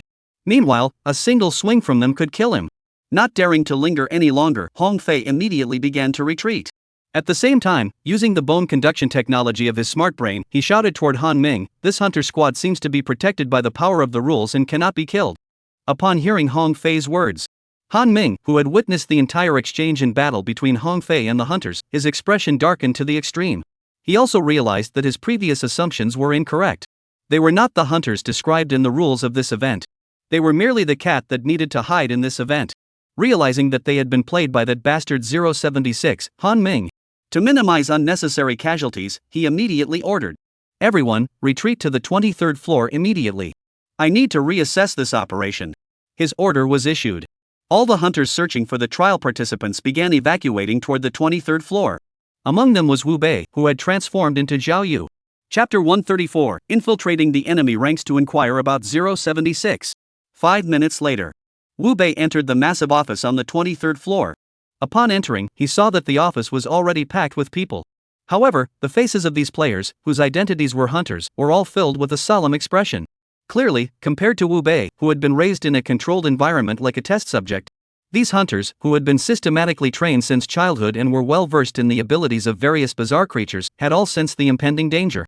Curious to learn more about their world, Wu Bei chose not to meddle and instead stood quietly in the corner, listening to their conversations. "Wangu, this activity is going to go wrong. If I die, my wife and children are in your care." "Don't speak so pessimistically. This time, we have Han Ji as Han instructor leading us. Will definitely make it through." "Shut up. Han instructor is coming out." As soon as the words were spoken, everyone's gaze turned toward the office of the leader in the distance. Soon, Han Ming and Hong Fei emerged, looking serious. Hong Fei, upon reaching the front of the group, spoke in an extremely serious tone. "Group leaders, report the status of your team members. Group 1, 10 members should be present, 10 members are present. Group 2, 10 members should be present, 9 are present. Group 3, 10 members should be present, 10 members are present." After all the groups had reported their personnel status, Hong Fei and Han Ming couldn't help but sigh in relief. Fortunately, they had reacted promptly and only lost one member, Wang Junkai. Thus, Han Ming, completely unaware that an extraordinary individual had infiltrated the group, he began to explain the current situation. "I'm sure everyone is aware that the mysterious creature known as 076 is capable of doing anything when it's in a bad mood. Based on my observations and deductions, the hunter title displayed when we entered this area was merely 076's way of determining our affiliation. It doesn't mean we're the hunters in this activity." Wow. Han Ming's words fell. The scene immediately became chaotic. Many hunters began to mutter under their breath, calling the Han family shameless. Hong Fei, seeing this, immediately raised his voice and said, "Everyone, quiet down." As soon as he finished speaking, the noise in the crowd subsided somewhat. However, given the life or death situation, many still looked at Han Ming with some resentment. After all, they now understood, to varying degrees, that the reason behind 076's outburst was connected to the Han family. This meant that if they died, it would all be the Han family's fault. Han Ming was clearly aware of this. Upon noticing the unusual glances from the crowd, he spoke in an extremely serious tone. "Shutting down 076 is an S-level secret of the Alliance. I cannot reveal the specific reasons to you. However, the fact that 076 is causing trouble and putting everyone in danger is definitely the fault of the Han family. To compensate everyone, if you leave this activity, not only can you join our Han family's War God Hall, but you will also receive a reward of 1 million Alliance coins." As soon as Han Ming spoke, many hunters who had been slightly dissatisfied earlier lit up at the prospect. After all, 1 million Alliance coins, when converted to spirit coins, amounts to 100 million. For ordinary hunters, this was no small sum. As a result, many of them raised their weapons and shouted excitedly, "We are willing to follow Han instructor's leadership." Han Ming looked at the hunters, their excited expressions, and a satisfied smile appeared on his face. He slowly raised his hand and pressed it downward. Once the scene had fallen silent again, his tone grew serious. "Since you all trust me, I won't keep anything from you. According to my analysis, although our identities have changed in this operation, whether it can be concluded ultimately depends on us. As long as all members of the other factions are either killed or we capture the Nightmare Watcher, the operation should come to an end. Therefore, I have decided that we will remain inactive during the day and begin our operation after the hunters have rested at night." Han Ming's words made even Wu Bei acknowledge that this Han Ming was indeed quite capable. Indeed, while this activity had introduced an unstable factor, but the core of this operation still lies with them, the players. If all the players were to die, what would be the point of continuing the event? However, when Wu Bei heard Han Ming say that they wouldn't act during the day but at night, he couldn't help but laugh. Because during the day, he might actually find it difficult to take on Han Ming, a terrifying entity with all attributes exceeding 8,000. But at night, with his ghostly form, he could transform into something eerie and give them a proper lesson. Let them know what a nightmare truly is. With this thought in mind, Wu Bei began to rest like the other hunters, preparing for the night's operation. It is now 8 p.m. Hunters are resting. The eerie beings can begin their operations. Abnormal beings activity period, 8 p.m. to 8 a.m. 8 p.m. As the eerie warning tone echoed through the speakers, the hunters hiding on the 23rd floor all stood up, their expressions solemn as they looked at Han Ming. Han Ming wasted no time, getting straight to the point. "Everyone, begin your actions. If you encounter any anomalies, attack first. If you take damage, fight to the death. If you encounter something immune to damage, move quickly and find other targets." His orders were given. The squad leaders immediately began leading their teams to resume the cleanup operation. Meanwhile, Wu Bei, who was in Group 2, realized that he could now begin his plan. Following his squad leader Xiao Bing into the elevator, Wu Bei took the initiative to ask, "Captain, where exactly did that nightmare hide?" His question was posed. Xiao Bing, who had been dragged into this mess and was feeling annoyed, snapped back, "If I knew where that bastard was hiding, would I be out here in the middle of the night doing something weird?" Hearing this, Wu Bei instinctively narrowed his eyes and said, "Captain, do you really believe that capturing that nightmare will allow us to end this operation?" "Of course not. The nightmare is a guardian. If we catch him, the activity will definitely end." Seeing that Xiao Bing had finally revealed the crucial information, Wu Bei immediately followed up, "Captain, I wasn't good at school, so I don't know what watcher means. Can you tell me?" Hearing Wu Bei's words, Xiao Bing looked down on him with disdain. "How did you even pass the hunter's exam? You don't even know that? Hee, I have some connections at home. Please keep this a secret, Captain. Once we're out, I'll definitely treat you to a drink." Wu Bei scratched his head sheepishly. All right. Since you're still somewhat sensible, I'll tell you. The so-called watchers are actually the rebellious elements bred in the petri dish. If they were to collaborate deeply with 076, it would cause immense destruction to our world. This time, I even suspect that it might be a test task added by that guy from 076 for the nightmare." Upon hearing Xiao Bing's explanation, Wu Bei's pupils suddenly contracted. He felt that Xiao Bing's words seemed to make sense. If 076 wants to collaborate with him to take down the hunters, specifically arranging a test mission for him is indeed possible. Therefore, at that moment, Wu Bei didn't dwell too much on his role as a watcher. Instead, he changed the subject and asked the question that mattered most to him. "Captain, do you know what the mysterious creature 076 really is?" Chapter 135, Elevator Horror, 18-layer mutation. However, as Wu Bei posed his question, Xiao Bing, who had been wearing a gentle smile on his face, suddenly drew the knife at his waist and pressed it against Wu Bei's neck. His face twisted into a ferocious expression as he demanded, "You're not Zhao Yu. Who are you?" Feeling the chill on his neck, Wu Bei's face was filled with shock. He couldn't figure out where he had slipped up and revealed his identity. However, Wu Bei had been reborn once before. His mental resilience was no small feat. Even with a knife pressed against his neck, Wu Bei still feigned ignorance and said, "Captain, I am Zhao Yu. You dare to lie?" Xiao Bing tightened his grip on the knife, pressing it closer to the artery, his tone growing extremely menacing. "If you're Zhao Yu, you must know what 076 is. After all, this is knowledge we've been learning since we were children, something everyone must memorize." Oof. Realizing that the reason he had been exposed was because he didn't understand the real world, Wu Bei angrily smacked his lips. "Just be a little cutie. Tell me the information I want, and it'll be over, won't it? Why do you have to be so smart?" Hearing Wu Bei's arrogant words, Xiao Bing's eyes flashed with a cold, murderous intent. "You're so interested in our world. You're a nightmare, aren't you? SSS." Xiao Bing's question hung in the air. The elevator, which was in motion, suddenly flickered. The numbers that had been descending suddenly began to rise toward the 18th floor. This sudden change made everyone in the elevator realize that something supernatural was happening. Everyone, get ready for battle. Xiao Bing truly deserved to be chosen as captain by Han Ming. His reaction speed was nothing short of lightning fast. Almost instantly, he issued an order on the spot, alerting the other team members. At the same time, Xiao Bing's wrist also exerted force, hoping to eliminate Wu Bei, the imposter, first. However, his voice had barely left his lips. He felt as though his lower abdomen had been struck by a truck. He violently vomited a large mouthful of acidic fluid. Then he realized that a knife was pressed against his neck. Tell me what 076 is, and I'll let you live. Unfortunately, Wu Bei had underestimated Xiao Bing's courage. After he asked the question, Xiao Bing not only refused to answer. Instead, he became emotionally charged and ordered on the spot, kill him. He is very likely the nightmare of the Watchers. Swish, swish, swish. Upon hearing the order, all the hunters in the elevator turned their gaze toward Wu Bei, their eyes filled with bloodlust and madness. It was clear that they all saw Wu Bei as the key to escaping this despicable activity. They hoped that by killing Wu Bei, they could successfully escape this disgusting event. Wu Bei saw their expressions and shook his head unhappily. Isn't it better to live? The 5 casual words fell to the ground. As the elevator lights dimmed, Wu Bei acted. Puff, puff, puff, puff. 7 heads flew into the air one after another. The thick smell of blood filled the elevator cabin as the lights flickered back on. This scene unfolded. Xiao Bing was completely stunned. He couldn't believe that the nightmare's power had become so terrifying. Realizing that the nightmare must be eliminated, Xiao Bing instinctively attempted to transmit the situation inside the elevator to Han Ming via his smart brain. But Wu Bei, who had already gained control of the smart brain, wasn't going to let Xiao Bing get away with it. Before Xiao Bing could send the message, Wu Bei extended 2 fingers, piercing through his eyes, and pulled out his smart brain along with his eyeballs. Then, he casually asked, "Tell me, what is 076? Bastard, bastard, you're a damn bastard." Having suddenly lost his eyesight, Xiao Bing shouted wildly. Before his words had even finished, a brutal slap landed on his face. My patience is limited. Tell me what I want to know, or I'll make you wish you were dead. Then come and try it. I'll haunt you even in death. Xiao Bing shouted these words. Wu Bei saw that his body was emitting a thick black mist. And within this black mist, there was even a strange, pleasant fragrance.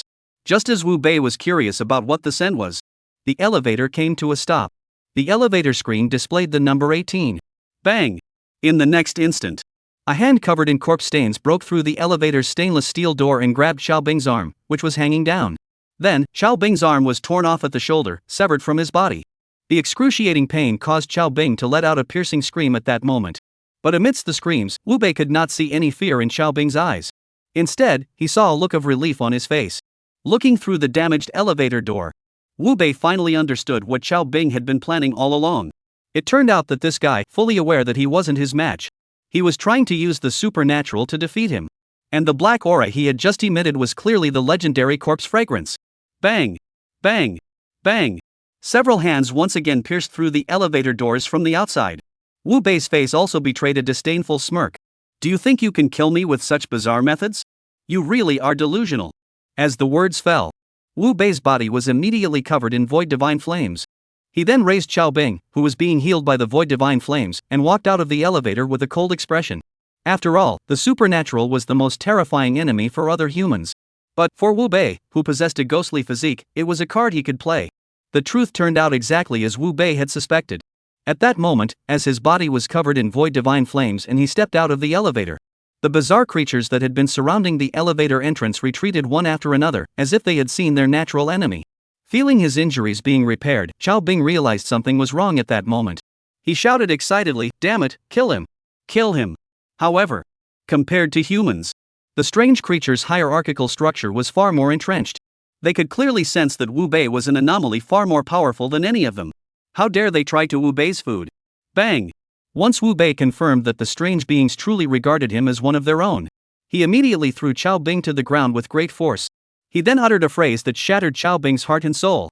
"You should have felt the extent of my abilities. Are you going to tell me the answer, or do you want to experience the pleasure of slow torture? As the saying goes, death is not, what is being unable to live or die." Xiao Bing, who had truly experienced Wu Baiquang's brutal methods, dared not be arrogant anymore at that moment. She answered in a trembling voice, "The mysterious creature 076, it's actually just a machine." Bang! Xiao Bing hadn't finished speaking. Suddenly, his skull was crushed on the spot. His head was also torn off by a ghostly claw. The sudden scene caught Wu Bei's attention. As he watched, a strange figure dressed in a Taoist robe was savoring the taste of Xiao Bing's brain. An extremely terrifying killing intent erupted from his body. Old dog, you're asking for death. Chapter 136, battling the Wu clan's ancestor, Han Ming and Hong Fei join the fight.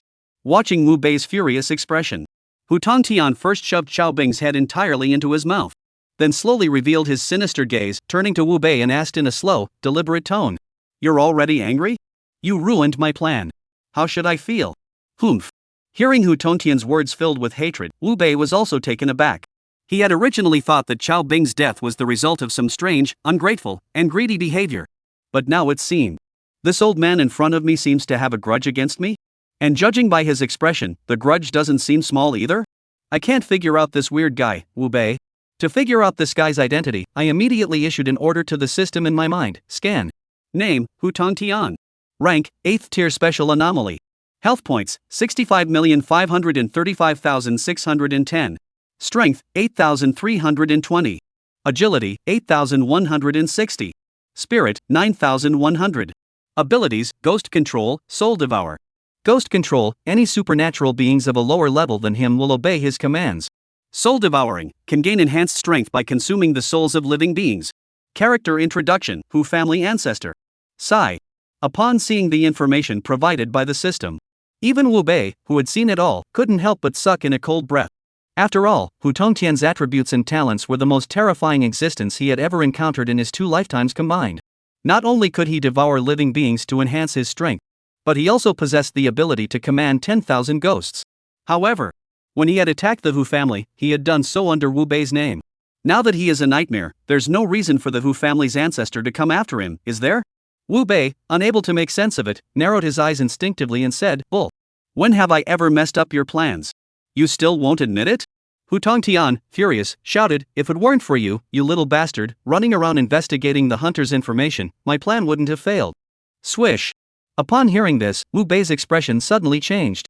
He recalled the 10th day's activity from his previous life, the mysterious siege.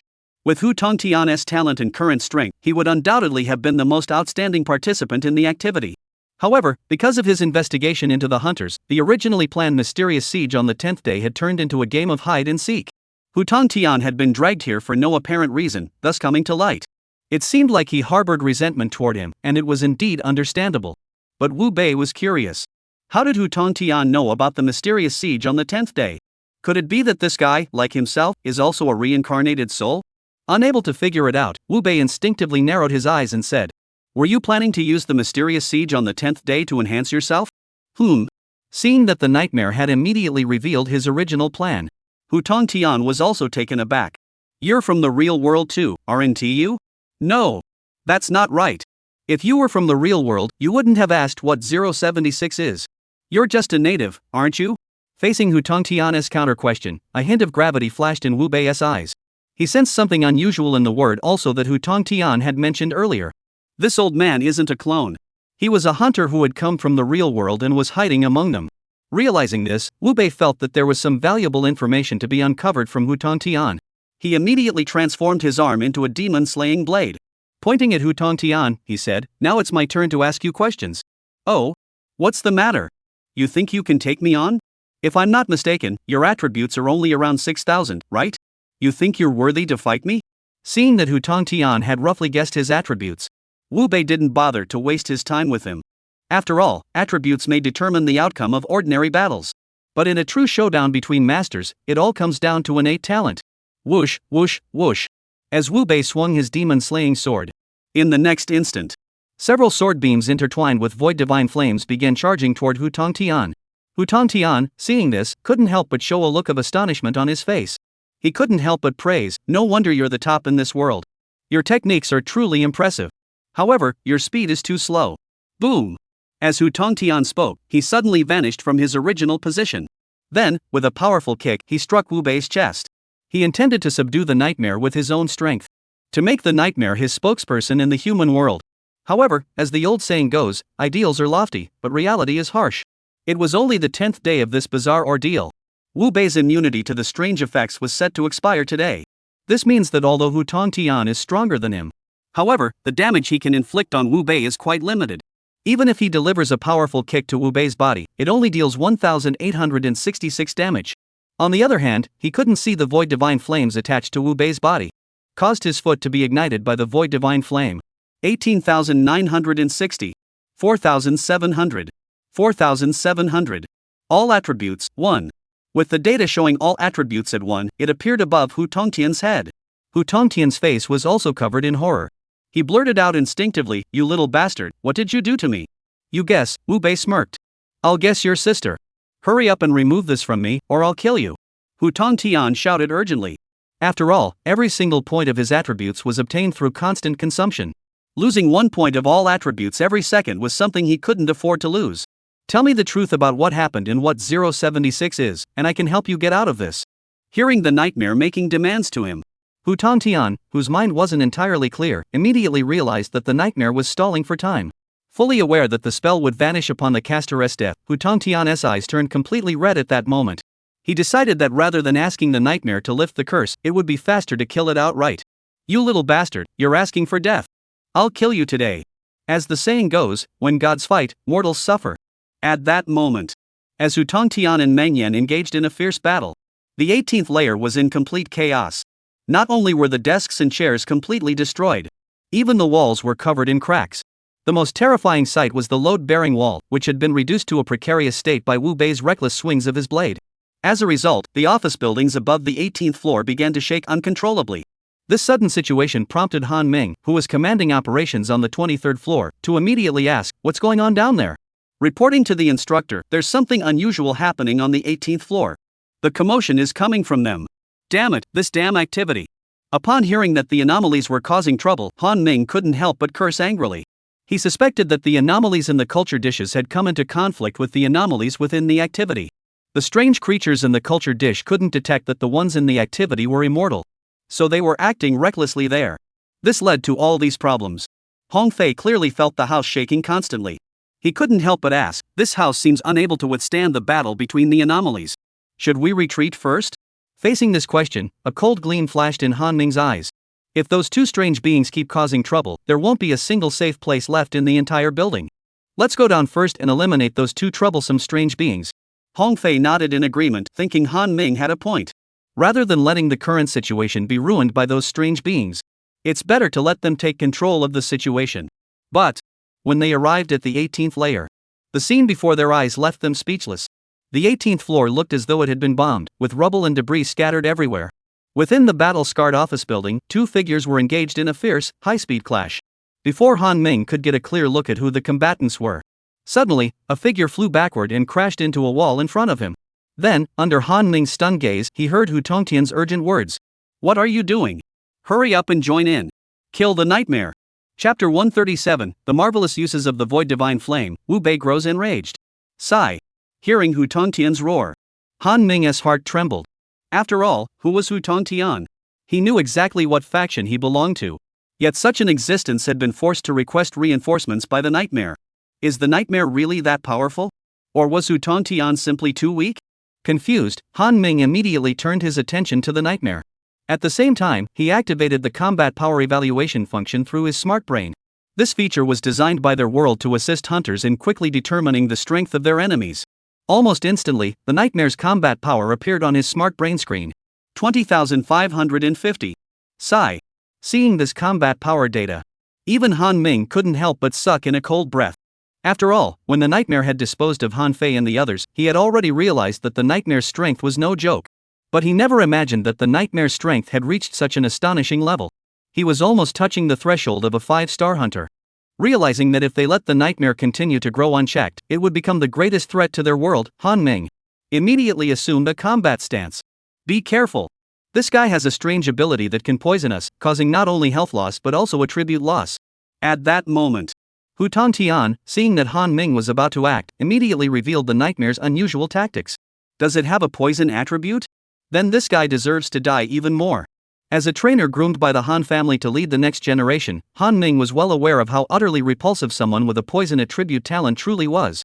Therefore, to prevent himself from being poisoned by the nightmare, he quickly pulled out a capsule from the waist pouch he carried with him and crushed it. The next moment, a gas mask appeared in Han Ming's hands. As the gas mask was placed over Han Ming's face, in the blink of an eye, the gas mask on Han Ming's face began to extend downward, much like Iron Man's armor, covering the rest of his body. Just 5 seconds had passed. Han Ming's body was completely enveloped within the mecha suit. Then, he issued the order without a hint of emotion. Hong Fei, I'll engage Hu Senior in close combat and give you the opportunity to create a complete kill nightmare. Got it. Hong Fei clearly realized the danger of the nightmare, which was beyond imagination. Almost the moment Han Ming finished speaking, he also pulled out a capsule from his waist pouch and crushed it. However, the capsule he used emitted a white mist, revealing an extremely exaggerated anti-material sniper rifle. Bang! A loud, powerful gunshot echoed through the air. Wu Bei, who had witnessed the entire scene, immediately dodged out of the way. Han Ming, seeing this, shouted, "Senior, I'll take the left, you take the right. Let's take him down first." He shouted this. Han Ming hesitated not a moment, immediately charging forward with his stick raised. However, as his body closed in on Wu Bei, reaching a distance of 80 meters, a series of damage numbers appeared, freezing him in place. 1888. 480. 480. All attributes 1. What the hell?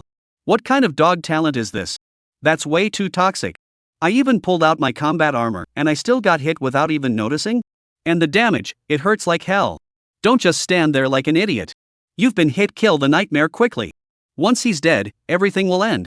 Just as Han Ming was beginning to doubt his life, Hu Tongtian, who had once again charged forward and was entangled with Wu Bei, shouted excitedly.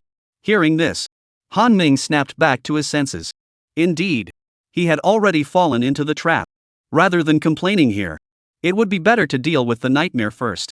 After all, the spellcaster's death means the spell disappears simultaneously. It's an ironclad rule. You bastard, go to hell.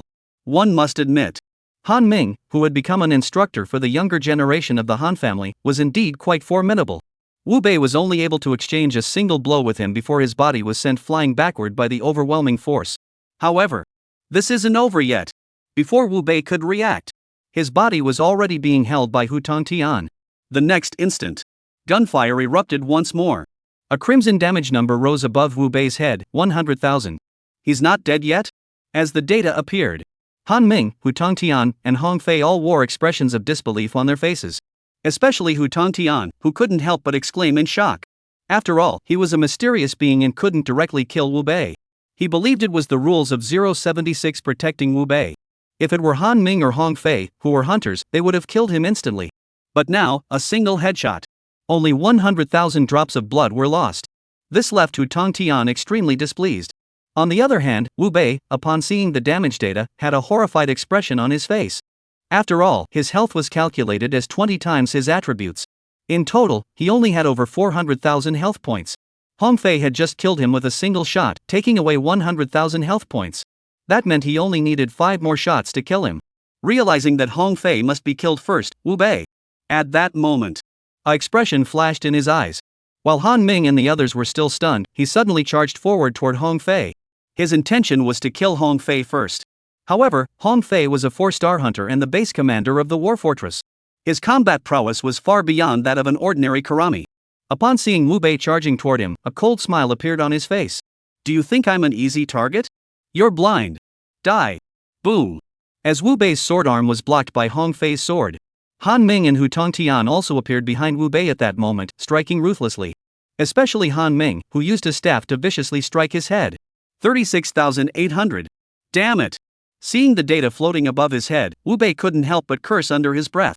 Most of his damage reduction was effective against the Bazaar. Han Ming was a hunter, and the damage he dealt was still explosive even after being reduced.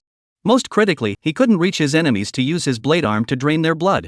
Relying solely on the Void Divine Flame to heal his wounds was utterly insufficient to sustain this high-intensity battle with tactical changes occurring over 10 times per second. Wait. As Wu Bei thought this, a sudden flash of insight appeared in his mind. When the Void Divine Flame is released, it enters an invisible state. Even if it clings to his clothes, it remains invisible. If I were to remove my clothes and have it directly adhere to my entire body, would my body become invisible as well? As he pondered this, while dodging Han Ming's attacks, Wu Bei attached the Void Divine Flame to his exposed arm. To his delight, he discovered that things were exactly as he had imagined. The Void Divine Flame adhered to his true body, and his true body could indeed become invisible. Bang! Another gunshot rang out. Wu Bei's head once again displayed a damage data of 100,000. Seeing that his health was already below half, Wu Bei looked at Han Ming and the others, his eyes filled with murderous intent. You forced my hand. I'll make you feel what true despair is. Chapter 138, The Tide Turns, whoever responds faster will survive. Hearing these words filled with murderous intent from the nightmare, Han Ming and the others all wore expressions of grave concern. After all, from their recent clash with Nightmare, it was clear that he was an extremely formidable opponent. No one knew what other tricks he had up his sleeve. However, as Wu Bei stripped off his clothes and tossed them aside, revealing his muscular upper body, Han Ming and the others were completely speechless. What the hell is this? The nightmare was described in such brutal terms that it startled them all. That's it? Hu Tongtian thought Nightmare must be desperate. He couldn't help but burst into laughter. Nightmare, are you planning to seduce us? Well, I'll make sure you enjoy yourself to the heavens. Hu Tongtian spoke these words. Han Ming and Hong Fei's faces also showed a mocking expression. Especially when they saw the nightmare had even taken off his pants, they thought he was nothing special. Just as Han Ming was about to say a few mocking words to assert the authority of the Han family, his expression suddenly changed.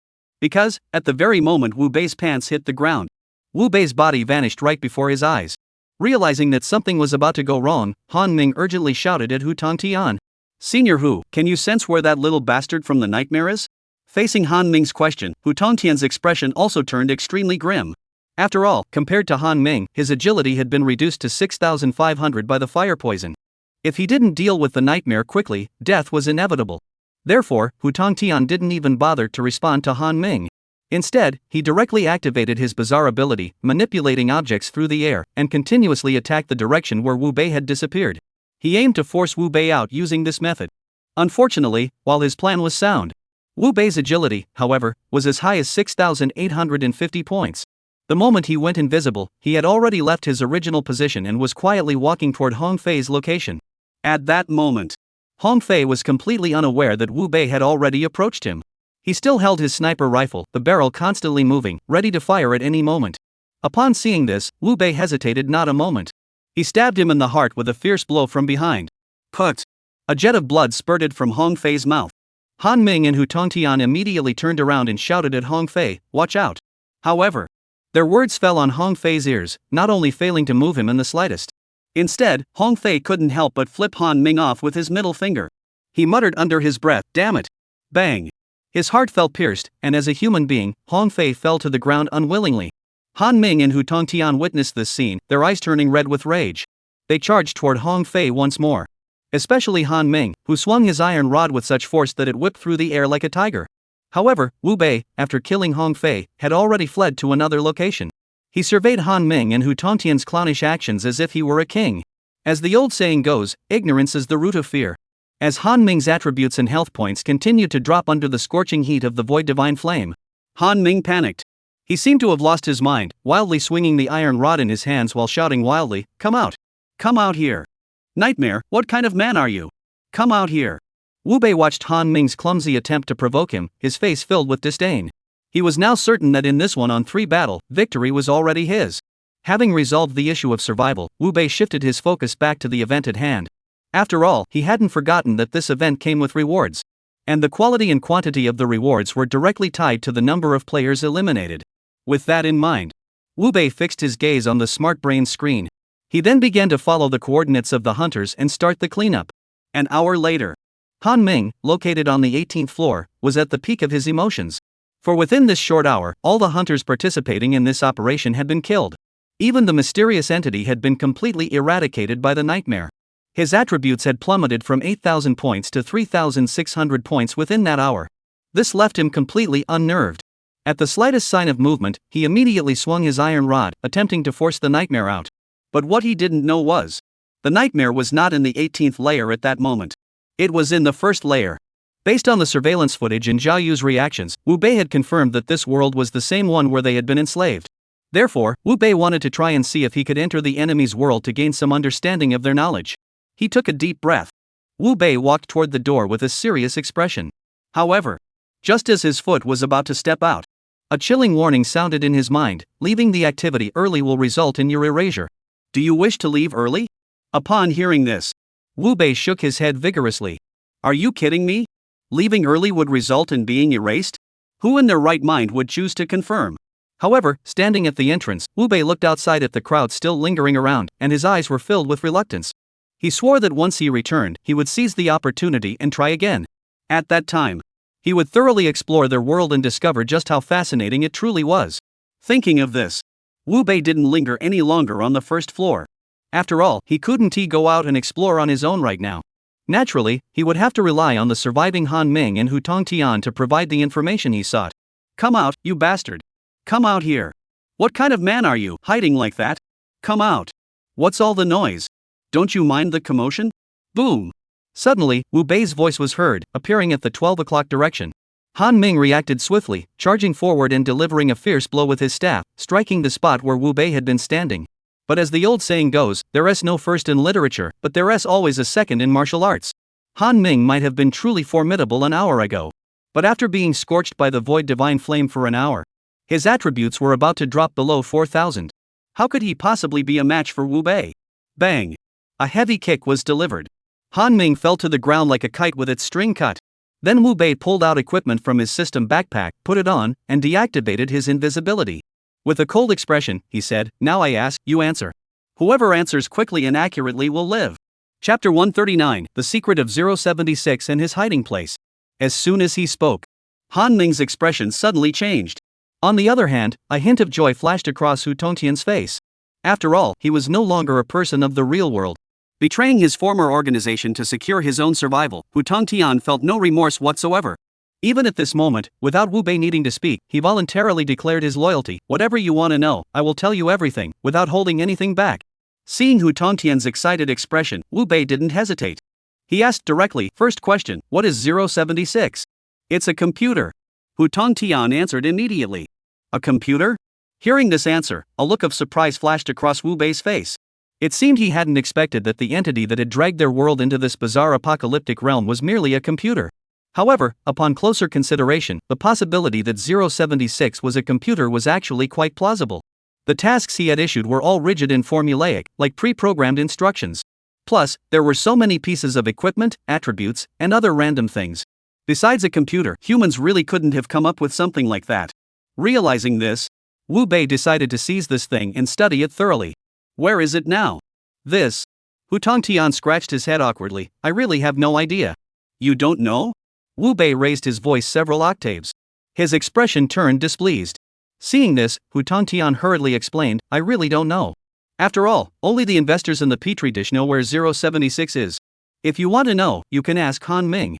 The Han family are the investors in the 0187 Petri dish, so they must know." "Hu Tongtian, you." Han Ming saw that Hu Tongtian had just sold him out and instinctively wanted to scold him. But before he could finish, a harsh slap landed directly on his face. He demanded coldly, "Where is 076? Humiliated, Han Ming's eyes turned red. "You little bastard, do you think I'm the kind of cowardly person like Hu Tongtian? Do you want to know where 076 is? Forget about it." Seeing Han Ming's expression, Wu Bei didn't bother to waste his breath. He transformed his arms into demon-slaying blades and swung them down with all his might, slicing through Han Ming's leg. Put! Blood spilled across the night. Wu Bei's foot landed on Han Ming's severed leg, and he casually brought up the past. "Where is 076? You little bastard, if you've got the guts, just kill me. I'll never tell." Seeing Han Ming still so stubborn, Wu Bei ground his foot on Han Ming's broken leg.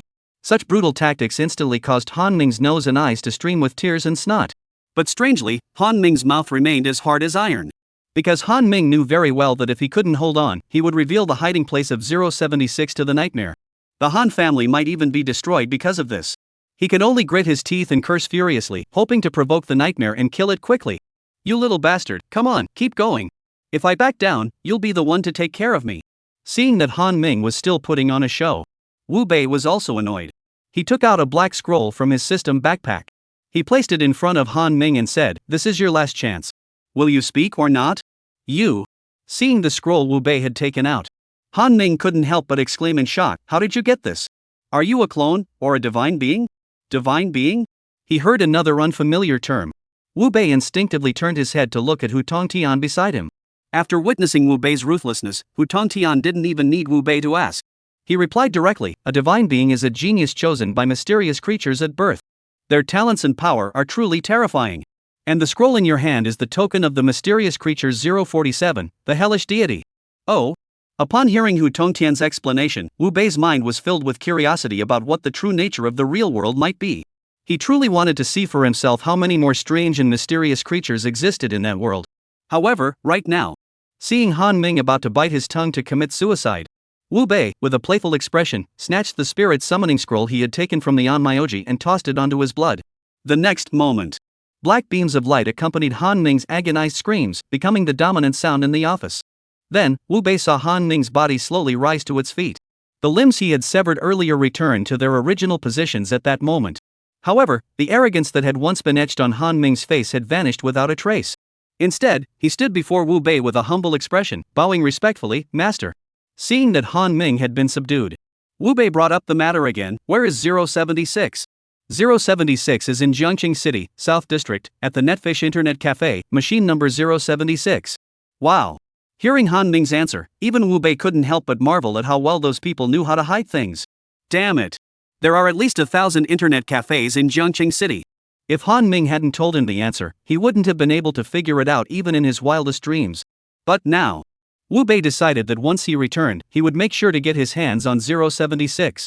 However, as this thought crossed his mind, the once relatively peaceful activity area, suddenly, the lights began to flicker wildly.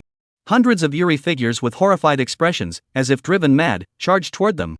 Even the hunters, who were supposed to be inactive at night, seemed to have been enchanted by some magic, raising their guns and firing at Wu Bei. Damn it! This scene unfolded. Wu Bei instantly realized that his investigation into the hiding place of 076 had likely angered 076. That guy now wanted to kill him to silence him. Realizing this, while frantically dodging bullets, Wu Bei was also thinking about how to break out of this situation.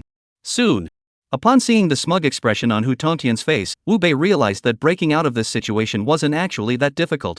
After all, the mysterious lifeform known as 076 was a computer. This meant that even if it threw a tantrum or caused glitches, it had to follow the rules. And the rules of this activity were that only one faction could survive. Now, the trialists' camp had been wiped out by Han Ming and his group. The hunters and the strange beings have also been killed, leaving only Hu Tongtian remaining. All that remains is to kill Hu Tongtian. He will be the sole victor of this event. It also means being able to escape from here. Understand this clearly. Wu Bei showed no hesitation, immediately transforming his arms into demon-slaying blades and charging toward Hu Tongtian. This sudden action startled Hu Tongtian, who roared, "Nightmare, didn't you say that whoever was ordered not to be killed would be spared? Damn it, in the apocalypse, you still believe others' words? You deserve to die." Chapter 140, Obtaining Another End of the World Set, 076 Escapes. Ding, congratulations, host, you have successfully devoured an 8th tier anomaly and gained 4 million experience points. Ding, since this is the host's first time devouring an 8th tier anomaly, you have obtained 1 evolution point. Ding, congratulations on reaching level 47, gaining 5 free attribute points. At that moment, as Wu Bei slaughtered Hu Tongtian with an extremely domineering stance, a long-awaited system prompt sounded in his mind. However, the chilling notification that followed immediately afterward froze the joy that had just flashed across Wu Bei's face. Congratulations to Wu Bei, the guardian from Yanxia, for surviving until the end in the hide-and-seek activity. The activity is now settling up. 3 minutes remaining. Damn it! That bastard 076 did that on purpose. Seeing the 3-minute countdown for the activity settlement begin, Wu Bei really wanted to curse at that moment. He finally understood 076, that bastard, seeing that he intended to claim it for himself, had planned to use the rules to eliminate him. Otherwise, why hadn't the undead anomalies and hunters within the event disappeared, even though he was already the winner? Glancing at his health bar, which had dropped to 1/3 of its original amount, Wu Bei's eyes flashed with a fierce intent. You want to play with me, do you? I'll show you today that none of you are worthy. The words fell. Wu Bei's body emanated an extremely powerful battle intent. He then charged forward like a madman, wildly swinging his demon-slaying blade. The 18 layers of space were transformed into a realm of sword beams. Whether they were strange beings or hunters, they were all blown away. Soon, 3 minutes had passed. Wu Bei gasped for breath, listening to the unwilling prompt in his mind. Activity settlement complete. As the Watcher, you have won this event and are rewarded with 1 item of your choice from the Apocalypse set. Upon hearing the reward, it was the Apocalypse set. Wu Bei's face was filled with astonishment. He couldn't believe it. 076, that bastard, had tried to kill him, yet he had given him the Apocalypse set he needed most. This made Wu Bei's face immediately break into a happy smile. After all, he already possessed 4 pieces of the End of the World set. He was only 6 pieces away from completing the full set. If he followed the same path as in his previous life, it would take him at least 5 years to gather them all. But now, in just 10 days, he had already obtained 5 pieces. This made Wu Bei suddenly realize that in this life, no one could stop him from soaring to new heights. Thinking of this, Wu Bei's body was once again enveloped by the black mist. When he opened his eyes again, he heard Li Weiman's excited voice, "Did you win?" Not winning would be abnormal, wouldn't it? Wu Bei shot Li Weiman a disdainful glance before heading toward the door. His actions left Li Weiman momentarily speechless. He blurted out, "Where are you going?" "Back to Jiangcheng." Seeing Wu Bei about to leave, Li Weiman's expression changed instantly. He blurted out, "Did you find out something?" "Yes, I did obtain some information during the operation, and I plan to verify it." Noticing that Wu Bei didn't want to say more, Li Weiman didn't press the matter further. He simply reminded him seriously, "If you need my help, just let me know." "All right." Wu Bei didn't linger with Li Weiman either. After all, that guy from 076 was clearly intelligent. It had already realized during the operation that he was tracking its whereabouts. It certainly wouldn't just sit there and wait to be killed. He had to act quickly and see for himself what kind of creature 076 was before it caused any trouble, the one that had led them into this bizarre post-apocalyptic world. Sitting in the Didi funeral car heading to Jiangcheng City, Wu Bei, who had nothing better to do, also fixed his gaze on the post-apocalyptic outfit box in his backpack, pondering which one to choose. After all, earlier, due to his insufficient strength, he had chosen apocalypse gear that was as inconspicuous as possible. However, with the changes to this event, Wu Bei realized that the upcoming activities in dungeons might be even more chaotic than today. To survive the upcoming events and dungeons, Wu Bei opened the customizable post-apocalyptic gear set in his backpack. He chose the end-of-the-world outfit type A. Post-apocalyptic Seta.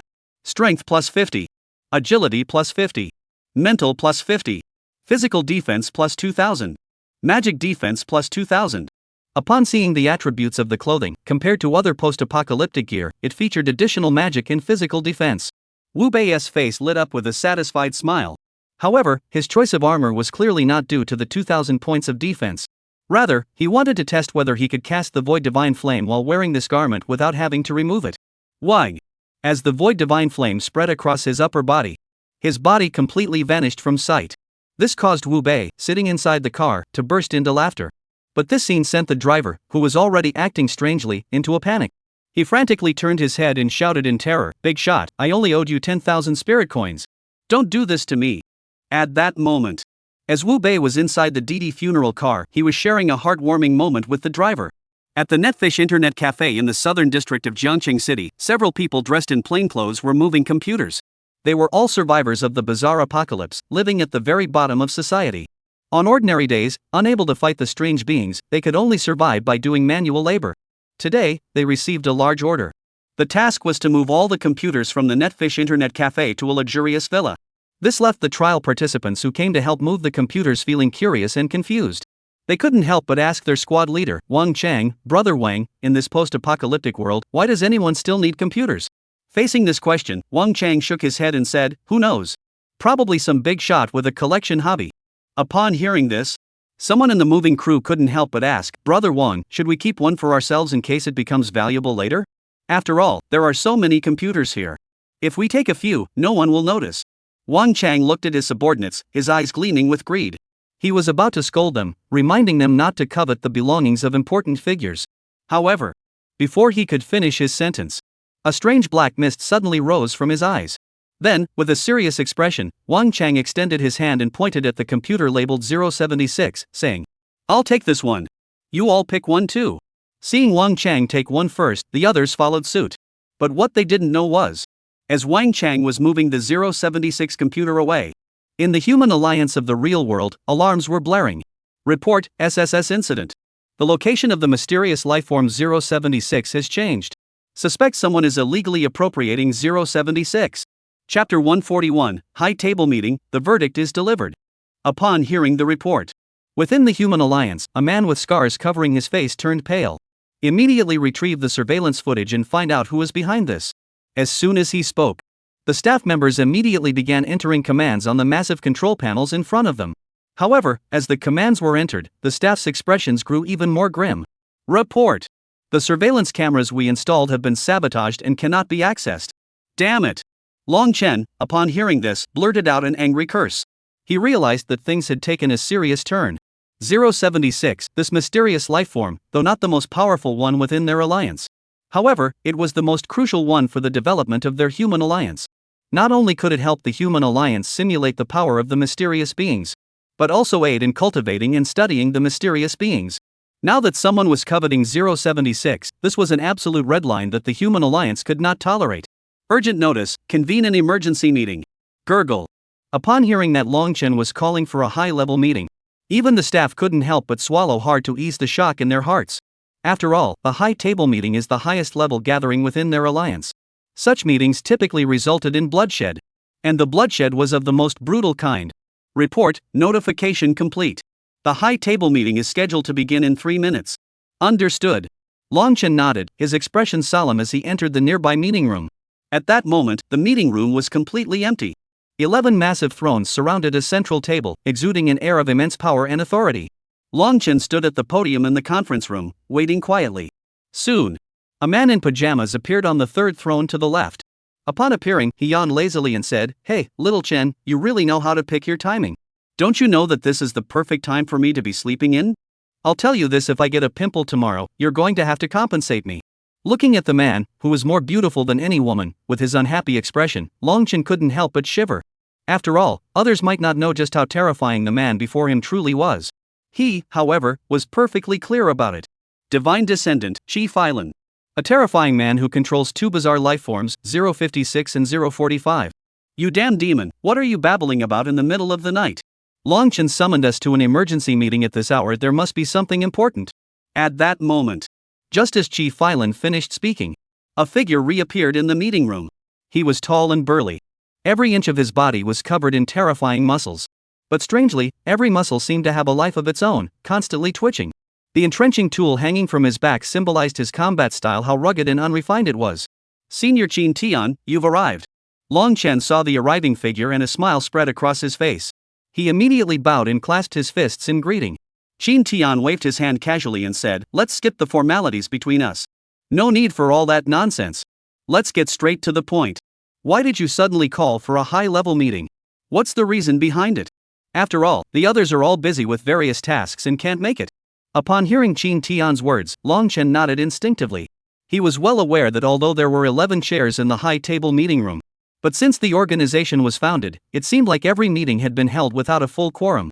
Given the sudden nature of this situation, having 2 powerful individuals present in the meeting room was already quite generous. Therefore, Long Chen took a deep breath and reported the recent incident. The surveillance alarm just went off, someone is moving 076. What? As soon as Long Chen finished speaking, Chi Phylan looked as though she had been stepped on, revealing an extremely shocked and exaggerated expression. No way, no way.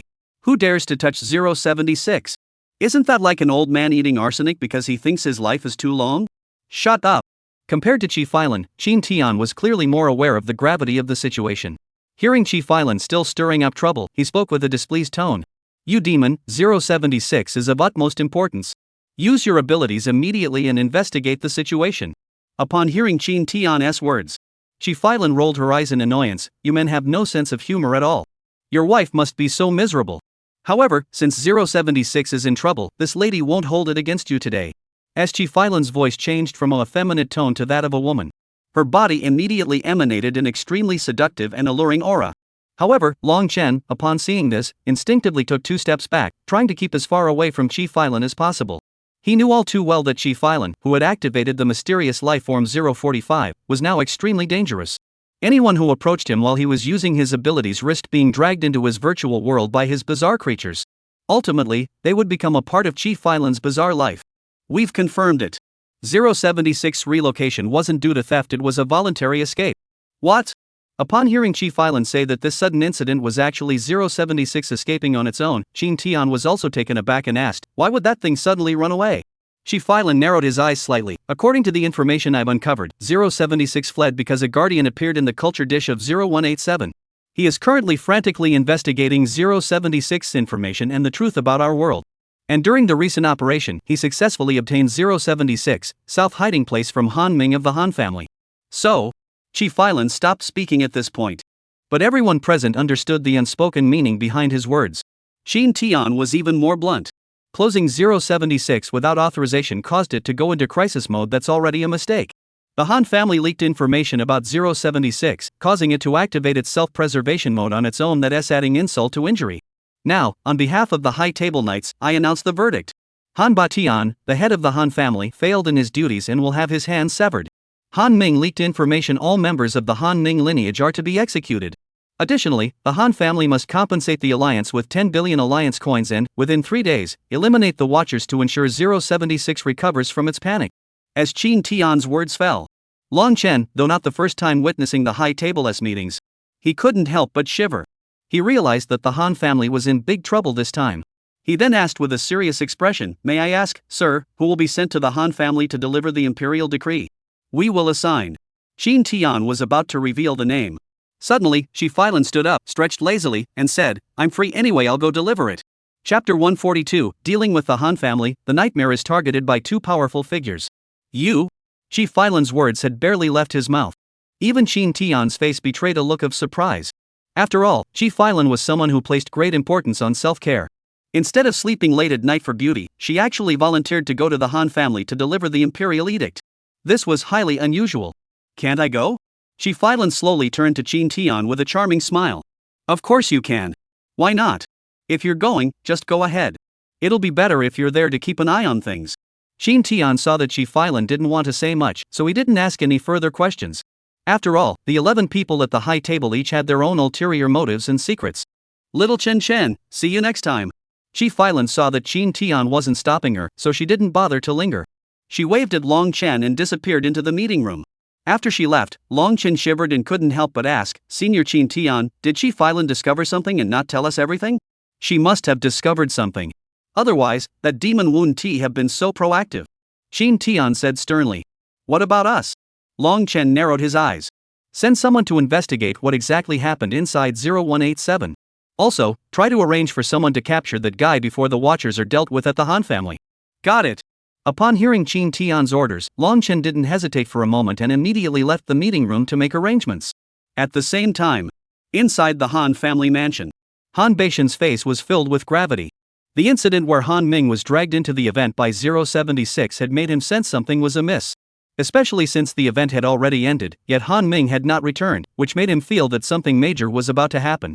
To avoid being caught off guard, after a few seconds of contemplation, Han Batian spoke solemnly, "Immediately send someone to the 0187 cultivation chamber to check if there are any issues with 076. "Yes." As soon as he finished speaking, someone inside the room responded immediately and headed toward the door. But just then, a lazy voice drifted in from outside the door, "Little Han, you don't need to go." Upon hearing this, Han Beishan's face instantly darkened with displeasure. Just as he was about to scold, "Who dares to speak so boldly in the Han household?" But the next moment, upon recognizing the person, his face was filled with shock. He hurriedly stood up, his face filled with fear, and asked, "Master Qi, how did you come here?" Slap. As soon as Han Beishan's words fell, a harsh slap landed on his face. Then, Shi Filan revealed a pouty expression of annoyance, correcting him unhappily, "She's little sweetie." Yes, little sweetie, what brings you here?" Han Batian wiped the cold sweat from his forehead, his body trembling uncontrollably. After all, he knew exactly who Shi Filan was. He was even more certain that such a person suddenly appearing at their Han family estate. It meant that the high table had issued a decree. The thing he had been dreading had likely come to pass. "I didn't come here for anything important. I'm just here to read out the high table's decree. Your hands are as good as gone, you know." Hearing Shi Filan's sweet-sounding words, Han Batian suddenly felt a sense of relief. This time, the high table only demanded his hands. Compared to the foolish thing the Han family had done this time, this was a complete bargain. Thus, Han Batian hesitated not a moment. He immediately drew the knife he had been wearing at his waist. He then ruthlessly threw the knife into the air and placed his hands where it would land. Swish, swish. The sound of 2 consecutive cuts, like slicing tofu, echoed through the room. Han Beishan's agonized screams echoed throughout the room as his hands hit the ground. "Enough noise." But Shi Filan, upon hearing his screams, spoke with extreme displeasure, uttering 3 words. Those 3 words alone were enough to terrify Han Batian into clenching his teeth tightly, unable to utter a single sound. Seeing this, Shi Filan nodded satisfactorily and said, "Second, everyone from the Han Ming lineage must be executed." Go! Upon hearing this order, Han Batian instinctively swallowed hard, his eyes filled with reluctance as he asked, "May I ask what exactly happened?" Han Ming leaked the coordinates of 076, causing 076 to activate its self-preservation function. "Even I can't track his whereabouts right now." Sigh.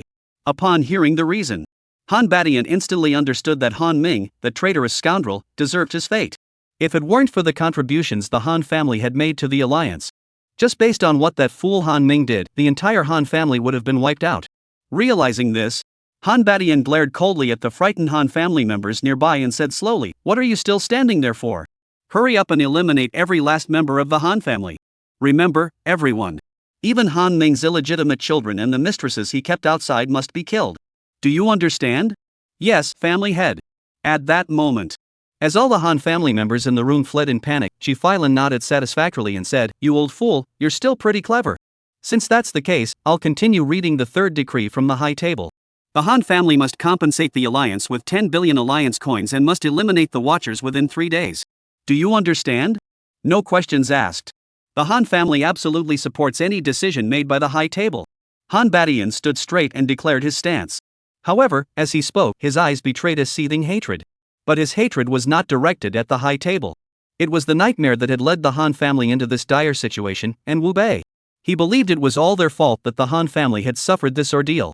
He must make them pay an extremely painful price. However, the next moment, as Chi Filan spoke again, Han Batian froze in his tracks. Of course, the third edict can also be flexible. For example, capturing the Watcher alive. Do you understand what I mean, little Han? You mean you want me to capture the nightmare alive? Han Batian hesitated for a long time before deciding to ask the question clearly. After all, he could sense that things were not calm within the high table. He didn't want to choose the wrong side. Exactly. Capture the nightmare alive and hand him over to me. I'll give you the opportunity to join the Abyss Club. Sigh. Upon hearing Chi Filan's offer, Han Batian's eyes lit up involuntarily. The Abyss Club was a place where the Han family had always dreamed of sending their family geniuses. Now Chi Filan was willing to offer this in exchange. Han Batian didn't even hesitate before agreeing. "No problem, this old man will not disappoint." Alright, get moving then. I need to go back and catch some beauty sleep." With that, Chi Filan's figure vanished before Han Batian's eyes. The next moment, Han Batian issued an extremely excited order: immediately assemble the Han family's top-tier combat team and enter Cultivation Chamber 0187. At all costs, capture the nightmare.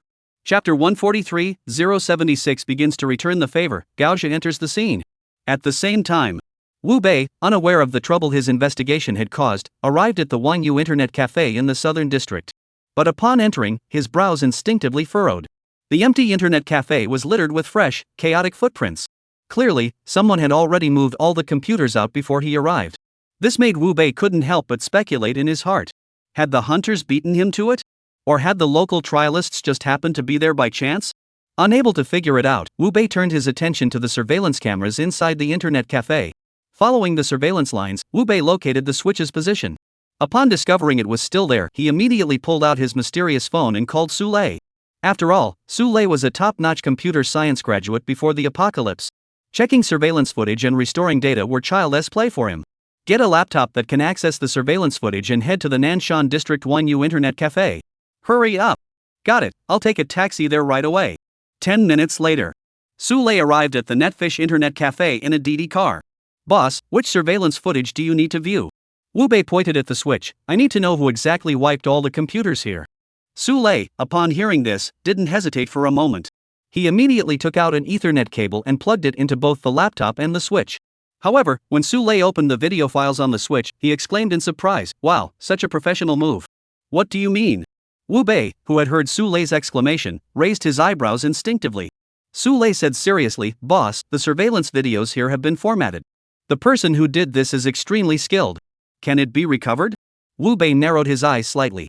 After a few seconds of silence, Su Lei spoke honestly, "It can't be recovered. This type of deletion is a low-level file deletion, it's completely unrecoverable." Wu Bei nodded. Though he wasn't very knowledgeable about computer-related fields. But he was well aware that once the underlying files of a computer were deleted, recovery was simply impossible. Unless the system is reinstalled. But after reinstalling the system, the surveillance video he wanted would naturally disappear. This was a dead end. Realizing that the surveillance footage inside the internet cafe was likely useless, Wu Bei shifted his focus to the road surveillance cameras. Go check the road surveillance cameras and see if there are any valuable footage. Got it. Su Lei acted swiftly. In the blink of an eye, he was already holding a notebook, climbing up the surveillance pole by the roadside, and connecting the network cable. However, upon connecting, Su Lei's pupils suddenly contracted. He couldn't help but exclaim, "Boss, come and take a look. What's going on here?" Upon hearing this, Wu Bei's figure immediately appeared in front of Su Lei. At first glance, even Wu Bei couldn't help but gasp in shock. Because, at that moment, Su Lei's laptop screen was displaying a row of blood-red text that kept scrolling. Nightmare, are you really willing to go down with the ship? Boss, what is going on here? At that moment, Su Lei, who had never witnessed such an eerie event before, couldn't help but ask. Wu Bei was also snapped back to reality by the question, and a wry smile appeared on the corner of his mouth.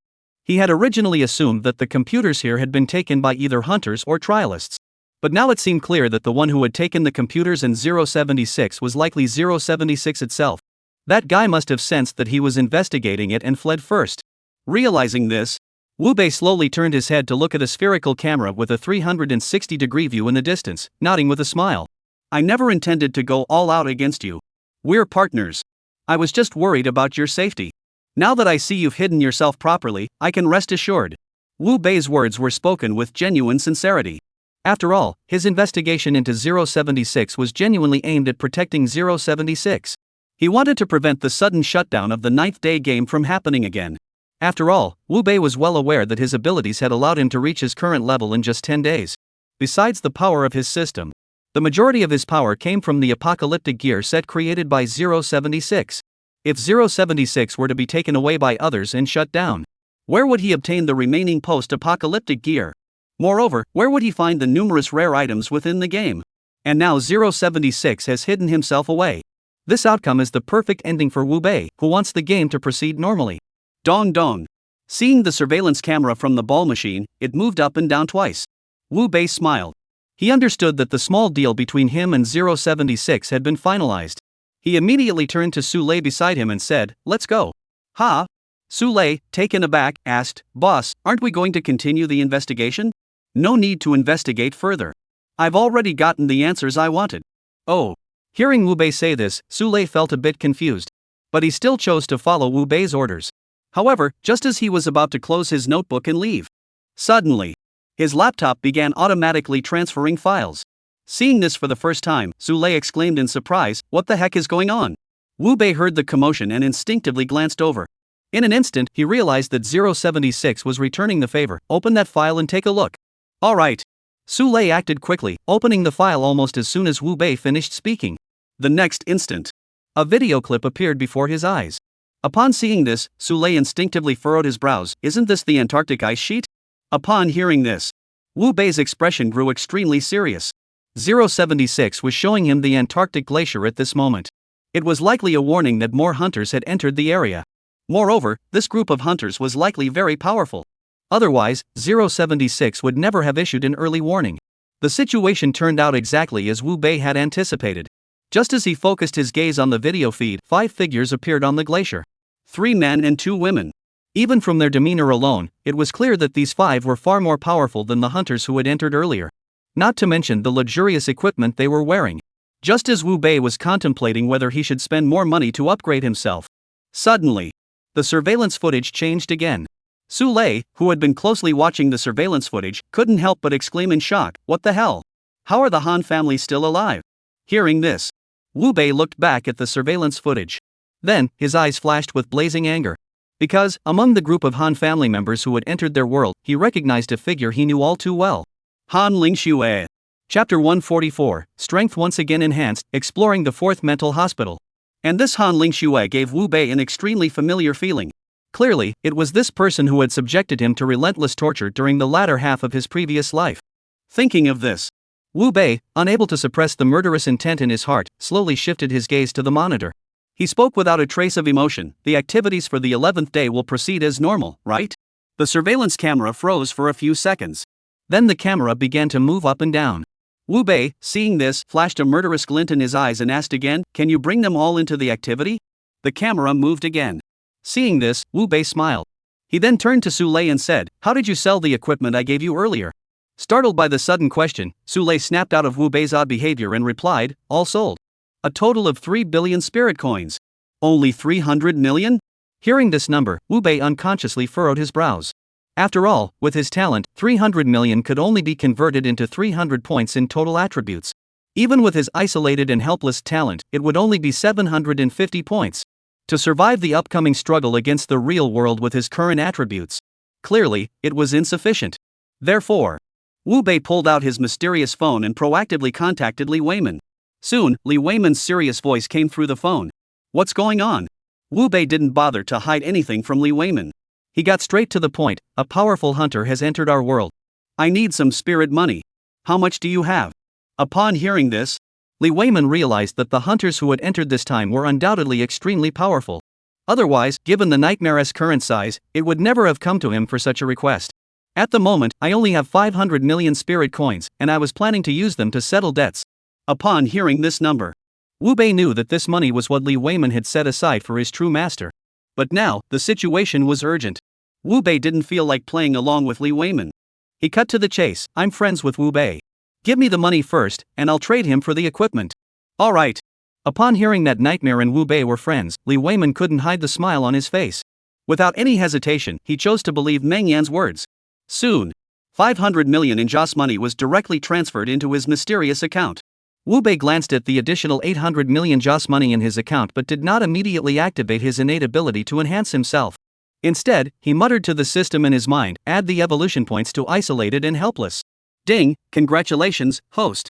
Your isolated and helpless ability has been upgraded from LV7 to LV8, with all attributes increased by 200%. Latest data update complete. Please review. Name, Wu Bei Nightmare. Race, human paper doll. Level, 47.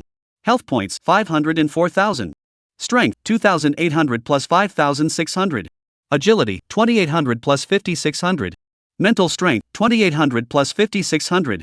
Seeing his full attributes rise to 8,400 points after being boosted in isolation, Wu Bei felt that it was still insufficient. Wu Bei felt it still wasn't enough. After all, Han Ming's strength wasn't weak. Yet he still died during the confrontation with the Nightmare. The people Han family sent this time were definitely stronger than Han Ming. Thus, Wu Bei once again issued an order to the system in his heart, convert 800 million spirit coins into all attributes. Ding, the money talks talent has been activated. 800 million spirit coins have been deducted, and your all attribute points have increased by 800. Your current total attributes are 3,600 plus 7,200 points. Seeing that his total attributes had surpassed 10,000, Wu Bei felt that this attribute should be sufficient. He then turned his attention to Su Lei, intending to have him help collect some forbidden cards. After all, from Han Fei and others' previous performances, forbidden cards also had effects in the real world. If he could obtain more of them in advance, the forbidden cards would provide additional protection for him when infiltrating the real world to gather intelligence. However, when Wu Bei saw Su Lei staring at him like a little cutie, his brows furrowed instinctively. What are you looking at me like that for? Boss, have you gotten stronger again? Can I ask how many attributes you have now? What's going on?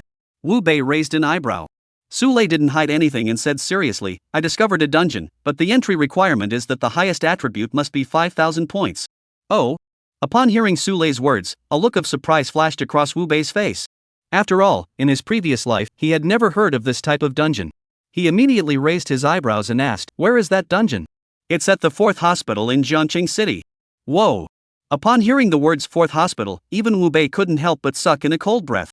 After all, as the old saying goes, the strong fear the ruthless fear those who don't care about their lives, and those who don't care about their lives are especially afraid of the mentally unstable.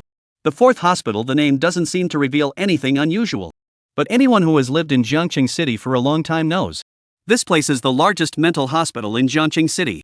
Those who end up there are all the cream of the crop. Before the apocalypse, they might have been confined behind bars. But after the apocalypse and the awakening of their special abilities, what kind of monsters might appear there? No one really knows for sure. However, Wu Bei was certain that if Su Lei was referring to the 4th hospital, he would have to go there himself. Because in his previous life, during the 4th year, the Han family had obtained a valuable item in the 4th hospital's dungeon. Wu Bei still remembers how excited the Han family members were when they saw the rewards. They even broke tradition and shared a piece of cake. Just for that alone, Wu Bei felt he had to go take a look. He glanced at the time on his phone. It was only 10 p.m. There were still 12 hours left until the start of the 11th day event. Using these 12 hours to explore the 4th hospital, Wu Bei felt it was the perfect plan. He made up his mind. Wu Bei immediately turned to Su Lei and said, I'll take on this dungeon.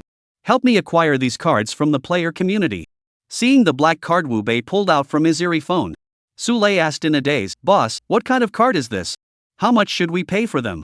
Wu Bei thought for a moment and said, forbidden cards come in many types, and different types have different prices.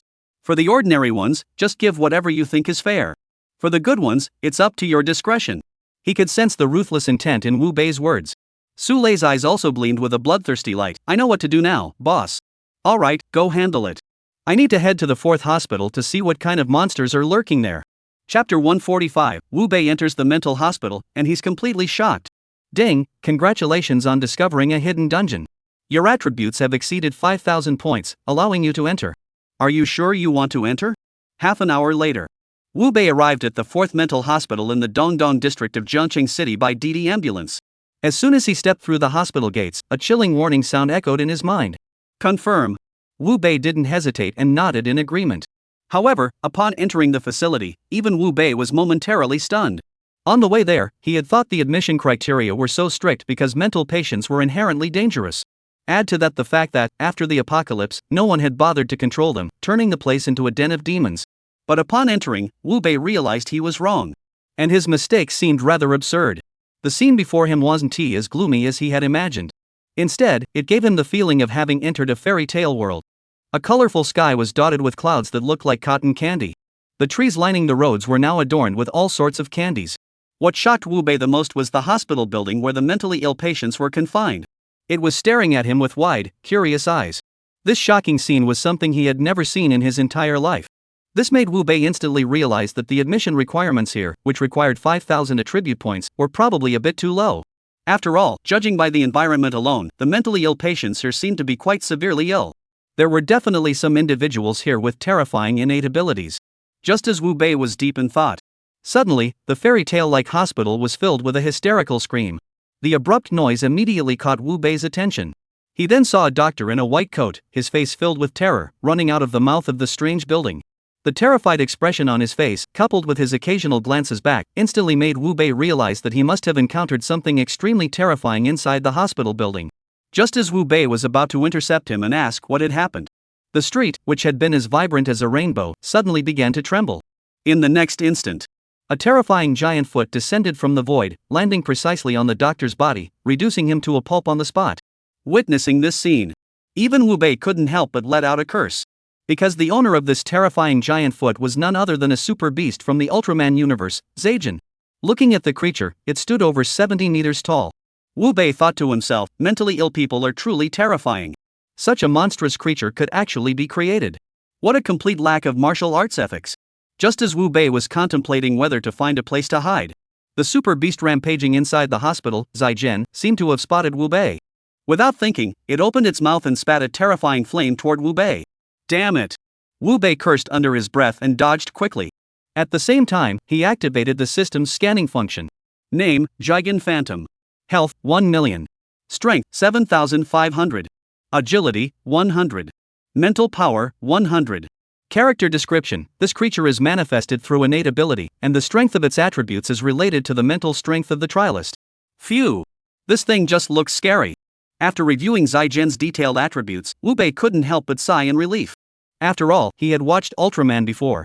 He was well aware that this creature called Zai was no ordinary beast. If this thing were real, with his current strength, he might not be able to defeat it. But now that he knew its specific attributes, Wu Bei didn't bother to show mercy to this thing anymore. He immediately transformed his arms into demon-slaying blades and slowly approached Jigen. However, Wu Bei had only taken a few steps forward. A voice sounded from his side, one that clearly belonged to someone with a screw loose. "Oh Sandy, what are you doing here? Don't be afraid, Patrick will protect you." Hearing the voice, Wu Bei instinctively turned his head to look. Then the corners of his mouth twitched again. Because he really saw a Patrick star. At that moment, it looked exactly like the one from the cartoon, talking directly to him. This surreal scene made Wu Bei momentarily regret coming to this place. But Wu Bei was well aware that mentally ill people were still human beings. In fact, compared to ordinary people, they might even be simpler. If he could build a good relationship with them, explore this mental hospital, and obtain the treasure from his previous life that could excite the Han family, it might just be a matter of time. Thinking of this, Wu Bei nodded at Pai Daxing. He signaled to Pai Daxing to begin his performance. But the next moment, Wu Bei nearly popped his eyes out of his head. There, Pai Daxing, resembling a war god, had somehow found a red pair of underwear and hung it around his neck. Then, with hands that didn't look human, he sliced through over 70 meters of rope in an instant, cutting it into thousands of pieces. This technique and skill were so unimaginable that even Wu Bei couldn't fathom how it was possible. "Oh Sandy, do you think I'm impressive?" Seeing Patrick appear before him, Wu Bei swallowed hard to ease the shock in his heart. He nodded slowly, impressive. "Ha ha ha. Pai Daxing flashed an innocent smile, then pointed toward the hospital ward and said in a dopey voice, "It's time for crab meat burgers. Will you treat me?" "Sure." Wu Bei glanced at the direction of the hospital ward and decided to take the plunge.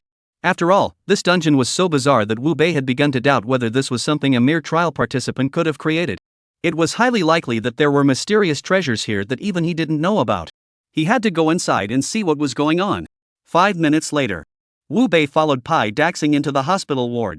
But upon entering, Wu Bei nearly popped his eyes out of his head. He felt like he had stepped into a giant animated movie compilation. There were not only Happy Lamb and Grey Wolf, but also Bear Big and Bear Little along with Bald Strong. But they were roasting Piggy Hero over a fire. Was that even reasonable? Unable to comprehend the thought process of a mentally ill patient, Wu Bei decided not to dwell on it further. After all, the situation here did lead Wu Bei to discover an important clue. That clue was that the patients causing the strange situation at the 4th mental hospital were likely not very old. Otherwise, the animated characters appearing here should be something like Naruto or One Piece. Having come to this realization, Wu Bei slowly shifted his gaze to SpongeBob. He intended to ask SpongeBob who the king was here.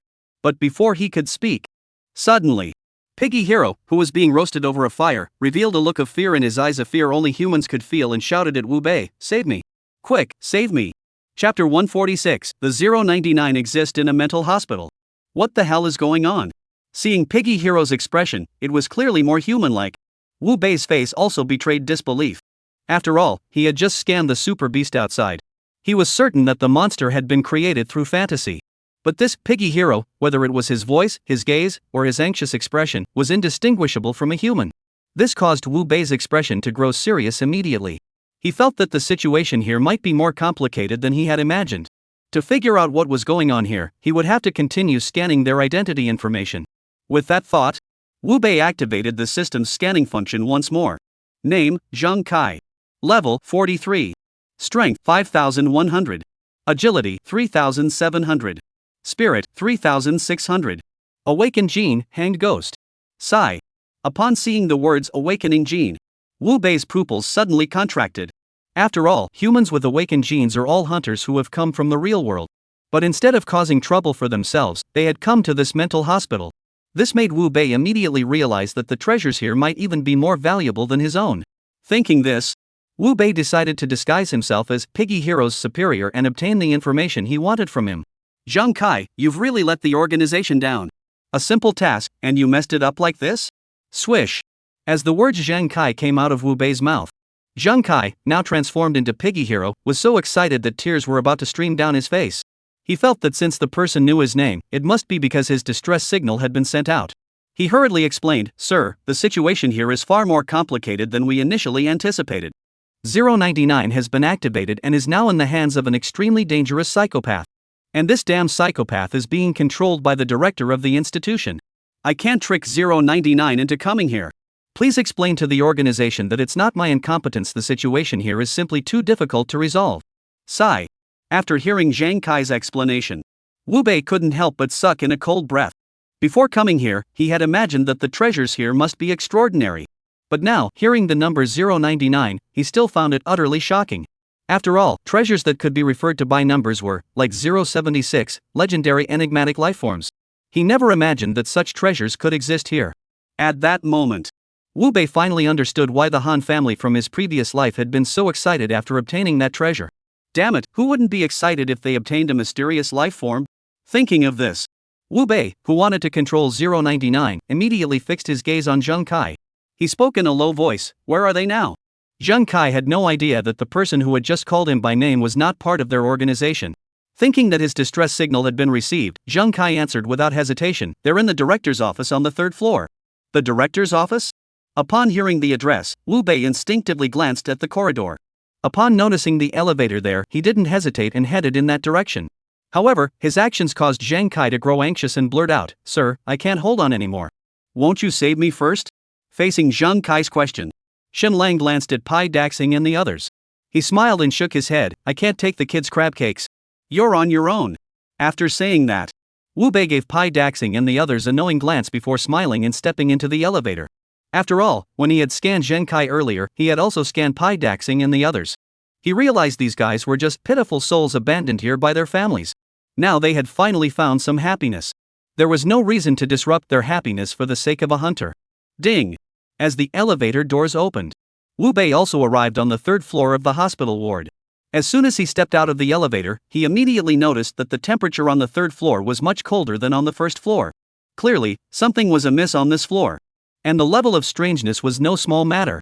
However, Wu Bei, who possessed over 10,000 attributes, was currently unafraid of any strange phenomena. He remained calm as he approached the director's office. But before he could kick the door open, the door to the principal's office opened on its own. As a chilling breeze swept past, Wu Bei heard a stern voice echoing in his ears. "Nightmare, you have entered my kingdom. What do you intend to do?" The voice fell. Wu Bei immediately looked in the direction the voice had come from. There, he saw a strange figure dressed in a white lab coat, around 50 years old, staring at him with a serious expression. Clearly, this old man was the boss of this dungeon. However, what caught Wu Bei's attention was not him. It was the young boy beside him, who appeared to be around 6 or 7 years old. At that moment, the boy's limbs and head were covered in a dense network of puppet strings. In his hands, he held a small drawing board with eyes, a mouth, and ears. It was clear. This small drawing board was the mysterious creature 099. However, what the little boy wanted to draw was now likely decided by director Sun Jingyi. After figuring out the situation, Wu Bei narrowed his eyes and said, "As a doctor, using such methods to control your patients is rather unethical, isn't it?" As soon as he said this, Sun Jingyi couldn't help but burst into laughter. "Are you joking with me? A bunch of mentally ill patients deserve human rights?" Seeing Sun Jingyi's attitude, which clearly did not regard the mentally ill as human beings, Wu Bei finally understood why Sun Jingyi, this obscure nobody, carried such a thick aura of darkness. It turned out that this man, as a doctor, was truly evil. Wu Bei dared not even imagine what unspeakable atrocities he had committed against these mentally ill patients when he was the director of this mental hospital before the apocalypse. Therefore, Wu Bei, who didn't bother wasting his time on Sun Jingyi, slowly extended his hand toward the young boy who was still human and said, "Hand him over to me." "Poof." Sun Jingyi laughed. "No wonder you're the strongest among the trialists. You really do speak with such arrogance. But did you forget that this is my kingdom? Do you really think you have the right to act so arrogantly in front of me?" He glanced at Sun Jingyi's strength. Upon discovering he was only at the 7th rank, Wu Bei directly transformed the blade in his hand into a demon-slaying blade. Without a trace of emotion, he said, "You don't have the qualifications to bargain with me." Seeing that Wu Bei had already made up his mind to fight, Sun Jingyi's gentle expression vanished instantly. Replacing it was a hint of malice. "You don't know when to stop. Since you want to die, I'll grant you your wish." As soon as the words left his mouth, Wu Bei keenly sensed that the little boy had picked up the sketchpad and begun to draw. Aware that these bizarre creatures possessed terrifying power, Wu Bei dared not take any chances and immediately charged toward the boy. He aimed to stop him from drawing. But strangely, just as his body was about to reach the little boy, he suddenly found himself unable to move. A mysterious force, beyond comprehension, directly restrained him in place. This technique left Wu Bei feeling deeply uneasy. As he struggled desperately, suddenly, the little boy holding the 099 sketchpad in his hand suddenly let out a shrill scream. I'm sorry. I didn't know you were 001. Chapter 147, Defeat the Dean Boss and Control 099. What does this little drawing board mean? 001? Am I also a mysterious creature? How is that possible? The little drawing board's exclamation left Wu Bei frozen in place. But soon, Wu Bei snapped out of it. He realized that the small drawing board must have sensed the system's presence, which is why it reacted that way. After all, anyone who had read the novel knew that, no matter which world they were in, the system was an over-the-top, cool, and powerful entity. But what Wu Bei didn't know was, in this bizarre, revived high martial arts world, the intelligent assistance system, in the archives of the Human Alliance, is simply numbered 007. The 001 mentioned by the small drawing board might just be him. No wonder you're so powerful. It turns out you also have a mysterious life form within you. Hand over 001, and I'll spare your life. Just as Wu Bei found a perfect excuse for 001, Director Sun Jingyi's eyes were filled with greed. Wu Bei, seeing his suicidal expression, retorted angrily, "Have you been in a mental hospital too long that your brain has gone bad? You're not grateful for the favor. Then become my slave. Puppet." Whoosh, whoosh, whoosh. As Sun Jingyi's words fell to the ground, hundreds of transparent threads, like raindrops, rushed toward Wu Bei. Upon witnessing this scene, even Wu Bei had to admit that Sun Jingyi, that scoundrel, though lacking in character, but his talent and strength were truly remarkable. It was just that his overall attributes were too high. If the entry requirements for the dungeon were 5,000 attribute points, he wouldn't stand a chance. So, Sun Jingyi is doomed. His once invincible puppet technique, in the face of Wu Bei, a powerhouse with all attributes exceeding 10,000. He has absolutely no chance of winning. Bounce, bounce, bounce, bounce. As the transparent threads were effortlessly severed by Wu Bei's demon-slaying sword, Sun Jingyi's previously arrogant and boastful expression turned extremely serious in an instant. Unlike other villains, he didn't utter any trash talk. Instead, he immediately ordered the young boy beside him, "Quickly drag this guy into your illusory realm. He is the reason your parents abandoned you." Swish. Sun Jingyi spoke these words. Wu Bei keenly sensed that the little boy's gaze toward him had turned vengeful. Before Wu Bei could explain anything, the scene before his eyes suddenly changed. The principal's office had transformed into a kindergarten. Inside the kindergarten, dozens of oddly shaped children were laughing maniacally at him. Inside the classroom, there was a teacher with a monster-like face, holding a bamboo stick, glaring at him with a grim expression. It was clear. In the eyes of a young boy, the most terrifying place was a kindergarten. But when Wu Bei saw this, he felt an inexplicable pang of sadness in his heart. Seeing the tip of the iceberg. Judging from the little boy's fantasy world, this child must have extremely severe autism. Then his family didn't understand him and sent him to kindergarten. But kindergarten is, after all, a place for normal children. An outsider like him would inevitably become the target of mockery from both classmates and teachers. This only made his autism worse. Understanding this, Wu Bei, who was also a tragic child, did not choose to kill him. Instead, he activated his innate ability to intimidate. Boom! As over 10,000 points of mental attributes erupted, the little boy screamed and collapsed unconscious on the ground. The scene before Wu Bei's eyes shifted from the unconventional kindergarten back to the director's office. After this scene unfolded, Sun Jingyi was truly panicking at that moment. He never imagined that his greatest trump card would have no effect whatsoever against the nightmare. This caused him to, upon seeing Wu Bei walking toward him, he couldn't help but start negotiating. "Nightmare, I assume you encountered the hunters before coming here? If you spare my life, I can reveal a colossal secret to you. You want to tell me that our world is actually just a test tube for the real world?" Wu Bei's calm words startled Sun Jingyi. "You already know?" Wu Bei didn't answer Sun Jingyi's boring question. He simply reminded him calmly, "I'm about to act. If you have any information that could save your life, speak up quickly." Seeing the terrifying intent to kill flickering in Wu Beiping's arms, Sun Jingyi shouted anxiously, "Nightmare, everyone in this world is being used as lab rats by the people of the real world. Don't you want revenge? As long as you don't kill me, I can use my talents to create an invincible army for you. Make you the most powerful ruler in the world and break free from this damn cage." Hearing Sun Jingyi's offer, Wu Bei showed not the slightest interest. After all, setting aside whether Sun Jingyi could be trusted, even if he were, the sheer scale of the real world was something they, as inhabitants of a test tube world, couldn't possibly oppose. Wu Bei was well aware that if they wanted the real world to pay the price, the only way was to integrate into their world. From within, begin the destruction. Therefore, Wu Bei, who had his own plans and ideas, after hearing Sun Jingyi's words, asked calmly, "Your offer isn't good enough for me." Puff, puff, puff, puff. As the demon-slaying sword arm swung down relentlessly without a hint of emotion, Sun Jingyi's blood limit was completely depleted.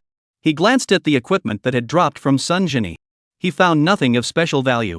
Wu Bei simply packed them up and tossed them to Su Lei to sell. He, however, slowly made his way toward the small drawing board. After all, each of these bizarre lifeforms possessed incredibly special effects. For example, 076 could turn the world into a game. Another example was the black scroll produced by 047, the hellish spirit, which could force others to sign a spirit contract. Wu Bei was curious to know what exactly 099 could do. System, scan. He picked up the small sketchboard. Wu Bei didn't hesitate for a moment, immediately notifying the system in his mind to begin scanning and identification. Item name, Mysterious Small Drawing Board Human Alliance ID, 099. Function 1, by drawing with blood on the board, the objects depicted can be materialized. Note, the stronger the blood donor's power, the longer the materialized lifeform will survive. Function 2, by sacrificing one's lifespan, others can be pulled into the painting world and survive according to their own will. Note, this function cannot be forced and does not control the lives of the mysterious creatures. After reading the description of the small canvas, Wu Bei couldn't help but suck in a cold breath. These bizarre creatures truly possess extraordinary abilities. Take this small painting board alone. As long as the owner has a vivid imagination, it can create unexpected tools. In fact, this thing could even be used to fulfill the owner's unfulfilled wishes. Thinking of this, Wu Bei slowly slit his own palm. He began painting on a small sketchboard. He wanted to bring his deceased parents back to life. To ask them what really happened back then. And who was it that killed them? Chapter 148, The Manifestation of Wu Yunlong and Wu Bei's Shocking Identity. 10 minutes later. Two figures appeared on the small drawing board. Wu Bei's eyes also betrayed a hint of warmth. As an orphan who lost both parents at the age of 12. Over the years, Wu Bei had experienced every hardship life could throw at him. Now, seeing his parents about to reappear in the world, Wu Bei's hand, which had been pointing at his eyes, began to tremble. As the memories of his parents' faces fully materialized on the small drawing board, the small drawing board began to emit an extremely dense black mist. In the next instant, two figures slowly emerged from the black mist. And in his mind, the small drawing board's prompt sounded. Master, due to your mental attribute of 10,800 points, the creatures you manifest can survive for 10,800 seconds. Upon hearing the small drawing board's reminder, Wu Bei's face lit up with a smile. He had originally thought that these materialized beings could only exist for 3 or 5 minutes at most. But it turned out they existed based on mental energy attributes. 10,800 seconds. That's 168 minutes. That's nearly 3 hours. This was a pleasant surprise for Wu Bei. Xiao Bei, is that you? Just as Wu Bei was immersed in his joy, he heard Wu Yunlong's voice, trembling slightly, asking. Wu Bei forced himself not to let the tears fall. He nodded solemnly, Dad, it's me. Just 3 words. Wu Yunlong's eyes also turned red, especially when he saw the small sketchpad in Wu Bei's hands. He understood everything. He slowly walked forward, gently patted Wu Bei's shoulder, and choked out, as long as you're alive, that's enough. Hearing those words, Wu Bei instantly realized that his father must have foreseen the impending disaster long ago. Moreover, this matter might even be a matter of life and death for him. Therefore, after Wu Yunlong had calmed down, he spoke with a solemn expression. Dad, was the car accident back then orchestrated by the Shaoji Guild? Upon hearing the word Shaoji Guild, Wu Yunlong immediately understood that Wu Bei had likely already uncovered a great deal about the events of that year. Therefore, after a moment of silence, he sighed and asked, how many days have passed since the transition? It's almost the 11th day. What? Upon hearing this, Wu Yunlong's eyes nearly popped out of his head. He couldn't help but confirm again, you mean today is only the 11th day? To be precise, the 11th task, 076, will be released in 3 hours. Ugh. Realizing that Wu Bei wasn't joking, Wu Yunlong couldn't help but suck in a cold breath. Originally, he had thought that Wu Bei, armed with the mysterious creature 099, had revived him. He must have traveled a long, arduous path to achieve such mastery. But now, the 0187 culture dish had only been there for 10 days. Wu Bei had already attained such power. This made Wu Yunlong couldn't help but marvel in his heart, no wonder he came from there. Wu Bei was unaware of what Wu Yunlong was thinking. Upon seeing Wu Yunlong's astonished expression, he couldn't help but raise his eyebrows and ask, is there a problem? Wu Yunlong didn't know how to respond. He could only force himself to say, you're stronger than I ever imagined. Does that mean I now have the qualifications to annihilate the Shao Guild? Wu Bei asked the question he had been dying to ask. After all, the murder of his parents was an unforgivable crime. Now that he knew the Shaoji Guild was responsible for the murder of his parents, Wu Bei had no reason to let them continue to exist. Wu Yunlong heard this and his eyes filled with relief. But he shook his head, no, you're still no match for the Shaoji Guild. Don't be reckless. And I'm not worth the risk.